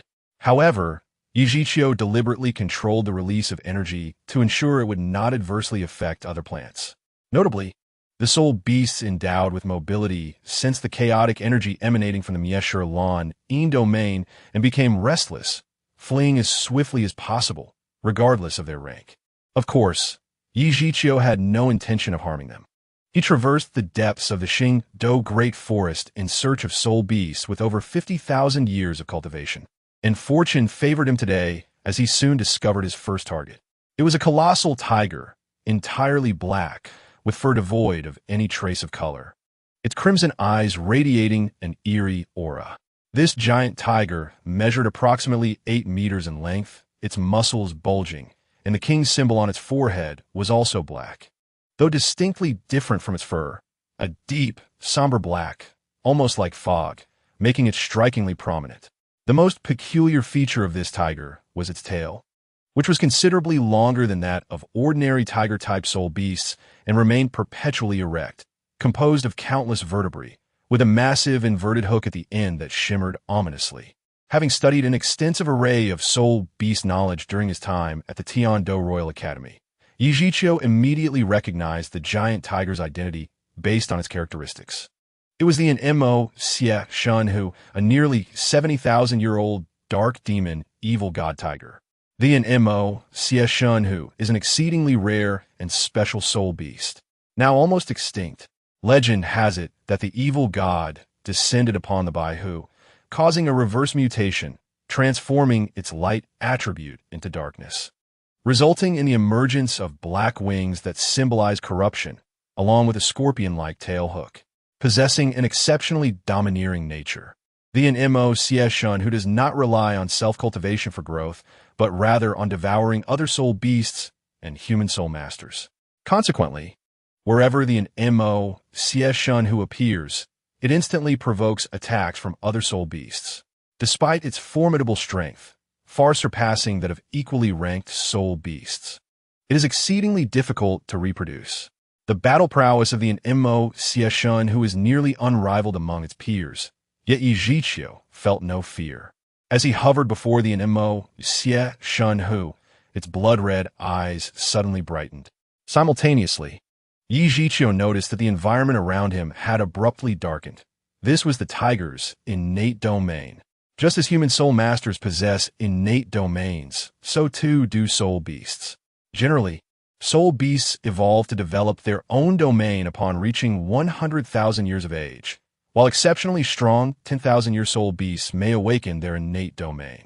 Clearly, this Nmo Xieshun who belonged to the latter category. Yi Zhiqiu did not underestimate the battle power of the 70,000-year Nmo Xieshun who, yet he held absolute confidence in his victory. Wasting no time, he unleashed his ultimate move, the fourth soul skill, Su Kong Po Wang Chong. Raising his right hand, a spear, blood-red with black accents, materialized before him, and with all his might, he hurled it forward. The Su Kong Po Wang Chong instantly shot forth into the void. Rather than evading, the Nmo Xieshun who seemed to revel in the challenge, its roar filled with excitement as it advanced towards Yi Zhiqiu, intent on devouring him.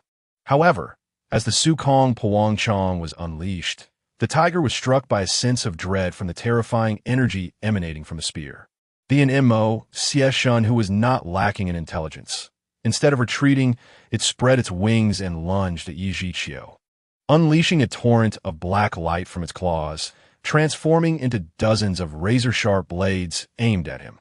Although the Su Kong Po Wang Chong was fearsome, if it could slay Yi Zhiqiu before impact, all problems would be resolved.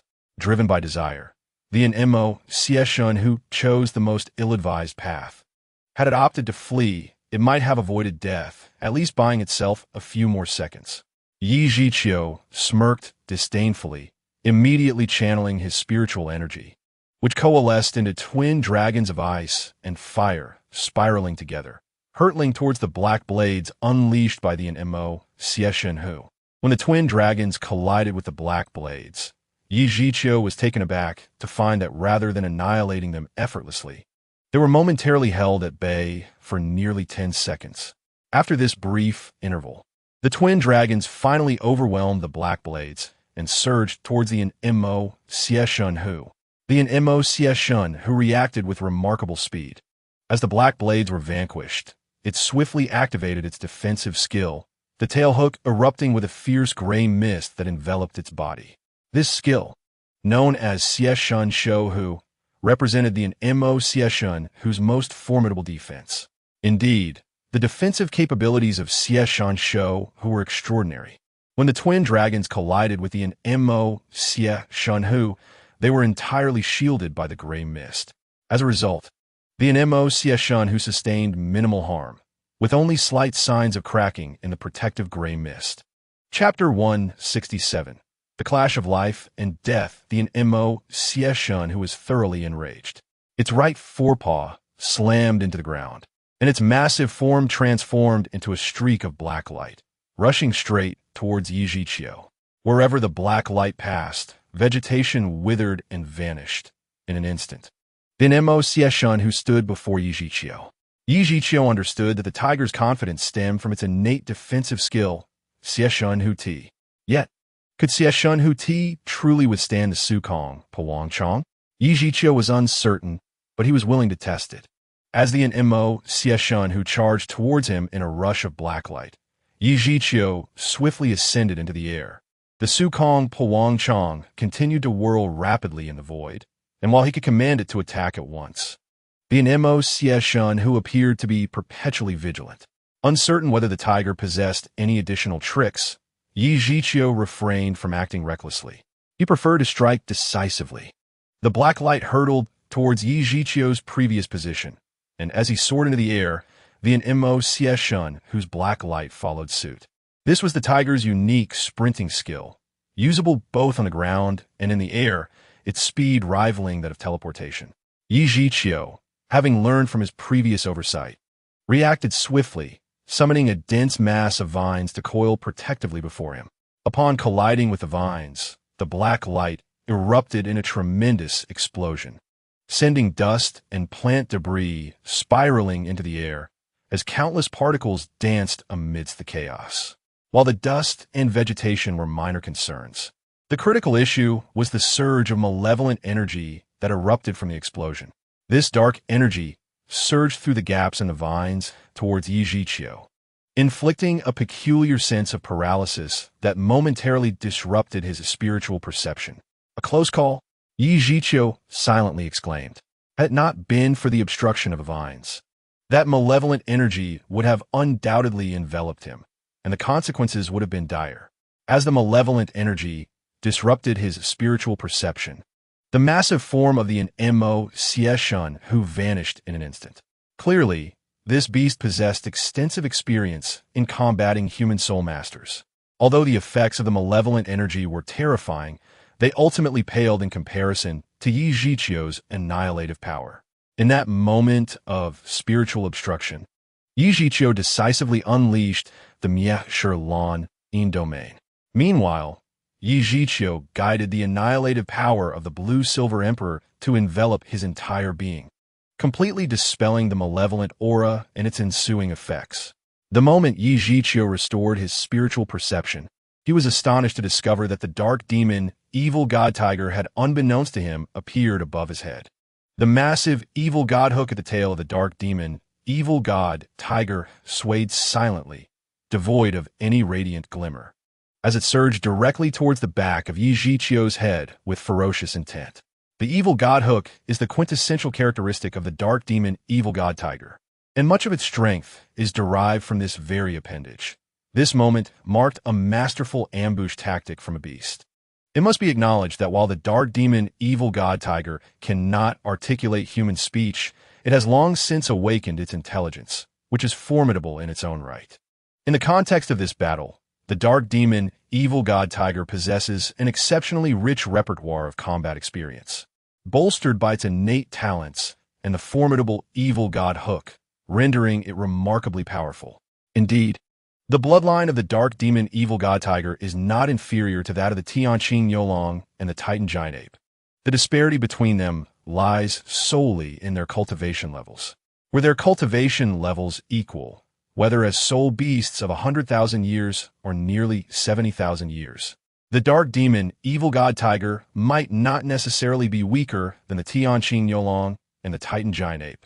The speed of the Evil God Hook's thrust is incredibly swift, leaving Yi Zhiqiu no time to evade. Lacking defensive skills, he could only resort to a stratagem of diversion. With a flicker of thought, the void-breaking lance, hidden within the void, suddenly manifested, its tip aimed directly at the vital point of the dark demon Evil God Tiger's head. Yi Zhiqiu was unafraid of exchanging injuries.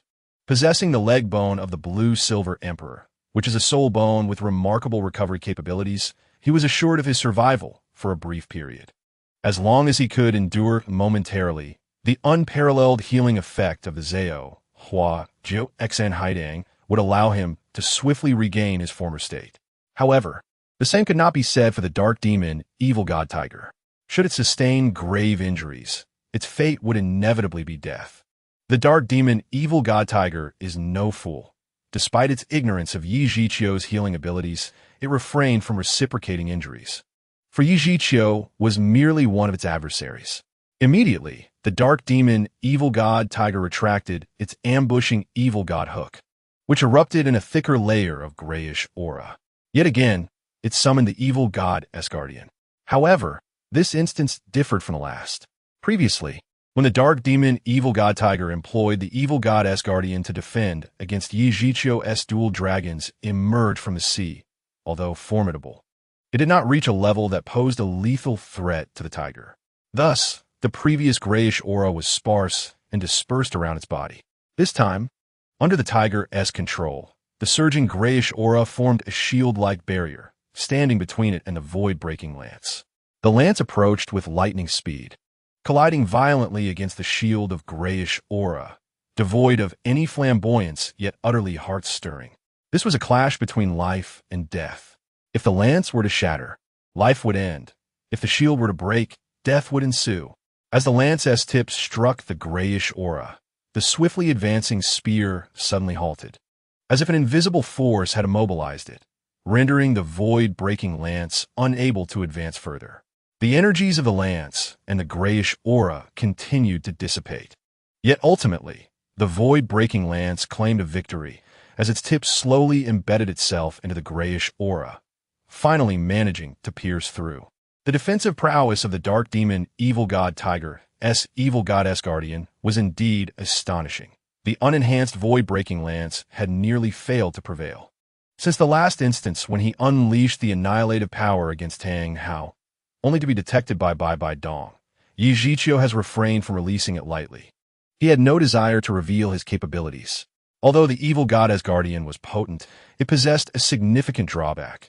The body could not move during its casting, akin to a one-time gamble, depending solely on whether it could withstand the assault. However, the void-breaking lance expended excessive energy, leaving only a meager force that barely penetrated the dark demon Evil God Tiger's head, inflicting a wound but failing to pierce through completely. With a roar, the dark demon Evil God Tiger, wounded, bellowed in fury as the Evil God Hook rose once again, unleashing a fierce grayish radiance. This grayish light transformed from a defensive measure into countless arrows of energy, hurtling towards Yi Zhiqiu, infused with a tumultuous malevolence that sent chills down his spine. Evidently, the dark demon Evil God Tiger was thoroughly enraged. Its intent was to consume Yi Zhiqiu and augment its own power, yet it found itself injured by him instead. Chapter 168.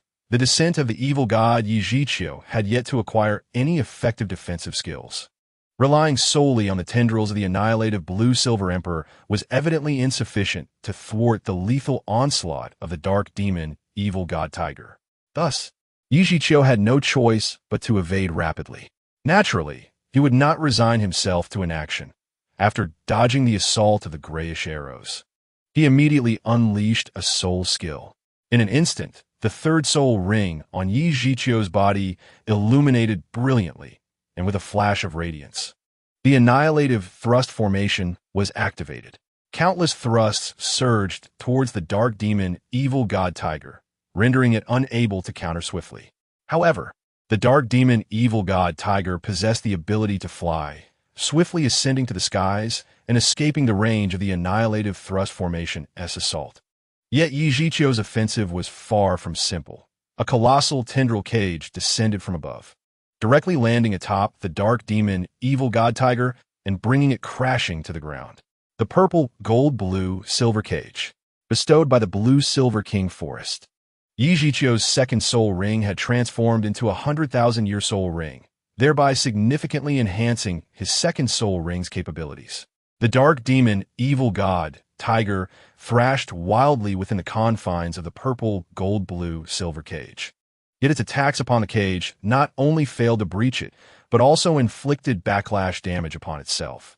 This was the augmentation effect of the 100,000-year soul ring.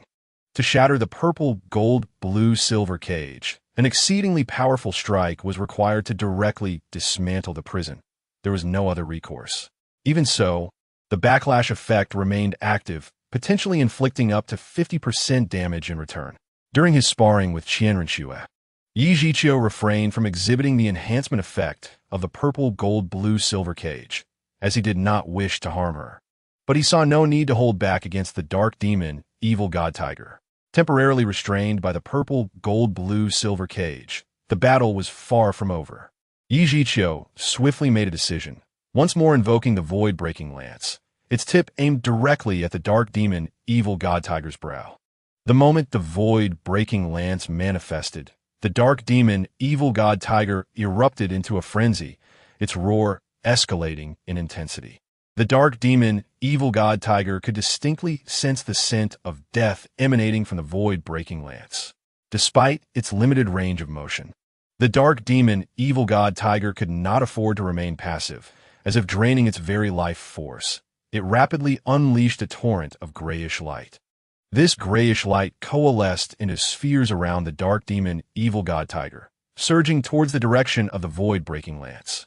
This was the Tiger's ultimate attack skill, known as Dark Demon Evil Thunder, which, once unleashed, could merge its magical and malevolent energies, subsequently erupting with terrifying might in an instant. Furthermore, Under the duress of life and death, the dark demon, evil god tiger drew upon its primal power to unleash the dark demon, evil thunder to its utmost capacity. Countless evil thunders surged towards the void-breaking lance, the foremost of which struck the purple gold blue silver cage, shattering it to pieces. While the subsequent barrage of evil thunder, now unfettered, charged directly at the void-breaking lance. The backlash effect from the purple gold blue silver cage inflicted unbearable pain upon the dark demon evil god tiger, causing it to roar in agony. Amidst its anguished cries, Yijiqiu deftly maneuvered the void-breaking lance to slip into the void, directly evading the oncoming onslaught of dark demon evil thunder. The dark demonic thunder erupted with a sudden, thunderous roar after traveling a considerable distance, reverberating throughout the Xingdou Great Forest, and the terrifying explosion even reshaped the very terrain. Yijiqiu had long evaded the location of the dark demonic thunder and was not taken aback by the commotion it caused. Instead, he directed his gaze towards the dark demonic divine tiger, a smile gracing his lips.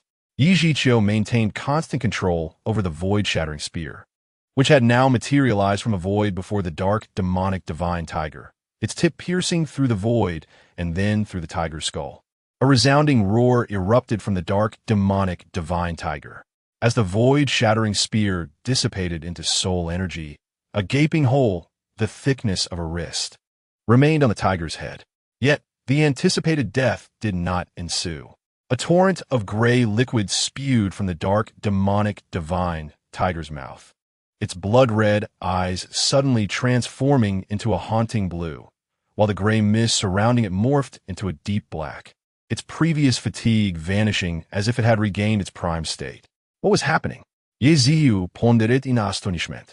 Having suffered from incomplete information, Yijiqiu realized that if the dark demonic divine tiger possessed only this power, it could not have become a scourge of the Xingdou Great Forest with its 70,000 years of cultivation. It was well known that the dark demonic divine tiger was not at odds with the Tianqing Yolong and the Titan Great Ape, two forest emperors of 100,000 years who were powerless against it. Thus, it was inconceivable that Yijiqiu could easily vanquish it.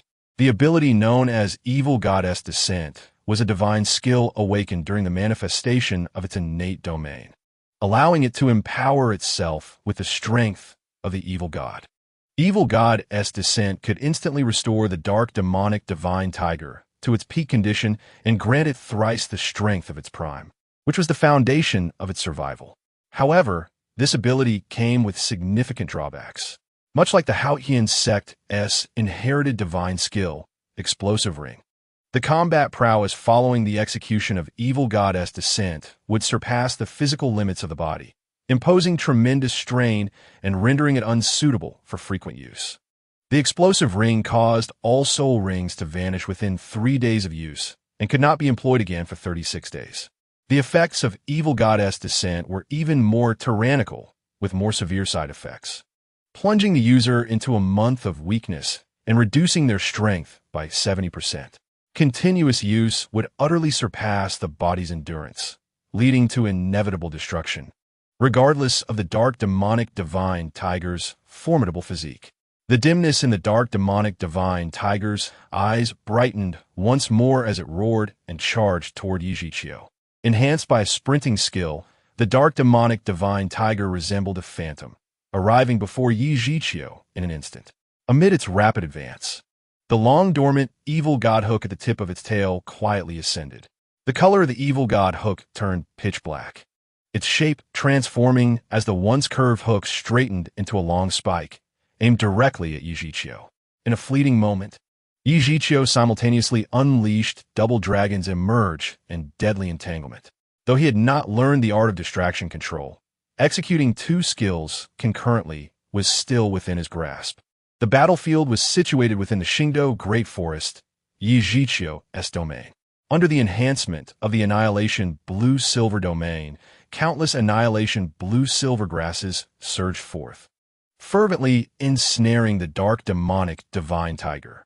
Even the dark demonic divine tiger's evil god hook was hindered by the multitude of vines, its powerful strike ultimately dissipating against the soft tendrils. While the dark demonic divine tiger's movements were obstructed, Yi Zhiqiu's soul bone skill, double dragons emerge, remained unimpeded. The ice and fire dual dragons surged forth from Yi Zhiqiu's spiritual sea, colliding violently with the dark demonic divine tiger's head. The explosive fusion of ice and fire forces resulted in a fierce detonation, injuring the dark demonic divine tiger. But Yi Zhiqiu had already used the vines to pull himself away from the blast radius. Although the skill of the wisdom skull was formidable, it ultimately could not slay the dark demonic divine tiger in its evil god's descent state. The true lethal strike lay in Yi Zhiqiu's annihilation power. As he executed deadly entanglement, he simultaneously invoked the seed of annihilation, planting it within the dark demonic divine tiger during their moment of contact. Since the onset of this battle, Yi Zhiqiu had refrained from employing the annihilation power, primarily because it attracted undue attention. His goal in hunting the dark demonic divine tiger was to acquire a soul ring, and without a powerful protector, revealing his annihilation power could draw unwanted enemies, leading to unpredictable consequences. However, after a prolonged entanglement with the dark demonic divine tiger proved futile, Yi Zhiqiu decided to abandon his concealment. The dark demonic divine tiger continued its frenzied struggles, its sharp, evil god hook severing swathes of annihilation blue silvergrass. Fortunately, with Yi Zhiqiu's annihilation blue silver emperor entwined, it could not extricate itself. However, evil god's descent not only heightened the dark demonic divine tiger's combat abilities, but also augmented its skills. For instance, the evolved skill of the evil god domain, evil god space. The evil god stab, transformed from the evil god hook, lashed violently in the air, unleashing a torrent of black light that surged towards Yi Zhiqiu's position. As the black light reached the midpoint between Yi Zhiqiu and the dark demonic divine tiger, it erupted suddenly, enveloping the surrounding area in a rapid and overwhelming darkness. In an instant, everything around Yi Zhiqiu succumbed to the void, and he felt as if his body had become weightless, as though gravity had vanished. The loss of gravity was a secondary alteration. More peculiarly, Yi Zhiqiu's soul power was rapidly diminishing. In this dark realm, Yi Zhiqiu's soul power, soul skills, soul bone abilities, and mental strength were all sealed, rendering them inoperative. The only exception was the annihilation power. A path to self-destruction. Dark demonic divine tiger, obediently become my soul ring, Yi Zhiqiu uttered softly, no longer wasting time as he detonated the seed of annihilation, unleashing a torrent of annihilation power from within the dark demonic divine tiger. Initially, Yi Zhiqiu had been concerned that releasing the annihilation power might attract unknown powerful beings and disrupt his absorption of the dark demonic divine tiger's soul ring. However, he did not anticipate that the dark demonic divine tiger would create the perfect grave for itself, since all abilities within this space were suppressed and sealed. The energy of the annihilation power would likely not escape, which was precisely what Yi Zhiqiu desired. This marked Yi Zhiqiu's first application of the annihilation power against the soul beast, yet bore little difference from its use against humans. Although the dark demonic divine tiger's physique was immensely strong, its vitality was ultimately finite. The annihilation power relentlessly ravaged and consumed the tiger's life force, causing its flesh to wither continuously. The dark demonic divine tiger roared defiantly, yet was powerless against the annihilation power erupting within it. Aware of its swiftly fading vitality, the dark demonic divine tiger desperately attempted to unleash evil god's descent once more. However, the augmenting effects of evil god's descent could not counteract the erosion of the annihilation power. In fact, the repeated use of evil god's descent hastened the decimation of its life. Enveloped in darkness, Yi Zhiqiu could not perceive the existence of the dark demonic divine tiger, nor could he hear its anguished cries, but he could feel the explosive surge of annihilation power. The dark demonic divine tiger was undoubtedly doomed. Yi Zhiqiu patiently awaited for half a minute, and the surrounding darkness finally began to dissipate, restoring the world to its original form. As Yi Zhiqiu lifted his gaze, The once mighty, dark, demonic divine tiger had been reduced to a pile of desiccated bones, with a black soul ring hovering above the remains. Yi Zhiqiu did not directly absorb the soul ring. Instead, he first employed the soul skill of Zhao Hua Jiu Xen Haidang to restore his condition to its peak, and then activated the Annihilation Blue-Silver domain, establishing layers of overlapping defenses and illusory barriers to ensure no soul beasts could intrude. After accomplishing this, Yi Zhiqiu began to absorb the soul ring of the dark demon, evil god tiger. He utilized soul power to draw the ring, which promptly floated towards him and enveloped Zhao Hua Jiu Xen Haidang. Simultaneously, a massive and frigid airflow surged into Yi Zhiqiu's body, filled with the malevolence of jealousy and intense resentment, wreaking havoc within him. However, for Yi Zhiqiu, it was a mere trifle. High above the clouds, a shadow suddenly materialized. The shadow peered through the layers of clouds down at the earth, with a concentration of spiritual power pointed to the Stardow forest where Yi Zhiqiu was located. After observing for a while, the shadow murmured, "A little fellow yet to ascend to divinity possesses a power not belonging to this realm.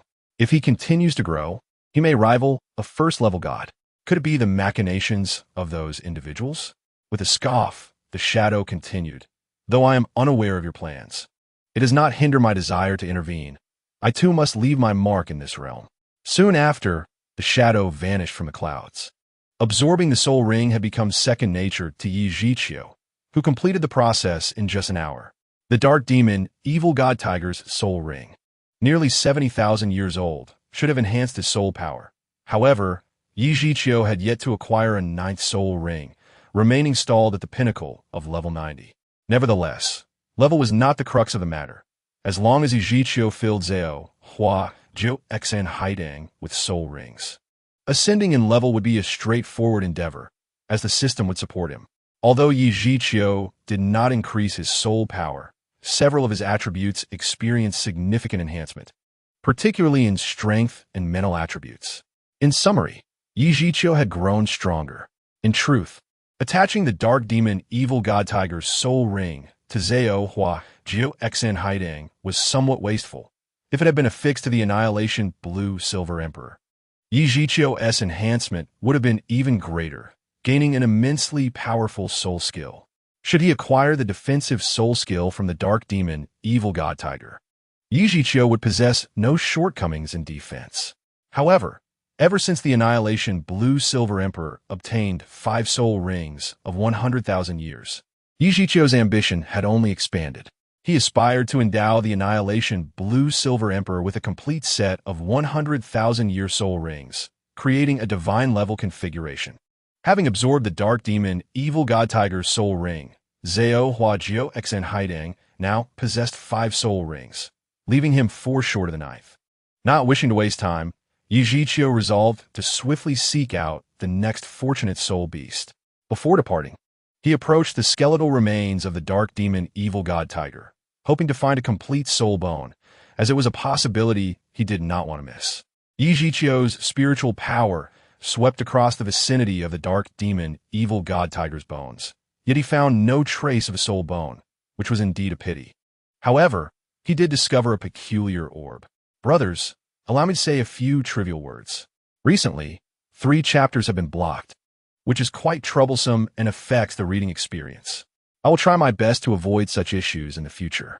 Chapter 170. The evil god orb. This peculiar orb floated above the skeletal remains of the dark demon evil god tiger, entirely black yet radiating hues of azure and blue.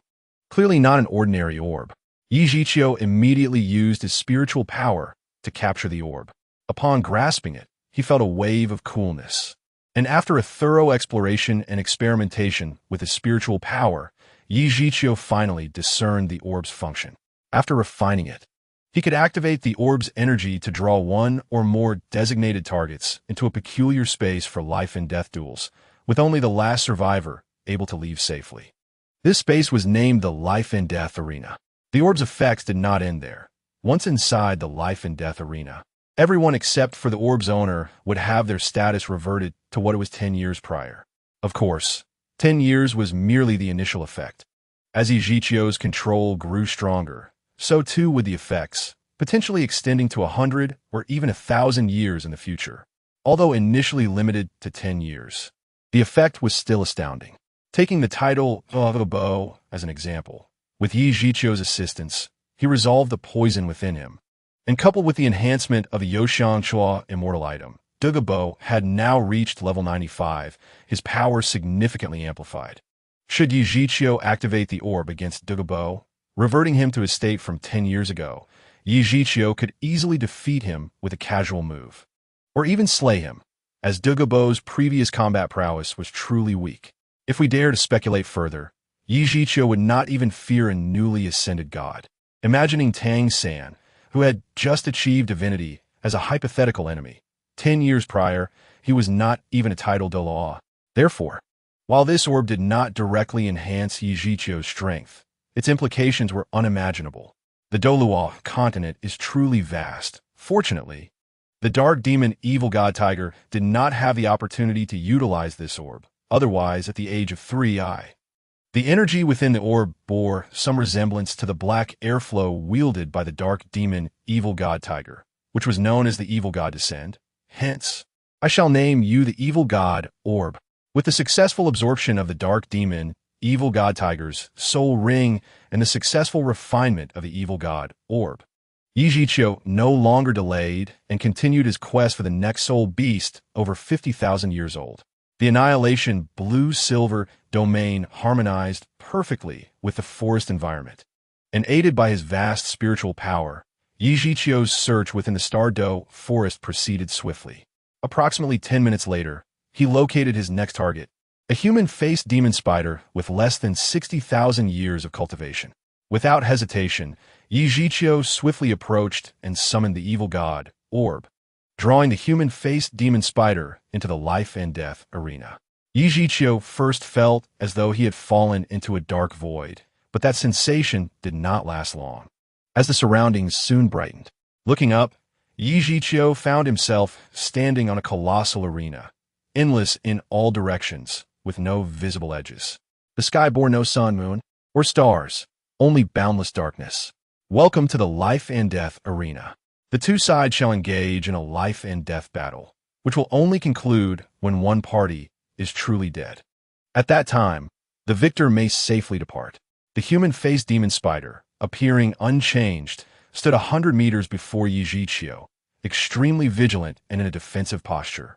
Though Yi Zhiqiu moved swiftly, the human-faced demon spider, being over 50,000 years old, naturally sensed his presence. As it contemplated how to counterattack Yi Zhiqiu, it was unexpectedly pulled into this space by an irresistible force, and its power seemed to be slightly suppressed. This was the effect of the evil god orb, reverting the human-faced demon spider's strength to what it had been 10 years ago. In truth, the impact of reducing its cultivation by 10 years was not significant for a human-faced demon spider of over 50,000 years. However, Yi Zhiqiu's true intention was not to weaken the human-faced demon spider's strength.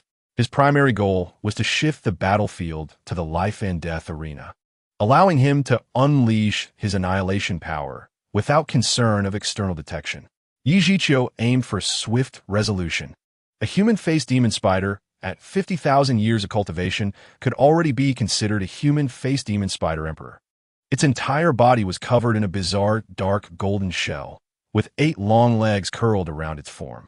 After a brief observation, the Rimian Mo Zhu Huang realized that Yi Zhiqiu, who intended to launch a surprise attack, was also present in this space. It immediately recognized this as Yi Zhiqiu's ability. Thus, the Rimian Mo Zhu Huang regarded Yi Zhiqiu with keen interest, yet it was unaware of Yi Zhiqiu's true strength and refrained from making a reckless assault. Yi Zhiqiu invoked the evil god pearl with the primary intent of conserving time. He had no desire to engage in a drawn-out contest of strength with the Rimian Mo Zhu Huang, and instead directly unleashed the void-breaking spear. The power of obliteration erupted from the void-breaking spear. The brilliance of Yi Zhiqiu's fourth spirit ring illuminated the area as the spear materialized mid-air, hurtling towards the position of the Rimian Mo Zhu Huang under Yi Zhiqiu's command. In terms of bloodline and cultivation, The Rimyan Mo Zhu Huang was inferior to the Mo Xie Hu. It naturally dared not withstand the void-breaking spear, which even the Mo Xie Hu struggled to resist. Sensing the imminent threat of death, the Rimyan Mo Zhu Huang did not hesitate for a moment and catapulted itself into the air, exhibiting extraordinary speed to evade the spear.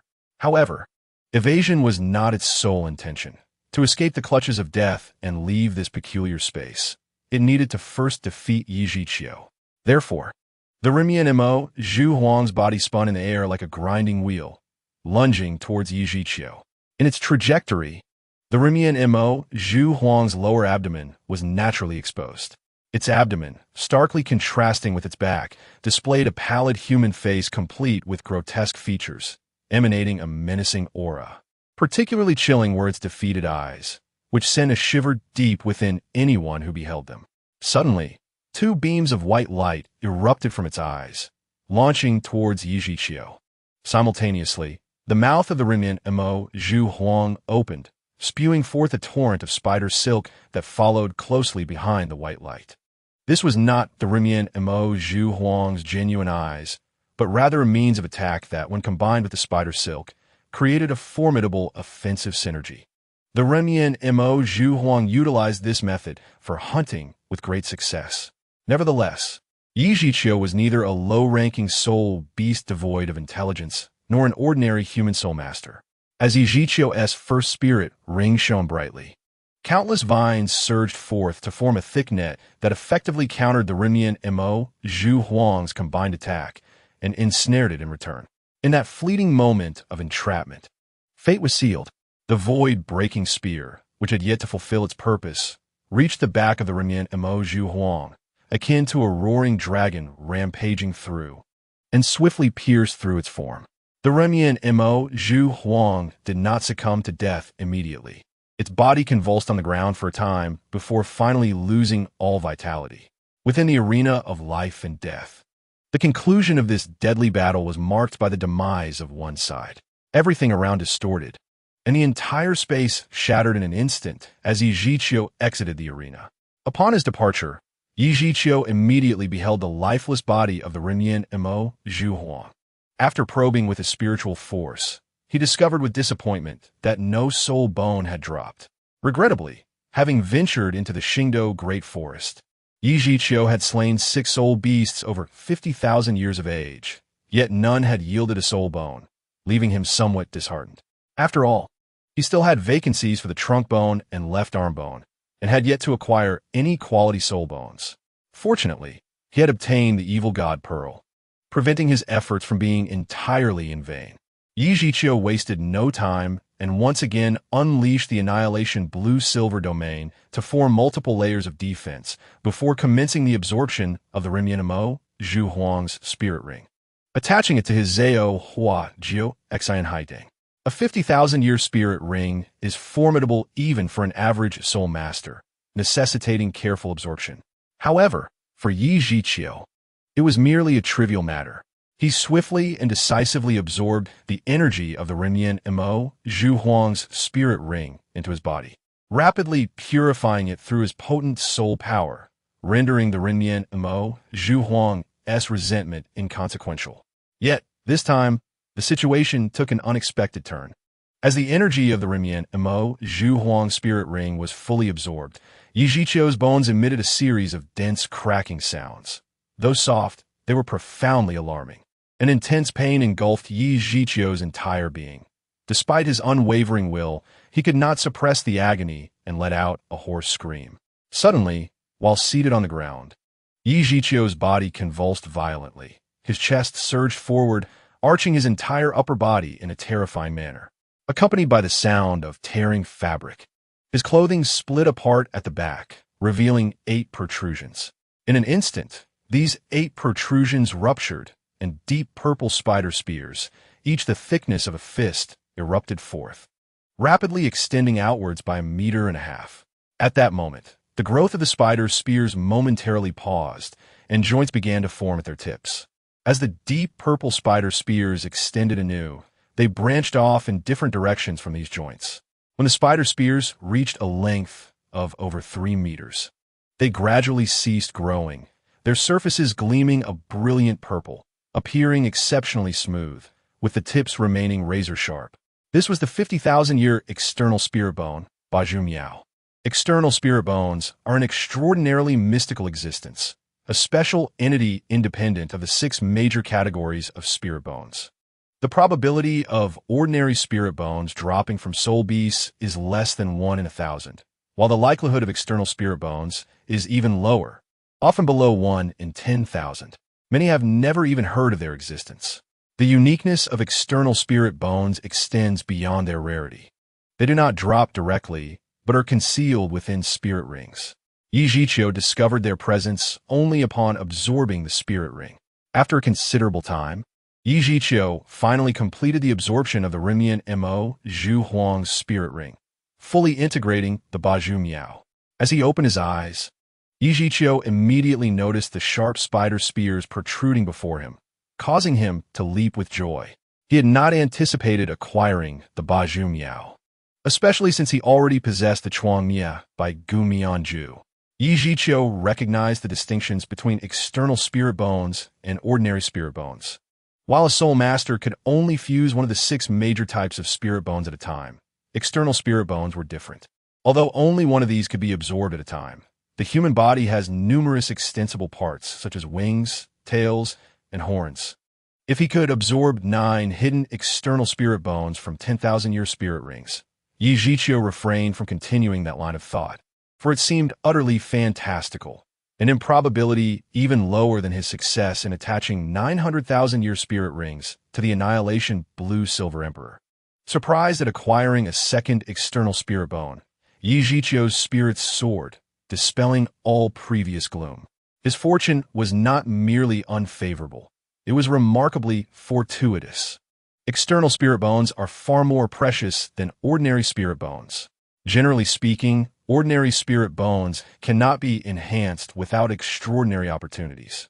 For instance, Yi Zhiqiu's collection of spirit bones included only the Zhihui Tu Gu, which advanced alongside the fusion with the Bing Huolong soul. However, such opportunities are exceedingly rare. Even for Yi Zhiqiu, he had only experienced one thus far. External spirit bones, on the other hand, possess limitless potential, continuously growing alongside the soul master's advancement or spirit ring absorption. This is a quality that no ordinary spirit bone possesses. As the saying goes, blessings seldom come in pairs, calamities do not come alone. Yi Zhiqiu had just acquired a brand new external soul bone when a long-dormant voice echoed in his mind. The designated sign-in task, the pseudo-life lake. Pseudo-life lake? The only place Yi Zhiqiu could associate with was the lake inhabited by the Tianqing Yopong and the Titan giant ape, aptly named the Lake of Life. However, why was there a prefix of pseudo? Each designated sign-in task represented a tremendous opportunity, and Yi Zhiqiu was determined not to squander this chance. Regardless of the underlying reason, Yi Zhiqiu resolved to venture there.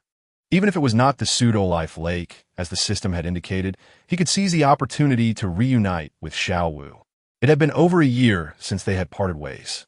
A simple longing had awakened the feelings Yi Zhiqiu had buried deep within, and he promptly stowed away his 8 spider lances, soaring towards the direction of his memories.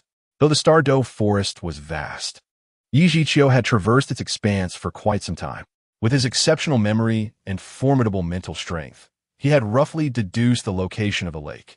His estimation was not entirely precise, slightly deviating from the correct route, yet his extensive mental coverage made it easy to locate the lake. Passing through a dense thicket, his vision suddenly opened up to an indescribable beauty. The crystal-clear lake rendered the air slightly humid, reflecting the towering trees surrounding it.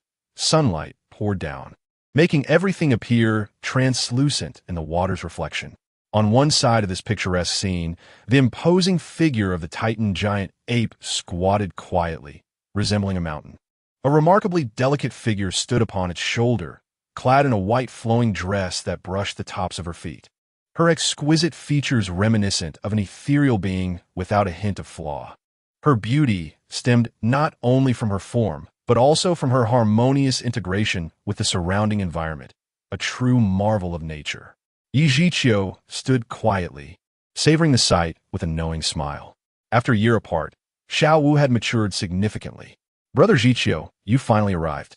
A gentle voice rang in Yi Zhiqiu's ears, and his smile deepened. Indeed, he had kept Xiao Wu waiting for a year. A year was far too long. At that moment, the Titan giant ape beneath Xiao Wu suddenly opened its eyes, which gleamed like yellow crystals, dazzling even in daylight. The formidable presence it exuded stirred the waters of the lake, causing ripples to form. The ripples grew increasingly tumultuous, clearly not instigated by the Titan giant ape. A massive splash surged skyward, concealing an enormous figure. The Tianqing Yopong, the emperor of the forest with the head of a cow and the body of a serpent. "Human, are you the one Xiao Wu likes?" The Tianqing Yopong spoke, questioning Yi Zhiqiu. Yet, Yi Zhiqiu merely gazed quietly at Xiao Wu, who was no longer the naive 12-year-old, but had blossomed into a breathtaking 18-year-old. Xiao Wu, having transformed from a 100,000-year soul beast, had not grown in the same manner as humans. Although only a year had passed, her growth far exceeded that span.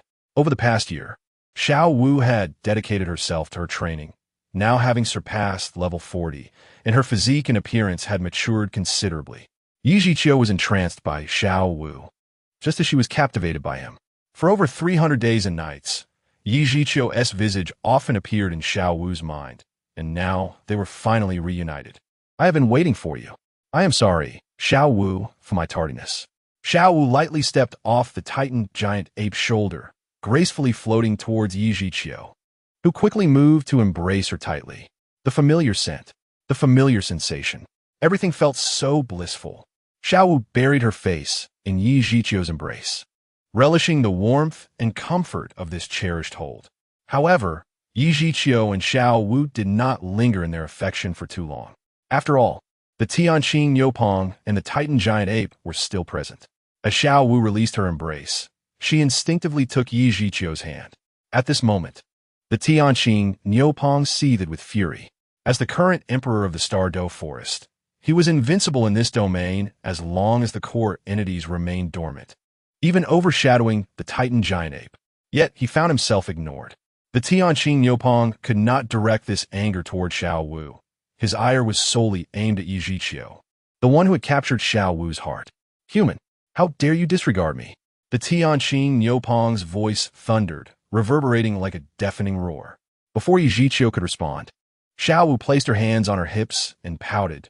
"Daming, you needn't be so fierce towards Brother Zhiqiu. You might frighten him." The Tianqing Yopong felt utterly wronged, lamenting. "Sister Xiao Wu, how can you side with an outsider?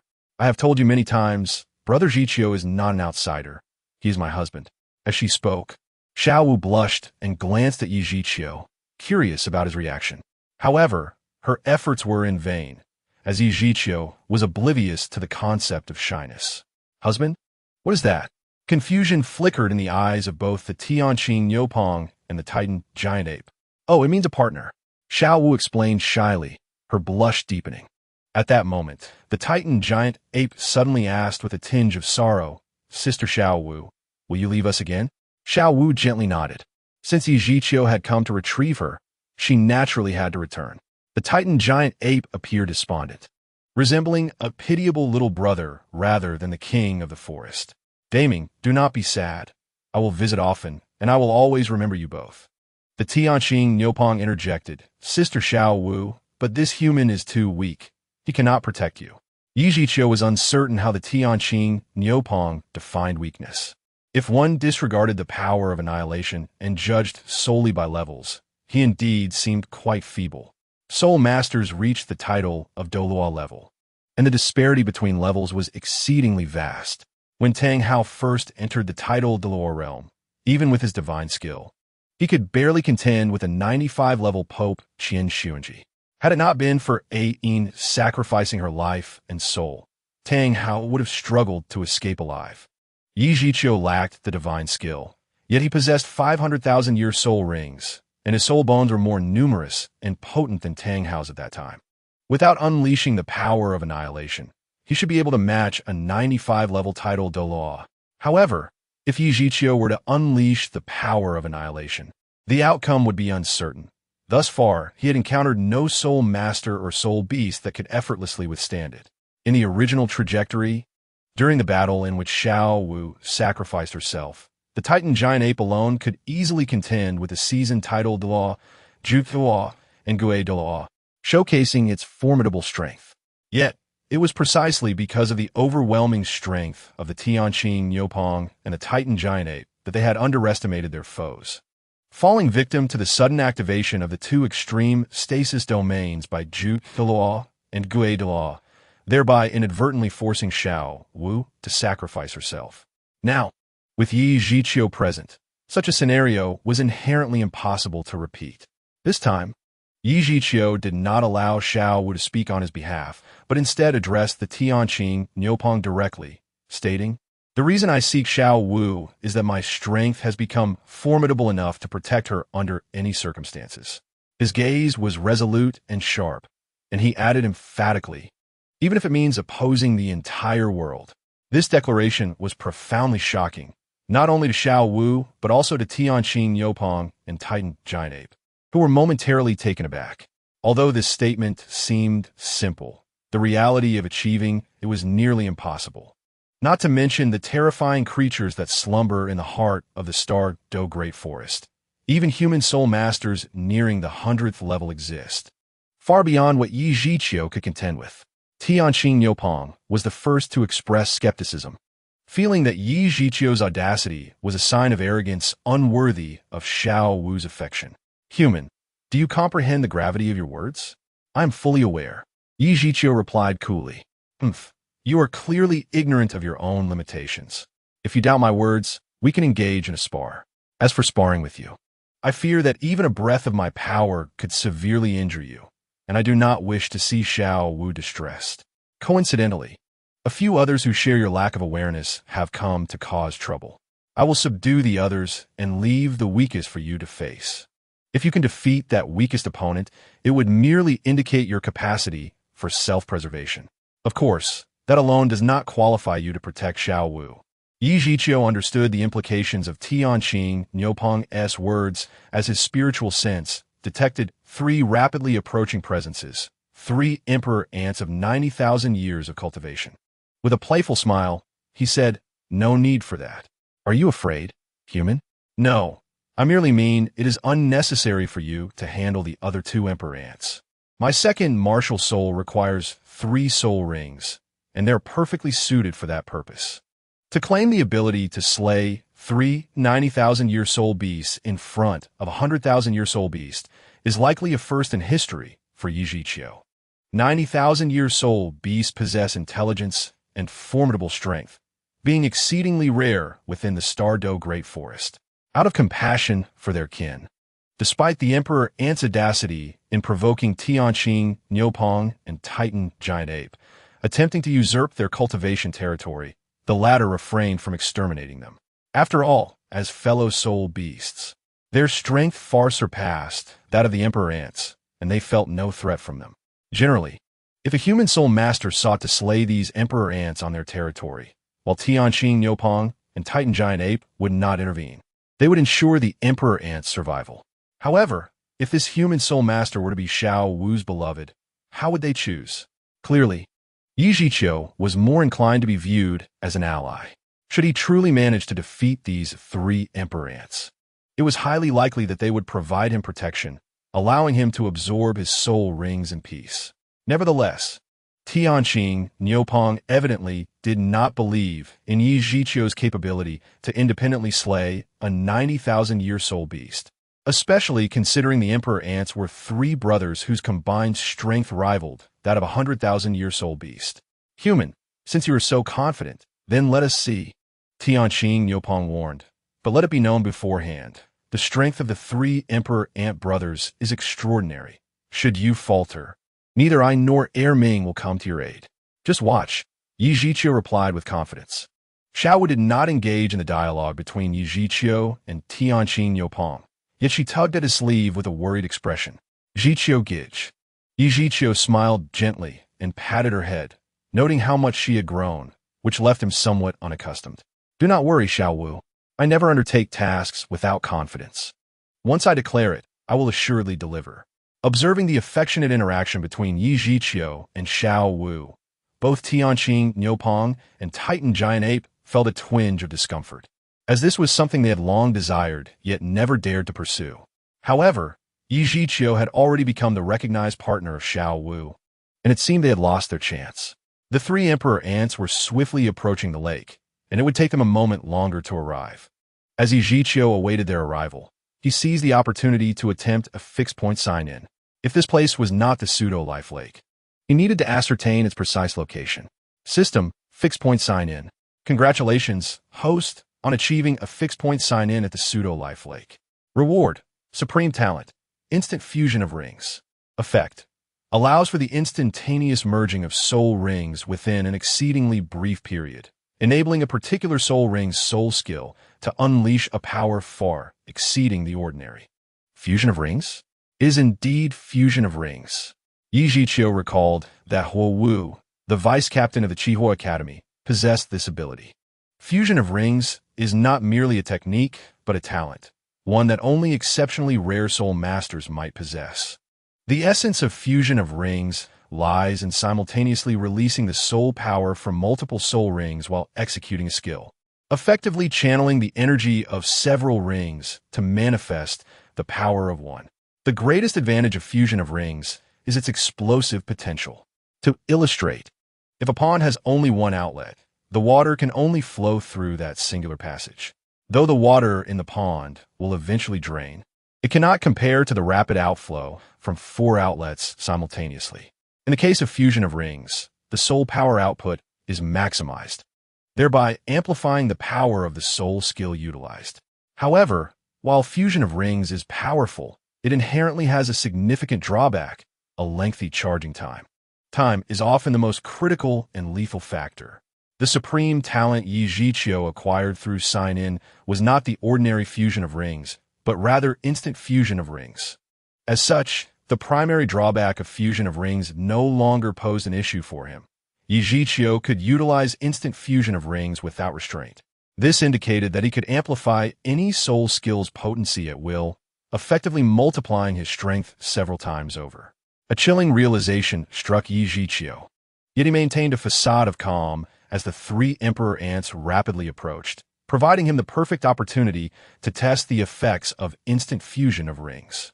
Before long, 3 identical soul beasts alighted not far away.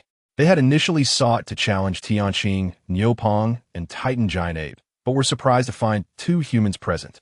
Oh, not merely 2 humans, a human and a transformed 100,000-year soul beast. The 3 emperor ants scrutinized Yi Zhiqiu, and he, in turn, assessed them with equal scrutiny. Each of the emperor ants measured approximately 3 meters in length. Combined, they would still fall short of the Mo Xieshunhu. However, their cultivation levels far surpassed that of the Mo Xieshunhu.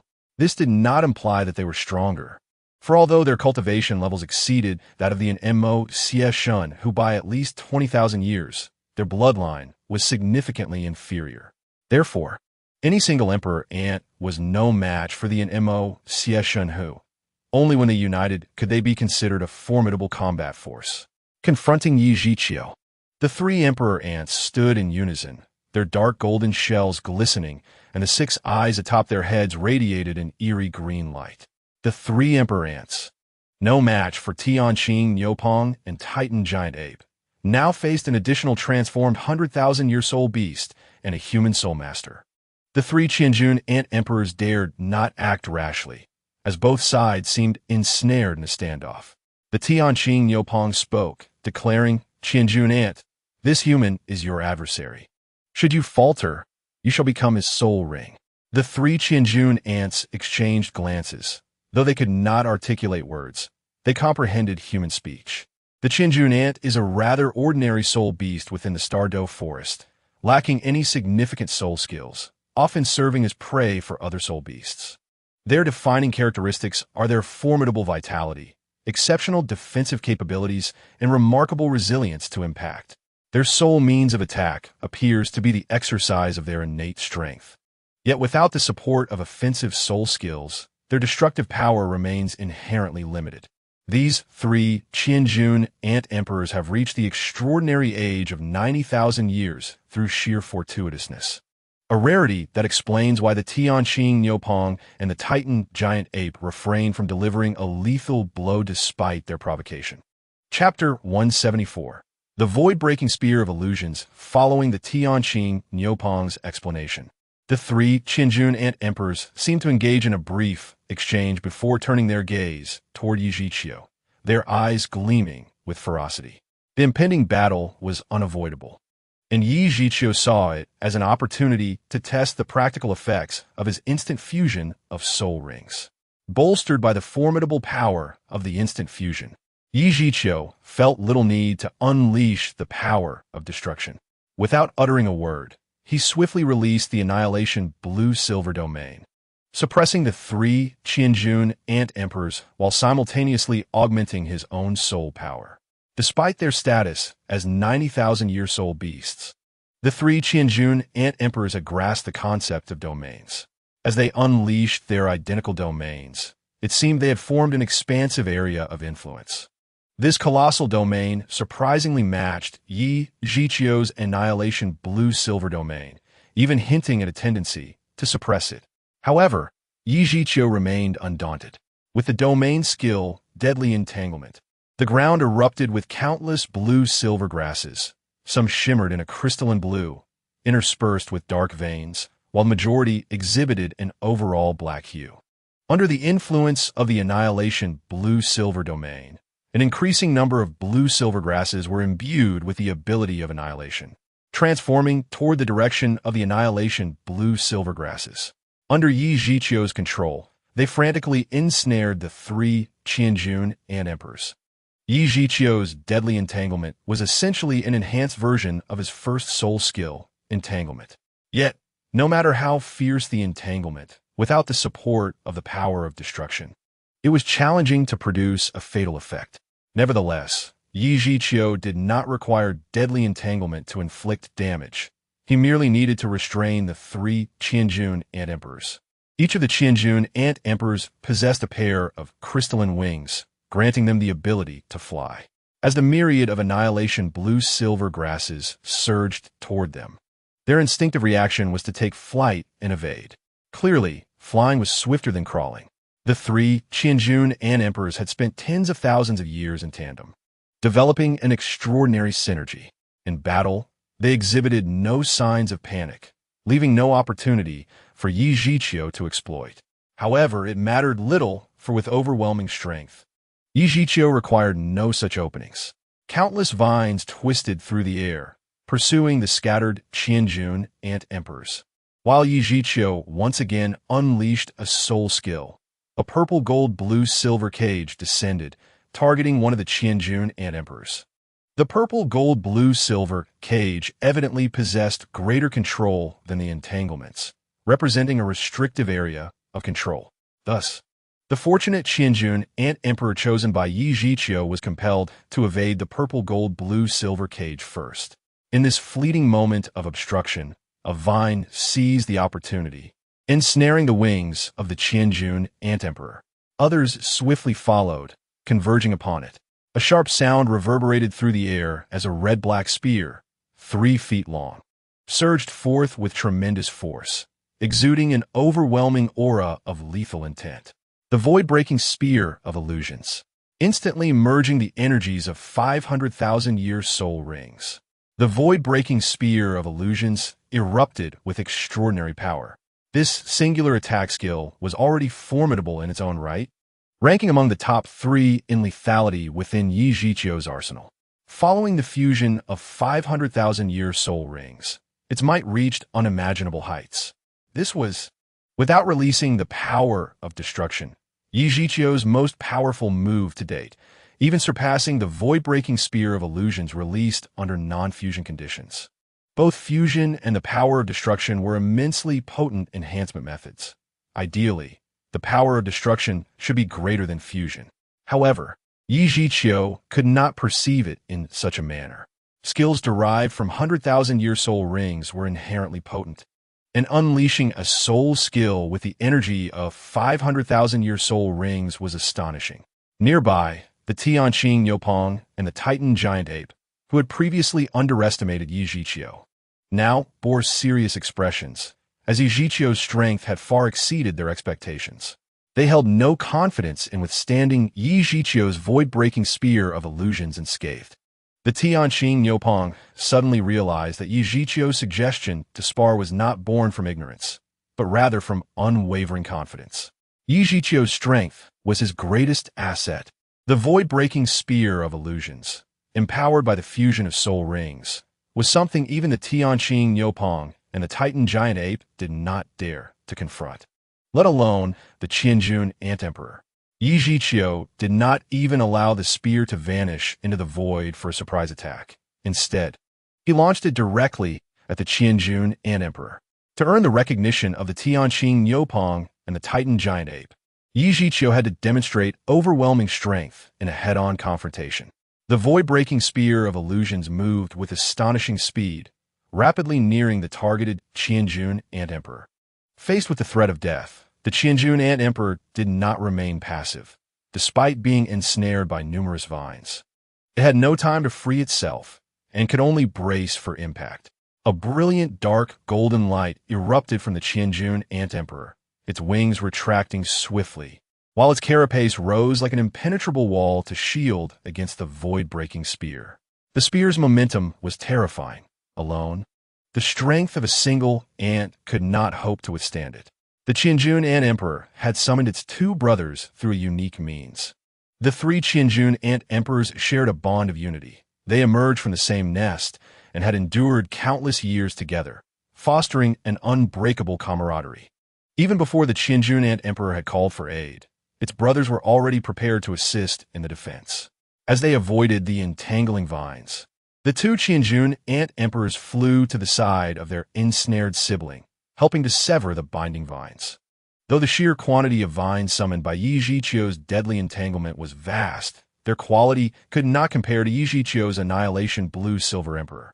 The Hongjun Ant Emperors possessed formidable defenses and incredible strength, easily severing numerous vines, with only a few of the annihilation blue-silver emperor vines proving resilient. Just as the Hongjun Ant Emperor appeared poised to escape, time was already against it. The void-breaking spear of illusions had arrived. With a tempestuous force, the void-breaking spear collided with the Hongjun Ant Emperor's carapace shield, and in an instant, it had bypassed the shield entirely. The Tianqing Yopeng and the Titan giant ape observed closely, astonished that Yi Zhiqiu's void-breaking spear had seemingly penetrated the Hongjun Ant Emperor's most formidable defenses with ease. At this moment, Xiao Wu, possessing merely a strength of over 40 ranks, was too far from the battlefield to discern the details of how the void-breaking spear effortlessly breached the carapace shield. However, Xiao Wu could perceive the changes in the expressions of Tianqing Yopeng and Titan Zhu Yuan. From the initial moment to the current state, their demeanor had undergone a significant transformation, clearly attributed to Yi Zhiqiu's formidable prowess.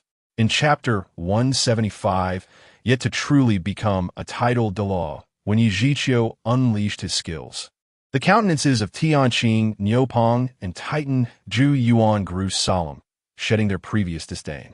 Upon the manifestation of Yi Zhiqiu's void-shattering spear, their astonishment escalated to a palpable fear, revealing a hint of trepidation. Xiao Wu proudly exclaimed, "Deming, Ming, did I not tell you that Brother Zhiqiu is immensely powerful? You were skeptical, thinking I was deceived by him. Now, do you comprehend his might?" In truth, Xiao Wu had not anticipated that Yi Zhiqiu's strength had ascended to a level where he could effortlessly contend with three 90,000-year soul beasts. Her impression of him remained anchored in the past year. When Yi Zhiqiu claimed he was confident, she believed him, yet upon witnessing his capabilities firsthand, she too was astounded. More than anything, she felt an overwhelming sense of pride, yearning to proclaim to the world, "Brother Zhiqiu's strength is extraordinary. This is the man I admire." In response to Xiao Wu's arrogance, Tianqing Yopeng and Titan Zhu Yuan exchanged knowing smiles, refraining from rebuttal, for Yi Zhiqiu's strength indeed surpassed their expectations. After all, Xiao Wu had mentioned he was merely 13 years old. A 13-year-old titled Douluo? Not just any title Douluo, but one with the prowess to confront three 90,000-year soul beasts. Though the Hongjun Ant Emperor's three brothers possessed ordinary bloodlines, resulting in a lack of formidable soul skills, their status as 90,000-year soul beasts indicated extraordinary cultivation and physical attributes. Yi Zhiqiu's ability to withstand the Hongjun Ant Emperor's three brothers and to decisively injure one demonstrated his remarkable strength. In reality, Tianqing Niupeng and Titan Zhu Yuan had still underestimated Yi Zhiqiu. He had not merely injured one Hongjun Ant Emperor, but had slain it. Meanwhile, the two remaining Hongjun Ant Emperors believed that the one they had trapped could withstand Yi Zhiqiu's void-shattering spear, as it had summoned its most powerful carapace shield for defense. The two Hongjun Ant Emperors exerted all their strength and finally severed the vines that bound their comrade, only for its lifeless body to plummet to the ground. The sequence of events unfolded almost instantaneously upon witnessing the fallen corpse. The two Hongjun Ant Emperors were left utterly bewildered. What was happening? If they could articulate their thoughts, they would surely question Yi Zhiqiu, but the opportunity had slipped away. Today they would all perish. Yi Zhiqiu continued his relentless assault, employing Fatal Bind and the control of the purple, gold, blue, silver cage, seamlessly executing the void-shattering spear for the kill. With all three Hongjun Ant Emperors alive, Yi Zhiqiu could easily slay one, now that only two remained. He was naturally capable of handling them with ease. Soon enough, he had dispatched the other two Hongjun Ant Emperors, their identical corpses carelessly strewn upon ground. Seemingly ordinary, yet representing the remains of three 90,000-year soul beasts. In fact, Yi Zhiqiu's 8 Spider Lance was the nemesis of insect-type soul beasts, and its utilization would undoubtedly counter the Hongjun Ant Emperor brothers. However, with the assistance of the instantaneous fusion ring, Yi Zhiqiu found no necessity to engage in close combat for the sake of employing the 8 Spider Lance's advantage. After swiftly eliminating the Hongjun Ant Emperor brothers, he turned to Tianqing Niupeng and inquired, "With my current strength, can I adequately protect Xiao Wu?" Yet, the answer remained negative. Although his power was comparable to that of a 100,000-year soul beast, the world of soul beasts was devoid of the deceptions that characterized humanity. Could he truly ensure that he would always be by Xiao Wu's side, keeping her safe? It was evident that Tianqing Niupeng still harbored reservations about Yi Zhiqiu accompanying Xiao Wu. Despite the obstruction, Yi Zhiqiu understood that this stemmed from Tianqing Niupeng's deep concern for Xiao Wu, and thus he bore no resentment. Deming, I shall refrain from discussing this further for now. Once I absorb the soul rings of the Hongjun Ant Emperor brothers and officially become a title Douluo, we can revisit whether I can protect Xiao Wu. What? You have not truly become a title Douluo? Yi Zhiqiu's displayed strength was already on par with that of a 100,000-year soul beast, positioning him among the elite few title Douluos at the pinnacle of the Soul Master realm. Yet, he had not genuinely ascended to the title Douluo status. Not only Tianqing Niupeng, but also Titan Zhu Yuan and Xiao Wu appeared thoroughly perplexed. The soul rings of the Hongjun Ant Emperor brothers could sustain themselves for an hour. As long as Yi Zhiqiu absorbed the soul rings within that time frame, there was no need for haste. He approached Xiao Wu and said, "Xiao Wu, I will need some time to absorb the soul rings, so I cannot take you home just yet. I apologize for the inconvenience." "It's perfectly fine, Brother Zhiqiu. I'm willing to wait for you." Yi Zhiqiu smiled gently and retrieved a pure, white immortal herb, the Hongyuan immortal grass, from his Rui Hunter treasure bag. This was the Hongyuan immortal grass, a rare celestial herb that could enhance a soul master's soul power, assisting in compressing and elevating the quality of their soul power. You can absorb and refine it right now. The moment the Hongyuan immortal grass was revealed, the eyes of Tianqing Niupeng and Titan Zhu Yuan widened, for they could distinctly sense the alluring energy fluctuations released by the herb. While the benefits Yi Zhiqiu spoke of were directed towards soul masters, even though Tianqing Niupeng and Titan Zhu Yuan had not chosen to transform, consuming and refining the Hongyuan immortal grass would still yield considerable advantages. However, this gift was intended for Xiao Wu. Xiao Wu, elated, accepted the Hongyuan immortal grass and immediately bestowed a kiss upon Yi Zhiqiu. Having witnessed the effects of such celestial herbs, she longed to possess one, and now Yi Zhiqiu had graciously given her one. With Tianqing Niupeng and Titan Zhu Yuan present, this was not a private moment for Yi Zhiqiu and Xiao Wu, so the two quickly parted ways. Yi Zhiqiu wasted no time and moved toward the corpses of the Qianjun Ant Emperor brothers. After receiving the Hongjun immortal grass, Xiao Wu eagerly began refining the herb, leaving the two forlorn soul beasts, Tianqing Niupeng and Titan Zhu Yuan, not only tempted by the Hongjun immortal grass, but also inadvertently subjected to a wave of emotional turmoil, akin to being dealt a cruel blow. Yi Zhiqiu gazed quietly at the corpses of the Qianjun Ant Emperor brothers, contemplating which martial spirit to absorb. In his recollection, when Tang San absorbed the soul rings of the Qianjun Ant Emperor brothers, an anomaly occurred, transforming these three 90,000-year soul rings into 100,000-year soul rings. The 100,000-year soul rings aligned perfectly with the standards Yi Zhiqiu had set for the Miesher Lan Yin Huang. And one of the soul rings from the Qianjun Ant Emperor brothers would provide a powerful auxiliary soul skill, which was precisely what Yi Zhiqiu most urgently needed to enhance. However, nothing in this world is immutable. For instance, the Douluo continent had, under Yi Zhiqiu's influence, begun to tread an entirely new path. What if Yi Zhiqiu's absorption did not yield an anomaly? After much contemplation, Yi Zhiqiu ultimately chose the Zhao Hua Jiu Xian Hai Tang. The Zhao Hua Jiu Xian Hai Tang martial spirit was in need of 3 soul rings. By absorbing the soul rings of the Qianjun Ant Emperor brothers, Yi Zhiqiu would officially step into the realm of tidal Douluo. The potential mutation of the Qianjun Ant Emperor brother soul rings was fortuitous.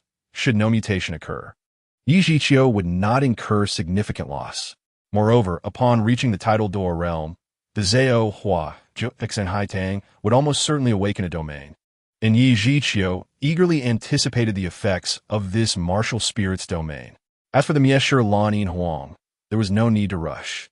In Yi Zhiqiu's perception, there are indeed numerous 10,000-year soul beasts on the Douluo Dalu.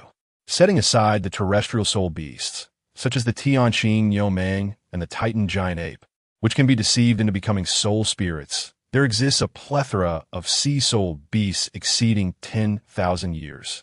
For instance, the 10,000-year Mo Honda by Sha Wang, the Xia Hu Jing Wang, and the million-year deep sea Mo Jing Wang.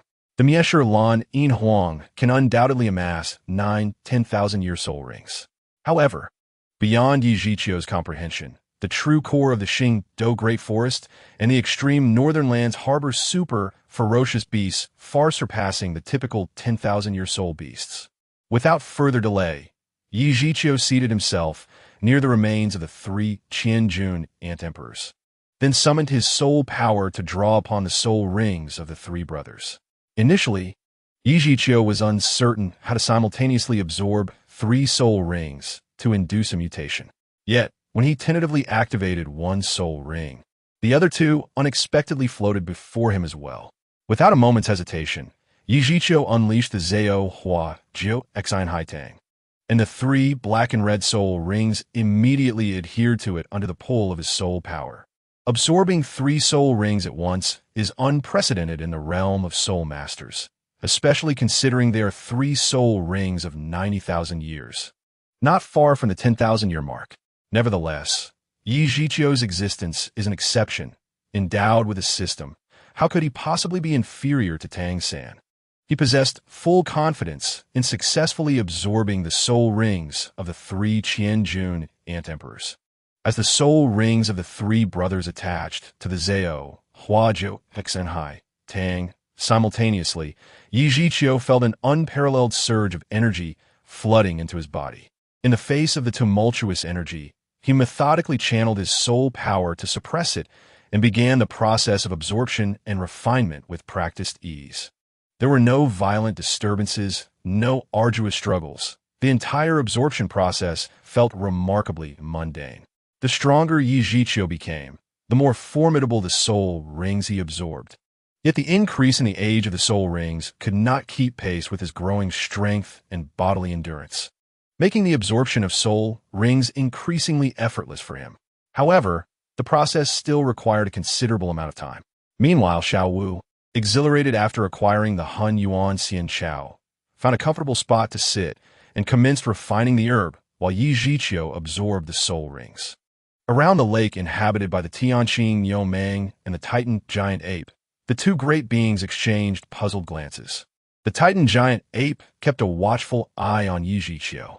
Noticing that the martial soul he used for absorbing the soul rings was not the Miesher Lan Yin Huang he had employed against the three Qianjun emperors, leading to a furrow of confusion in his large eyes. Deming, look at Xiao Wu's husband's martial soul. It seems different from the one he just used. The Tianqing Niumang shot a disapproving glance at the Titan giant ape, displeased with the designation of Yi Zhiqiu as Xiao Wu's husband. Oh wait, that seems to be what Xiao Wu herself said. Although the Tianqing Niumang felt discontent, he could not voice any objections. So he turned his attention to Yi Zhiqiu's martial soul. A peony of pink and white hues adorned with 6 black soul rings emerged before them. Instantly, a cloud of doubt arose within the Tianqing Niumang. Both he and the Titan giant ape, unfamiliar with human customs, were unable to discern the intricacies of martial souls. Yet they knew that, generally, a human soul master possesses only one martial soul. They might misremember the appearance of a martial soul, but the number of soul rings on the martial soul would be unmistakable. During the previous battle, it had clearly been 5 rings, yet now it had transformed into 6. Nevertheless, all the soul rings remained black. In summary, both the Tianqing Niumang and the Titan giant ape were quite bewildered, even suspecting their memories had become muddled. Perhaps he has 2 martial souls, the Tianqing Niumang conjectured, trying to uphold his leader's dignity by fabricating a rationale. Regardless of its veracity, he felt compelled to provide some explanation. The notion of a soul master possessing 2 martial souls was unfamiliar to the Titan giant ape, leading him to express skepticism. Deming, I recall that a soul master only has 1 martial soul, right? The Tianqing Niumang glared intensely at the Titan giant ape, retorting coldly. Do you think you understand better than I do? The Titan giant ape offered an awkward smile, muttering softly, though you are older and stronger. We have lived together all this time. I have ventured out more than you. Erming, what did you say? Nothing, I said nothing. The argument could not continue, as he was still no match for Deming. Time flowed steadily, and as Yi Zhiqiu's aura grew increasingly potent, each clash of energy within him unleashed waves of crimson energy. The overwhelming presence, far beyond that of an ordinary tidal Douluo, expelled the already scarce soul beasts in the vicinity. Simultaneously absorbing 3 soul rings is an unprecedented phenomenon in the realm of soul masters. The 3 soul rings of the Qianjun ant emperors, originally pitch black with red patterns, began to undergo a peculiar transformation as they interacted with one another. The black gradually diminished, being overtaken by red, until all 3 soul rings turned entirely crimson. Upon successfully absorbing the soul rings of the 3 Qianjun ant emperors, Yi Zhiqiu felt the energy within him coalesce while a palpable sense of fullness enveloped him. Each soul ring absorbed enhances both soul power and physical form. With an abundance of formidable soul rings, the improvement to Yi Zhiqiu's physical attributes was striking. Taking a deep breath, Yi Zhiqiu slowly opened his eyes, and with a mere thought, a unique domain energy radiated from him, brimming with vibrant life force. As expected, the Zhao Huajiu Xanhai Tang awakened its innate domain after absorbing 9 soul rings. The domain he now manifested was the Zhao Huajiu Xanhai Tang's innate domain, Zhao Hua Domain. The Zhao Hua Domain possesses 2 abilities that are diametrically opposed. One is known as life bestowal, and the other as life deprivation. As the name implies, life bestowal grants a specified being within the domain a certain amount of life force. The stronger the life force, the more their attributes are enhanced. However, this effect is limited to within the domain. Conversely, the effect of life deprivation involves stripping a specified being within the domain of a certain amount of life force, fundamentally suppressing their attributes and strength in all aspects. Chapter 177, Because it has 5 10,000-year soul rings, the Zao Hua Jiu Xian Hai Tang shares its roots with the Jiu Xian Hai Tang. It has never been merely an auxiliary martial soul. Its support capabilities far exceed those of the Jiu Xian Hai Tang. Now, having absorbed 9 soul rings, 6 of which are at least 50,000 years old, and the last 3 are mutated 10,000-year rings derived from 90,000-year rings, Yi Zhiqiu has undoubtedly elevated the Zao Hua Jiu Xian Hai Tang to its utmost potential. Should the day come when he must sacrifice all his soul rings, it would certainly be in the face of an enemy beyond human capability. With the Zao Hua Jiu Xian Hai Tang martial soul, Yi Zhiqiu has truly stepped into the realm of tidal Douluo. With his level soaring to 94 after absorbing the 3 10,000-year soul rings. However, with the Super God Sign-In system as his safety net, his level has never been a matter of concern. Soon, he will reach the pinnacle of tidal Douluo. The entire process of successfully absorbing the soul rings of the 3 Hongjun Ant Emperors took approximately 3 hours, during which Xiao Wu remained in her meditative state. Refining the Hongyuan Xian Chao, Yi Zhiqiu did not disturb Xiao Wu, but rather soared before the immense form of Tianqing Niumang. Da Ming, can my current strength protect Xiao Wu? Yi Zhiqiu inquired with a playful smile. In truth, the answer was already quite evident. With his level 90 prowess, Yi Zhiqiu could effortlessly slay the 3 brothers of the Qianjuan Ant Emperor, who had existed for 90,000 years. Now, having officially become a tidal Douluo, his rank had ascended to 94. His strength was no less formidable than that of Tianqing Niumang or the Titan giant ape. Tianqing Niumang felt a twinge of embarrassment. Having misjudged Yi Zhiqiu's strength, yet he would not concede but instead deflected Yi Zhiqiu's inquiry, stating, "I do not trust you."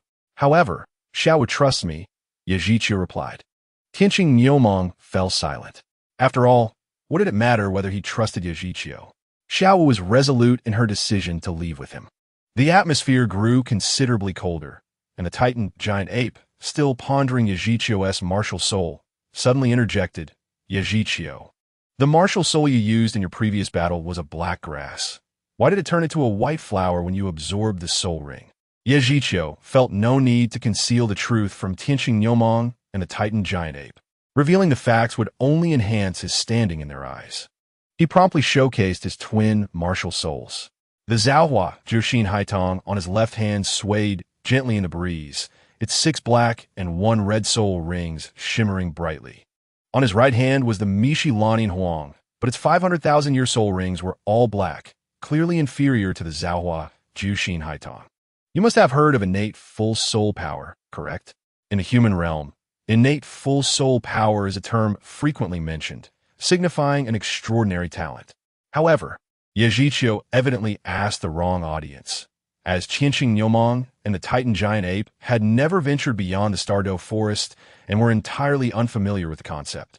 Shaking their heads in response, Yi Zhiqiu succinctly organized his thoughts and explained, innate full soul power is a term often referenced among human soul masters, denoting a rare genius. A martial soul in humans equates to the bloodline among soul beasts. Innate full soul power implies both the martial soul and talent are exceptionally superior. Just like the two of you, possessing top-tier soul, beast bloodlines, and remarkable cultivation aptitude, you are now the kings among soul beasts.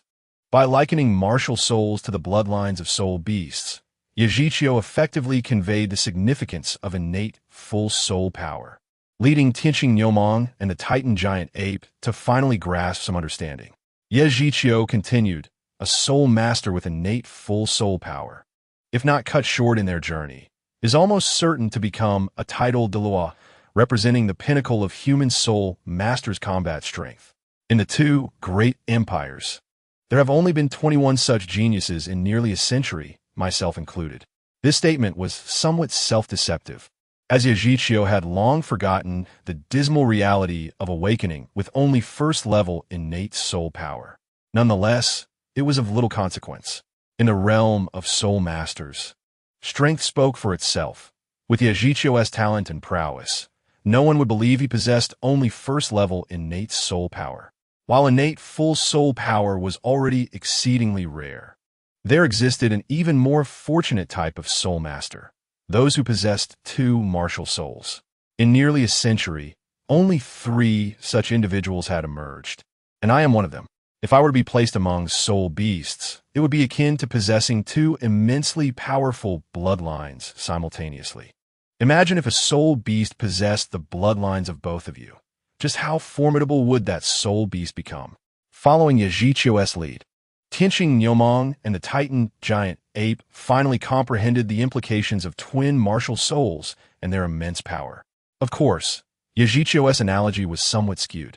The true strength of twin martial souls lies in the ability to cultivate one martial soul to its peak before developing the other. Bibi Dong serves as a prime example. In summary, Yajichio successfully impressed Tianqing Nyomong and the Titan giant ape. The Titan giant ape raised another query. It seems that the more soul rings a human soul master possesses, the stronger they become. When you faced the Qianjuan ant emperor brothers, did you not reserve some strength by using that black grass? Yajichio did not intend to deceive the Titan giant ape, so he candidly replied, I did retain some strength, but not due to the martial soul. Despite the fewer soul rings of my Mishilan in Huang, it is in fact my strongest martial soul. How is that possible? Yajichio chuckled lightly, genuinely enjoying the opportunities presented to him by this earnest individual. He shed the illusory effects of the Mishilan in domain, revealing the true nature of its soul rings. Just look at the soul rings, he said. The 5 black soul rings of the Mishilan in Huang began to lose their color, gradually fading to reveal a vibrant crimson. This was due to the 500,000-year soul rings. The impact of a 500,000-year soul ring is immense before humans, and it remains so before soul beasts, as each such soul ring essentially signifies the end of a 100,000-year soul beast life. Instantly, Tianqing Nyomong and the Titan giant ape exclaimed, You have killed so many 100,000-year soul beasts. In an instant, Tianqing Nyomong and the Titan giant ape became guarded. Not out of anger at Yajichio for slaying 100,000-year soul beasts, but out of concern that he might harbor ulterior motives.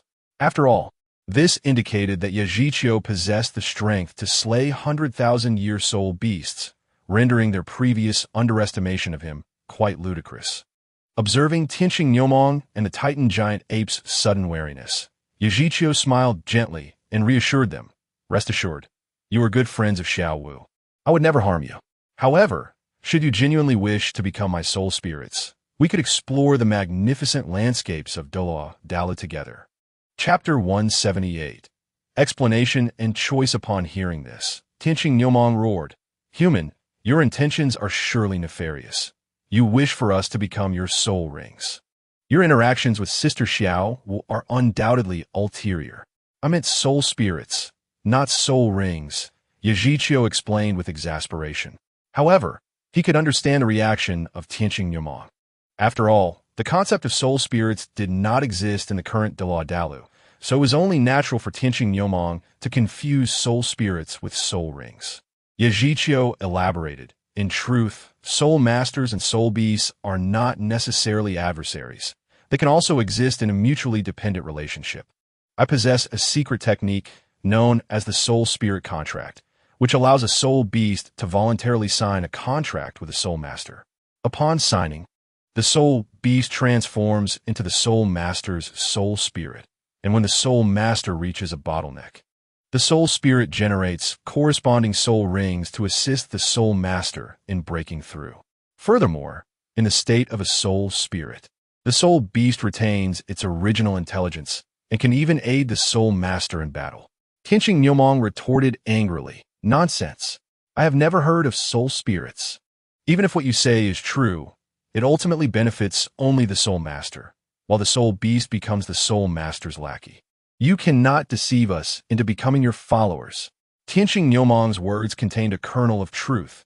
Indeed, the primary beneficiary of the soul spirit contract is the soul master, while the soul beast loses its physical form and freedom, becoming bound to the soul master. However, nothing in life is absolute. For a soul beast nearing the end of its life, this represents an excellent opportunity for longevity. allowing them to accompany the soul master on journeys to witness the rich cultures of Douluo. Moreover, there is a significant hidden benefit, the ability to ascend to the divine realm alongside a soul master who achieves godhood. Admittedly, this is an exceedingly arduous feat nevertheless. Ye Zhiqiu is the best candidate. If Ye Zhiqiu cannot ascend to divinity, then it is unequivocally impossible for any soul master in Douluo to achieve such a state. This is the foundation of Ye Zhiqiu's confidence. These advantages are rather subtle. It is understandable that the Tianqing Niu Meng did not grasp this immediately. Ye Zhiqiu promptly elucidated. The existence of soul spirits appears to be solely advantageous to soul masters. However, under various circumstances, becoming a soul spirit is beneficial and poses no harm to soul beasts. For instance, soul beasts nearing the end of their lifespan can transform into soul spirits, accompanying soul masters, thus prolonging their existence and witnessing the wonders of the world. The Titan giant ape murmured quietly, yet his voice was thunderous to ordinary ears. Ye Zhiqiu, not deaf, heard him clearly. We are not at the end of our lifespan. Ye Zhiqiu chuckled lightly. As far as I know, you soul beasts can never attain divinity, as you will inevitably face the end of your lives.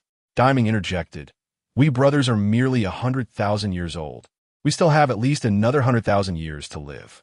If we were to become your soul spirits, wouldn't we only have a century of life left? Thus, you should abandon this notion unless you remain alive when our time is nearing its end, at which point we could reconsider. Ye Zhiqiu confidently shook his head and stated, No, I failed to convey my thoughts clearly, leading to your misunderstanding.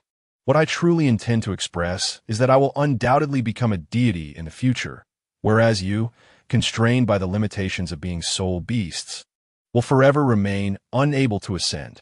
Should you choose to become my soul spirits, the day I attain divinity will also be your day of ascension. At that time, reconstructing your physical forms will not be a challenge. The Tianqing Niu Meng and the Titan giant ape began to comprehend Ye Zhiqiu's talents and strength, yet they remained oblivious to the source of his confidence. It is worth noting that while soul beasts are hindered from achieving divinity, humans in Douluo have not seen a soul master ascend for several millennia, even tens of thousands of years. Why is Ye Zhiqiu so certain? Humans, you underestimate the difficulty of achieving divinity. We shall see how this unfolds. But I must caution you, if you do not contemplate your decision before I am on the verge of enveloping the world in the blue-silver Emperor's spirit rings, you will no longer have the opportunity. With that, Ye Zhiqiu refrained from pursuing the topic further. In truth, he did not concern himself with the futures of Tianqing, Niu Meng, and Titan giant ape. He merely offered them an avenue out of consideration for Xiao Wu's friendship with them. Should Ye Zhiqiu ascend in the future and wish to bring some soul beasts into the divine realm, he could easily sacrifice the spirit rings of the Jihua, Xianqiao, and accept them as soul spirits. However, Ye Zhiqiu would not do so without cause. Not far away, Xiao Wu began to show signs of awakening, which was one of the reasons Ye Zhiqiu ceased discussing soul spirits.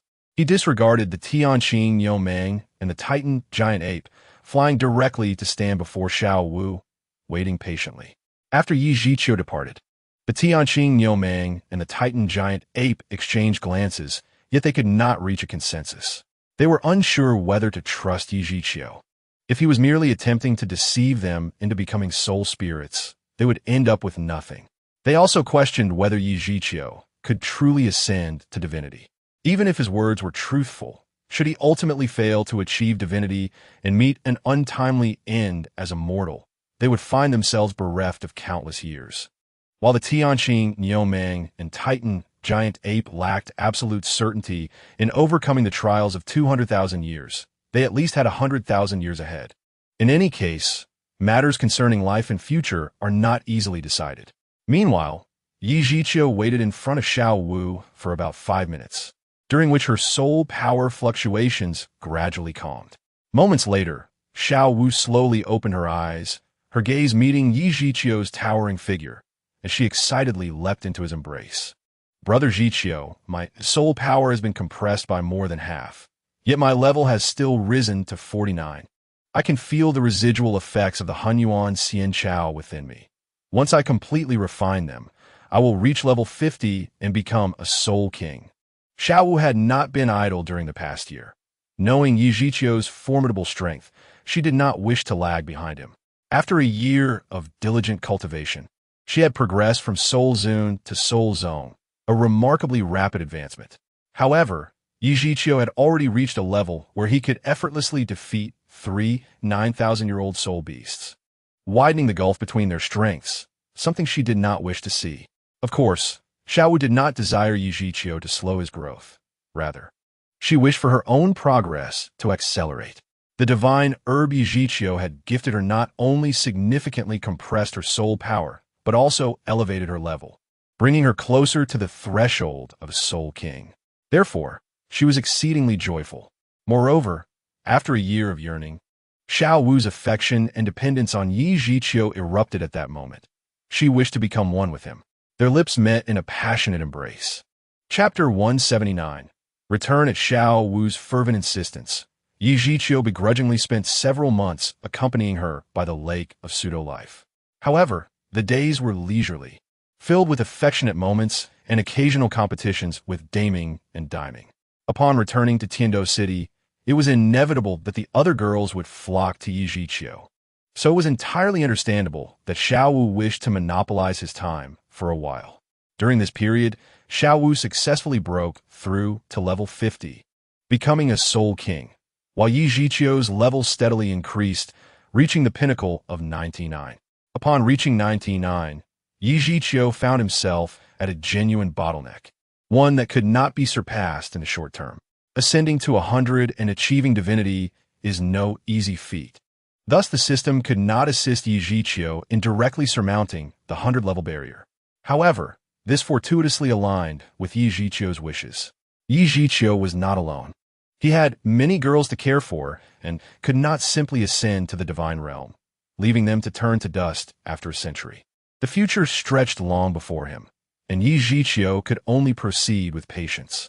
3 months later, at the lake of pseudo-life, Xiaowu reluctantly bid farewell to the Tianqing Niu-Meng and Titan Giant Ape before following Yi Zhiqiu back to Tiando City. Clearly, the Tianqing Niu-Meng and Titan Giant Ape ultimately chose not to become Yi Zhiqiu's soul spirits, as it was simply too perilous. Yi Zhiqiu did not mind. After all, his level had already reached 99, placing him among the ranks of the unparalleled Douluo. The Tianqing Niu-Meng and Titan Giant Ape becoming his soul spirits would merely be an embellishment, not a necessity. With Yi Zhiqiu's foundation, his strength undoubtedly surpassed that of an ordinary unparalleled Douluo. It would not be an exaggeration to declare him the strongest human. Initially, Yi Zhiqiu planned to be a bit ostentatious, given his unmatched strength, but upon reflection, he decided it prudent to maintain a low profile. His sudden rise to the pinnacle of soul masters would be met with skepticism. Most importantly, he did not wish to become a target for all. Yi Zhiqiu did not desire to become widely known, especially as he still wished to accompany his beloved girls. Yi Zhiqiu and Xiaowu flew at full speed, yet they did not head directly back to Tiando City. Instead, they paused to recuperate and admire the sights of various cities along the way. A week later, Yi Zhiqiu finally returned to Tiando City with Xiaowu, passing by the Tiando Royal Academy without stopping. Xiaowu, perplexed, inquired, "Zhiqiu Gij, we have arrived at the academy. Why do you not stop?" In truth, Yi Zhiqiu had already utilized his spiritual power to survey the scene within the academy, discovering it largely devoid of people. Clearly, the Soul Master Tournament had not yet concluded, and today was likely to feature a significant match.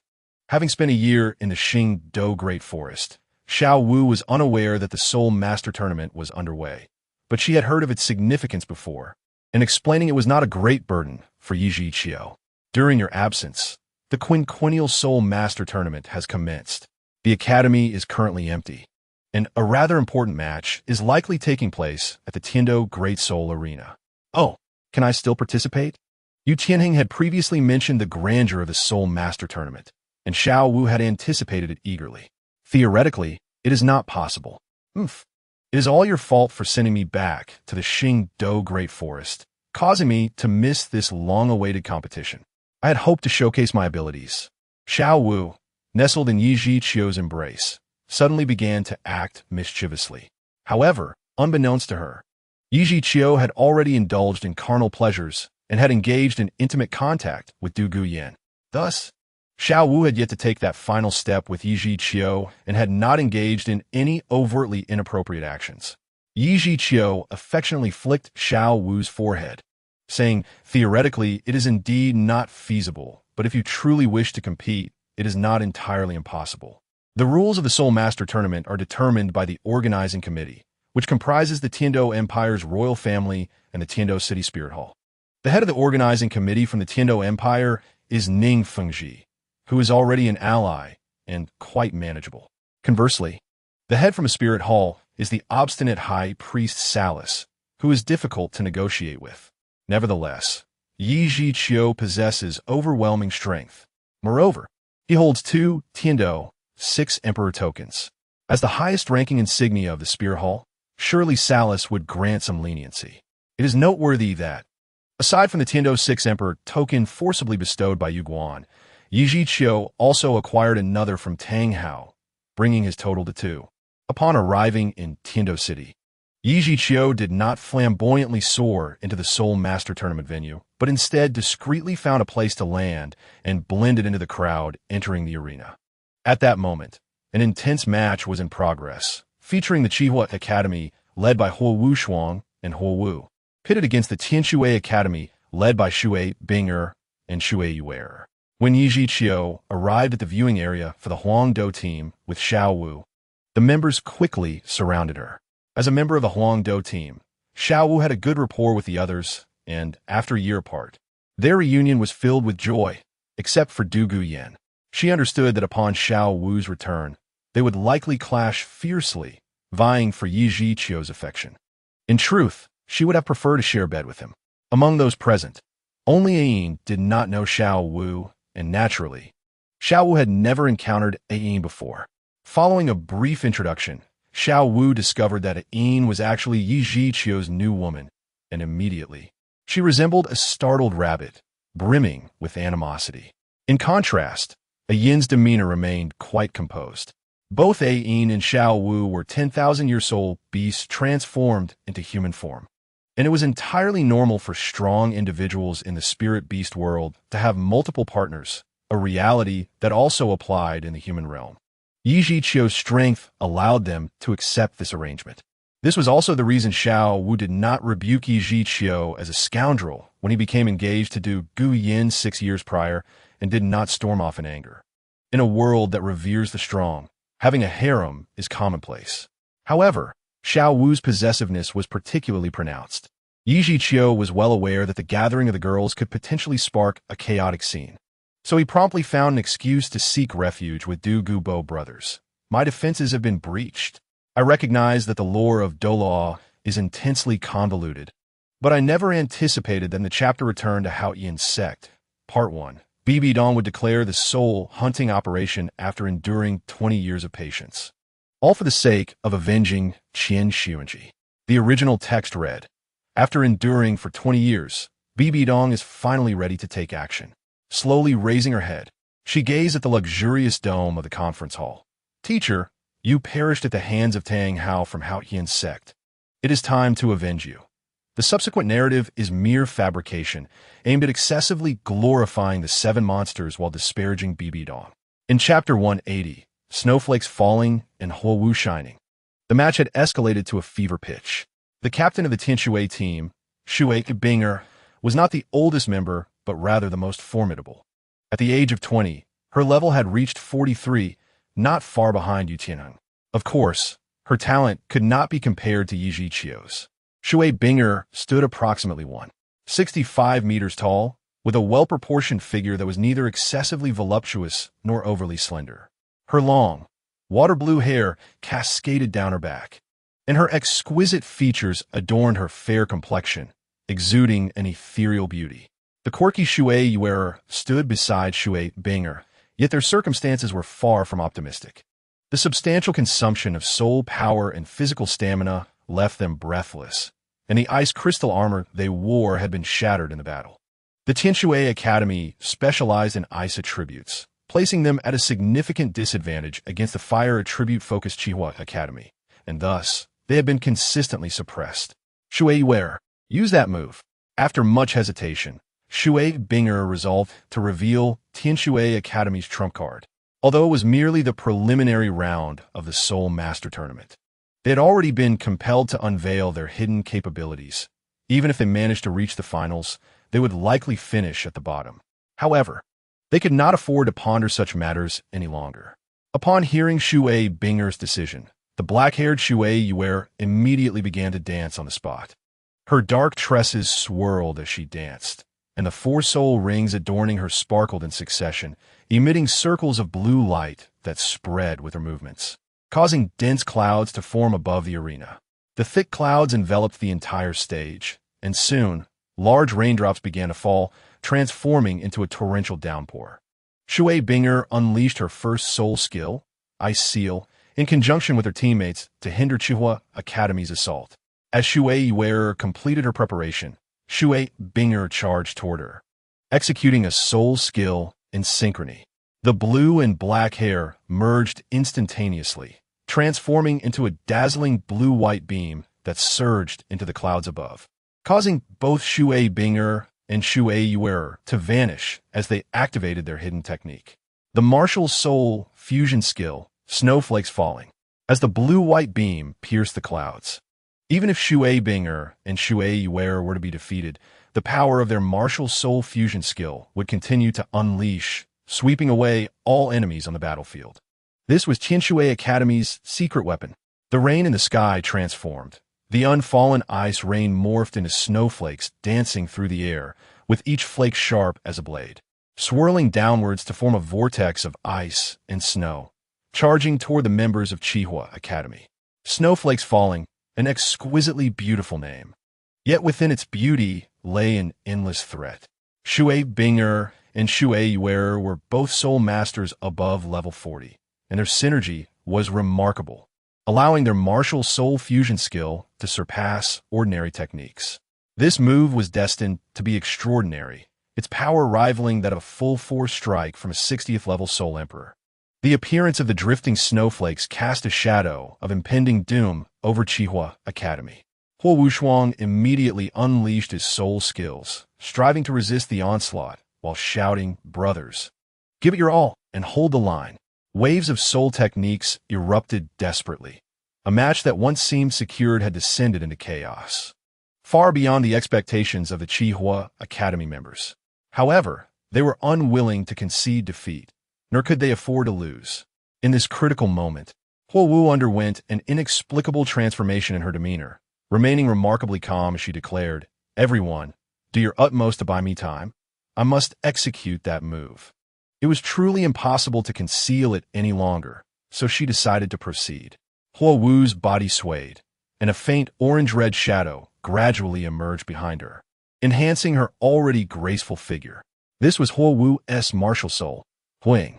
Hua Ying, a shadow of fire, is an exceptionally unique martial soul that allows for the maximal manifestation of fire elements. Although it does not rival the supreme fire attribute martial soul, Hua Feng Wang, it certainly stands among the finest in the realm of fire martial souls. In an instant, the 4 soul rings around Huo Wu glimmered simultaneously, and the orange-red shadow behind her transformed into a brilliant white light. A white-hot orb of light rapidly condensed in her palm, growing to the size of an egg, before hurtling directly towards the drifting snowflakes. Although it appeared as merely an egg-sized orb, it encapsulated all the soul power Huo Wu had harnessed in her fused state, its potency far surpassing the sum of all her soul powers. This was her 4th soul technique, Huo Wu Yaoyang. Upon executing this formidable move with her fusion talent, Huo Wu's complexion turned pale, and her body swayed precariously. As the white-hot orb was unleashed, Huo Wushuang and the others swiftly dodged. The terrifying energy it emitted sending shivers through the observers, many ordinary onlookers and low-ranking soul masters trembling uncontrollably. In the VIP room, Dugu Bo observed this spectacle and lamented, "Today's youth are indeed remarkable. That ice attribute martial soul fusion technique is quite extraordinary. It should sweep through all in battles of this caliber. He had initially thought the outcome was certain, only to be surprised that the girl possessed fusion talent and had developed it well, executing the fusion with minimal time expenditure. Judging from the destructive power, the skill unleashed through fusion was somewhat inferior to the martial soul fusion technique, but with fire attributes holding the advantage. It seemed Chihua Academy would emerge victorious. Yi Jiqiu listened quietly to Douluo's analysis, and once he finished, he spoke up, "Grandfather, you are bound to be mistaken again this time." In Yi Jiqiu's recollection, the drifting snowflakes were not so simple. In fact, it had two modes of attack. The first was a range attack, as demonstrated by Shui Binger and Shui Yuer. In this mode, the drifting snowflakes would continuously unleash sharp snowflakes that inflicted cutting damage. The second attack mode was a single target assault, triggered by injecting the essence energy of the martial soul into the martial soul fusion technique, allowing the snowflakes to coalesce into an ice phoenix for an assault. It was evident that forsaking the area damage would significantly enhance the lethality of the drifting snowflakes, compensating for any disadvantages resulting from attribute restraint. Of course, this was contingent upon Shui Binger infusing the essence energy of her martial soul. With Shui Binger deciding to reveal her martial soul fusion technique, it indicated her determination to win this match, leading Yi Jiqiu to reason that she would undoubtedly summon the Ice Phoenix. As the orchestrator of the drifting snowflakes martial soul fusion technique, Shui Binger could distinctly perceive the magnitude of the white-hot orb released by Huowu, having already deployed the trump card martial soul fusion technique of Tianshui Academy. How could Shui Binger passively await defeat? Chapter 181. Recent progress having already utilized the martial soul fusion technique, if they could not secure victory in this match. How could Tianshui Academy hope to triumph against stronger teams in the future? Holding this thought, Shui Binger resolutely infused her martial soul's essence energy into the drifting snowflakes. This was indeed their final trump card. In an instant, a resounding phoenix cry erupted from the soaring blue light pillar, and the sharp snowflakes, now in a swirling form, ascended high into the air. The snowflakes rapidly coalesced, transforming into a massive ice-blue phoenix over 7 meters in length. The complete form of the martial soul fusion technique. Ice Snow Drifting Phoenix Fall. While Huowu's fourth soul technique, Huowu Yaoyang, appeared as a simple orb of light, the Ice Snow Drifting Phoenix Fall was strikingly vivid, resembling a tangible entity. The Ice Phoenix's eyes sparkled, its long tail feathers exuding vitality, appearing remarkably lifelike. The dazzling blue Ice Phoenix descended gracefully, seemingly untouched by any trace of the mundane, as the snowflakes that drifted around it further solidified its form. Such a breathtaking scene did not last long, as Huowu's Huowu Yaoyang soon collided with the Ice Snow Drifting Phoenix Fall. The two opposing extremes of elemental properties clashed in midair, yet the anticipated explosive reaction did not occur. The Ice Snow Drifting Phoenix Fall effortlessly dissolved Huowu Yaoyang. Douluo had previously stated that the energy level of Ice Snow Drifting was slightly superior to that of Huowu Yaoyang. Yet Huowu Yaoyang could still achieve victory through its attribute advantage. However, the Ice Snow Drifting Phoenix Fall, having concentrated all the powers of ice and snow into a single target attack, reached a level of energy that rendered it overwhelmingly dominant, rendering any attribute advantage of Huowu Yaoyang moot. "Get back. I can barely control it," Shui Binger cried out from the blue light pillar. Having exerted herself to the utmost, yet the energy had surpassed her capacity to manage. The Ice Snow Drifting Phoenix Fall, having absorbed Huowu Yaoyang, did not cease its advance but continued to pour energy towards the arena. The other members of Tianshui Academy had already leaped off the stage, while those from Chihua Academy stood at the edge of the stage behind Huowu with enough time to evade. However, Huowu was not so fortunate. At this moment, she was utterly exhausted, devoid of any strength to move, and Huowu Shuang, the nearest to her, was too distant to reach her in time. Witnessing his sister on the brink of being struck by the Ice Phoenix, Huowu Shuang, disregarding all else, surged towards Huowu, intent on rescuing her. Yet, given Huo Wushuang's speed, rushing in would only result in both of them suffering grievous injuries, or worse, death. Nearby teammates swiftly restrained Huo Wushuang. "Let me go. I must save Huo Wu. Captain, please, remain calm. We cannot recklessly sacrifice ourselves. Surely, a strong individual will step in to rescue the vice captain." The concerns of the Chihua Academy members were not without merit. Yet, that was all it was. The powerful individuals present failed to react in time. And by the time they did, it was too late to intervene. The ice snow drifting phoenix fall struck Huo Wu on the stage, resulting in an unprecedented explosion, unleashing a torrent of ice crystals. This was the most magnificent scene since the commencement of the preliminaries, yet also the most devastating. Huo Wushuang was forcibly dragged off the stage by unnamed teammates. Upon witnessing Huo Wu being struck by the ice phoenix, he instantly lost his composure, frantically breaking free from their grasp and charging into the icy mist. A thin layer of frost now covered the ground of the entire Tiando Great Soul Arena, a chilling aura permeating the air, rendering the expressions of the audience rigid with shock. On the desolate edge of the arena, Shui Binger, supported by Shui Yuer, stood with great difficulty, gazing vacantly at the lingering icy mist in the center of the platform, tears glimmering in the corners of her eyes. Shui Binger was a kind-hearted girl. Her intention was solely to win the match, with no desire to harm her opponent. However, events took an unexpected turn. Huo Wu, a mere soul master, was struck directly by the ice and snow-falling phoenix, leaving her chances of survival exceedingly slim. At that moment, even the referee appeared bewildered. Shui Binger had unleashed a difficult-to-control martial soul fusion technique in pursuit of victory, which in itself was not wrong.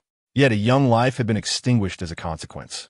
After a brief silence, the venue erupted in chaos as countless spectators began to murmur, the prevailing opinion being that the organizing committee had failed to implement adequate safety measures for the competition.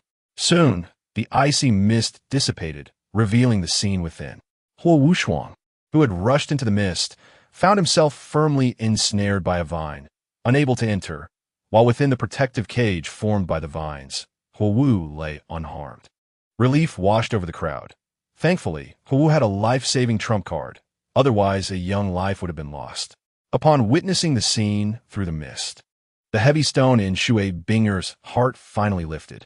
Fortunately, Huo Wu was safe. The entire venue erupted in fervor. But only those familiar with Yi Zhiqiu understood that it was his second soul skill, Zijin Lanin Cage. In the VIP room, Douluo looked astonished. "How is it that your strength seems to increase significantly each time you venture out? Your current power is beyond my comprehension. If I were not standing beside you, I would have been oblivious to the fact that you saved that girl. Do tell, what level are you at now?" Indeed, it was Yi Zhiqiu who had anticipated the outcome and intervened to save Huo Wu, with only Douluo beside him noticing the entire process. Yi Zhiqiu did not intend to conceal anything from Douluo, so he smiled sheepishly and replied, I have indeed made some progress recently, just reached level 99. My strength should be adequate." Indeed impressive, a significant improvement. Wait, what did you say? You've reached level 99. Douluo suddenly realized something was amiss and exclaimed in shock. Fortunately, the VIP room had excellent soundproofing, and Yi Zhiqiu also had a habit of setting up a soul power barrier at all times. Otherwise, his level might have been exposed. Yi Zhiqiu maintained an innocent demeanor and answered obediently, "Yes, I reached level 99 without even noticing." As he spoke, Yi Zhiqiu released his second martial soul, Zhao Hua Jiu Exine Haitang. Its 9 soul rings, 6 black and 3 red, standing out prominently. In an instant, Douluo felt a dryness in his throat. How could Yi Zhiqiu have surpassed him so easily? It was simply beyond words. I find myself resigned. Earlier, I referenced the original text stating that Huo Wu's martial soul was Fire Shadow, and later mentioned Ice and Snow Falling Phoenix, a name I created, only for the original text to assert that Huo Wu's martial soul was indeed Fire Phoenix. How can one devour the established lore to such an extent? To what outrageous degree can bugs exist? Moreover, I discovered that Shui Binger initially performed ice and snow falling with Shui Wu and later with Shui Yuer. One encyclopedia noted that Shui Yuer was originally named Shui Wu, so I opted to refer to her as Shui Yuer directly. I regret writing a Douluo fanfiction. It has become exhausting. Chapter 182. The Path to Godhood. When Douluo first encountered Yi Zhiqiu, he was merely at level 92, enduring the torment of poison within his body, uncertain of when his life would reach its end. Later, with Yi Zhiqiu's guidance, Douluo resolved his poison issue and, aided by the ethereal Xiang Chua, successfully reached level 95 within 6 years. Douluo had hoped to grow stronger to provide adequate protection for Yi Zhiqiu and Douluo, only to find that Yi Zhiqiu had silently surpassed him.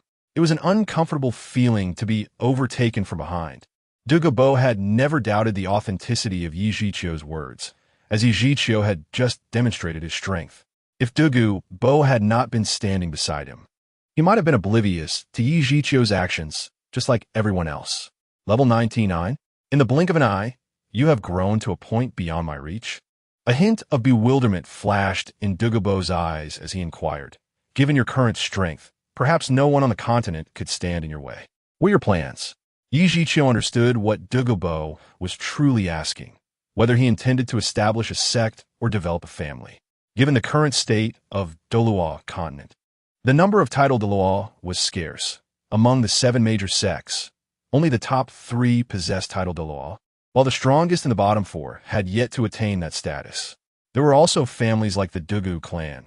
Although they had Douluo as a title Douluo, their numbers were few and they had not developed into a large family. With his strength at level 99, Yi Zhiqiu could directly compete with the top 3 sects if he were to establish a sect. In fact, in the eyes of the public, a level 99 title Douluo was comparable to the high-end combat power of the Spirit Hall. The once unrivaled sect, Haoyin sect, was sustained solely by Tang Chun, who had not even reached level 99 at that time. This illustrates the terrifying nature of a level 99 title Douluo. Yi Zhiqiu softly articulated, "You are aware of the situation with the Yi family. Due to the limitations of our martial souls, it is challenging to achieve substantial development. As for establishing a sect, I have considered it but ultimately chose to forego that path. I am accustomed to freedom and cannot engage in such matters. Of course, I have my own goal, becoming a deity, not only for myself, but also to assist my loved ones in achieving divinity, including Yin Yin, Yu, and teacher Yueguan." Douluo and Yueguan were friends, and their relationship was amicable. It was no secret to Douluo that Yueguan had guided Yi Zhiqiu for many years. Yi Zhiqiu did not mention Jilin, not because he had forgotten the teachings from Jilin, but because Jilin's potential was limited, and even reaching title Douluo seemed improbable, let alone achieving divinity. In truth, both Yueguan and Douluo had their limitations as well. Yueguan ranked in the middle tier among title Douluo, and level 95 was essentially his ceiling. As for Douluo, without Yi Zhiqiu's assistance, he could hardly reach level 95. However, with Yueguan having refined the celestial grade Qirong Tongtianju, his martial soul had evolved, and Douluo had made further progress with the aid of Xiang Chua, now possessing the potential for divinity. Becoming a deity? Douluo exclaimed in surprise. For thousands of years, no gods had appeared on Douluo continent. Gods had become mere legends in the annals of history. It was astounding that Yi Zhiqiu not only sought to become a deity himself, but also wished for his loved ones and mentors to attain divinity. Such aspirations seemed utterly fantastical. Although Douluo found it absurd, he unexpectedly believed in Yi Zhiqiu, for Yi Zhiqiu had already created too many miracles. A 13-year-old, level 99 title Douluo made the prospect of reaching the 100th level and becoming a deity seem less unattainable. Should you require assistance, do not hesitate to seek me out. Rest assured, grandfather, if there is ever a matter I cannot manage, I will certainly seek your help." Yi Zhiqiu discussed further details regarding divinity with Douluo, who, being an elder and a title Douluo, naturally possessed some knowledge on the subject. After an exchange of ideas, Yi Zhiqiu's understanding became even clearer. In ancient legends, there exist 2 paths for humanity's soul masters to attain divinity. The first path involves earning the recognition of a deity, whereby one must undergo rigorous assessments to inherit a divine position. However, the means to gain such recognition remains largely unknown. Otherwise, fierce battles among soul masters at the title Douluo level would frequently erupt over the contest for divine succession. The second path entails cultivating one's own strength to the pinnacle level of 99, thereby gathering the faith of countless beings to forge a divine position through boundless belief power. The first path focuses on inheriting a divine position, while the second emphasizes the creation of one. The disparity in difficulty between the two is evident. In certain aspects, Yi Zhiqiu possesses a deeper understanding than Douluo, as he is aware that the angelic deity worshipped by Douluo and the sea god revered by Poseidon were both established through the power of faith. Setting Yi Zhiqiu aside, in the past century, the Soul Master realm has witnessed 3 unparalleled title Douluo at the 99 level. The invincible Hongjun Douluo, Tang Chun on land, the unbeatable angel Douluo, Douluo in the skies, and the unrivaled sea god Douluo, Poseidon, upon the oceans. In terms of innate talent, Tang Chun undoubtedly stands supreme. The reason why reaching level 95 is deemed a calamity for title Douluo is due to the immense difficulty in progressing beyond this threshold. A title Douluo with exceptional talent requires at least a century to advance from 95 to 96, and another century to move from 96 to 97. The journey from 97 to 98 demands 300 years, while the transition from 98 to 99 necessitates 600 years. Yet, the average lifespan of a title Douluo is merely 300 years. Both Poseidon and Douluo were blessed by divine entities, allowing them to attain the 99 level within a century, whereas Tang Chun remains a unique exception. Tang Chun is a genuine prodigy, and although his martial soul, the Hongjun hammer, may be slightly inferior to the martial souls of Douluo and Poseidon, he surpassed their accomplishments and became an unparalleled title Douluo through his sheer strength. As Poseidon remarked, Tang Chun achieved this status at an age even younger than that of the original sea god by 2 years. Had it not been for his audacious challenge against the trials of the Shura god, leading him to overreach and develop an air of arrogance, he might have already inherited the position of Shura god. Ultimately, attaining divinity is no trivial task. Yi Zhiqiu remains uncertain about which path he would choose. To inherit a divine position?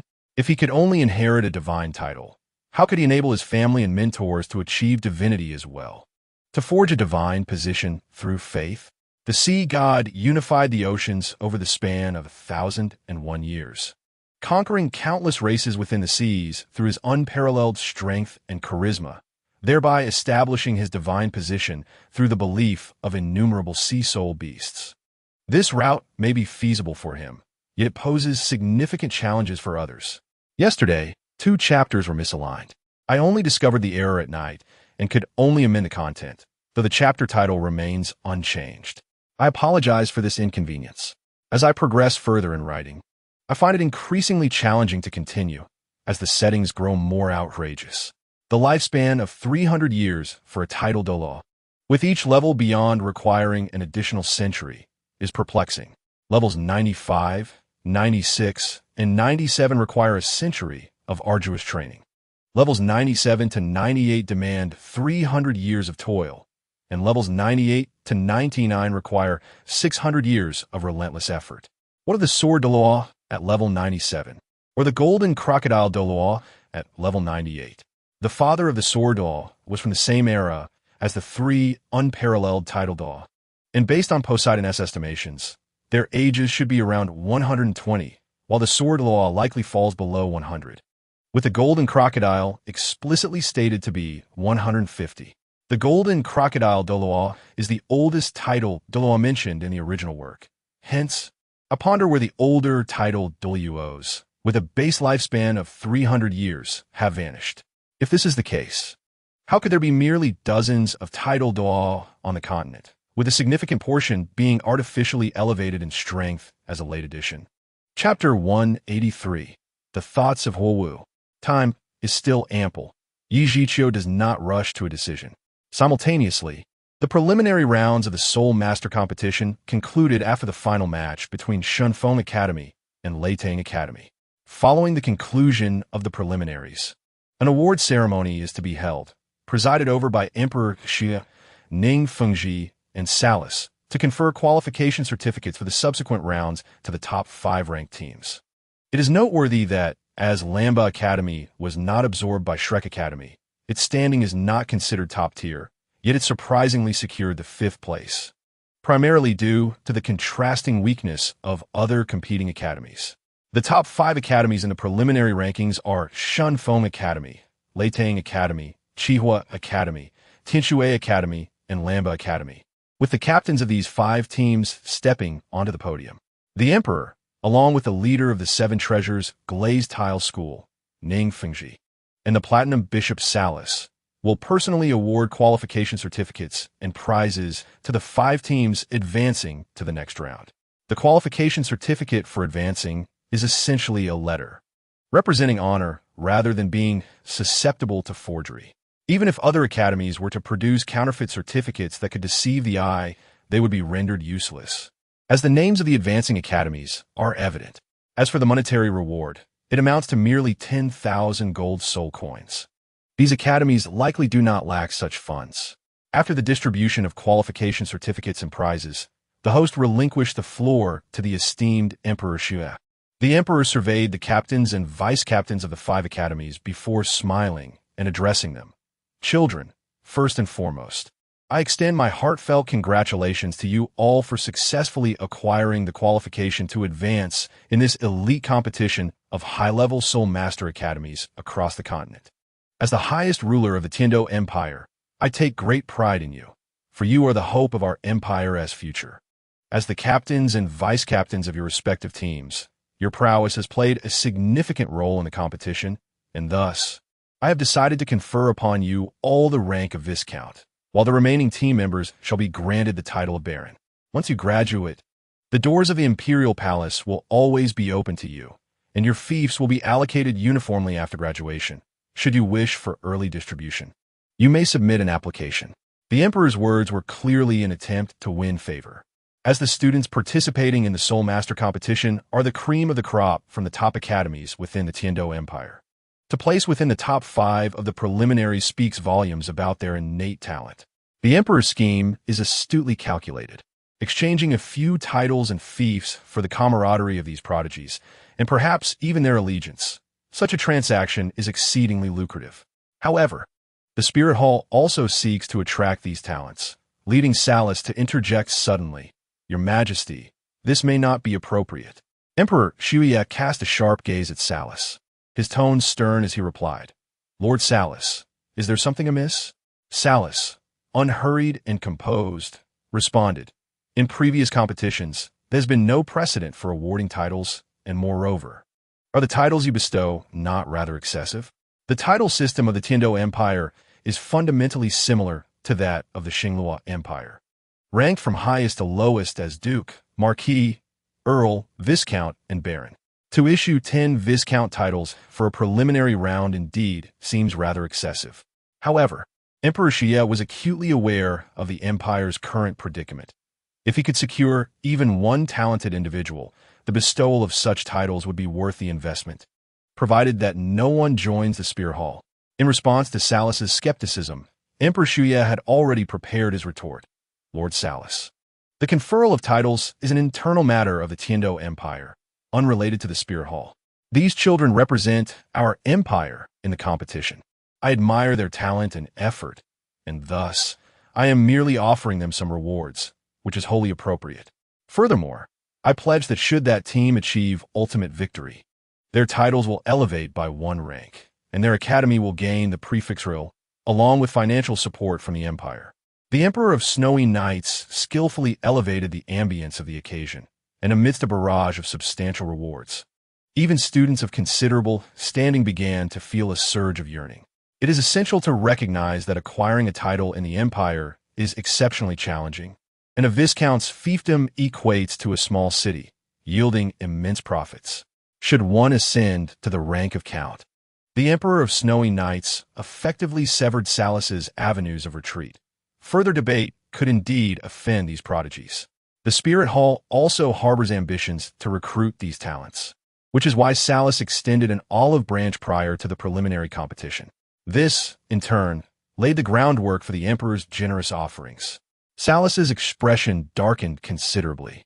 Yet the Emperor disregarded him entirely, continuing with a smile. The upcoming advancement competition will still be held in the Tiando Empire, but the venue will shift from the Tiando Grand Sol Arena to the Royal Arena.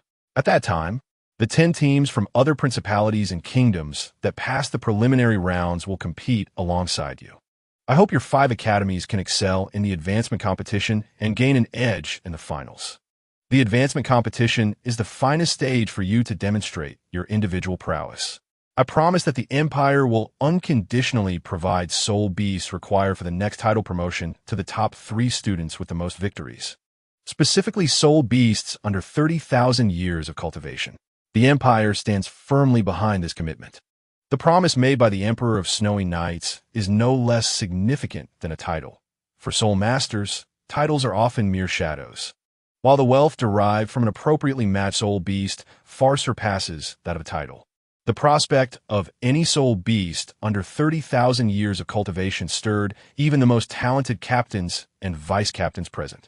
A fervor ignited in the eyes of nearly all the elite attendees, with the sole exception of Huo Wu, who had been distracted since the commencement of the award ceremony. As the party involved, Huo Wu was acutely aware that the vine cage obstructing the descent of the Ice and Snow Phoenix was not her ultimate card. In fact, she had witnessed that soul skill before. Yi Zhiqiu's second soul skill, the purple gold blue silver cage. Huo Wu, the daughter of the principal of Qihua Academy, had once accompanied her father to the Tiando Royal Academy. Seizing an opportunity when her father was distracted, she stealthily departed and fortuitously encountered the already renowned Yi Zhiqiu, observing him train in his soul skills.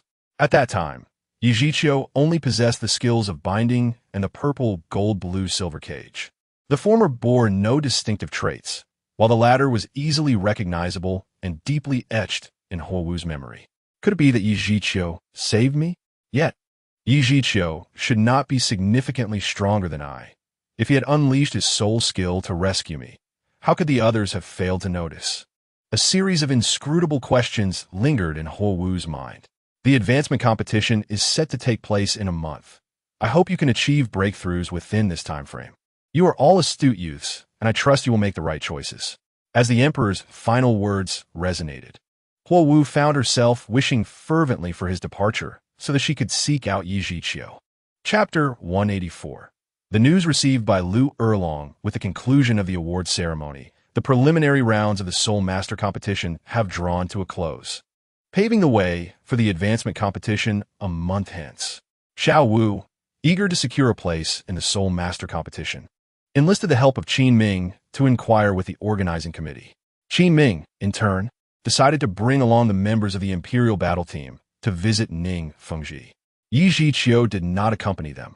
After all, the Imperial Battle Team would not have the opportunity to compete before the finals. There was no rush, for if Ning Fengji could not resolve the matter, he could intervene later. After bidding farewell to Douluo, Yi Zhiqiu departed the venue alone, having noticed that Lu Erlong had not left, seemingly awaiting him. However, the agreed-upon time was after the conclusion of the Soul Master competition, not merely the preliminary rounds.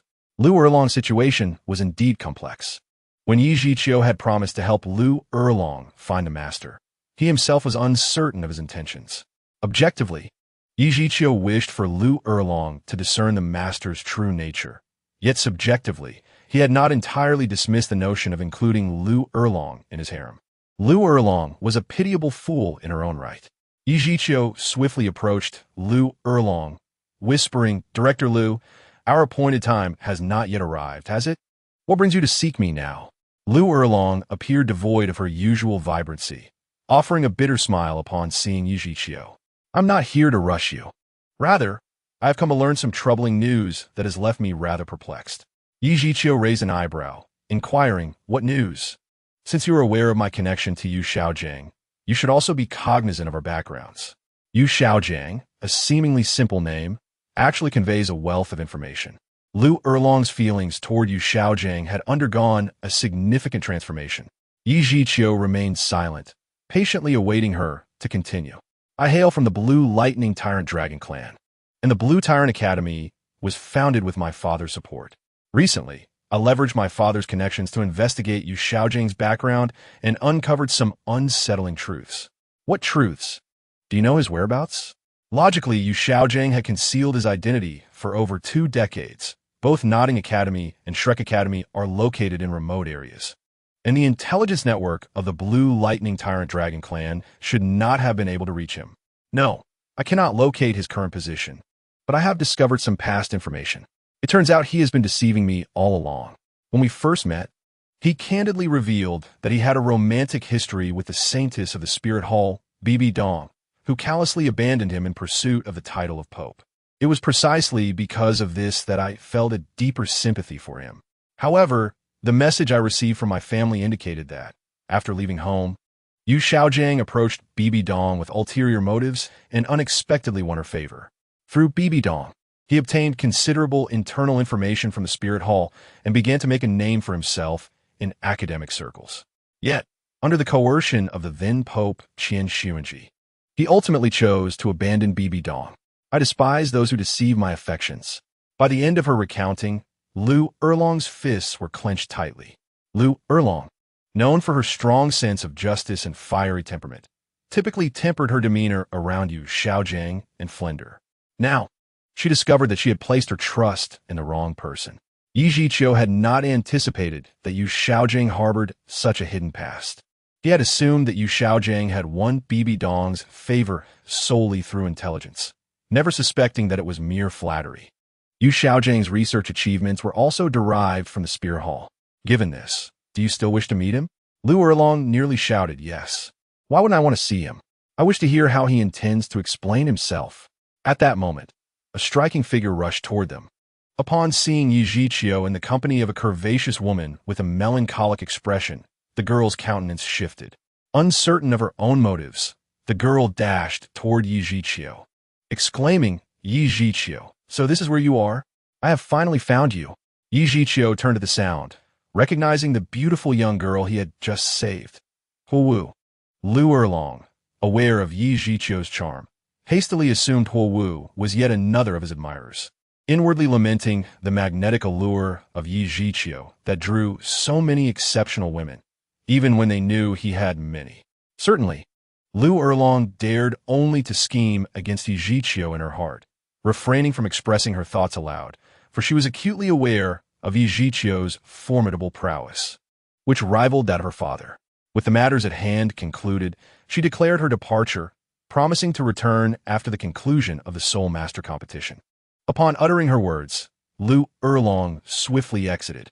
In truth, she had also uncovered some additional intelligence, not concerning Yu Xiaojiang, but rather about the deceased Flander. It appeared that Flander's affections had been nothing but a facade, although he was oblivious to Lu Erlong's true identity. He was well aware that Yu Xiaojiang was the legitimate heir of the Lan Dianba Wanglong clan. The chasm between nobility and commoners was vast, particularly when it involved a family of such esteemed status as the Lan Dianba Wanglong clan. Thus, Flander had initially approached Yu Xiaojiang with the ulterior motive of ingratiating himself. Despite Yu Xiaojiang's departure from his family, he remained the scion of the Lan Dianba Wanglong clan and the son of the clan leader, Yu Yuanjin. Therefore, for Flander, who hailed from humble beginnings, Yu Xiaojiang represented a significant opportunity. Flander was exceedingly cunning. He did not overtly act as Yu Xiaojiang's sycophant, but instead interacted with him as a brother. Upon learning of Yu Xiaojiang's affection for Lu Erlong, Flander feigned a similar interest in Lu Erlong, thereby creating an illusion of fair competition with Yu Xiaojiang, only to later feign selflessness at a critical moment, pretending to relinquish his interests for the sake of brotherhood. However, on the night of Yu Xiaojiang and Lu Erlong's nuptials, an unexpected revelation unfolded. Lu Erlong was, in fact, Yu Xiaojiang's cousin, with talents surpassing his own. Consequently, Flander had refrained from marrying, wishing to hedge his bets on both sides. Should Yu Xiaojiang fail to flourish, Flander could still win Liu Erlong's favor through his feigned devotion and brotherly sacrifice, thus securing his rise in status. Liu Erlong was perplexed as to how her family had come by this information, yet it all made perfect sense. It explained why Flander seemed so well-informed of her affairs. Flander had been observing her all along. Nevertheless, with Flander now deceased, discussing such matters bore no significance, and Liu Erlong chose to remain silent. After Liu Erlong's departure, Huowu gazed at Yi Zhiqiu with an enigmatic expression, leaving him feeling quite unsettled. "Why do you look at me in such a peculiar manner?" Chapter 185. He actually took my hand. Huowu was strikingly beautiful, tall, and possessed a perfectly proportioned figure. Her dark red, cascading waves of hair fell elegantly to her waist, complemented by her fair skin, exquisite features, and large eyes that shimmered with a faint silvery glow. Clad in the attire of the Qihua Academy, the golden-red uniform suited her remarkably well, and together with her dark red hair, she resembled a vibrant flame, captivating all who beheld her. Perhaps due to her fire-shadow martial spirit, there was an ethereal glow of red surrounding her. However, her gaze fixed on Yi Zhiqiu was decidedly strange. Upon inquiry, Huowu candidly remarked, "Yi Zhiqiu, it has been years, yet your tastes have certainly evolved. Have you taken a mature woman as your girlfriend?" It turned out that Huowu had mistaken Liu Erlong for Yi Zhiqiu's romantic partner, a presumption that may hold true in the future, though it was not the case at present. Yi Zhiqiu, adopting Huowu's tone, playfully retorted, "Huowu, after all these years, your thoughts have grown rather impure. Why must you interpret everything through the lens of romantic relationships?" Huowu, with her proud and fierce disposition, was not one to shy away from Yi Zhiqiu's teasing. Instead, she defiantly countered, "Humph, do not attempt to deny it. The desire in your eyes cannot be concealed." Yi Zhiqiu was well aware of his own demeanor. He had not exhibited any desire in Liu Erlong's presence, as he was surrounded by numerous women, including the voluptuous and mature Ayin, who rendered Liu Erlong inconsequential. Clearly, Huowu was fabricating a scenario to provoke him. Yi Zhiqiu chose not to argue, for doing so would play directly into Huowu's hands. Each would merely cling to their assertions, leading to an inconclusive debate, ultimately leaving Yi Zhiqiu at a disadvantage. Instead, he provocatively teased, "Since you can discern my desires, why do you dare to approach me? Are you not afraid I might transform into a wolf and devour you?" The term devour, as Yi Zhiqiu employed it, had a clear implication beyond its literal meaning. Huowu, perhaps unashamed or perhaps sharing in the sentiment, did not flinch but boldly declared, "Then come on. Who's afraid of whom?" The atmosphere instantly turned charged with tension. In truth, Yi Zhiqiu and Huowu had not interacted much before. Years ago, Huowu had been caught observing Yi Zhiqiu's cultivation, and her proud nature had not allowed her to admit her error. Ultimately, this led to an intense confrontation between them. The duel had culminated without a clear victor, primarily because Yi Zhiqiu had not exerted his full strength. Additionally, as their physical contact increased, the match had abruptly ceased when sweat dampened Huowu's clothing. Their first encounter had ended in an ambiguous atmosphere, and now, upon their reunion, the air was thick with unspoken tension. Huowu seemed to sense the awkwardness and deliberately shifted the topic, stating, "Since we did not establish a winner last time, let us have another match."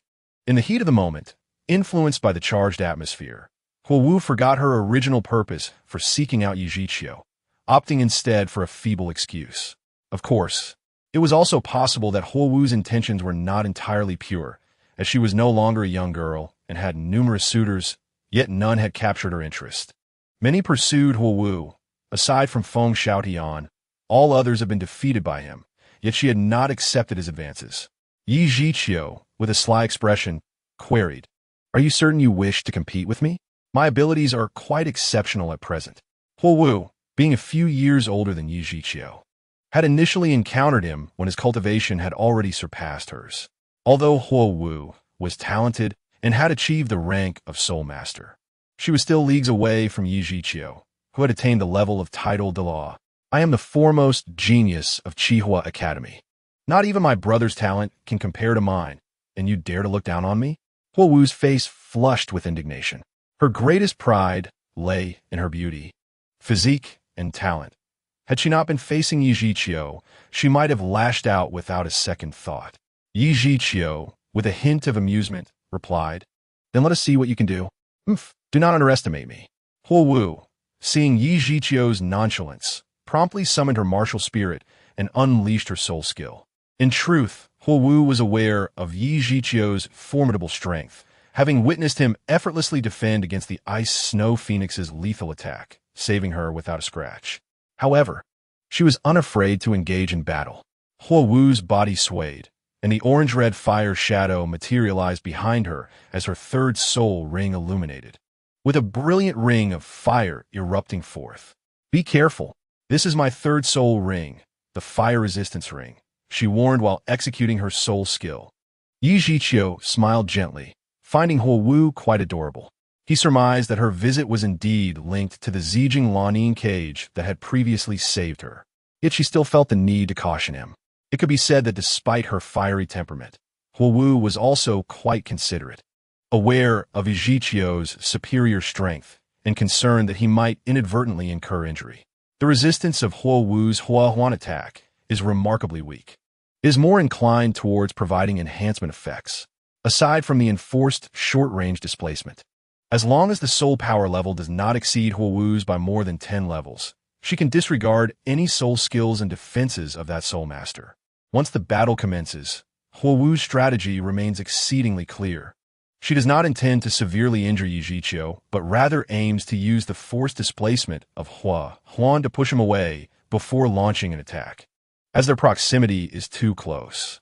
Although Yi Zhiqiu's Zijing Lanin defense is formidable, this does not imply that his physical prowess is equally strong.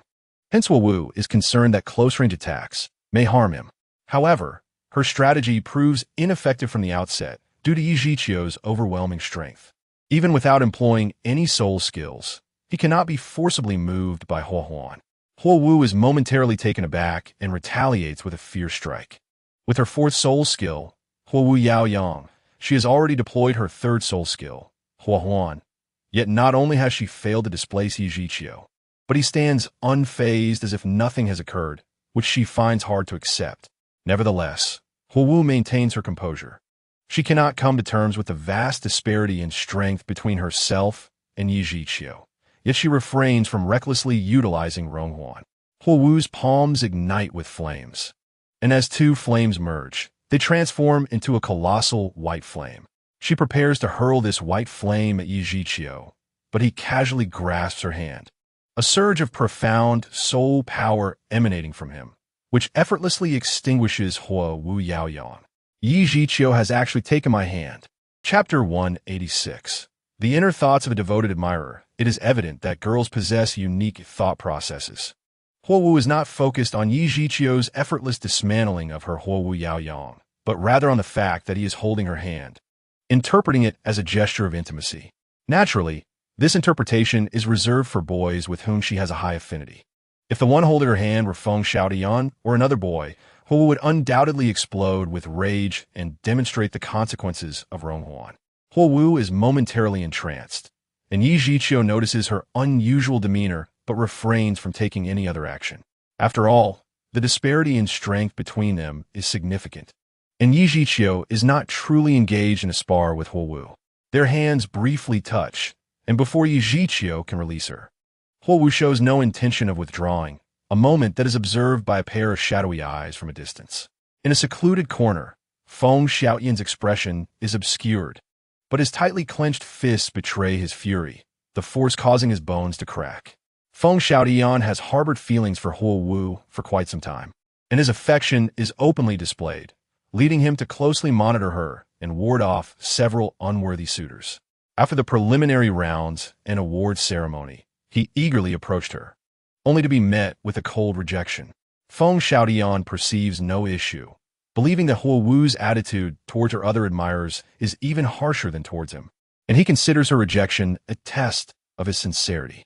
He is convinced that if he can pass this test with genuine feelings, he will win her heart. Thus, he revels in the challenge. When Feng Xiaoyan observes Huo Wu leaving the Qihua Academy team alone, he stealthily follows to protect her. I must safeguard my little sister Huowu. Upon witnessing Huowu conversing with Yi Zhiqiu, seemingly in a confrontational manner, he immediately grows grim. Who is this insolent brat attempting to attract my little sister Huowu's attention through such means, utterly unaware of his place? After Huowu departs, I shall teach you a lesson about respect. As Feng Xiaotian sees Huowu preparing to unleash a soul skill at close range against Yi Zhiqiu, his expression relaxes slightly. My little sister Huowu is simply putting on a show. Does he think he can garner her favor like me? Huowu is kind-hearted and will surely show mercy. After she leaves, I will personally step in to teach you a harsh lesson. When Feng Xiaotian sees Huowu's Hua Huan failing and her Huowu Yaoyang being effortlessly countered, and that insolent boy still holding her hand, his blood boils. My little sister Huowu is being bullied. As a man, I must stand up for her. This way, I can also expedite my passage through Huowu's test. Furthermore, this ignorant fool dares to desecrate my little sister Huowu. I have yet to touch her hand.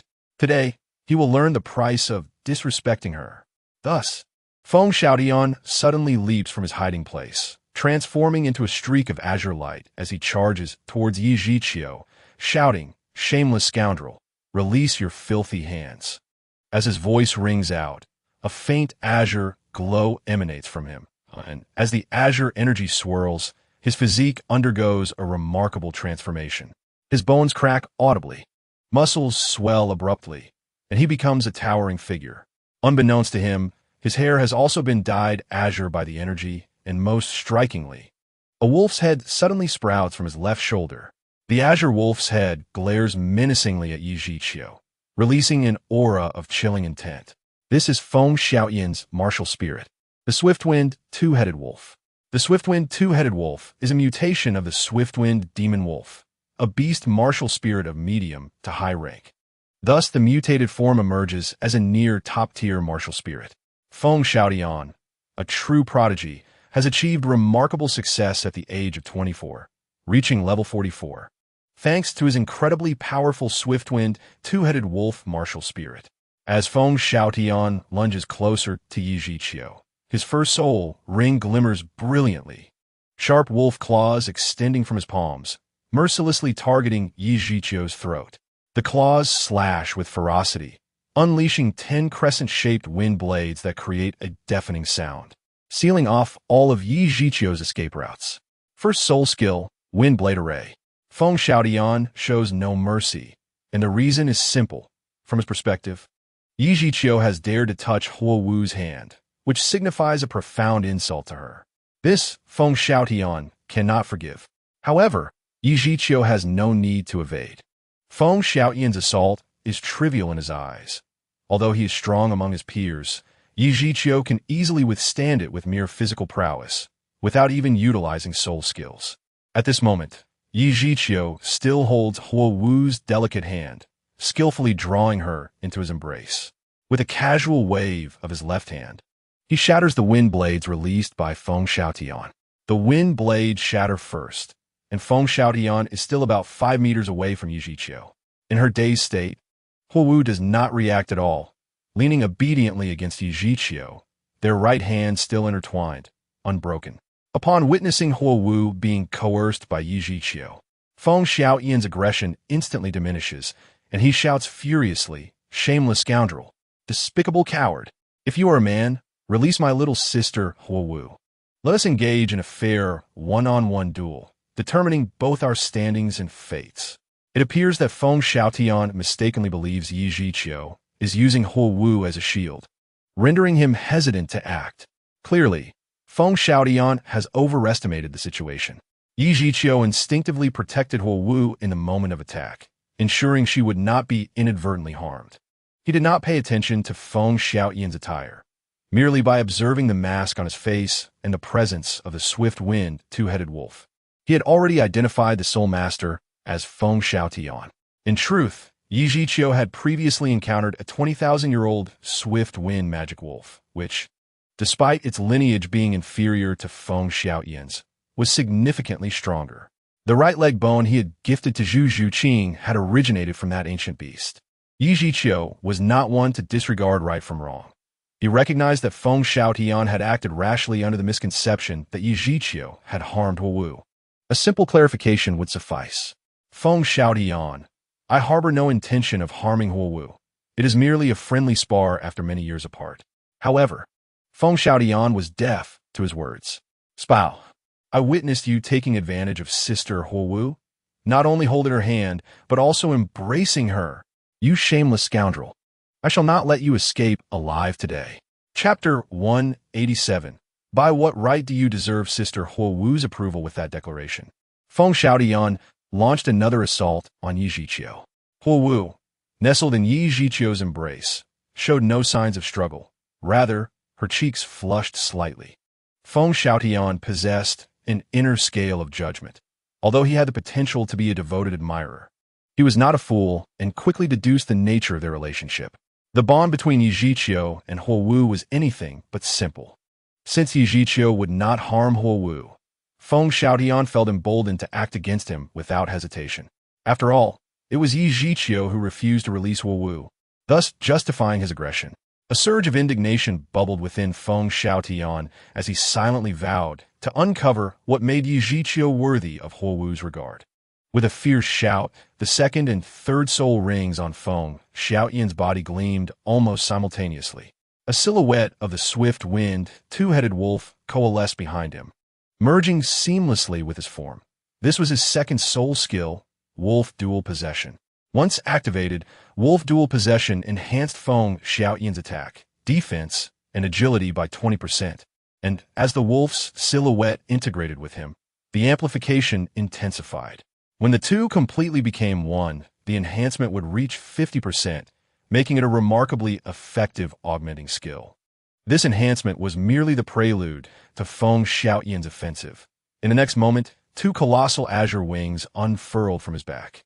Against the backdrop of dazzling light, Feng Xiaotian's wings flapped fiercely, propelling him 50 meters into the air with a single stroke.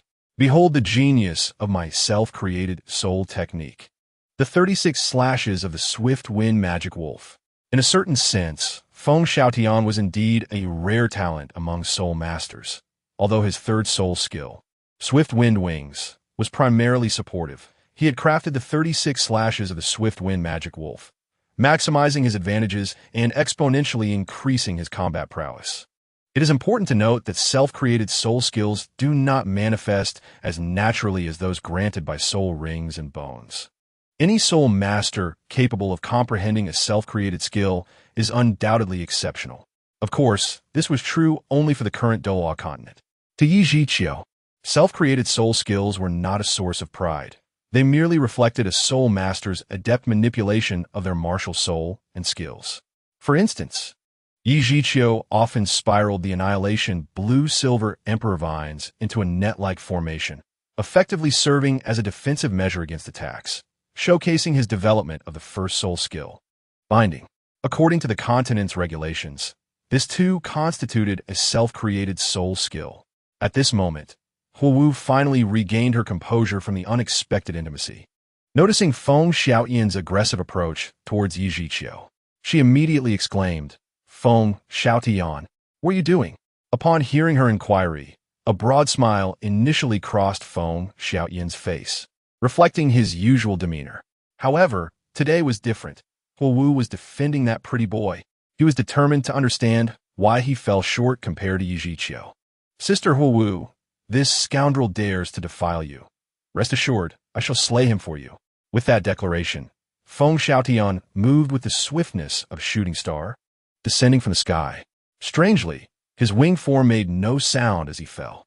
The surrounding azure light converged into his being. In this state, Feng Xiaotian had perfectly synchronized with the silhouette of the swift wind two-headed wolf and the swift wind wings, reaching his pinnacle. He was determined to swiftly defeat Yi Zhiqiu. Feng Xiaotian charged towards Yi Zhiqiu at remarkable speed, the edges of his swift wind wings razor-sharp, glimmering ominously in the sunlight. However, to Yi Zhiqiu, this was child's play. He merely needed to remain still and await the moment to seize Feng Xiaotian's wings with his bare hands, effectively countering the attack. Yet, Huowu was unaware of Yi Zhiqiu's intentions.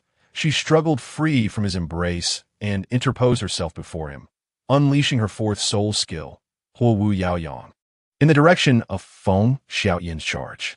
Feng Xiaoyan often flaunted himself before Huo Wu. Having battled her in Huo Wu Shuang, he was aware of her strength, which he could not underestimate, despite his previous deliberate defeats. The immediate use of Huo Wu Yao Yang was a testament to her resolve. Had time permitted, she would have directly activated her fusion ring. Overall, Feng Xiaoyan's 36 slashes of the Swift Wind Magic Wolf was slightly superior to Huo Wu Yao Yang. Yet the latter possessed stable explosive power, while the former required charging. This indicated that Feng Xiaoyan was not concerned about harming Huo Wu. Rather, the initial strike of the 36 slashes was insufficient against Huo Wu Yao Yang. As an orange-red fireball collided with the descending Feng Xiaoyan, he swiftly adjusted his body to evade, then soared upward once more. In midair, he executed a large spin before continuing his descent, targeting Yi Zhiqiu once again. Huo Wu, step aside.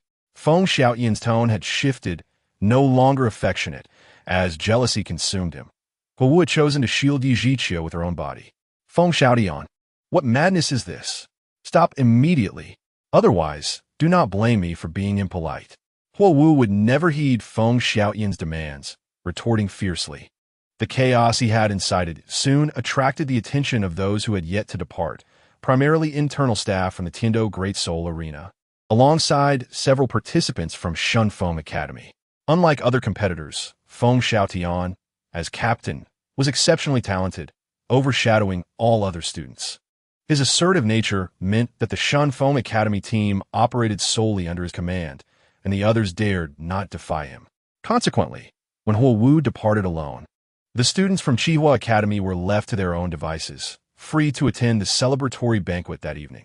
Meanwhile, Feng Xiaoyan stealthily followed Huo Wu, disregarding Shunfeng Academy. The other participants did not dare to leave the venue. At this moment, Feng Xiaoyan felt an immense threat. He resolved to defeat Yi Zhiqiu to prove his strength and talent, hoping to win Huo Wu's heart. Thus, he ignored her admonitions. Before the match against Tianshui Academy, Huo Wu had already expended a significant amount of her soul power, although she managed to recover some later.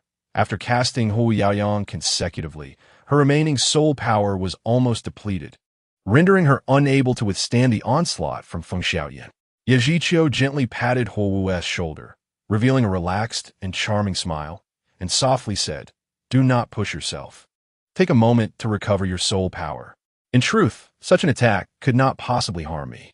Chapter 188. What is there to fear? Yi Zhiqiu's smile was exceptionally sweet. While Huo Wu was lost in her thoughts, Feng Xiaoyan dove down, his sharp wing blades aimed directly at Yi Zhiqiu's vital point. A cold glint flashed by, and as Huo Wu instinctively reacted, she dove into Yi Zhiqiu's embrace, provoking a wave of envy and resentment in Feng Xiaoyan. His second strike failed to land, and as he attempted to ascend again to execute the 36 consecutive slashes of the Swift Wind Demon Wolf, he found himself immobilized. No, it wasn't that he couldn't move, it was his left wing that was rendered immobile. Feng Xiaoyan instinctively glanced at his left wing and was horrified to see that Yi Zhiqiu had caught it with his bare hands. The 36 consecutive slashes of the Swift Wind Demon Wolf was a combination attack, with each slash increasing Feng Xiaoyan's speed and strength, culminating in the 36th strike, his most powerful move. However, this did not imply that the initial strikes were weak. They were at least on par with the first soul skill, Wind Blade Array. Yet, it was astonishing that Yi Zhiqiu could catch it barehanded. The strength of this pretty boy was beyond comprehension. Feng Xiaoyan was so shocked that he momentarily lost his wits. For Yi Zhiqiu displayed a power that far surpassed his own. This was no mere trivial difference.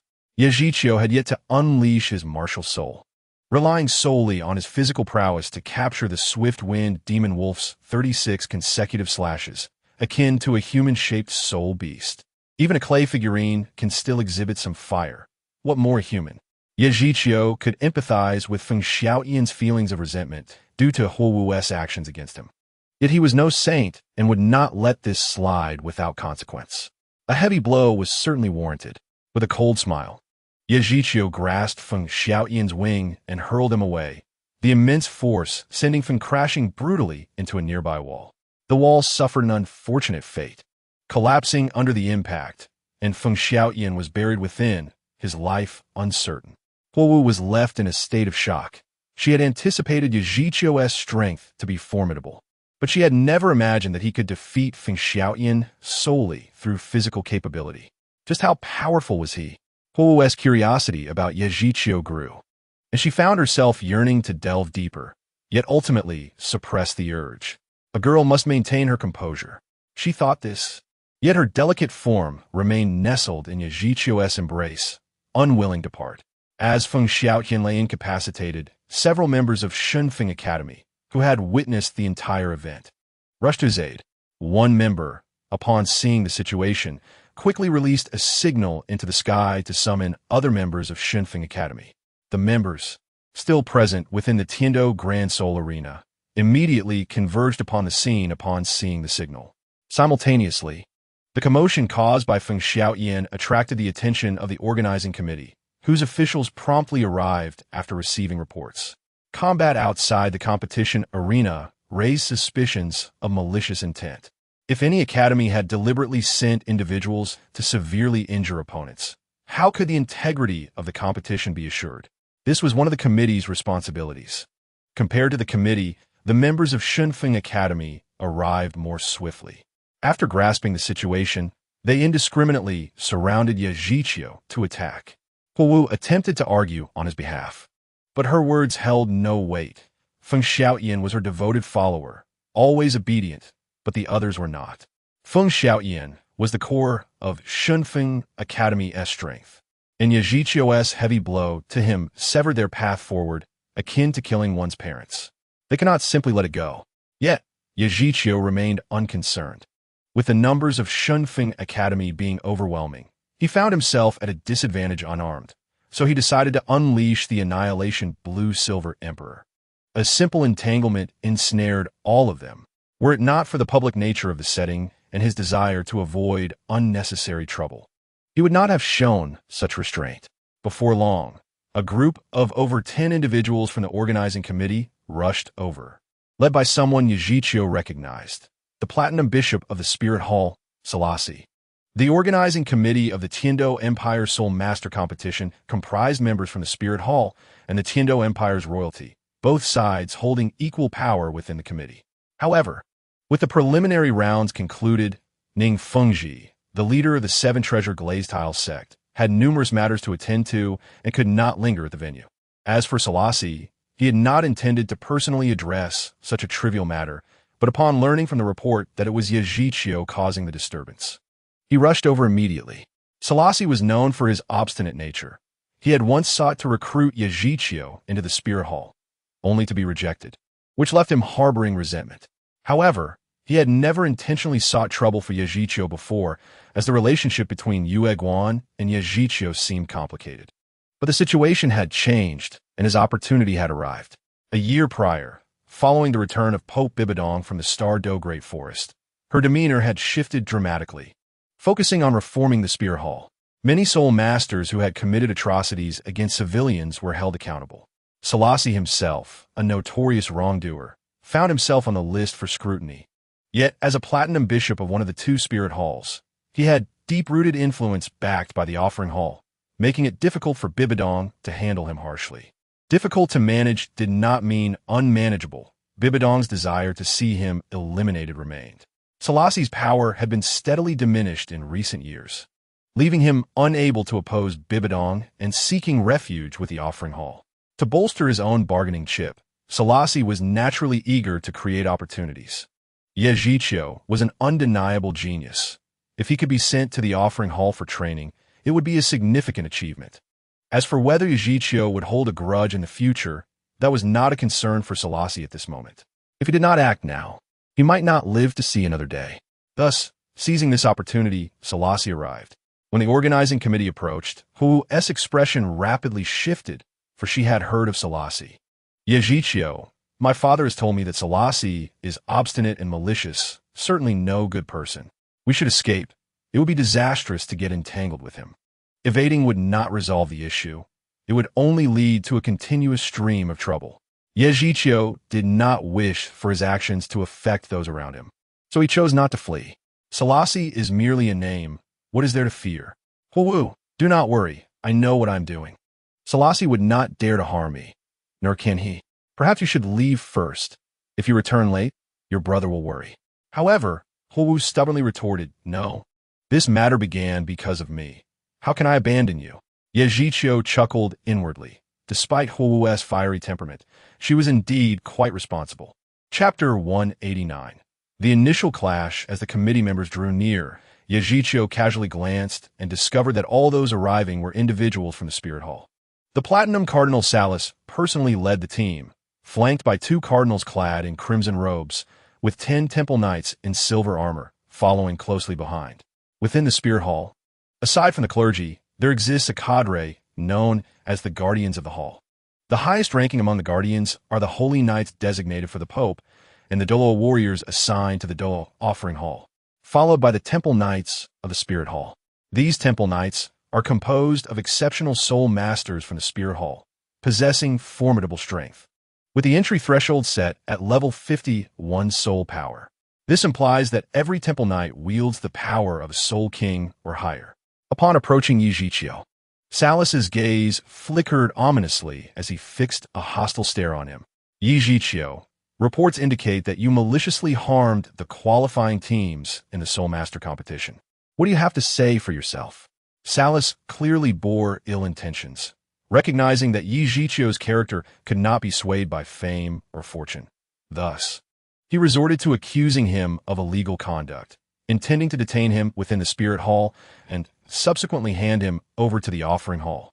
Salas mistakenly believed that his status could intimidate Yejichio, but he was gravely mistaken. Previously, he had been unable to do anything to Yejichio, and now he found himself equally powerless. Yejichio showed no mercy, retorting coldly, Lord Salas, it has been 6 years, yet you still possess that self-righteous demeanor. I am quite disappointed in you. Speak your mind, but let your words be as empty as your threats. Yejichio's immediate confrontation with Salas astonished those around him, including Huowu, who blinked in surprise, eager to discern the source of Yejichio's confidence. The Spirit Hall held a prestigious position, and Salas, as its leader, stood on equal footing with the likes of Emperor Xie and Ning Fengji, which only heightened the intrigue. Nevertheless, Yejichio dared to confront him directly, leaving everyone curious about his audacity. The students from Shunfeng Academy, still under Yejichio's influence, experienced a surge of joy upon witnessing his bold defiance of Salas, knowing that provoking the Platinum Cardinal would likely result in severe repercussions. Salas's expression shifted unpredictably, and one of the Temple Knights behind him stepped forward, bellowing, "Ignorant child!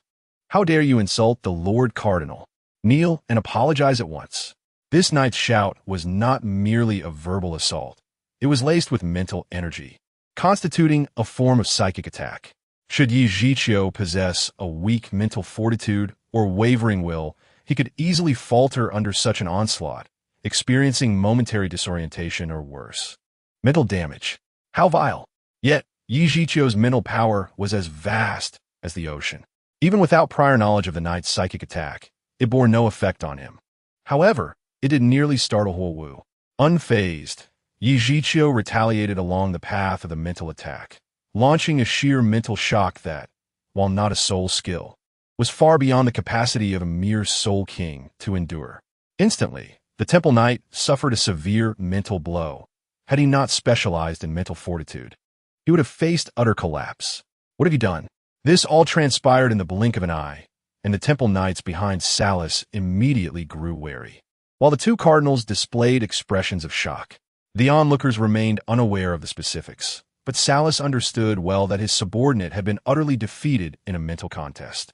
However, Salas did not attribute this defeat to Yejichio himself, but rather instinctively suspected external assistance for Yejichio. Is someone covertly safeguarding Yejichio? Who could this powerful soul master adept in mental arts be? Salas's gaze scanned the surroundings, yet he could discern no target, musing that if even he could not detect the source, it must be either an exceptionally stealthy soul Douluo or a titled Douluo. Salas's countenance turned grave. If a Soul Douluo was secretly protecting Yijiqiu, it would not pose much of a threat to him, as he himself was a Soul Douluo, flanked by 2 cardinals and 10 temple knights, all of whom vastly outclassed Yijiqiu in strength. However, the situation would be dire if it were indeed a title Douluo. Salas was acutely aware of the connection between Yijiqiu and Dugu Yin, implying that Dugu Bo was supporting Yijiqiu. If it were Dugu Bo who shielded Yijiqiu, Salas would find himself utterly helpless. The might of any title Douluo should not be underestimated, and even Dugu Bo, who was not particularly known for direct confrontation, was beyond their capacity to contend with, especially with no title Douluo stationed at the Spirit Hall. As Salas hesitated, Yijiqiu continued with a mocking smile. Salas, have you considered what you wish to convey? If not, I can assist in formulating your response. Yijiqiu's brazen demeanor only fueled Salas's uncertainty, yet having provoked Yijiqiu, Salas appeared to have no option but to press forward. Resolute, he decided to gamble everything, asserting Yijiqiu maliciously injured members of the Shunfeng Academy team, undermining the principles of fairness in the Soul Master competition. Apprehend him and take him back to the hall for temporary detention while we investigate the matter. Before his words had fully settled, the temple knights behind him were already poised for action. Despite 1 knight being grievously injured, 9 remained, and given Yijiqiu's youth, it was implausible that he could surpass them in strength. As for Salas, the highest ranked among them at the Soul Douluo level, he remained vigilant, ever watchful for any signs of the mysterious Soul Master protecting Yijiqiu. Salas, allow me to show you something first. You may decide afterward. With a flick of his wrist, Yijiqiu sent a token soaring towards Salas. Salas refrained from intervening, as 1 temple knight swiftly stepped in front of him, raising a hand to strike the token. He remained cautious, suspecting a potential trap from Yijiqiu. However, as the knight's soul power ignited, Salas intervened with a hand, conjuring an invisible barrier that enveloped the knight's unleashed soul power. The clash of Salas's soul power with that of the temple knight was anticipated to result in an explosion of energy, yet contrary to expectations. The knight's power dissipated like melting ice. From this singular maneuver, Yijiqiu gleaned a rough estimation of Salas's strength. Although he did not reach the level of a title Douluo, he was certainly not far from it. Salas effortlessly caught the token thrown by Yijiqiu, though he remained skeptical that it was indeed the Tiando 6 royal token, compelling him to scrutinize it closely. After thorough examination, Salas confirmed that the token was indeed the highest token, the Tiando 6 royal token, issued by the Spirit Hall to individuals outside the hall. The name Tiando 6 royal token derives from the 6 emblems depicted upon it, 3 of which originate from the top 3 sects of the Tiando Empire. Within the Spirit Hall, this token is referred to as the Pope's Order.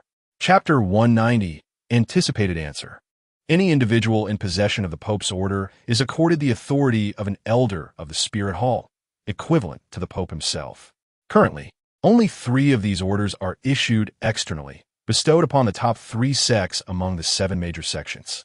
Even Ning Fengji, the leader of the 7-treasure glazed tile school, would not casually carry the Pope's Order, yet the young Yijiqiu possessed one.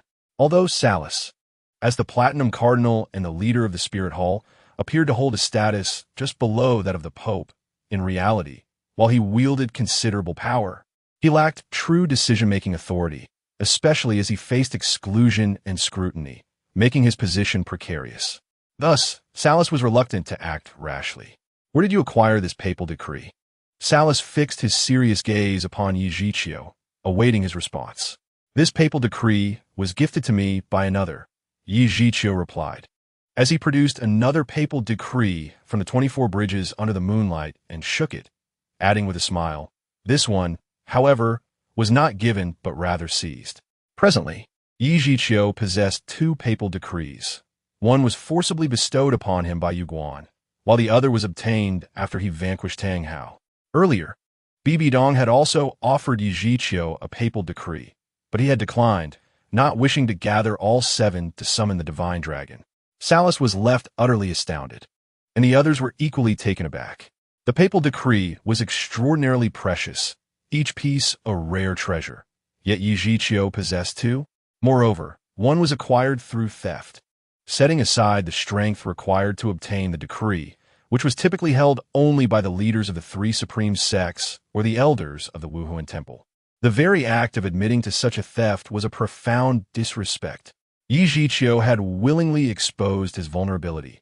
Under normal circumstances, Salas would have seized him without hesitation. Yet he hesitated now. The fact that someone had gifted a papal decree to Yi Zhiqiu indicated that this individual could not belong to the three supreme sects, but rather to the Wuhuan Temple. Based on the information he possessed and the rumors circulating among the higher echelons of the Wuhuan Temple, Salas quickly deduced that this decree was likely a gift from Yuguan. This was a murky situation. It would be unwise to involve himself further. Salas' expression fluctuated between contemplation and uncertainty as he remained silent for a considerable period before finally stating, "Possessing a papal decree equates to the status of an honorary elder of the Wuhuan Temple.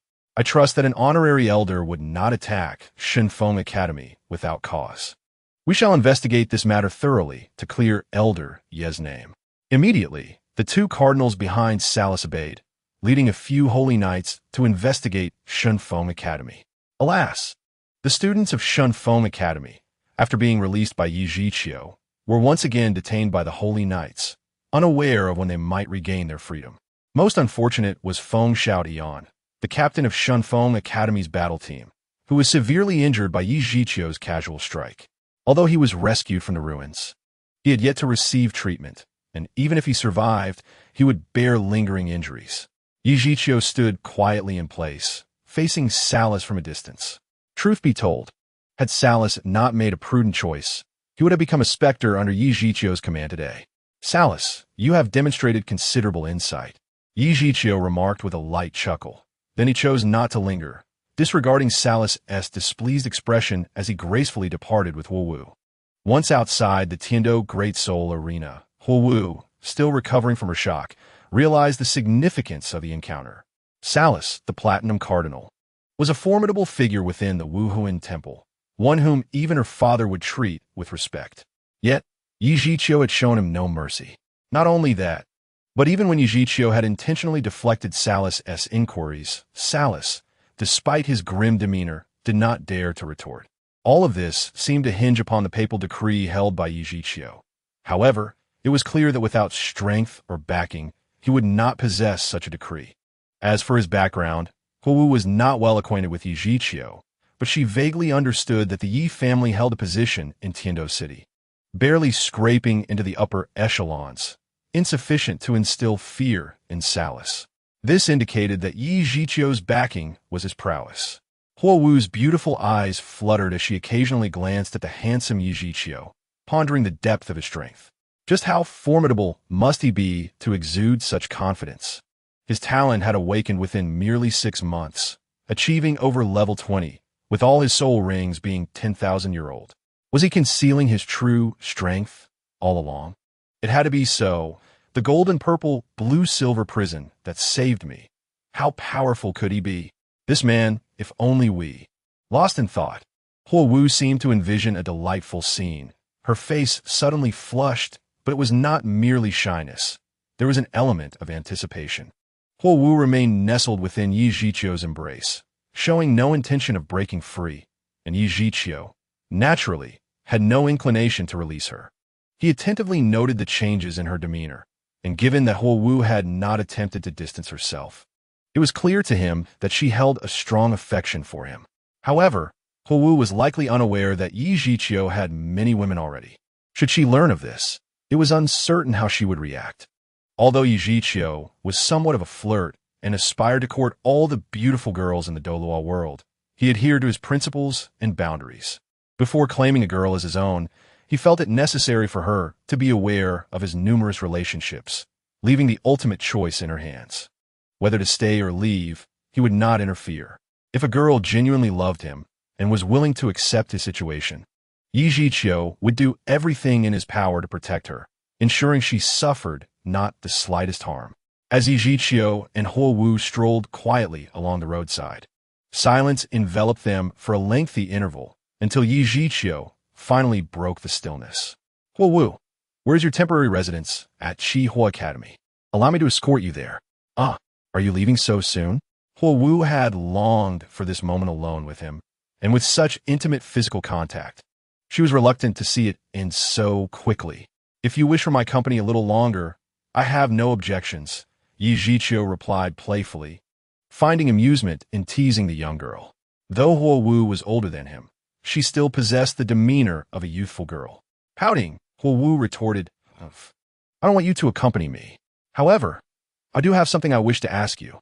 Walk with me, will you? Aware that Huo Wu was speaking contrary to her heart, Yi Zhiqiu chose not to tease her further, but instead continued to stroll alongside her, engaging in conversation. Some matters indeed required clarification. Speak swiftly about what you wish to say. Was it you who intercepted the Ice Phoenix feather from Xue Binger during the match between Chihua and Tian Xue? Why did you intervene to save me? In truth, Huo Wu had already surmised that it was Yi Zhiqiu who had utilized the golden-purple blue-silver prison to rescue her. She feigned ignorance, merely seeking the affirmation of her expectations, a response from the boy she admired. My grandfather was in a car accident, struck by a large vehicle, and is currently hospitalized for treatment. Fortunately, the situation is not severe enough to be insurmountable. His life is secure. Upon learning of this news last night, I took leave immediately to visit and care for him. I have no backlog of work, so updates may be uncertain. I will do my best to maintain a steady update schedule whenever time permits. Chapter 191. The shattered heart of the young girl, Yi Zhiqiu knew that Huo Wu recognized the golden-purple blue-silver prison. Her inquiry was merely to confirm her suspicions. So he chose to bypass the question and responded, Is there a need for a reason to save you? Yi Zhiqiu's voice was rich with a magnetic quality, tinged with hints of joy and mirth, causing Huo Wu's ears to redden as she shyly pressed for an answer. Of course there is. Perhaps it's because I like you. Huo Wu almost blurted out her feelings, but recalling the decorum expected of a girl, she forced the words back, changing her response to, Humph, you rogue. Lost in the whirlwind of emotions, Huo Wu was blissfully unaware of the glaring inconsistencies in her performance, especially as she remained nestled in Yi Zhiqiu's embrace. It was evident that she was speaking contrary to her heart. Huo Wu's reactions were unmistakable. If Yi Zhiqiu were to pursue her, he would undoubtedly succeed. However, some matters needed to be clarified. Huo Wu, I must inform you that I have many girls around me. You are exceptional, so it is only natural that many girls admire you. Yi Zhiqiu thought Huo Wu would be able to accept the presence of numerous women in his life, and he let out a sigh of relief. Although he refrained from interfering with Huo Wu's decisions, he genuinely harbored concerns regarding her reluctance to accept the situation. It is truly wonderful that you can understand. You may take solace in the fact that my affection is entirely impartial, equally bestowed upon you both. Upon hearing this, Huo Wu suddenly recognized the discord. Impartial? Equal treatment? They seem to be speaking different languages. Huo Wu possessed a fiery and proud disposition. While perhaps not as haughty as Qian Rengshu, she was not far behind. How could she ever be willing to share a man? In a sudden outburst, Huo Wu sprang from Yi Zhiqiu's embrace, fiercely pinching the soft flesh at his waist and demanding, Are you implying that you already have many women, and yet you still dare to flirt with me? A thought can lead to paradise or to hell. Huo Wu appeared deeply aggrieved, tears cascading down her stubborn face, dampening her attire. She envisioned romantic moments with Yi Zhiqiu. Yet the reality was that he was involved with numerous women. How could she possibly accept this? After venting her frustrations upon Yi Zhiqiu, Huo Wu turned and fled, wiping away her tears as she distanced herself. The shattered dreams of a young girl evoke sorrow in the hearts of those who hear her plight. Yi Zhiqiu stood frozen, uncertain of how to console Huo Wu. Although this dilemma stemmed from his actions, he felt at a loss. After all, the Douluo world housed many beautiful girls deserving of protection. He could not abandon all for the sake of one. In truth, Yi Zhiqiu had never encountered such a situation before.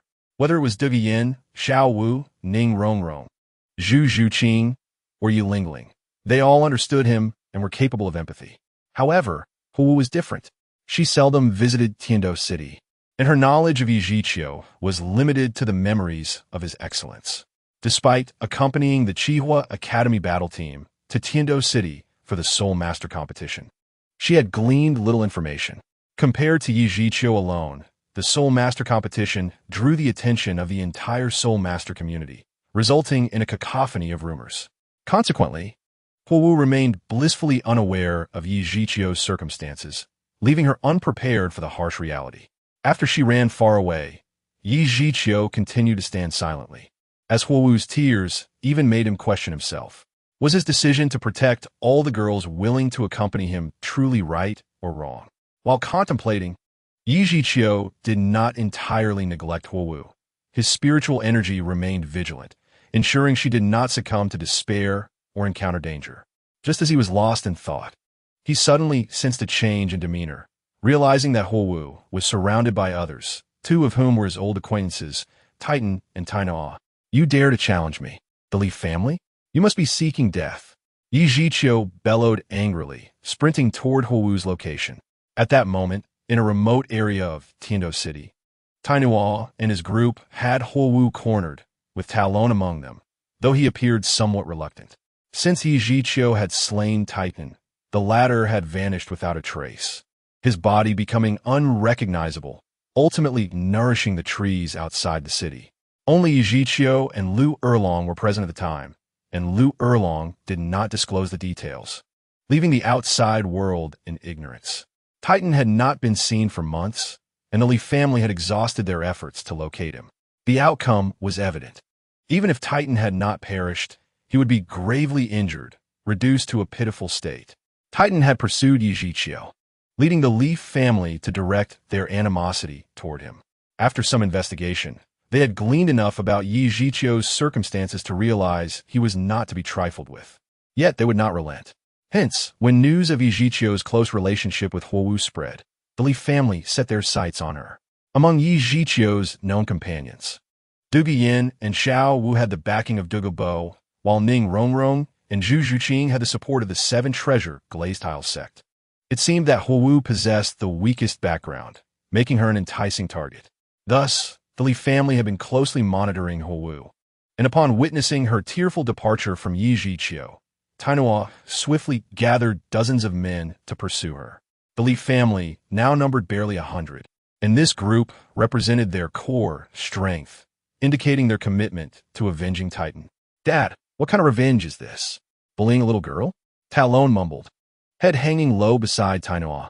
Tainoa swiftly smacked Talon on the head, scolding, "You little rascal, what do you understand?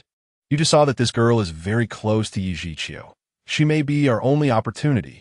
If we do not use her to threaten Yi Zhiqiu, how can we exact our revenge? Have you forgotten your grandfather's death? It was undoubtedly orchestrated by those behind Yi Zhiqiu. We must avenge him." Mentioning their grandfather transformed Talon's perspective entirely. He gritted his teeth, vowing, "Damn it, let us do it." Although Titan had high expectations of Tainua and Talon, he was fiercely protective and devoted family resources to their training. Moreover, the bond between them was irreplaceable, as Titan was Talon's grandfather. Tainua struck Talon on the head again, leaving him dazed. Had he not already agreed with his father's proposal? "Dad, why are you hitting me again?" Talon exclaimed. Tainua retorted fiercely, "You keep mentioning your mother. She's no longer here. Are you cursing your own father? Though your mother is gone, I am still here, so watch your words." Talon, feeling wronged, cradled his head, internally lamenting his predicament. But for now, he could not contend with his father and had to endure in silence. At this moment, Huowu was engulfed in panic. Despite her fiery temperament, she was ultimately still a girl. Previously, in the academy, she had encountered only classmates, and while out, teachers were always present to protect her. She was, after all, a flower nurtured in a greenhouse. Now, she found herself alone, encircled by dozens of imposing men, and to claim she was not anxious would be a lie. In her flustered state, Huowu unleashed her martial spirit, leaving an orange-red shadow materializing behind her, exuding an ethereal quality. As she summoned her martial spirit, she shouted, partly to intimidate the seemingly ferocious men and partly to bolster her own courage. "Stop right there. I'm a soul sect. If you come any closer, I will not be polite. Beware for your lives." As her words fell, for soul rings of yellow and purple appeared around Huowu, validating her status as a soul sect member. In her heart, she hoped these men were either ordinary individuals or low-ranking soul masters who would not dare to provoke her. However, the surrounding brutish figures began to release their martial spirits. And only a few were soul sages, as most were soul sect members, placing them on the same level as Huowu. Moreover, when Tenua and several other leading figures unleashed their martial spirits, Huowu's heart sank. They were all soul kings, within the realm of soul masters. Soul kings might not be considered overwhelmingly strong, but for the 19-year-old Huowu, they were more than capable of overpowering her. Furthermore, even if the leading soul kings refrained from engaging, the remaining dozens of soul sect members were not adversaries she could contend with. Her voice trembled as she cried, "What do you intend to do?" Tai Nua observed Huowu with a disdainful snort, and spoke menacingly, "What do we wish to do?" "That is a question for your old acquaintance, Yi Ji-chio. By capturing you, we can threaten him. Boliman, besde, teno sugisted, big brother, teno. Let us first seize this girl to avoid unnecessary complications." Tai Nua understood the gravity of the situation and promptly issued an order, adding, "We are all rough men. Let's speak plainly and avoid flowery language." At Tai Nua's command, the soul masters of the Li Ji clan swiftly closed in on Huowu, encircling her completely, leaving her with no possibility of escape. However, she had a faint understanding of their intentions. They dared not confront Yi Ji-chio directly, so they opted to capture her as leverage against him. Huowu was not one to sit idly by, and she immediately summoned her soul skill, the third soul skill, Resistance Fire Ring. A dazzling orange-red halo erupted forth, instantly enveloping a diameter of 60 meters around her. Although the Resistance Fire Ring lacked offensive power, it could negate any skill and defense within its range, temporarily banishing all attacking abilities. Thus, Huowu no longer needed to be cautious of the intricate soul skills wielded by those with ulterior motives. Once the Resistance Fire Ring was in effect, Huowu sought a means to break free, as her soul power was limited. It was impossible for her to defeat dozens of soul masters of equal or even superior strength alone. Just as she began to move, a swift figure suddenly appeared, wrapping her in an embrace. "Tai Nua, your Li Ji clan has some audacity to lay eyes on my woman." It was evident that the figure was Yi Ji-chio. With one arm securely around Huowu, Yi Ji-chio unleashed the Annihilation Blue Silver Emperor, sending forth a swarm of vines that shattered the effects of the Resistance Fire Ring, binding Tai Nua and his companions tightly. This was the inherent flaw of the Resistance Fire Ring. It was ineffective against soul masters whose levels exceeded Huowu by 10 or more.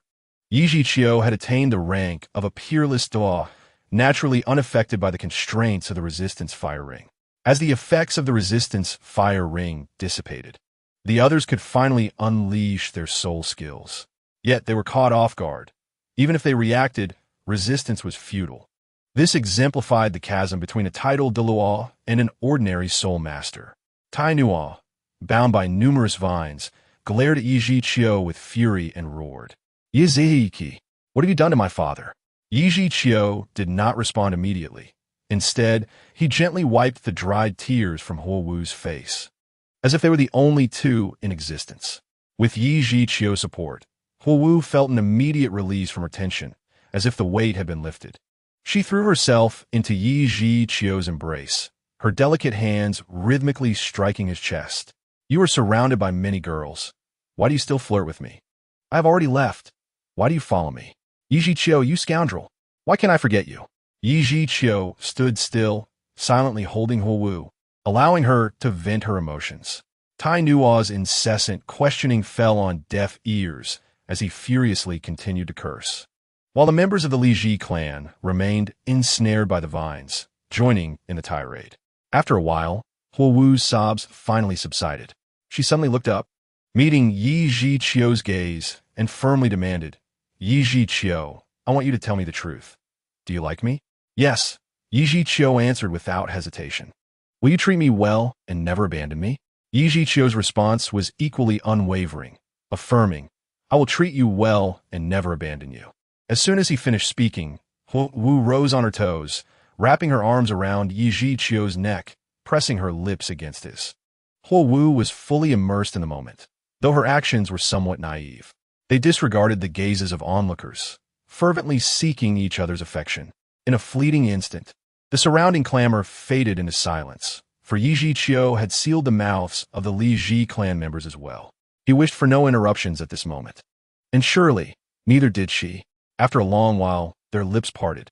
Huo Wu, breathless, gazed at Yi Zhiqiu, her face suddenly flushing red as she softly said, "You handle him first." It was clear she referred to the members of the Li Ji clan. Yi Zhiqiu gently agreed, subtly taking Huo Wu's hand, then turning his attention to Tai Nuo. "To address your earlier question, Titans sought to kill me, and thus he met his demise. Do you understand? Your Li Ji clan is merely Tang Hao's lapdog. Keeping you around is a liability, so it is better to erase you." Without waiting for their frightened expressions to register, Yi Zhiqiu gently covered Huo Wu's eyes. "The scene is rather bloody. I do not wish for you to witness it. Are you going to kill them?" "Yes." "Why? Had my heart not been with you, perhaps they would have harmed you, which I absolutely cannot allow." "Yi Zhiqiu, you are truly kind." Chapter 193. Greetings. Father Yi Zhiqiu dealt with Tai Nuo and the others with mere gestures, thus it did not consume much time. Tai Nuo and his companions were the backbone of the Li Ji clan. With their deaths, the clan would effectively cease to exist. Yi Zhiqiu did not personally eradicate them, as it was unnecessary. The remaining dregs would not stir up any significant waves. The Li Ji clan relied entirely on Titan support, but with his demise and the deaths of the heirs Tai Nuo and Tai Long, the clan could not sustain itself, destined to be divided among other factions. Yi Zhiqiu preferred not to waste effort on such trivial matters. He would rather spend this time with the girl beside him. With the matter settled, the evening was still young. Having just taken a step closer in their relationship, Yi Zhiqiu decided to take Huo Wu on a leisurely outing in Tiando City. Huo Wu seemed to have forgotten all her worries, reveling in her time with Yi Zhiqiu. She did not mention the Li Ji clan or Yi Zhiqiu's other girls. For today, she wished only to enjoy Yi Zhiqiu's company, setting aside other matters for later consideration. As time passed, night fell, dispelling the daylight. Tiando City was vast and bustling, and since Huo Wu seldom visited, she had not had time for leisure during her previous trip for the competition. Now, enjoying the freedom to explore was immensely gratifying, especially with Yi Zhiqiu by her side. "Huo Wu, it is already evening. Are you hungry? How about we find a restaurant to dine at? I know a particularly delightful place that will not disappoint." Huo Wu feigned contemplation before responding, "Well, Yi Zhiqiu, let us save that restaurant for tomorrow. Today, I would like to try another." "All right, where do you wish to go? I will take you there. That's a secret for now. Just follow me." "Very well." Half an hour later, hand in hand, Yi Zhiqiu and Huo Wu arrived at an establishment named Donglin Tavern. Yi Zhiqiu looked around, noticing that it did not resemble a typical restaurant, and questioned, "Is this the place you were referring to?" For reasons unknown, Huo Wu's complexion appeared slightly flushed, and her demeanor was somewhat tense as she replied, "Yes, this is the place. However, it seemed more like a tavern. It would be prudent for a young lady to refrain from drinking, especially when alone. There are meals available here as well." "Oh, just follow me. I would not deceive you." Yi Zhiqiu naturally acquiesced to Huo Wu's wishes, since she desired to dine here. He had no objections. After all, with him present, there was no chance of any mishap. As they entered Donglin Tavern, Yi Zhiqiu, endowed with formidable mental prowess, could sense Huo Wu's heartbeat quickening with each step she took closer, her trembling hand betraying her anxiety. Clearly, she was quite nervous. Yi Zhiqiu tightened his grip slightly and leaned closer to her ear, whispering gently, "Do not worry. I will face everything with you. There is no need for such tension." His mental acuity proved to be a potent asset, and through his observations, he discerned that Huo Wu Shuang was indeed within the tavern, and several students around them were likely from Qihua Academy. This suggested that Huo Wu intended to introduce him to her brother and teammates, which explained her apprehension. Understanding her intentions, Yi Zhiqiu was determined to provide Huo Wu with ample reassurance. Although their pace was slow, the distance was finite. Upon entering Donglin Tavern hand in hand, the raucous celebration of the Qihua team came to an abrupt halt. Yi Zhiqiu and Huo Wu were too conspicuous. Their intimate hand-holding signified a relationship far beyond mere acquaintance. In Yi Zhiqiu's gaze, all the students from Qihua Academy stared in astonishment, including Huo Shuang. It was well known that Huo Wu was the most gifted prodigy in the history of Qihua Academy, having achieved the Soul Master rank by the age of 19, a feat that could rival even the golden generation of the Wuhuan Hall. Due to her extraordinary talent, stunning beauty, and her status as the daughter of the Academy's dean, Huo Wu was undoubtedly a goddess within Qihua Academy. From a young age, she had been the object of envy for countless admirers, and before Feng Xiaoyan's arrival, wherever Huo Wu appeared, suitors would invariably follow. However, as time passed, it seemed only Feng Xiaotian remained, having outperformed all others. Despite this, he still failed to capture Huo Wu's heart. In terms of rank, Feng Xiaotian, at 24 years old, possessed only level 44, while Huo Wu, despite being younger, surpassed him significantly. Huo Wu's superior circumstances had fostered a sense of pride in her.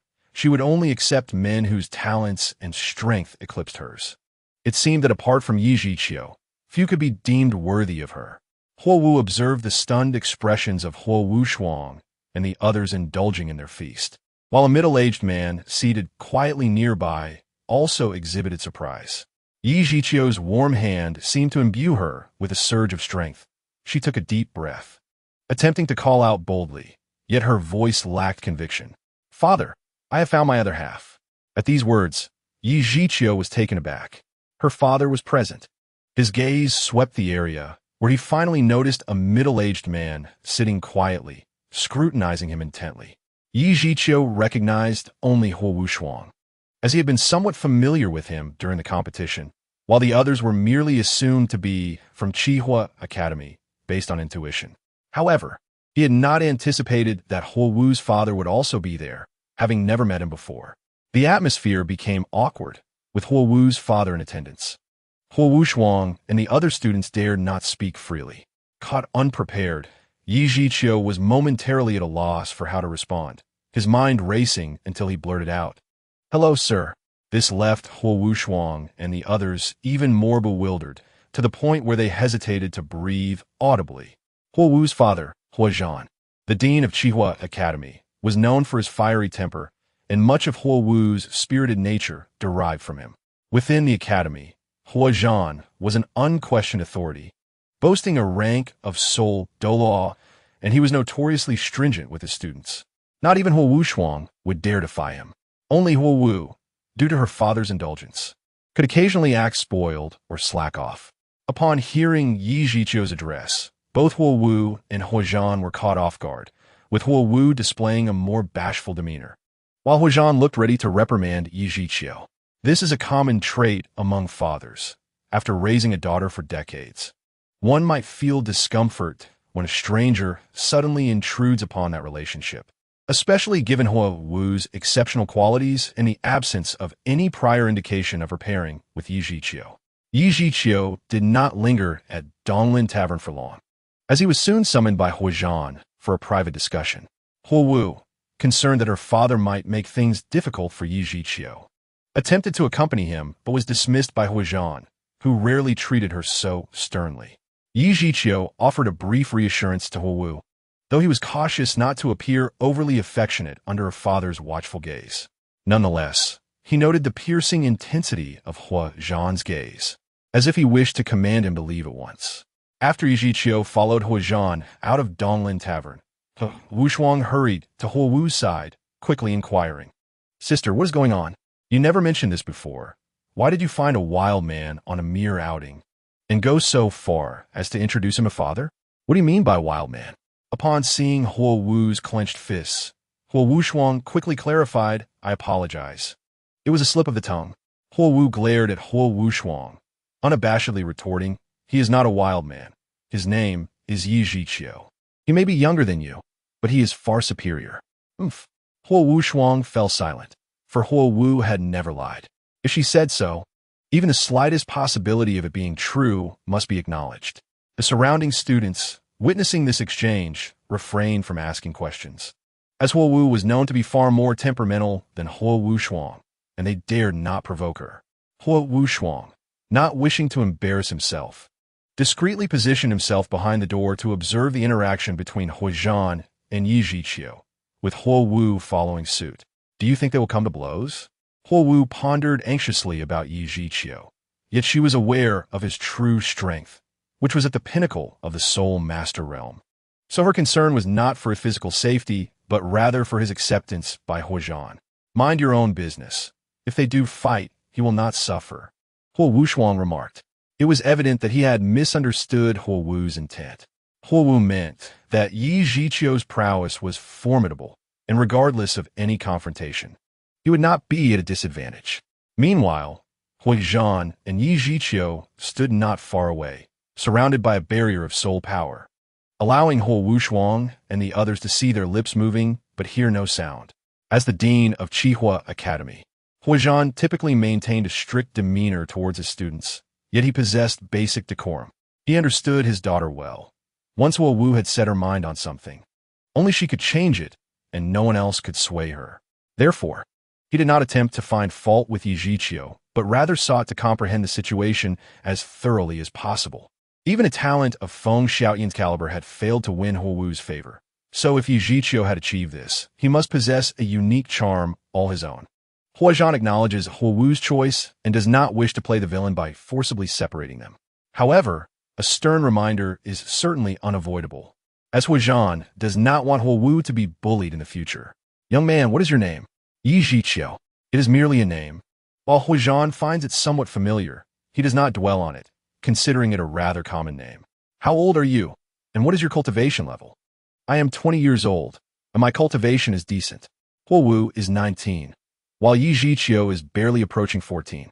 If he were to speak the truth, it would likely not be accepted, so Yi Zhiqiu lies about his age. A benevolent lie indeed. As for his cultivation, Yi Zhiqiu cannot bring himself to claim he is a peerless Douluo. Who would believe that? However, Hongjun's gaze suddenly sharpens. A soul master unwilling to reveal their level signifies a lack of confidence. Would a man lacking confidence be favored by Huo Wu? Hongjun continues to inquire. What do you mean by decent? Realizing he could not evade the topic, Yi Zhiqiu resorts to obscuring his true strength, saying, You may consider me an ordinary Soul King. Soul King? Hongjun frowns, not because he considers a Soul King weak. On the contrary, achieving the level of Soul King at 20 is already remarkable. A true prodigy among prodigies.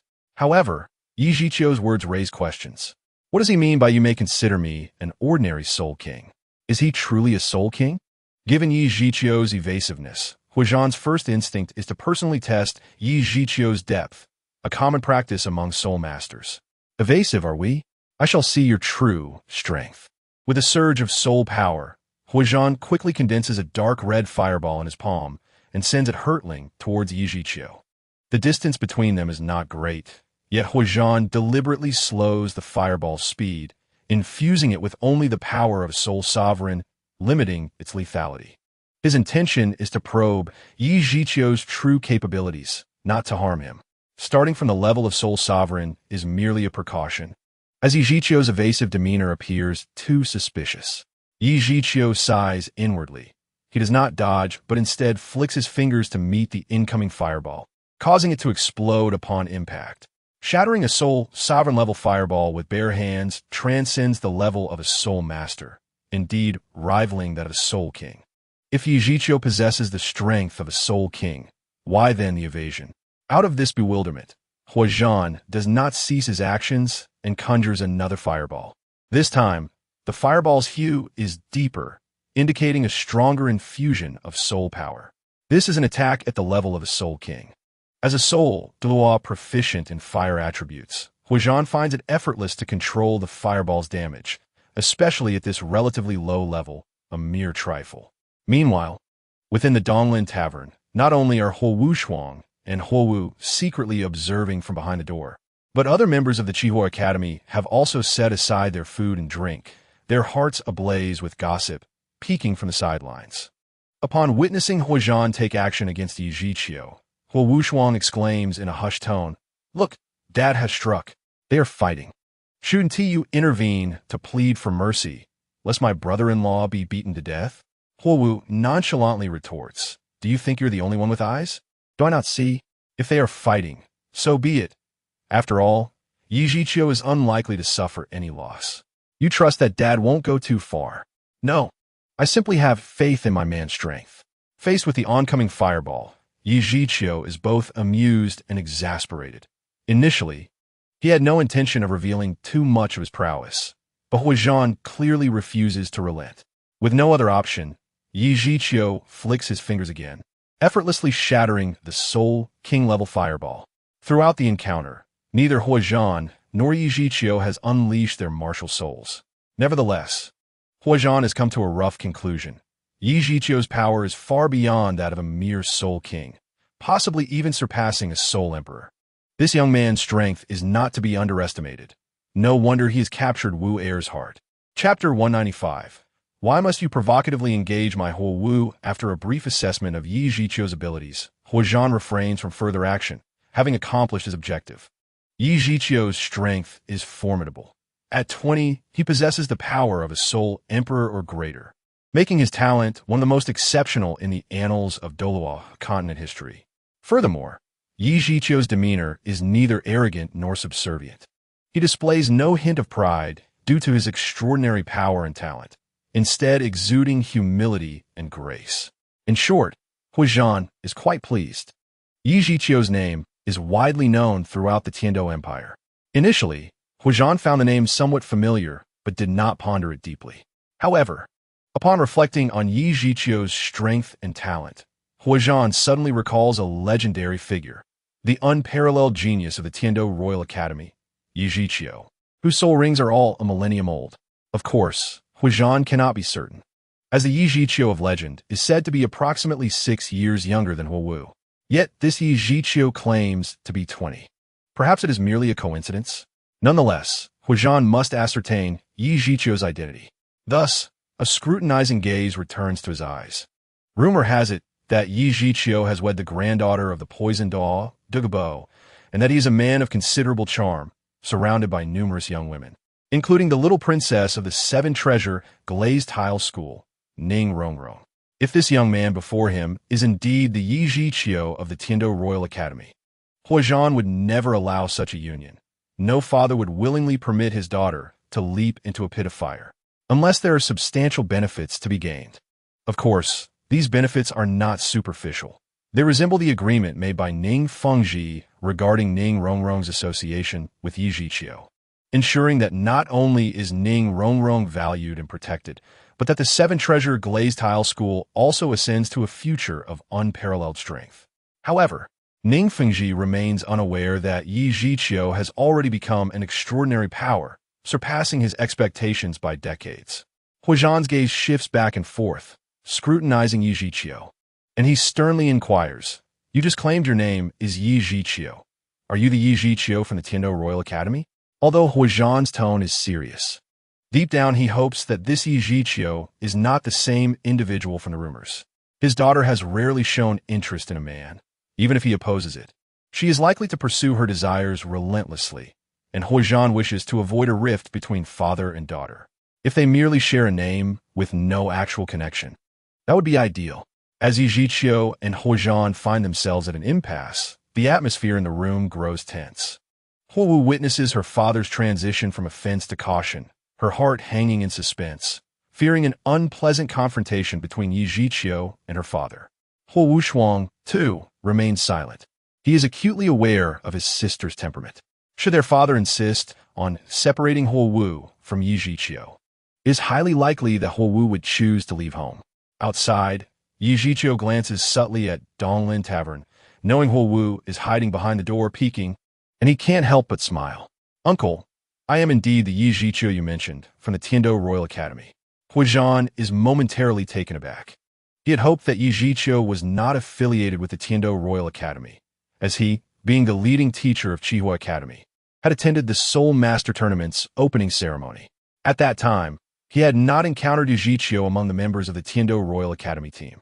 If Yi Zhiqiu possessed the strength of a Soul Emperor, there would be no reason for the Tiando Royal Academy to exclude him from participating in the Soul Master competition. "How could it be? I did not see you at the opening ceremony." Hongjun's expression fluctuated, and after a long contemplation, he indignantly exclaimed, "If the rumors are true, you already have numerous women around you. Why then do you provoke my daughter Huowu?" Huowu was a lively and cheerful girl, and it was natural for anyone to be captivated by her charm. I was no exception. Although Yajichio was praising Huowu, Huozhan, as her father, showed no signs of joy. Matters were developing in a direction he least wished to see. Yajichio had anticipated this. When Ning Fengji learned of Ning Rongrong's affection for him, he had reacted in a similar manner. Back then, he had managed to persuade Ning Fengji, and there was no reason he could not convince Huozhan now. Yajichio smiled gently and said, "Since you, uncle, are already aware of my true identity, I shall not keep you guessing any longer. Huowu and I are genuinely in love. She understands my circumstances, yet chooses to be with me." Yajichio's words flowed easily, but this was precisely the situation Huozhan was most reluctant to accept. Had Huowu been unaware of Yajichio's flirtatious nature, perhaps there would have been a chance for her to reconsider. However, now that she knew and still chose him, it left no room for retreat. Huozhan's mind raced as he pondered how to handle the situation. Should he play the villain and forcibly separate Yajichio and Huowu? With Huowu's personality, she would never yield so easily. Should he allow Yajichio and Huowu's intimacy to continue? Well, that would pose no issue for them. Huozhan could not overcome the obstacle in his heart. In the world of Douluo, strength is revered, and many powerful figures have numerous wives and concubines. Yet Huozhan could not bear the thought of his woman becoming just one among many. For the sake of the greater picture, Huozhan suppressed the anger boiling within him, but Yajichio did not keep him waiting for long. "Uncle, my love for Huowu is devoid of any ulterior motives. It is sincere and genuine. I cannot prove this now, but time will reveal all. However, I can show you other cards I hold. The current turbulence in the continent means that only those with sufficient strength can rest easy. You are likely at the level of a Soul Douluo. In ordinary times, a Soul Douluo is a formidable presence, but in chaotic times, they are merely average." To anyone unaware of the truth, Yajichio's words sounded arrogant. A perfect example of youthful ignorance, and Huozhan was no exception. This only served to dissipate any goodwill he had initially felt. Nevertheless, Yajichio remained unfazed, flying off into the distance while beckoning Huozhan to follow. Not wishing to fully reveal his strength, Yajichio sought a secluded place to demonstrate it to Huozhan privately. "Uncle, please follow me," Huozhan observed as Yajichio soared away, his eyelids twitching. Flying soul masters were not uncommon. Some with bird-like martial spirits could fly after activating their spirits.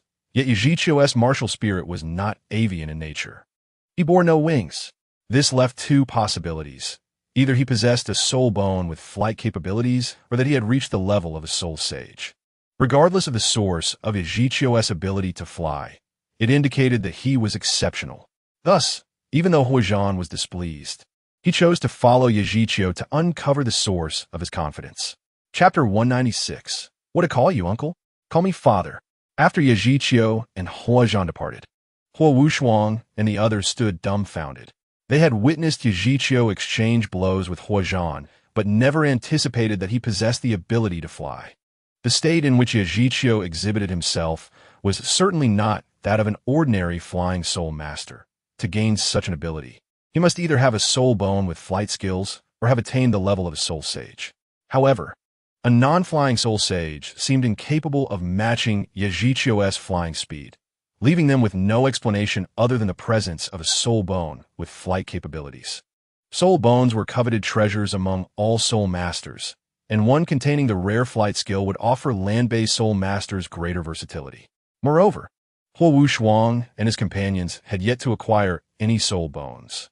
Huowu Shuang discreetly glanced at Huowu, well aware of her high standards. Yajichio's ability to earn her approval certainly indicated he was no ordinary talent. Huozhan followed Yajichio as they flew out of Tiando City to a secluded area beyond the city limits. During the flight, Huozhan's anger had diminished considerably, and he took note of Yajichio's speed, which nearly left him struggling to keep up. Thus, Huozhan began to doubt Yajichio's true strength. Yajichio's capabilities were well beyond his expectations. Unbeknownst to Huozhan, Yajichio had intentionally reduced his speed, Had Huozhan not been limited in his own flying speed, Yajichio's true pace would have left him astonished. This place is devoid of people. Let's remain here. Yajichio utilized his spiritual power to ensure there were no signs of life within a radius of several hundred meters before he came to a halt. The more cautious Yajichio appeared, the more significant his hidden secret seemed, and Huozhan had no objections. After all, he could not change his daughter's decision. If Yajichio could indeed forge a promising future, it would not be mistreated, which Huozhan could accept. Huozhan still recalled Yajichio's earlier words. Uncle, my love for Huowu is devoid of any ulterior motives, is sincere and genuine. I cannot prove this now, but time will reveal all. However, I can show you other cards I hold. The current turbulence in the continent means that only those with sufficient strength can rest easy. You're likely at the level of a soul Douluo. In ordinary times, a soul Douluo is a formidable presence, but in chaotic times, they are merely average. Upon reflecting on Yajichio's words, even Huozhan, a soul Douluo, found them hard to swallow, yet Yajichio spoke with unwavering confidence. Did this not imply that his strength surpassed that of Huozhan? If he were stronger than soul Douluo, he could only be a title Douluo. Initially, Huozhan thought he was overthinking, considering he had trained for 50 to 60 years, while Yajichio's age was likely a mere deception. He was actually only 13 or 14 years old. Douluo was never short of prodigies. Every era had its share of exceptionally gifted individuals. Yet none had ever reached the level of a title Douluo at such a tender age.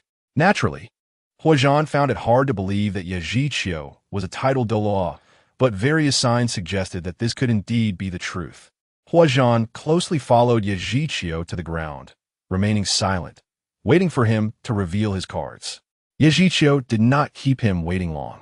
As soon as they landed, he unleashed the Annihilation Blue Silver Emperor, 5 pitch-black soul rings immediately manifesting around him, swirling and pulsating. Huozhan frowned upon seeing this. 5 10,000-year soul rings were undeniably powerful, and their might was sufficient for Yajichio to battle above his rank. He believed Yajichio's strength could rival that of a soul sage. However, this clearly contradicted what Yajichio had previously claimed. In truth, the Annihilation Blue-Silver Emperor's display with 5 10,000-year soul rings was an unfathomable existence. However, the expectations set by Huozhan for Yajichio were excessively high, leading to inevitable disappointment. The disparity between the Soul King and the title Douluo is vast. If this is your bargaining chip, I am profoundly disheartened. Your soul rings are all 10,000 years old, a fact that is no secret in the Tiando Empire or even the entire continent. Uncle, please do not rush. This is merely a facade, Yajichio replied with a calm smile. His 5 soul rings are all 100,000 years old. The silent domain of the Annihilation Blue-Silver enveloped the surroundings as Yajichio dispelled the disguise on his soul rings, revealing their true, deep crimson hues. 5 soul rings of 100,000 years. Huozhan's heart raced. He even questioned his own vision. The 5 black soul rings on Yajichio transformed simultaneously into red ones. While 10,000-year soul rings are rare and typically only absorbed by soul kings, 100,000-year soul rings are legendary treasures, generally unattainable by anyone below the title Douluo rank. 100,000-year soul rings have long held the top position on the dream list of soul masters, with few ever possessing them, leading ordinary soul masters to believe they exist only in myth. Not only ordinary soul masters, but even a powerful and esteemed soul master like Huozhan had never witnessed 100,000-year soul rings. Were it not for the ancient texts that document their existence, Huozhan might even doubt that any soul master had ever possessed them. Yet, Yajichio astonishingly has 5 of them. No wonder his strength is so formidable. The difference between 5 10,000-year soul rings and 5 100,000-year soul rings is akin to that between heaven and earth. Were it not for Huozhan's strong sense of pride, he would have exclaimed, "Why call me uncle? Call me father." No one could refuse such a son-in-law. Not only does he possess boundless potential, but his character is also commendable. He would never mistreat my daughter. Indeed, he certainly would not. These 100,000-year soul rings are proof. Huozhan's voice trembled as he asked, "Yajichio, are all your soul rings 100,000 years old?" Despite the evidence laid bare before him, Huizhan could not help but inquire, longing to hear Yi Zhiqiu's acknowledgment. Indeed, they're all 100,000-year soul rings. Splendid. Good child, I knew my fire dance would not be mistaken her choice. Promise me you will take good care of her. You need not worry, uncle. Your innate talent is remarkable, and your fortune is equally extraordinary. With several decades of diligent cultivation, you will undoubtedly stand at the pinnacle of the soul master world. I understand your cautious nature. You would not easily expose your secrets, but I must still urge you to conceal yourself until you possess adequate strength for self-preservation. However, it is a pity you did not participate in the Soul Master competition. I see you have the ability to conceal your soul rings. Had you entered the competition, you would likely not have been exposed, and it could have been an opportunity for self-improvement. If you could lead your team to victory, not only would it elevate the Tiando Empire's prestige, but you would also earn 3 soul bones rewarded by the Spear Hall. Such a shame. Huizhan remained entrenched in his perspective, yet Yi Zhiqiu's strength and foundation far exceeded his understanding. Yi Zhiqiu did not contest this, merely smiling as he retracted the Annihilation Blue Silver Emperor. In the next moment, the chaotic 9-heart begonia blossomed, revealing 6 black and 3 red soul rings. Chapter 197. A moment of spring night is worth 1,000 gold. Uncle, do you think it is meaningful for me to participate in the Soul Master competition? Yi Zhiqiu queried with a playful smile. Huizhan, now utterly astonished, found himself at a loss. He had just been shocked by Yi Zhiqiu's 5 100,000-year soul rings, and now Yi Zhiqiu revealed a martial soul adorned with an abundance of soul rings. Yi Ziyu possesses a dual martial soul. Yi Zhiqiu is a titled Douluo. At this moment, Huizhan could no longer contain himself. This son-in-law he had firmly decided upon. Moreover, Huizhan discerned a clue. The chaotic 9-heart begonia with its 6 black and 3 red soul rings was likely not a result of disguise. With strength rivaling that of a titled Douluo, Yi Zhiqiu's Annihilation Blue Silver Emperor bore only 5 soul rings, prompting Huizhan to speculate. He aspired to forge an unparalleled martial soul that could absorb all 100,000-year soul rings. Although this hypothesis seemed fantastical, the reality was evident. Huizhan struggled to calm his tumultuous emotions as Yi Zhiqiu unveiled another layer of his trump card, soul bones. With a mere thought, a peculiar spider spear, radiant purple and strikingly intimidating, appeared behind Yi Zhiqiu. It was the 5,000-year external soul bone, the 8 spider lances, which Yi Zhiqiu had acquired not long ago. Uncle, to be candid, I have no interest in the 3 soul bones awarded to the champion of the Soul Master competition. My external soul bone, the 8 spider lances, serves as the finest testament, with an age of 5,000 years. External soul bones showcase one's foundation. As for the 6 soul bones I cannot exhibit, I currently possess 4, all of which are complete soul bones exceeding 5,000 years in age, with the oldest being a 100,000-year soul bone. It is no exaggeration to say that if I were to display my full power, I would undoubtedly be the strongest on the continent. This marked the first occasion Yi Zhiqiu revealed many of his hidden strengths. On one hand, his current prowess necessitated no concealment, and on the other, he sought to completely win over Huizhan. Thus, Huizhan would not obstruct his relationship with Huowu. As the dean of the Qihua Academy, Huizhan was a figure of great renown in the Soul Master community, and it was believed he understood the importance of discretion and would not speak recklessly. Huizhan remained in a state of shock. This was undoubtedly the most startling day of his life, having witnessed such an unparalleled monster, an extraordinary powerhouse. And this powerhouse would become his future son-in-law. What level are you currently? Level 99. Yi Zhiqiu's response was nonchalant, yet it struck Huizhan like a heavy blow. The legendary, unparalleled Douluo? Indeed. Are you truly only 13 years old? Almost 14. Will you seek the opportunity to attain divinity in the future? Yes, but only to assist my beloved kin in achieving divinity. No further words were necessary. Huowu would undoubtedly be among those cherished by Yi Zhiqiu.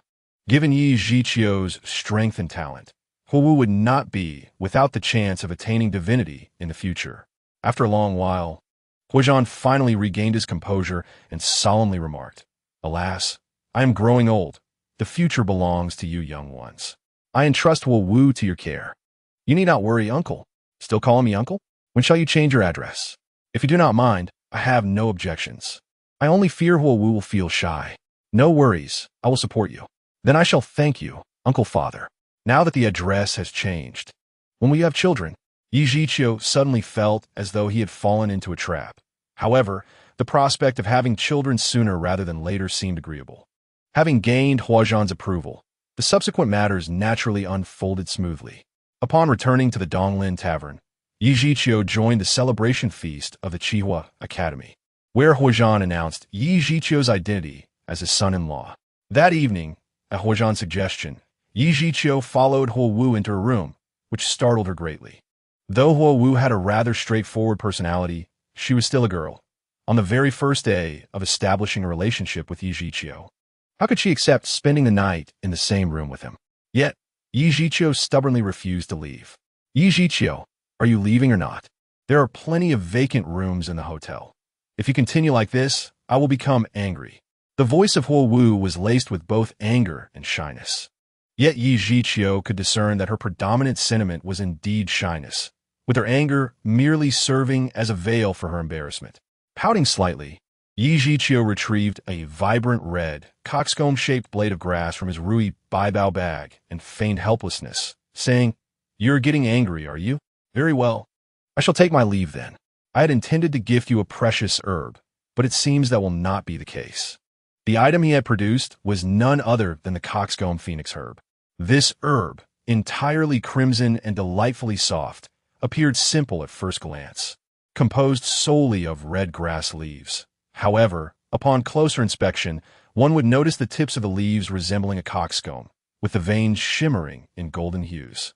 Although Huo Wu had never heard of such a herb, she could feel the temperature in the room rise sharply, as the aura emanating from the coxcomb phoenix herb captivated her senses.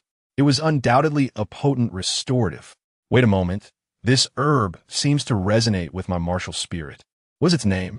The coxcomb phoenix herb, when consumed, significantly enhances soul power and flame efficacy. Conservatively estimated to elevate one's soul power by 5 levels and augment flame effects by 30%, with enduring benefits that last a lifetime. Huo Wu's eyes widened in realization. Recognizing her earlier demeanor had lacked tenderness, she quickly donned a gentle smile and, with a sweet tone, inquired, "Yi Zhiqiu, is this your gift for me?" Yi Zhiqiu chuckled softly and teased, "How could that be? Just moments ago, someone was quite intent on driving me away. This coxcomb phoenix herb may have to be gifted to someone else. After all, any fire attribute martial spirit would gain from consuming it. Oh, come on. I didn't mean it." Huo Wu pleaded, eagerly inviting Yi Zhiqiu to sit beside her on the bed, then nestling herself close to him, her face radiant with a beaming smile, while her eyes slyly darted toward the coxcomb phoenix herb in his hand. Since Yi Zhiqiu was willing to present the herb, it was evident that his true intention was to gift it to Huo Wu, a notion she was well aware of. However, Yi Zhiqiu's attitude was clear. He wished for her to coax him. Thus, Huo Wu gazed at him with a pitiful expression and incessantly indulged in playful apologies. "I'm sorry, please forgive me." This was the first time Yi Zhiqiu had witnessed such a side of Huo Wu, and he felt somewhat unaccustomed, for his impression of her was that of a fiery and assertive individual, starkly contrasting with her current demeanor. He laughed softly, saying, "Huo Wu, I'm not quite used to seeing you like this." Huo Wu's face flushed crimson and in a fit of indignation. She cast aside her pretenses and leaped toward Yi Zhiqiu, delivering a fierce kiss. "Are you satisfied now? It is clearly a gift for me. Yet you insist on teasing me. Just give it to me already." However, Yi Zhiqiu, in turn, pinned Huo Wu beneath him, tossing the coxcomb phoenix herb aside, and with a wicked grin, remarked, "A moment of passion is worth 1,000 gold. Would it not be a waste to use it for refining a herb?" Huo Wu was not oblivious to Yi Zhiqiu's intentions, and for a brief moment, she felt flustered, unprepared for what was to come. "What do you intend to do?" "We must heed what our father said about hastening the arrival of our offspring." Yi Zhiqiu spent the night without sleep, not due to indulgence, but as a result of the urgency with which Huo Wu had seized the coxcomb phoenix herb after their previous task. After inquiring about the method of consumption and refining, she promptly began her training, remaining in a state of cultivation. At Yi Zhiqiu's level, one night without sleep was inconsequential, and even a month without rest would pose no significant issue. The effects of the coxcomb phoenix herb were extraordinarily intense, and Huo Wu endured considerable pain while refining it, prompting Yi Zhiqiu to vigilantly guard her. At this moment, the garments adorning Huo Wu's upper body had long since turned to ash in the searing flames, leaving her fair skin exposed to the air, a sight Yi Zhiqiu could hardly speak of. Time passed incrementally, and after approximately an hour, Huo Wu's aura finally stabilized. Yi Zhiqiu continued to wait, and eventually, Huo Wu slowly opened her eyes, her expression brimming with indescribable excitement. Eager to share her joy, she sprang into Yi Zhiqiu's arms, exclaiming with exuberance, "Yi Zhiqiu, my soul power has risen by 5 levels. I have now reached level 46. I am now more confident than ever in leading the Chihua battle team to victory in the Soul Master competition." Yi Zhiqiu barely registered Huo Wu's words, as the flames of desire swirled within him. A young man's response in the morning was already quite pronounced, and with Huo Wu unabashedly nestled in his embrace, the sensation of her softness surged through him, overwhelming his reason. In one swift motion, Yi Zhiqiu lifted Huo Wu and tossed her onto the bed, swiftly leaning over her. "Hey, Yi Zhiqiu, what are you doing? Don't be reckless. Who told you to tease me so early in the morning? That is nonsense. I did not. Just look at yourself, and you'll know the truth." Huo Wu glanced down and noticed her top had inexplicably vanished, causing her to gasp in surprise. Though her voice quickly faded as her mouth was silenced in a manner understood by all, Huo Wu's face flushed rapidly, unsure whether it was due to Yi Zhiqiu's audacity. In any case, the room soon resonated with enchanting sounds. Outside, Huo Wuxuang had intended to knock on the door to rouse Huo Wu, for the plan was for the Chihua battle team to enjoy a day of leisure in Tiando City, this being the only rest day during their month-long break. However, just as Huo Wuxuang approached the door to knock, he was spotted by Huozhan, who was observing from a distance. "Wuxuang, what are you doing?" Huo Wuxuang was momentarily taken aback, as he recalled that his father was usually strict only in matters of training, not concerning trivialities. Nevertheless, he answered truthfully, "Isn't today the only rest day in our schedule? Well, Wu mentioned wanting to go out, so I organized the team. It's already 8 o'clock, and she hasn't woken up, so I came call her." Huozhan looked at his son, who seemed somewhat oblivious, and scolded him. "What do you mean by organizing others during their free time? If Huo Wu wants to go out, what if the others wish to rest? But I've already asked them, and no one refused. You are the captain. Would they dare to refuse? I'm telling you to leave now. Do you dare to disobey?" Huo Wuxuang found the situation perplexing. Had it not always been this way? Why was his father so irritable today? "Leave at once. Do not disturb Huo Wu's rest." Huo Wuxuang could not defy Huozhan over such a trivial matter, so he reluctantly turned to leave.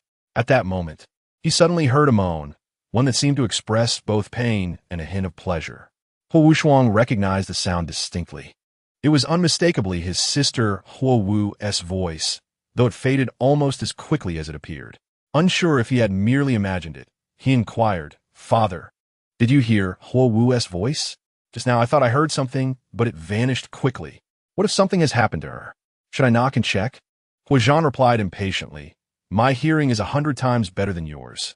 If I didn't hear anything, what could you possibly have heard?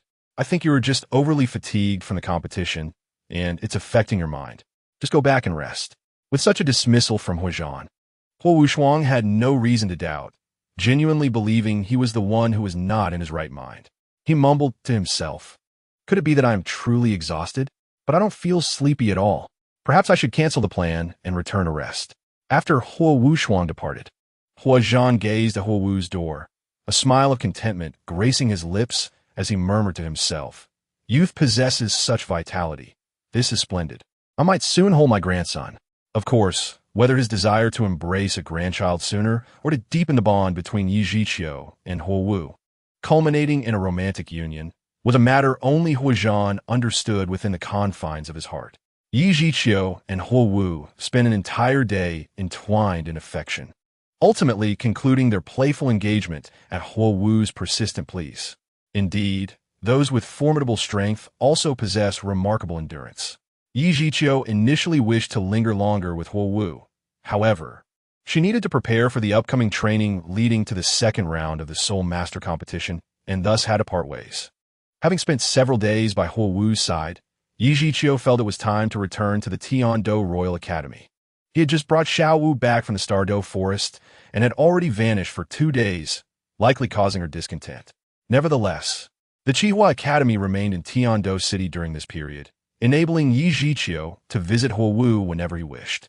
Before departing, he presented Huo Wu with a piece of the flame right arm bone extracted from the 24 bridges on a moonlit night.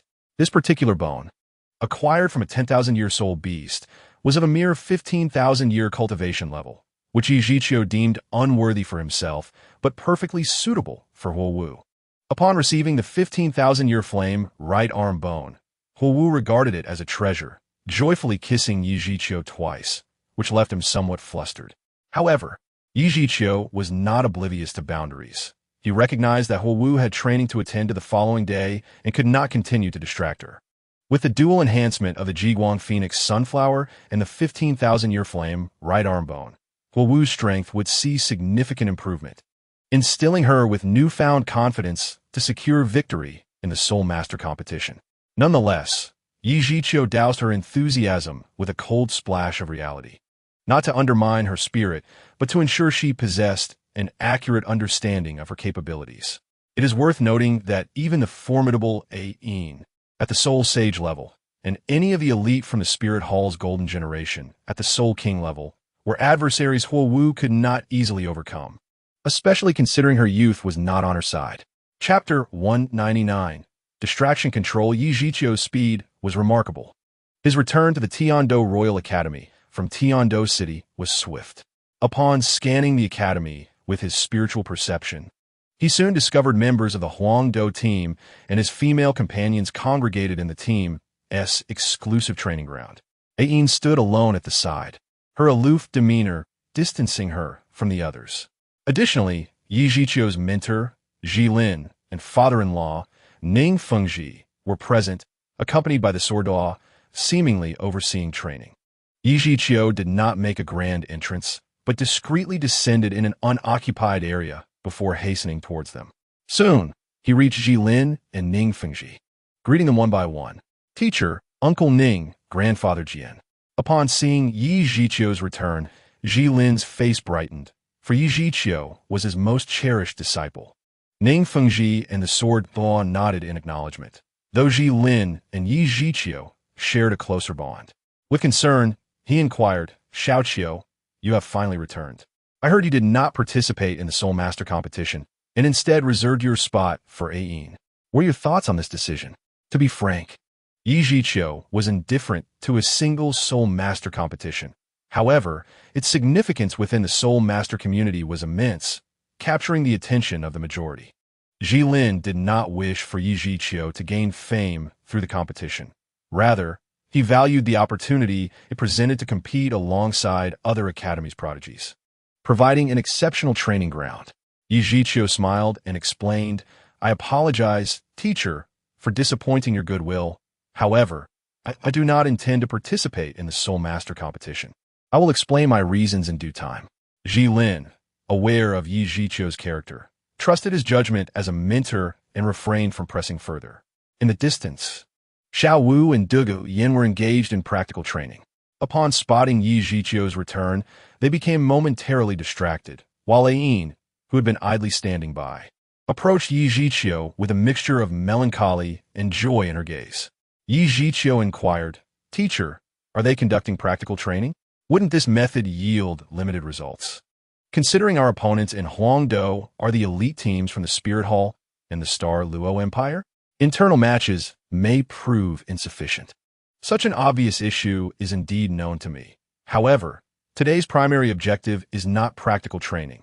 They are merely warming up, Jilin succinctly clarified, then turned to Ning Fengji, stating, Uncle Ning, the time is ripe. Since Xiao Qiu has returned, let's commence formally. Ning Fengji nodded and beckoned everyone to gather. Yi Zhiqiu inevitably became the center of attention, with Xiao Wu, Duge Yin, Ning Rongrong, Zhu Zhuqing, and Yi Lingling all vying for proximity. Ayin had already linked her arm with his, intensifying the palpable tension among the girls. It was reminiscent of past dynamics where Xiao Wu and Duge Yin formed a temporary alliance, while Ning Rongrong and Zhu Zhuqing were of one mind. As for Yi Lingling, her relationship with Yi Zhiqiu remained unspoken, leaving her to observe from the sidelines. Although Ayin's presence was a new addition, her voluptuous figure eclipsed the others, and her formidable strength currently surpassed theirs. Yi Zhiqiu promptly intervened to ease the atmosphere, mindful of the many eyes upon them and the potential for embarrassment, especially with Ning Fengji and the sword Douluo present. Ning Rongrong exhibited a degree of restraint, yet they still felt somewhat awkward. Was this truly the Ning Rongrong they had known? Uncle Ning has graciously taken the time today to provide us with specialized training. Let us behave ourselves and not squander his efforts. We can address other matters once training concludes. Yi Zhiqiu had anticipated this scenario prior to his return. While challenging to manage, he could not avoid returning and thus sought to harmonize the relationships among the girls. Ning Fengji, having resolved to invest in Yi Zhiqiu, was not inclined to create difficulties for him, thus promptly began to address the group, stabilizing the atmosphere. In terms of teaching, Ji Lin is far superior to me. I could hardly surpass his expertise. You are all elites from the Tiando Royal Academy and the future of the Tiando Empire. My role is merely to assist you in enhancing your application of strength, striving for victory in the finals of the Soul Master competition. With these words, Ning Fengji swiftly regained control of the situation, continuing, there exists a widely known secret technique across the continent, known as distraction control. Due to its unique nature and complexity, many soul masters hesitate to invest time in mastering it. However, once learned, it significantly enhances a soul master's prowess. The enhancement I refer to is not in terms of hard power, such as level or soul skill strength, but rather in soft power. Consider a scenario where two soul masters of equal strength engage in battle. If one can only utilize one soul skill at a time, while the other can simultaneously employ two or even three, the outcome of the match is virtually predetermined. This illustrates the advantages of mastering distraction control. Ning Fengzhi spoke with an inspiring eloquence, but Ning Rongrong promptly interjected, "Father, while the technique of distraction control is indeed immensely beneficial, with less than a month until the qualifying rounds, one T-sister Yin and the others lack sufficient time to learn." Ning Rongrong's inquiry was not without merit. Distraction control is not an exclusive secret of the Qibao Liuli sect, as many other well-established families and sects are familiar with its learning methods. Had it been so easy to master, it would not have been eliminated during the trials of the strong, and by now, it would be practiced by more than just the Qibao Liuli sect. Ning Fengji suddenly adopted a serious demeanor, stating, "When I urged you to study diligently in the past, you chose to disregard my counsel, leaving you unaware of these techniques now. Traditional distraction control is indeed challenging to master, primarily due to its low cost effectiveness. The time required to learn it could be better spent enhancing one's tangible strength, leading to its gradual abandonment by soul masters. However, the Qibao Liuli sect has not resisted adaptation. Through generations of refinement, distraction control has shed its complexities and become more streamlined. Although it remains a challenging endeavor, it is no longer as daunting as it once was. You are all elites of the Tiando Empire, and your innate talents are indisputable. With a month of dedicated practice, attaining the level of San Xiao Yuji Xen, 3 apertures controlling heart, is certainly within the realm of possibility. Of course, not every soul master is suited to learn distraction control. It is primarily beneficial for control type and support type soul masters, while those of other orientations may find little utility in it. Nevertheless, if you're interested, you may certainly attempt to learn. Chapter 200. San Xiao Yuji Ixing Fengji spoke candidly, expressing a willingness to impart the Qibao Liuli sect's time-honored, yet modified technique of distraction control to them, as they are all elites of the Tiando Empire. However, in reality, Only control-type and support-type soul masters would derive significant benefit from mastering distraction control. It is unlikely that Zhiling would allow others to learn a technique that offers little advantage. Therefore, only a select few, either Yi Zhiqiu or his companions, would genuinely pursue this knowledge. This demonstrated the generosity of the Qibao Liuli sect while requiring little in return, fostering a friendship with Yi Zhiqiu and deepening their mutual connection. This was Ning Fengji's clever strategy. As expected, Zhiling remarked, "Thank you, Sect Master Ning, for your kind offer.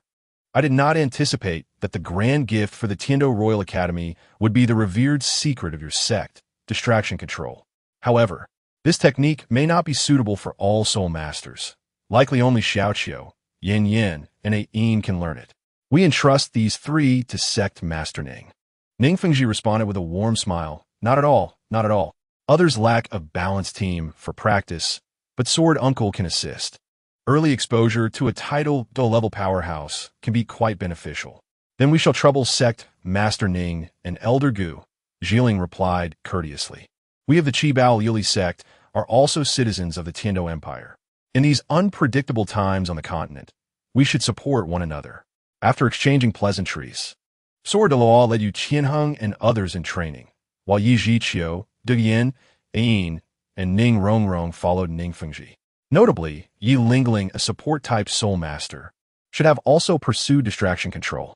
However, her martial soul, the Nine-Heart Begonia, is quite unique, possessing only one soul skill, rendering distraction control ineffective for her. So she opted not to join. Ning Fengji guided Yi Zhiqiu and the others to a secluded open area, stopping to explain. Distraction control refers to the ability to simultaneously manipulate different soul skills. This method theoretically benefits any soul master, yet it is tedious and challenging to practice, and its effectiveness may not surpass that of simply leveling up.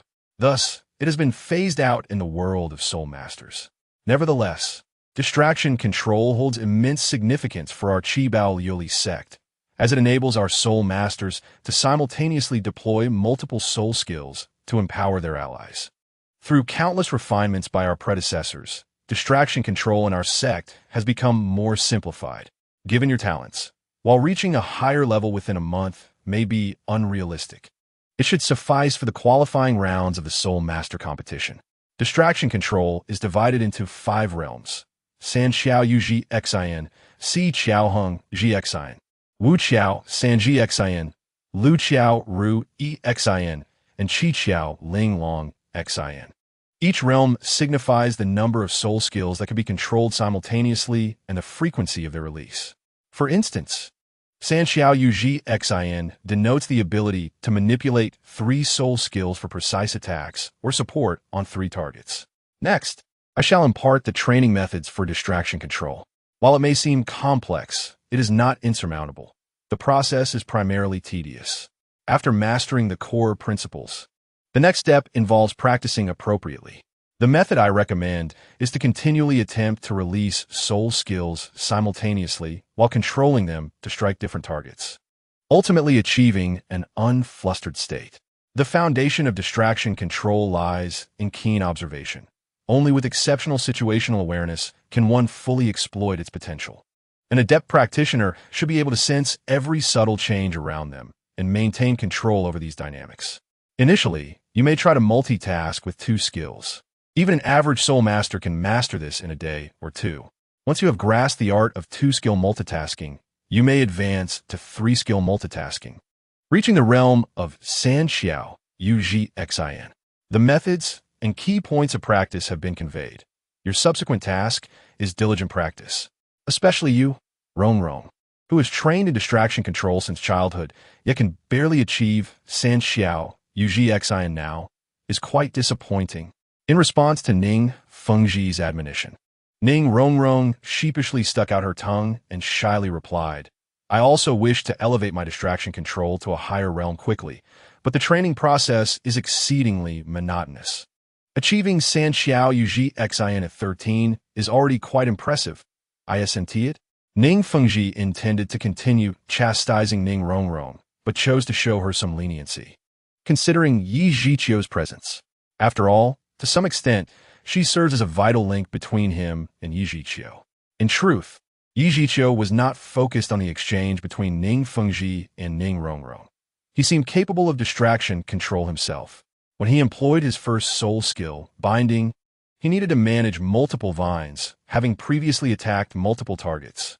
Suddenly, Yi Zhiqiu raised his right hand. As the spirit light flickered upon his black soul ring, 3 vines erupted from beneath his feet, aiming to strike the 3 distant trees. The resounding crack of the strikes captured the attention of Ning Fengji and the others, revealing that Yi Zhiqiu had simultaneously commanded 3 vines to strike 3 trees.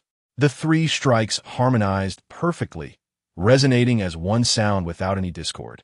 San Xiao Yu Ji Xian? Ning Rongrong exclaimed in astonishment.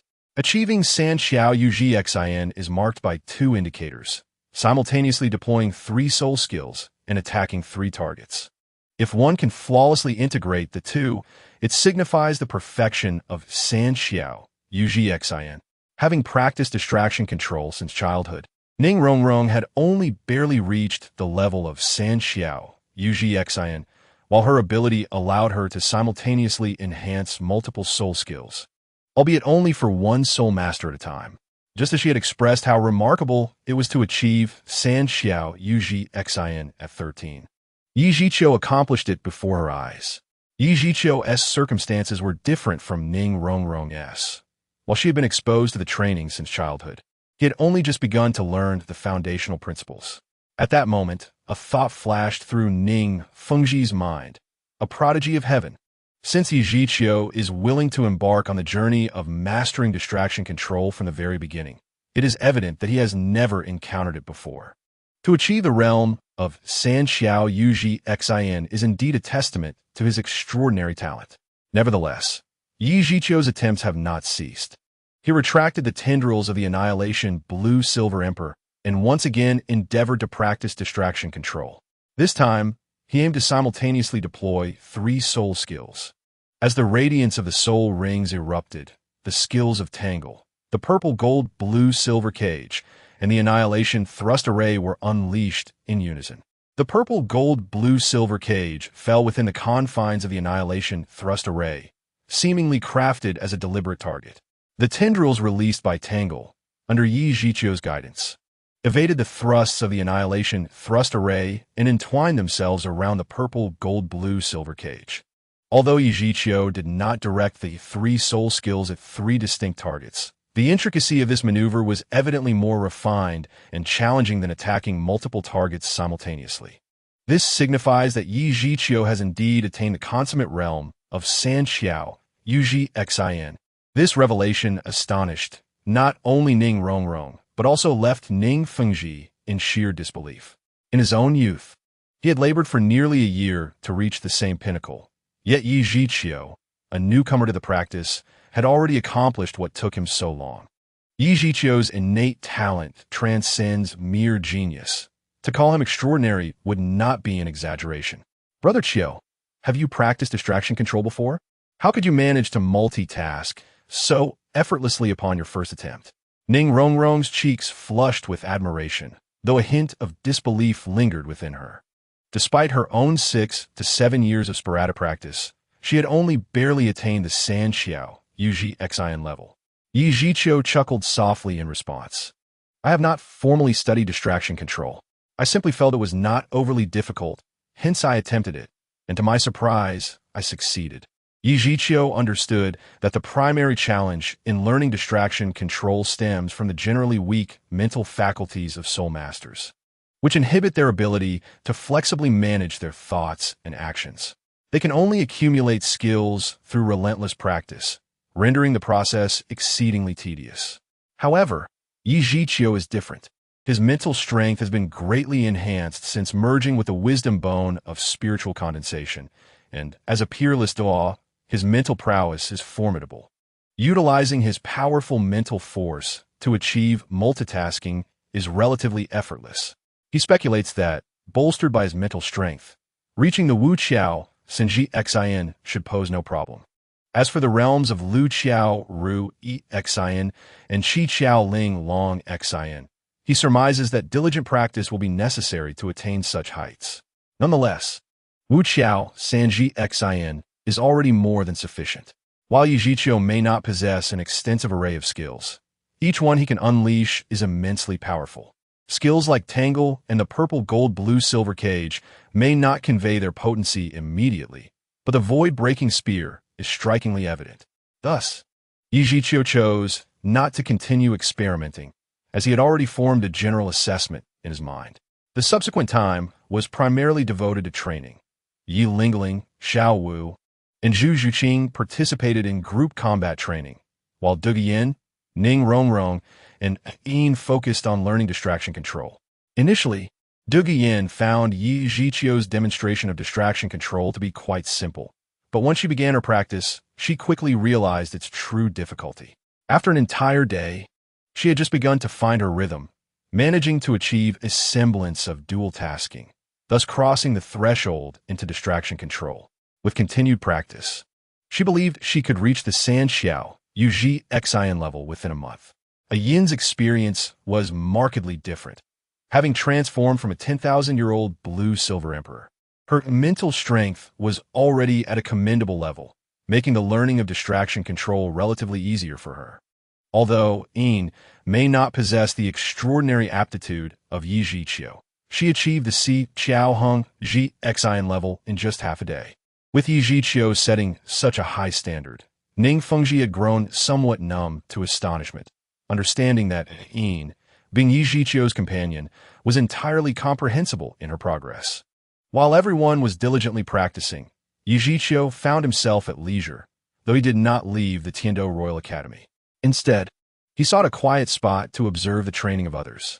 His gaze swept across the assembly, assessing the number of girls who had gathered around him: Xiao Wu, Duge Yin, Yi Lingling, Yin, Zhu Zhuqing, and Ning Rongrong. Already, he was surrounded by 6. Furthermore, there were others in Tiando City, such as Huo Wu, Qian Renxua, Bulaina from the Spear Hall, and the yet-to-be one over Bibi Dong. Setting aside the romantic entanglements from his identity as Yi Xiu in the guise of Yi Zhiqiu, he found himself with 7 girls. Among them, the relationships with Huo Wu and Yi Lingling had not yet been made public. Huo Wu hesitated to announce their relationship as it was only recently established, whereas Yi Lingling had confirmed their bond over a year ago. However, considering Yi Lingling's feelings and other factors, they had yet to disclose their connection. Yi Zhiqiu was reluctant to delay any longer. He could not possibly deny Yi Lingling her rightful place indefinitely. Each time a throng of admirers surrounded him, Yi Lingling remained at a distance, and to suggest that she felt untroubled would be disingenuous. Over the past year, the instances of intimacy shared between Yi Lingling and Yi Zhiqiu were few, consisting mainly of simple embraces, especially since Duge Yin was usually present during their encounters. As time flowed steadily, night fell, marking the conclusion of the day's training. Xiao Wu and Duge Yin eagerly approached, linking their arms with Yi Zhiqiu, while Yi Lingling stood a short distance away, her gaze frequently drifting toward him, revealing a touch of envy. How she longed to openly be close to Yi Zhiqiu.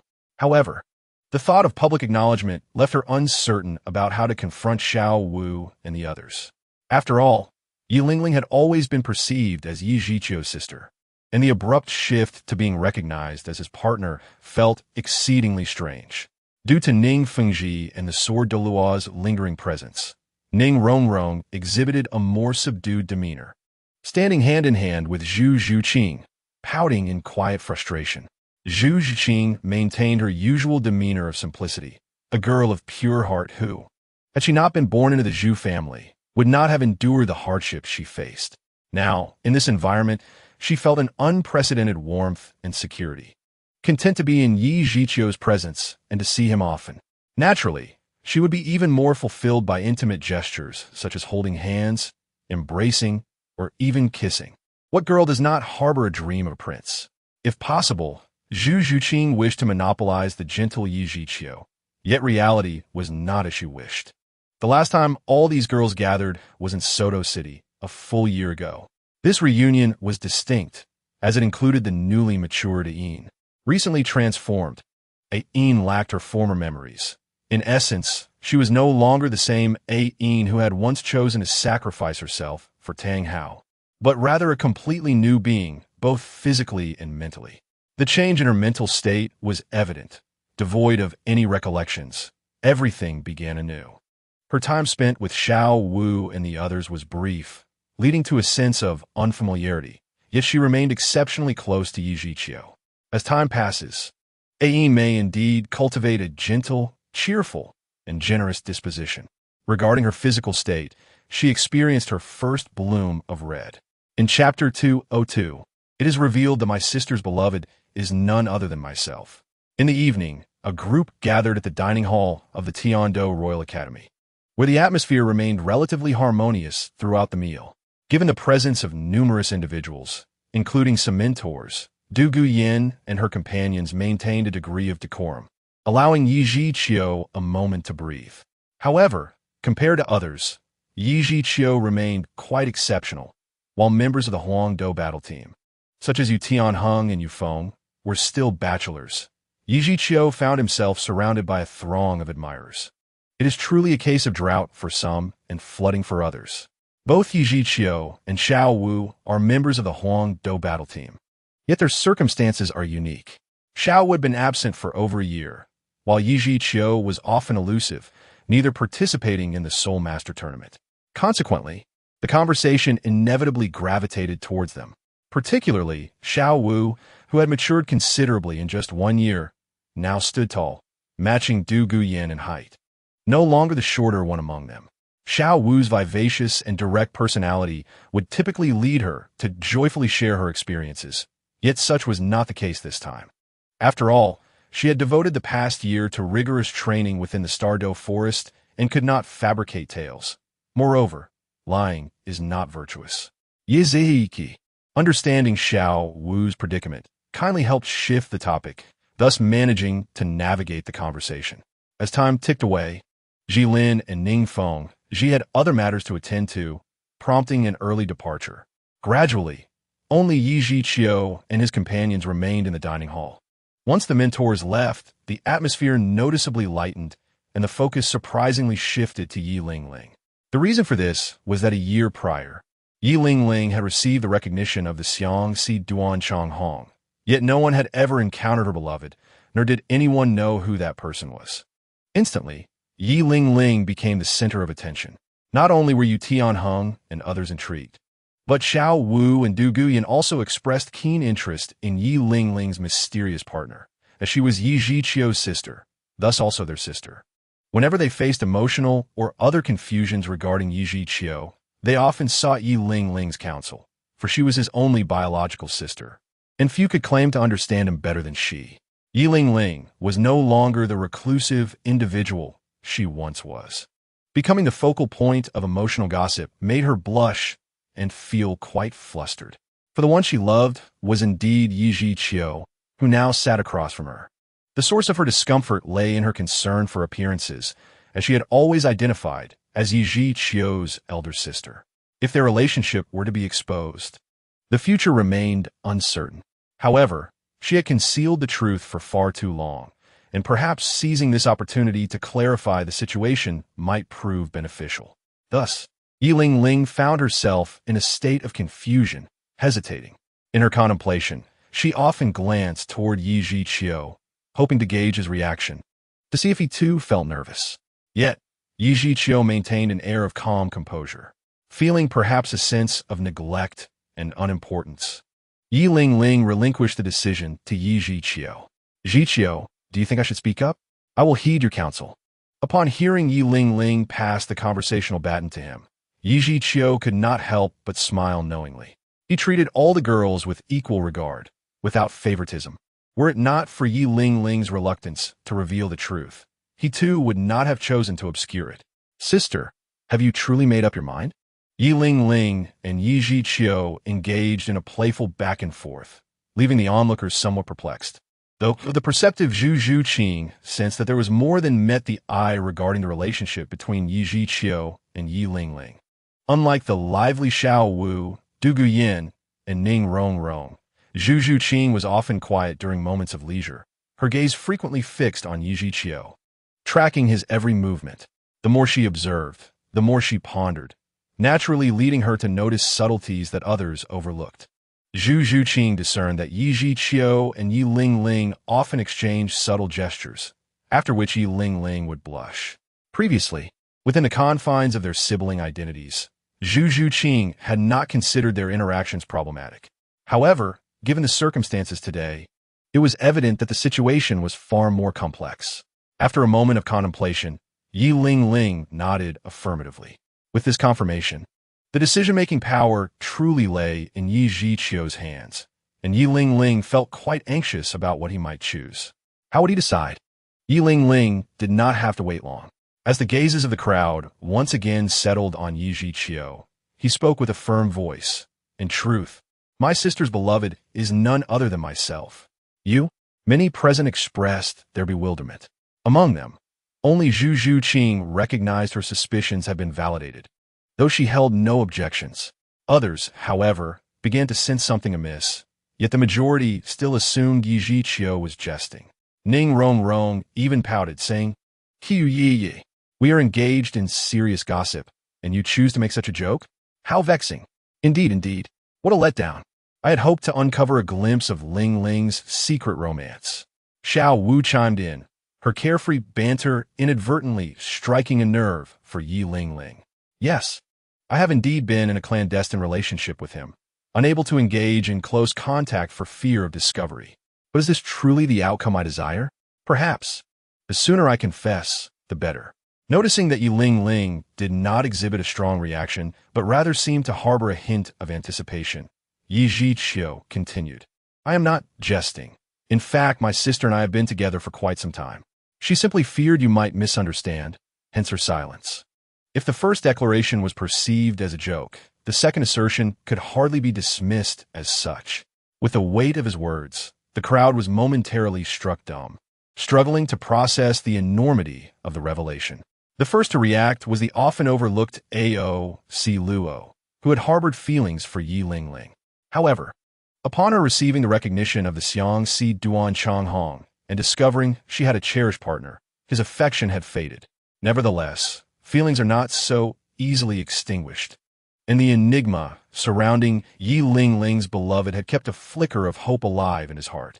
Had Yi Lingling's beloved been another man, perhaps AOC Luo could have accepted it, but the fact remained that it was Yi Zhiqiu. Yi Zhiqiu was Yi Lingling's own brother. Of course, he was not alone in his astonishment. Others shared a similar disbelief. After all, no one had anticipated that Yi Zhiqiu was the child rescued by Yi Lingling's parents before their demise. In Chapter 203, "Tonight, I Belong Only to You," AOC Luo nearly shouted at Yi Zhiqiu, "You and Lingling are siblings. How could you?" Yi Zhiqiu noticed Yi Lingling's body tremble at his words, for she had feared this very scenario would unfold, which was why she had chosen to keep it hidden. Concerned that Yi Lingling might feel despondent, he quickly clarified, "You do not know, and that is understandable. In truth, my sister and I are not biological siblings.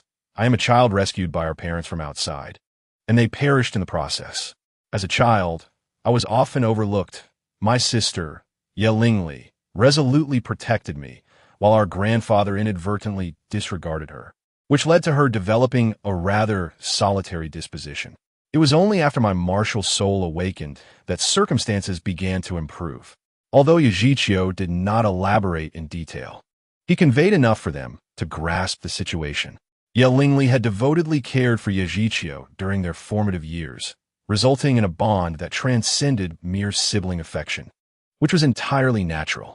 At least, Dugiyin and Xiao could comprehend this. Despite the profound shock, there was nothing that could not be accepted, except for Aesiluo, whose expression darkened. He abruptly abandoned everyone and ran off, leaving us unaware of his destination. As a member of the Imperial fighting team, Aesiluo maintained a good relationship with Yu Tianheng and others, prompting Yu Tianheng to worry about his well-being and seek him out with Yu Feng and others. Consequently, the banquet ended on a sour note. However, this incident did not significantly impact Yi Zhiqiu and the others, as Aesiluo was an adult. They could not allow his inability to accept the situation to dictate the separation of Yajichio and Yelingli. Soon, only Yajichio and a group of girls remained in the dining hall, and the atmosphere grew awkward. As Yajichio's sister, Yelingli had always been a source of solace for the girls, who confided their troubles to her. Yet now, as a member of Yajichio's harem, she would inevitably share in the affection bestowed upon him. The peculiar expressions on the other girls' faces caught Yelingli's attention, making her feel somewhat embarrassed. The transition from being Yajichio's sister to his wife was both sudden and significant, making it challenging for them to come to terms with it. Yajichio cleared his throat and said, with the captain present, there should be no issues with Aesiluo. As it is getting late, I shall escort you back to rest. Yajichio intended to temporarily send the girls back to their lodgings, believing that dispersing would be preferable to remaining together, but the girls had more complex thoughts. The most pressing question was with whom Yajichio would spend the night. Duguyin and Ain had already embraced a more intimate relationship, naturally wishing to indulge in Yajichio's affection and revel in bliss together. Xiaowu, having just returned from the Stardow Forest, also desired closeness with Yajichio. And with her rapid development into a graceful young lady, she too wished to experience the thrill of taboo. Ning Rongrong and Zhu Zhuqing shared similar sentiments. However, being younger and still maturing, they did not harbor the same intentions as Xiaowu, yet they still wished to grow closer to Yajichio. As for Yelingli, her feelings were even more evident. Once unable to cling to Yajichio without reason, their relationship was now public, and she naturally longed to be near him. Thus, the situation was quite complicated. Upon his words, the girls remained silent, leaving Yajichio perplexed about their intentions. The atmosphere became awkward once more. At that moment, a subtle smile graced the corner of Xiao Wu's mouth as she spoke. Let us not make things difficult for Brother Jichio. His relationship with Sister Lingli was only just revealed today, and they have never had the opportunity for intimate contact before. Why not allow Sister Lingli this night? As for the future, we can devise a plan tomorrow to determine how to share our affections. Upon hearing Xiao Wu's suggestion, Yelingli's face flushed crimson. Her situation was being laid bare. While Xiao Wu and the others were accustomed to competing, Yelingli had no such experience. Although the proposal delighted her, it felt overwhelmingly embarrassing. Duguyin and Yelingli were close friends, and Ning Rongrong and Zhu Zhuqing respected Yelingli enough to reluctantly agree. Ain frowned but remained silent. Seeing no objections, Xiao Wu assumed her cunning plan succeeded and smiled, saying, since everyone agrees, let us proceed with this arrangement. Brother Jichio will belong to Sister Lingli tonight, and we should not intrude upon their private world. You would not wish to be disturbed during your future moments with Brother Jichio, would you? With that, Xiao Wu stood up and left, seemingly setting an example. Duguyin's eyes sparkled with a strange light as she too rose to depart, leaving behind the remark, Xiao Wu makes a valid point. I shall take my leave as well. We can discuss the arrangements tomorrow. Ain said nothing but also exited. Ning Rongrong and Zhu Zhuqing, seeing the situation, could only obediently leave. They were the weakest and had no right to resist, lest they face consequences. Soon, only Yajichio and Yelingli remained in the dining hall. And Yajichio felt a twitch at the corner of his mouth, suddenly sensing himself as a mere commodity, with the power of choice taken from him. Nevertheless, it was not a matter of great concern. Xiao Wu's reasoning was indeed sound. Yajichio owed Yelingli much, and he should provide her with warmth. Gradually, he rose and walked to Yelingli's side, gently extending his hand and saying, Sister, take me away. Tonight, I belong solely to you. You can ask anything of me. Although his tone was tender, his words carried a teasing quality, leaving the already shy Yelingli even more flustered as she stammered, behave normally. Yajichio chuckled softly, refraining from further teasing, and instead took her hand, leading her out, saying, Come on, my dear sister. The girls typically resided in the luxurious dormitory area of Tiando Royal Academy. Despite being called dormitories, they were essentially villas. Yelingli and the others lived in a grand 3-story villa, each having their own individual rooms. Given the rare opportunity for a private time with Yelingli, Yajichio wished to avoid interruptions. Moreover, it was still early evening, and the night was long. So he chose not to return to the dormitory, but rather to leave the academy and venture into Tiando City for some leisure. Ye Zhiqiu scooped up Ye Lingli in his arms and flew towards Tiando City. Oh, when did you learn to fly? I've always known how. You never told me. Honestly, what level are you now? Just level 99. Oh, still trying to deceive me. In matters of the heart, Ye Zhiqiu is indeed a deeply contradictory individual, both sentimental and devoted. He is not one to casually accept girls with insincere intentions, nor does he neglect those who are already his. For instance, when Ye Zhiqiu advised Zhu Zhuqing to skip training today, his true intention was not as misinterpreted by her, but rather to seize the opportunity to take her to the ice and fire yin-yang eye. Ye Zhiqiu distinctly remembers the Mo Yu Shanzhu within the ice and fire yin-yang eye, a soul ring he had prepared in advance for Zhu Zhuqing. Should she absorb the Mo Yu Shanzhu soul ring, her strength would not lag too far behind the main force.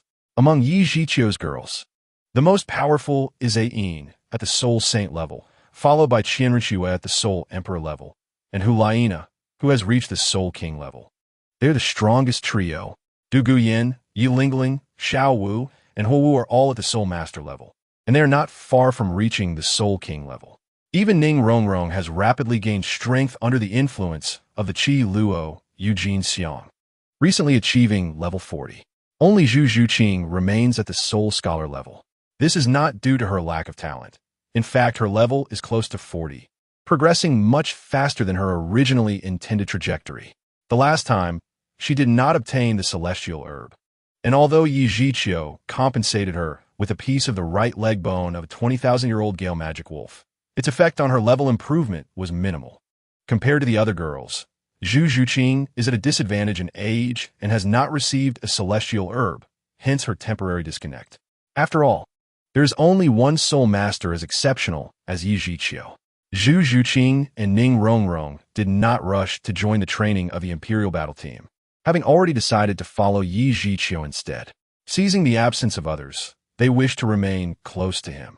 The three enjoyed a simple breakfast in the dining hall. After finishing, Ye Zhiqiu said to Ning Rongrong, "Rongrong, you should head back first. Zhu Qing and I have matters to attend to." In truth, Ye Zhiqiu initially intended to ask Ning Rongrong to bring back some breakfast for Yi Lingling and the others, so they could have something to eat upon waking. However, considering their shyness from the previous night, Ye Zhiqiu ultimately dismissed this thought, deciding it best not to let Ning Rongrong know. Zhu Zhuqing had already misunderstood Ye Zhiqiu's intentions. And now, with him clarifying in front of Ning Rongrong, her face flushed crimson to her ears. Ning Rongrong paused, pouting her lips, and said unhappily, "Brother Qiu, where are you taking Zhu Qing to play? Why don't you bring me along too?" As she spoke, Ning Rongrong shot an angry glance at Zhu Zhuqing, seemingly accusing her silently of breaking their agreement and monopolizing Ye Zhiqiu's time.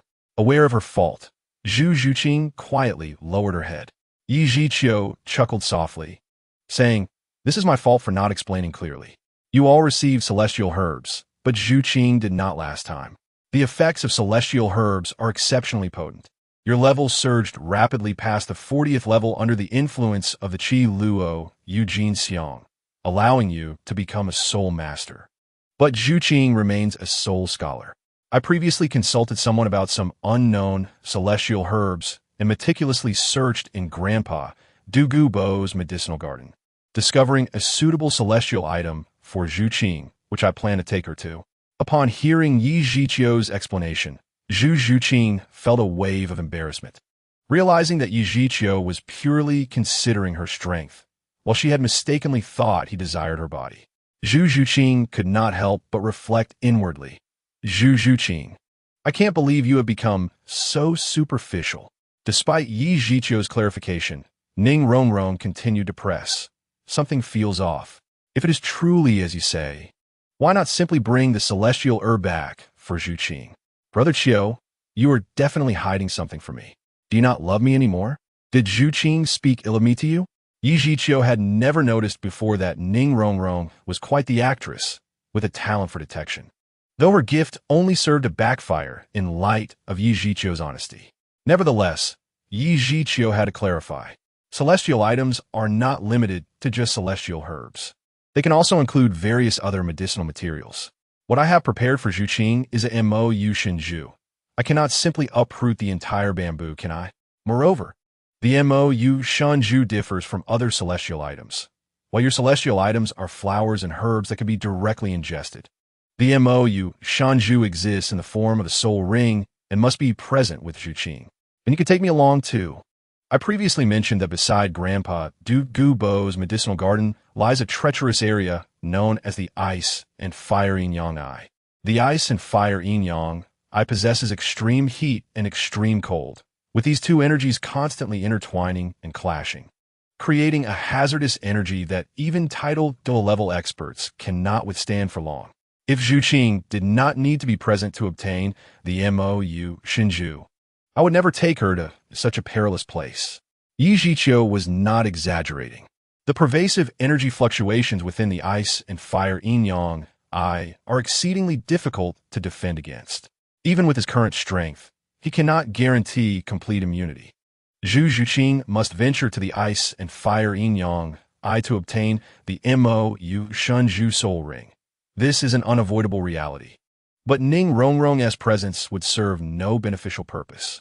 Yi Zhiqiu had already elucidated the pros and cons, and Ning Rongrong simply did not wish to part from him easily, not truly being unreasonable, so she reluctantly agreed. However, of course, it could not end so simply. Ning Rongrong suddenly smiled mischievously, pointing to her lips and saying, "Then you must compensate me, right? Oh, you." Yi Zhiqiu playfully tapped Ning Rongrong's forehead, indicating his exasperation. Yet his body obediently complied, leaning down to kiss her. After satisfying Ning Rongrong, Yi Zhiqiu turned to Zhuqing with a smile, saying, "This is all for you." Upon hearing this, Zhuqing's face flushed, yet she felt too shy to retort. Once Ning Rongrong had received her satisfaction, she understood it was time to cease her unreasonable behavior, smiling as she watched Yi Zhiqiu take Zhuqing away. As Yi Zhiqiu carried Zhuqing further from the academy, her heart began to flutter. This was her first time being so close to Yi Zhiqiu in solitude. Though she now understood it was to enhance her strength, it was also a rare opportunity. Perhaps something unexpected might transpire. "Zhuqing, you must pay attention to safety. Hold on to me tightly, do you hear?" Yi Zhiqiu's gentle words snapped Zhuqing from her reverie, making her feel as though her thoughts had been seen through. Her face turned red, and she curled up like a little cat, softly replying. As they approached the Ice and Fire Yin-Yang Eye, Yi Zhiqiu dared not be careless and failed to notice Zhuqing's unusual demeanor. Following the path previously instructed by Douluo, the poisonous formations posed no further issue. Upon re-entering the Ice and Fire Yin-Yang Eye within the canyon, the familiar surge of energy waves enveloped them once more. Yi Zhiqiu released his Annihilation Blue-Silver Emperor, slightly closing his eyes to feel the vigorous vitality of the plants. Not long after, Yi Zhiqiu slowly opened his eyes, gazing at the Mo Yu Shinju, which was entirely black, yet radiated flecks of fluorescence akin to jade. At this moment, Yi Zhiqiu finally sensed Zhuqing's peculiar state. Her small face was flushed as if she had been interrupted while doing something mischievous. Feeling Yi Zhiqiu's intense gaze upon her, Zhuqing shyly closed her eyes, her long eyelashes fluttering slightly, as if both anticipating and fearing what was to come. Yi Zhiqiu let out a mischievous chuckle, lowered his head, and gently pecked at her crimson lips. Then, with an audacious hand, he playfully patted Zhuqing's pert figure. Initially blushing, Zhuqing was taken aback by this unexpected advance.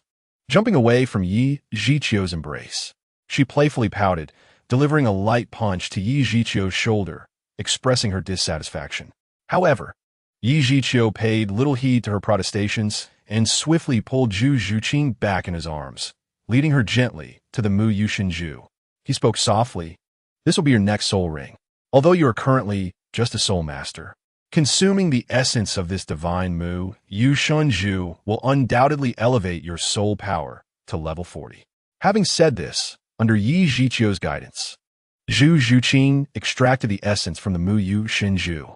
She then commenced her meditation, initiating her refining process. Throughout Zhu Zhuqing's refinement, Yi Zhiqiu kept a watchful eye with his spiritual power. Before long, he gradually withdrew his mental focus, noting that the process was smooth and gentle, with nothing to be concerned about. However, it was worth noting that the Mu Yu Shanzhu, from which the essence had been taken, continued to emit a faint glow. Although its color had dimmed somewhat, the radiance remained. Yi Zhiqiu felt a surge of curiosity. Typically, such divine plants would suffer greatly after having their essence extracted. Yet, this bamboo appeared entirely unscathed, hinting at something worth pondering. As Yi Zhiqiu observed, the leaves of the Mu Yu Shanzhu trembled slightly, revealing an expression of fear. Yi Zhiqiu's perceptive spiritual power, though only momentarily, caught this subtle shift. A strange smile crept across his face. No wonder I sensed something amiss. It seems this bamboo has developed intelligence, indicating it has existed for quite a long time. As if understanding Yi Zhiqiu's words, the Mu Yu Shanzhu quivered even more violently, its entire body seeming to sway. Come forth and speak. Your age does not suit Zhuqing's soul ring.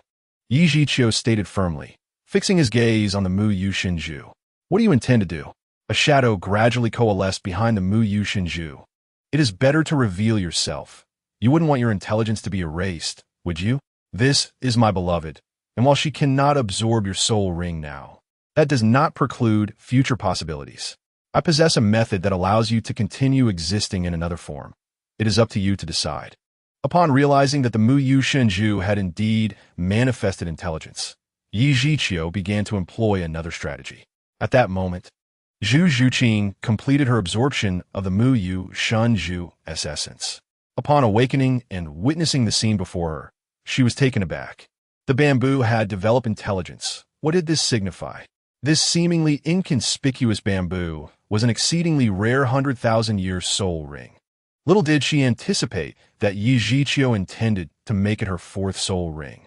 She realized that even after absorbing the essence, she was merely on the cusp of becoming a level 40 soul master. However, Yi Zhiqiu held a different perspective. Once he saw Zhu Zhuqing had awakened, he directly brought her forward to negotiate with the Mu Yu Shanzhu, discussing the various pros and cons, such as the potential to witness the human world anew, the preservation of her soul, and the possibility of journeying together to the divine realm for eternity. Initially, the Mu Yu Shanzhu's stance was resolute, refusing to compromise in the face of temptation. But as the situation shifted, Yi Zhiqiu began to employ threats, indicating the erasure of intelligence and destruction of the body, making it clear that refusal was not an option. Agreeing to cooperate would be mutually beneficial, while rejecting cooperation would only lead to inevitable demise. After much contemplation, the Mu Yu Shanzhu, for the sake of survival, had no choice but to gamble its future. After all this time, avoiding it. I never expected to stumble here with a mere child, the Mu Yu Shanzhu murmured to itself. Yi Zhiqiu surmised it was referring to grandfather Douluo, realizing that he had not given it much thought and made a mental note to remind him next time. Now, take your time to recuperate. I will discuss the fusion method with him, Yi Zhiqiu stated, turning to Zhu Zhuqing. After absorbing the shock of the situation, Zhu Zhuqing gradually calmed down. Trusting that Yi Zhiqiu would not harm her, she resolved to give it a try, with the thought that she would be safe with him. She slowly entered a state of tranquility. As Zhu Zhuqing settled into meditation, Yi Zhiqiu began to provide a series of instructions to the Mu Yu Shanzhu. In essence, the Mu Yu Shanzhu was now in a sacrificial state. Yi Zhiqiu felt confident. Even if unforeseen circumstances arose, he would be able to detect any malicious intent from the Mu Yu Shanzhu and eliminate its intelligence.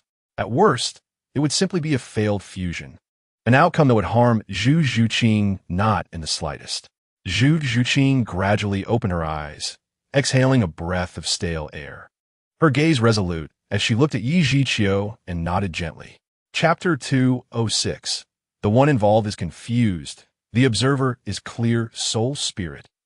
Douluo was momentarily taken aback by this novel term. Indeed, in simple terms, it refers to allowing soul beasts to retain their intelligence from their previous lives. Existing in another form, Yi Zhiqiu explained without further pretense. Little Qiu, Are you saying that this soul spirit can assist soul masters in battle with their past experiences? Douluo exclaimed in astonishment. Precisely, grandfather. However, it definitely depends on the strength of the soul master.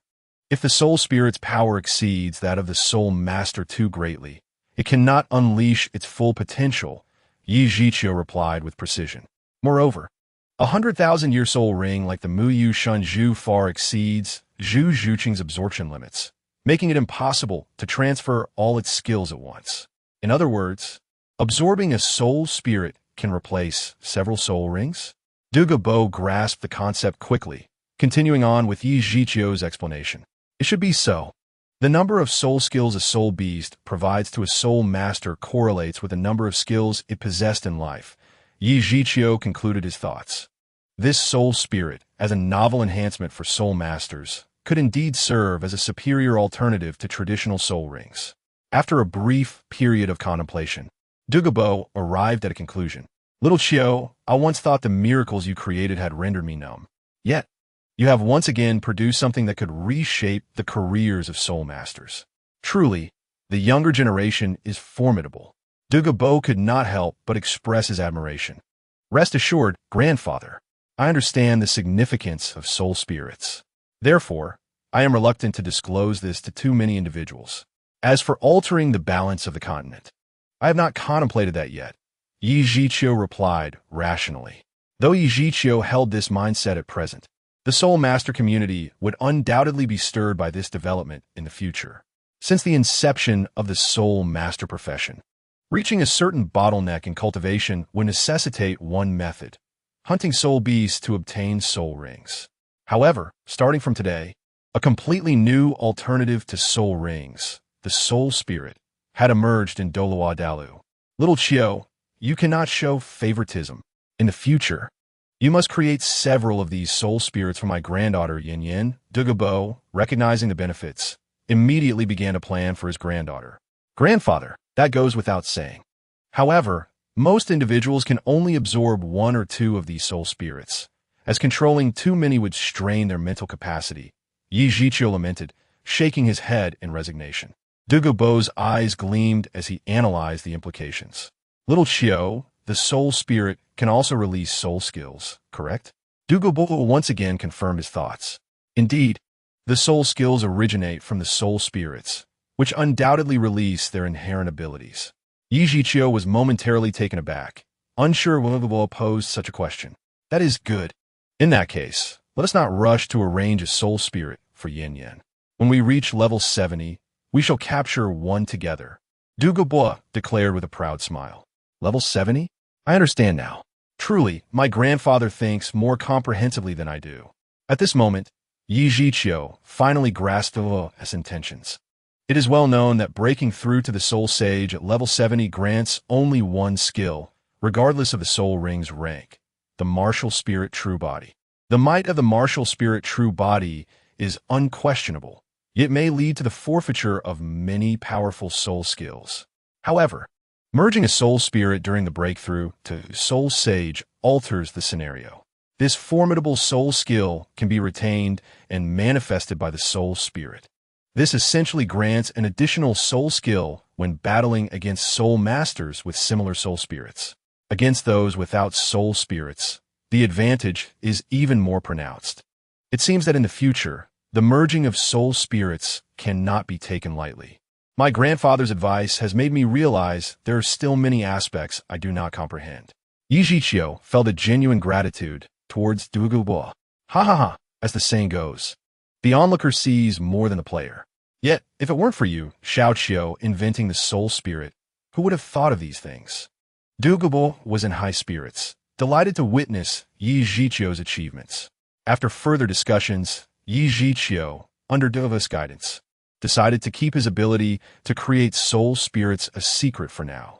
He also advised Zhu Zhuqing not to reveal the soul spirit in front of outsiders.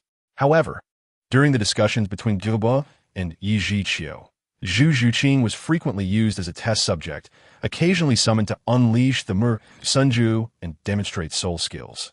Comparing the soul power consumption and potency between soul masters and soul spirits, as well as the energy expended in summoning and retracting the soul spirit. In short, Zhu Zhuqing was the first soul master on the entire Douluo continent to possess a soul spirit, and it was a 100,000-year soul spirit at that. Naturally, she had a uniquely different experience. The deeper Douluo delved into understanding the soul spirit, the more astonished he became. Eventually, with a wave of his hand, he dismissed Yi Zhiqiu and Zhu Zhuqing.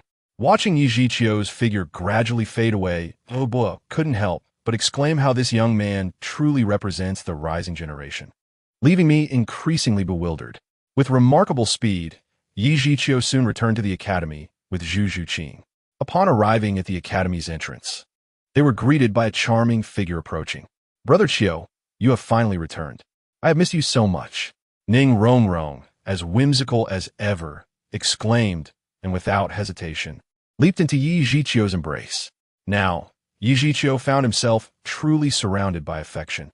The students nearby gazed at them with envy, though most retained their composure, merely glancing before diverting their eyes. "Brother Qiu, was everything smooth with Zhuqing?"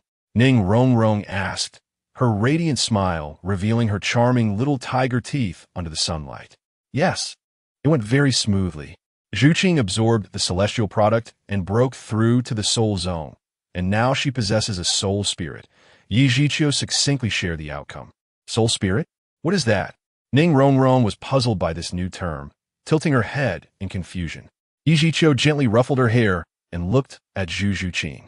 It was evident that Yi Zhiqiu wanted Zhu Zhuqing, the first soul master with a soul spirit, to elucidate its origins. Following Yi Zhiqiu's gaze, Ning Rongrong turned to Zhu Zhuqing. Zhu Zhuqing glanced around, recalling the previous conversation between Yi Zhiqiu and Douluo. She softly suggested, "Let's eat first. We can discuss it later." Yi Zhiqiu smiled and led Zhu Zhuqing and Ning Rongrong toward the dining hall. After all, they had not eaten for a long time. While he could endure it, he could not let Zhuqing suffer. After a simple yet satisfying breakfast, Zhu Zhuqing displayed a contented expression. Although Ning Rongrong continuously prodded with her curious inquiries, Zhu Zhuqing remembered to keep the secret of the soul spirit, revealing nothing during the meal. Once back, Zhu Zhuqing summoned the warrior Sunju in her room. "This is my soul spirit, a 100,000-year plant-type soul beast, which I have named Xiaoyu." As she caressed the warrior Sunju, she introduced it to Ning Rongrong. "Brother Qiu, can I also possess a soul spirit like this?" Ning Rongrong's eyes sparkled as she looked at Yi Zhiqiu, captivated by Zhu Zhuqing's introduction. "Cough, of course you can. However, it is best to wait until you break through to Soul Sage before absorbing one." Yi Zhiqiu reiterated the conclusions he had previously discussed with Douluo to Ning Rongrong. "Who knows? As long as one's mental strength is strong enough. Controlling two might not be impossible," Ning Rongrong replied with a smile. "In theory, that is correct. However, there are certain risks involved," Yi Zhiqiu cautioned. "Do not worry, Brother Qiu. Our Seven Treasures Glazed Tile School has a method specifically designed to train multitasking control, so there should be no issues with mental strength. Haven't you experienced it yourself?" Ning Rongrong interjected before Yi Zhiqiu could finish. "Very well then, when you break through to level 50 as a Soul King, I will accompany you to find a soul spirit. A 10,000-year soul spirit should suffice for 2 soul rings." Upon hearing this, Yi Zhiqiu could only acquiesce. "Brother Qiu, I love you."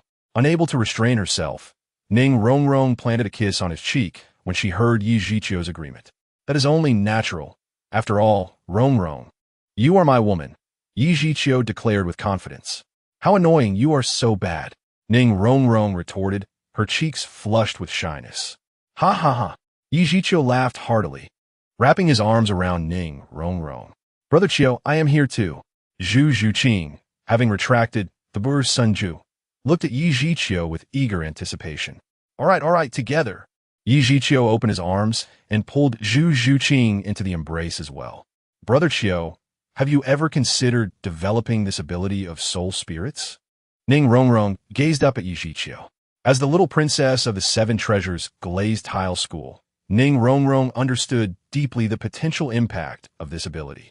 To say it could change the course of history on the Douluo continent would not be an exaggeration. If utilized correctly, This ability could certainly evolve into a powerful force, rivaling the Seven Treasures Glazed Tile School. Upon hearing this, Yi Zhiqiu slowly shook his head, rejecting the proposal. With our Seven Treasures Glazed Tile School supporting you from behind, no force would dare lay a hand on you, Brother Qiu. Ning Rongrong assumed Yi Zhiqiu was concerned for his safety and hurriedly added, "Silly girl, I'm not worried about safety. I simply have no desire to develop a faction. I only wish to be by your side." Given Yi Zhiqiu's current strength, he certainly need not worry about safety. Rather, he genuinely had no intentions of creating a sect. However, upon hearing Yi Zhiqiu's words, both Ning Rongrong and Zhu Zhuqing felt deeply touched. The promise of forsaking the creation of a great power solely to remain by their side was truly a beautiful sentiment. As the women reveled in their moments with Yi Zhiqiu, they swiftly returned upon hearing the news of his arrival with Zhu Zhuqing. To their surprise, upon his return, Yi Zhiqiu was seen in affectionate company with other maidens, seemingly forgetting about them. The moment Douluo arrived, she spotted Yi Zhiqiu embracing both Zhu Zhuqing and Ning Rongrong, and jealousy surged within her, prompting a small complaint.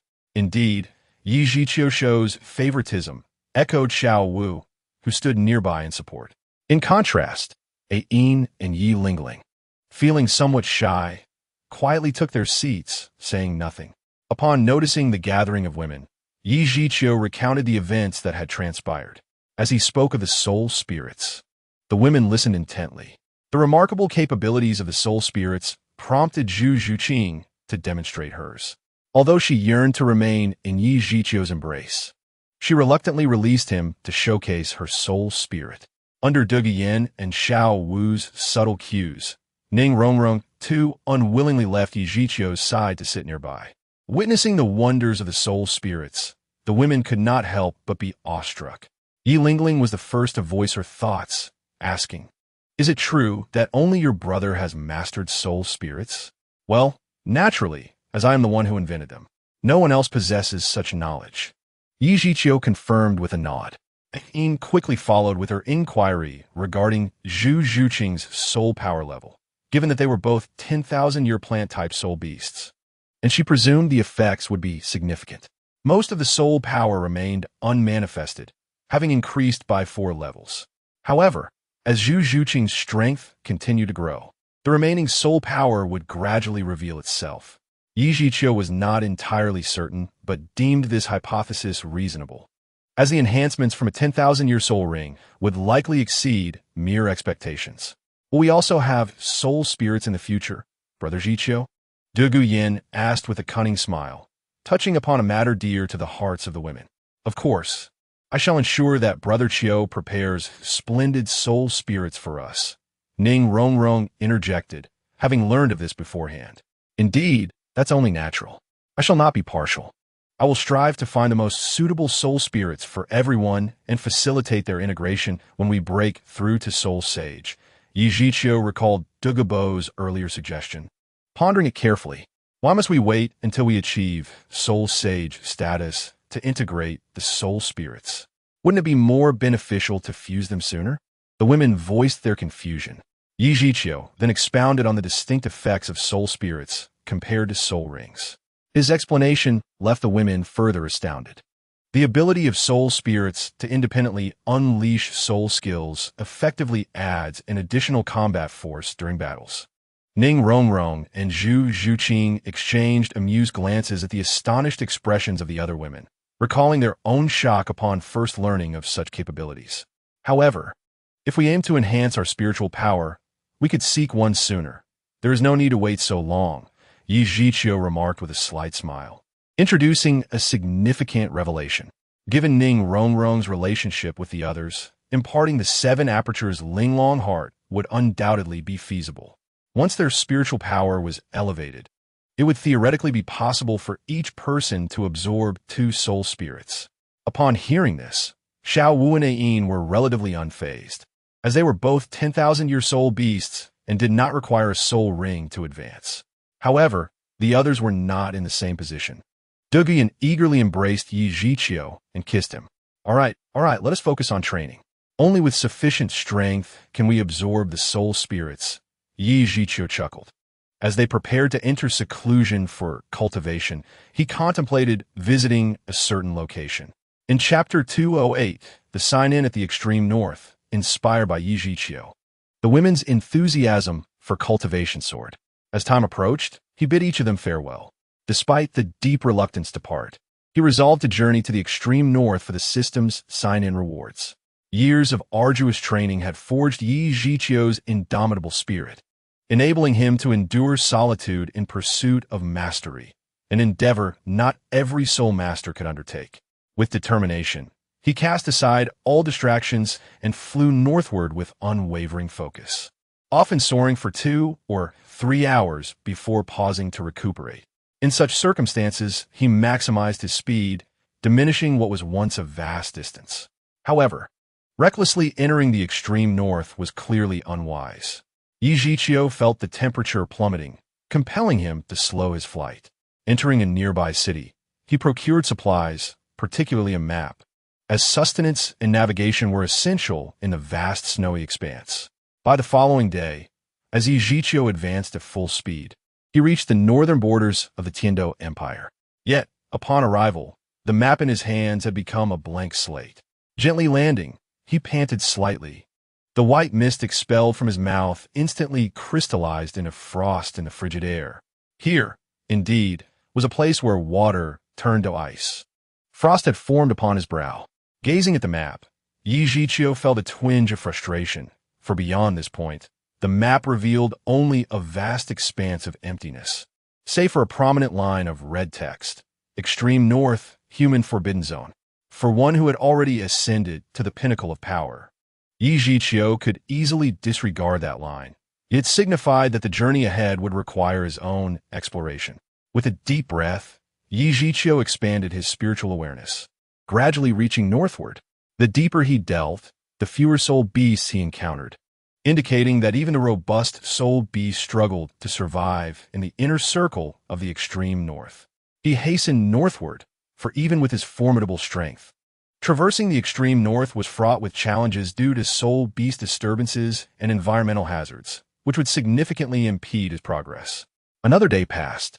While Yi Zhiqiu's speed had diminished considerably, he had nonetheless penetrated further into the inner circle of the extreme north. It appeared that some encounters were unavoidable. Yet this could also be a fortuitous occurrence. With a soft sigh, he sensed a colossal being charging toward him. Just as he contemplated this, a massive ape-like soul beast revealed itself, looming over 100 meters away. "Human, you should not have come to this place." Its deep voice resonated across the desolate snowfield. "It saves me the trouble of exploring this cursed place myself. Now, tell me your identity. I may grant you a chance to leave alive." Yi Zhiqiu merely smiled, dismissing its threat. "What an arrogant human. I am the Titan Snow Demon King, one of the 3 great sovereigns of the extreme north. You are the first human to speak to me so disrespectfully," the towering ape soul beast declared, sensing the faint aura emanating from Yi Zhiqiu. "Perfect. Then take me to the core of the extreme north. With your title as one of the 3 great sovereigns, it should be no problem," Yi Zhiqiu replied, no longer concealing his intentions, and directly unleashed his martial soul, the Annihilation Blue-Silver Emperor. A formidable pressure suddenly enveloped the surroundings, leaving the Titan Snow Demon King utterly astonished by the overwhelming strength of the human before him. This oppressive force was something he had never experienced, even when confronting the other 2 sovereigns of ice and snow simultaneously.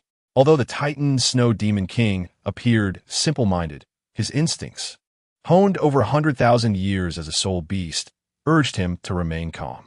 Recognizing that this human was beyond his capacity to confront, he fell into contemplation. Observing the Titan Snow Demon King lost in thought, Yi Zhiqiu chose not to rush him. After all, a soul beast that had lived for over 100,000 years would not be incapable of grasping such fundamentals of power. Indeed, it was not long before the Titan Snow Demon King looked back at Yi Zhiqiu. The hostility in his gaze persisted, but had lost its aggressive edge. "Human, I must know your purpose for entering the core of this land. Otherwise, even at the cost of my life, I cannot allow you to threaten my kin." the Titan Snow Demon King declared, his eyes locked fiercely onto Yijiqiu. However, this facade of strength was easily seen through by Yijiqiu, who merely chuckled softly. With my abilities, if I truly wish to obliterate your Titan Snow clan, do you believe you could thwart me? After a brief exchange of thoughts, the Titan Snow Demon King was compelled to acknowledge the truth of the matter. His strength was insufficient to inflict any significant harm upon this human. Very well. I merely intend to visit the core of the extreme north. There is nothing of particular importance for me to do, Yijiqiu stated, sensing the Titan Snow Demon King's lingering hesitation and deciding to reveal his true intentions. My goal is solely to complete the system sign-up at the core of the extreme north. I have no particular designs on the soul beasts residing there. At least, not at this moment. The Titan Snow Demon King was momentarily taken aback by this revelation, but soon reconciled himself to it. It appeared that humans of profound strength possessed equally eccentric personalities. Given Yijiqiu's power, traversing to the core alone was not a daunting task, at most. It would require some additional effort. Now that a guide had willingly presented himself, he would certainly not let the opportunity slip away. Following this minor interlude, the two continued their journey northward. With the Titan Snow Demon King's presence and aura, they encountered no obstructions from any soul beasts, proceeding unhindered. After 2 more days of relentless travel, the Titan Snow Demon King abruptly halted, turning to Yijiqiu and stating slowly, "We have arrived. Do you have any tasks to undertake?" "System, sign up," Yijiqiu replied. "Congratulations, host, for completing a designated sign-up at the core of the extreme north. Reward, a method for cultivating mental strength, Xinyanli. Note, Xinyanli, as a means for cultivating mental power, primarily involves the sublimation of the practitioner's mental strength. Therefore, it requires the practitioner's mental power to reach a certain level before cultivation can commence." Yijiqiu sighed, shaking his head. I had hoped to resolve the issues of insufficient mental control for multiple soul spirits directly. It seems that I alone can cultivate this. The Titan Snow Demon King, observing Yijiqiu's self-reflection, dared not interrupt. However, in his perception, the 2 others should be arriving shortly. Chapter 209. Clash with the Ice and Snow Sovereigns. I truly did not wish to stir trouble here, Yijiqiu lamented as he slowly opened his eyes. At this moment, he sensed 2 powerful presences, even stronger than that of the Titan Snow Demon King. Presumably, these were the other 2 sovereigns of the extreme north. Just as Yijiqiu pondered this, a chilling voice resonated. "Why do you disturb the tranquility of my extreme north?" The speaker was none other than the Snow Empress, the foremost of the 3 sovereigns. It was said that the Snow Empress was a being born from the purest ice elemental forces of the extreme north's core, cultivated over countless years into a sentient and wise entity. She represented the purest form of elemental existence and was the true master of this frigid expanse. Yet Yijiqiu was indifferent to such accolades. In terms of strength, even the combined might of the 3 sovereigns would not match his own. The Snow Empress, far surpassing the Ice Emperor and the Titan Snow Demon King, sensed this distinctly. She understood that this human might indeed possess the capability to sweep across the entirety of the extreme north. For the pressure he exuded was far more intense than that of the acknowledged first soul beast, Emperor Tion. Perhaps it was time to test this individual. "Do not attempt to employ your ice and snow dance against me. It will have no effect," Yijiqiu interjected, as if he had read the Snow Empress's intentions. The Snow Empress was taken aback.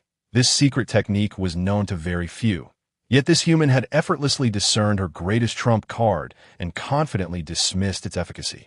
Meanwhile, the Ice Emperor, having observed the exchange, smirked, aware that her own powers were inferior to the Snow Empress's. Nevertheless, her pride would not allow her to refrain from attempting a challenge, even with the exposure of their secret. "Since you are so confident, why not give it a try? If you can withstand our onslaught, we shall consider your prior transgressions against the extreme north forgiven. Should you choose to depart afterward, we shall not impede you." The Snow Empress remarked coldly, glancing at the enraged Ice Emperor before focusing back on Yijiqiu. This plan was astute. It would not only test Yi Zhiqiu's strength, but also allow them to gauge his next intentions should they prove unable to prevail. The Titan Snow Demon King understood that he was no longer suited to participate in such a high-stakes battle, and thus he gradually withdrew, leaving the stage to the Ice and Snow Sovereigns alongside Yi Zhiqiu. The icy expanse became the arena where the two sovereigns confronted Yi Zhiqiu. Both parties held their breaths, sharpening their focus. The Ice and Snow Sovereigns exchanged glances, deciding that the Snow Empress would initiate the examination of Yi Zhiqiu's capabilities. Domain expansion. Snow Dance. Radiant Sun. The Snow Empress unleashed her domain skill. It was said that in the extreme north, the ideal battlefield for her, she could transform a 10,000-meter diameter area into her domain in an instant, creating a blizzard that rendered the sun's light insignificant. Great cold, no snow. Another of the Snow Empress's renowned techniques emerged. Her left hand, already gleaming like jade, now appeared as pure as snow, resembling a sculpture crafted from exquisite white jade. This seemingly delicate strike descended toward Yi Zhiqiu at an astonishing speed. Meanwhile, the Ice Emperor raised her pincers, glaring at Yi Zhiqiu, sealing off all possible avenues for evasion. In the warmth of gentleness, great cold, no snow demanded avoidance as the optimal strategy. For if struck, the targeted area would immediately lose sensation and combat effectiveness. However, who could claim that no one could withstand such a blow? Yi Zhiqiu proclaimed boldly, "Let us see." A flash of black light enveloped Yi Zhiqiu as the power of annihilation coalesced in his left hand. In the astonished gaze of the Ice Emperor, he met the Snow Empress's palm with a gentle collision. Following a brief silence, a tremendous wave of energy erupted forth. Bang! Bang! Bang! The sound of muffled impacts resonated where their hands met. After a moment, both withdrew, with Yi Zhiqiu stepping back 2 paces and slowly shaking out his arm to dissipate the residual force. Meanwhile, the Snow Empress hastily retreated, her once pristine right hand now cloaked in black light, as strands of annihilation power crawled ominously upwards, akin to a malignant growth. Astonishment, utter disbelief. The Ice Emperor had long forgotten to take her turn in the assault. In her understanding, the Snow Empress's strike was insurmountable, leaving only the option of evasion. No matter how arrogant or proud one might be, to withstand such a blow was nearly impossible, as its frigid essence was beyond reckoning. The figure before them, a mere human, effortlessly waved his arm, dissipating the intense, biting cold that enveloped the surroundings. Observing the expression of Xue Di, it was evident that he had suffered a significant setback in their recent clash. His strength surpassed that of Di Tian. Even the proud Ice Emperor had to concede to this undeniable truth. She turned her gaze towards Xue Di, and after a brief exchange of glances, they resolved to unleash their most formidable techniques simultaneously. The Imperial Sword, the unparalleled Ice Sword, the Domain Unfurled, the Realm of Eternal Frost, the Wrath of the Ice Monarch, the Creation and Annihilation of the Bone Mask. Annihilate form, activate. A white and a green beam of light collided with a black radiance in midair. The green light noticeably dimmed momentarily, and the ultimate icy edge could not sever this annihilating force. Instead, it was gradually ensnared by it. The two Ice Emperors, witnessing this scene, clasped their palms together, channeling their combined might into a single hand, forming a colossal frost storm of pure white and deep green. The pride of the Ice Emperors, as they echoed their powerful incantation in unison, an overwhelming energy surged forth. The entirety of the domain's energy concentrated into that hand. This strike embodied the Ice Emperor's most potent blow. The space seemed to come to a standstill, and the only light illuminating the icy expanse came from this hand that could alter the very fabric of the heavens. Even the blazing sun above was compelled to retreat from its brilliance. In that instant, a faint gray-black, annihilating force emanated from Yi Zhiqiu's hand, advancing towards the dazzling light. This seemingly inconspicuous annihilating power, in its movement, caused the surrounding space to gradually collapse. When the two forces collided, there was no anticipated thunderous roar. Instead, a series of creaking sounds echoed, as if the annihilating force was gnawing at the energy which, despite its vigorous resistance, remained helpless. In a brief moment, the annihilating force consumed the grand display of the Ice Emperor's pride.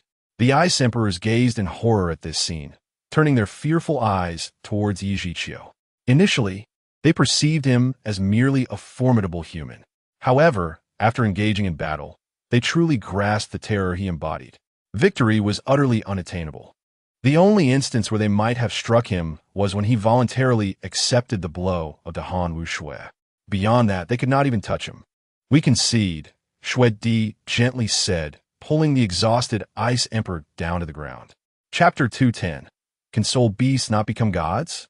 It would have been better to do this sooner. Truly, one must stretch their limbs.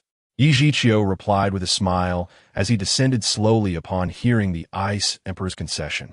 The Titan Snow Demon King sensed the battle's conclusion and approached, observing the clearly drained Ice Emperor and the injured Xue Di, astonished by their state. In retrospect, Yijiqiu's earlier claims seemed far from exaggerated.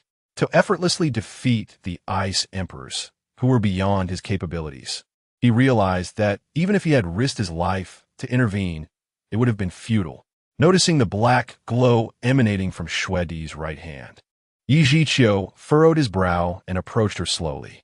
The Ice Emperor immediately grew vigilant, fearing that Yijiqiu intended to deliver a fatal blow while they were vulnerable. The recently arrived Titan Snow Demon King appeared even more alarmed, rushing in front of the Ice Emperors with a fierce expression, closely watching Yijiqiu for any signs of aggression. Understanding their excessive reaction, Yijiqiu smiled warmly. "I merely wish to dispel the trace of annihilating power you possess. If I truly intended to strike, I could have done so directly." Realizing there was a misunderstanding, he helplessly clarified. Upon hearing this, Titan Snow Demon King's gaze softened slightly. Unaware of the specifics due to his absence from the battlefield, he turned to the Ice Emperors, seeking confirmation of Yijiqiu's words. The Ice Emperor also looked at the black glow entwined around Xue Di's hand, just as Yijiqiu described. Even with her profound understanding of the ultimate ice, she found herself incapable of dispelling his annihilating force. The Ice Emperor, possessing the deepest insight into Xue Di, felt an overwhelming shock. Xue Di raised her gaze to the Titan Snow Demon King, then nodded to the Ice Emperor, stepping lightly towards Yijiqiu. "This is troublesome," Xue Di remarked, glancing at Yijiqiu and bowing slightly. Normally, with Xue Di's pride, she would never seek assistance, even if she could not suppress the annihilating power. However, as the purest embodiment of ice and snow in the world, she saw genuine concern in Yijiqiu's eyes, devoid of any ulterior emotions. This revelation eased her defenses. "Rest assured, I am merely here to help you dispel the annihilating power. Otherwise, it would greatly affect your future cultivation." Seeing Xue Di trust him so completely, Yijiqiu ceased to delay. He unleashed his annihilation blue-silver Emperor Martial Soul, allowing it to glide over Xue Di's right palm, retrieving the lingering annihilating power. Just as Xue Di's palm returned to its pristine, jade-like state, Yijiqiu let out a soft gasp. "Your condition is rather dire. It appears you have recently broken through a bottleneck, but it resembles a reliance on external forces. Despite the time spent in cultivation, there are still some superficial aspects. Under such circumstances, it will be challenging to withstand the next impending bottleneck." During the healing process, Yijiqiu spoke gently. Xue Di retracted her right hand. Her words of gratitude caught in her throat. She recognized the truth in Yijiqiu's assessment, though she had long been reluctant to confront it. As the atmosphere grew awkward, the Ice Emperor abruptly pulled Xue Di back, muttering, "At worst, I will accompany you through it. Do not worry about such matters." The Titan Snow Demon King stood by, at a loss, wishing to comfort Xue Di, but this task had clearly been usurped by the Ice Emperor. He could only watch with frustration. Casting a fierce glare at the source of their troubles, Yijiqiu.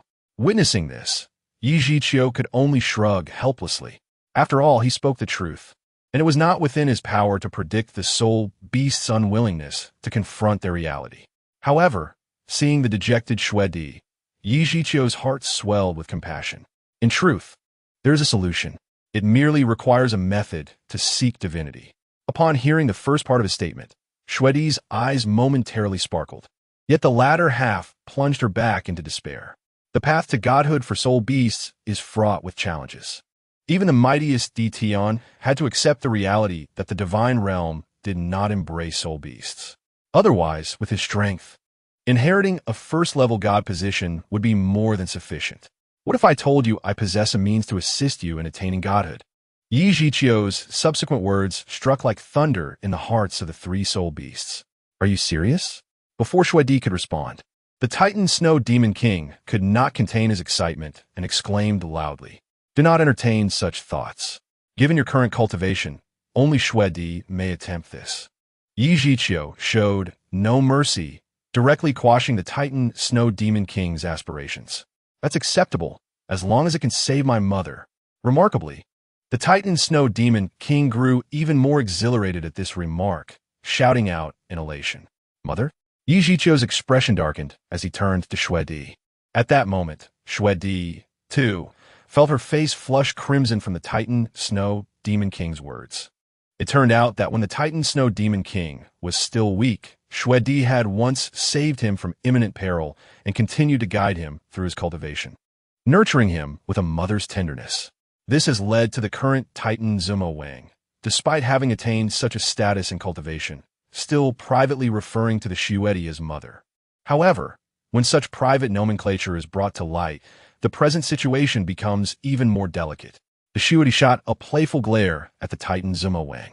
Although Bingdi had long been aware of this title, hearing it in such a context still caused her to glare indignantly at the Titan Zumo Wang, who had embarrassed her dear friend. The Titan Zumo Wang, feeling quite awkward, scratched his head and lowered his gaze to the snow, his hands aimlessly drawing circles in the snow. Resembling a child who had erred and was awaiting punishment from an adult, Yi Zhiqiu found his demeanor amusing and couldn't help but chuckle, which was keenly noticed by the perceptive Xuedi, further intensifying her embarrassment.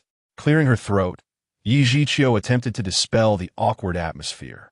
The gathered monarchs of the extreme north, no longer adopting bashful postures, straightened their bodies, preparing to lend an ear to Yi Zhiqiu's forthcoming words. The divine realm is merely a higher dimensional space. Due to its limited nature, communication among the human race is convenient, and their ways of life are similar. Should soul beasts enter at this moment, the prior equilibrium would be shattered, a scenario the overseers of the divine realm would naturally wish to avoid. Thus, the optimal solution is to restrict the entry of soul beasts, creating a divine realm solely for humanity. Hence, no matter how diligently soul beasts cultivate, reaching the divine realm remains an arduous endeavor. Yi Zhiqiu slowly unveiled the conspiracy surrounding the divine realm. Chapter 2:11. The perfect counterattack against Oscar. Upon hearing Yi Zhiqiu's explanation, the three great kings furrowed their brows. If this is the case, then it seems that the aspiration of soul beasts to attain divinity is indeed a far-fetched notion. Sensing their unvoiced doubts, Yi Zhiqiu continued to elaborate. Therefore, it is exceedingly difficult, if not nearly impossible, for soul beasts to ascend to divinity through conventional means. Dishan Shijiu serves as an excellent example. His formidable strength does not resonate with the divine realm, nor does it grant him the inheritance of a divine position. Given this, only two options remain. The first is to compel the overseers of the divine realm to concede, crafting a divine realm where humans and soul beasts coexist harmoniously. Who possesses the strength to persuade the overseers of the divine realm? Even if all soul beasts united, it would be utterly impossible. Before Yi Zhiqiu could finish speaking, Bingdi scoffed disdainfully. Yi Zhiqiu, momentarily interrupted, bore no resentment, merely smiling gently as he continued. Yet, unbeknownst to all, that smile radiated an extraordinary confidence. Thus, there exists a second method, to seek out another plane and establish an entirely new divine realm. Impossible. This notion is utterly implausible, thought Xuedi, shaking her head lightly. Indeed, both methods are far from conventional. Neither is something a normal person would conceive. More accurately, they are not ideas a reasonable individual would dare to consider. How can one know it is impossible without attempting it? Yi Zhiqiu gradually rose, stretching lazily, and remarked with a smile, "The methods are laid before you. Whether or not to pursue them is your choice." He added, "Whether you are willing or not." Shuadi found herself momentarily perplexed by Yi Zhiqiu's words. This was clearly not a decision within her purview. How could it be a matter of willingness? If you are willing, perhaps I could take you along when I seek out the divine realm in the future. After all, you have plenty of time to contemplate this. With that ambiguous remark, Yi Zhiqiu departed, for his purpose in this place was merely to obtain the rewards from the system's sign-in. In this vast expanse of whiteness, where could one find comfort akin to their own gentle abode? How? Do not concern yourself with me. Focus on eliminating them. After an undetermined duration of flight, a familiar voice suddenly echoed in his ears. Yi Zhiqiu squinted to see the owner of that voice, Oscar, who was being chased by two Soul Emperors. A food-type Soul Emperor facing two agile attack-type Soul Emperors should, to anyone, appear to be an unbalanced confrontation. Having already known the outcome, Yi Zhiqiu had no intention of intervening, opting instead to observe closely as Oscar executed a counterattack demonstration. Suddenly, the fleeing Oscar came to a halt, pivoting on his left foot, his body spinning rapidly as he raised the Zhuge divine crossbow high. The two agile attack-type Soul Masters, possessing remarkable self-control, had already activated their defensive skills beforehand, but were unwilling to engage directly with the Zhuge divine crossbow. They both hesitated briefly, then slid past from either side, denying Oscar any opportunity to lock onto them. The one closest had already approached the ground, his hands extending with bone spikes aiming directly for Oscar's abdomen. A cold smile graced Oscar's face as his leg muscles tensed. In a resounding clang, 6 crossbow bolts simultaneously shot from the outer sides of his thighs. The essence of a concealed weapon lies in its element of surprise. At that moment, he held the Zhuge divine crossbow aloft. How could the agile attack-type Soul Master anticipate such an attack from his thighs? In haste, unable to engage Oscar, he was forced to strike the ground with his hands, abruptly altering his forward momentum and executing a rapid backflip. Nevertheless, he only managed to evade 3 crossbow bolts. The remaining 3 struck fiercely against his defensive soul skill, producing a series of explosive sounds. However, this agile attack-type Soul Emperor was indeed formidable. While airborne, his 4th soul ring illuminated, and 2 invisible wings manifested behind him. Although these wings could not facilitate flight, they allowed for directional alterations. Suddenly pivoting mid-air, he soared directly above Oscar, both hands reaching for Oscar's crown. Simultaneously, the other Soul Emperor advanced from the side, now merely steps away from Oscar. Undoubtedly, this seemed to be a certain kill for Oscar. Yet at that moment, Oscar unexpectedly executed 2 bewildering maneuvers.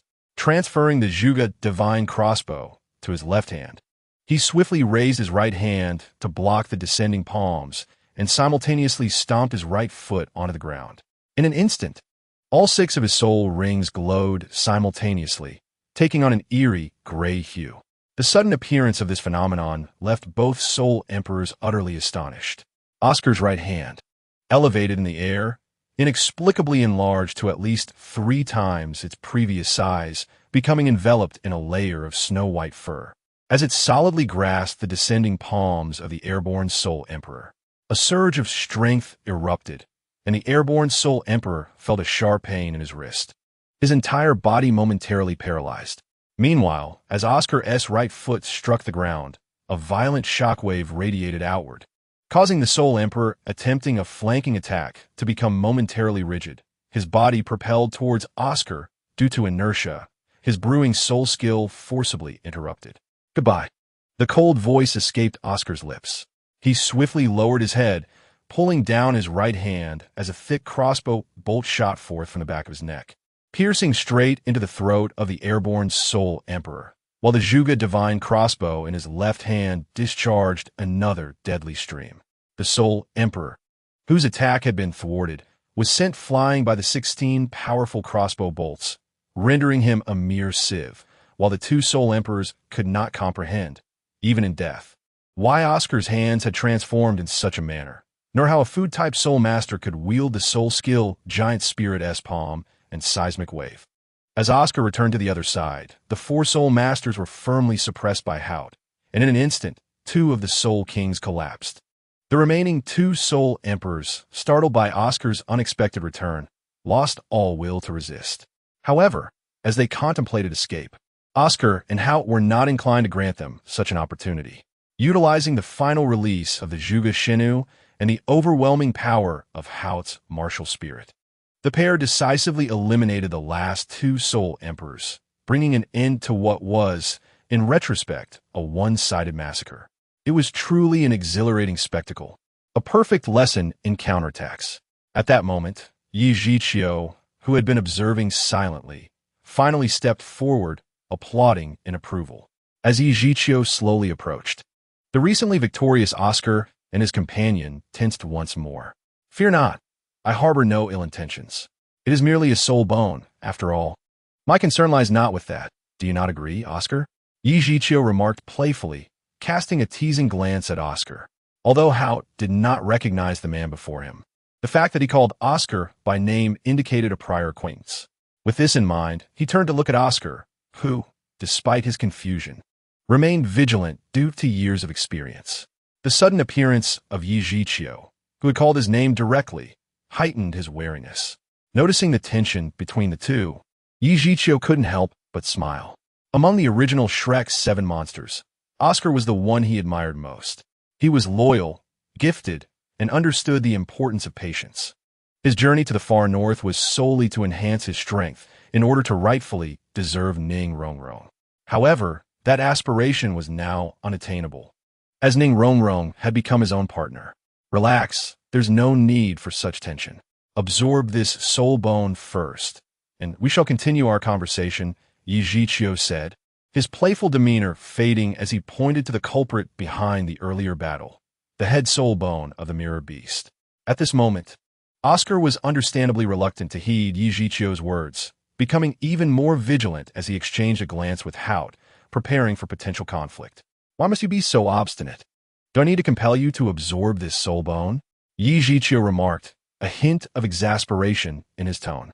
He recognized that Oscar clearly did not trust him, as any interruption during the soul bone absorption could lead to dire consequences, especially since this was a head soul bone.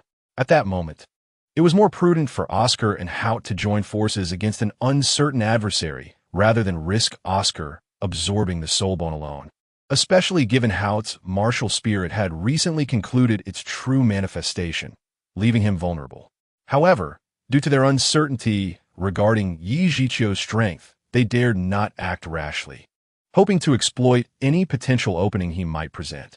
Yi Zhiqiu, understanding their apprehension, released his second martial spirit, the Zao Huajiu Exine Haitang. As he did so, his soul rings gradually became visible. Black, black, black, black, black, black, red, red, red. Upon the emergence of the first soul ring, Oscar and Hout were left speechless. And as all 9 soul rings appeared, they were utterly bewildered. 6 black, 3 red? Is this the configuration of soul rings a person can possess? Oscar and Hout were at a loss for words, their earlier desire to resist doused like a flame extinguished by cold water. Zhao Huiziu Xin Haitang, Healing. Yi Ziyu spoke softly. As the light from Zao Huajiu Exine Haitang shone, Oscar's previous injuries completely healed. Even the scars on his face vanished as if they had never existed. Yi Zhiqiu glanced at Hout beside Oscar, hesitating slightly before another flash of light surged into Hout's robust form, instantly restoring his battle wounds and eliminating the side effects of his martial spirit's true manifestation, leaving him feeling unprecedentedly refreshed, dispelling all prior discomfort. "Now that you are at your peak condition, proceed to absorb that soul bone," Yi Zhiqiu stated, retracting his martial spirit and reiterating his command, this time imbued with an undeniable confidence. "Thank you, Senior." Given the circumstances, Oscar, being wise, would no longer refuse. Yi Zhiqiu's display of power had thoroughly conquered his doubts, leaving no room for resistance. Moreover, if Yi Zhiqiu indeed harbored malicious intentions, he would not have healed both Oscar and Hout. Oscar sat cross-legged, carefully taking the mirror beast's head bone into his hands. Without further hesitation, under Yi Zhiqiu's approving gaze, he focused his mind, and a faint silver light emanated from the mirror soul bone. With a soft pop, the entire soul bone transformed into a swirling silver mist, rapidly entering Oscar's 7 apertures, plunging him into a state of stupor. Hout stepped back, gathering his soul power while cautiously observing the surroundings to protect him. The corpses on the ground were gradually cooling, and amidst the bloody and murderous atmosphere, an unprecedented food-type soul master was rapidly evolving. However, with Yi Zhiqiu standing guard, Oscar's absorption of the soul ring was free from any external interference. At this moment, Yi Zhiqiu turned his attention to the vigilant Hout, sliding his hands gracefully as he summoned a small, smooth pill, which he flicked towards him. Feeling the gust of wind brought by the pill, Hout was taken aback, fearing Yi Zhiqiu might have suddenly changed his mind and launched an attack. Yet, the pill slowed to a stop a few fingers away from Hout, spinning in playful circles as if it were a lively little rascal. Hout looked at the pill, then back at Yi Zhiqiu, uncertainly asking, "What does this mean?" "It is merely a trivial creation born from boredom. Its effect should generally improve your physique and enhance your talent. I have not tested it myself," Yi Zhiqiu replied honestly. This was concocted using a few herbs from the ice fire tuine, while caring for Ein. Although the specific effects were unclear to him, it was surely beneficial for enhancing strength. He had made quite a few of these pills, and it was just right to use Hout as a test subject. "Thank you, sir." Hout, being magnanimous, swallowed the pill without hesitation upon hearing this. Instantly, he felt as if his entire body were engulfed in flames, and not long after, he sensed himself submerged in icy springs. The extreme sensations nearly made him cry out, but his resolve was strong, and he endured the pain to refine the pill's essence. As the medicinal effects gradually took hold, the pain subsided. Hout felt as if his entire body had been cleansed, with boundless strength coursing through him. Had Oscar not been nearby absorbing the soul bone, he would have been tempted to roar in exhilaration. "It seems effective," Yi Zhiqiu noted, observing the contrast in Hout's aura before and after taking the pill, nodding in approval. Hout, noticing the gratitude beyond mere respect in Yi Zhiqiu's gaze, felt a deeper appreciation. What he did not realize was that this was primarily due to his loyalty and Yi Zhiqiu's boredom leading him to experiment with the pill's effects. After an indeterminate amount of time, Oscar finally stirred as he opened his eyes, a glimmer of brilliance fleetingly flashing. Sensing his state, Yi Zhiqiu shifted his gaze toward him. As Oscar gazed upon the formidable presence of Hout Daga and the enigmatic yet powerful figure beside him, he cast a grateful glance towards them. "Thank you, Hout Daga, for your protection, and to this esteemed elder for your assistance." Oscar awkwardly uttered the term elder. After all, judging by appearances, this individual seemed younger than himself. However, such extraordinary strength at such a tender age must stem from some unique method of concealing one's true nature. Yi Zhiqiu smiled at Oscar, clearly discerning his thoughts, yet chose not to unveil the truth, recognizing that possessing such formidable power at a young age defied common sense. Thus, it was entirely reasonable for Oscar to be perplexed. Following Oscar's expressions of gratitude, Hout had candidly revealed the matter of the medicinal pill Yi Zhiqiu had just presented. Upon hearing this, Oscar furrowed his brow, his mind more attuned to subtlety. If the pill had been a potent poison, their recent predicament could have turned perilous. Nevertheless, this realization only deepened Oscar's trust in Yi Zhiqiu. Yet, these thoughts remained unspoken. Yi Zhiqiu observed with a smile, quietly savoring the joy emanating from the two as they reveled in their newfound strength. "What do you need me to do, Elder?" Oscar was no fool. This powerful unknown figure not only healed his wounds, but also guarded him, and even knew his name.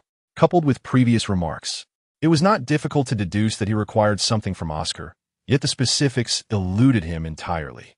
"It is nothing of great consequence. I merely seek a strategist for my future endeavors," Yi Zhiqiu stated openly, revealing his true intentions. At this, Oscar found himself lost in contemplation, while Hout could barely contain his excitement. This was an invitation from a titled Douluo, clearly recognizing Oscar's talents. It is well known that while exceptional talents are often found, true mentors are rare. Moreover, when a mentor actively seeks to guide such a remarkable talent, it is only natural for that talent to reject mediocrity. Yet Oscar had his reservations, primarily concerning Yajichio's origins. How could a top-tier powerhouse, who seemed to know his background, yet remained unknown to him, extend an invitation without cause? It was true that his talents might warrant the attention of a titled Douluo, but Yajichio appeared less interested in his innate abilities and more in his potential.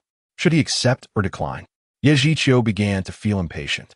Naturally, I will heed your instructions, Elder, Oscar declared after a brief moment of contemplation, realizing that this opportunity was one that promised only benefits and no detriment.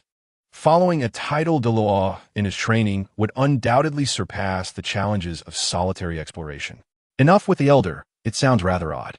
From now on, just call me Xiao, Yajichio said, feeling a mix of amusement and exasperation at Oscar's formalities. Xiao? Oscar paused, taken aback, as he pondered whether to believe in Yajichio's true age. All right, do not be so astonished by my power at this age, Yajichio replied, his tone tinged with resignation. After all, it was a reality he had long grown accustomed to. Extraordinary matters often elude understanding. Indeed, there truly are those beyond compare. Someone surpassing Tang San's talents, Oscar mused, having previously thought Tang San's abilities remarkably astonishing, only to find Yajichio's prowess almost otherworldly. Do not ever compare my abilities to that of Tang San again. My strength is beyond your imagination, Yajichio retorted with a dismissive expression upon hearing Oscar mention Tang San.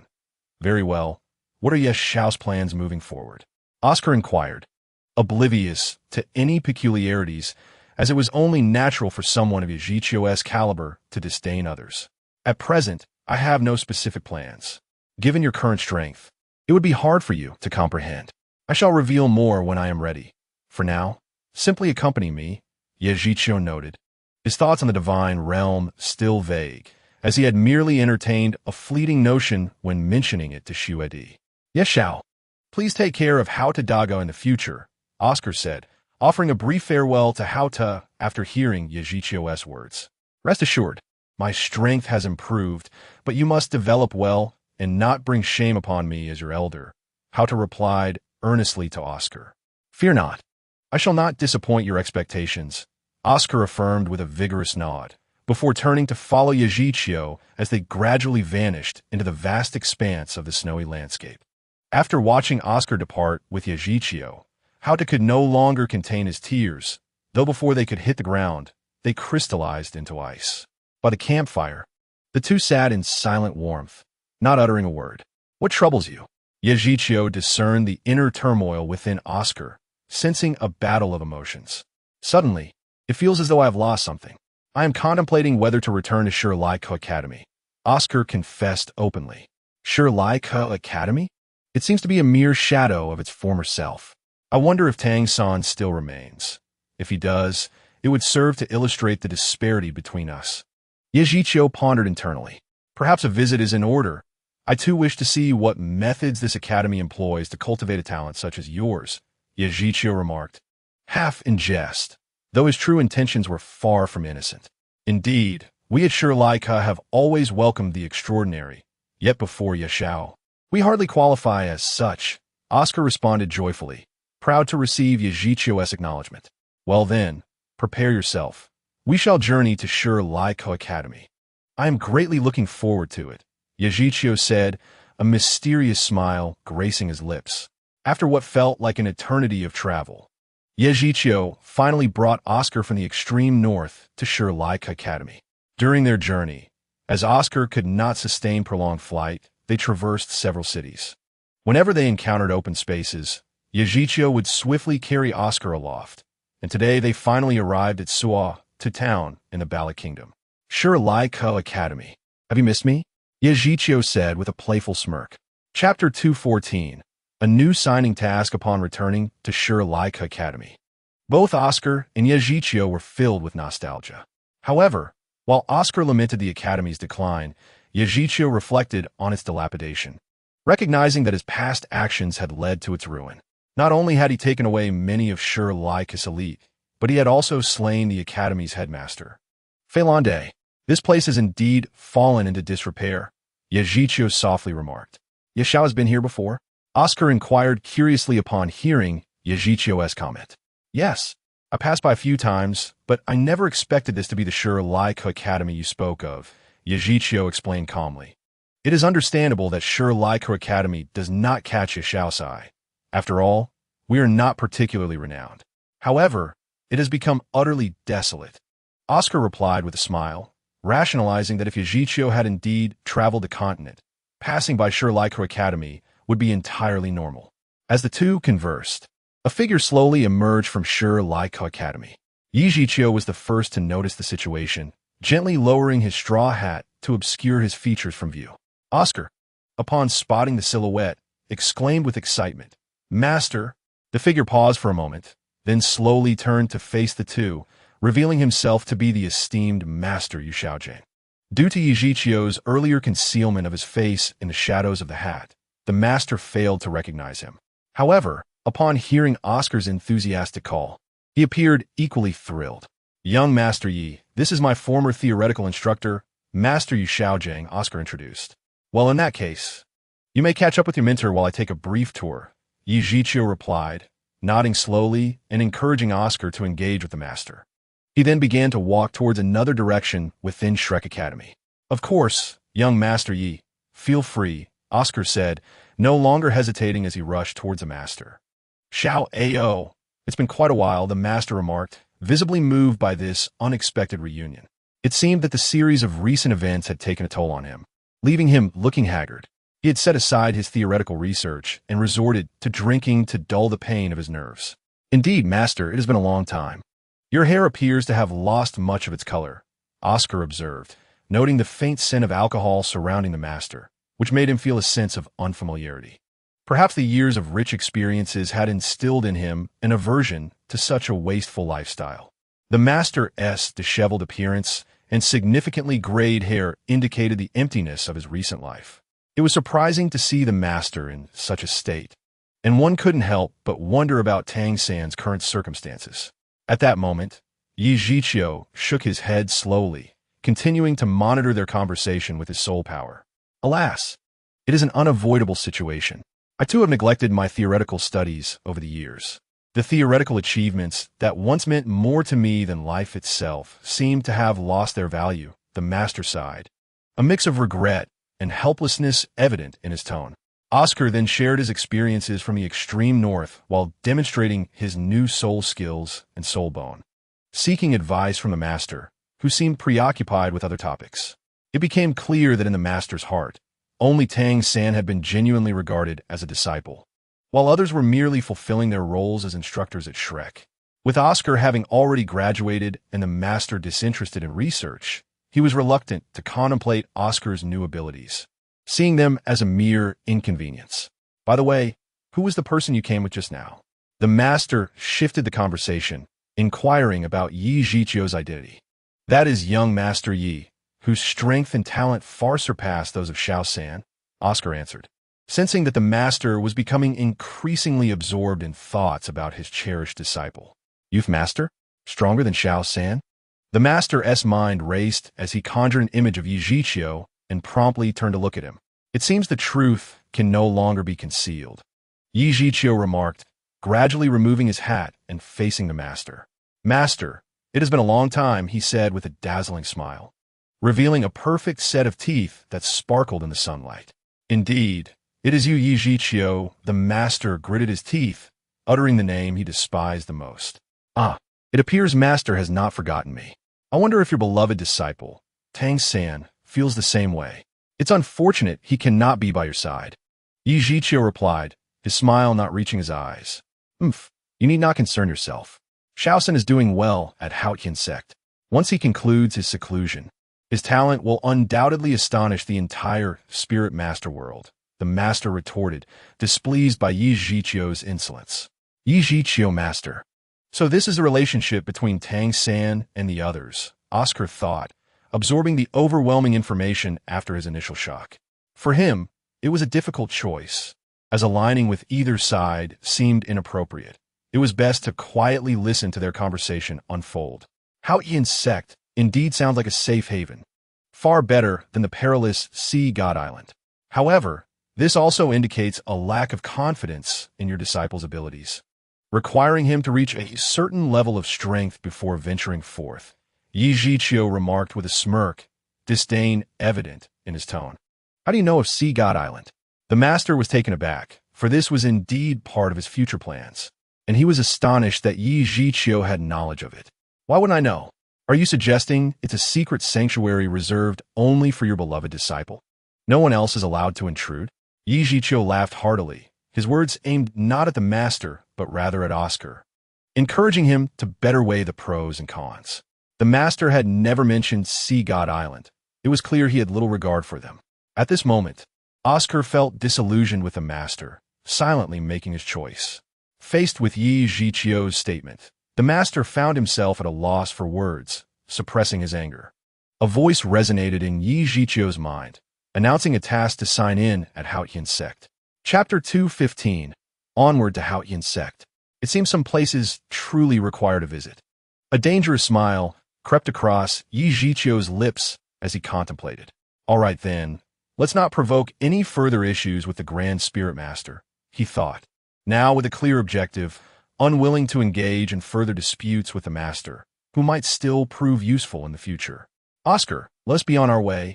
Yi Zhiqiu turned to Oscar, sensing he had made a decision. Yes, Oscar replied softly. Oscar, are you really going with him?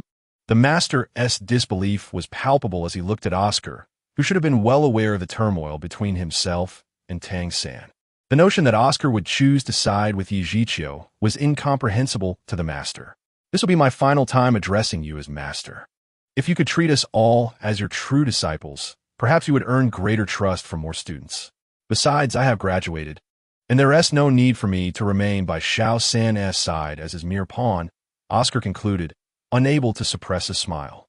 Others may not have noticed, but he recognized that Tang San's so-called brotherhood was merely about reliance on pawns. The master was confronted with his innermost thoughts laid bare. And while he could guess Tang San's feelings, Oscar's candid remarks signified his decision, leaving no room for further negotiation. Observing the master's silence, Oscar felt no lingering attachment and silently followed Yi Zhiqiu away. Youth master, where shall we go next? Oscar broke the heavy silence. Where indeed? Are you interested in Haotian sect? Yi Zhiqiu smiled slightly, casting a teasing glance at Oscar. Are you planning to confront Tang San? Oscar, having made his choice, no longer hesitated to speak directly. Of course, it is merely a side matter. I might as well deal with him while I am at it. Let us first find a place to rest, for tomorrow we shall set forth to the Haotian zone. Yi Zhiqiu cannot possibly divulge matters concerning the system, and, conveniently, Tang San is also at the Haotian zone, making him a direct target. After a night of rest, Yi Zhiqiu gradually formulated a clear plan in his mind. As dawn broke, he soared towards Tiando City with Oscar in tow.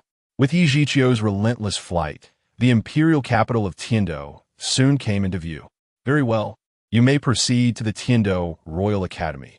Simply mention my name upon your arrival, Yi Zhiqiu instructed as he gently descended beside Oscar. Understood, Yi Xiao. Do take care and ensure your safety, Oscar responded, displaying his awareness of the impending battle he was not yet prepared to partake in. Indeed, Yi Zhiqiu nodded in agreement before taking off alone towards the east. After flying approximately 300 miles, a quaint village appeared before Yi Zhiqiu's eyes.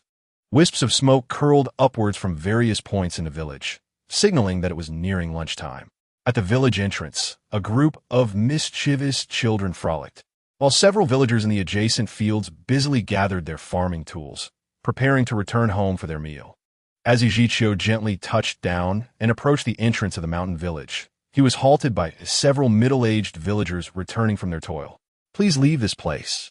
We do not welcome outsiders. One burly middle-aged man spoke, his gaze laden with suspicion as he scrutinized Yi Zhiqiu.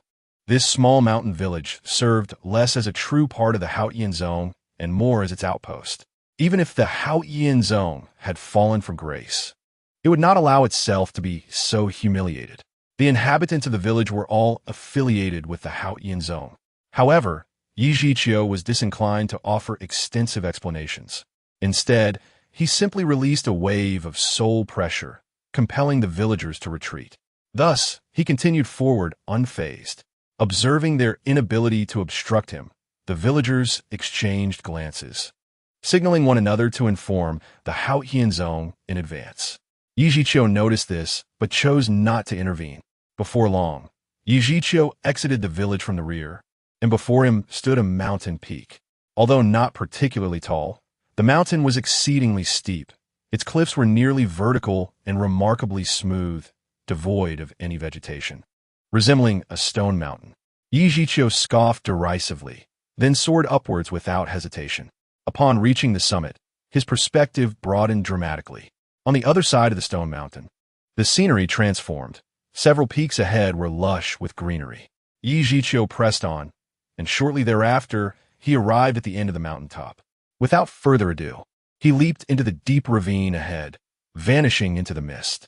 Yi Zhiqiu soon arrived at the fifth peak, the final ascent to the Haotian zone.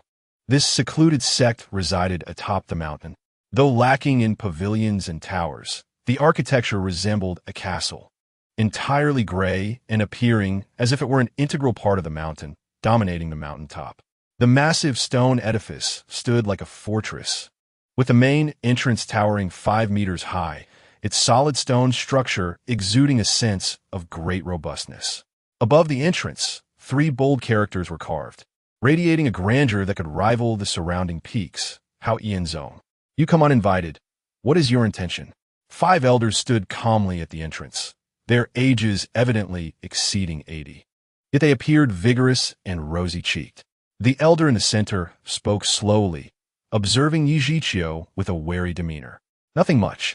I merely wish to visit an old friend and see for myself the true visage of the so-called world's #1 sect, the Haotian zone. Yi Zhiqiu paused deliberately at the mention of the world's foremost sect, his expression imbued with arrogance, as if he held this so-called reputation in contempt. Is the Haotian zone something a brat like you can casually evaluate? The elder on the far right could hardly contain his indignation and shouted in response. Whether I can evaluate it, you shall find out soon enough, Yi Zhiqiu retorted with a faint smile, dismissing the elder's outrage. You seek death. The elder charged forth, launching an attack at Yi Zhiqiu. The other elders did not intervene. They too were curious to test the strength of this intruder. Ah, you wish to witness my prowess? Then I shall oblige, Yi Zhiqiu declared, meeting the elder's approach head-on. A fierce battle was imminent. Yet again, I am faced with restrictions on my chapters. It is exasperating. If you dislike it, you may simply depart instead of incessantly reporting. This is not my first encounter with such behavior. Chapter 216, You All Come at Once. As the elder advanced, he wielded the Haotian hammer, allowing the colors of his soul rings to manifest. Yellow, yellow, purple, purple, black, black, black, black, black. 9 soul rings rested silently upon the Haotian hammer, their hues casting a faint glow that tinted the surrounding mist. I am ranked 7th, titled Liang. The elder's deep voice resonated in Yi Zhiqiu's ears. The Haotian zone had remained secluded for many years. Its third-generation disciples had long surpassed their formative years, with those over 30 generally possessing strength exceeding level 50. Furthermore, all second-generation disciples, led by the sect master Tang Xiao, had breached level 70. The 5 surviving elders of the first generation had all attained the rank of title Douluo. Despite its limited numbers, the strength concealed within this mountaintop sect was undeniably formidable. The title of the world's #1 sect could not be represented merely by a couple of titled Douluos. However, Yi Zhiqiu was unfazed. Not only did he harbor no fear of the 7th elder Liang, but he also held no trepidation towards the entire Haotian zone. Otherwise, how could he so audaciously breach their domain alone? Be cautious, the 7th elder shouted, aware of the intruder's ill intent, yet unwilling to strike lethally without understanding his purpose. Thus, he tempered his strength in his initial strike. It is you who should be cautious, old man.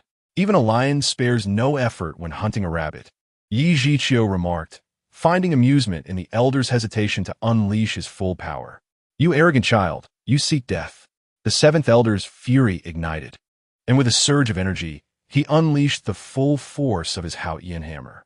Now, this is getting interesting. Yi Zhiqiu laughed heartily, standing firm against the oncoming strike while silently activating his second martial soul, Zaohua Jushin Haitong. As his martial soul emerged, the remaining four elders gasped in astonishment at the arrangement of his soul rings. Black, black, black, black, black, black, red, red, red. 6 black and 3 red. This configuration transcended the conventional understanding of soul masters and lay before them in utter disbelief. Elder 7, be careful, cautioned an elder with long brows. Concerned for the seventh elder's safety upon witnessing Yi Zhiqiu's peculiar soul ring arrangement. However, before the elder's warning could fully resonate, the seventh elder was already enveloped in shock. For despite his full force strike, Yi Zhiqiu effortlessly caught the Haotian hammer with his bare hands, no matter how much force he applied. The hammer remained unmoved as if it were forged in place. At that moment, the seventh elder glimpsed Yi Zhiqiu's soul ring configuration. 6 black, 3 red.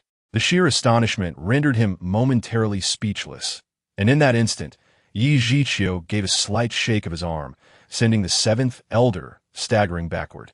As he toyed with the formidable weapon spirit known as the Haotian hammer, reputed to be the mightiest of its kind, Yi Zhiqiu mused aloud. Is this truly the legendary weapon spirit? With a flick of his wrist, he effortlessly snapped the handle from the hammer's head. The seventh elder, who had just been caught by the other 4 elders, spat out a mouthful of blood. The destruction of a weapon spirit was a grievous injury, one that struck at the very essence of soul. It would take no less than a year or more for the superficial wounds to heal. The 4 elders, witnessing the severe injury of the seventh elder, were further provoked by Yi Zhiqiu's taunts and unleashed their own weapon spirits. Undeniably, the other 4 possessed optimal soul ring configurations, as the might of the Haotian hammer granted them a significant advantage. However, in the face of Yi Zhiqiu's 9 black and 3 red, even the most formidable weapon spirits paled in comparison, as he had completely transcended ordinary limits. The 4 elders took their positions, east, south, west, and north, converging the immense pressure of the Haotian hammer upon Yi Zhiqiu. With a serene smile, he gently released his soul power, intending to withstand the combined might of the 4 elders alone. The 4 elders sneered in disdain, although Yi Zhiqiu had previously defeated the 7th elder with a thunderous display. It was inconceivable that he could stand against 4 titled Douluo by himself. Yet, with sheer determination, Yi Zhiqiu not only resisted their combined pressure, but also reflected the force back upon them. The elders were left in utter shock. What kind of monster was he? Perhaps Tang Hao or Tang Xiao could join forces to subdue this creature, but with the 7th elder grievously injured and Tang Hao wandering outside the sect, while Tang Xiao remained within the sect managing affairs and observing the battle, their options were limited. Exchanging glances, the elder to the east took the initiative, charging at Yi Zhiqiu with the Haotian hammer in hand, while the elders to the north and south sought to exploit any openings on either side. The elder to the west relentlessly struck the air behind Yi Zhiqiu, employing the sect's ultimate technique, the chaotic wind hammer method. Yi Zhiqiu let out a cold chuckle, retracting his second weapon spirit, the Zhao Hua Jiu Xian Hai Tang, and transforming into the Annihilation Blue Silver Emperor. The air around him shimmered with countless flickering black lights as the Blue Silver Emperor danced and rapidly expanded. The elder from the east was the first to engage the Blue Silver Emperor, swinging the Haotian hammer down with ferocity. Yet, to his astonishment, the Blue Silver Emperor seemed to possess intelligence, swiftly retreating just before the hammer struck. The elder quickly adapted, altering his attack patterns to pursue the Blue Silver Emperor. However, this time, Yi Zhiqiu did not evade. Instead, he commanded the Blue Silver Emperor to clash directly with the Haotian hammer. The sound of metal clashing echoed, sending the elder flying backward. He realized that the Blue Silver Emperor was remarkably resilient, rebounding nearly 70 to 80% of the force he had just unleashed.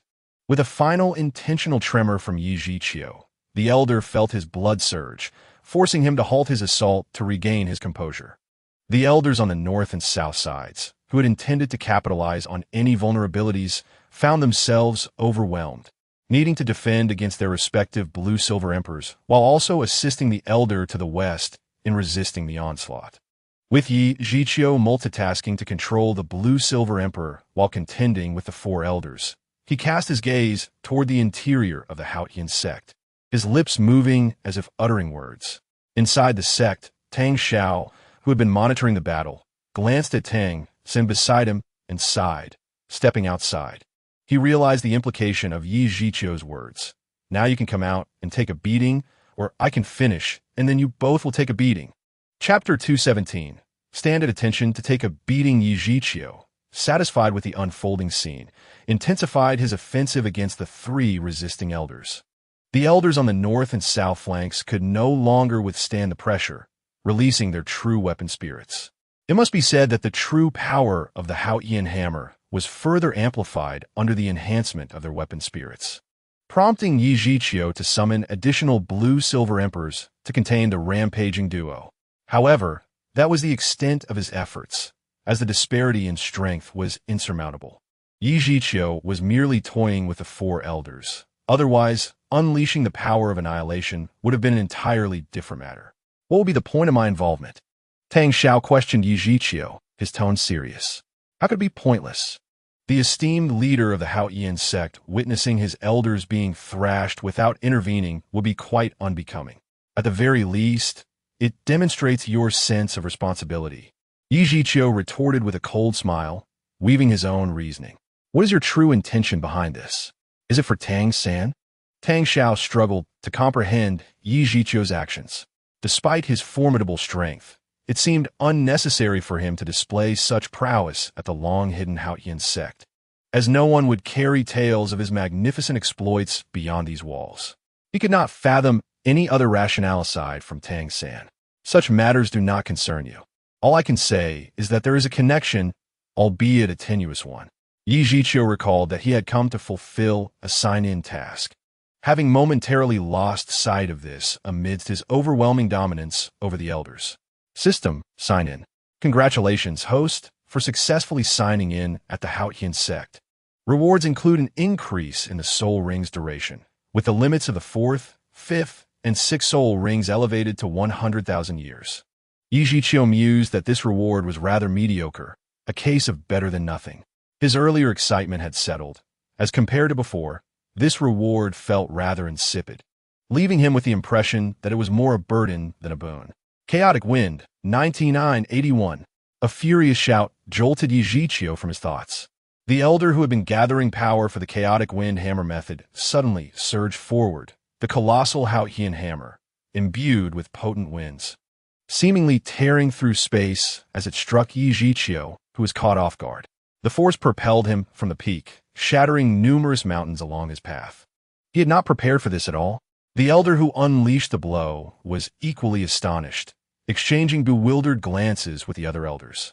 Given Yi Zhiqiu's prowess, it was unfathomable that he could withstand such a strike without any defenses. Not to worry, it is over now, Tang Xiao remarked, casting a glance at Tang San, who was meditating within the Haotian sect. Although it was possible that Tang San's presence had caused Yi Zhiqiu to momentarily lose focus, the outcome was what mattered.